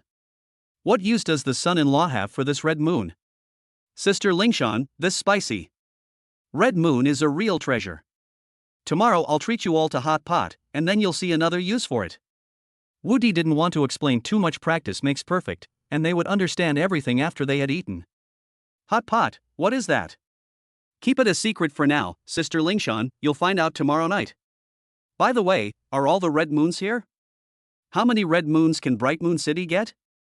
We also have this red moon variety in the north, but the yield is low and the quality is not very good. These red moon varieties all come from the south. They are not expensive to begin with, but they cost us 1 silver coin per pound. Although Morong Lingshan felt that her son-in-law was becoming more and more mysterious and unlike other men who were well-behaved, she still found him inexplicably attractive. Then I'd appreciate it if Sister Lingshan could help me purchase a batch of these red moon chilies, the more the better. 1 silver coin per pound of dried chilies was indeed expensive, but he could still afford it. Once this item gets into his hands, its value will undoubtedly increase several times over. Among the goods that just arrived today is a batch of 50 caddies of red moon grapes, but they are unprocessed. If that's not enough, we'll have to buy more from other shops. Oh, there are complete ones, that's great, but I don't know if 50 pounds will be enough. When will Sister Lingshan next deliver goods from the south? The next one will probably be next spring. Winter is just around the corner, and heavy snow will block the roads, making it difficult to transport goods from the south. Even if they do manage to get here, the cost will double. Then I'll trouble Sister Lingshan to help me buy some more in the city. Wu Di didn't know what the scene would be like after his restaurant opened, but it was better to have more on hand than nothing. Madam, the goods have all been moved up, Greenclad reported as she came over. Upon hearing this, Wu Di immediately ran to search among the goods and quickly found chili peppers, star anise, cinnamon, cumin, and unexpectedly, cardamom and bay leaves. Moreover, the chilies are all top-quality dried red chilies, with the seeds still inside. Now we not only have chilies, but also seeds for next year. This trip was totally worth it. Chapter 89 Reunion with Shangguan Mingyue. The nights in Mingyue City are very quiet. There are no night markets, no brightly lit brothels or theaters. The streets are pitch black, with only occasional patrol teams carrying lanterns passing by. Apart from the city gate towers and other places that were lit up, there were very few other places in the city that were lit up at this time. These places were all occupied by wealthy and noble families. Even though many baronial families had long since turned off their lights and begun contributing to the prosperity of the empire's population. Looking out the window at the brightly lit city lord's mansion, Wu Di couldn't help but think of Shangguan Mingyue, who was as ripe as a peach. He wondered how Shangguan Mingyue spent such a night. Will they be able to become self-sufficient? My lord, it's getting late, we should rest. After her bath, Nangongwani was as beautiful as a lotus emerging from the water. It's right in front of us, why are you thinking about anything else? Are you alone? My sisters are all next door. They said they're too tired today and will rest for a bit before coming over later. That works too. Suddenly, Wu Di thought of the girls next door. It seemed that Sister Lingshan was next door too. To the right of Nangongwani's room were the guest rooms of the other women, while to the left was Morong Lingshan's bedroom, separated only by a single wall, a wooden one at that. This is also. That's so exciting. Having not slept all night, Moro Lingshan took a hot bath early in the morning to relieve her fatigue. Last night, she realized that she had made a fatal mistake. When they returned to the room door, they happened to see Nangong Wani, who was radiant and had her hair standing up, push the door open and come out. "Mother, didn't you take a bath last night? Why did you take another one this morning?" Nangong Wani asked in a slightly hoarse voice. "You brat, can't you even hold back a little?" He rolled his eyes at Nangong Wani before walking into the room. In front of the city lord's mansion, Wu Di presented his visiting card and waited alone at the entrance. He was a little uneasy, wondering if Shangwan Mingyue would have time or even see him. Although he was a baron, there were tens of thousands of barons in Brightmoon City, and many wanted to see the city lord, but few actually did. However, Wu Di was still 80–90% certain that Shangwan Mingyue would meet with him. Putting aside the impression he had left on her at the wife selection ceremony, he also had another identity, the lord of Wu Di's territory. The lord reports matters concerning his territory to the city lord. Shangwan Mingyue should not refuse. Sure enough, the guard who had reported the news returned shortly afterward, accompanied by one of Shangwan Mingyue's personal guards. Upon seeing this, Wu Di felt much more at ease. Could it be the invincible lord of China? Exactly. "Please come in, sir. The city lord invites you in." After being led by his personal guards to Shangwan Mingyue's study, Wu Di finally saw the woman he had been longing for day and night. A tight-fitting red cheongsam perfectly showcased her figure. Her long, snow-white legs were so long they seemed to reflect light, and her jade-like feet were so delicate that she didn't even want to wear shoes. "Your subordinate, Wu Di, greets your majesty the city lord." Wu Di's eyes were now shackled and he could not move. "Lord Wu, there's no need for such formalities, please have a seat." "Thank you for the seat, Lord City Lord." "Lord Wu Di, aren't my legs beautiful?" Seeing that Wu Di's gaze was fixed on her legs, Shangwan Mingyue was not angry at all, but rather secretly pleased. The beauty of the city lord is not just limited to her legs. The city lord is peerless in beauty, unlike any woman of this world. She must be a celestial maiden descended from the heavens. We mortals are fortunate enough to see her, and even losing 3 years of our lifespan would be a bonus. "You're quite the smooth talker, no ordinary person. In less than a month, you've impressed me greatly." After Wu Di went to the territory, she had been sending people to observe him, and the news she received was both surprising and delightful. "You used cassava to detoxify, recruited Shueibua village, and successfully resisted the attack of Black Demon Mountain. What's even more impressive is that you were able to cultivate into a summoner. These are things that ordinary people cannot do." "Oh, I didn't expect the city lord to pay such attention to his subordinate. I am truly flattered. It is my duty to keep an eye on every lord, and you are the only baron who has taken the initiative to go to the territory, so I will naturally pay more attention to you. But you are really good, you have not disappointed the city lord." At first, Shangwan Mingyue thought that Wu Di was just having a whim and wanted to experience the territory, but she did not expect him to achieve such results in such a short time. "There are some things I don't understand. Could you please enlighten me?" "Oh, Lord City Lord, please ask. I will answer to the best of my knowledge. How did you manage to cultivate? And how did you know that cassava can detoxify? Also, the storage bag that the treasure pavilion auctioned today must have been sent from your territory, right? Did you recruit a powerful spatial mage?" "Actually, I don't know how I was able to cultivate. Maybe it's because I was born with strong spiritual power. The day after the wife selection ceremony ended, I found that I could cultivate. As for cassava's detoxifying properties, I actually only learned about it by chance from a book many years ago. After discovering cassava in the territory this time, I tried it out, and it really did detoxify. I guess I was just lucky. As for the storage bag, it was indeed sent from my territory. As for how the mage was recruited, I'm afraid I cannot disclose that, unless..." "Unless what?" Shangwan Mingyue was very curious. Space mages were already extremely rare, and mages who could make storage bags were certainly not short of money. Her status is also very high. Even though she is a count, she doesn't have a single space mage under her command. Without enough magic stones, it's impossible for any space mage to be willing to serve her. Wu Di was merely a baron, whose status and wealth were absolutely insufficient to impress a space mage. Moreover, she didn't even have many magic stones, let alone Wu Di. So she really couldn't understand how Wu Di had recruited a magician who could mass-produce storage bags. "Unless the city lord agrees to marry me, then these secrets will naturally no longer be secrets." Don't you already have several wives?" But I just can't forget you, Lord City Lord. If I can't marry you, I'll regret it for the rest of my life. You let me think about it. To be honest, Shangguan Mingyue was tempted. Wu Di had touched her heart last time, but she didn't agree because she was worried that Wu Di wouldn't live long. In his youth, he repeatedly sought wives, but none of them were willing to choose him. That's why he had to come here to open up new territory. It took many years of development for him to achieve his current success, rising from a poor commoner to an earl of the empire.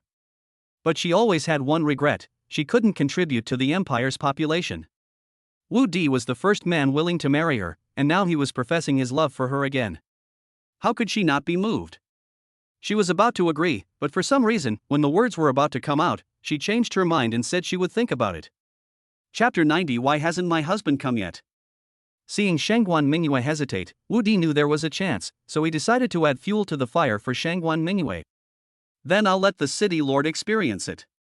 The city lord can decide whether to agree or not. With that, he took a step forward to Shangguan Mingyue, held the back of Shangguan Mingyue's head, and stamped a warm seal on it. Shangguan Mingyue was stunned. She never expected a man to be so bold as to not only gag her so she couldn't speak, but also straddle her lap. Do you take me for a horse? Wha? Shangguan Mingyue tried to push him away, but the hand that touched Wu Di's chest couldn't muster any strength. So sturdy. Instantly, Shangguan Mingyue felt as if she had been connected to both positive and negative poles. A surge of electricity rushed through her, straight to the top of her head, making her feel as if she were melting. After a while, the positive and negative forces separated. Wu Di didn't dare to go too far at once. If Shangguan Mingyue suddenly lost her temper, he might not even be able to save his life. He could only proceed step by step and break through one by one. Lord City Lord, how are you feeling? Aren't you afraid that I, the City Lord, will kill you? To die under the peony blossoms is to be a romantic ghost. To die at the hands of the City Lord would surely be a very happy thing. If I weren't afraid, I wouldn't have stopped and would have just gotten on the highway. You said it yourself. If you can't handle it and die, don't blame me, the City Lord. With that, he stood up and carried Wu Di towards the room. Lord City Lord, what are you doing? Wu Di suddenly panicked.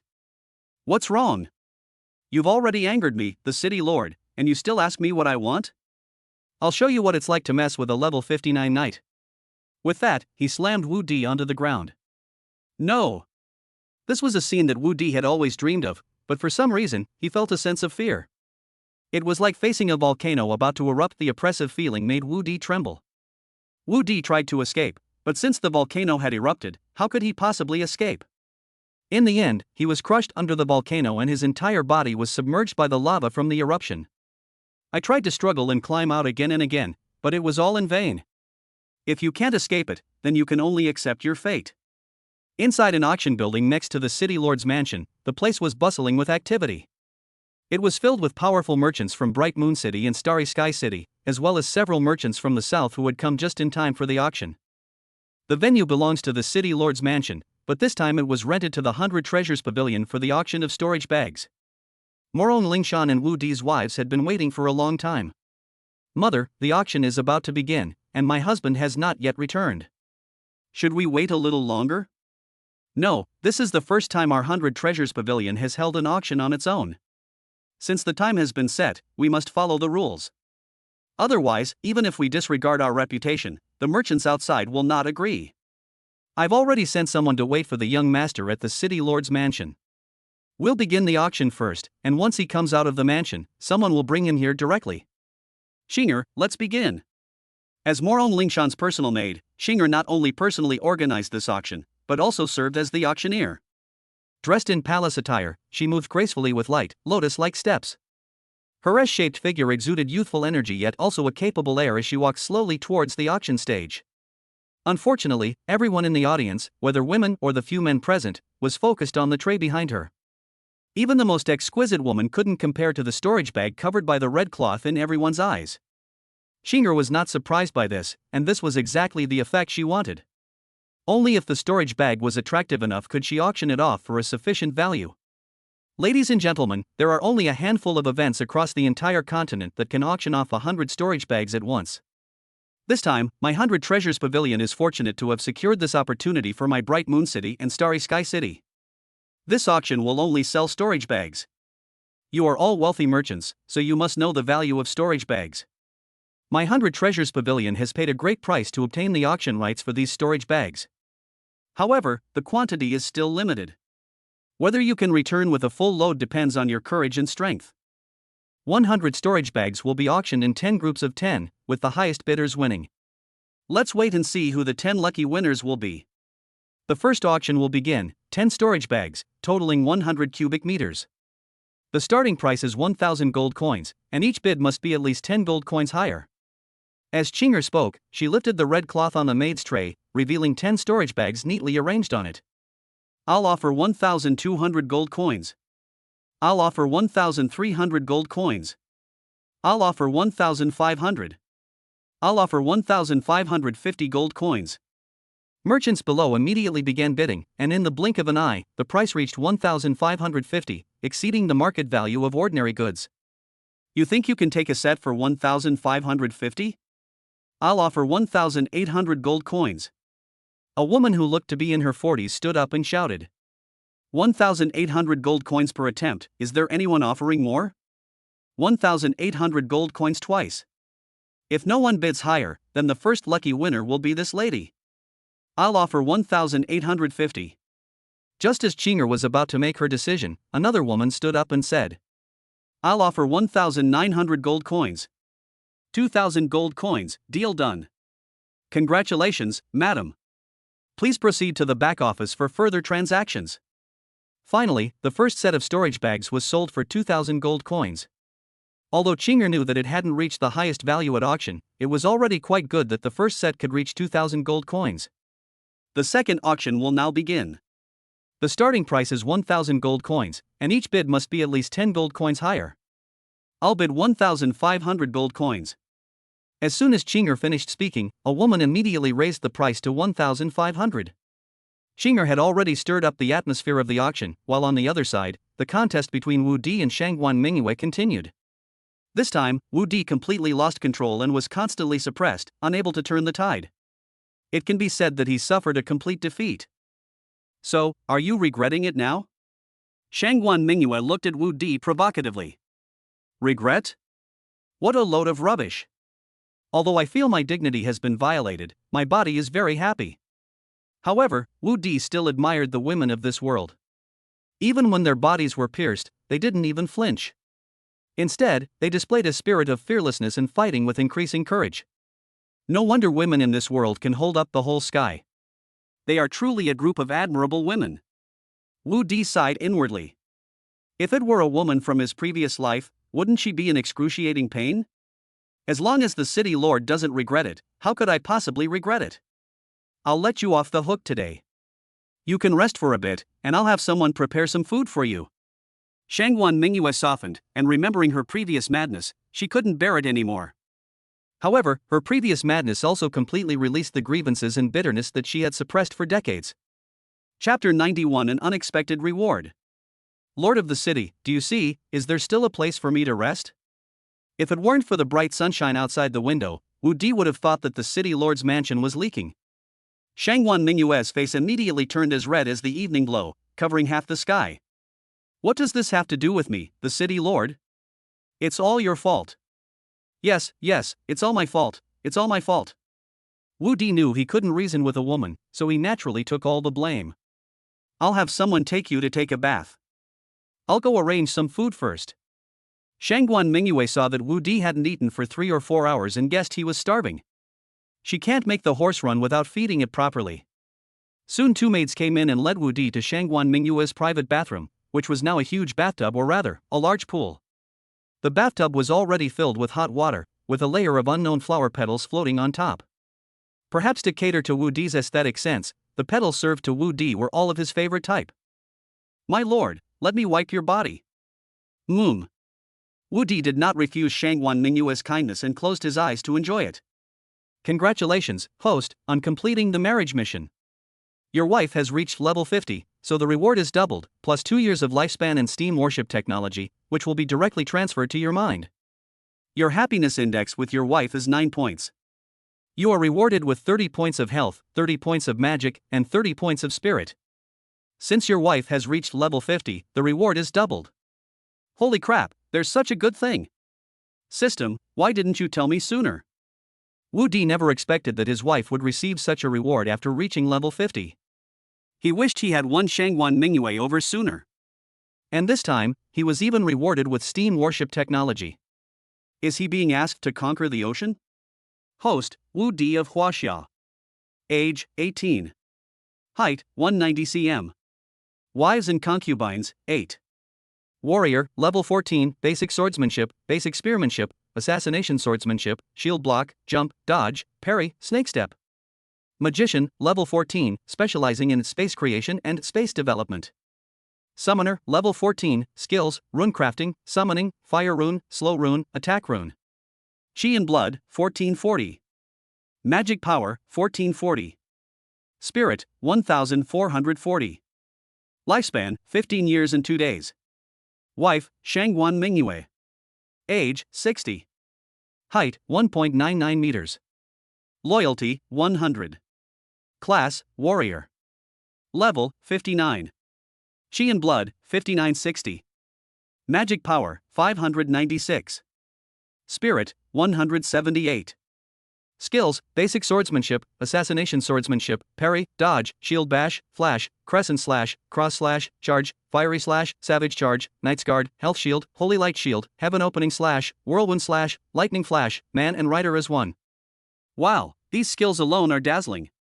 And there are 2 knight skills too. Good heavens, no wonder I was no match for him.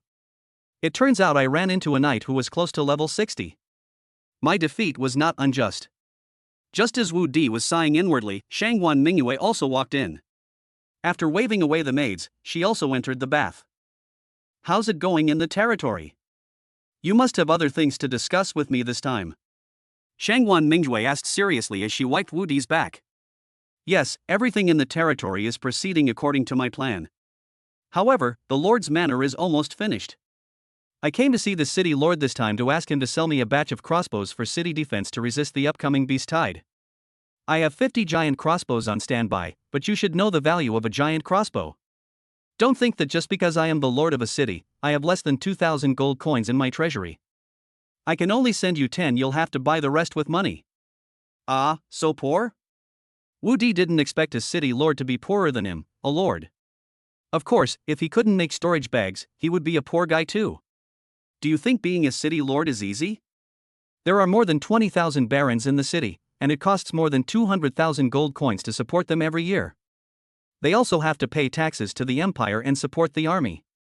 The annual expenses are 700,000 to 800,000 gold coins. This is just in Bright Moon City. Including Starry Sky City, it would cost 155 gold coins. If I didn't have 2 mines, I simply couldn't afford it. Don't worry, I'll help you from now on. Wu Di also felt sorry for Shangguan Mingyue. The city lord, who appeared glamorous on the surface, had to bear enormous pressure. That's enough. Do you think I don't know how poor your territory is? Even though you've solved the food problem, it's probably only enough to support the development of your territory. Hee, don't underestimate your man. You'll find out soon enough. Wu Di kept her in suspense, not revealing anything about the coal mine, intending to give Shangguan Mingyue a surprise later. I'm not underestimating you, but helping me isn't something that can be done in a short time. Besides, although the treasury is currently empty, I can still manage as long as there isn't a major war. Alright, how much is a giant crossbow? I estimate I'll need to buy another 10 or 20. Wu Di estimated that only about 20 could be installed on the walls of Fengshaoshan and the Lord's Mansion, but several more would need to be installed on Black Demon Mountain, and a few more would need to be kept as spares. One costs 500 gold coins, but I can give you more crossbow bolts. Alright, I'll buy 20 more. 20 planes would only cost 10,000 gold coins. In the past, he really wouldn't have been able to afford that, but now, he could earn it back in just a few days. Moreover, he didn't need to wait for the auction to end. Nayland Zishi had already given him a deposit of 10,000 gold coins. It felt a little strange that the gold coins he had taken from one of his other women were now being given to another. But since they're all mine anyway, it doesn't matter who I put them in, right? Buying 20 at once? Are you that rich now? Shangguan Mingyue was surprised by Wu Di's generosity. She had saved up for many years to accumulate 50 spare giant crossbows. However, Shangguan Mingyue quickly realized what was happening. That's right, I forgot you recruited a money tree. If I had remembered earlier, I should have let you use all the money to buy it. Oh right, you still haven't told me how you recruited the space mage. Hee hee, actually you've recruited a space mage now too. What's the meaning? It means exactly what it says. Are you going to tell me or not? Shangguan Mingyue said as she mounted the horse. I'll talk. Tell me, why would a space mage be willing to follow me, a lord who has just arrived in the territory? Then where did you get so many storage bags? Yes, I did it, because I am that space mage. Shangguan Mingyue's loyalty was already maxed out, so there was no need for him to hide it from her. Moreover, if Shangguan Mingyue knew that the storage bag came from his territory, then others might also know, so he still needs Shangguan Mingyue to cover for him. Chapter 92. Will my husband offend the city lord? Humph, if you don't want to talk about it, then forget it. Shangguan Mingyue clearly didn't believe Wu Di's words. A man who can become a summoner is 1 in 10,000, how could he also be a mage? There has never been such a precedent in thousands of years. You don't believe me, do you? What if I can prove that I am that space mage? If you can truly prove you are that space mage, then I'll do whatever you say. You said it yourself. If I can prove I'm a space mage, then I'll be on top of it from now on. Fine, but only if you can prove you're that space mage, otherwise you'll never be able to turn your life around. Shangguan Mingyue was adamant about not believing it. She had to take this bet. Okay, let's go eat first, and after we eat, I'll show you how powerful your man is. Then I, the city lord, will wait and see. Are you full? If you are, come to my study. I've already had the materials you need prepared. Shangguan Mingyue said impatiently after finishing her meal. I'm full, but could you have someone tell Bai Baoji that they don't need to wait for me for dinner? Wu Di had originally planned to cook hot pot for the girls today, but it seems he'll have to cancel. You don't need to worry about that. I already had someone inform them, and I meant they don't need to wait for you tonight. Shangguan Mingyue had already decided that if Wu Di couldn't satisfy her today, he wouldn't be leaving tomorrow. No way, you really said that? Of course, I, Shangguan Mingyue, have a man. Shouldn't they know? Very good, you're very good. Then it'll be perfect for me to experience riding a water buffalo. Don't get too excited yet, it's still uncertain who will ride whom. Fine, wait until I make the storage bag, then let's see how stubborn you are. Wu Di said no more and walked directly towards Shangguan Mingyue's study. He wanted to show Shangguan Mingyue what a real man was. Come on, help me with the cutting. Is it alright to grab a city lord and use him as a secretary? Alright, I, the city lord, would like to see how you make this storage bag. Shangguan Mingyue didn't stand on ceremony and picked up the materials on the table to start cutting. You're putting on quite a show. I'd like to see how long you can keep up this act. Looking at Wu Di, who was concentrating intently on his work, Shangguan Mingyue still believed that Wu Di was just faking it. However, the feeling of having someone to play with makes her feel very happy, especially since this person is her man. Meanwhile, the auction was also coming to an end. The competition became more and more intense as the 10 sets of storage bags were sold out. Hundreds of merchants had come for the storage bags, and they did not want to leave empty-handed. First of all, congratulations to the 9 tycoons who successfully bid for the storage bags. I wish you all the best in becoming business giants soon. Now, who will win the last set of storage bags? The last set of storage bags, starting bid 1,000 gold coins. 2,000 gold coins. As soon as Chinger finished speaking, the merchants below immediately raised the price to 2,000, but this still couldn't stop the competition from other merchants. 2,600 gold coins. A woman quoted the price of the previous transaction, trying to gain the upper hand. 2007. 2008. 3,000. For the last set of storage bags, everyone pushed themselves to their limits, making a final push. A set of 3,000 gold coins is more than double the price in the ordinary market. If it were auctioned individually, no one would be willing to pay such a high price. After all, only by putting them together can the supplies of a small caravan be collected and enough profit be generated. This is why Morong Lingshan wanted to auction them together. Of course, the value generated would be greater if they were grouped in sets of 20, 30, or 50, but few merchants in Bright Moon City and Star City could afford to consume a single set. This reduces competitiveness, and the final price will actually be lower than that of a set of 10. The auction is almost over. Why hasn't my husband arrived yet? Nangong Wani was already restless. Don't worry, the young master went to the city lord's mansion.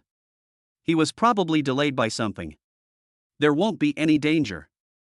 He'll be back as soon as he's done. Morong Lingshan could only comfort her daughter, seeing that there was nothing she could do. What's taking so long to talk about? Husband, did you offend the city lord and get locked up by him? What's he thinking about all day? The son-in-law is a lord, a subordinate of the city lord. Besides, he's not the kind of person who doesn't know his place. How could he offend the city lord for no reason? That's not necessarily true. The city lord, like us, is exactly the type my husband likes. Maybe he won't be able to resist this. After hearing what Nangongwani said, the girls all became worried. Their husbands are good in every way, except that they find it hard to resist women like them. What if? That's the city lord. Don't overthink it. The auction is over. We'll find out when we go to the city lord's mansion. Maybe the young master has already gone back on his own. Congratulations, madam. You have successfully won the last set of storage bags for 3,500 gold coins. Ladies and gentlemen, this auction at the Treasure Pavilion has now come to an end. Thank you all for your participation. Merchants who failed to win the storage bag could only leave with regret. Let us go too. This time, after deducting the auction fees, we got exactly 26,000 gold coins, which is 2,000 to 3,000 gold coins more than expected. The young master should be satisfied. The 20,000 gold coins were equivalent to the profits of her 2 treasure pavilions over more than 10 years, and her son-in-law earned it back in less than a month. What an extraordinary man my son-in-law is. Pavilion Master Morong, these must be the wives of the invincible Lord of China. Morong Lingshan and the other women had just stepped out of the auction house when a guard from the city lord's mansion was already waiting at the door. These are the wives of the invincible Lord of China. Did the general summon Lord Wu Di to convey a message? Morong Lingshan breathed a sigh of relief when she saw that the other party was very polite. It seemed that her son-in-law was all right.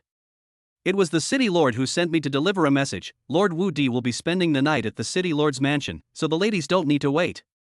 The guard didn't mince words for women. Having a man was something to be very proud of and boast about.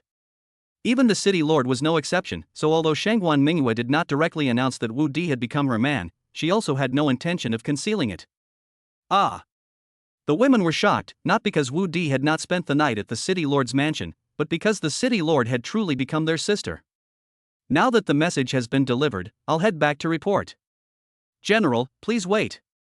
Does this mean we'll be sleeping under the same quilt as the city lord from now on? As soon as the messenger left, Linghu Shaoqian thought of something terrible.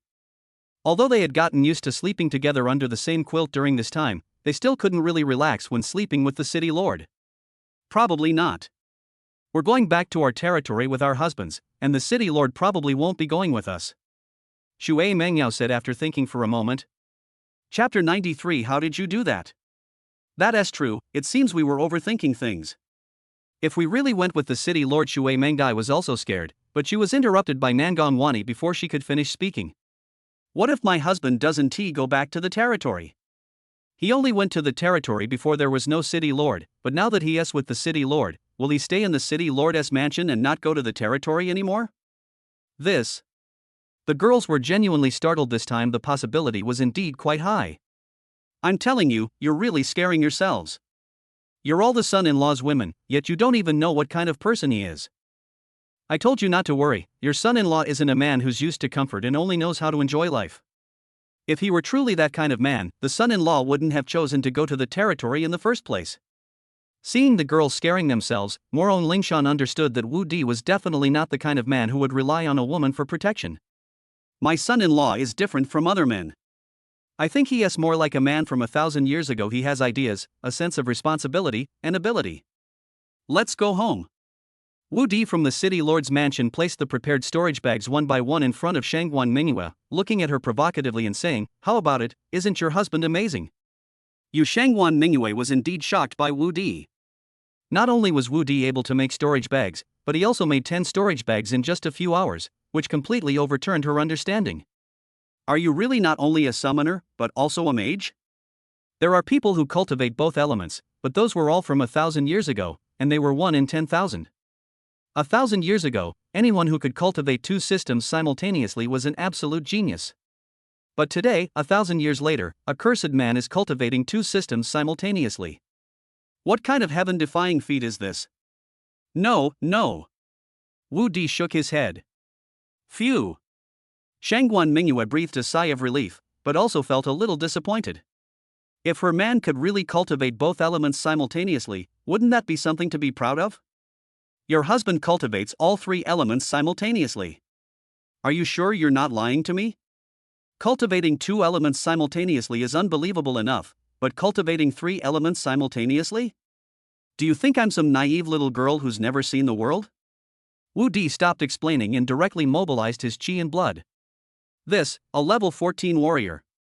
Shangguan Mingyue stood up abruptly from her seat. If Wu Di was lying to her, the power of his qi and blood was impossible to fake. She could truly sense that Wu Di was a level 14 warrior. In the past, she wouldn't have paid any attention to warriors of level 10 or 20, let alone those of level 10 or 20. But Wu Di was a man, and a man who cultivated all three elements simultaneously. If this news gets out, even the Empress will probably be alarmed.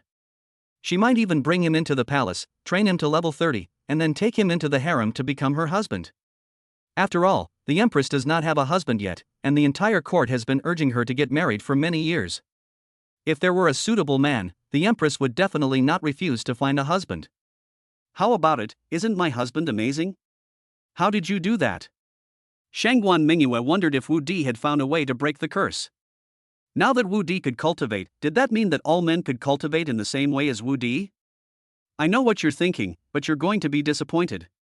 This method is something only I can master, no one else can do it. Why? I don't know why either, but I couldn't cultivate before.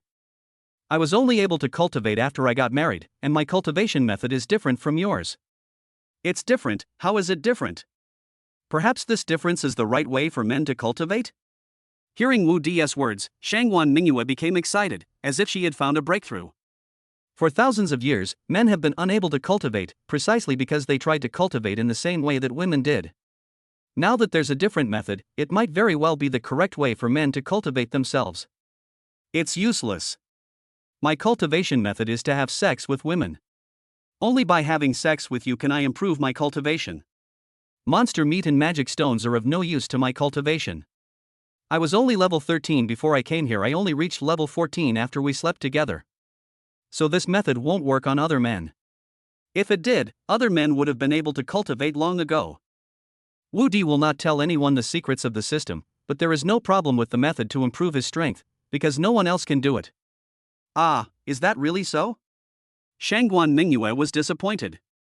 If what Wu Di said was true, then this method would only be effective for Wu Di. After all, so many men had married and had children, yet none of them could cultivate. Of course, you're my wife now, why would I lie to you? That won't do. I, the city lord, will have to try it myself to know. How would you like to try it? Hey. Wu Di had barely finished speaking when Shangguan Mingyue picked him up. Put me down right now, you're making me lose face, you know?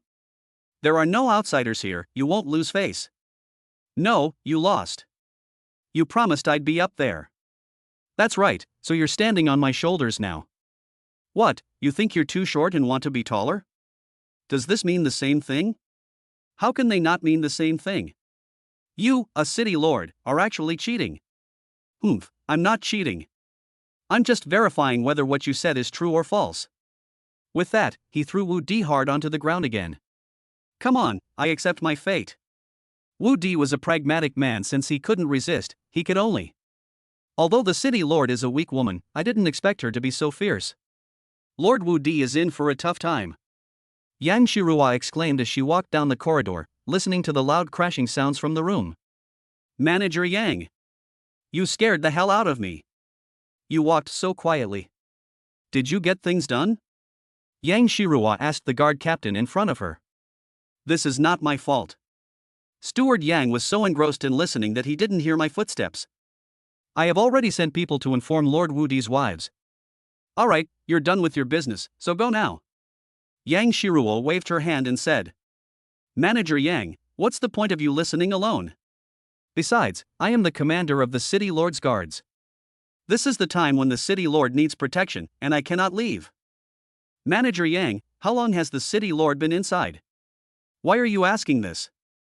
You said the city lord is eating meat, could we at least have some soup too? You're overthinking it.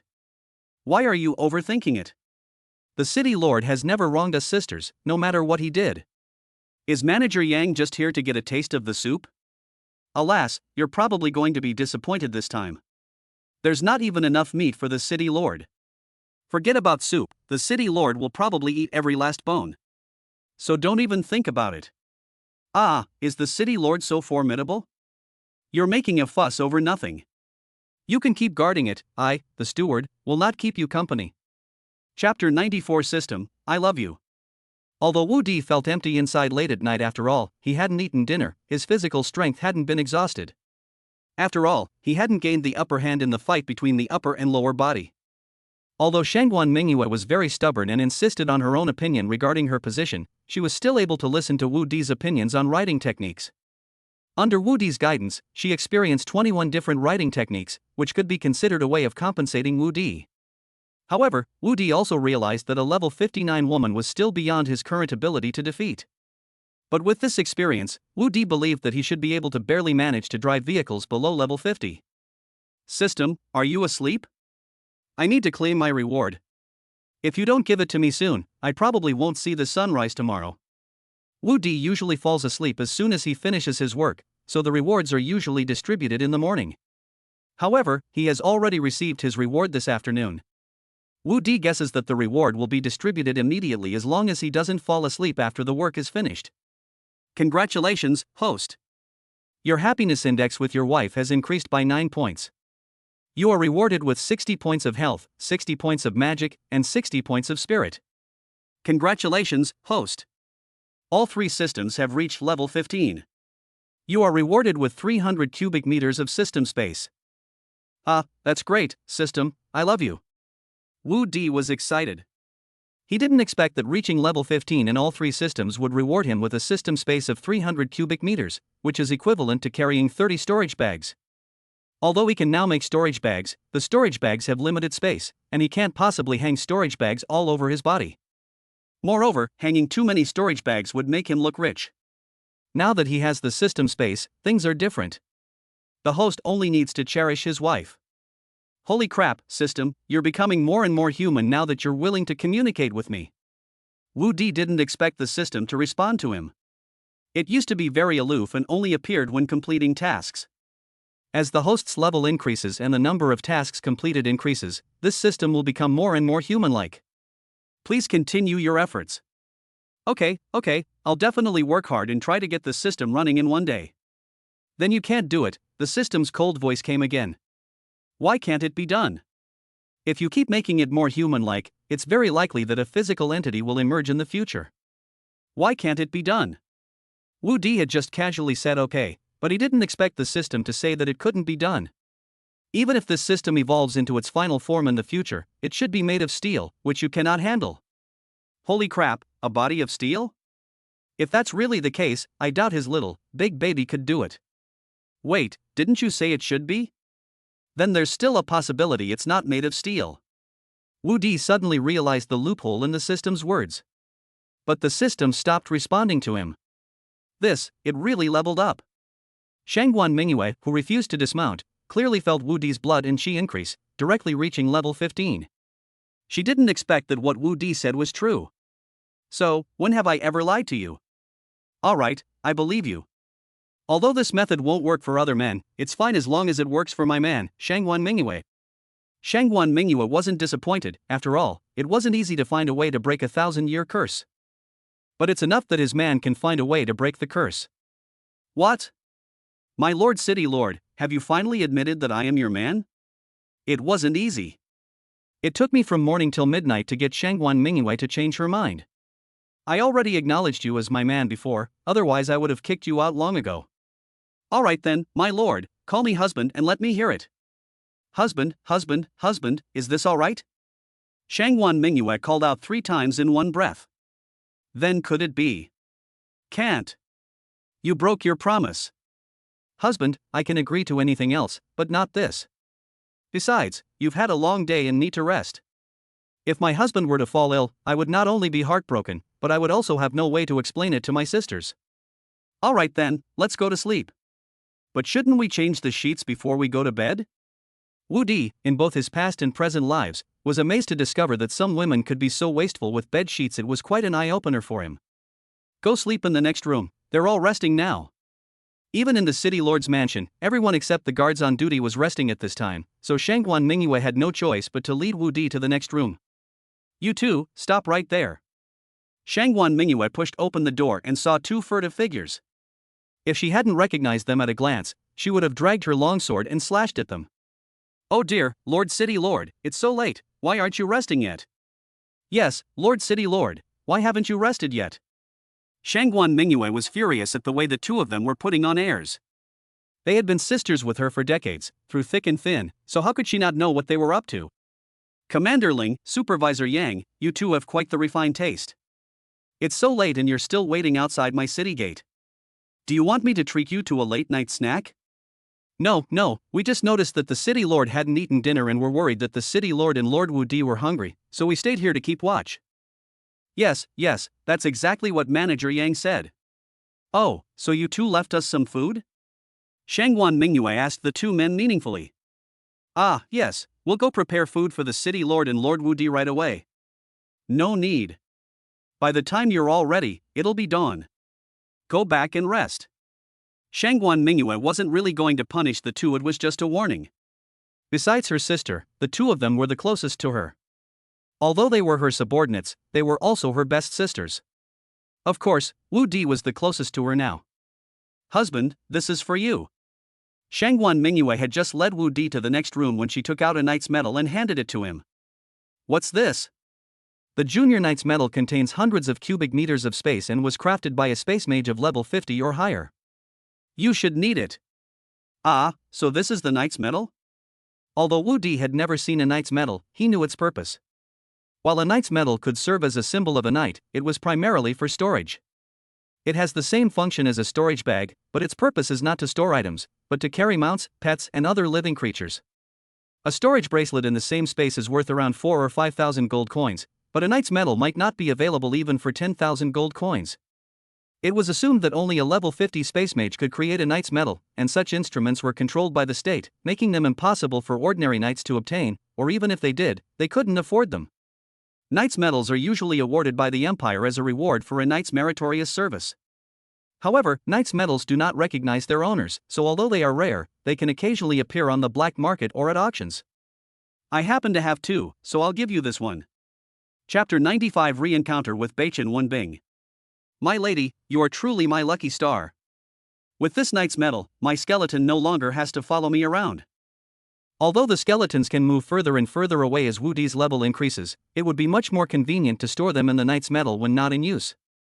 For the next 2 days, Wu Di did not rush back to his territory, because Moron Lingshan needed time to collect tools and chili peppers from the city. During the day, Wu Di took the girls shopping and bought them some gold and silver jewelry, as well as beautiful dresses. Unfortunately, Wu Di didn't have the kind of adult clothes he wanted. It seems he'll have to design them himself after returning to his territory, otherwise it would be a waste of the top-quality resources around him. Just imagine your woman wearing those delicate and exquisite little things that would definitely double the joy and double the happiness. In order to quickly improve his cultivation level, Wu Di chose to stay overnight at the city lord's mansion. After all, Shangguan Mingyue couldn't go to the territory with him, and since it was double points, he naturally had to take extra care of her. With chili peppers and other seasonings, Wu Di also prepared hot pot for his women twice, and even specially asked Shangguan Mingyue to invite the women to the city lord's mansion for a gathering, which was also a way for both sides to get to know each other. When the women tasted the hot pot, they immediately fell in love with its spicy and hot flavor. The novel way of cooking hot pot also made them feel very excited. The women wished they could eat hot pot every meal, but Wu Di was concerned that they were all new to hot pot and worried that their stomachs wouldn't be able to handle it, so he only made it once a day, every night. 2 days later, everything was ready and Wu Di was about to set off back to his territory. However, as soon as he stepped out of the 100 Treasures Pavilion, he ran into an acquaintance who almost stole Nangon Wani and Tuoba Lingxiang's man. Oh, isn't this Brother Baichen? Why are you so weak, Brother Baichen? At this moment, Baichen Wenbing was being carried on his wife's back. His face was pale, and dark circles were visible under his eyes. He looked very weak. It's you, you're still alive. Baichen Wenbing was stunned when he saw Wu Di, then his eyes were filled with hatred. Are you courting death? How dare you curse my husband? Upon hearing Bei Chen Wenbing's curse on Wu Di, the women behind Wu Di immediately drew their swords, ready to chop Bei Chen Wenbing to pieces. You may all step back. I need to have a few words with Brother Bei Chen. Brother Bei Chen, have I, the invincible one of China, offended you? If it weren't for you, I wouldn't be in this state now. It's all your fault. Bei Chen Wenbing couldn't hold back anymore, and tears of grievance welled up in his eyes. Brother Bei Chen, you can eat whatever you want, but don't say whatever you want. We only met once, at the wife selection ceremony, and this is only the second time we've met. When have I ever harmed you? You chose her for me, didn't you? Bei Chen Wenbing said angrily, pointing at the woman who was carrying him. She does look familiar. Oh, number 58, yes, I was the one who suggested you choose her, but what does this have to do with me? Wu Di glanced at her and realized that this woman was indeed the big, burly woman that Wu Di had randomly chosen to fool Bei Chen Wenbing. How can it not be your fault? It's because I listened to you and chose her that I become like this, sob. Bei Chen Wenbing became more and more upset as he spoke, and tears and snot streamed down his face. Isn't she a good person? She looks so honest and obedient, she shouldn't be abusive towards you. I wish she would abuse me, then I could divorce her. In this world, men have the right to divorce their wives at will, but men in official marriages cannot divorce their wives at will unless the woman commits domestic violence against the man. A man cannot divorce his wife before she becomes pregnant. She's honest, but she's only honest when she's out the door. At home, she never lets me get out of bed. She tortures me a dozen or 20 times a day. I can't beat her or fight back. If I hadn't been feeling unwell these past few days, she wouldn't have taken me to see a doctor. She's so cruel, so terrifying. It's all your fault, all your fault. Bei Chen Wenbing's voice grew softer and softer, indicating that his body was indeed extremely weak. Brother Bei Chen, I was only doing this for your own good. But since I'm going to do a good deed to the end, I'll teach you another remedy that will guarantee you plenty of energy and drive. Wu Di didn't expect number 58 to be so ruthless, but he naturally wouldn't admit it. However, the responsibility was indeed on his side, so he decided to help him out again. Your Excellency, what method? It was Bei Chen Wenbing's wife who spoke. She had been silent until now, but when she heard that Wu Di had a method that could help Bei Chen Wenbing regain his virility, she became excited. Unlike Bei Chen Wenbing, number 58 was very grateful to Wu Di. If Wu Di hadn't asked Bei Chen Wenbing to choose her, she would definitely have lost. This year is her last year. If it weren't for Wu Di, she would never have been able to find a man in her life and would have had to pay that exorbitant leftover woman tax. You could say that Wu Di is her benefactor, her great benefactor. That is how it is. Wu Di told number 58 about the precious soup. Ah, that's wonderful, thank you so much, Baron. Upon hearing about the effects of the big baby soup, number 58 was immediately excited and thanked Wu Di. No need to thank me, what can I do when Brother Bei Chen and I are such good brothers? Bei Chen Wenbing couldn't even utter a curse. He had only been able to have some peace after he had been unable to perform for the past 2 days. He would rather never be able to perform for the rest of his life than be able to stand up again. My wife is too fierce. Let alone that darling, even if the darling's owner came together, they probably wouldn't be a match for my wife. Brutal, so terrifying. Is this truck really that hard to drive? After saying goodbye to Bei Chen Wenbing and his wife, Wu Di felt a wave of fear. Wu Di didn't know if all large trucks were particularly difficult to drive, or if it was just an isolated case, since he hadn't tried it himself. If it was a common phenomenon, then he would have to be more careful in the future. Husband, he hates you so much, why do you still repay evil with kindness and tell them about the precious soup? Tuoba Lingxiang asked, puzzled. Actually, it's understandable that he hates me. During the wife selection ceremony, he was ahead of me in line. He wanted to choose between Wani and Lingxiang, and of course I didn't want to. So Wu Dijian recounted how he had tricked Bei Chen Wenbing back then. Ah, my husband, so this is the man you're talking about. Thank goodness you stopped him, otherwise, how could I possibly be happy marrying such a weak man? Yes, my husband, it's all thanks to you. Otherwise, we wouldn't have such a happy life now. You're the best. Tuoba Lingxiang and Nangon Wani both spoke up, feeling a wave of fear wash over them. Husband, can that precious soup really cure this illness called Bei Chen? Linghu Shaoqian asked curiously. It's impossible to cure him now. That stuff can't cure diseases, it can only nourish. Bai Chen Wenbing's essence is severely depleted, and his wife is a real moisturizer. Even with the great treasure soup, it's still not enough to make ends meet. Ah, then my husband still. I'm not a doctor, I don't know how to cure him. I'm just prolonging Bai Chen Wenbing's ability to function, hoping to increase the empire's population before he's completely drained. Oh, I see. By the way, what's a vacuum cleaner? Well, this vacuum cleaner is just a really powerful suction device. Chapter 96 Attacked on the Return Trip. Sister Yen, why did we choose to ambush them here? Li Feifei was puzzled as to why Nangon Yen chose to ambush Wu Di and his group at the Meiweiling border.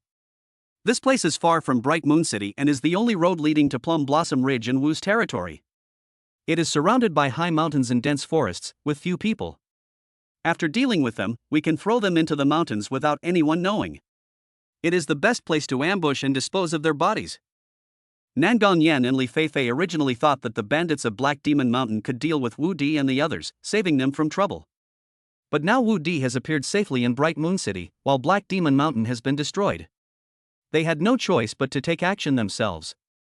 If Wu Di continued to develop his power, it would be difficult for them to eliminate him, especially since the Baibao auction had made the two women extremely envious. Having learned that Wu Di would be returning to his territory in the next 2 days, the two men led their 50 mercenary men to ambush him there, intending to eliminate him once and for all. Once Wu Di is defeated, they will not only gain a large amount of money, but the Baibao's treasure pavilion will also be theirs. Sisters, hide well and follow my orders. If this mission is completed, each of you will be rewarded with 10 gold coins. Yes, Captain. The members of the Flying Swallow mercenary group were excited. In the past, a mission would usually only reward a few dozen silver coins, and missions that rewarded 1 gold coin were extremely rare. They never expected that this time the reward would be 10 gold coins. Besides the leader Nangon Yen, who is a level 48 warrior, the Flying Swallow mercenary group also has a deputy leader, Li Feifei, who is a level 44 warrior. They have 10 subordinates who are in their 30s, and the remaining 40 members are all in their 20s. Such a mercenary group is already a very powerful force in the entire Bright Moon City area. Meanwhile, Wu Di and his group, who were on their way, were completely unaware of this. Xu Jingjing took the lead, with her 16 riders protecting Wu Di and his 7 companions in the center. Xu Jingjing's guard team, besides herself who reached level 31, also had 2 level 30 deputies, and the remaining 14 members were all warriors of level 25 or above. Of the 24 people in the group, only Wu Di and Nangon Wani had not reached level 20. Even the woman in green had reached level 25 after being continuously strengthened by the flesh and blood of a level 30 magical beast. Wu Di gained the most from this trip to Bright Moon City. Not only did he level up to level 16, but he also obtained a knight's medal, 30 giant crossbows, 300 cubic meters of personal space, and the technology to build steam warships. He also had the chili peppers and other seasonings he had been longing for, as well as the gold coins he obtained from auctioning his storage bag, and a large number of mining and construction tools. But Wu Di felt that his biggest gain was capturing the city lord. Although he is still being suppressed by the city lord and unable to turn the tables, Wu Di believes that one day he will turn the tables and take control. With the city lord's connection, wouldn't he be able to do whatever he wanted with the several unclaimed territories surrounding his own territory? Once the immediate issues are resolved, he can expand his territory towards the sea. He has already discussed his plans with Shangguan Mingyue, who, aside from reminding him to be careful, said he can handle everything else. It can be said that as long as Wu Di gets through the Beast Tide, he can treat the entire Bright Moon City area as his own backyard. The group moved quickly toward Plum Blossom Ridge, but Wu Di sensed something was wrong as soon as they entered the territory. His mental strength was extremely powerful. Although he couldn't find the problem, he felt that the surroundings were too quiet. Stop advancing. Husband, what's wrong? Something's not right. It's too quiet around here. Everyone be careful. Jingjing, move aside and check the hillsides on both sides to see if there are any ambushes. Wu Di instructed as soon as he saw Xu Jingjing turn back. Yes. Kill. Xu Jingjing had just received the order and hadn't even named her men when she saw dozens of people charging towards them from both sides of the hillside. Nangon Yen was surprised that Wu Di and his group stopped before they even reached their ambush location. She knew that an ambush was no longer possible, but with their strength, even without an ambush, Nangon Yen was confident that she could easily deal with Wu Di and his group. Her only worry was that Wu Di would run away on horseback, so when she saw Wu Di and the others stop, she immediately charged out, not wanting to give Wu Di a chance to escape. My lord, madam, you should go first. Upon seeing the enemy appear, Xu Jingjing immediately drew her sword and said to Wu Di and the others, "Sisters, it's time for us to repay our lord. Dismount and follow me to fight the enemy."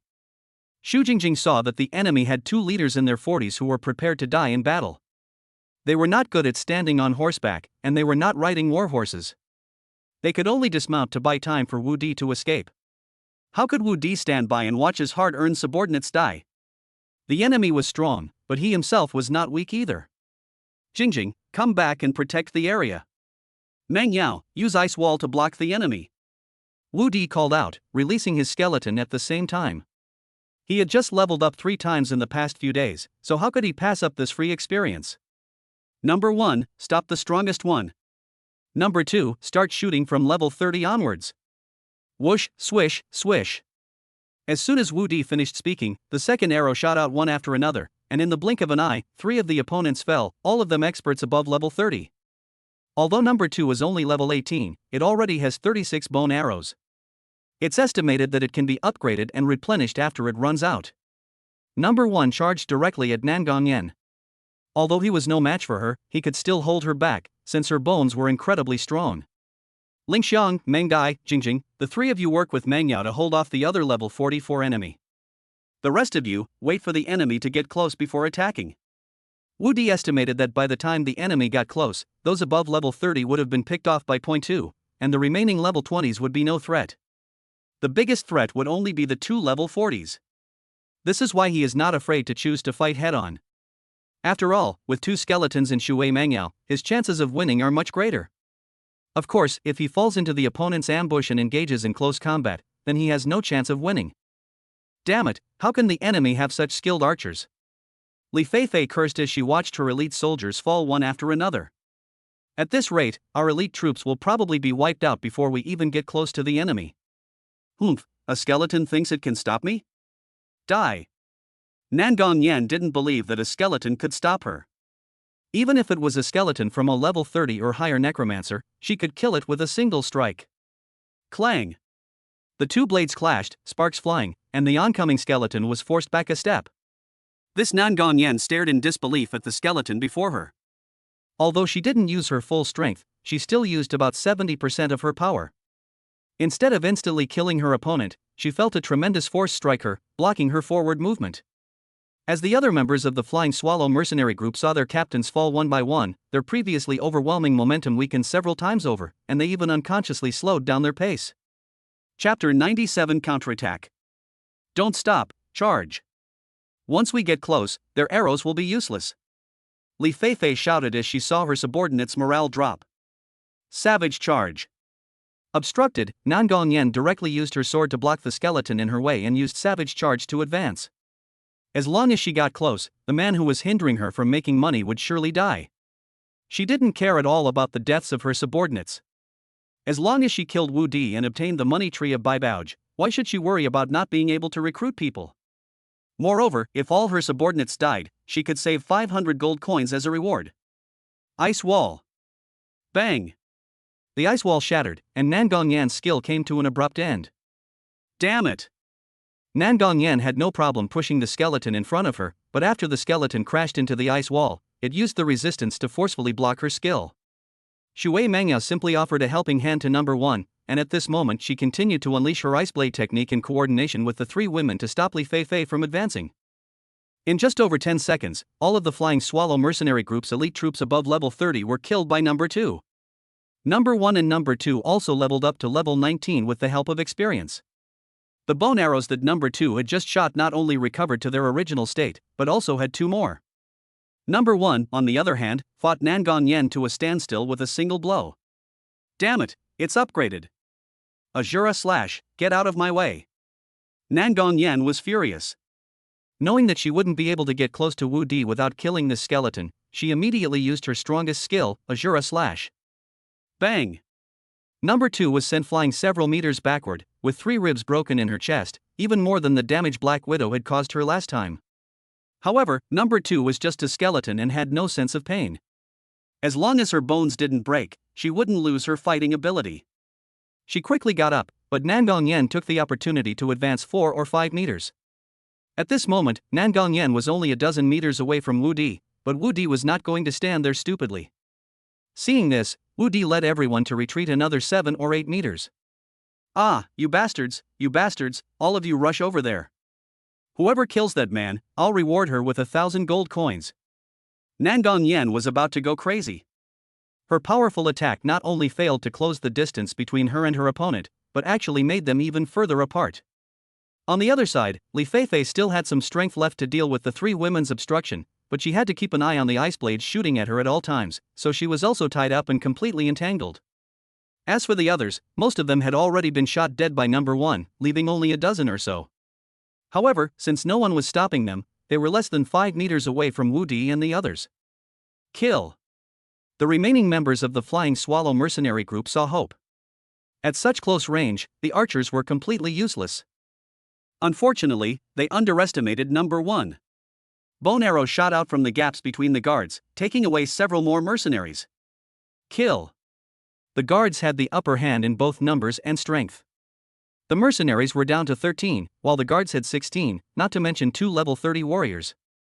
Meanwhile, the level 30 mercenaries were all eliminated in a single burst of fire from the second wave of enemy troops, and the guards' armor was a level higher than theirs, making the mercenaries no match for them. After killing so many people, number 2 also leveled up number 1, and the auras of number 1 and number 2, who were now level 20, were noticeably stronger. Entangled by vines. Nangang Wani also began using her skills to help protect the guards. Linghu Xiaoqian and Lui wanted to help, but they stayed by Wu Di and Nangang Wani's side. Wu Di ignored the group. These mercenaries posed no threat to them anymore, while the biggest threat lay in the other 2 battlefields. Number 2, assist number 1 in killing Nangang Yan. Wu Di had already recognized Nangang Yan and Li Feifei. Although they were Nangang Wani's aunts, they wanted him dead, so he wouldn't care about that anymore. Swish swish swish. As soon as Wu Di finished speaking, the second set of 3 bone arrows were fired in quick succession. Clang, ding ding, pft. Just as Nangang Yan deflected the first bone knife, 3 bone arrows came straight for her face. In her haste, she blocked 2 bone arrows, but the third bone arrow struck her shoulder joint. 3 arrows in a row. Wu Di never expected that after upgrading to level 20, number 2 would be able to fire 3 arrows in a single shot. That number 1. Wu Di thought and looked at number 1, only to see that number 1, taking advantage of Nangang Yan's injury, also slashed at Nangang Yan with 3 consecutive blows. Nangang Yan was terrified and tried to defend herself, but she only managed to block 1 strike. However, she reacted quickly and activated her Qi and Blood Shield, but the hastily activated Qi and Blood Shield only managed to block the remaining 2 strikes. The instant her protective aura dissipated, 3 bone arrows came flying towards her, embedding themselves firmly in her brow. A red and white plum blossom bloomed on her forehead, ending her sinful life. I'm not reconciled, ah. Dust rose, and life vanished. Sister Yen! Li Feifei exclaimed in surprise. Looking around, she realized that she was the only one left in the Flying Swallow mercenary group. No, I have to run, I don't want to die. Li Feifei had already decided to escape. After killing the man, there was nowhere for her to stay in the entire eastern continent. She could only find refuge by fleeing overseas and then traveling to the western continent. Azura slash, charge, flash. A single Azura slash broke through the entanglement of the 3. One charged back to escape the battlefield, while the other used flash to create distance. It must be said that Li Feifei was quite skilled at escaping. However, she overlooked the strength of the people around Wu Di. Ice wall. Swish, swish, swish.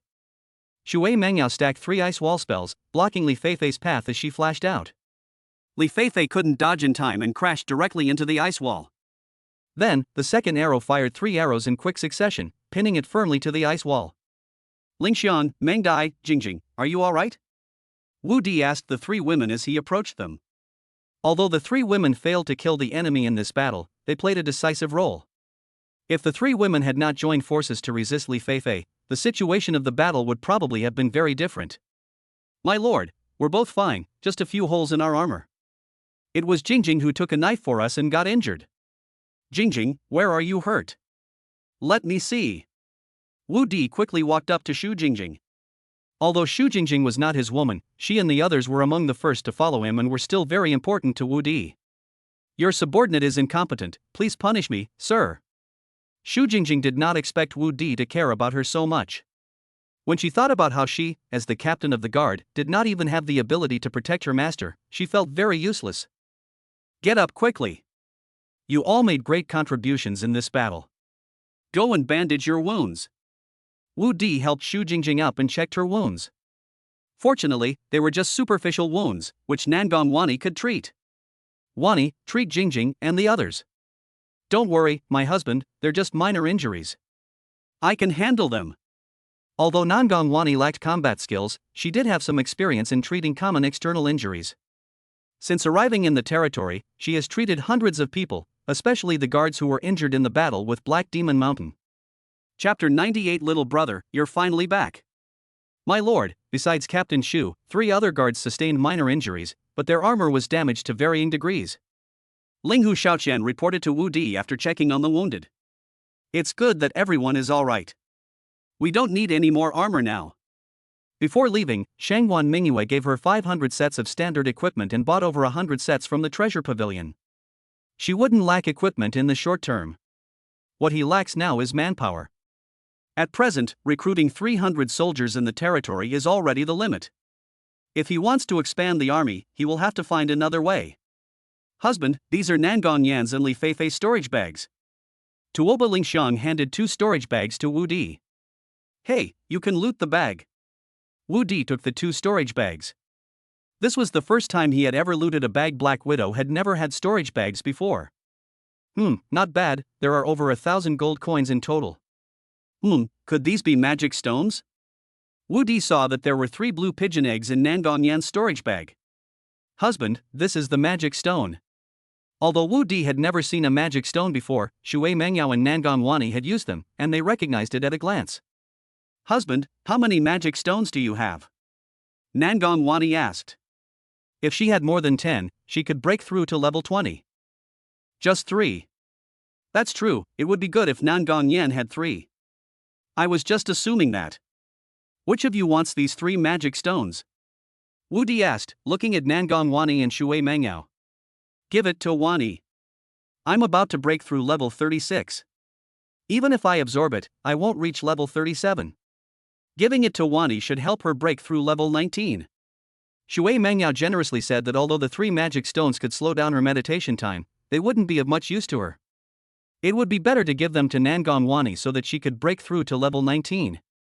Although the quantity of each level is the same, the quality is different. Whether it is a warrior or a mage, the required ability will double every time they break through a level. Then let's give it to Wani. Wu Di didn't hesitate. It wouldn't make much difference who he gave it to. What he needed was a magic stone mine. Once this matter was over, he had to find a magic stone mine as soon as possible. Wani, Nangong Yan is your aunt. You won't blame me for killing her, will you? Husband, from the moment she drove us 3 out of the Nangong family, she had nothing to do with us anymore. Moreover, she even tried to kill you. She deserved to die. Alright, they're all dead, so this matter is over. Here are their storage bags, you can take them. Wu Di handed the 2 storage bags to Nangong Wani, as he didn't even care about their worth. My lord, we have plenty to eat and drink in the territory. You've also bought us clothes and jewelry this time. I have no use for this money. Wani, your husband is giving it to you, so just take it. Tuoba Lingxiang and the other women also advised. Alright then, these 2 storage bags were originally given to them by mother. I didn't expect them to be returned. Husband, Jingjing and the others did a good job protecting them this time. Can I reward each of them with 10 gold coins? Of course you can, it's up to you. It's getting late, let's hurry on our way. We can have Plum Blossom send people to deal with the bodies later. We're already in Plum Blossom Ridge, but if they dawdle any longer, they won't reach Plum Blossom Town before dark. Little brother, you've finally decided to come back. Your sister has been waiting for you. Beitang Mei Huai coiled around Wu Di like a water snake as soon as she saw him. Oh, sister misses her brother that much? I've only been gone for a few days. To be honest, Wu Di really liked this vixen.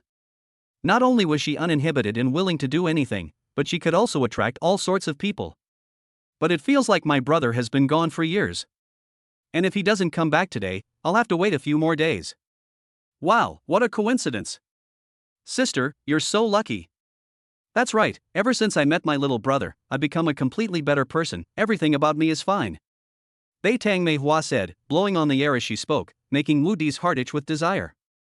Have someone prepare food for us, we've been traveling all day and are starving. Don't worry, little brother, I've already had someone prepare it. Or, if you're hungry, why don't you eat some of my food first? Forget it, that would just make me even hungrier.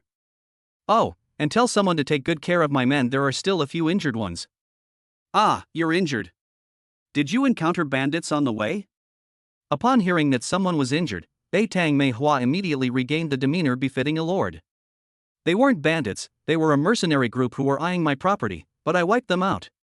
Send someone to clean up the bodies tomorrow, right at the entrance to your territory. You bastard, do you really think I'm easy to bully?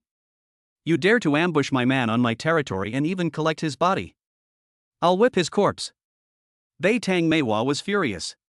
She had finally found a strong man who could satisfy her. If he were killed, wouldn't that be the end of her life? Alright, let your men handle these matters.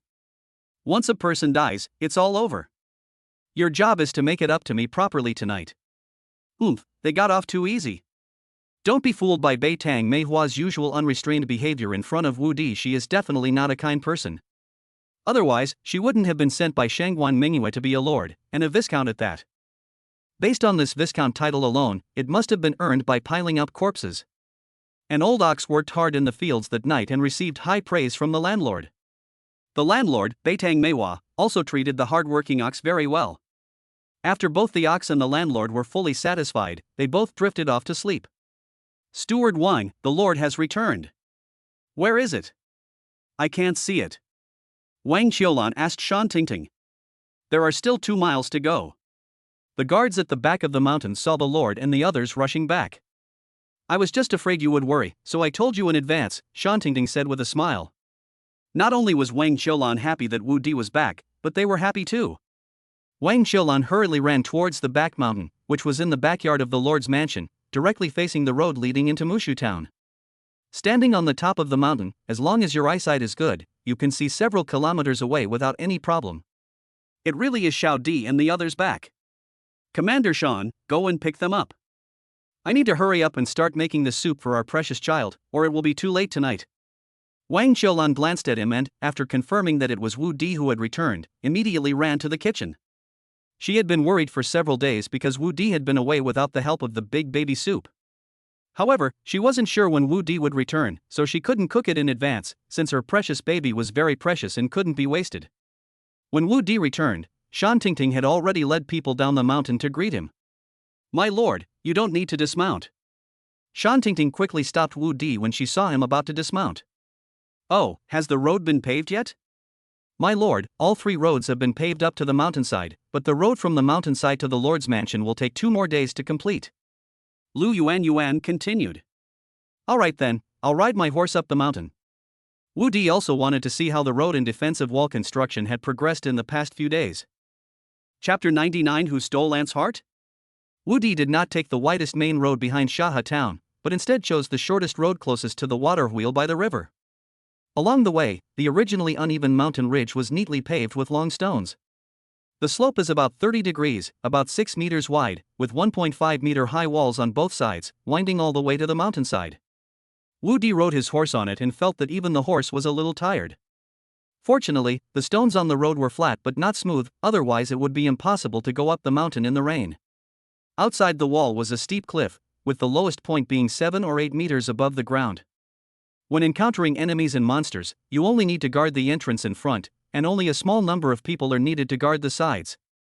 Especially after reaching the second level, the cliffs on both sides are 30 meters above the ground, so you don't have to worry about other enemies except for flying monsters. The third checkpoint was already 50 or 60 meters above the ground. Walking on the passageway, Wu Di felt as if he were walking on the Great Wall, and his sense of security was overwhelming. The 3 consecutive checkpoints are like an insurmountable barrier. Even if you can get through the first checkpoint, you will never be able to get through the second checkpoint unless the enemy can fly.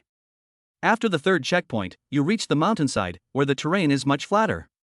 There are rows of stone chambers carved out, arranged in a triangular shape, which does not damage the mountain structure and makes full use of the mountain's space. There will be no problem at all for 5,000 people to live on Fengjia Mountain in the future. Wu Di even made arrangements for sewage treatment, with pipelines diverting the sewage to hundreds of septic tanks at the foot of the mountain, which can also be used as fertilizer for farmland in the future. The journey from the mountainside to Wu Di's lord's mansion was still under construction, so Wu Di had no choice but to dismount and continue.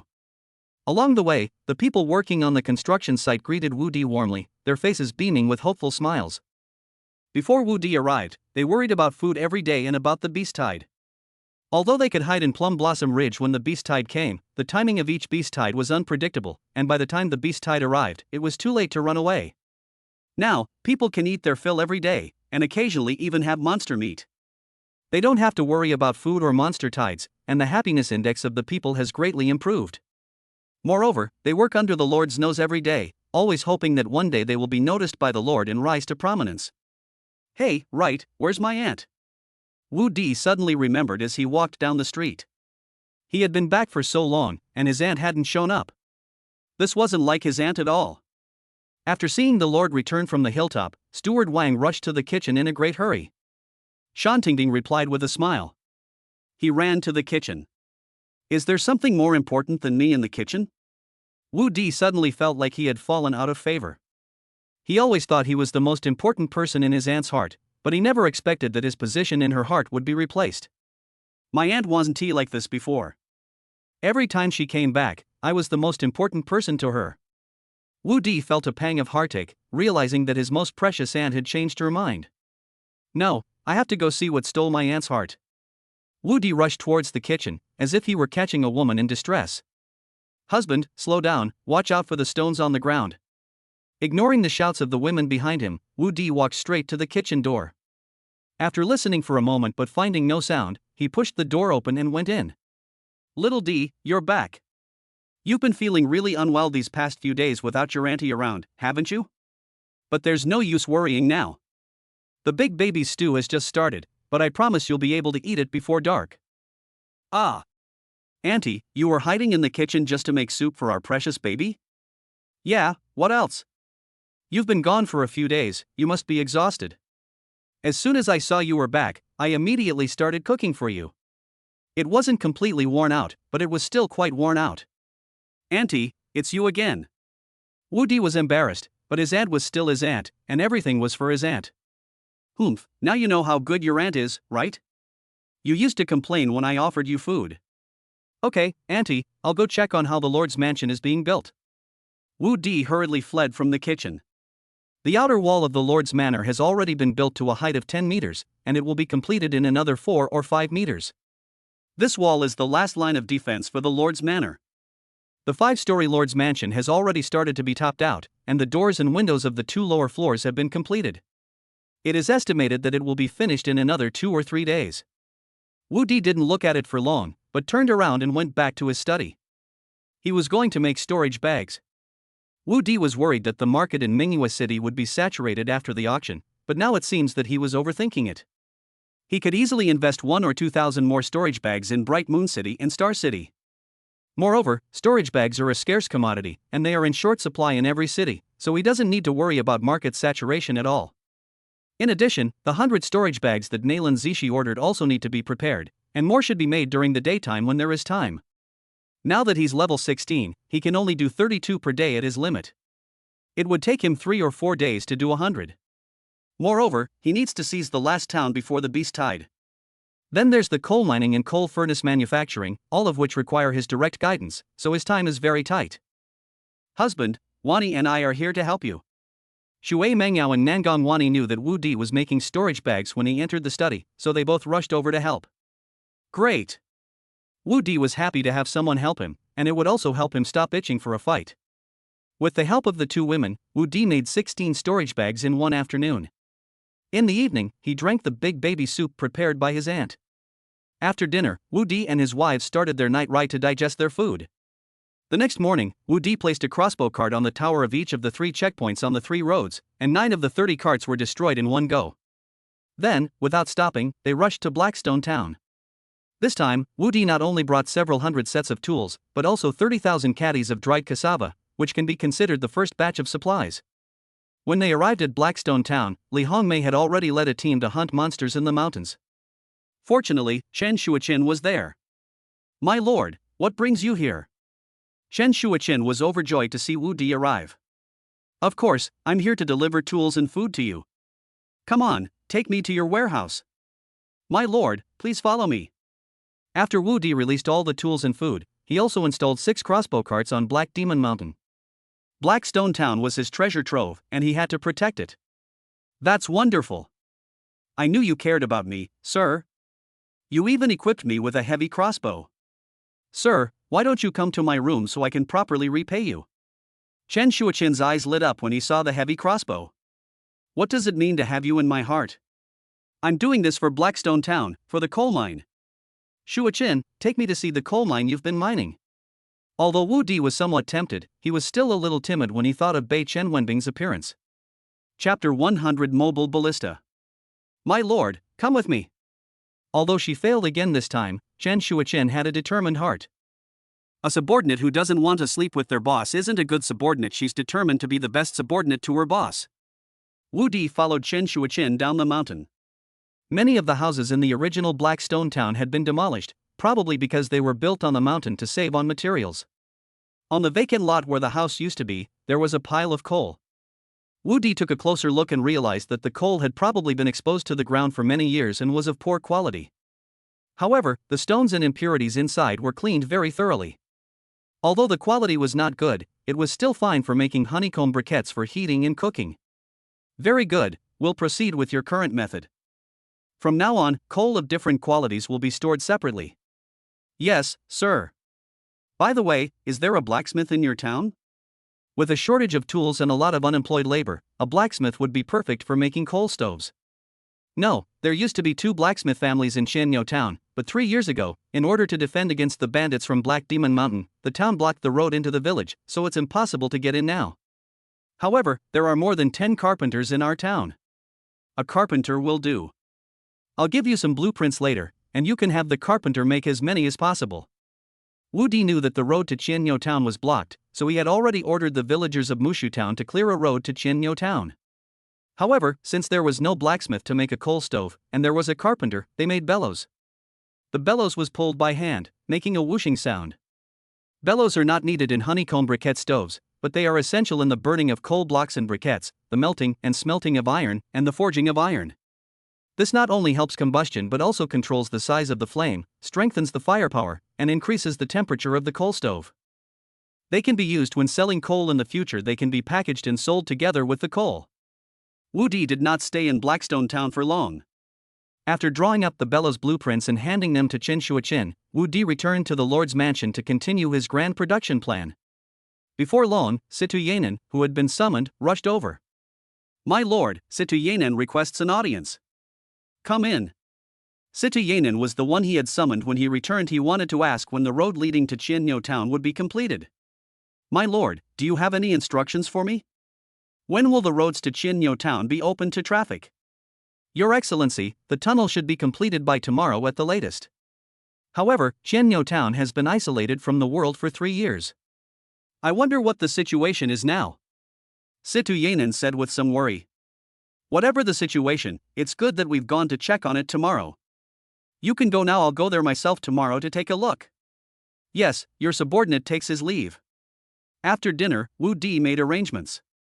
Although Qianyou Town was just a town, it had been closed off for 3 years, and no one knew what was going on inside.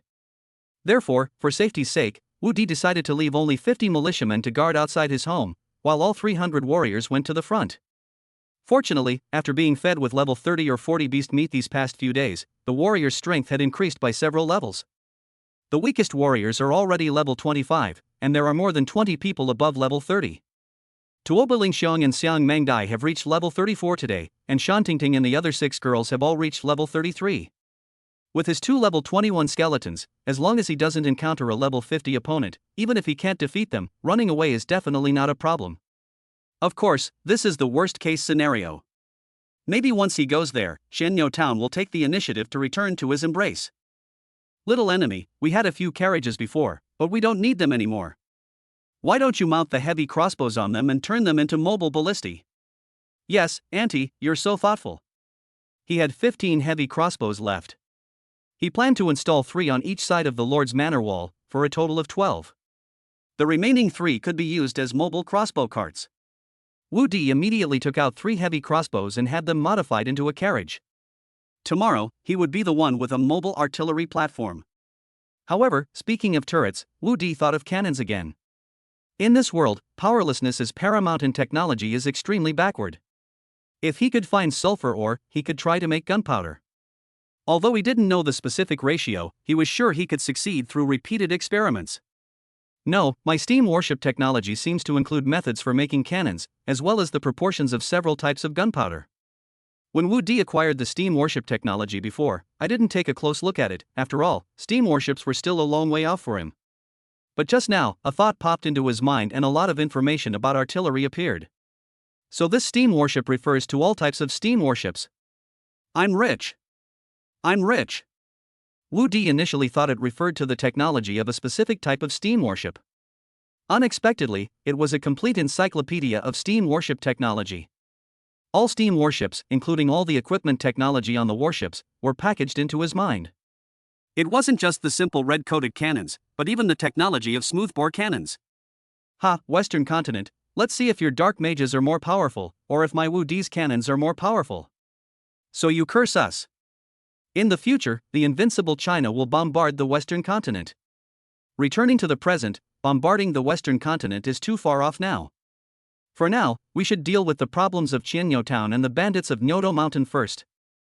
Husband, you haven't told us the story of Nez's battle with the sea for several nights now. Look, the tide is rising. Where is your fire-tipped spear? The demons have been resting and recuperating for the past few days, but they still couldn't resist starting to cause trouble and wreak havoc. Fish, salty, and with a damp smell. Wow, it really does taste like the sea. Seeing the group of shrimp soldiers and crab generals constantly provoking him, Wu Di immediately pulled out his fire-tipped spear. Hey, you audacious monster, how dare you be so reckless? Take this. Wu Di was brave and fearless, but the demons joined forces and not only failed to suppress them, but instead allowed them to defeat him wave after wave. The story went on for hours, and in the end Wu Di successfully subdued a group of shrimp soldiers and crab generals, but his own fire-tipped spear was bent by the waves released by the demon. The next morning, Wu Di glanced at the fire-tipped spear and breathed a sigh of relief. The fire-tipped spear truly lives up to its reputation as an innate spiritual treasure, possessing the ability to self-repair. No wonder Neza was able to wreak havoc in the East Sea back then. However, they were dealing with a bunch of weaklings, unlike the fairies above level 50 who had double experience. The leveling speed here was half that of when they were in Bright Moon City. My lord, the ballista has been modified and 300 guards have assembled. Let's go then. Wu Di's wives and Shantingting and the others were all on horseback, escorted by 300 well-armored guards, and set off towards Mushu Town with 3 modified ballistae, which were also pulled by horses. In the town hall of Qianyo Town, Wenren Jingxiang frowned slightly, struggling to make a decision. Mayor, they're about to clear the road to Poisonwood Town. What should we do? Well, what's meant to be will be. Let's go see why they cleared the road. It's been 3 years, it's time we went out and learned about what's going on outside. If it's a difficult decision, then we can only take it one step at a time. Chapter 101 Wenren Jingxiang.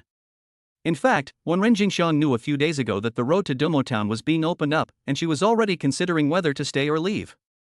Since Lord Hibiscus's sacrifice, the territory has fallen into disarray, and both beast tides and mountain bandits have posed a great threat to them. Life was getting worse every day. They had been struggling to survive between 2 bandit groups from Black Demon Mountain and Ox Head Mountain. 3 years ago, Ox Head Mountain attacked again, and they were powerless to resist. Just as they were about to give up resistance, a group of powerful outsiders rescued them and wiped out all the bandits of Nyoto Mountain, thus taking over their territory.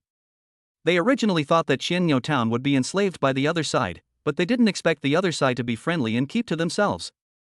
Moreover, they sealed off the roads into the town, helped them resist the beast tide, helped them hunt monsters, and trained them.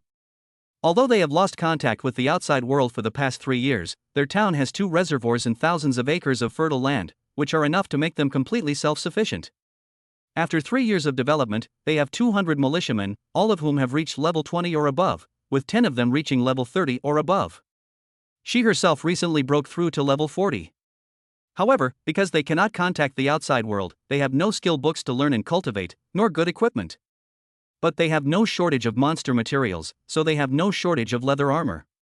Although there are many blacksmiths, there is a lack of iron ore, and the weapons are barely enough for 200 people. Although they lacked weapons and skills, their quality of life was much better than before. At least they no longer had to worry about beast tides or bandits, nor about food. The outsiders would send them a batch of salt every now and then, so they didn't need to contact the outside world. Today, Qianyo Town is like a secluded paradise, with a stable life. Although it has some shortcomings, no one wants to change the status quo. When Wenren Jingshan learned that the road to Poisonwood Town was being cleared, she was confused. She didn't know whether to continue living a life of seclusion or to reconnect with the outside world. Moreover, the outsiders on Nyoto Mountain were clearly unwilling to see them establish contact with the outside world, but now that the roads were open, she could only take it one step at a time. Who goes there and why do you trespass into my Qianyo Town? In Mushroom Town, Militia Captain Situ Yanin, by order of the Lord, has opened a road to Qianyo Town. Cassava Town? Never heard of it. Lord, do you think we have a lord here? I think you're just bandits in disguise. The squad leader in charge of guarding Qianyo Town clearly didn't believe it. Cassava Town was renamed from the former Poisonwood Town. Friends from Coward Town, we have a new lord in our territory. Go and call your mayor to come and welcome him. Cassava Town, a new lord? Wenren Jingxiang, who had just arrived, suddenly felt much clearer upon hearing Situ Yanin's words. Only after a new lord arrives will there be a need to reconnect with their town and restore communication. However, she really didn't expect that someone would come here to become a lord. Mayor, you've come at the right time. They say they're from Cassava Town, and that a lord has come to our territory. I understand, I'll handle it. Mayor Wenren, it's good to see you. I'm Situ Yanin. It's been 3 years since we last met. Do you still remember me? Although Qianyo Town has been closed for 3 years, the two towns still had some interaction before. Situ Yanin had met Wenren Jingxiang a few times before, and even though they hadn't seen each other for 3 years, she recognized her at a glance. Situ Yanin. Oh, I remember now, one of the militia captains of Poisonwood Town. Are you the captain of Poisonwood Town now? And I heard you say before that Poisonwood Town has been changed to Cassava Town, and that a new lord has come. What's that all about? Although I wasn't familiar with Situ Yanin and Wenren Jingxiang, I still had some impression of them. That's a long story. A month ago, Situ Yanin recounted everything she knew after Wu Di came to the territory. You mean, not only has a new lord arrived in our territory, but he's also a baron, and in just 1 month, he's solved the problems of Waterwave Village and Black Demon Mountain? To be honest, Wenren Jingxiang was somewhat skeptical. Putting aside the possibility of a man becoming a lord in the territory, even if a man did become a lord, when did he become so powerful? This wasn't the year before last. Since the curse 1,000 years ago, more than 300 years ago, when the last group of powerful men died out, there have been no men who are like men, let alone powerful men. However, Situ Yanin didn't seem to be lying, so she couldn't be sure if it was true or false for a moment. Moreover, she was also considering what she should do if what Situ Yanin said was true. Without a lord, their town could continue to develop under a closed system, but with a lord, it's different. She cannot disobey the lord's orders unless she stands against the Silver Moon Empire. But with her current strength, let alone the Silver Moon Empire, even Bright Moon City is not something she can contend with. Mayor Wenren, everything I said is true, and the lord is already on his way. He should arrive here soon, so you'll soon know whether what I said is true or not. Captain, the lord has arrived. Just then, a militia captain ran over and said, "Oh, it really is the lord." Situ Yanin turned around and saw a large procession coming towards them at the end of the road. She immediately spotted Wu Di on horseback. Mayor Wenren, the lord has arrived. Quickly prepare to welcome him. This, pass on the word, have the militia and townspeople come to welcome our new lord, and remember not to say anything out of line. Wenren Jingxiang knew that now was not the time to hesitate. No matter what choice she made, she still had to welcome the lord when he arrived. However, she gave the militia captain a look, signaling him to be careful not to expose the secret of Nyoto Mountain. As long as the secret of Nyoto Mountain is not exposed, she has no worries. Returning to the embrace of the empire is not necessarily a bad thing for them. Before long, the militia captain gathered several hundred people. Although not everyone in the town had arrived, 200 militiamen and several hundred town representatives were present. Wu Di happened to arrive at that moment. Greetings, Lord. Welcome to Qianyo Town. This must be Mayor Wenren. She's truly a woman who's just as capable as any man. Wu Di began to scrutinize Wenren Jingxiang. It was another exquisite and beautiful vehicle, especially the pair of headlights covered by red cloth, which were protruding and large. The rear chassis was also very stable, and the pair of long and straight beams had an absolutely outstanding load-bearing capacity. Very good, as long as it's not a tank, I like it. Recently, after Shangwan Ningyue's training, Wu Di's interest in large vehicles has been growing. Confidence comes from ability. Give it a try if you have the chance. Chapter 102, It Can't Be Hidden Anymore. My lord, please have some tea. In the town hall, Wu Di sat in the main seat, and Wen Jingxiang served him some black tea produced in the town.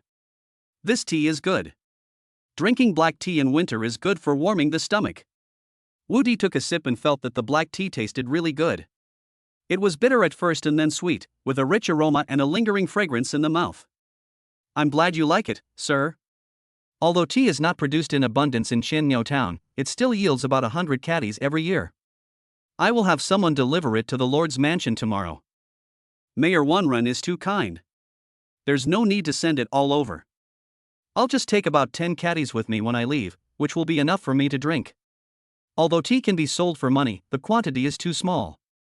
Wu Di really doesn't care about it. He'll be happy to keep some for himself. However, once hotels and restaurants develop, we won't need to source tea from outside anymore. And now that Qianniu town is open to the public, we can expand tea production. I will follow the adults' arrangements. Mayor Wanren has managed Qianniu town like a paradise, which is truly commendable. You can ask me for any reward you want. Along the way, Wu Di gained a certain understanding of Wen Jingxiang's abilities. First of all, the townspeople were in very good spirits, which showed that the food was plentiful. Although the town was isolated from the world, its defensive walls were no less than those of Black Demon Mountain, and it had 200 militiamen, all of whom were of high rank. In particular, Wen Jingxiang herself gave Wu Di the feeling that she was not much weaker than the Black Widow. Several members of the militia have health points that are no weaker than Shantingting and the others. You should know that after being fed with monster meat for the past few days, the girls have reached level 35. This proves that there are several level 35 warriors in Qianniu town, whereas previously there were very few level 20 warriors in both Mushu town and Xiaohe town. The difference is quite significant. It could be said that the combined strength of the three towns in his territory was no match for that of Qianniu town, so she had to reward such a capable town mayor. Even if Wen Jingxiang asked to be his woman, he could agree without having to think it over like Chen Shuoqin did. My lord, is it really possible to ask for anything? Wen Jingxiang thought this was a good opportunity, and her eyes lit up as she looked at Wu Di. Yes, as long as it's within my power, I'll grant your request. Wu Di looked into Wen Jingxiang's eyes and knew he had a chance. This is a win-win situation. Not only can I experience the opportunity to drive a big truck and receive a reward, but I can also completely control Wen Jingxiang, the town mayor, and motivate my other subordinates to make contributions. Why not do it? My lord, I want Niutu Mountain. Ha, you want Niutu Mountain? Wu Di was immediately dumbfounded. Shouldn't you want me, the lord? What do you mean by wanting Niutu Mountain? Is Niutu Mountain more precious than me, the lord? Why don't you play by the rules? Yes, I want Niutu Mountain. Wen Jingxiang affirmed. If she could take Niutu Mountain from Wu Di's hands, she would be able to give them a satisfactory answer and repay them for their care over the years. No, wasn't Niutu Mountain occupied by bandits? I came here for two reasons: first, to re-establish contact with you, and second, to clear out the bandits on Niutu Mountain. Besides, as far as I know, Niutu Mountain should just be a barren mountain. What would you need Niutu Mountain for? This. I want Niutu Mountain to grow tea, and the bandits on Niutu Mountain have been wiped out, so I want to come here to grow tea. Upon hearing Wu Di's words about wiping out the bandits on Niutu Mountain, Wen Jingxiang's heart leaped into her throat with anxiety. If the two sides were to fight, what choice would she make? And although the Lord had more men and heavy crossbows, he might not necessarily win in a real fight. Moreover, if anything were to happen to the Lord, she would probably have no choice but to find a place to eke out a living. However, she couldn't bring herself to help Wu Di deal with her benefactor, making it a difficult choice for her. She genuinely didn't want to see a conflict break out between the two sides. The bandits on Niutu Mountain have been wiped out? When did this happen? Wu Di really hadn't expected that the bandits on Niutu Mountain would actually be wiped out. Those were the bandits whose territory was second only to Black Demon Mountain. If it weren't for Naylan Zishi's help, he wouldn't have been able to wipe out the bandits of Black Demon Mountain. Although Qianyo Town is quite powerful, can it really wipe out the bandits of Nyoto Mountain with just the strength of one town? If it were really that easy to wipe them out, then the bandits in the territory wouldn't have been so rampant in the first place.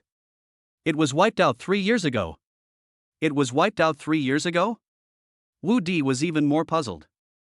Did Qianyo Town already have the strength to wipe out a mountain stronghold 3 years ago? If that's really the case, then why is Qianyo Town still under lockdown? Wu Di felt that Wenren Jingxiang hadn't told him the truth, and there must be something fishy going on Nyoto Mountain. Nyoto Mountain is located at the end of Qianyo Town. It is named after the fact that Nyoto Mountain resembles a bull's head and Qianyo Town resembles a rope leading the bull's head. Although Nyoto Mountain is already on the edge of his territory, it is still within his territory, so he will absolutely not allow any hidden dangers to remain on Nyoto Mountain. Alright, after I go to Nyoto Mountain for a stroll, I'll plant tea for you. Ah, my lord, actually, Nyoto Mountain is now a desolate wasteland with nothing to see. How about I show you around the town? Our town is now full of birdsong and fragrant flowers, much more beautiful than Nyoto Mountain.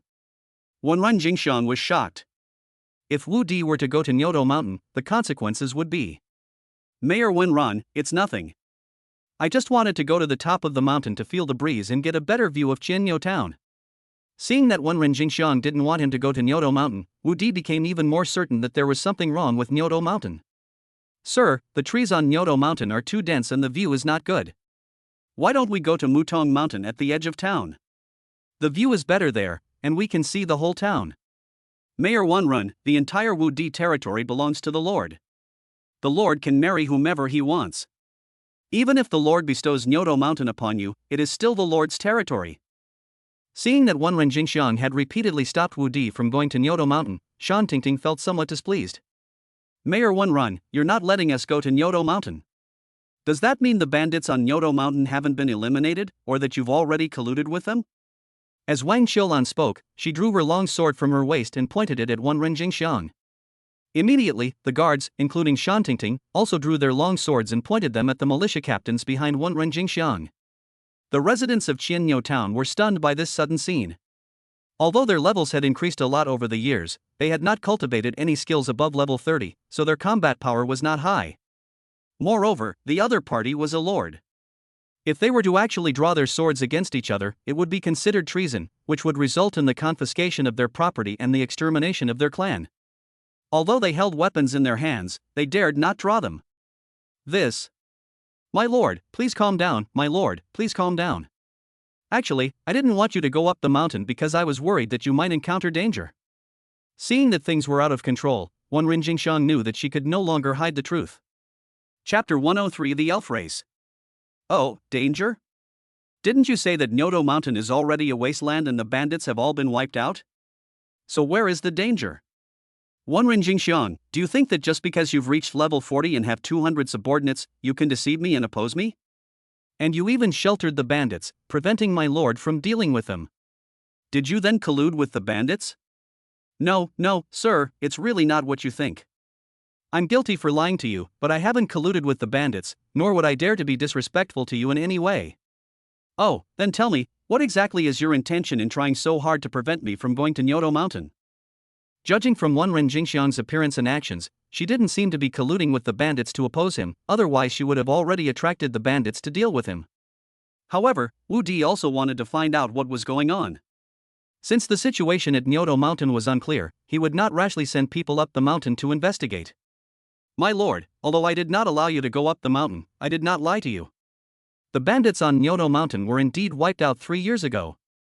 However, the people living on Nyoto Mountain now are the same foreign tribes who wiped out the bandits 3 years ago. A foreign race? Wu Di hadn't expected such an answer, and foreign races had appeared in his territory. The aliens are not actually human. Wu Di knows that there are many races in this world, including not only humans, but also beastmen, half-beastmen, undead, dwarves, goblins, aquatic creatures, elves, and so on. These races rarely appear on the human continent and have little to no contact with humans, but now a different race has appeared in his territory, which surprised him greatly. Yes, they are few in number, but very powerful. If they hadn't appeared 3 years ago, our town would have been enslaved by the bandits of Nyoto Mountain, if not destroyed. They were the ones who appeared and wiped out the bandits of Nyoto Mountain, and they have also helped us develop the town and fight off the beast tides over the years. They often hunt monsters for us to eat, helping us improve our strength. After the town was sealed off, they also helped us get the salt we needed. However, they are unwilling to contact outsiders. I was worried that you would be attacked by them if you went to Nyoto Mountain, so I stopped you from going there. Your subordinate wishes to oppose you, sir. After all, I am also human, a citizen of the Bright Moon Empire, and one of your people. But they are also benefactors of our Chinyo town. So you want Nyoto Mountain from me not to grow tea, but to give it to them? Yes, but not entirely. Nyoto Mountain is imperial territory, and I would not give it to them, nor do I have the right to do so. Actually, I just didn't want you to discover them and cause a conflict with them. Alright, since you meant no harm and just didn't want us to cause a conflict, please get up. Thank you, sir. However, you concealed such an important matter, so you certainly deserve a punishment. Wu Di had already decided to give this disobedient subordinate a good scolding tonight. Your subordinate is willing to accept the punishment you will be given, sir. Alright, from what you've said, these aliens don't seem to have any ill intentions. Do you know why they came here? I really don't know about that, but I do know that they were probably forced to come here. I don't know about the others. You must know how many people they have and what race they are, right? This subordinate knows there are 56 of them in total, and they are elves. They're elves? On the branches of a large tree on Nyoto Mountain, 3 pointed-eared elves stood side by side. They all had the same tall stature, the same long and straight legs, and the same jet-black hair that reached their hips. With large eyes, a high nose, and slender cheeks, her stunning features were perfectly showcased. She was beautiful yet otherworldly, charming yet innocent, like a fairy descended to earth, but also possessing the warmth of human life. A gentle breeze blew, causing the green skirts to flutter. The three stood side by side, gazing in the direction of Qianyo Town, their expressions filled with indescribable melancholy. The three were the three highest-ranking figures of the elf race. The one on the left, holding a blue vine staff, was the elf priest Muzili. The one on the right, holding a longbow, was the elf chieftain Hua Chanshan, and the one in the middle, wearing a peach-colored crown, was the elf queen Tao Yaoyao. Your Majesty, what should we do? Are we going to have to keep running away again? Hua Chanshan looked at Tao Yaoyao, but she didn't want to leave any longer. Priest, what is your opinion? Tao Yaoyao did not answer Hua Chanshan, but looked at Muzili on the left. Your Majesty, our elven race has been on the run for over 100 years. There is no place for us in the wild forest anymore. Where should we go if we leave here? Muzili did not give a direct answer. Although she seemed to have returned the question to Tao Yaoyao, it was clear from her words that she was also unwilling to continue her escape. Tao Yaoyao fell silent. Over the years, she had borne too heavy a burden. She was only 20 years old when she took the crown of queen. She had been on the throne for 100 years and had been on the run for 100 years. She always thought she should be called the runaway queen. When the clan ascended to the throne 100 years ago, there were still more than 300 clansmen. The Fountain of Life and the Mother Tree of Life were both over level 60. However, after 100 years of exile, the clan's territory has changed several times. However, instead of growing stronger, the race was on the verge of extinction, with only a few dozen people left. The ancient war tree was destroyed, and the Fountain of Life was reduced to level 10 and about to dry up. The level of the Mother Tree of Life is also constantly declining, and it will wither soon. Once the Fountain of Life dries up and the Mother Tree of Life withers, even if they are still alive, it will be equivalent to the extinction of the elven race. Although elves are not much different from humans in terms of physical structure, they cannot reproduce, and all elves are female. The elves reproduce thanks to the Fountain of Life and the Mother Tree of Life. The Fountain of Life is like the father of the elves, and the Tree of Life is like the mother of the elves. For humans, the Fountain of Life can quickly restore their health and magic, and heal injuries, like a holy medicine. But for elves, it can also be used to water the Mother Tree of Life. The Fountain of Life not only allows the Mother Tree of Life to grow rapidly, but also enables it to flower and bear fruit, and the fruit that grows is the spirit. Therefore, the propagation of the elven race does not rely on the elven themselves, but on the Fountain of Life and the Mother Tree of Life. Your Majesty, why don't I lead my people down here and kill that new lord? That way we can continue to live here in our sealed village. Seeing that Tao Yaoyao remained silent, Hua Chanshan offered her suggestion. No. No. Tao Yaoyao and Muzili spoke up at the same time to stop them. What should we do then? Run again? But where can we run to? Hua Chanshan was also anxious. Of course, she knew that killing the tribe lord was not a good idea, but she really didn't want to continue running away. You're right. We really have nowhere else to go. Although we don't have much contact with humans, through our interactions with the humans down the mountain over the past few years, we can actually cooperate with them. Chapter 104, the Elf Queen's Decision. Cooperation? Muzili looked at Tao Yaoyao thoughtfully. Cooperate? How can we cooperate? Humans are cunning and untrustworthy. If we cooperate with them, we're probably not far from being wiped out. Hua Qianqian clearly didn't think this was a good idea. I agree with the Queen's decision. Although the overall level of trust among humans is not high, there are still people worth cooperating with, such as the people in the town below. Otherwise, we wouldn't know a new lord had arrived here, and if we don't find a place to house the Fountain of Life and the Mother Tree of Life soon, our elven race will truly perish. Priestess Muzili also stated that their only option now is to cooperate with the human race. That's right, we have no other choice. Humans have become our only hope.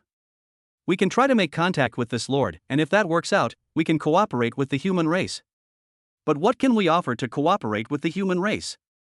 Hua Qianqian believed that apart from the Fountain of Life, they had nothing left to trade with the human race, but the Fountain of Life was their sacred object and could absolutely not be used for trade. Although we don't have much to trade with humans, we can exchange some water of life each month for a territory suitable for us to live and develop. Queen Tao Yaoyao seems to have made her decision.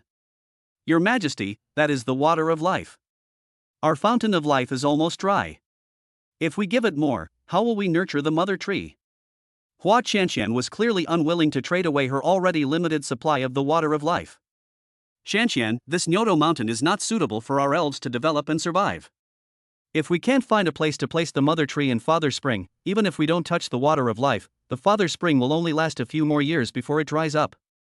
If we give up the Fountain of Life in exchange for a place to rest and recuperate, then we can settle the Father Fountain and the Mother Tree. As long as the Father Spring and the Mother Tree are properly established, the Father Spring will be able to continuously produce the water of life. Although sacrificing some of the water of life will affect the growth of the Mother Tree, it's far better than watching the Father Spring dry up, the Mother Tree wither, and our species perish. I also support Her Majesty's decision. It is our only hope. But what if this lord disagrees and instead tries to seize our Father Spring and Mother Tree? Hua Qianqian expressed her concerns again. Then let's perish together with him. Anyway, if we don't gamble this time, we'll be wiped out in a few years if we can't find a suitable place. Tao Yaoyao had made up her mind. She didn't want to run away anymore, and even if she did, where could she run to? They have been on the run for over 100 years. The wild forests no longer have a place for them to live, otherwise they would not have fled to the human territory. But if they want to find a place to live in the human territory, they can only make contact with humans. Previously, Furong territory had no lord, and a town couldn't govern itself. It was already good enough that they were given a mountain to live on, but if they wanted to develop and restore their former glory, they could only try to contact this lord. But apart from Jiufeng Mountain in front of us, there is no suitable place nearby to settle the Father Spring and the Mother Tree. But Jiufeng Mountain doesn't seem to belong to this territory, does it? This. Tao Yaoyao was immediately stumped again. Although their Father Spring and Mother Tree can move, each move comes at a huge cost, not only dropping their level by 10 levels but also damaging their source. Given the current state of their Father Spring and Mother Tree, once they are settled here, if they cannot restore their original state and their level exceeds level 20, they will be unable to move again. Therefore, this time they must find a suitable place and cannot settle down arbitrarily. Once settled, it means that they can only take root there in the future. This is why they lived in Nyoto Mountain for 3 years but did not release the Father Spring and Mother Tree. At the foot of the mountain, in Xianyou Town, Shan Tingting had already taken over the town's defenses with her men. Wenren Jingxiang, who was in the town, had already told Wu Di about everything that had happened over the past 3 years. Don't worry, since they have done a good deed for Qianyou Town and have not done anything wrong in the territory, I will naturally not do anything to them. However, since they are in my territory, they must be under my control and abide by the rules of the territory. As long as they are willing to obey my orders, they are members of my Wu Di territory. I can give them not only a mountain, but even a town if they want to develop. Send someone to inform their queen that she must come to see me here tomorrow. If they are willing to obey my commands, I can grant them a place to live. Thank you, Lord. I will have someone take care of it right away. Wenren Jingxiang finally felt relieved after receiving Wu Di's affirmation. Go and come back quickly. Although I can overlook what happened to them, you won't escape punishment. Rest assured, sir, I am willing to accept the punishment. I will be right back. Looks like we'll have to drive this big truck today, whether we like it or not.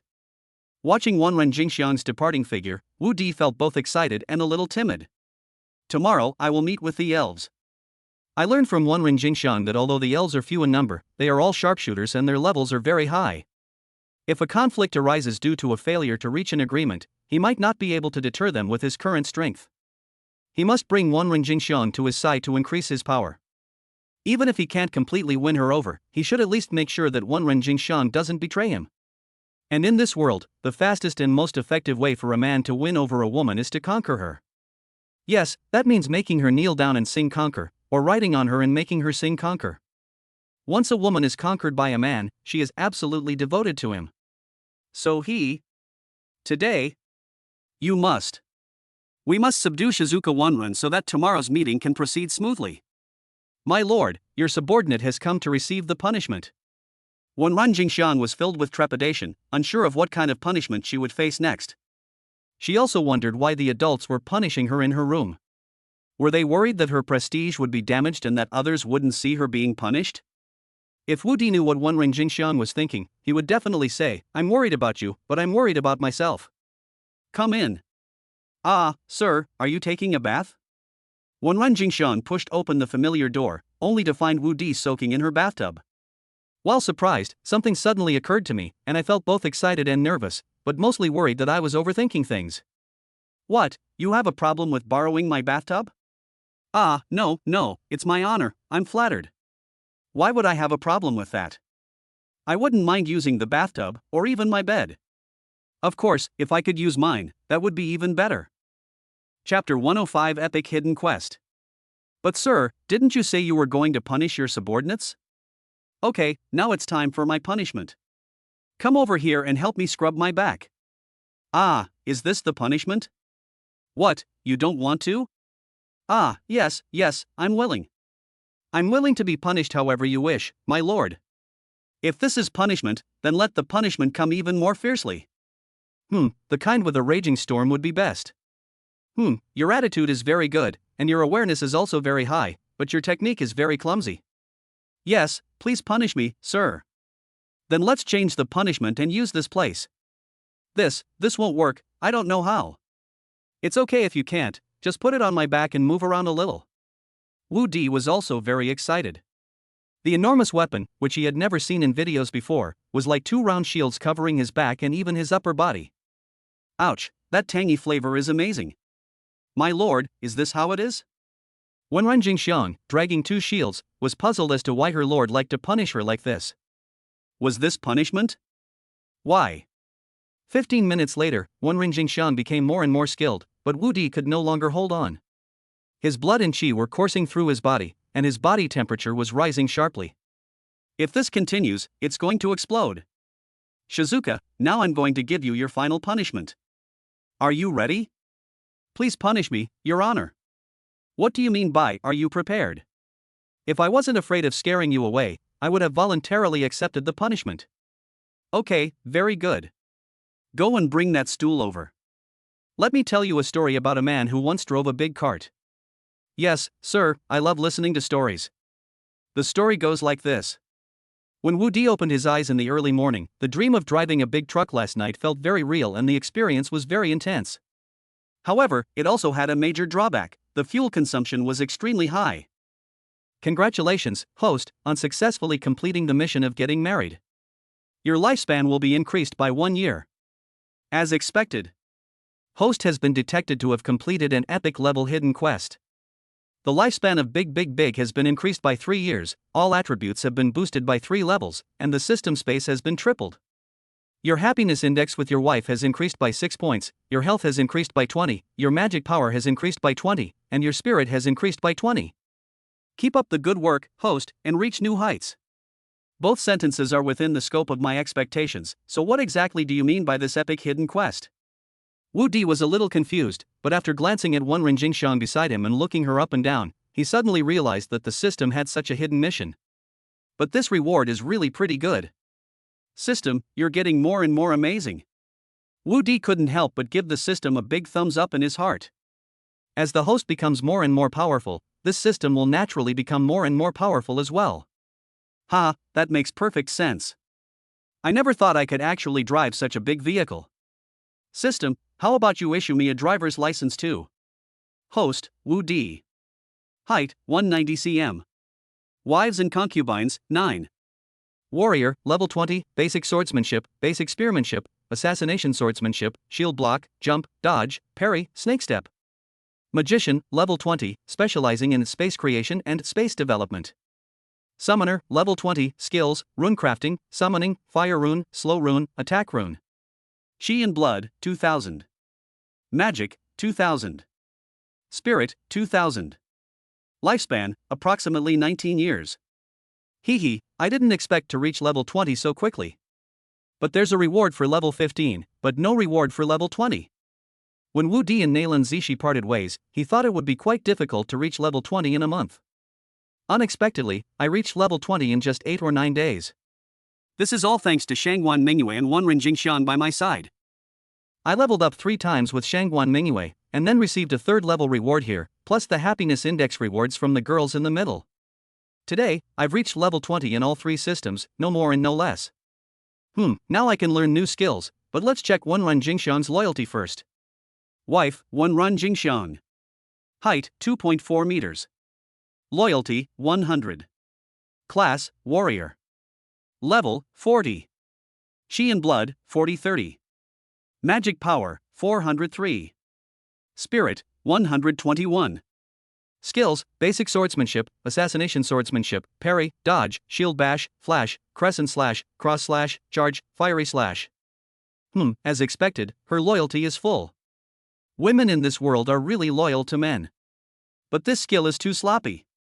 Wu Di didn't expect that Wenren Jingxiang, who was level 40, didn't even have a level 30 skill. My lord, you're awake. Wenren Jingxiang had been awake for a while, but she didn't know if Wu Di would tell her the story of driving the big cart again. She didn't dare to move around and just enjoyed this moment she had never experienced before. Yes, you can call me husband from now on. Although Wu Di is a scumbag, he is definitely the kind of scumbag who stays scumbag all the way through, not the kind of person who stops being a scumbag after being a scumbag once. Moreover, this was the first time he had told the story of the big cart, so naturally he would tell it often. Most importantly, this loyal listener was so engrossed in listening to it last night that he also experienced a different kind of charm. I can't describe the taste, so I won't tell you. Wu Di lay on Wenren Jingxiang's 2 natural fragrant pillows, feeling as if he were in his mother's arms, warm, sweet, and very safe. He didn't want to get up. Wu Di hugged Wenren Jingxiang's 2 large pillows, his head halfway buried in them, but he wasn't satisfied and wished he could bury his whole head in them. Shizuka, why are you crying? Wu Di sensed something was wrong, turned around and looked, and found that Wenren Shizuka was crying. Husband, I'm fine. I'm just happy. You don't need to worry about me. From the moment Wu Di told her to call him husband, Wenren Jingxiang was enveloped in happiness. After decades of suffering and helplessness, she finally got the happy life she had always wanted.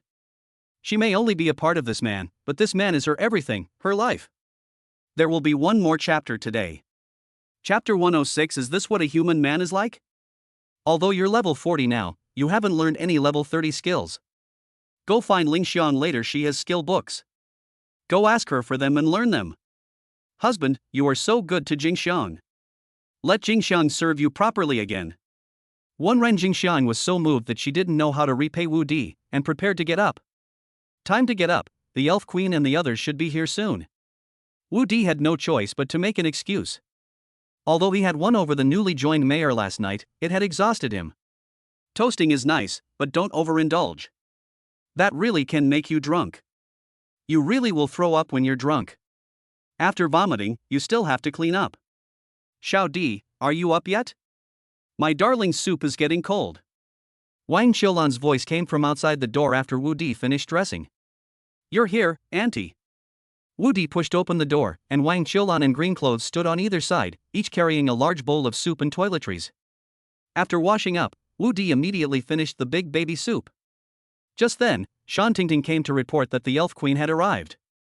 In the town hall, Wu Di sat in the main seat without hesitation, accompanied by Wenren Jingxiang and several other girls, including Tuoba Jingxiang.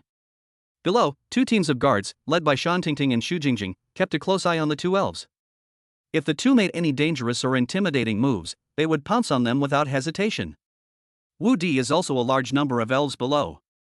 Unlike the elves in the legends of the previous life, they have a pair of pointed ears, but no wings.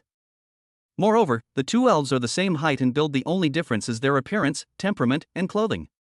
Her high nose bridge was like a rainbow spanning the Milky Way, her large blue eyes sparkled with beautiful light, and her fair and rosy cheeks resembled a blooming lotus flower.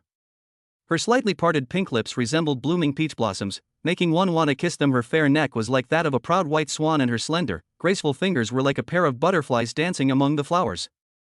Beneath the thin veil, the pair of jade pillars resembled towering snow-capped mountains reaching into the clouds, majestic, mysterious, and alluring.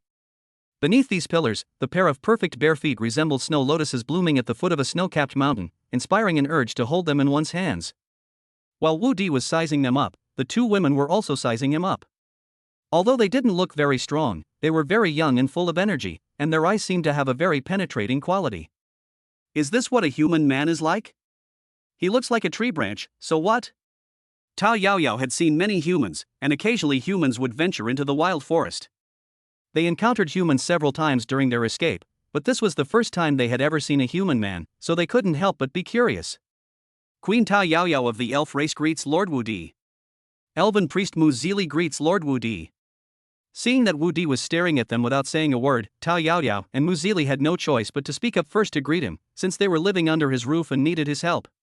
What does it matter if it's for the continuation of the race? If it can ensure the continuation of the race, they would be willing to give up their lives. Wu Di was already excited.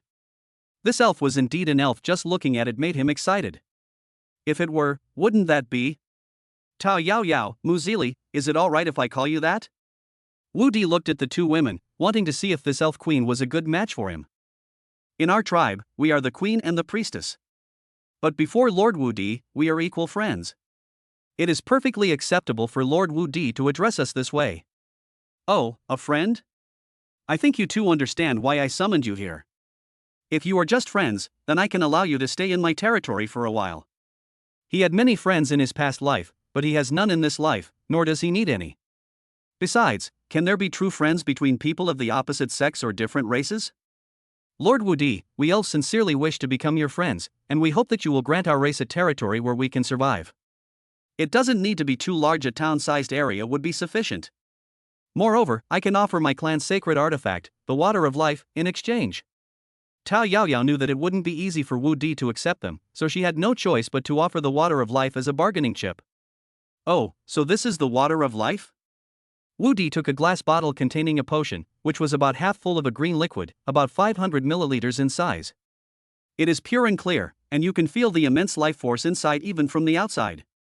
Wu Di was familiar with the Water of Life, but this was the first time he had seen the real thing. Although it was precious and could be considered a sacred medicine, a mere bottle of the Water of Life was clearly not enough to appease him. You want a town with just half a bottle of Water of Life? Is my territory so worthless? Moreover, there are only 3 kinds of people in my territory: my family, my women, and my subordinates. They all have one thing in common: they will do whatever I tell them to do. Therefore, you only have 2 choices: either become a member of my territory and obey my commands, or you become what you call friends. I can provide you with shelter, but you must pay me 1 bottle of this Water of Life every month. Wu Di didn't know what had happened to the elves, but their queen and priests had stayed there with dozens of their people for 3 years. The fact that they were willing to offer up their clan's sacred artifacts to obtain a place to live shows that they had no other choice but to give up their territory. He naturally didn't want to let go of these elves who excited him just looking at them, but if he wanted to bring them into his possession, he would have to push them a little harder. It's impossible to worry about them leaving. After all, if they had somewhere else to go, they wouldn't have stayed on Yodo Mountain for 3 years. Wu Di saw this in them, which is why he pressed them step by step, believing they would eventually give in. My lord, it's not impossible for us to obey your orders, but we have a few requests. If you can agree to them, our elven race will be at your beck and call. Oh, then tell me what your requirements are. As long as they're not too outrageous, I'll consider them. Wu Di appeared nonchalant, but he knew in his heart that the matter was probably going to be settled. But before that, we need to ask Lord Wu Di a question. Is there any way for Lord Wu Di to take over 9 Peaks Mountain in the neighboring territory? Tao Yaoyao asked the question that mattered most to her. If Wu Di could not take over Jiufeng Mountain, then everything would be in vain, because Wu Di's territory had no suitable place to settle their father spring and mother tree. Oh, so you want Jiufeng Mountain as your territory? Wu Di was secretly delighted. Although Jiufeng Mountain is not within Wu Di's territory, and the entire territory is named after Jiufeng Mountain, Wu Di considers the 3 territories extending westward from Wu Di's territory to the sea as his own. When he had previously discussed with Shangguan Mingyue about expanding towards the coast, although Shangguan Mingyue was somewhat worried about his safety, she handed over the lord tokens of the 3 territories to Wu Di. Wu Di currently has 4 tokens in his system space, one of which is the token of the 9 Peaks territory. If the Elven race wants the 9 Peaks mountain, it's just a matter of a word from him. Chapter 107 Good, the Queen agreed. If Lord Wu Di can expand Jiufeng Mountain into Wu Di territory, give Jiufeng Mountain to us as our territory, and guarantee that it will not be taken back or enslaved within 100 years, I, the king, can swear that my tribe will obey the Lord's orders from now on. They will also provide a bottle of water of life every month, but the tasks the Lord commands us to perform must not threaten the survival of our race. Otherwise, we would rather flee again than go to our deaths. You want Jiufeng Mountain as your territory, no problem. I will not enslave you, nor will I send you to your deaths. I can even send troops to help you if you encounter danger. But words alone are not enough. I also have to add a condition. In addition to handing over a bottle of the water of life every month, you, Tao Yaoyao, must also become my woman. Of course, I won't restrict your freedom. You can stay in your territory and continue to be your queen. Only in this way can we trust each other. This. Lord, we elves have never had the concept of marriage, and although we elves are largely the same as humans, we are unable to reproduce. Our elven race can only reproduce through the father spring and the mother tree, so there's no point in you marrying our queen. Priest Muzili, who had been silent until now, finally couldn't help but speak up. Just because it didn't exist before doesn't mean it can't exist in the future. The elves would never have appeared in human territory before, but now they've come to our territory, haven't they? There's a saying among us humans, when in Rome, do as the Romans do. Between our human races, 2 factions often achieve coexistence through marriage. Although we have made verbal promises, we haven't established trust between us, so marriage is the best way to build trust. And this is my only request: if you agree, we'll be family, helping and supporting each other. If you don't agree, we can only be friends. I want you, Elf Queen. Do you think I want you to have my children? There are plenty of people willing to have my kids, I don't need you. What I want is your Elf Queen's connections. Only by taking down your Elf Queen can I control the entire elf race. You should think it over carefully. If you don't agree, I won't lose out. If you do agree, I'll make a killing. Alright, I agree. Tao Yaoyao made her decision without much consideration, and her entire aura changed at that moment. As the queen of the elves, she had no choice but to agree to this request for the sake of her race's development. Although elves had never intermarried with humans, as Wu Di said, when in Rome, do as the Romans do. Don't say that Wu Di doesn't trust her. In fact, she doesn't trust Wu Di much either. It shouldn't be that she doesn't trust the human race much. Their union can indeed increase the level of trust between them. If they could gain Wu Di's trust, it would definitely be beneficial to their elven race in the future. At least they wouldn't have to worry about Wu Di breaking his promise and using them as cannon fodder. Your Majesty, are you really going to? High Priest, you don't need to persuade me anymore. This is the only way to build trust between the 2 sides. Tao Yaoyao directly stopped Muzili's persuasion, and at this moment she also regained the temperament befitting a queen. Lord Wu Di, I accept your proposal, but you must resolve the matter of 9 Peaks Mountain as soon as possible. I will marry you the moment you resolve the matter of 9 Peaks Mountain. Tao Yaoyao, there's no need for a long time, you can marry me right now. Lord Wu Di, what do you mean by this?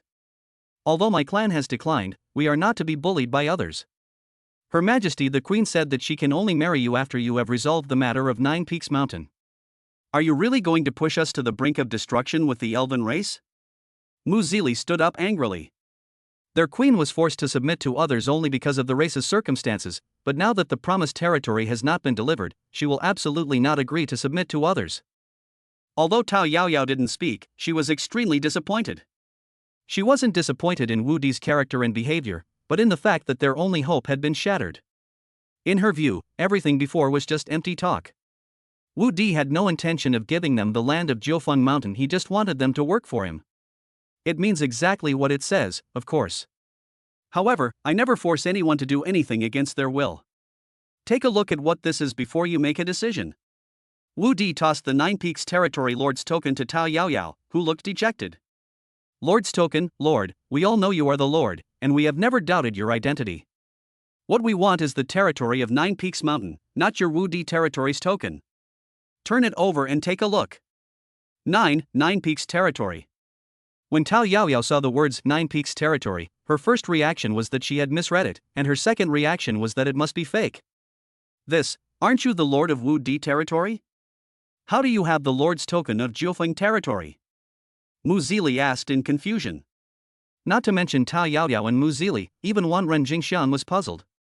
How could her husband have the Nine Peaks Territory's token? Could it be that he is the Lord of the Nine Peaks Territory, and not the Lord of their territory? My lord, how do you have the token of the Nine Peaks Territory? Are you the Lord of the Nine Peaks Territory? Wan Ren Jingxiang originally wanted to call him husband, but in front of everyone, she had no choice but to refer to herself as a subordinate.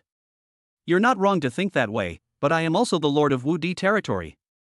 As he spoke, he pulled out another token, on which were clearly engraved the three words Wu Di Territory.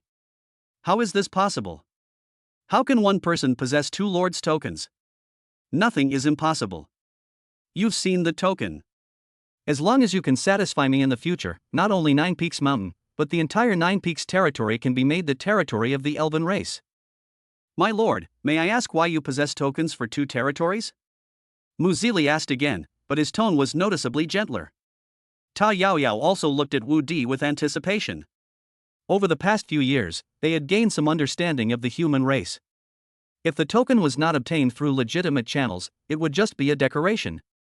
Only after being delegated to a higher level and recorded can it truly represent the identity of the Lord.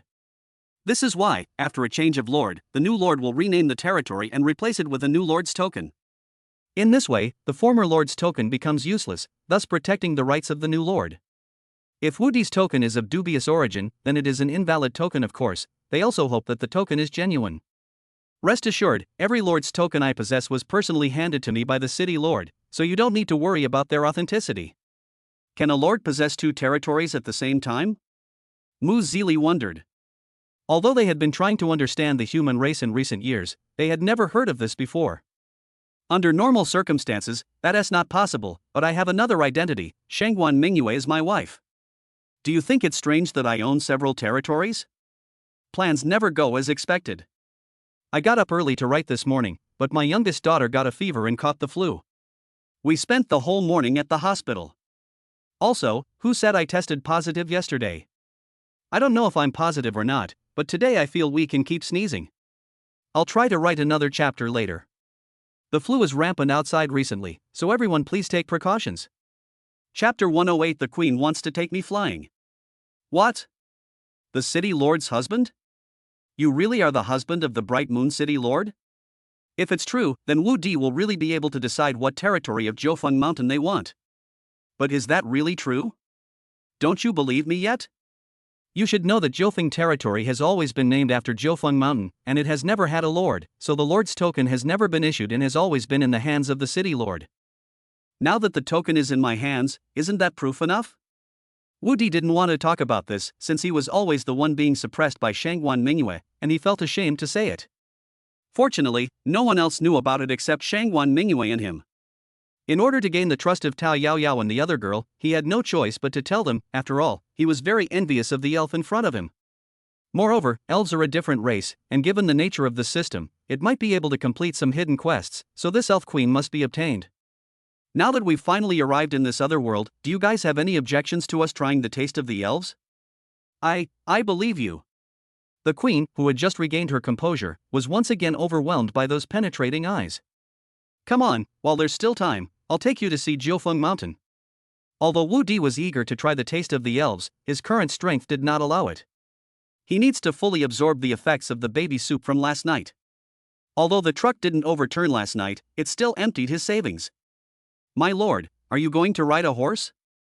Tao Yaoyao couldn't help but ask as Wu Di mounted his horse.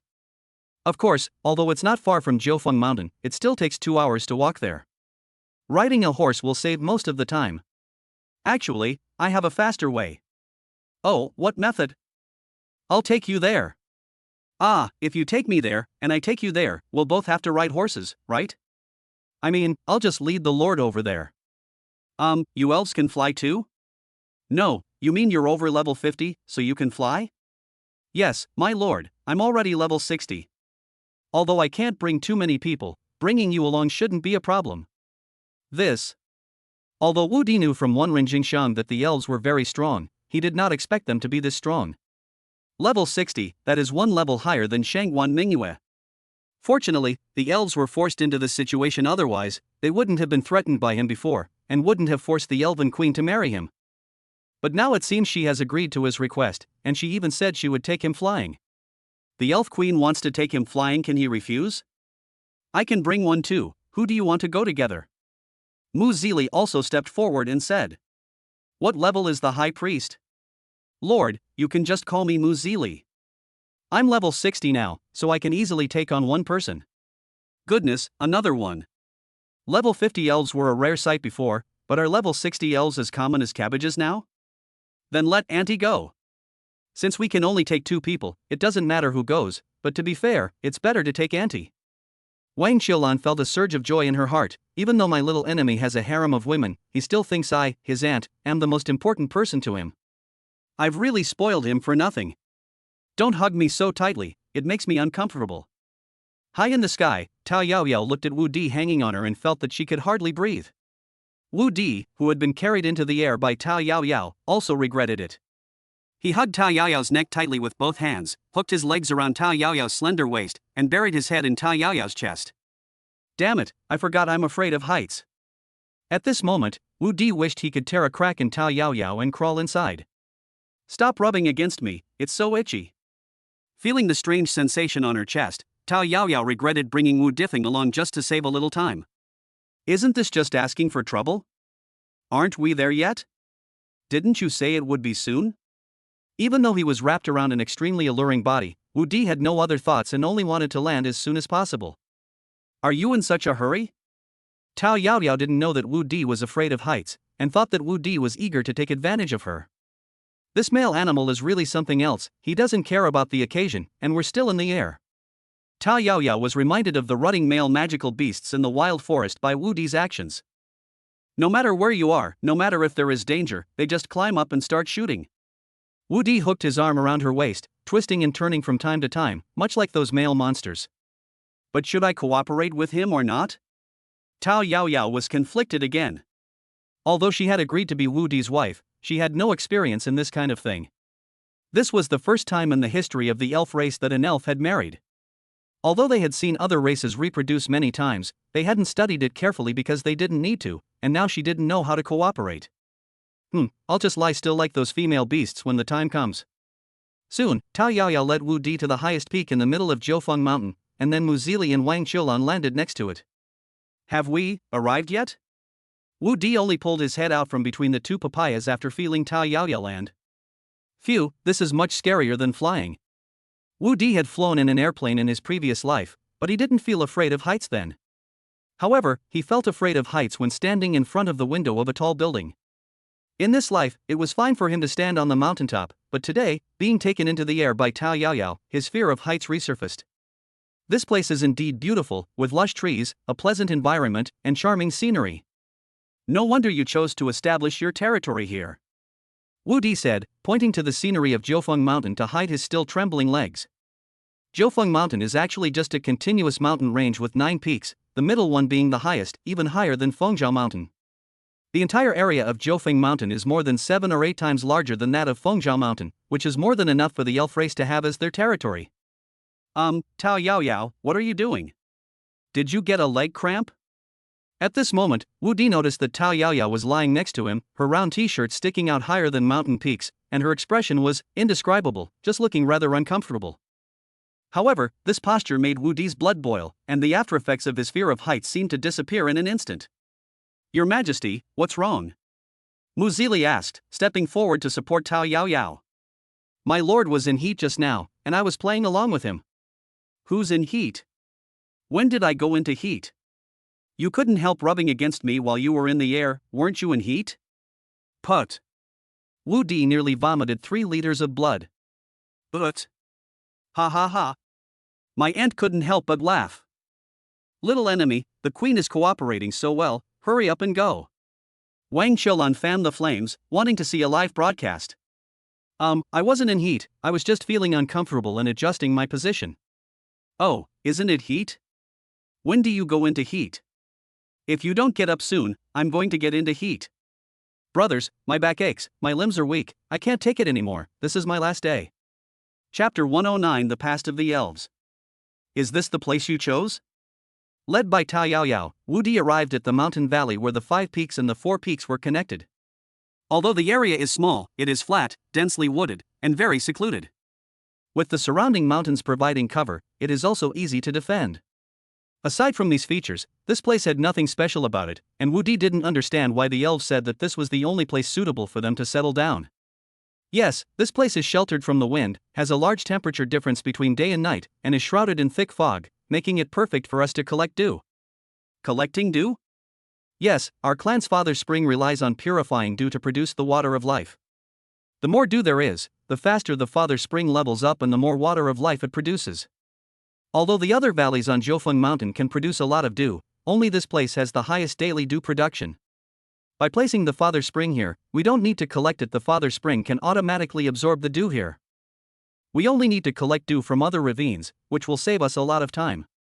However, there are very few people in our tribe now, so we estimate we can only collect dew from 1 ravine a day. So the fountain of life produces its life-giving water by absorbing dewdrops. I've learned something new. Yes, but it takes 100 dewdrops to produce 1 unit of water of life, so to produce a large amount of water of life, you need enough elves. If you don't have enough manpower, I can send people to help you collect it. Wu Di thought about how the dew in the several mountain valleys was being wasted every day, and that was the water of life that was being wasted. It's no use. Collecting dew is only effective through our race's innate skill. No other race besides us elves can do it. So that means that the fountain of life is only usable by your elf race, and other races would have no use for it even if they obtained it? Yes? Then why do you? So you were forced to flee? Actually, it's not just the fountain of life, but also the mother tree of life, including us elves. We are all parasitic, and none of us can be missing. The father spring can continuously produce the water of life as long as there is dew, but it cannot automatically absorb the surrounding dew without the mother tree. The mother tree can help the father spring automatically absorb dew and also produce a large amount of dew. However, the mother tree needs the water of life to maintain its life and growth. They can form a self-sufficient cycle and nourish each other. But none of them could protect themselves, and in order to grow quickly, they had to collect more dew, so they created us. We protected them from harm and helped them collect dew, and they gave us life and helped us grow. As for why we fled here, it's actually because of the greedy and violent beastmen. 300 years ago, our tribe grew to over 10,000 people. The father spring and mother tree were both over level 90, and the queen and priests were also at level 90. We were considered a dominant force in the wild forest. However, our race does not need a large territory, nor do we need other resources. We are content with our lot. But our neighboring orc race is naturally warlike. At first, they were wary of our strength. Although there were occasional frictions between the two races, they were able to coexist peacefully. However, every time the beastmen fought against other races, they would come to ask for the water of life to heal their injuries. Initially, my tribe did not intend to continue developing, and we had a surplus of the water of life every day. So, out of kindness, the queen gave the remaining water of life to the orcs. Over time, with the help of our race's life-giving water, the orcs conquered the territories of several surrounding races and grew stronger and stronger. Meanwhile, the beastmen's ambitions grew ever larger and they became increasingly insatiable. Their strength far surpassed that of our race, and each time they demanded the water of life, it exceeded our race's capacity. However, our tribe was no match for the beastmen at that time, so the queen had no choice but to compromise. This compromise lasted for over 100 years, and our tribe had become a vassal of the beastmen. The father spring and mother tree had been deprived of sufficient nourishment for many years, and their levels dropped below level 90 100 years ago. It was then that the queen realized that if things continued like this, the elven race would eventually perish. Finally, war broke out, but by then our race was no match for the orcs and was defeated one after another. Left with no other choice, the queen decided to flee with the father spring and the mother tree to find another place to develop. In the end, our race broke out of the beastmen's territory. But the queen, the priest, and the high commander all died at the hands of the orcs while protecting us. When the queen handed me the crown, the father spring, and the mother tree, I was only 20 years old, and there were fewer than 500 of my people left. Unfortunately, although we escaped the orcs' territory, they were still persistent. As we fled, we found several suitable places to settle down. Unfortunately, every time we settled down, the beastmen would find us soon after, forcing us to flee again and again. This escape lasted for 100 years, leaving only a few dozen of our people. Moreover, the father spring and mother tree had been relocated several times and their levels had dropped to the current level 15. This is our last chance. If we migrate again this time, the father spring will dry up, the mother tree will wither, and our clan will perish. So we will not run away anymore, nor can we run away anymore. As long as you keep your promise, my elf race is willing to pay any price. Don't worry, although I, Wu Di, am not a good person, I will never betray my promise. As long as you obey my orders, I will do my best to help you develop. Are all elves so guileless? They tell me everything. Little enemy, they're here. Just then, my aunt, who had been observing from the mountaintop, ran down and said, "Yes, Auntie, you don't need to be nervous." Before Wu Di and Tao Yao Yao came down, they sent Muzili to Nyoto Mountain to call their clansmen, as they planned to move over today. Soon, Muzili and an elf landed in front of Wu Di and his two companions, followed by dozens of elves that quickly darted out of the jungle. Although there were not many people, each of them carried a 2-meter-long bough, like a group of beautiful butterflies flitting among the flowers. They were all the same height, weapons, clothes, and build, and even their height was the same. The exquisite appearance, the hot figure, the neat in uniform, the delicate and lively scene made a great visual impact on Wu Di. As expected of an elf. Apart from the difference in appearance, there was no difference in their appearances. More than 50 elves stood in front of Wu Di and the others, and bowed to Tao Yao Yao in an orderly line. "Greetings, Your Majesty." "Rise." Tao Yao Yao slowly extended her slender hand and made a gesture of rising, exuding a queenly aura, completely unlike her submissive demeanor in front of Wu Di. "Qianqian, this is Lord Wu Di. Lord Wu Di has already bestowed Mount Jiufeng upon our clan as territory. From now on, Lord Wu Di is your lord, and Lord Wu Di's orders are my orders. From now on, you must treat your lord as you would treat me. Greetings, your lordship. No need for formalities. From now on, this will be your home. I will not interfere in your clan's affairs. I hope you will soon restore your former glory. We have a home. We finally have a home." The elves cheered with joy. They had been on the run for 100 years, and now they could finally settle down. I want to thank everyone for your support and donations. I promised to add more chapters this month, but I broke my promise after only one day. This damn flu really came at the worst possible time. There will be one more chapter today. I can only try my best to see if there will be a third chapter. Also, thank you all for your concern. With your concern, I think I will recover soon. Chapter 110: The Fountain of Life and Faith. The elves were very skilled at settling down, and in just half an hour they cleared a large area of land in the middle of the valley. However, they were not building houses, but rather placing their sacred father spring and mother tree there. "Your Majesty, shall we begin?" "Alright, High Priest, let's summon the father spring first." Tao Yao Yao and Muzili walked hand in hand to one side of the open space. They sat facing each other, about 5 meters apart. Then, they chanted incantations at the same time, their hands constantly changing gestures, as if they were performing some kind of ancient ritual. The remaining elves also sat around the two in the center, their expressions devout as if they were praying or giving blessings. Before long, a green 6-pointed star array appeared between Tao Yao Yao and Muzili. It feels a bit like the scene where I summoned the skeleton. Wu Di looked at the gradually forming hexagram and recalled the scene where he summoned the skeleton. However, it seems that their ritual is even more difficult than his summoning of skeletons. The Fountain of Life appears. As Tao Yao Yao and Muzili finished speaking, the green light array flashed brightly and then disappeared without a trace. In the meantime, a giant object with a diameter of 5 meters and a height of 7 or 8 meters appeared between the two women. Is this the spring of life? It looks like a tree stump. Wu Di looked at the spring of life that had appeared before him, which was exactly a tree stump with roots. I also think it looks like a tree stump, and a petrified one at that. Wang Qiulan, who was standing next to her, had the same thought. Meanwhile, the elves continued their devout prayers. Tao Yao Yao and Muzili cut their fingers, and green blood dripped onto the tree stump. The two pressed the stump against the tree stump and chanted the incantation again. As the incantation was recited, the blood was absorbed by the tree stump, and the originally lifeless stump began to emit a green light, which spread from the two women's palms to all sides of the stump. As time passed, the green area on the tree stump grew larger and larger, and the green light became brighter and brighter, until the entire tree stump shone with a green light, as if the entire tree stump had come to life. Little enemy, I feel like this tree stump has moved. Auntie, let's remove the seems like part. Wu Di also noticed that the tree stump had moved. The roots of the stump looked like intertwined legs, and the stump was emitting a powerful life force. Fountain of life. Open. Just then, the two women finished chanting the last incantation. As the two women finished their incantation, the roots of the tree stump began to wriggle and slowly burrow into the ground. As the roots penetrated the soil, the tree stump gradually sank into the earth, until only a section of the stump, about a meter high, remained exposed. The tree stump did not appear to have been cut cleanly, rather, it was irregularly shaped, with varying heights of 20 to 30 centimeters. As Wu Di approached, he discovered that the central depression of the tree stump was 1 or 2 meters deep, and if filled with water, it could hold at least 7 or 8 tons. The bottom was shaped like a funnel, with only some green liquid at the tip of the funnel. This is the fountain of life? If he hadn't seen it with his own eyes, Wu Di would never have imagined that the legendary fountain of life was actually just a tree stump. Moreover, it is estimated that only about 3 or 4 liters of life-giving water remain in this fountain of life.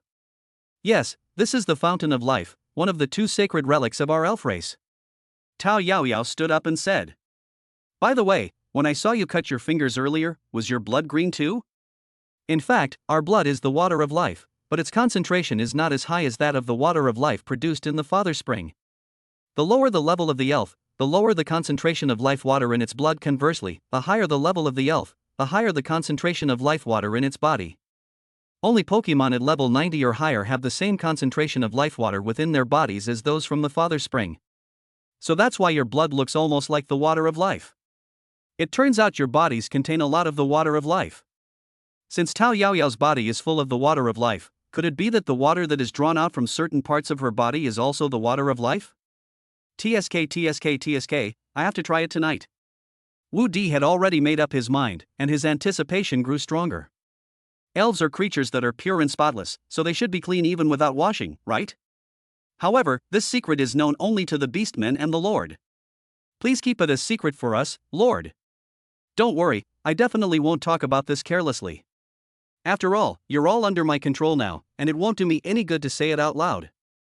This matter must not only be kept secret, but also kept confidential, otherwise if other people find out, these elves will no longer belong to him. Once we get back, we'll designate Jiufeng Mountain as a restricted area, and no one is allowed to set foot there. By the way, you said that after you reach level 90, the blood in your body becomes a rich source of life fluid. Does that mean that once you reach level 90, you can produce life fluid? No, our bodies cannot produce the water of life. We need the water of life to advance our cultivation level. If we lose too much blood, even if we don't die, our level will drop, and our blood will be diluted. Of course, if we don't consider the loss of our life and level, we can still obtain a certain amount of life water each time. I understand. Don't worry, I won't do anything short-sighted or kill the goose that lays the golden eggs. I even hope that your race can develop rapidly so that you can help me fight against the Western continent in the future. He clearly possessed a system and could have easily leveled up effortlessly in the city, yet he defied the world and ventured to develop his territory, hoping to establish his own powerful force before the third invasion from the Western continent. Although things seem peaceful now, the 1,000-year curse and the threat from the West hang like a sword over his head. He doesn't want to wait until then to have his fate decided by the Empire and the women of the Eastern continent. Perhaps he could become powerful quickly by developing his power in the city, but can one person's strength really contend with the entire Western power? Can one person truly reverse the disadvantage, break the curse, and save the entire Eastern continent? Even if he is incredibly powerful, can he protect his woman and children while fighting against the entire Western continent? Maybe yes, but more often than not, no. So he made a decision that many people thought was suicidal. Call him stupid or suicidal, but he still needs to plan ahead and do his best to protect those around him so that he can contribute to the Empire in the future. He was not a noble person, but he was a person with his own beliefs and a persistent one. Rest assured, my lord, the elves will do everything in their power whenever they are needed in the future. Very good, Yao Yao, the next one should be the Mother Tree of Life, right? Yes, once we summon the Mother Tree of Life, our elven race will truly be settled. Tao Yaoyao had no objection to Wu Di's way of addressing her. On the contrary, she found it quite endearing. She was also very excited. As long as the mother tree was released, her elven race would finally end their century-long life of exile. Chapter 111: The Mother Tree and the Newborn Elves. Soon, Tao Yaoyao and Mu Zili, along with the elves, summoned the Mother Tree of Life 20 meters away from the Fountain of Life using the same method. At this time, the Mother Tree resembled a giant mushroom, with a crown diameter exceeding 20 meters and a trunk diameter exceeding 3 meters. The roots below were even more intertwined and larger than the crown above. However, the Mother Tree of Life did not appear vibrant at this time. It looked like an old woman in her twilight years, as if she might pass away at any moment. Wu Di originally thought that the two women would prick their fingers again to activate the Mother Tree, but instead, he saw all the elves pluck out a hair from their own heads, which turned into a large emerald green leaf. Led by Tao Yaoyao and Mu Zili, the elves held leaves and scooped up water of life from the Fountain of Life, surrounding the Mother Tree of Life and slowly dripping it onto its roots. This time, no green light appeared, but the root system of the Mother Tree began to wriggle, and the entire Mother Tree moved in one direction. This Mother Tree can actually move on its own. This was the first time Wang Qiulan had ever seen a tree that could move on its own. Wu Di is alright. With the Fountain of Life as a precedent and his soul from his previous life, there is nothing he cannot accept now. Auntie, calm down, calm down. This Mother Tree is a sacred object of the elven race. It would be abnormal if it didn't have some special abilities. Soon the Mother Tree moved only 4 or 5 meters to the side and then stopped, and began to take root in the ground. In just a few minutes, the entire root system was completely buried in the soil. As the Mother Tree took root, its previous sense of decline quickly dissipated, and it regained its vitality. The leaves became even more lush and green, emitting a green fluorescence, making it extremely beautiful. Thick vines, each about the thickness of a finger, grew rapidly on the branches, like green ribbons fluttering in the wind. However, the vines soon seemed to have exhausted their energy and stopped growing. But at this time, the Mother Tree was full of vitality, and the entire Mother Tree was shrouded in a green halo, like a deity. The elves embraced the Mother Tree one by one, some leaping joyfully onto its branches like children welcoming their mother home, excitedly throwing themselves into her arms. The Mother Tree seemed very happy, stretching out her vines to caress her child like a loving mother. Amidst the cheers of the elves, Tao Yaoyao and Mu Zili slowly walked to the foot of the Mother Tree, carrying the last of the life-giving water. Sensing the life-giving water in the hands of the two women, the Mother Tree extended 2 vines and absorbed all of the life-giving water from their hands. One of the vines then grew rapidly. After the vine grew to be more than 2 meters long and as thick as an arm, 2 leaves sprouted from the top of the vine, and then a fruit quickly grew. As time went by, the fruit slowly transformed into a human-shaped form. Is this a human-shaped fruit? Wu Di looked at the human-shaped fruit, which started as small as a palm and grew larger over time, eventually resembling an infant in just a short while. Moreover, the humanoid fruit was growing rapidly, and soon it transformed from an infant into a little girl, who then continued to develop into a young woman. Moreover, the girl's form was still growing, and her body began to become fuller. Only after she had become an extremely alluring mature woman did the spirit on the vine slowly open her eyes. Even the usually composed Wu Di was stunned by this amazing scene. It was simply a masterpiece. What surprised Wu Di even more was that the process of the elf's creation was recorded in his mind without him even blinking. Moreover, he discovered that the elves were not only beautiful on the outside, but also on the inside. Their bodies were flawless and pink, and every part of them was exquisite, as if crafted by nature itself, reaching the pinnacle of beauty. Especially since the elf had no hair on its body except for its head, Wu Di was extremely envious. Just as Wu Di was filled with envy, the newborn elf was born and fell from the sky, landing steadily on the ground. Then, 2 leaves from the stem fell down, one of which transformed into a green gauze dress and was put on the newborn elf. She then collected the other leaf, and the vine that had been connecting her to it fell away, transforming into a 2-meter-long bough in her hand. At this moment, the newborn elf was surrounded by other elves in the center. Apart from the difference in level and appearance, it was no different from the other elves. So that's how elves came to be. Wu Di finally understood how elves came to be. Lord, thank you for giving us a home to live in and ending our tribe's life of fleeing. Tao Yaoyao once again led her tribe to express their gratitude to Wu Di. Wu Di could also sense the sincerity in Tao Yaoyao and the other elves' tone. My lord, this is the first time in 100 years that our clan has gained a new member, and you are the first witness to it. Let her name be given by you, my lord. Tao Yaoyao led the newborn elf to Wu Di and said. To be honest, these elves are all top-tier goddesses with a score of 95 or higher. They are very pleasing to the eye and have a great visual impact. Wu Di even wished he could move the Lord here. Looking at the newborn elf in front of him, the previous scenes kept flashing through Wu Di's mind. In an instant, Wu Di came up with a good name, a very fitting name. Then let's call her Crescent Moon. Wu Di originally planned to use grass sprouts, but found that they didn't fit well, so he had to remove the grass sprouts. Crescent Moon greets your lordship. Crescent Moon said with a sweet smile, clearly very pleased with the name. All right, you can continue. My lord, the Father Spring and the Mother Tree have been successfully placed, and the ceremony is complete. Oh, so you're not going to continue increasing your tribesmen? Wu Di hadn't seen enough just now and wanted to see it a few more times. The Mother Tree is not at a high level right now, and can only produce one member of our clan each day. Moreover, our life water has been exhausted.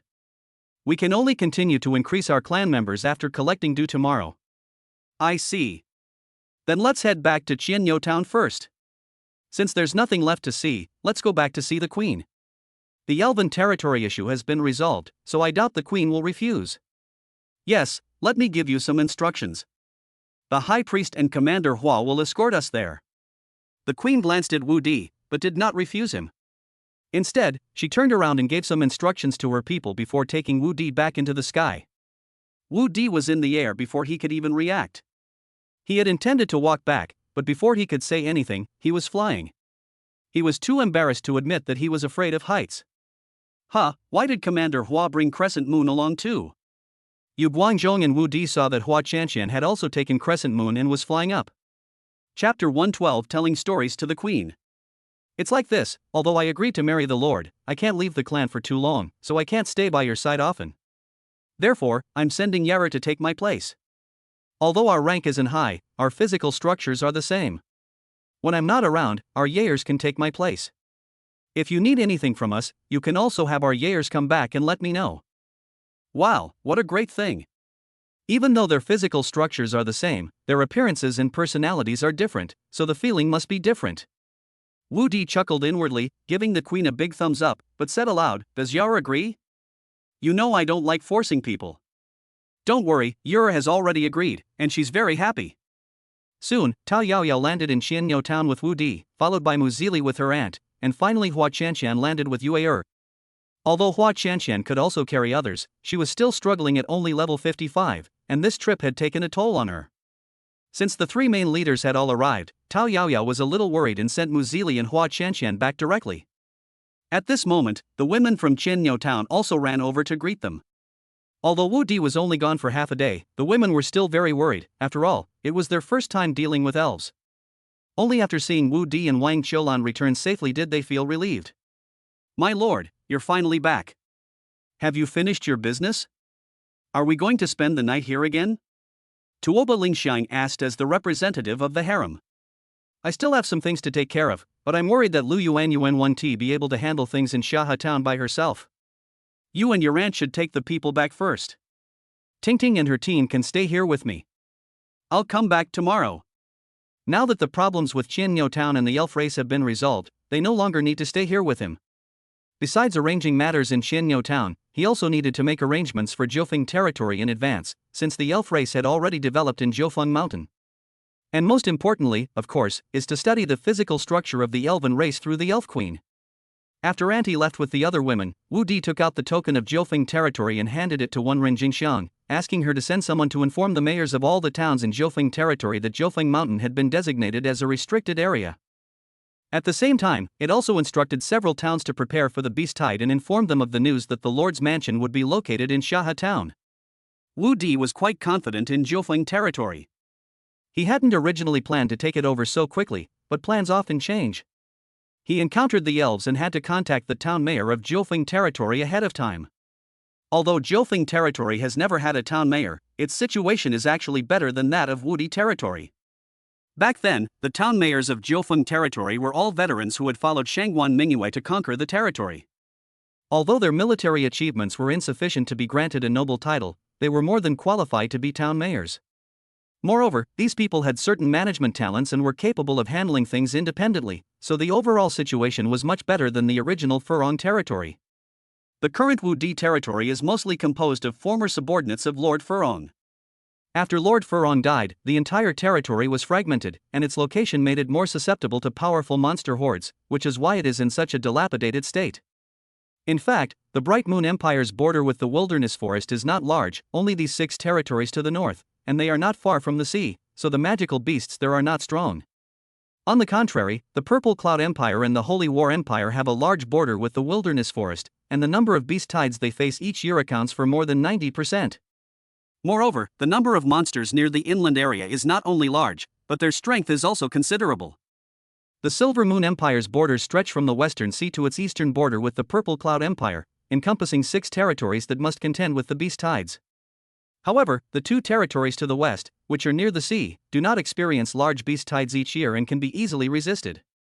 The third is the Nine Peaks territory, where the beast tides are slightly stronger, but there are only a few hundred beasts each year, and none of them exceed level 30, so it is not a big problem.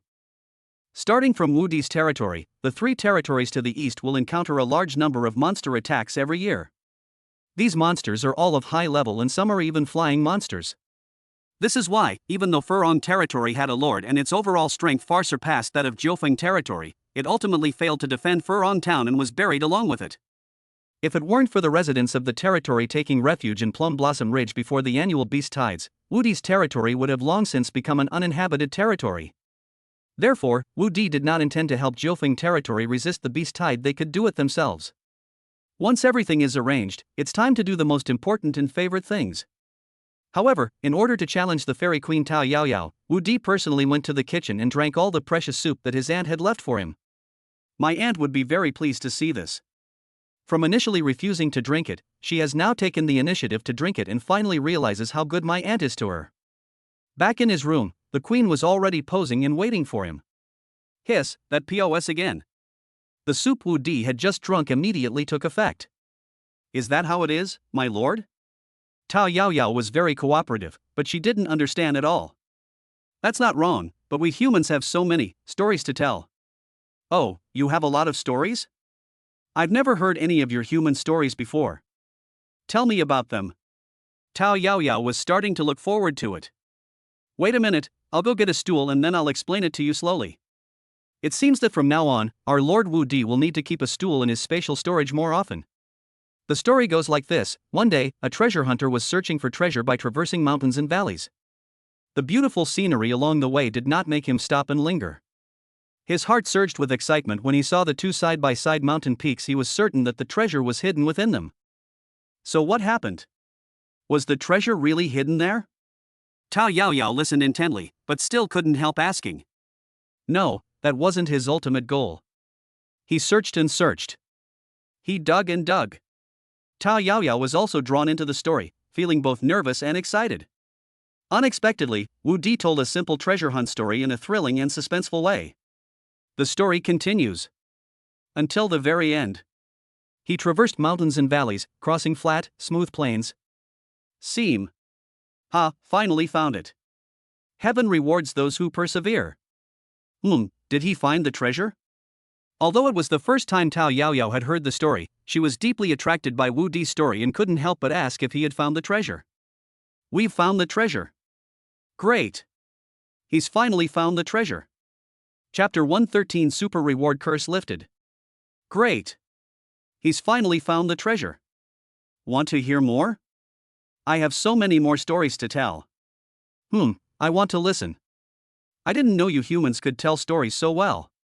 Tao Yaoyao felt as if a new world had been opened to her, and she became fascinated by human stories. Clearly, one story was not enough. After telling Wudi 6 stories in a row, seeing that Wudi was exhausted and thirsty, he stuffed his innate spiritual spring into Wudi's mouth. No way, you're doing it again? My lord, please drink some of the water of life to recover. Alright then, I'll just have a sip. Although it's not the purest water of life, it's still sweet and thirst-quenching, and can restore bodily functions. This elven race is not only powerful in combat, but can also heal teammates, making them the perfect partners. However, Wudi did not continue telling stories, since he only had so many left. Congratulations, host, on completing the marriage mission. Your wife's level has exceeded level 50, so the reward is doubled, your lifespan is increased by 2 years, and your level is 3 times 2. Congratulations, host, on completing the legendary hidden quest, The Blessing of the Elf. The reward is the legendary talent, self-healing immortal body. Congratulations, host, on completing the achievement of having 10 wives. Reward, 9 Yang sacred body. Congratulations, host. Your happiness index with your wife has increased by 6 points. Your wife's level has exceeded 50, so the reward is doubled, plus 40 to HP, plus 40 to MP, and plus 40 to spirit. Keep up the good work, host. My goodness. The rewards this time are so generous, and they all focus on improving physical fitness. Wu Di immediately felt a clear change in his body, a tingling, numb, and warm sensation, as if warm currents were flowing through his body, a feeling that was indescribable. If you had to describe his current feeling in one word, it would be, it's fucking awesome. Oh whoa. System, aren't you going to explain these, self-healing immortal body, and 9 Yang sacred body, to me? The self-healing immortal body can quickly recover from any damage to the body, whether it is external or internal injury, or even poisoning or a broken body. As long as the host's brain is still intact, it can recover on its own. Of course, the depletion of chi and blood, magic power, and spirit is even more obvious. As for the 9 Yang sacred body, although it is as weak as the self-healing immortal body, it can still help its host fight alone and marry, remaining invincible. Furthermore, it can withstand severe cold and resist evil spirits and curses. Wow, does that mean I'm now an invincible warrior? But is Auntie going to lose her job? That's not entirely true.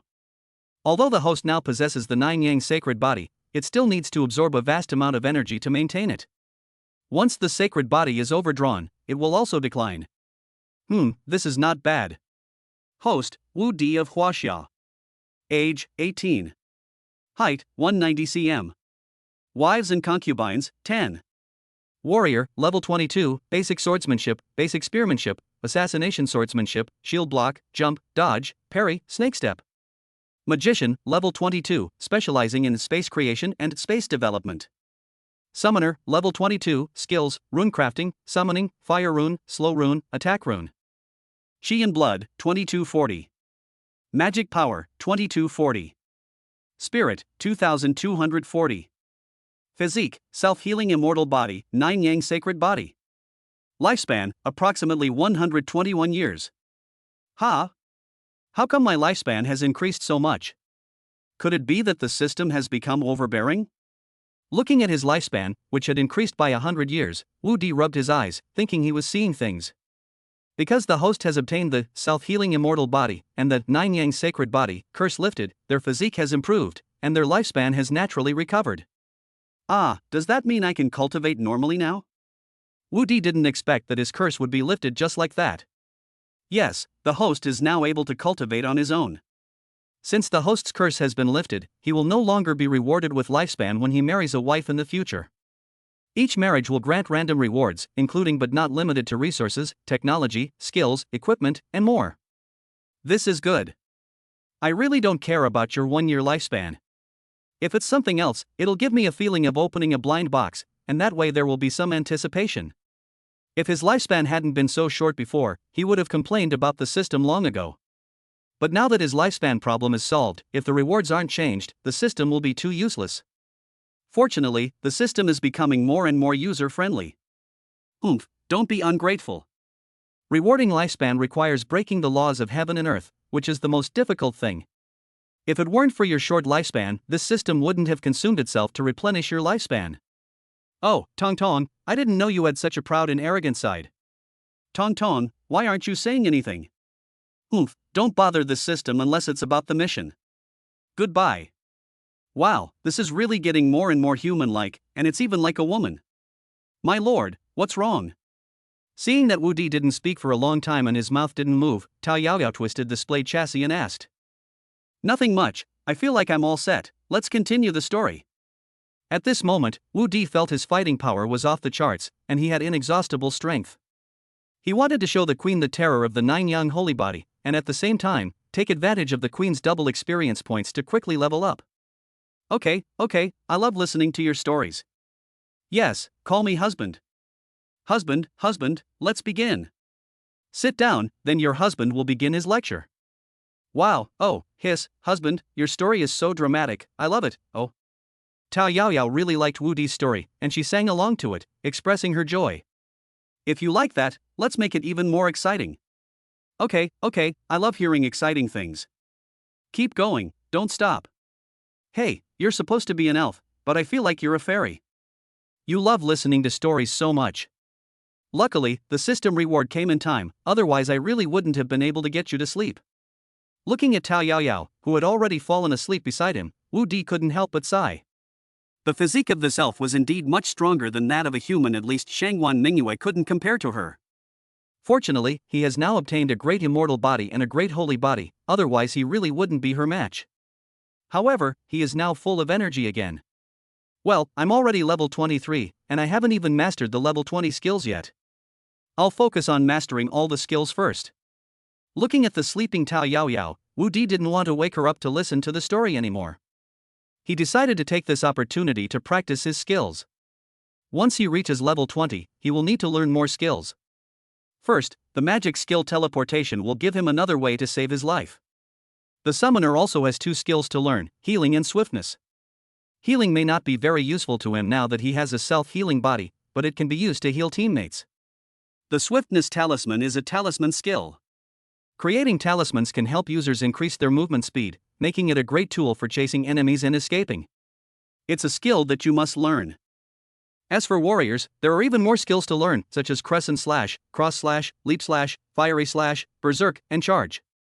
He originally planned to learn a few skills, but then he thought that having more skills was never a bad thing.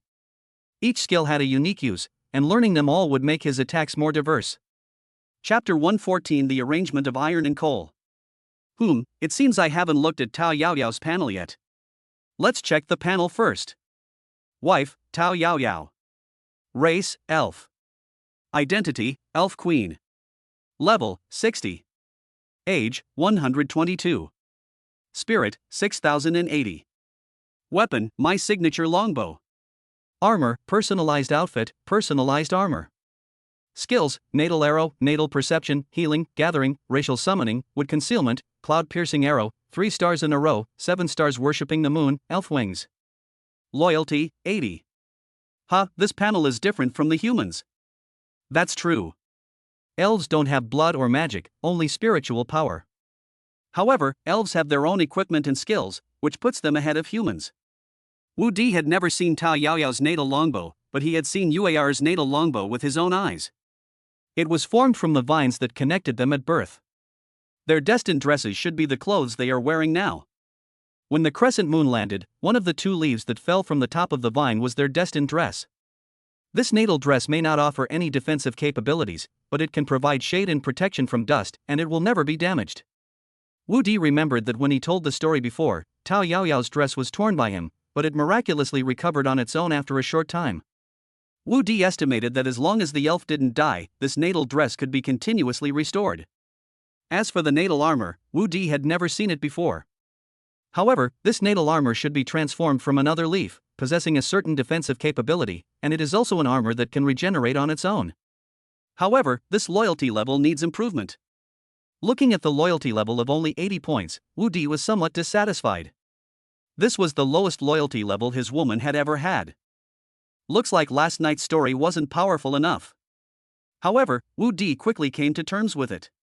The high loyalty of human women was due to a combination of favorable circumstances. If it weren't for the curse from 1,000 years ago that fueled women's desire for men, and the status of men among women, and the status of men in the Eastern continent, would definitely not be what it is now. Moreover, this situation is not only present in him, but in all men of the Eastern continent. The elves are different. They have no connection with humans and do not have partners. They are only loyal to the Father Spring, the Mother Tree, and their race. If it weren't for the great calamity that befell the elves, let alone becoming his woman, she probably wouldn't even give him a second glance. Her high level of loyalty is probably due to the fact that he gave the elves a new home, as well as the story she told last night. So what if it was almost there? I'll fill it up eventually. Without giving it any further thought, Wu Di began learning new skills. Tao Yaoyao didn't wake up until the sun was high in the sky. My lord, I have to go back to the clan to take care of some matters today. After I finish, I will come to the Lord's manor to find you. Would you like to tell me a story then? Tao Yaoyao had clearly tasted the sweetness of life. If it weren't for her concern for her clan, she probably wouldn't have been willing to leave Wu Di. Okay, I'm going back to my territory soon too. come find me when you're done. Wu Di didn't plan to stay home any longer. He'd been out for more than 2 days, and now that things were done here, it was time to go back. Yes, let Crescent Moon go back with you. I think she'll enjoy your story too. Okay, but remember to come. Your husband really enjoys listening to you sing while he's telling stories. Tao Yaoyao blushed instantly. When Wu Di was telling the dramatic story, she couldn't help but sing loudly, and it was a song of their elven race. Yes, my husband, you can come to Jiufeng Mountain to see me if you have time. Don't worry, if you don't come, I'll definitely come looking for you. From now on you will stay by my side and take good care of me. Tao Yaoyao reminded Yoer before leaving. Rest assured, Your Majesty, Yoer will take good care of my husband. Yoer didn't know what husband meant. Although she was instilled with the culture and wisdom of the elves at birth, the elves did not have the word husband. When she saw the queen calling him husband, she followed suit and called him husband as well. Tao Yaoyao and Wu Di exchanged a glance but did not correct the way they addressed each other, because they both knew it was inevitable and they might as well change their way of addressing each other in advance. After Tao Yaoyao left, Wu Di brought Yuer to the town office. Wenren Jingxian was handling some business when she saw Wu Di coming over and quickly got up to greet him. She had thought she could review the new knowledge with Wu Di last night, but Wu Di ended up telling Tao Yaoyao stories all night. My lord, you've come at the perfect time. The blueprints you gave me yesterday have been used to have a set made. Please take a look and see if it's as described. Oh, so the coal stove is finished? Because there were many blacksmiths in Qianniu town, Wu Di entrusted the task of forging coal stoves to Qianniu town, and of course, he also entrusted the molds for making honeycomb briquettes by hand to Qianniu town. Qianniu town has more than 3,600 people, 10,000 mu of farmland, and a tea mountain. With surplus manpower, Wu Di not only entrusted them with making coal stoves, but also planned to have them make honeycomb briquettes in the future. There are several lush mountains around Qianniu town, which are perfect for making honeycomb briquettes and can also be used to fire red bricks in the future. Not bad, that's it. Once the inner liner is made, it can be used. We'll make it like this from now on. The blueprint Wu Di gave was for a multifunctional coal stove made of 3 honeycomb briquettes. It can be used not only for boiling water and cooking, but also for heating with a chimney. It can be used both indoors and outdoors. However, modern wooden houses are generally not well sealed, so there is no need to worry about carbon monoxide poisoning. However, there isn't much iron in town that can be smelted at most. It can be used to make 100 coal stoves. No problem. A batch of iron ore should be delivered to Xiahe town in the next couple of days. I'll have someone send it over then. Regarding the iron shortage in his territory, Wu Di had already made arrangements when he last met Shangguan Mingyue. He ordered 1,000 gold coins worth of iron ore, and the first batch would be delivered from Fanqing City in the next few days. Iron is not cheap in the Silver Moon Empire. A pound of pig iron costs about 10 copper coins. It takes 5 pounds of pig iron to make a coal stove, which costs about 50 copper coins. With labor and other costs, a coal stove costs about 70 copper coins. If he could reduce his cost to around 40 copper coins by smelting iron ore, he could save nearly half of his expenses, so he did not buy pig iron directly. That's good. As long as we have iron, we can produce coal-fired furnaces continuously. With the biggest problem solved, Wenren Jingxiang felt much better. If you have enough iron, how many coal furnaces can you produce in a day? Following the assembly line method that my husband taught us, we have greatly increased the production speed. It's hard to say exactly right now, but producing over 100 a day shouldn't be a problem. These days, try to get as many people as possible familiar with the production process. Once the iron ore arrives, we need to produce at maximum efficiency. 100 a day is too few. The number of coal stoves determines the sales volume of honeycomb briquettes. Too few coal stoves will affect the sales volume of honeycomb briquettes. I have already arranged for people to study. Very good. The coal-making machine has also been produced, and the road to Blackstone Town is open. I will write you a handwritten order later, and you can send someone to Blackstone Town to pick up coal tomorrow. I've told you the production method and the proportions of coal slime. Take advantage of the good weather now and make a good stock of honeycomb briquettes. Winter is coming soon, and these briquettes will come in handy. Yes, I will arrange everything. I trust you to handle things. Is my husband preparing to go back now? Well, we've been out for 2 days, it's time to go back. Couldn't my husband stay one more day? You, come find me at the Lord's Manor after you've taken care of things. I'll save you a room. Chapter 115 The Lord's Mansion is completed. Wu Di refused Wenren Jingxiang's offer to stay and returned to Fengzhou Mountain with Yuar under the protection of Shan Tingting and others. The construction of Phoenix Claw Mountain has reached the final stage of clearing out the debris. The people are all overjoyed and have begun to decorate and furnish the new Lord's Mansion. As they rode along, the people cheered and greeted Wu Di, who nodded in response from horseback. He dismounted in front of the new Lord's Mansion, where he was greeted by Shu Jingjing. Jingjing, why are you the only one at the door today? My lord, Steward Wang and his wives are arranging the rooms inside. Haiyan and Lily, two of the 6 captains, have gone hunting with their teams and some of the leaders. Shu Jingjing took the horse reins from Wu Di and replied. Is the Lord's Manor all finished? Yes, not only is the entire Lord's Mansion completed, but the construction of the entire Phoenix Claw Mountain is also finished. Everyone is now doing the final cleaning work, and the Lord will be able to move into the new Lord's Mansion tonight. Wu Di then discovered that the original Lord's Mansion had been demolished and replaced with a water storage pool. At this time, the entire Lord's Manor was surrounded by a city wall as high as 15 meters. The 3 entrances of the Lord's Manor corresponded to the 3 roads leading up the mountain, located in the northwest, northeast, and southeast directions respectively. The main gate faces the town of Xiuhua to the northeast, while the side gates face northwest and southeast. The Lord's Mansion occupied the entire center of the mountaintop, cutting off the roads in 3 directions. To get from the mountaintop to other directions, one had to pass through the city gate tower. However, apart from the 3 roads on the mountaintop being blocked by the city wall, the 3 roads on the mountainside are still interconnected, allowing for mutual support and assistance. From now on, the inner city of the Lord's Manor will only be Wu Di's private territory. Apart from her women and children, only the high-ranking officials of the territory and the guards who protect the Lord's Manor will be allowed to enter and exit.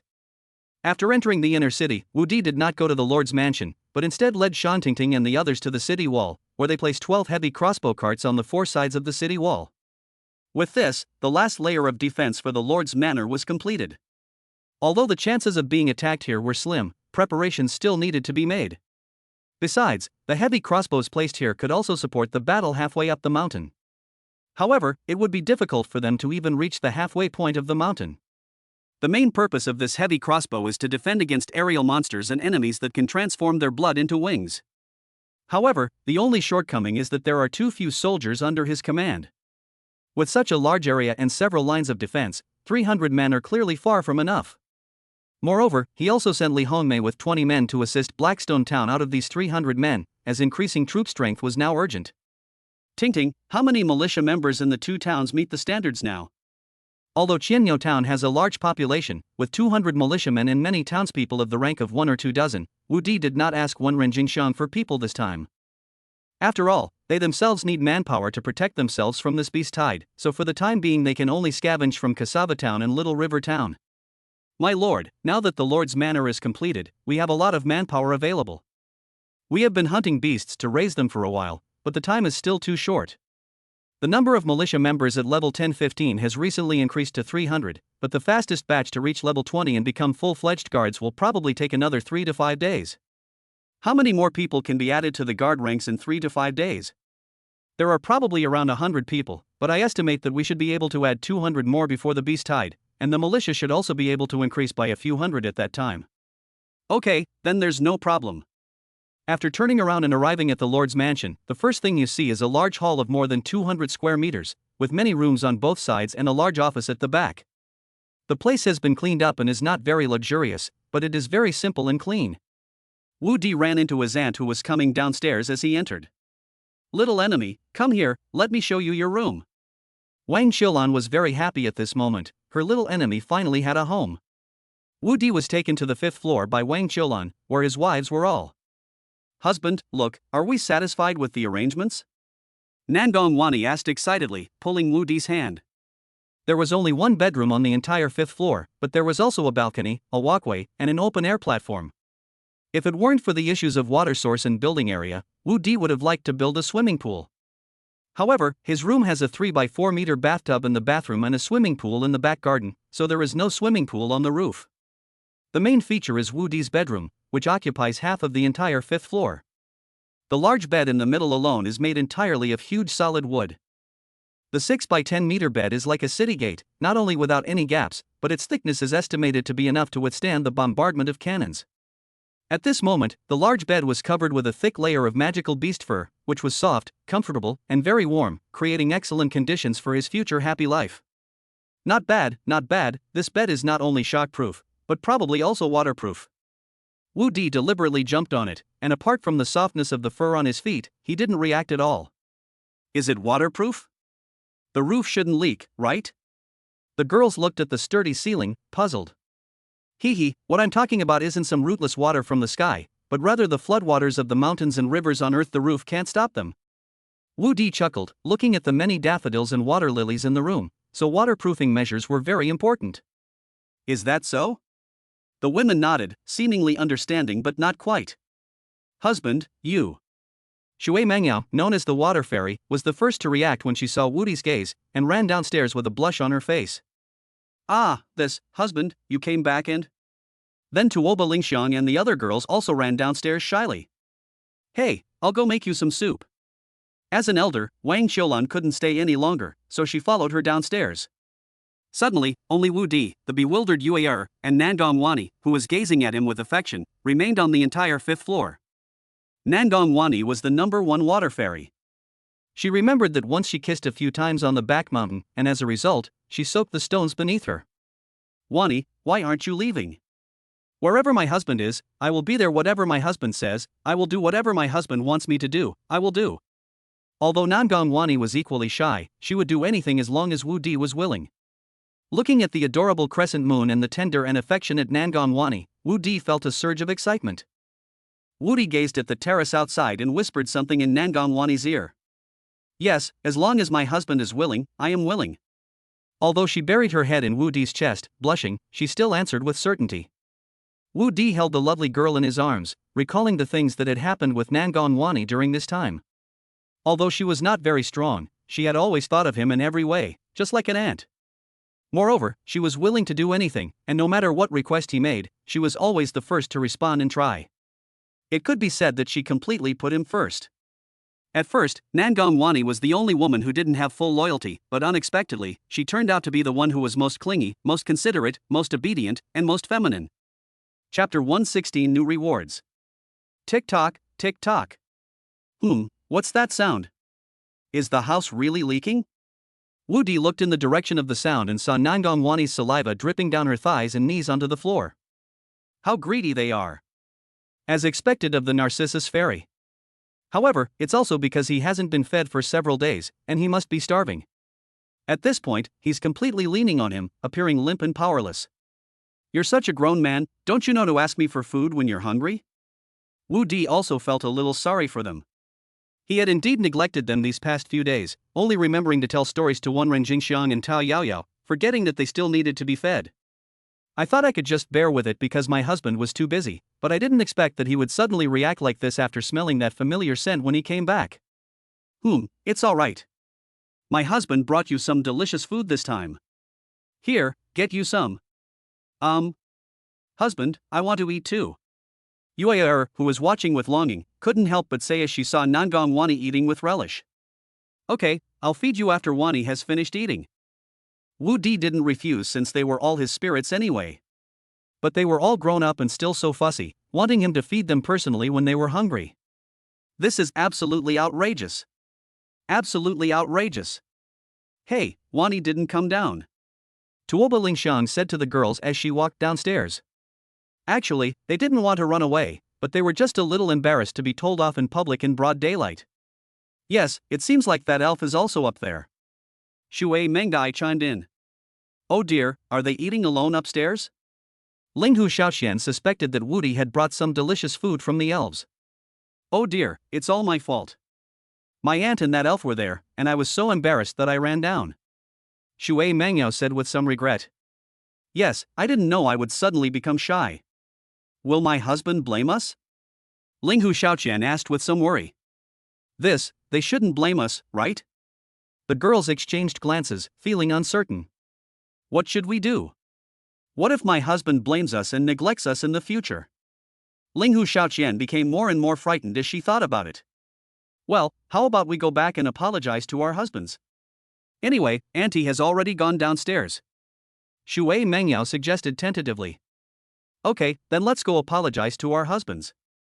No matter how he punishes us, we'll cooperate. Shui Mengdai decided to apologize properly. Let's go then, don't keep your husband waiting. Tuoba Lingshan turned around and headed upstairs first. Why are you back again? Wu Di, who was feeding Nangong Wani, was somewhat surprised to see the girls run in. We shouldn't have left without our husband's permission. Please punish us, husband. The four women knelt in a row, awaiting Wu Di's punishment. You requested this yourself. As night fell, the food in the kitchen was heated up and cooled down repeatedly. Until midnight, Wang Qiulan circled the door on the 5th floor several times, wanting to push the door open and go in, but she held back. This child is getting more and more reckless. Why use such a heavy hand when we're all on the same side? Wang Qiulan felt sorry for the women who were being punished. Are these things more important than eating? Is it even more delicious than the food she cooks herself?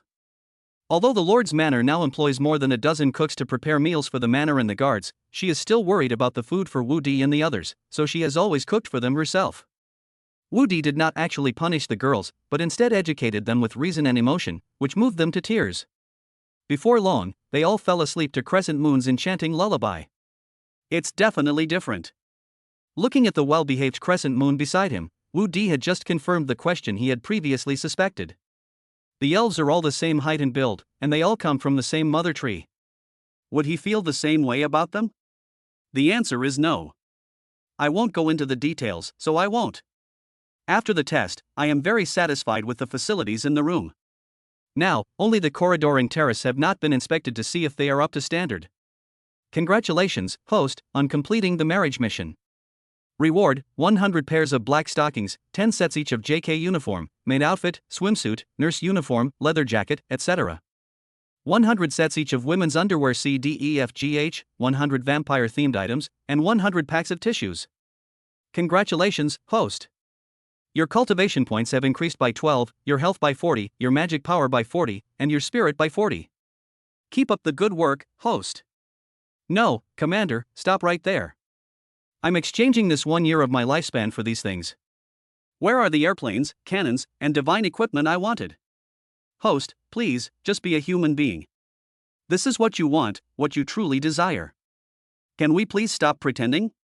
Impossible, absolutely impossible. System, you must be mistaken. None of these are usable. You're absolutely wrong. Looking at the dozen or so different types of women's clothing in the system space, Wu Di absolutely could not admit that those were the ones he had always dreamed of. Oh, then the system will reward you with another year of lifespan and take these things back. Hey, wait a minute, since we're already in this space, we don't need to change, right? By the way, the toilet paper here is pretty good. The toilet paper in this world is really terrible, I just can't get used to it. Men, always saying one thing and meaning another. No way, system, you actually look down on your host. You live in my body, and I haven't even asked you for rent yet. Here you go, your rent. Do they really pay rent? Just then, Wu Di felt his head being covered. What is that? Wu Di quickly pulled it off. Holy crap, underwear, men's boxer briefs, 10 pairs. Wu Di exclaimed excitedly as he picked up the underwear and started trying them on. I'm really not used to wearing those drafty underwear this month. I was thinking of having someone alter them when I had time, but the system solved it for me. This is the first time I've ever seen a system pay rent for its host. I didn't expect the size to be so perfect. System, you haven't been spying on me every day, have you? Wu Di suddenly thought that when he and his wife were happy, the system must have seen everything. Previously, the system was an inanimate object, so Wu Di didn't care.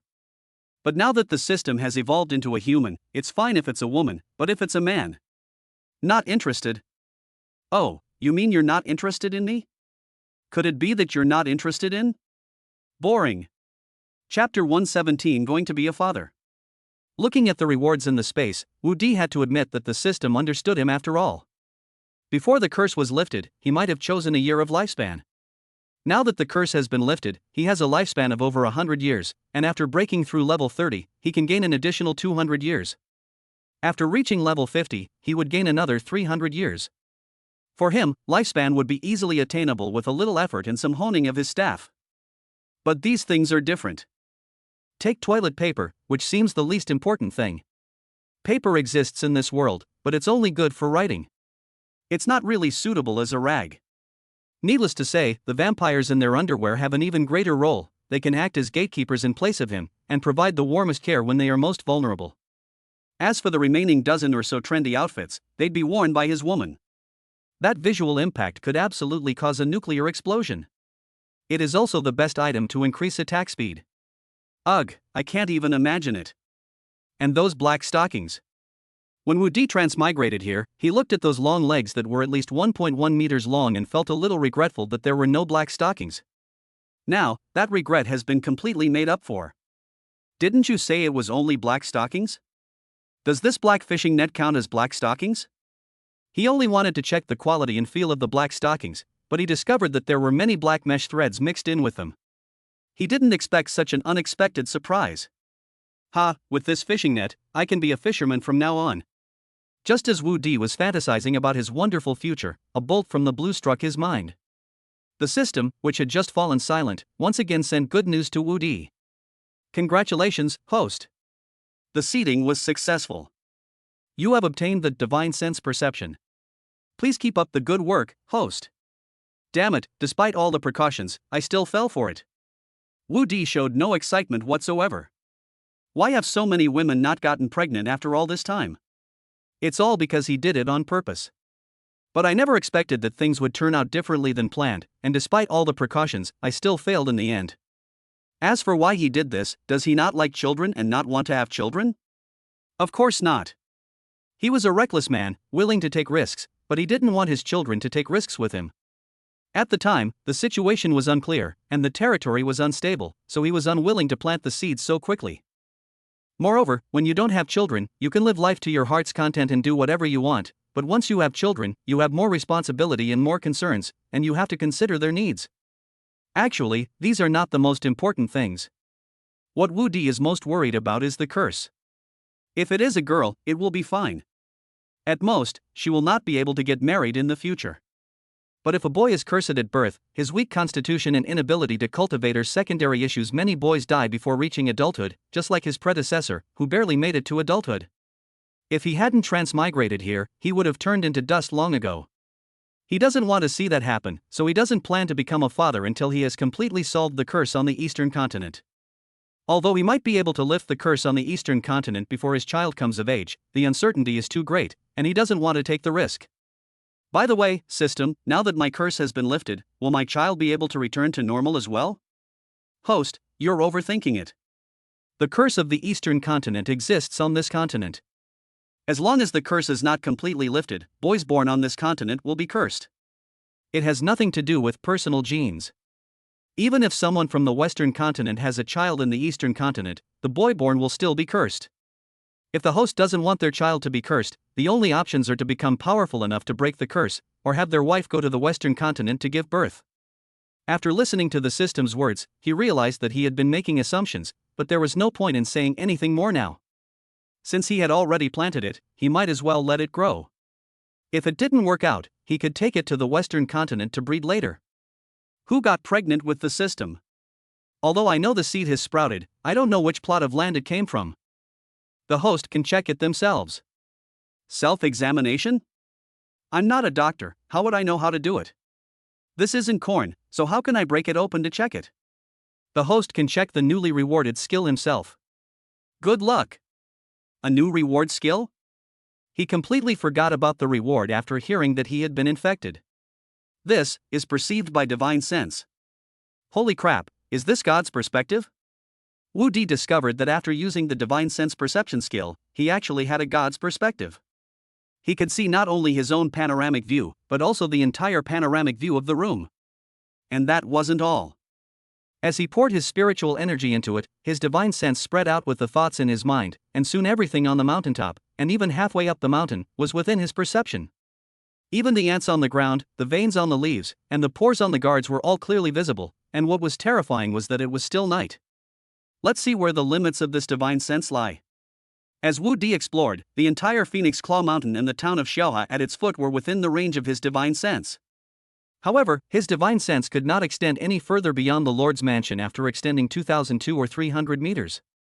Moreover, he could feel that the farther away he was, the greater the mental energy consumption, and the scenery at the edges was also becoming more blurred. My goodness, this skill is too powerful, Wu Di exclaimed as he withdrew his divine sense.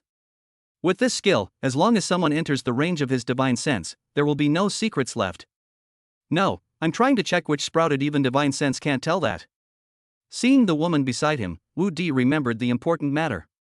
But even though his divine sense perception was strong, could it detect the inside of the human body? It really works.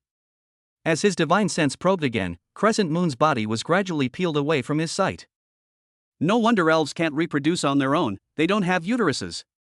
Wu Di didn't examine Crescent Moon's body structure carefully. After all, she was definitely not the person he was looking for. Shui Mengyao, no, it's only been a few days, it's perfectly safe.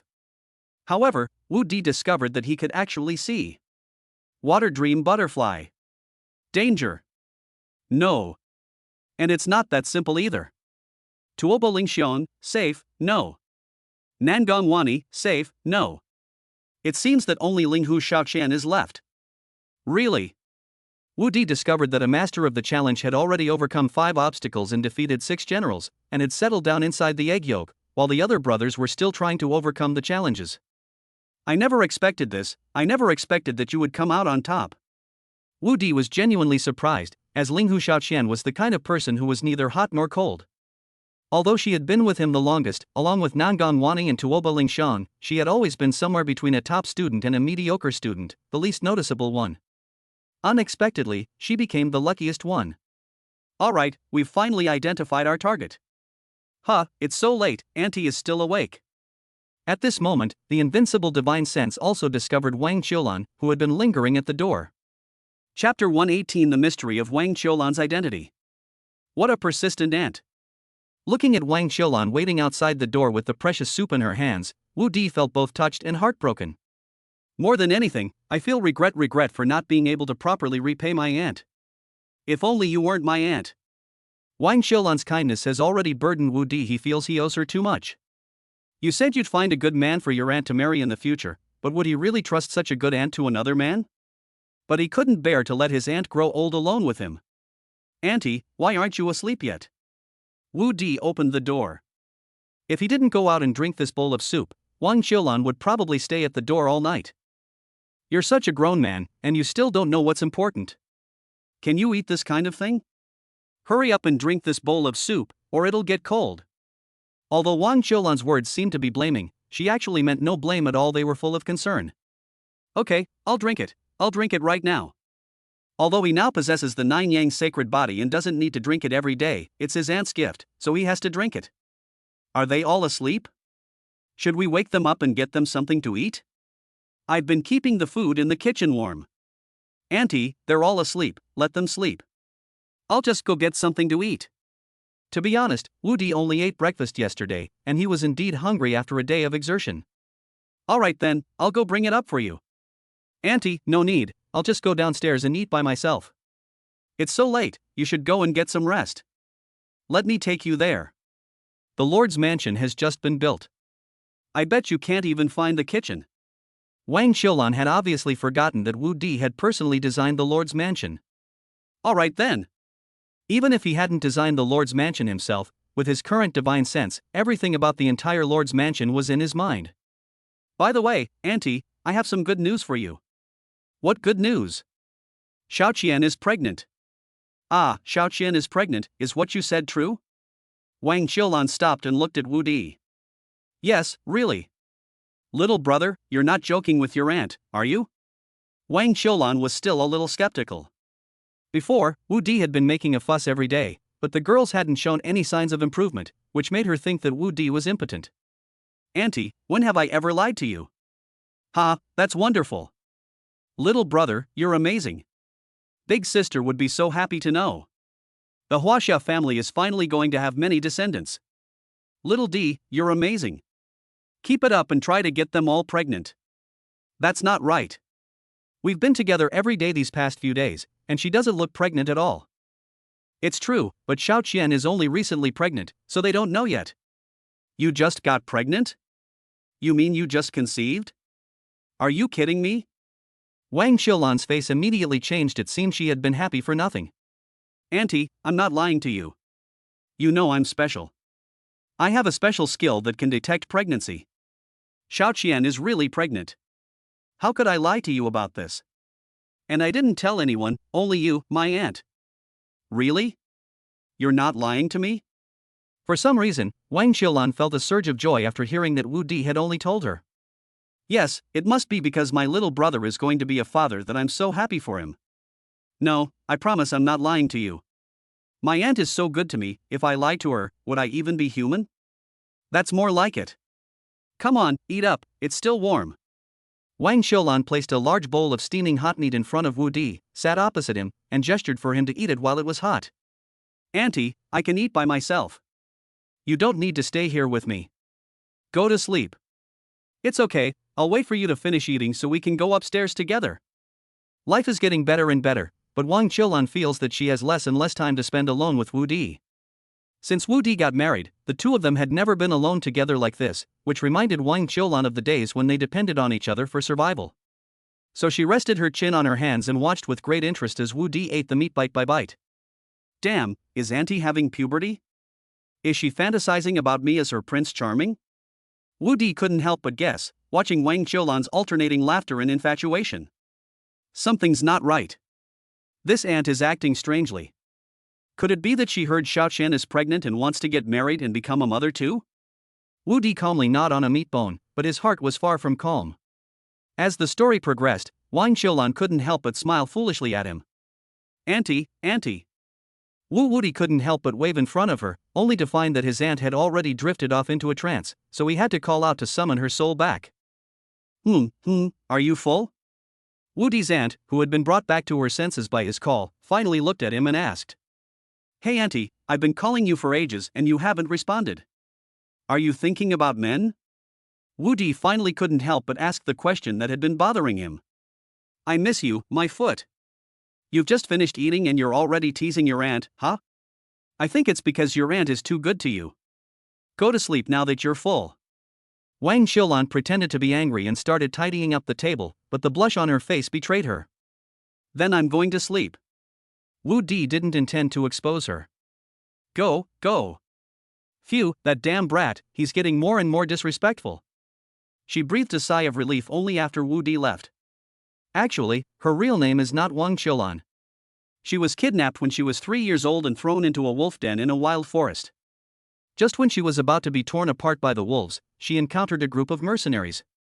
At that time, there was no Bright Moon City yet. The area around Bright Moon City was still a wild forest. The person who saved her was Wu Di's mother, Wang Xiushui. At that time, Wang Xiushui was a 17-year-old girl. Despite everyone's objections, Wang Xiushui brought her home. Her adoptive mother named her Wang Xiulan, and she became a member of the Wang family. It wasn't until Wang Xiushui was 26 years old that she was chosen by Wu Di's father. At that time, there were only 2 of them left in the Wang family, and she moved into the Huaxia family with her sister. Wu Di was born when she was 14. She originally thought that when she grew up, she would become her brother-in-law's second wife like her sister. Unexpectedly, Wu Di's father passed away the following year. Without their titles and income, the burden fell on her sister Wang Xiushui alone, who had to resume her mercenary life to support them. Unfortunately, as the saying goes, he who walks by the river will eventually get his shoes wet. When Wang Xiushui was carried back when Wu Di was 6 years old, she was on her last breath. She did not see Wu Di, but only instructed her to raise him to adulthood and watch him marry and have children. She accomplished the task her older sister had given her. As for her real name, she didn't know. She only remembered that her mother and sister called her Yunxi. As for where her home was, she didn't remember either. She only knew that her home was wherever Wu Di was. Chapter 119: The Yun Family of the Imperial Capital. However, Wang Xiulan did not intend to tell Wu Di the secret. In any case, no one in the world knew her true identity anymore, and she could continue to be Wu Di's aunt indefinitely. Xiao Di, as long as your aunt doesn't say anything, your aunt will always be your family. She didn't dare to say it before because if she did, Wu Di would think that he had no family left in the world. Now that Wu Di is about to have a child, she doesn't plan to tell anyone. If she does, she won't have the right to stay by Wu Di's side any longer. Over the years, she had come to regard Wu Di as family. If she were to leave Wu Di, she would not know where to go. inside the room on the 5th floor. A decent person couldn't imagine. After counting his wealth and confirming that everything was correct, Wu Di, like a mouse that had fallen into a rice jar, hugged his food and fell fast asleep. The capital of the Silver Moon Empire is the core of imperial power, home to the Huangfu imperial family, 1 great empress, 7 queens, 10 dukes, and 36 marquises. It can be said that the entire Silver Moon Empire is in their hands. At this moment, all 38 direct descendants of the Yun family, one of the 10 ducal mansions, were looking at the woman in the main seat. The woman was dressed in court attire, yet it could not conceal her mature and delicate figure. The aura she exuded while sitting regally in the main seat clearly indicated that she was a person of high status. This woman is none other than Xiao Xiao, the current Grand General of the Silver Moon Empire, a level 90 knight. Although she is only a duke, her status is in no way inferior to that of several princes. He looks to be in his early 20s, but he is over 300 years old. Xiao Xiao's life can be described as legendary. She was someone who could compete with the Empress for a man back then, and the Empress's current unmarried status is largely due to her. She was about the same age and strength as the Empress, and they were like sisters since childhood. She was also the Empress's biggest supporter at the time, and she was also appointed as a Grand General after the Empress ascended the throne. Although they were ruler and subject, their relationship was closer than that of sisters.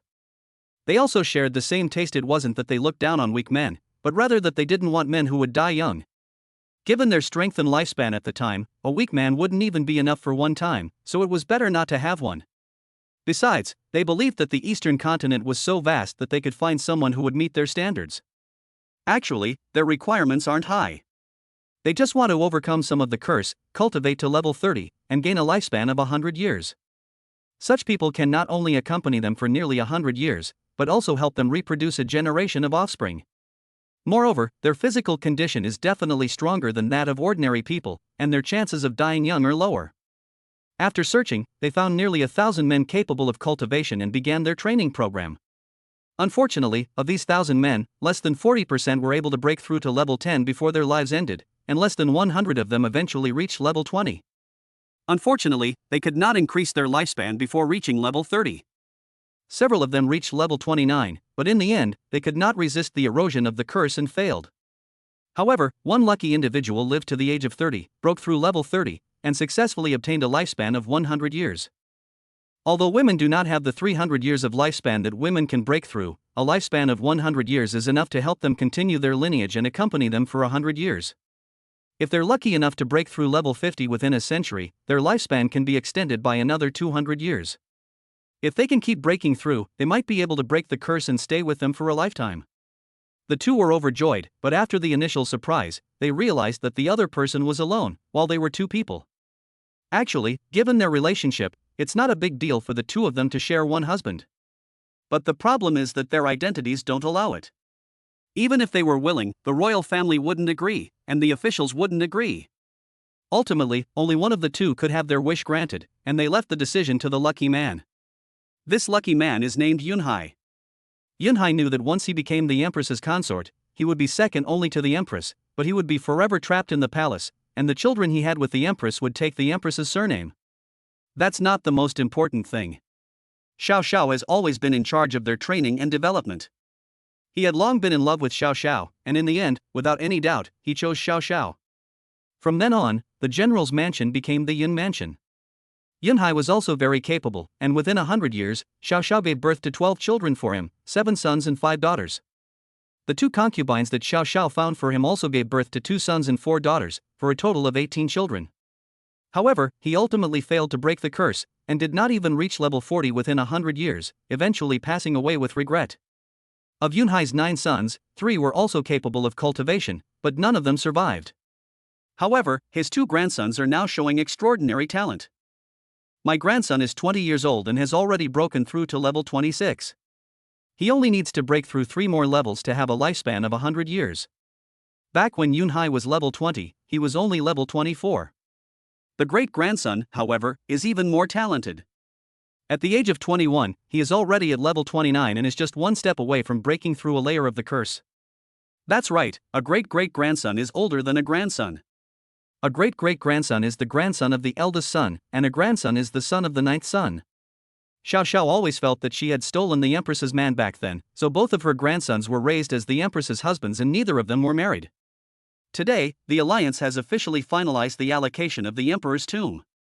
After the beast tide passes, we will enter the savage forest to find the entrance. Besides the central imperial tomb, which is jointly explored by the three great empires, the inner guard tombs and the outer protective tombs are explored by each individual using their own methods. However, those above level 60 cannot explore the protective tombs, and those above level 80 cannot explore the imperial guard tombs. Xiao Xiao looked down at her relatives and told them all the news she had received from the palace that day. Grandma, why is there a level restriction? If there were no level restriction, our Yun family could definitely monopolize most of the outer tombs. Only Yun Shan and Yun Feng, the two grandsons, were able to speak up before Xiao Xiao finished speaking. You know, although my Yun family is strong, other families are not weak either, and there are also the royal families and families of the three great empires. Even if there were no restrictions on level, it would be good if our Yun family could get 20% of the treasures. Xiao Xiao didn't blame Yun Shan, but looked at him affectionately and explained to him. Moreover, the purpose of developing the outer burial grounds is to cultivate you, the younger generation. If there are no restrictions on rank, then the purpose of cultivation is lost. Your generation is like flowers in a greenhouse. We have protected you too well over the years. Although the Western continent is relatively well behaved now, it will make a comeback one day. You've all been living too comfortably these past few years. This is a good opportunity to let you go out and gain some experience. Mother, shall we all go? Yun Meng asked, stepping forward. Chapter 120, Building the Inner City. Apart from Yun Shan and Yun Feng, you can all go, but you will be divided into two groups. Those below level 60 will be led by Yun Meng. We will set off after the beast tide. Those below level 80 will be led by Yun Ling. After confirming the location of the outer tombs, we will search for the inner tombs. The rest of us will wait for the central imperial treasury to appear, and then we will set off together with the Empress. Yes. Mother, I want to set off as soon as possible. We've searched all over the south all these years but haven't found 11th sister. If she's still alive, she might be in the north. I want to set off as soon as possible to see if we can find any clues about 11th sister.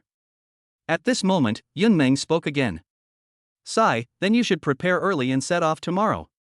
Xiao Xiao also sighed. Over the years, the only people she felt indebted to, besides the Empress, were her youngest daughter. 30 years have passed. If Yunqi were still alive, she would be 33 years old after the new year. She has never given up searching all these years, but unfortunately, she was pregnant with her youngest son when she lost Yunqi. After her youngest son was born, her husband Yunhai passed away. Yunqi was very young when she went missing and had no distinguishing features, so even with her abilities, she still couldn't find her. These past years have been a thorn in her side, causing her heartache every time she thinks about it. Only she, as her mother, understands this kind of pain. The matter of the imperial tomb was not only being discussed and prepared by the Yun family, but also by the princes and nobles throughout the capital. For many years, the eastern continent has been depleted of resources, and even they have few resources at their disposal. They want to develop rapidly and raise their children, and this burial is an opportunity that they naturally want to seize. On the other side of the Lord's mansion, the entire mansion was filled with cheers. The completion of the Lord's mansion and Linghu Xiaoqian's pregnancy were double joys, and the entire Lord's mansion was in a festive atmosphere. Linghu Xiaoqian, the lucky one, was still in a daze. This surprise was too big and too sudden. At that moment, I was so excited and trembling that I felt light as a feather, as if I were floating on a cloud. She was pregnant. She was pregnant, and even before everyone else, she was pregnant with Wu Di's first child. If Wu Di hadn't repeatedly assured her, she really wouldn't have believed it. At this moment, Linghu Xiaoqian was surrounded by a crowd of people, with hands and ears lingering on her lower abdomen. All right, this is only the beginning. It would be strange if you could sense it. Wu Di shook his head at the women. Husband, you can't favor one over the other. We want one too, we want a baby too. Yes, my husband, we want some too. The ladies were immediately envious. Stop fooling around, you'll all have it in the future. This was an accident after all. And what should he do if they've all been planted? How will I cultivate and level up in the future? He just obtained the 9 Yang sacred body, could he really be expected to? We have to wait in line, or wait until he's too busy to deal with it. The girl's fighting strength was already insufficient, and now one of them has been lost in the battle. We can't afford to lose any more. It's estimated that they won't be able to handle it for long, and then the substitutes Qin Shuaqin, Lai, and Shantingting will have to be left vacant. Wu Di didn't continue to play around with the girls. He now had to give Lu Yuanyuan a new task. Build a city, my lord. Do you mean build a city now? Lu Yuanyuan looked at the blueprints in Wu Di's hand, somewhat confused. The 4 towns under Wu Di's command have a combined population of less than 11,000. Not to mention whether they have enough manpower to build the city. Even if they did, they probably wouldn't be able to find enough guards to protect it, let alone who would live there. Is there any point in building this city? That's right, but don't worry, it's just a small city. Of course, Wu Di wouldn't build a grand city like Mingyue City, as he doesn't have enough resources right now. A city like that wouldn't be built in just a few years without tens of thousands of people. He simply wanted to build some residences, factories, restaurants, inns, and other shops around Fengshaxian Mountain to attract merchants and migrants, in preparation for the future construction of a city. Building a magnificent city all at once is extremely difficult, but building a small city first is much easier. Wu Di plans to enclose a 2-kilometer radius area around Phoenix Claw Mountain, which will easily accommodate tens of thousands of people. When it is expanded in the future, the small town can serve as the inner city, and expansion can be carried outwards. The reason he was in such a hurry was that he knew that once the beast tide was over, the edge of this wild forest would become lively, and he had to take advantage of this opportunity to make a fortune and make a name for his territory. That solves the construction problem, but even for the inner city, it will probably take us several thousand people 2 or 3 months to build. Moreover, the beast tide is approaching, and without the city walls to stop it, many newly built structures will be destroyed by the monsters. Okay, so you should start building from the south side first. With Phoenix Claw Mountain stronghold blocking the way, the south side is safe. After the beast tide passes, you can build the other 3 sides. Wu Di had already thought of this. The inner city could be built in sections. The southern city could be built before the beast tide, and the other sections could be built after the beast tide. The completed southern city can be put into use ahead of schedule, making money while it is being built, which is more profitable than building it all at once. If the entire project is built, by the time it's completed, the surrounding imperial collection will probably be emptied, and he will lose a large number of customers. The Lord is indeed very thoughtful. I will arrange the manpower immediately and try to get the south city ready before the beast tide arrives. Go ahead, thank you for your hard work. After finishing his business, Wu Di returned to the study in the Lord's mansion and began making storage bags. Now that he was level 23, even without the speed of his self-healing physique, he could make 46 storage bags a day without any problem. Now, when he makes storage bags, the amount of magic and mental energy he consumes cannot keep up with the rate of recovery, so it can be said that making storage bags consumes no energy at all. Even without any consumption, at his speed, he can only make 10 storage bags per hour, and he still needs someone to help him cut and sew them. Even so, making 100 storage bags a day is not difficult, it just takes a little time. However, Wu Di did not spend time making storage bags throughout the day. After making 50 storage bags, he spent more than 2 hours carving the seal for the Swift Travel Talisman. After making 2,000 copies in one go, he called Shan Tingting over and gave her 600 copies to distribute to the 300 guards. 2 copies for each guard greatly improved their combat effectiveness and also gave them more ways to save their lives. Then they took out another 1,000 and gave them to their aunt to be added to the treasury, while the remaining 400 were divided among the group. As night fell, with Linghu Shaoqian as a role model, Wu Di's wives were all very enthusiastic at this family meeting. You little punks, you think you can control me with your meager skills? Go and cultivate for a few more years.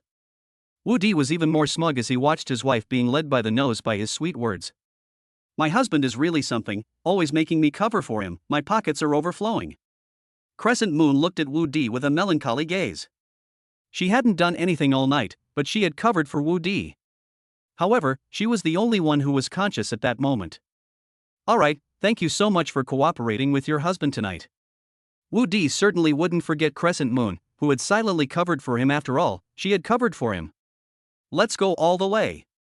Chapter 121 Ancient Tree of War. The next day, the first batch of iron ore arrived in Star City. Wu Di sent it directly to Nyoqian Town. In addition to normal work tasks, 10 demon hunting teams entered the wild forest every day to hunt demonic beasts. With the help of the storage bag, all the monster meat could be easily brought back, and the strength of the entire territory was gradually increasing. He still has more than half of the 30 or 40 pieces of monster meat left, enough for another half month, so there's no rush to replenish it.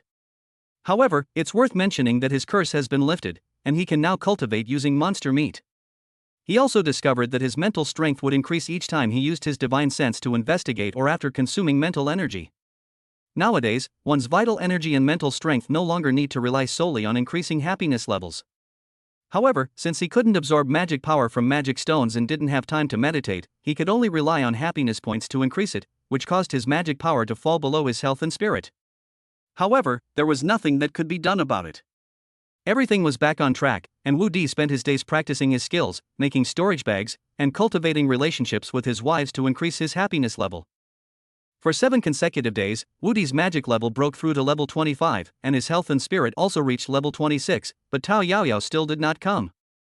These past few days, the girls at home have been overwhelmed and are almost developing a fear of death, so Wu Di decided to give them a break and take the opportunity to go and tell the queen some stories. This time, Wu Di brought no one except Yuar. The two mounted their horses and prepared to head straight for Jiufeng Mountain, but they were stopped by Wang Qiulan as soon as they mounted. Xiao Di, wait, take this with you. Wang Qiulan hurriedly ran up and handed him a storage bag. What? Wu Di casually took the storage bag and found that there were more than 10 servings of big baby soup inside.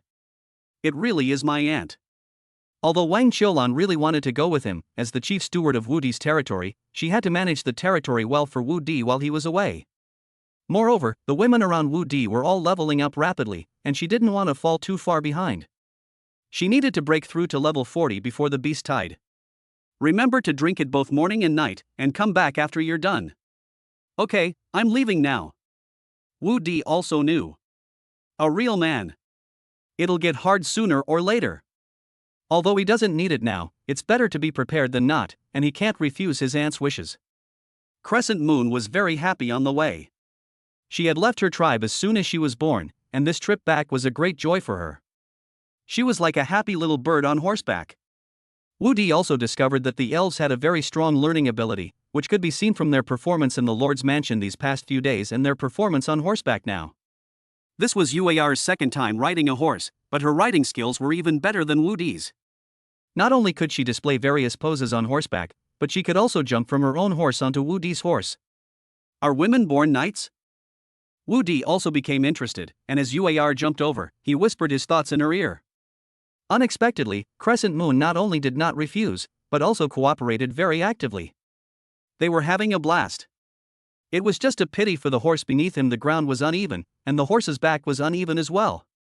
The horse galloped swiftly, crossing mountains and wading through ditches and mud pits without stopping, its back drenched in sweat. When they passed through Qianyo town, the two did not stop and headed straight for Jiufeng Mountain. When Wu Di and his companion arrived at the elf territory, Wu Di's happiness level increased by 2 points, indicating that the journey had been quite amazing. There was only a narrow, winding path leading up the mountain, too narrow for horses to traverse, so the two had no choice but to hike up. As soon as the two arrived at the foot of the mountain, the elves noticed their arrival. As soon as they reached the mountain pass, Hua Qianqian and her people came to greet them. My lord, it's been a long time. The queen and the priests are currently assisting the mother tree in establishing the war tree and are unable to come to greet us. Please forgive them. No need for formalities. To establish a war tree? It seems I've come at just the right time. Please take me to see it. Wu Di hadn't expected his arrival to be so timely. Last time I came to witness the birth of Crescent Moon, and I never expected to witness the birth of the war tree this time. The ancient tree of war is said to be the guardian war god of the elven race. Although it moves slowly, it has extremely powerful attack capabilities and is also very resilient. It is the guardian god that protects the homeland. The Ancient of War is equivalent to the heavy crossbow for siege warfare in the elven race, or the cannon for humans. When Wu Di arrived in the center of the mountain valley, the place had changed drastically. Hanging from the surrounding tree branches are oval-shaped houses woven from vines, resembling bird nests. There are also 3 similar bird nest houses next to the Fountain of Life. However, these 3 houses were several times larger, each with a diameter of 5 or 6 meters and a height of 8 or 9 meters. They looked like goose eggs, with an entrance about 2 meters wide and 3 meters high at the bottom. Upon entering Wu Di, one discovers that these vines are all alive, with roots extending into the ground. The gaps between the vines are covered by branches and leaves, and many of these gaps are filled with colorful flowers. Such a house not only shelters from the wind and rain, but also lets in light and air, and carries the freshness of plants and the fragrance of flowers. My goodness, the houses of these elves are truly exquisite. Wu Di was envious, feeling that his own fifth-floor lord's mansion wasn't so appealing anymore. Living in a house like this, doing things I enjoy, what a wonderful experience that would be. Ha, you came to the right place. I'm going to have a great time tonight. On the other side, Tao Yaoyao and Mu Zili were sitting cross-legged under the mother tree, chanting incantations. A vine from the mother tree hung down to the ground, faintly glowing with a green light. As Tao Yaoyao and the other girl chanted the incantation, they also watered the vines in front of them with the water of life from time to time. As the two women moved, the vines quickly burrowed into the soil, and then the clods of earth in front of them began to slowly crack, as if something was about to break through the soil. As the mound rose, the soil fell away, and a giant vine-like tree person emerged from the earth. 1 meter, 2 meters, 3 meters. As time went by, a giant tree man, more than 10 meters tall, rose from the ground. Its head alone was 2 meters long, and its two huge, thick arms were extremely long, reaching down to its knees when it stood upright. The tree man slowly lifted its leg and landed, causing the entire ground to tremble. Thump, thump, thump. The tree man didn't stop, but walked step by step towards the outer edge of the mountain valley. It stopped in an open space about 30 meters away from the mother tree, facing the entrance to the western ravine, and then burrowed into the soil below its knees.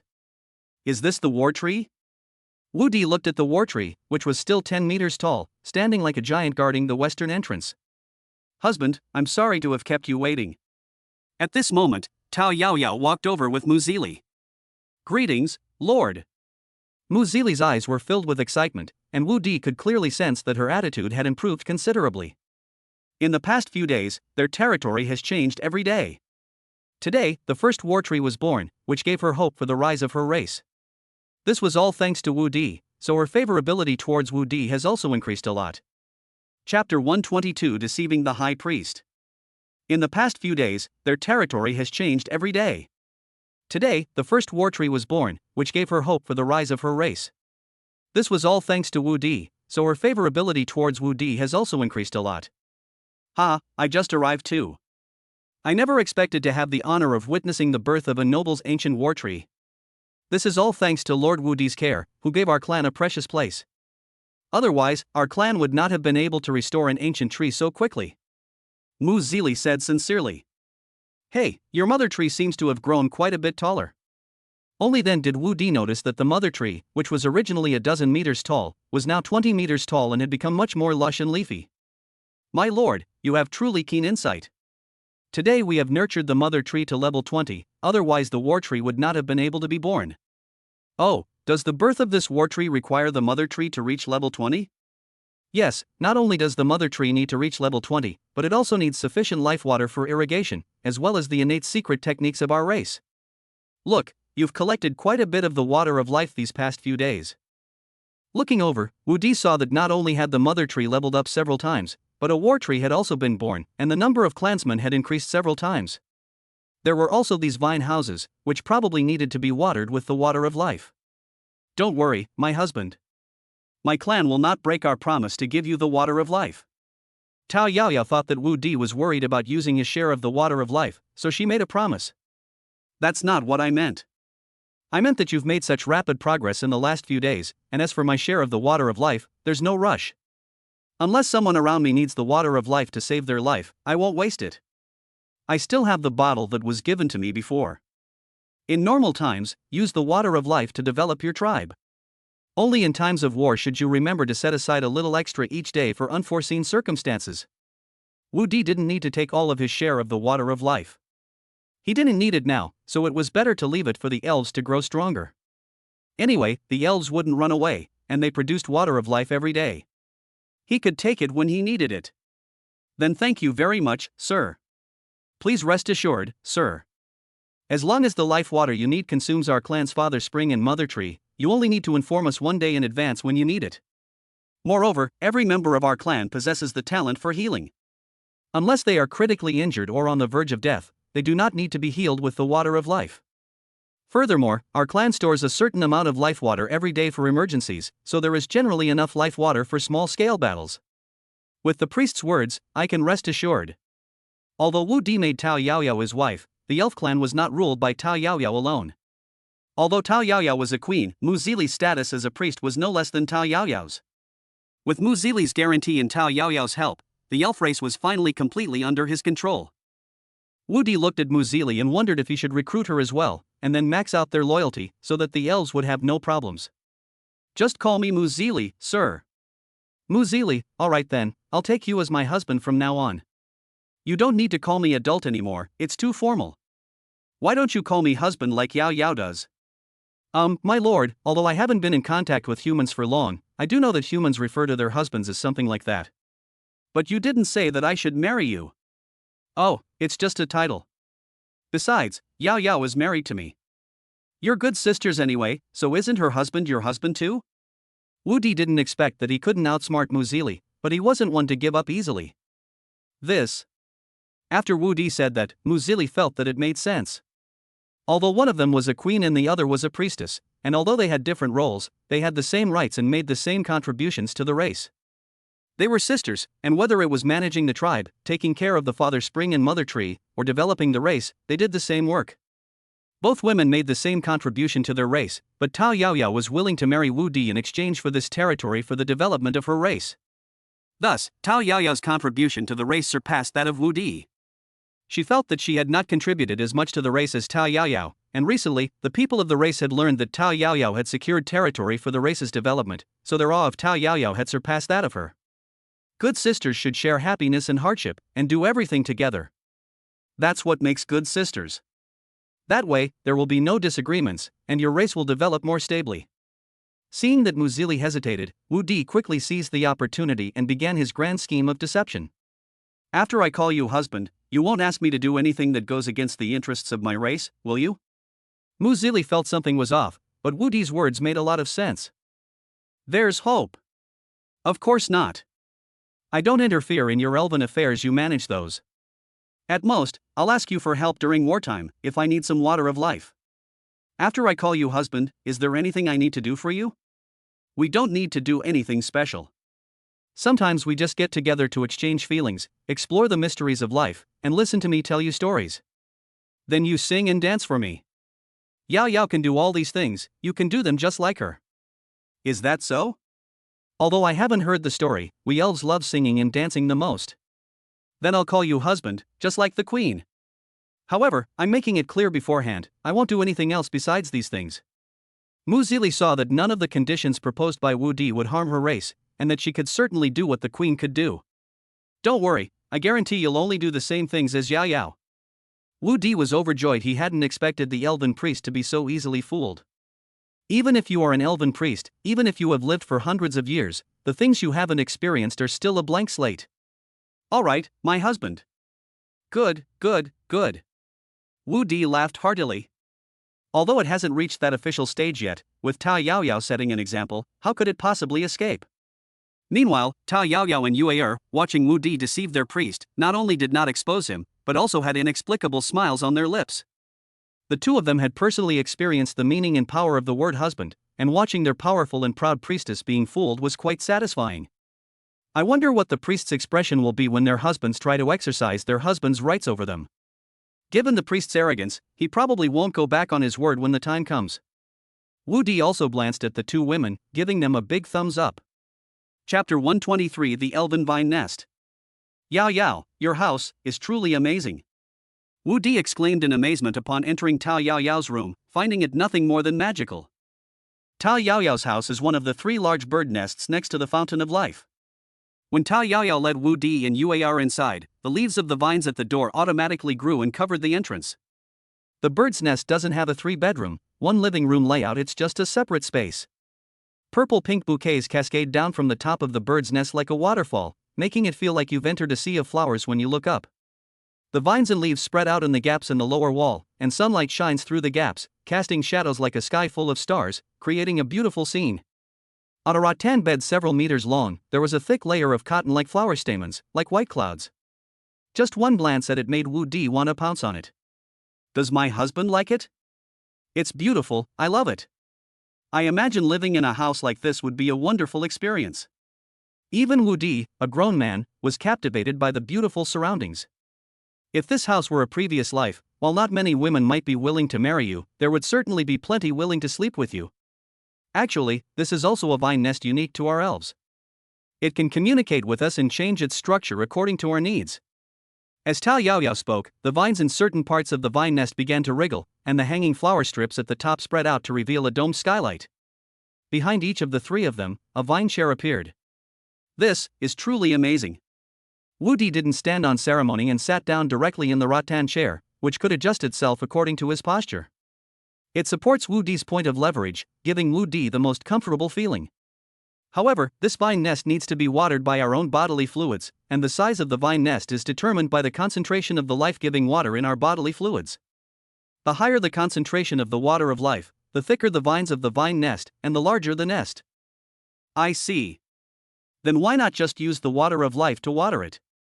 Of course, that's possible, but vine nests that are directly watered with the water of life cannot be bound to a master and can be controlled by any elf. Apart from buildings shared by the tribe, which we will directly use the water of life for private buildings like vine nests, we will cultivate them ourselves. So that means every elf can cultivate this vine nest? Yes, as long as you have vine nest seeds, all elves can cultivate vine nests. If my husband likes this vine nest, when we go back, I'll have Yura bring a seed back with me. You can choose a spot for me to cultivate one. However, the level of the tooth is not high, and the life water in its body is thin, so the vine nest that it irrigates will be much smaller. If my husband isn't busy these next few days, he can stay here a few more times. It won't be too late to go back after Yura reaches level 20. Oh, how long will it take for Yura to break through to level 20? Anyway, he's planning to stay in the Elven territory for a while, and if it's not for too long, that's fine. 4 or 5 days will be enough. My husband can tell me more stories during these days. If you're going to tell stories, then I'm not sleepy anymore. I also want to hear you sing and dance. The Elf Queen's dance and song have haunted my dreams these past few days. I think you're haunted by the dreams of our clan's priest. Well, it's just that I was worried you might get bored listening to stories alone, Yao Yao. You're sisters, wouldn't it be nice to listen to stories together, sing and dance together? In that case, we elves are all sisters.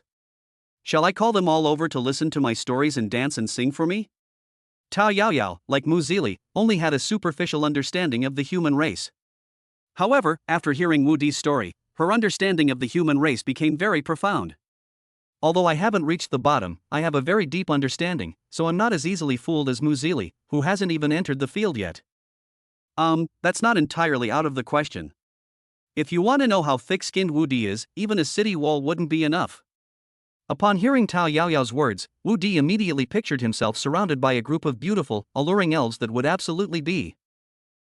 You wish.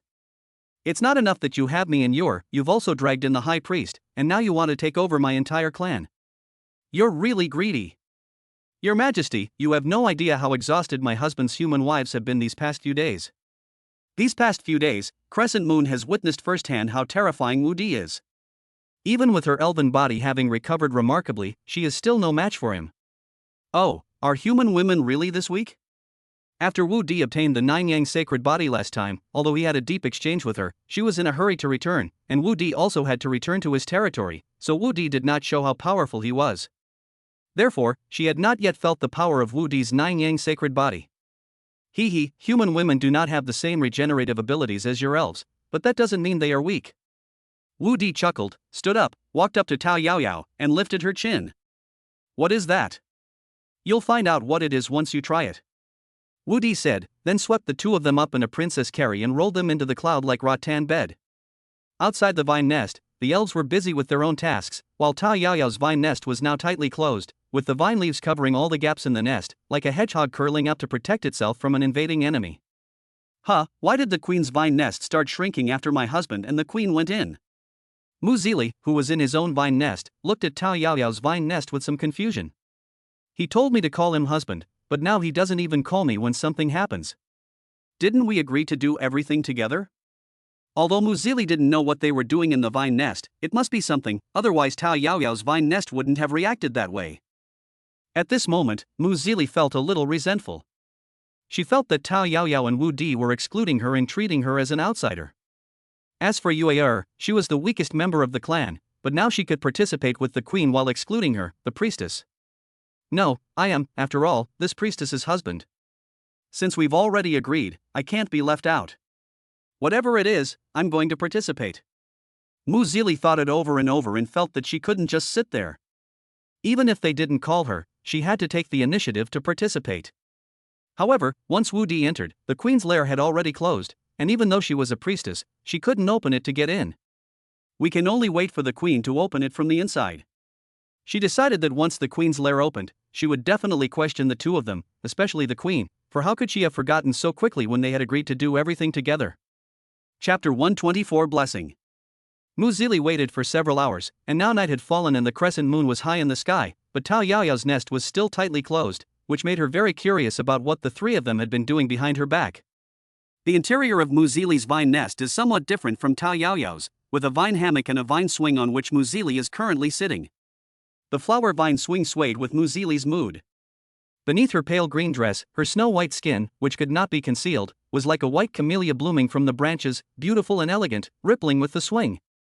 It seemed as if it were one with the flower-covered swing, a truly beautiful sight. Although the elves don't have bonfire parties, everyone is a talented singer and dancer. To welcome Wu Di's arrival, Tao Yaoyao and Yuar personally performed a song and dance for him. On the stage, which resembled a sea of flowers, clouds and mist surged, and white jade like bare feet occasionally peeked out from the clouds, while beautiful singing voices drifted among the flowers. Just as Mu Zili's patience was running out, Yuar ran out quickly. "Priest, Her Majesty the Queen is looking for you." "Good." Although she didn't know why the queen wanted to see her, she still slipped into Tao Yaoyao's vine nest. When the elf race was still in power, she and Tao Yaoyao were as close as sisters. After the elf race was defeated, the two of them shouldered the responsibility for the future of the entire elf race. But when she arrived at the edge of the Peach Blossom Sea, before she could even see the scene in the clouds and mist, she was suddenly pulled into the sea of flowers by a large hand.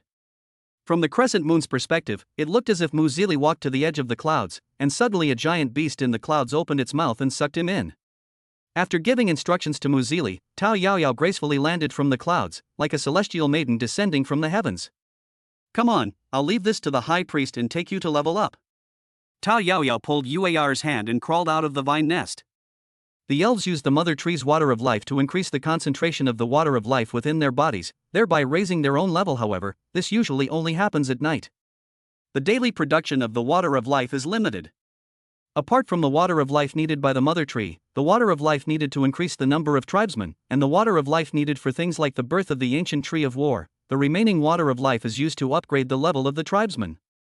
This is only because their current strength has surpassed that of the mother tree, and they can only enhance the strength of newly born elves. Otherwise, the water of life would be even more insufficient. As for why it is done at night, it is because the dew begins to gather at night, and they can collect it again before sunrise, producing new life water. Therefore, there is no need to worry about the sudden situation that will occur after the life water is exhausted. Moreover, the mother tree at night can better transform the water of life for them, increasing the concentration of the water of life in their bodies. Because a large amount of water of life was consumed during the day to create the ancient tree of war, there isn't much water of life left, but it's still barely enough to upgrade the newly born members of our race in the last few days. In just a few days, 8 new elves were born, including Crescent Moon. Even with enough water of life, the mother tree can only give birth to 1 elf per day before it reaches level 20. At level 20, a maximum of 2 Pokemon can be born per day. Ancient trees of war can only be born after reaching level 20, but if a second ancient tree of war is to be born, the mother tree needs to reach level 25.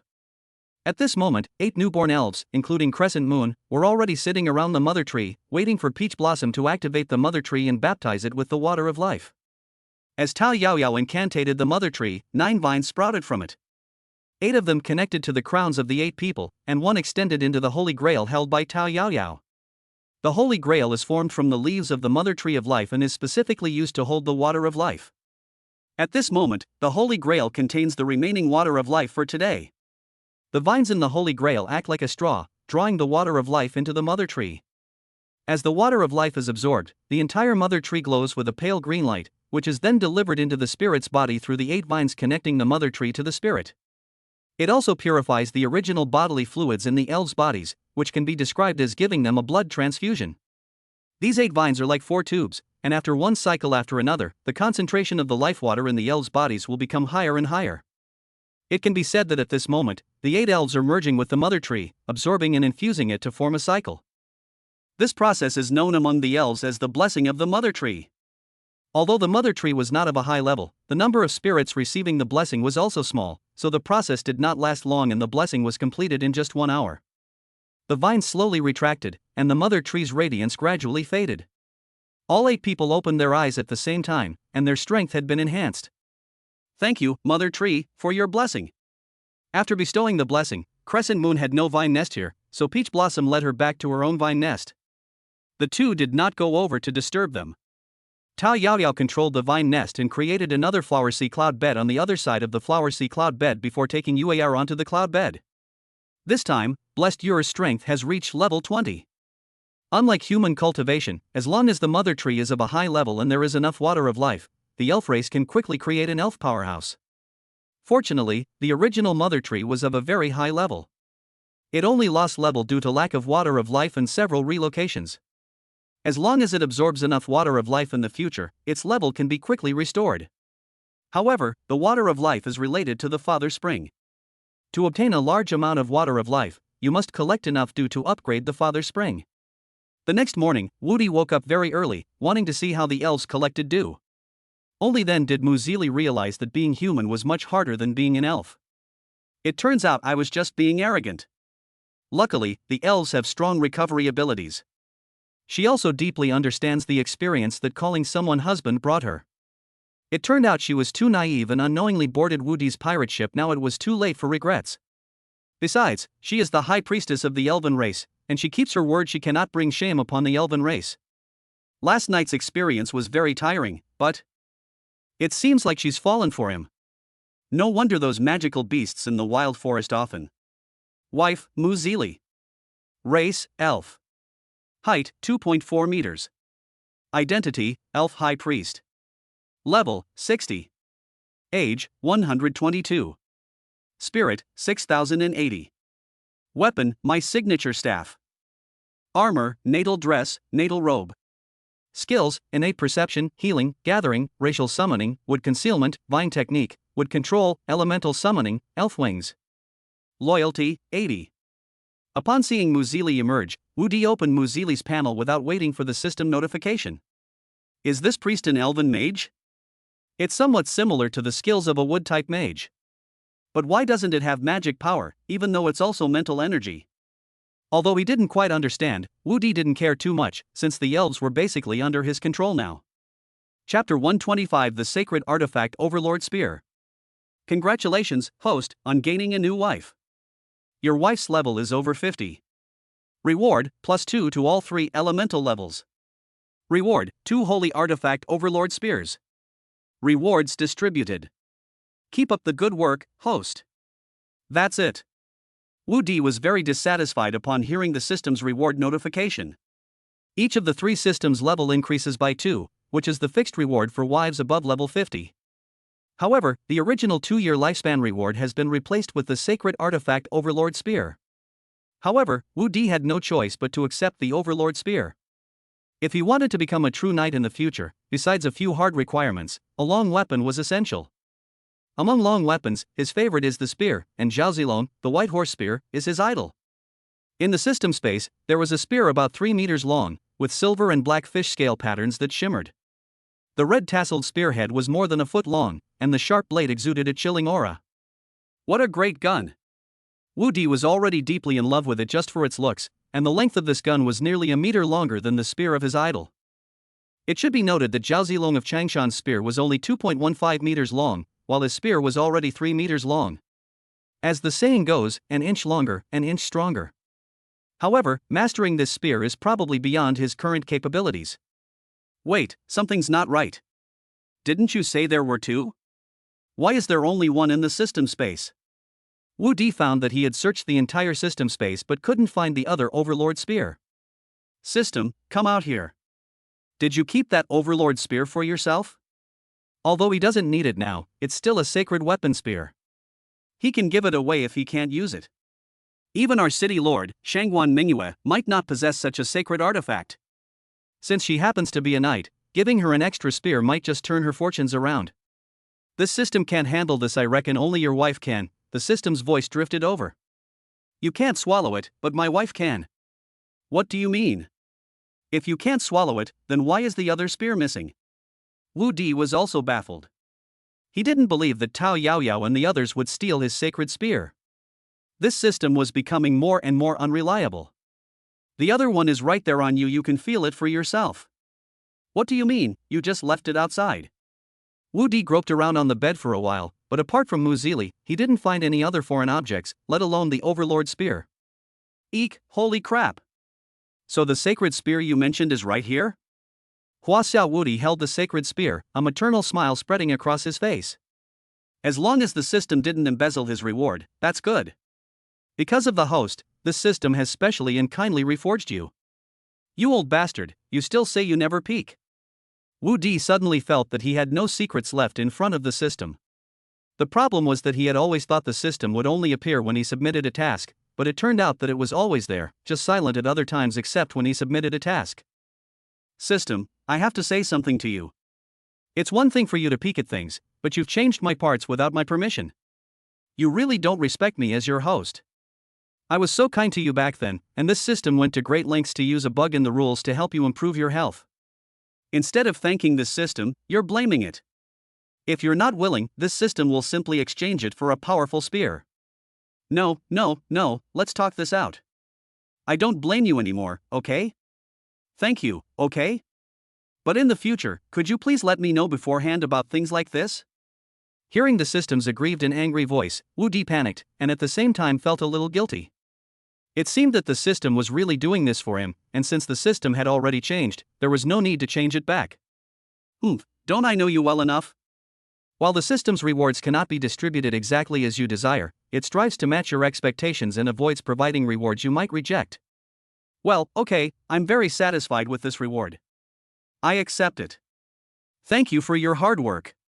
Since the system has said so and even helped him exploit a loophole in the rules, he can't be ungrateful. Host, Wu Di of Huaxia. Age, 18. Height, 190 cm. Wives and concubines, 12. Warrior, level 29, basic swordsmanship, basic spearmanship, assassination swordsmanship, shield block, jump, dodge, parry, snake step, crescent slash, cross slash, jump slash, berserk, charge, fiery slash.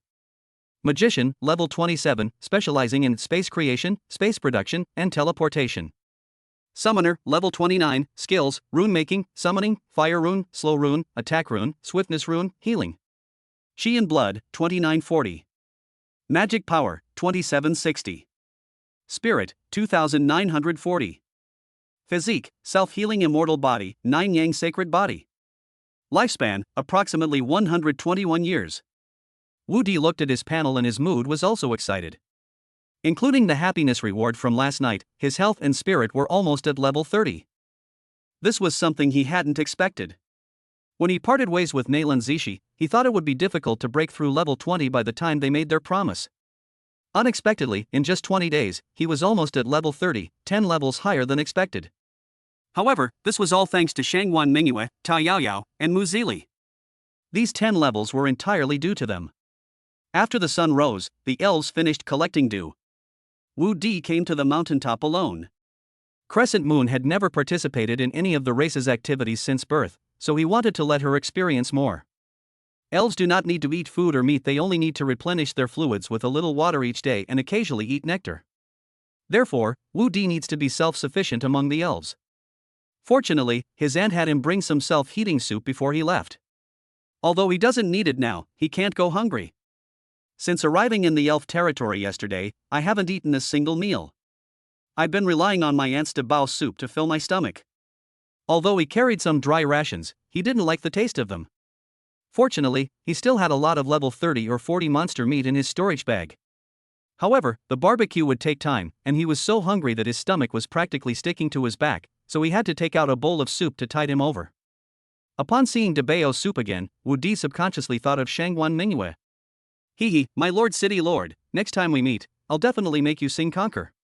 Wu Di had always harbored resentment towards Shangguan Mingyue for suppressing him so much that he couldn't turn the tables. He wished he could return to Mingyue City right now and conquer that wild horse.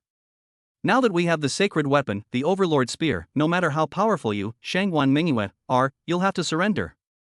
As Wu Di grilled the meat, he fantasized about conquering the world.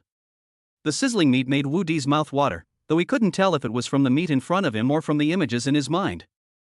Chapter 126 Breakthrough, Lifespan increases drastically. Wu Di had no intention of returning to his territory. His aunt and the others were taking care of things at home, so he didn't need to worry about it. Moreover, Duoba Lingxiang and the others were already overwhelmed, and now that he has obtained the sacred artifact, his strength has become even greater. The elves, like Tao Yaoyao, are different. They have a very strong recovery ability and can be full of energy again after only a short rest. Moreover, the elf race witnesses the birth of new elves every day. Currently, a level 20 mother tree can give birth to 2 elves a day, which will broaden his horizons. He's now quite curious about everything about the elves, especially their magical vine nests, which he can freely explore. More importantly, being with Tao Yaoyao and the others means I don't have to worry about anything and can quickly improve my strength. During the day, the fairies bustled about before him, like butterflies flitting among the flowers. At night, he and Tao Yaoyao gazed at the starry sky from their vine nest. He lived a very comfortable yet fulfilling life. These past few days could be said to be the most carefree days he had ever had in both his lives. After spending a week in the Elven Realm, the Mother Tree recovered to level 25, and the Elven Realm gained another ancient war tree. Crescent Moon's level was also raised to level 22, and Peach Blossom gave her a vine nest seed. Wu Di was also preparing to go home. No matter how good it was here, winter was coming soon and the beast tide would break out soon. Although everything was ready, he, as the backbone, had to go back to take charge of the overall situation.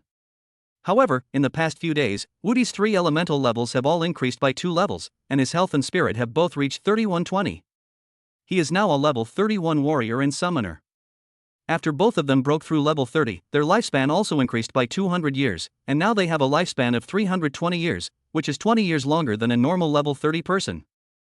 His magic level has reached 2,940 points, only 60 points away from level 30. Wu Di has also been practicing the warrior's level 30 skills these past few days. Wu Di has also mastered the level 30 summoner skills Poison Talisman and Poisoning Technique, but he lacks the skill book for intermediate summoning and has been unable to learn it. Summoners are even rarer than mages. There are no intermediate summoning spells available for purchase in Bright Moon City and Star City. However, when he went back to Bright Moon City to inquire about this with Shangguan Mingyue, she promised to buy one for him in Emma City. Emma City is different from Bright Moon City and Star City. Bright Moon City and Star City are county cities, while Emma City is a state city with a population of 1 million and its city lord is a marquis. In Emma City, let alone level 30 skill books, even level 70 skill books are readily available. However, the journey is long, more than 300 miles away from Bright Moon City. Even on horseback, it would take 3 or 4 days to travel back and forth. Of course, if you don't care about the cost and keep changing horses along the way, it would only take 2 days to go. Wu Di wasn't in a hurry at the time, since he was only level 15 or 16. Now, more than half a month has passed, so he must have bought it back long ago. When leaving the elf race, Tao Yaoyao and Mu Zili were also reluctant to part. Their loyalty had increased to 90 points in the past few days, but it was still not at the maximum value. Moreover, after reaching 90 points, the loyalty of the two remained unchanged, while Crescent Moon's loyalty reached 95 points. It seems that there is still a long way to go before they can completely control the elf race. Wu Di and Yuer did not return directly to their territory, but stopped in Xianyo town, which was bustling with activity. Not only were all the blacksmith shops expanded, but 2 new small smelting plants were added to refine iron ore, and several large warehouses were built to store coal stoves and honeycomb briquettes. We have already stocked up on 1 million honeycomb briquettes during this period, and as long as the weather is good, we can produce 100,000 honeycomb briquettes every day. Wu Di plans to sell 3 honeycomb briquettes for 1 copper coin, which would generate a value of 3.3 gold coins per day. However, the honeycomb briquette production team had 400 people, but labor was not valuable. An ordinary person could only earn 7 or 8 copper coins a day at most. Wu Di gave them 10 copper coins a day. With coal mining, transportation, food and other expenses, they could earn 7 or 8,000 copper coins a day at most. So honeycomb briquettes can bring him 2.5 gold coins a day, but Wu Di doesn't care about that. What he cares about is solving the employment problem for his people and improving their quality of life. There are also coal stoves, which can now be mass-produced to 500 a day. Although the quantity is not large, it is barely enough. He makes a net profit of 50 copper coins from each coal stove, but his purpose is not to make money by selling coal stoves. The higher the sales of coal stoves, the higher the sales of honeycomb briquettes. It can be said that with these 2 major industries, Xianyo town will soon become prosperous. Moreover, under Wenren Jingxian's arrangement, the first batch of salesmen had already taken hundreds of coal stoves and tens of thousands of honeycomb briquettes to Mingyue City. We're not considering the surrounding territories for now, since most of the inhabitants there are quite poor, and there's plenty of timber resources outside, so nobody's willing to spend money to buy firewood. The situation is different in the city. The surrounding forests have been almost completely cleared out, so every household in the city has to buy firewood. This is why many families, after the death of their male members, would rather risk moving to another territory. Because the firewood in the city is purchased from nearby territories, and it is not cheap. Normally, cooking requires 4 or 5 copper coins of firewood per day, which is equivalent to half a day's wages for one person. Even if you burn Woody's coal as much as you want, you'll only make a maximum of 2 copper coins a day. Such a price will definitely open up the market very quickly. Husband, your coal stove is a wonderful thing. One batch of honeycomb briquettes can burn for several hours without producing any smoke. It's also very convenient for boiling water and cooking. Just turn on the damper at the bottom and the fire will come up quickly. Moreover, the whole room was warm and cozy, and the heating effect was excellent. After reporting her work to Wu Di while sitting in front of the coal stove, Wenren Jingxiang did not forget to praise the coal stove. You've already felt the benefits of the coal stove so quickly? Wu Di asked with a smile. Yes, now that we have coal stoves and honeycomb briquettes, the townspeople finally have some income. However, I've calculated that even with this income, many people still won't be able to afford the annual freedom tax. The freedom tax is a single-person tax, and it is the only tax levied by the empire besides merchants. In cities, the freedom tax for people over 30 years old is 1 gold coin per year, while in territories, the freedom tax is halved but still costs 5,000 copper coins. In Wu Di's territory, women over 30 years old make up half of the population. Each woman earns 10 copper coins a day, and even if she doesn't eat or drink, she can only earn a little over 3,000 copper coins a year, which is simply not enough to pay this high freedom tax. Don't worry about that. The Lord of Bright Moon City has given me a 3-year tax exemption. After 3 years of development, it shouldn't be a problem for each person in the territory to have an annual income of 10,000 copper coins. Although Wu Di also wanted to keep the territory tax-free indefinitely, he didn't have that authority. The freedom tax was jointly drafted by several countries in the eastern continent, unless he could completely break the curse on the eastern continent. However, he can make his subjects wealthy, so that the freedom tax will no longer be a burden, and if all else fails, he can reduce it further and pay the rest out of his own pocket. That's wonderful. Husband, don't leave today. After finishing her business, Wenren Jingxiang began to exude charm. Ever since Wu Di broke through her defenses last time, there hasn't been another chance, and she didn't want to miss it again today. Seeing Wenren Jingxiang's repeated pleas, Wu Di had no choice but to agree. After all, with the sacred weapon Overlord Spear, he was an invincible war god, and wouldn't the 2.4-meter tall Wenren Jingxiang be easy to handle? Chapter 127, A Lame Reward. However, after thinking about it, Wu Di still asked Wenren Jingxiang to send someone to summon Chen Shuoqin, the mayor of Blackstone Town, to come over, to report on his work. Chen Shuoqin had long wanted to report to him in person, but Wu Di had previously declined because he was worried that he wouldn't be able to intimidate the big guy. Now that he has become a war god, he no longer needs to worry about anyone. Moreover, he was going to Blackstone Town the next day and didn't want to stay another night because of Chen Shuoqin's urging. His level has been rising too fast lately, and the 2 skeletons in the night space are now lower level than him. So this time he took a detour, going through Blackrock Town, then into the wild forest to level up his skeletons, before returning to River Town.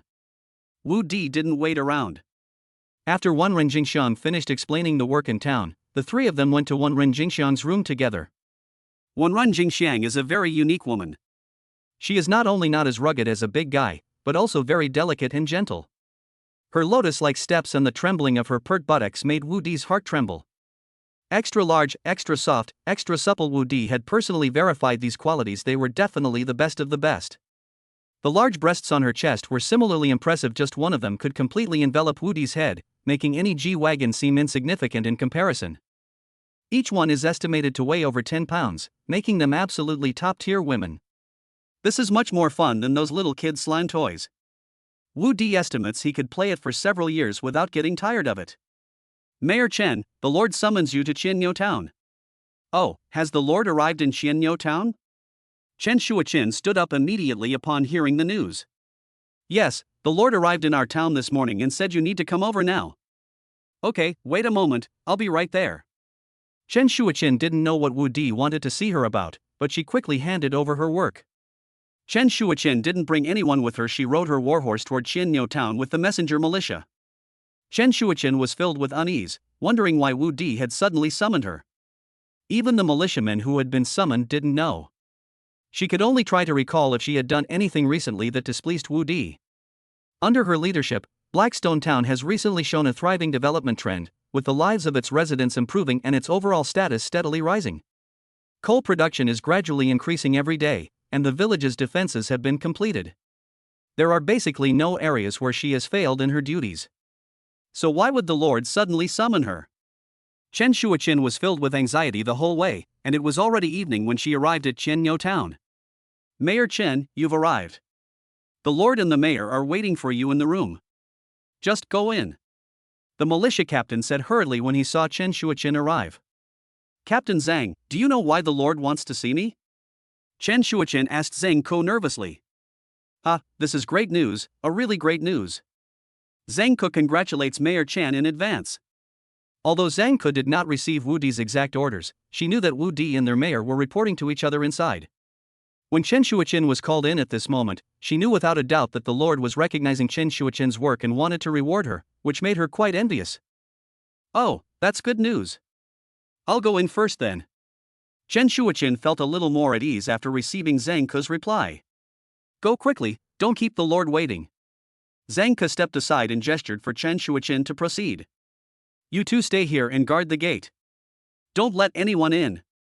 After Chen Shuichen went inside, Zhang Ko handed over the task of guarding the gate to his two subordinates. She had been standing at the door for most of the day, and now her thighs were freezing cold. She needed to take a hot bath. What is this? Chen Shuichen walked into the courtyard and heard the voice coming from the room. She was a little confused, but she did not stop. She did not dare to keep Wu Di waiting. Just as she was about to knock on the door, Wu Di's voice came from inside. The door is open, come in quickly, we've been waiting for you for a long time. Wu Di had been using his divine sense to shroud the entire courtyard, and he noticed Chen Shuichen as soon as she entered. The timing is perfect. Wan Renjingxiang has just finished handing over her work. Yes. Upon hearing Wu Di's voice, Chen Shuichen pushed open the door and went in without any hesitation. When she closed the door and turned around, she was stunned by what she saw. Where is this? Who am I? What am I doing here? What are you standing there for? Come here quickly. Wu Di called out when he saw Chen Shuichen standing there in a daze. This. Although she was stunned, Chen Shuichen still subconsciously walked towards Wu Di after hearing his words. This was the scene she had always dreamed of, but the dream came too suddenly and was too shocking. She wasn't prepared at all. Not bad, you've reached level 26 so quickly. Looks like you've been working hard. Tell me about the recent situation in Blackrock Town. Wu Di looked at Chen Shuichen with great satisfaction. Initially nervous in front of her superiors, Chen Shuichen gradually got into character after Wu Di's guidance. Although she was a novice and it was her first time reporting for work, she quickly found her rhythm. The next morning, when Wu Di saw the system rewards, his expression changed. The rewards were terrible, and none of them were what he wanted. These are all daily necessities for women, and of course, there are also quite a few nighttime items. However, the quantity reached 1,000 sets, and there were various models available, so it seems that the system specially prepared them for Wan Renjingxiang and the others.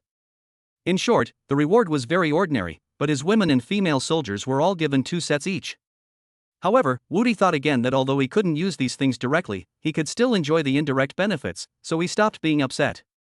Moreover, with these items, Tuoba Lingxiang and the others will not have their combat effectiveness affected for those few days. However, the last reward wasn't enough to distribute, so he hasn't handed it out yet. With this reward, it will be more than enough.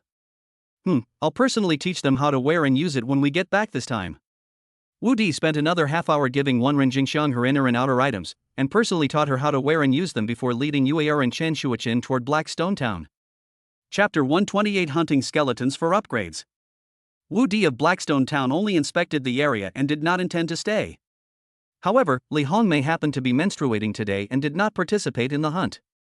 As one of Wu Di's key henchmen, Wu Di cared about Li Hongmei and immediately left her and her subordinates dozens of sets of clothing. Li Hongmei was stumped by the contents of the package and kept asking Wu Di to teach her how to use it. But Li Hongmei, who was usually very clever, suddenly became clumsy and couldn't learn how to use it no matter what she tried. In the end, in order not to delay the time to enter the mountain, Wu Di had no choice but to help himself. And when they made their move, it was a full-scale attack, almost leaving Wu Di with blood on his hands. "My lord, I've learned it," Li Hongmei said with a smile to Wu Di. "I suspect you're faking it," Wu Di said indifferently, since they would all be on his side sooner or later. After leaving Blackrock Town, Wu Di immediately stored their horses in his knight's metal and released skull number 1 and 2 from his spatial storage. The 2 men and 2 skeletons plunged headlong into the wild forest. The last time the 2 skeletons made a move was when they were returning from Bright Moon City and were ambushed by Nangong Yen and Li Feifei. Their level had increased to 22 by then.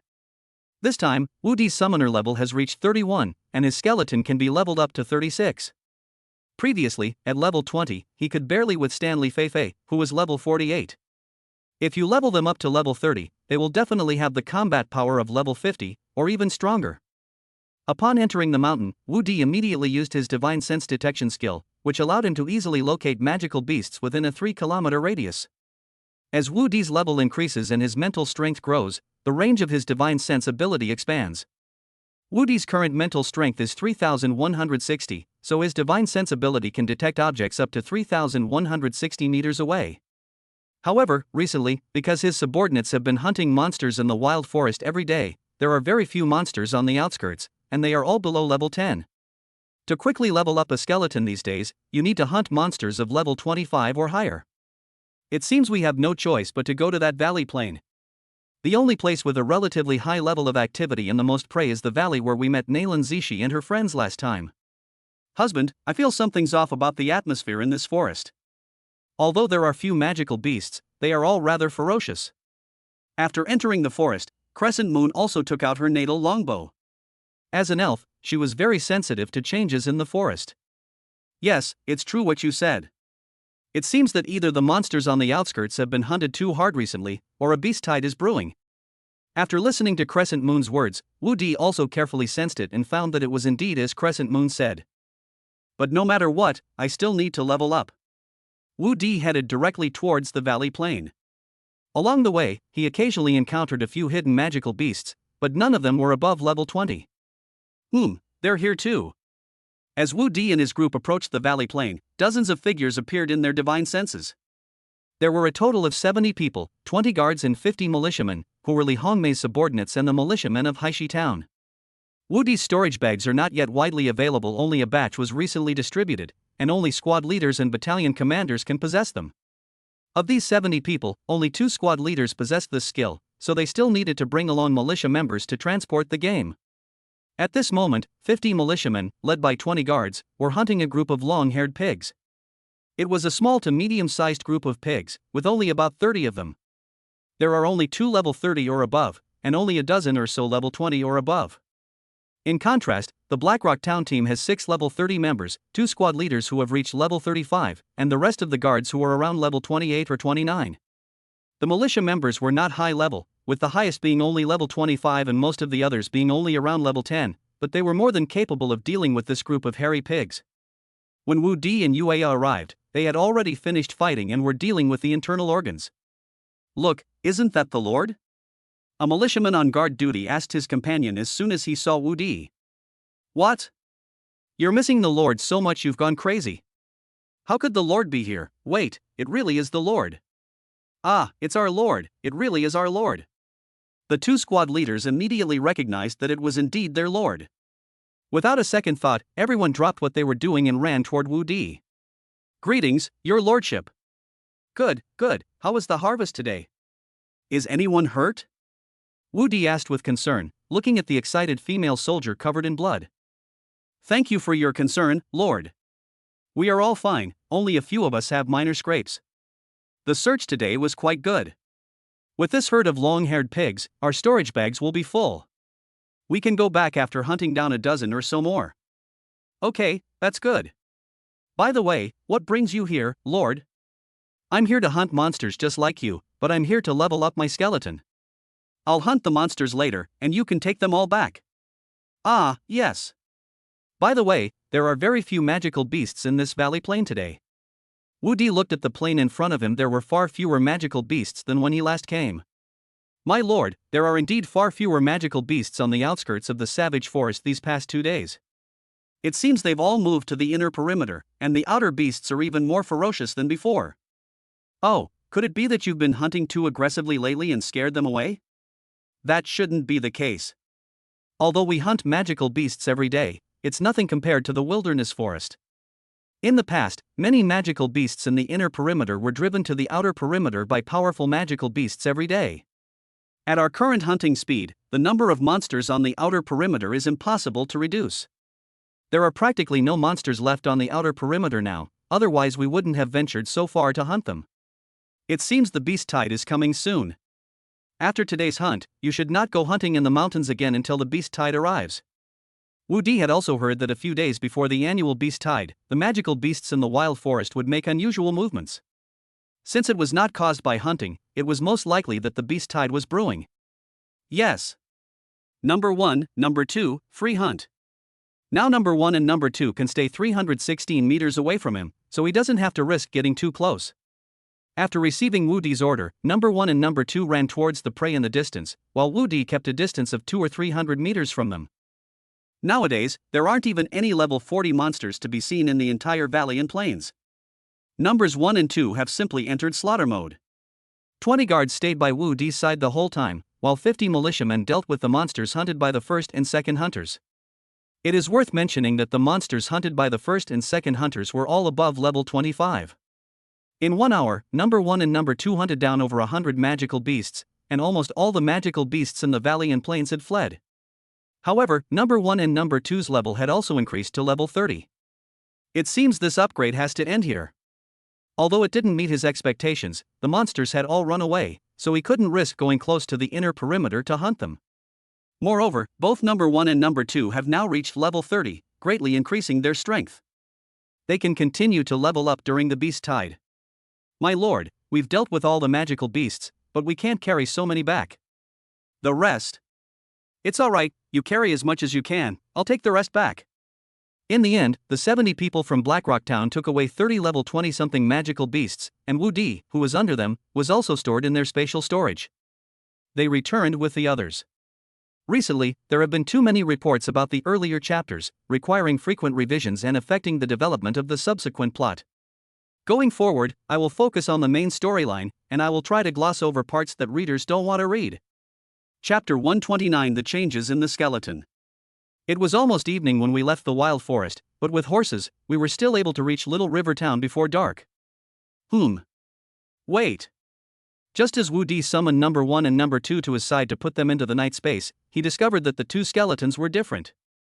At this moment, the skeleton's height and appearance remained unchanged, but its originally jade-like bones were now covered with dense, blood-red veins, and upon closer inspection, one could even see pink liquid flowing through them.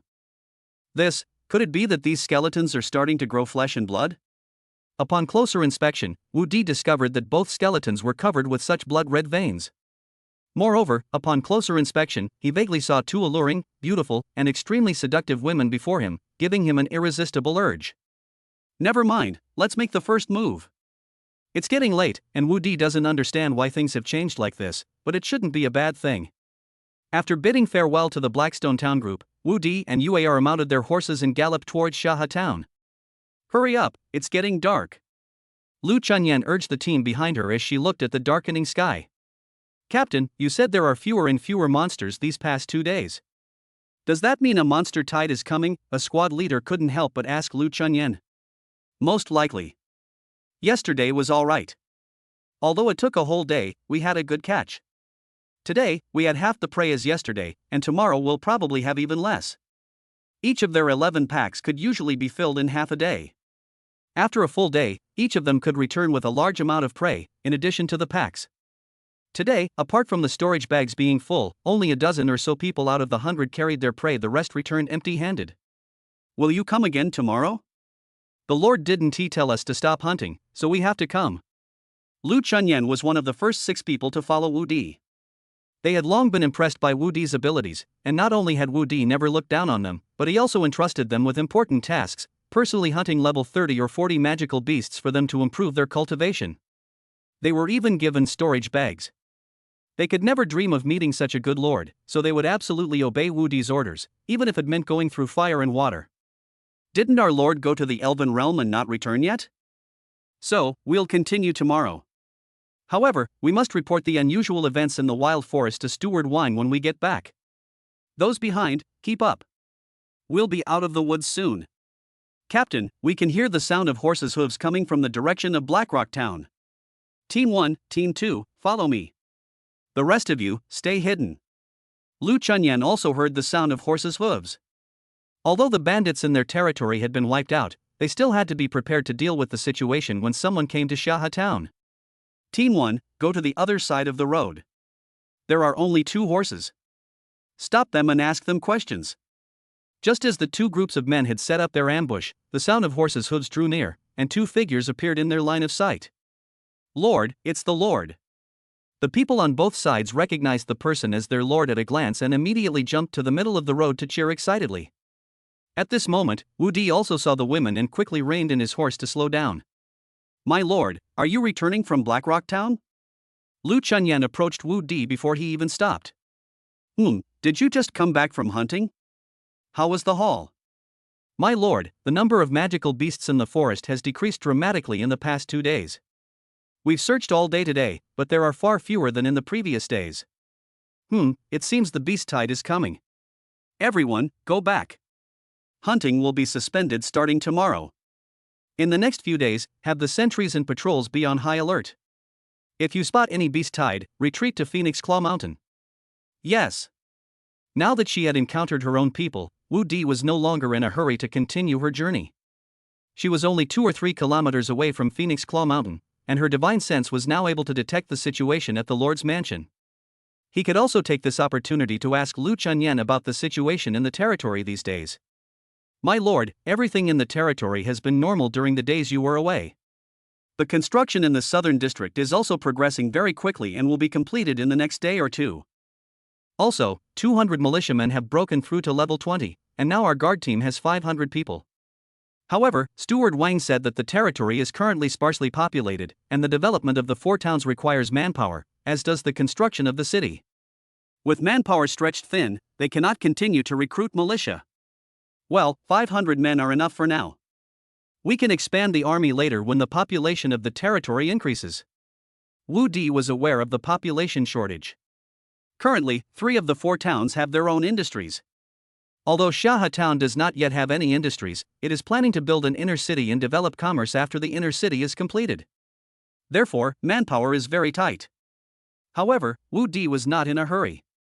After the beast tide, he could go to the other 3 territories of Jiufeng to recruit soldiers. Once he defeated the beast tide and the reputation of the inner city spread, it would definitely attract many refugees to settle in the territory. By the way, the Lord of Plum Blossom Ridge came yesterday. The Lord was not here, so Steward Wang personally entertained her and she stayed overnight. She was still here when we went out this morning. I wonder if she has gone back yet. Oh, has Beitang Meihua arrived? Upon hearing Lu Chunyan's words, Wu Di carefully probed the Lord's mansion with his divine sense and soon found the alluring and seductive woman in the back garden of the Lord's mansion. She's still here. Wu Di chuckled to himself. Beitang Meihua had come looking for him, so she certainly wouldn't have run back without seeing him. They're probably hungry and have come out to find food. Wu Di knew the Northern Plum Blossom very well. You could say they were like him. Most other women married him for the sake of their children, to become mothers, and to contribute to the prosperity of the empire, but Beitang Meihua was different. She came to him solely for her own needs. For one's own needs, for the pleasure of the process, and of course, it would be even better if one could have a son or daughter. Today I'll let you experience the power of the sacred artifact. Wu Di grinned mischievously. Tonight, Beitang Meihua would definitely be very surprised and delighted. Chunyan, I'm leaving first, you guys follow. Wu Di had already seen that Green Robe was tidying up the table and that the food in the kitchen was ready. If he dawdled any longer, he probably wouldn't make it in time for dinner. With his horse galloping swiftly, Wu Di was also eager to return home. After a long and rapid journey, Wu Di finally arrived back at the Lord's mansion just as the women were seated at the table. Because it was dark, Wu Di sped back. The soldiers only noticed him when he got close, so they didn't have time to announce his return. It wasn't until Wu Di pushed open the restaurant door that the women realized he had come back. Little D, why are you back? My husband. The women who had just sat down all stood up to greet them. Finally it's time for dinner. Although Wu Di had been living a carefree life these past few days, he hadn't had a proper meal. Looking at the delicious dishes on the table, Wu Di was really hungry. First of all, thank you to all the brothers who have supported me. This book was originally intended as a treat for you all, but unfortunately, my abilities are limited, and I'm very sorry. Distribution of this book stopped yesterday, and now it's only available to those on their bookshelves and those continuing to read. Brothers who haven't added it to their bookshelves yet, please do so quickly to avoid losing it. To be honest, I'm feeling quite disheartened right now, but I won't give up easily. At least I still have so many brothers supporting me. Please help recommend it, thank you. Chapter 130 The Green Robe's Merit. Husband, why are you so late? We thought you weren't coming back today, Shui Mengyao said, taking off Wu Di's coat first. Well, we were delayed by a trip to the wild forest. Let's eat first and chat while we eat. Wu Di couldn't resist the aroma of the food. Green Robe, quickly get a bowl and chopsticks for your husband. Nangong Wani instructed Green Robe as she led Wu Di to the main seat. Green Robe, did you make all these dishes? I need to taste them carefully to see if your cooking skills have improved. Looking at the table of dishes from his previous life, Wu Di felt as if he had returned to his past life. These dishes were all taught to Green Robe by Wu Di. Although Wu Di did not receive systematic training in his previous life, he had been cooking since he was 8 years old. Moreover, cooking is one of his hobbies, and the taste is no worse than those hole-in-the-wall restaurants. Over the past 10 years, he has accumulated 100 or 200 recipes in his mind, but due to the short time, he only taught Green Dress more than 30 kinds of dishes. Son-in-law, you try it first and see if you're satisfied. Alright, I'll try them all first. There weren't many dishes on the table, only 16 in total, including both meat and vegetables, but most of them were home-style dishes. As soon as Wu Di finished speaking, the women around him started serving him food, putting it directly into his mouth without him having to use his chopsticks. After the round, Wu Di was about half full. Green Dress, very good, the color, aroma and taste are all perfect. If all of Pei Shun's cooks could reach this level, our restaurant's business would definitely boom. Young master, then try this wine again. The man in green didn't reply, but instead smiled and poured Wu Di a cup of wine. Oh, so the cassava wine has already been distilled? Looking at the wine in front of him, which had a rich aroma and was no different from the liquor in his previous life, Wu Di also took a small sip. It has a mellow taste, a fiery kick, a lingering fragrance, and a warm feeling all over the body. The alcohol content is around 48 degrees, which is much better than the wine from the eastern continent. Not bad, that's the taste. Wu Di was very satisfied. How can a restaurant be without wine? None of the wines available nowadays can achieve the effect Wu Di wants. The best wine he has ever drunk is still the 100 Flowers wine of Beitang Plum Blossom. However, the alcohol content is not high, and the brewing cost is too high, resulting in very low production. Beitang Meihua herself doesn't even have enough to drink, so it's impossible for her to sell it. Before Wu Di opened the restaurant, he told Green Robe how to distill liquor. However, there was not enough food in his territory, so Wu Di had to use cassava instead. Although it was not as good as grain, cassava was abundant in his territory. I'm glad the son-in-law is satisfied. These dishes were all made by the cooks I selected. It seems they have won the son-in-law's approval. Oh, they did all of this? They learned so quickly. They must have put in a lot of effort. I'll give them double their salary this month. Wu Di thought it was all done by Green Robe, but he didn't expect her to teach all the apprentices so quickly. With that, his restaurant was ready to open. By the way, how much cassava wine can we produce per day now? Wu Di thought that the cassava wine would definitely be popular in the future, so we couldn't afford to produce too little. Reporting to the son-in-law, we can currently produce about 300 caddies a day. However, the distillery in the south of the city has been completed and will begin production tomorrow. We estimate that the daily output will increase tenfold. That should be enough for now. 3,000 caddies isn't a lot, but it's enough for now. If it's not enough later, he can continue to increase production. In the early stages, he just needs to make sure there's enough wine in the taverns in his territory. Green Robe, you did a great job. You didn't let me down. Come to the 5th floor tonight. Green Robe was originally just Nangong Wani's dowry maid. Although Wu Di didn't harm her, he had long regarded her as one of his own, otherwise he wouldn't have entrusted her with two such important tasks. Now it seems that this girl is not only beautiful, but also skillful. She completed both tasks quickly and well, which shows that she has put in a lot of effort these days. He naturally wanted to reward her properly. Green Robe had no worries about food and clothing in the Lord's manor, and she had long harbored feelings for him. Since he was going to reward her, he would reward her with what she wanted most. Wah! Thank you, son-in-law. Upon hearing Wu Di's words, the woman in green burst into tears. Despite her passionate and sisterly relationship with Wu Di's women over the past month or two, she still sees herself as a servant. Moreover, Wu Di's women kept increasing, yet he remained indifferent to her. She was the woman who had followed Wu Di the longest, apart from the three women under Tuoba Lingxiang.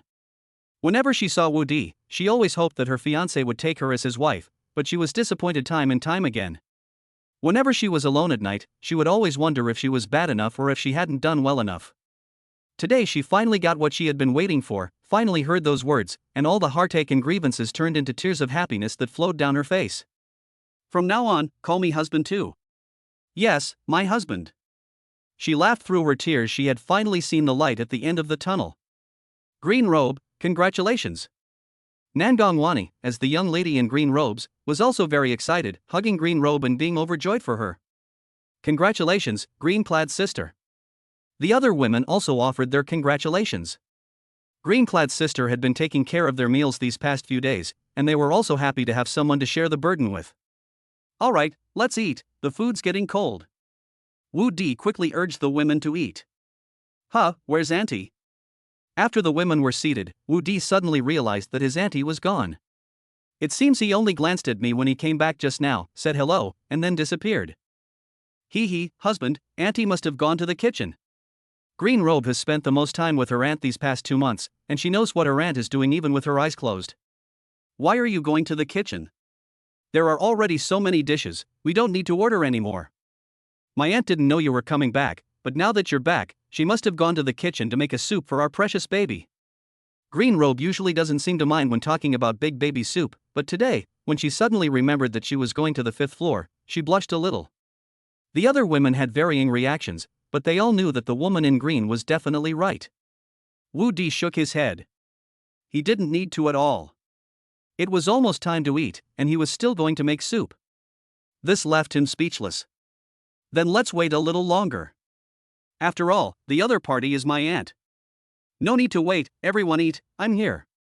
Just then, my aunt walked in carrying a tray.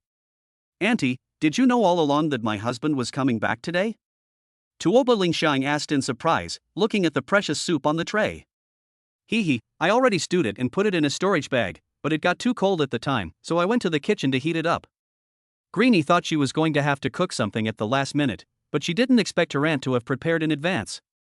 The girls were stunned by their aunt's actions. It seems they didn't know her well enough. Wu Di sighed, this has to be my aunt.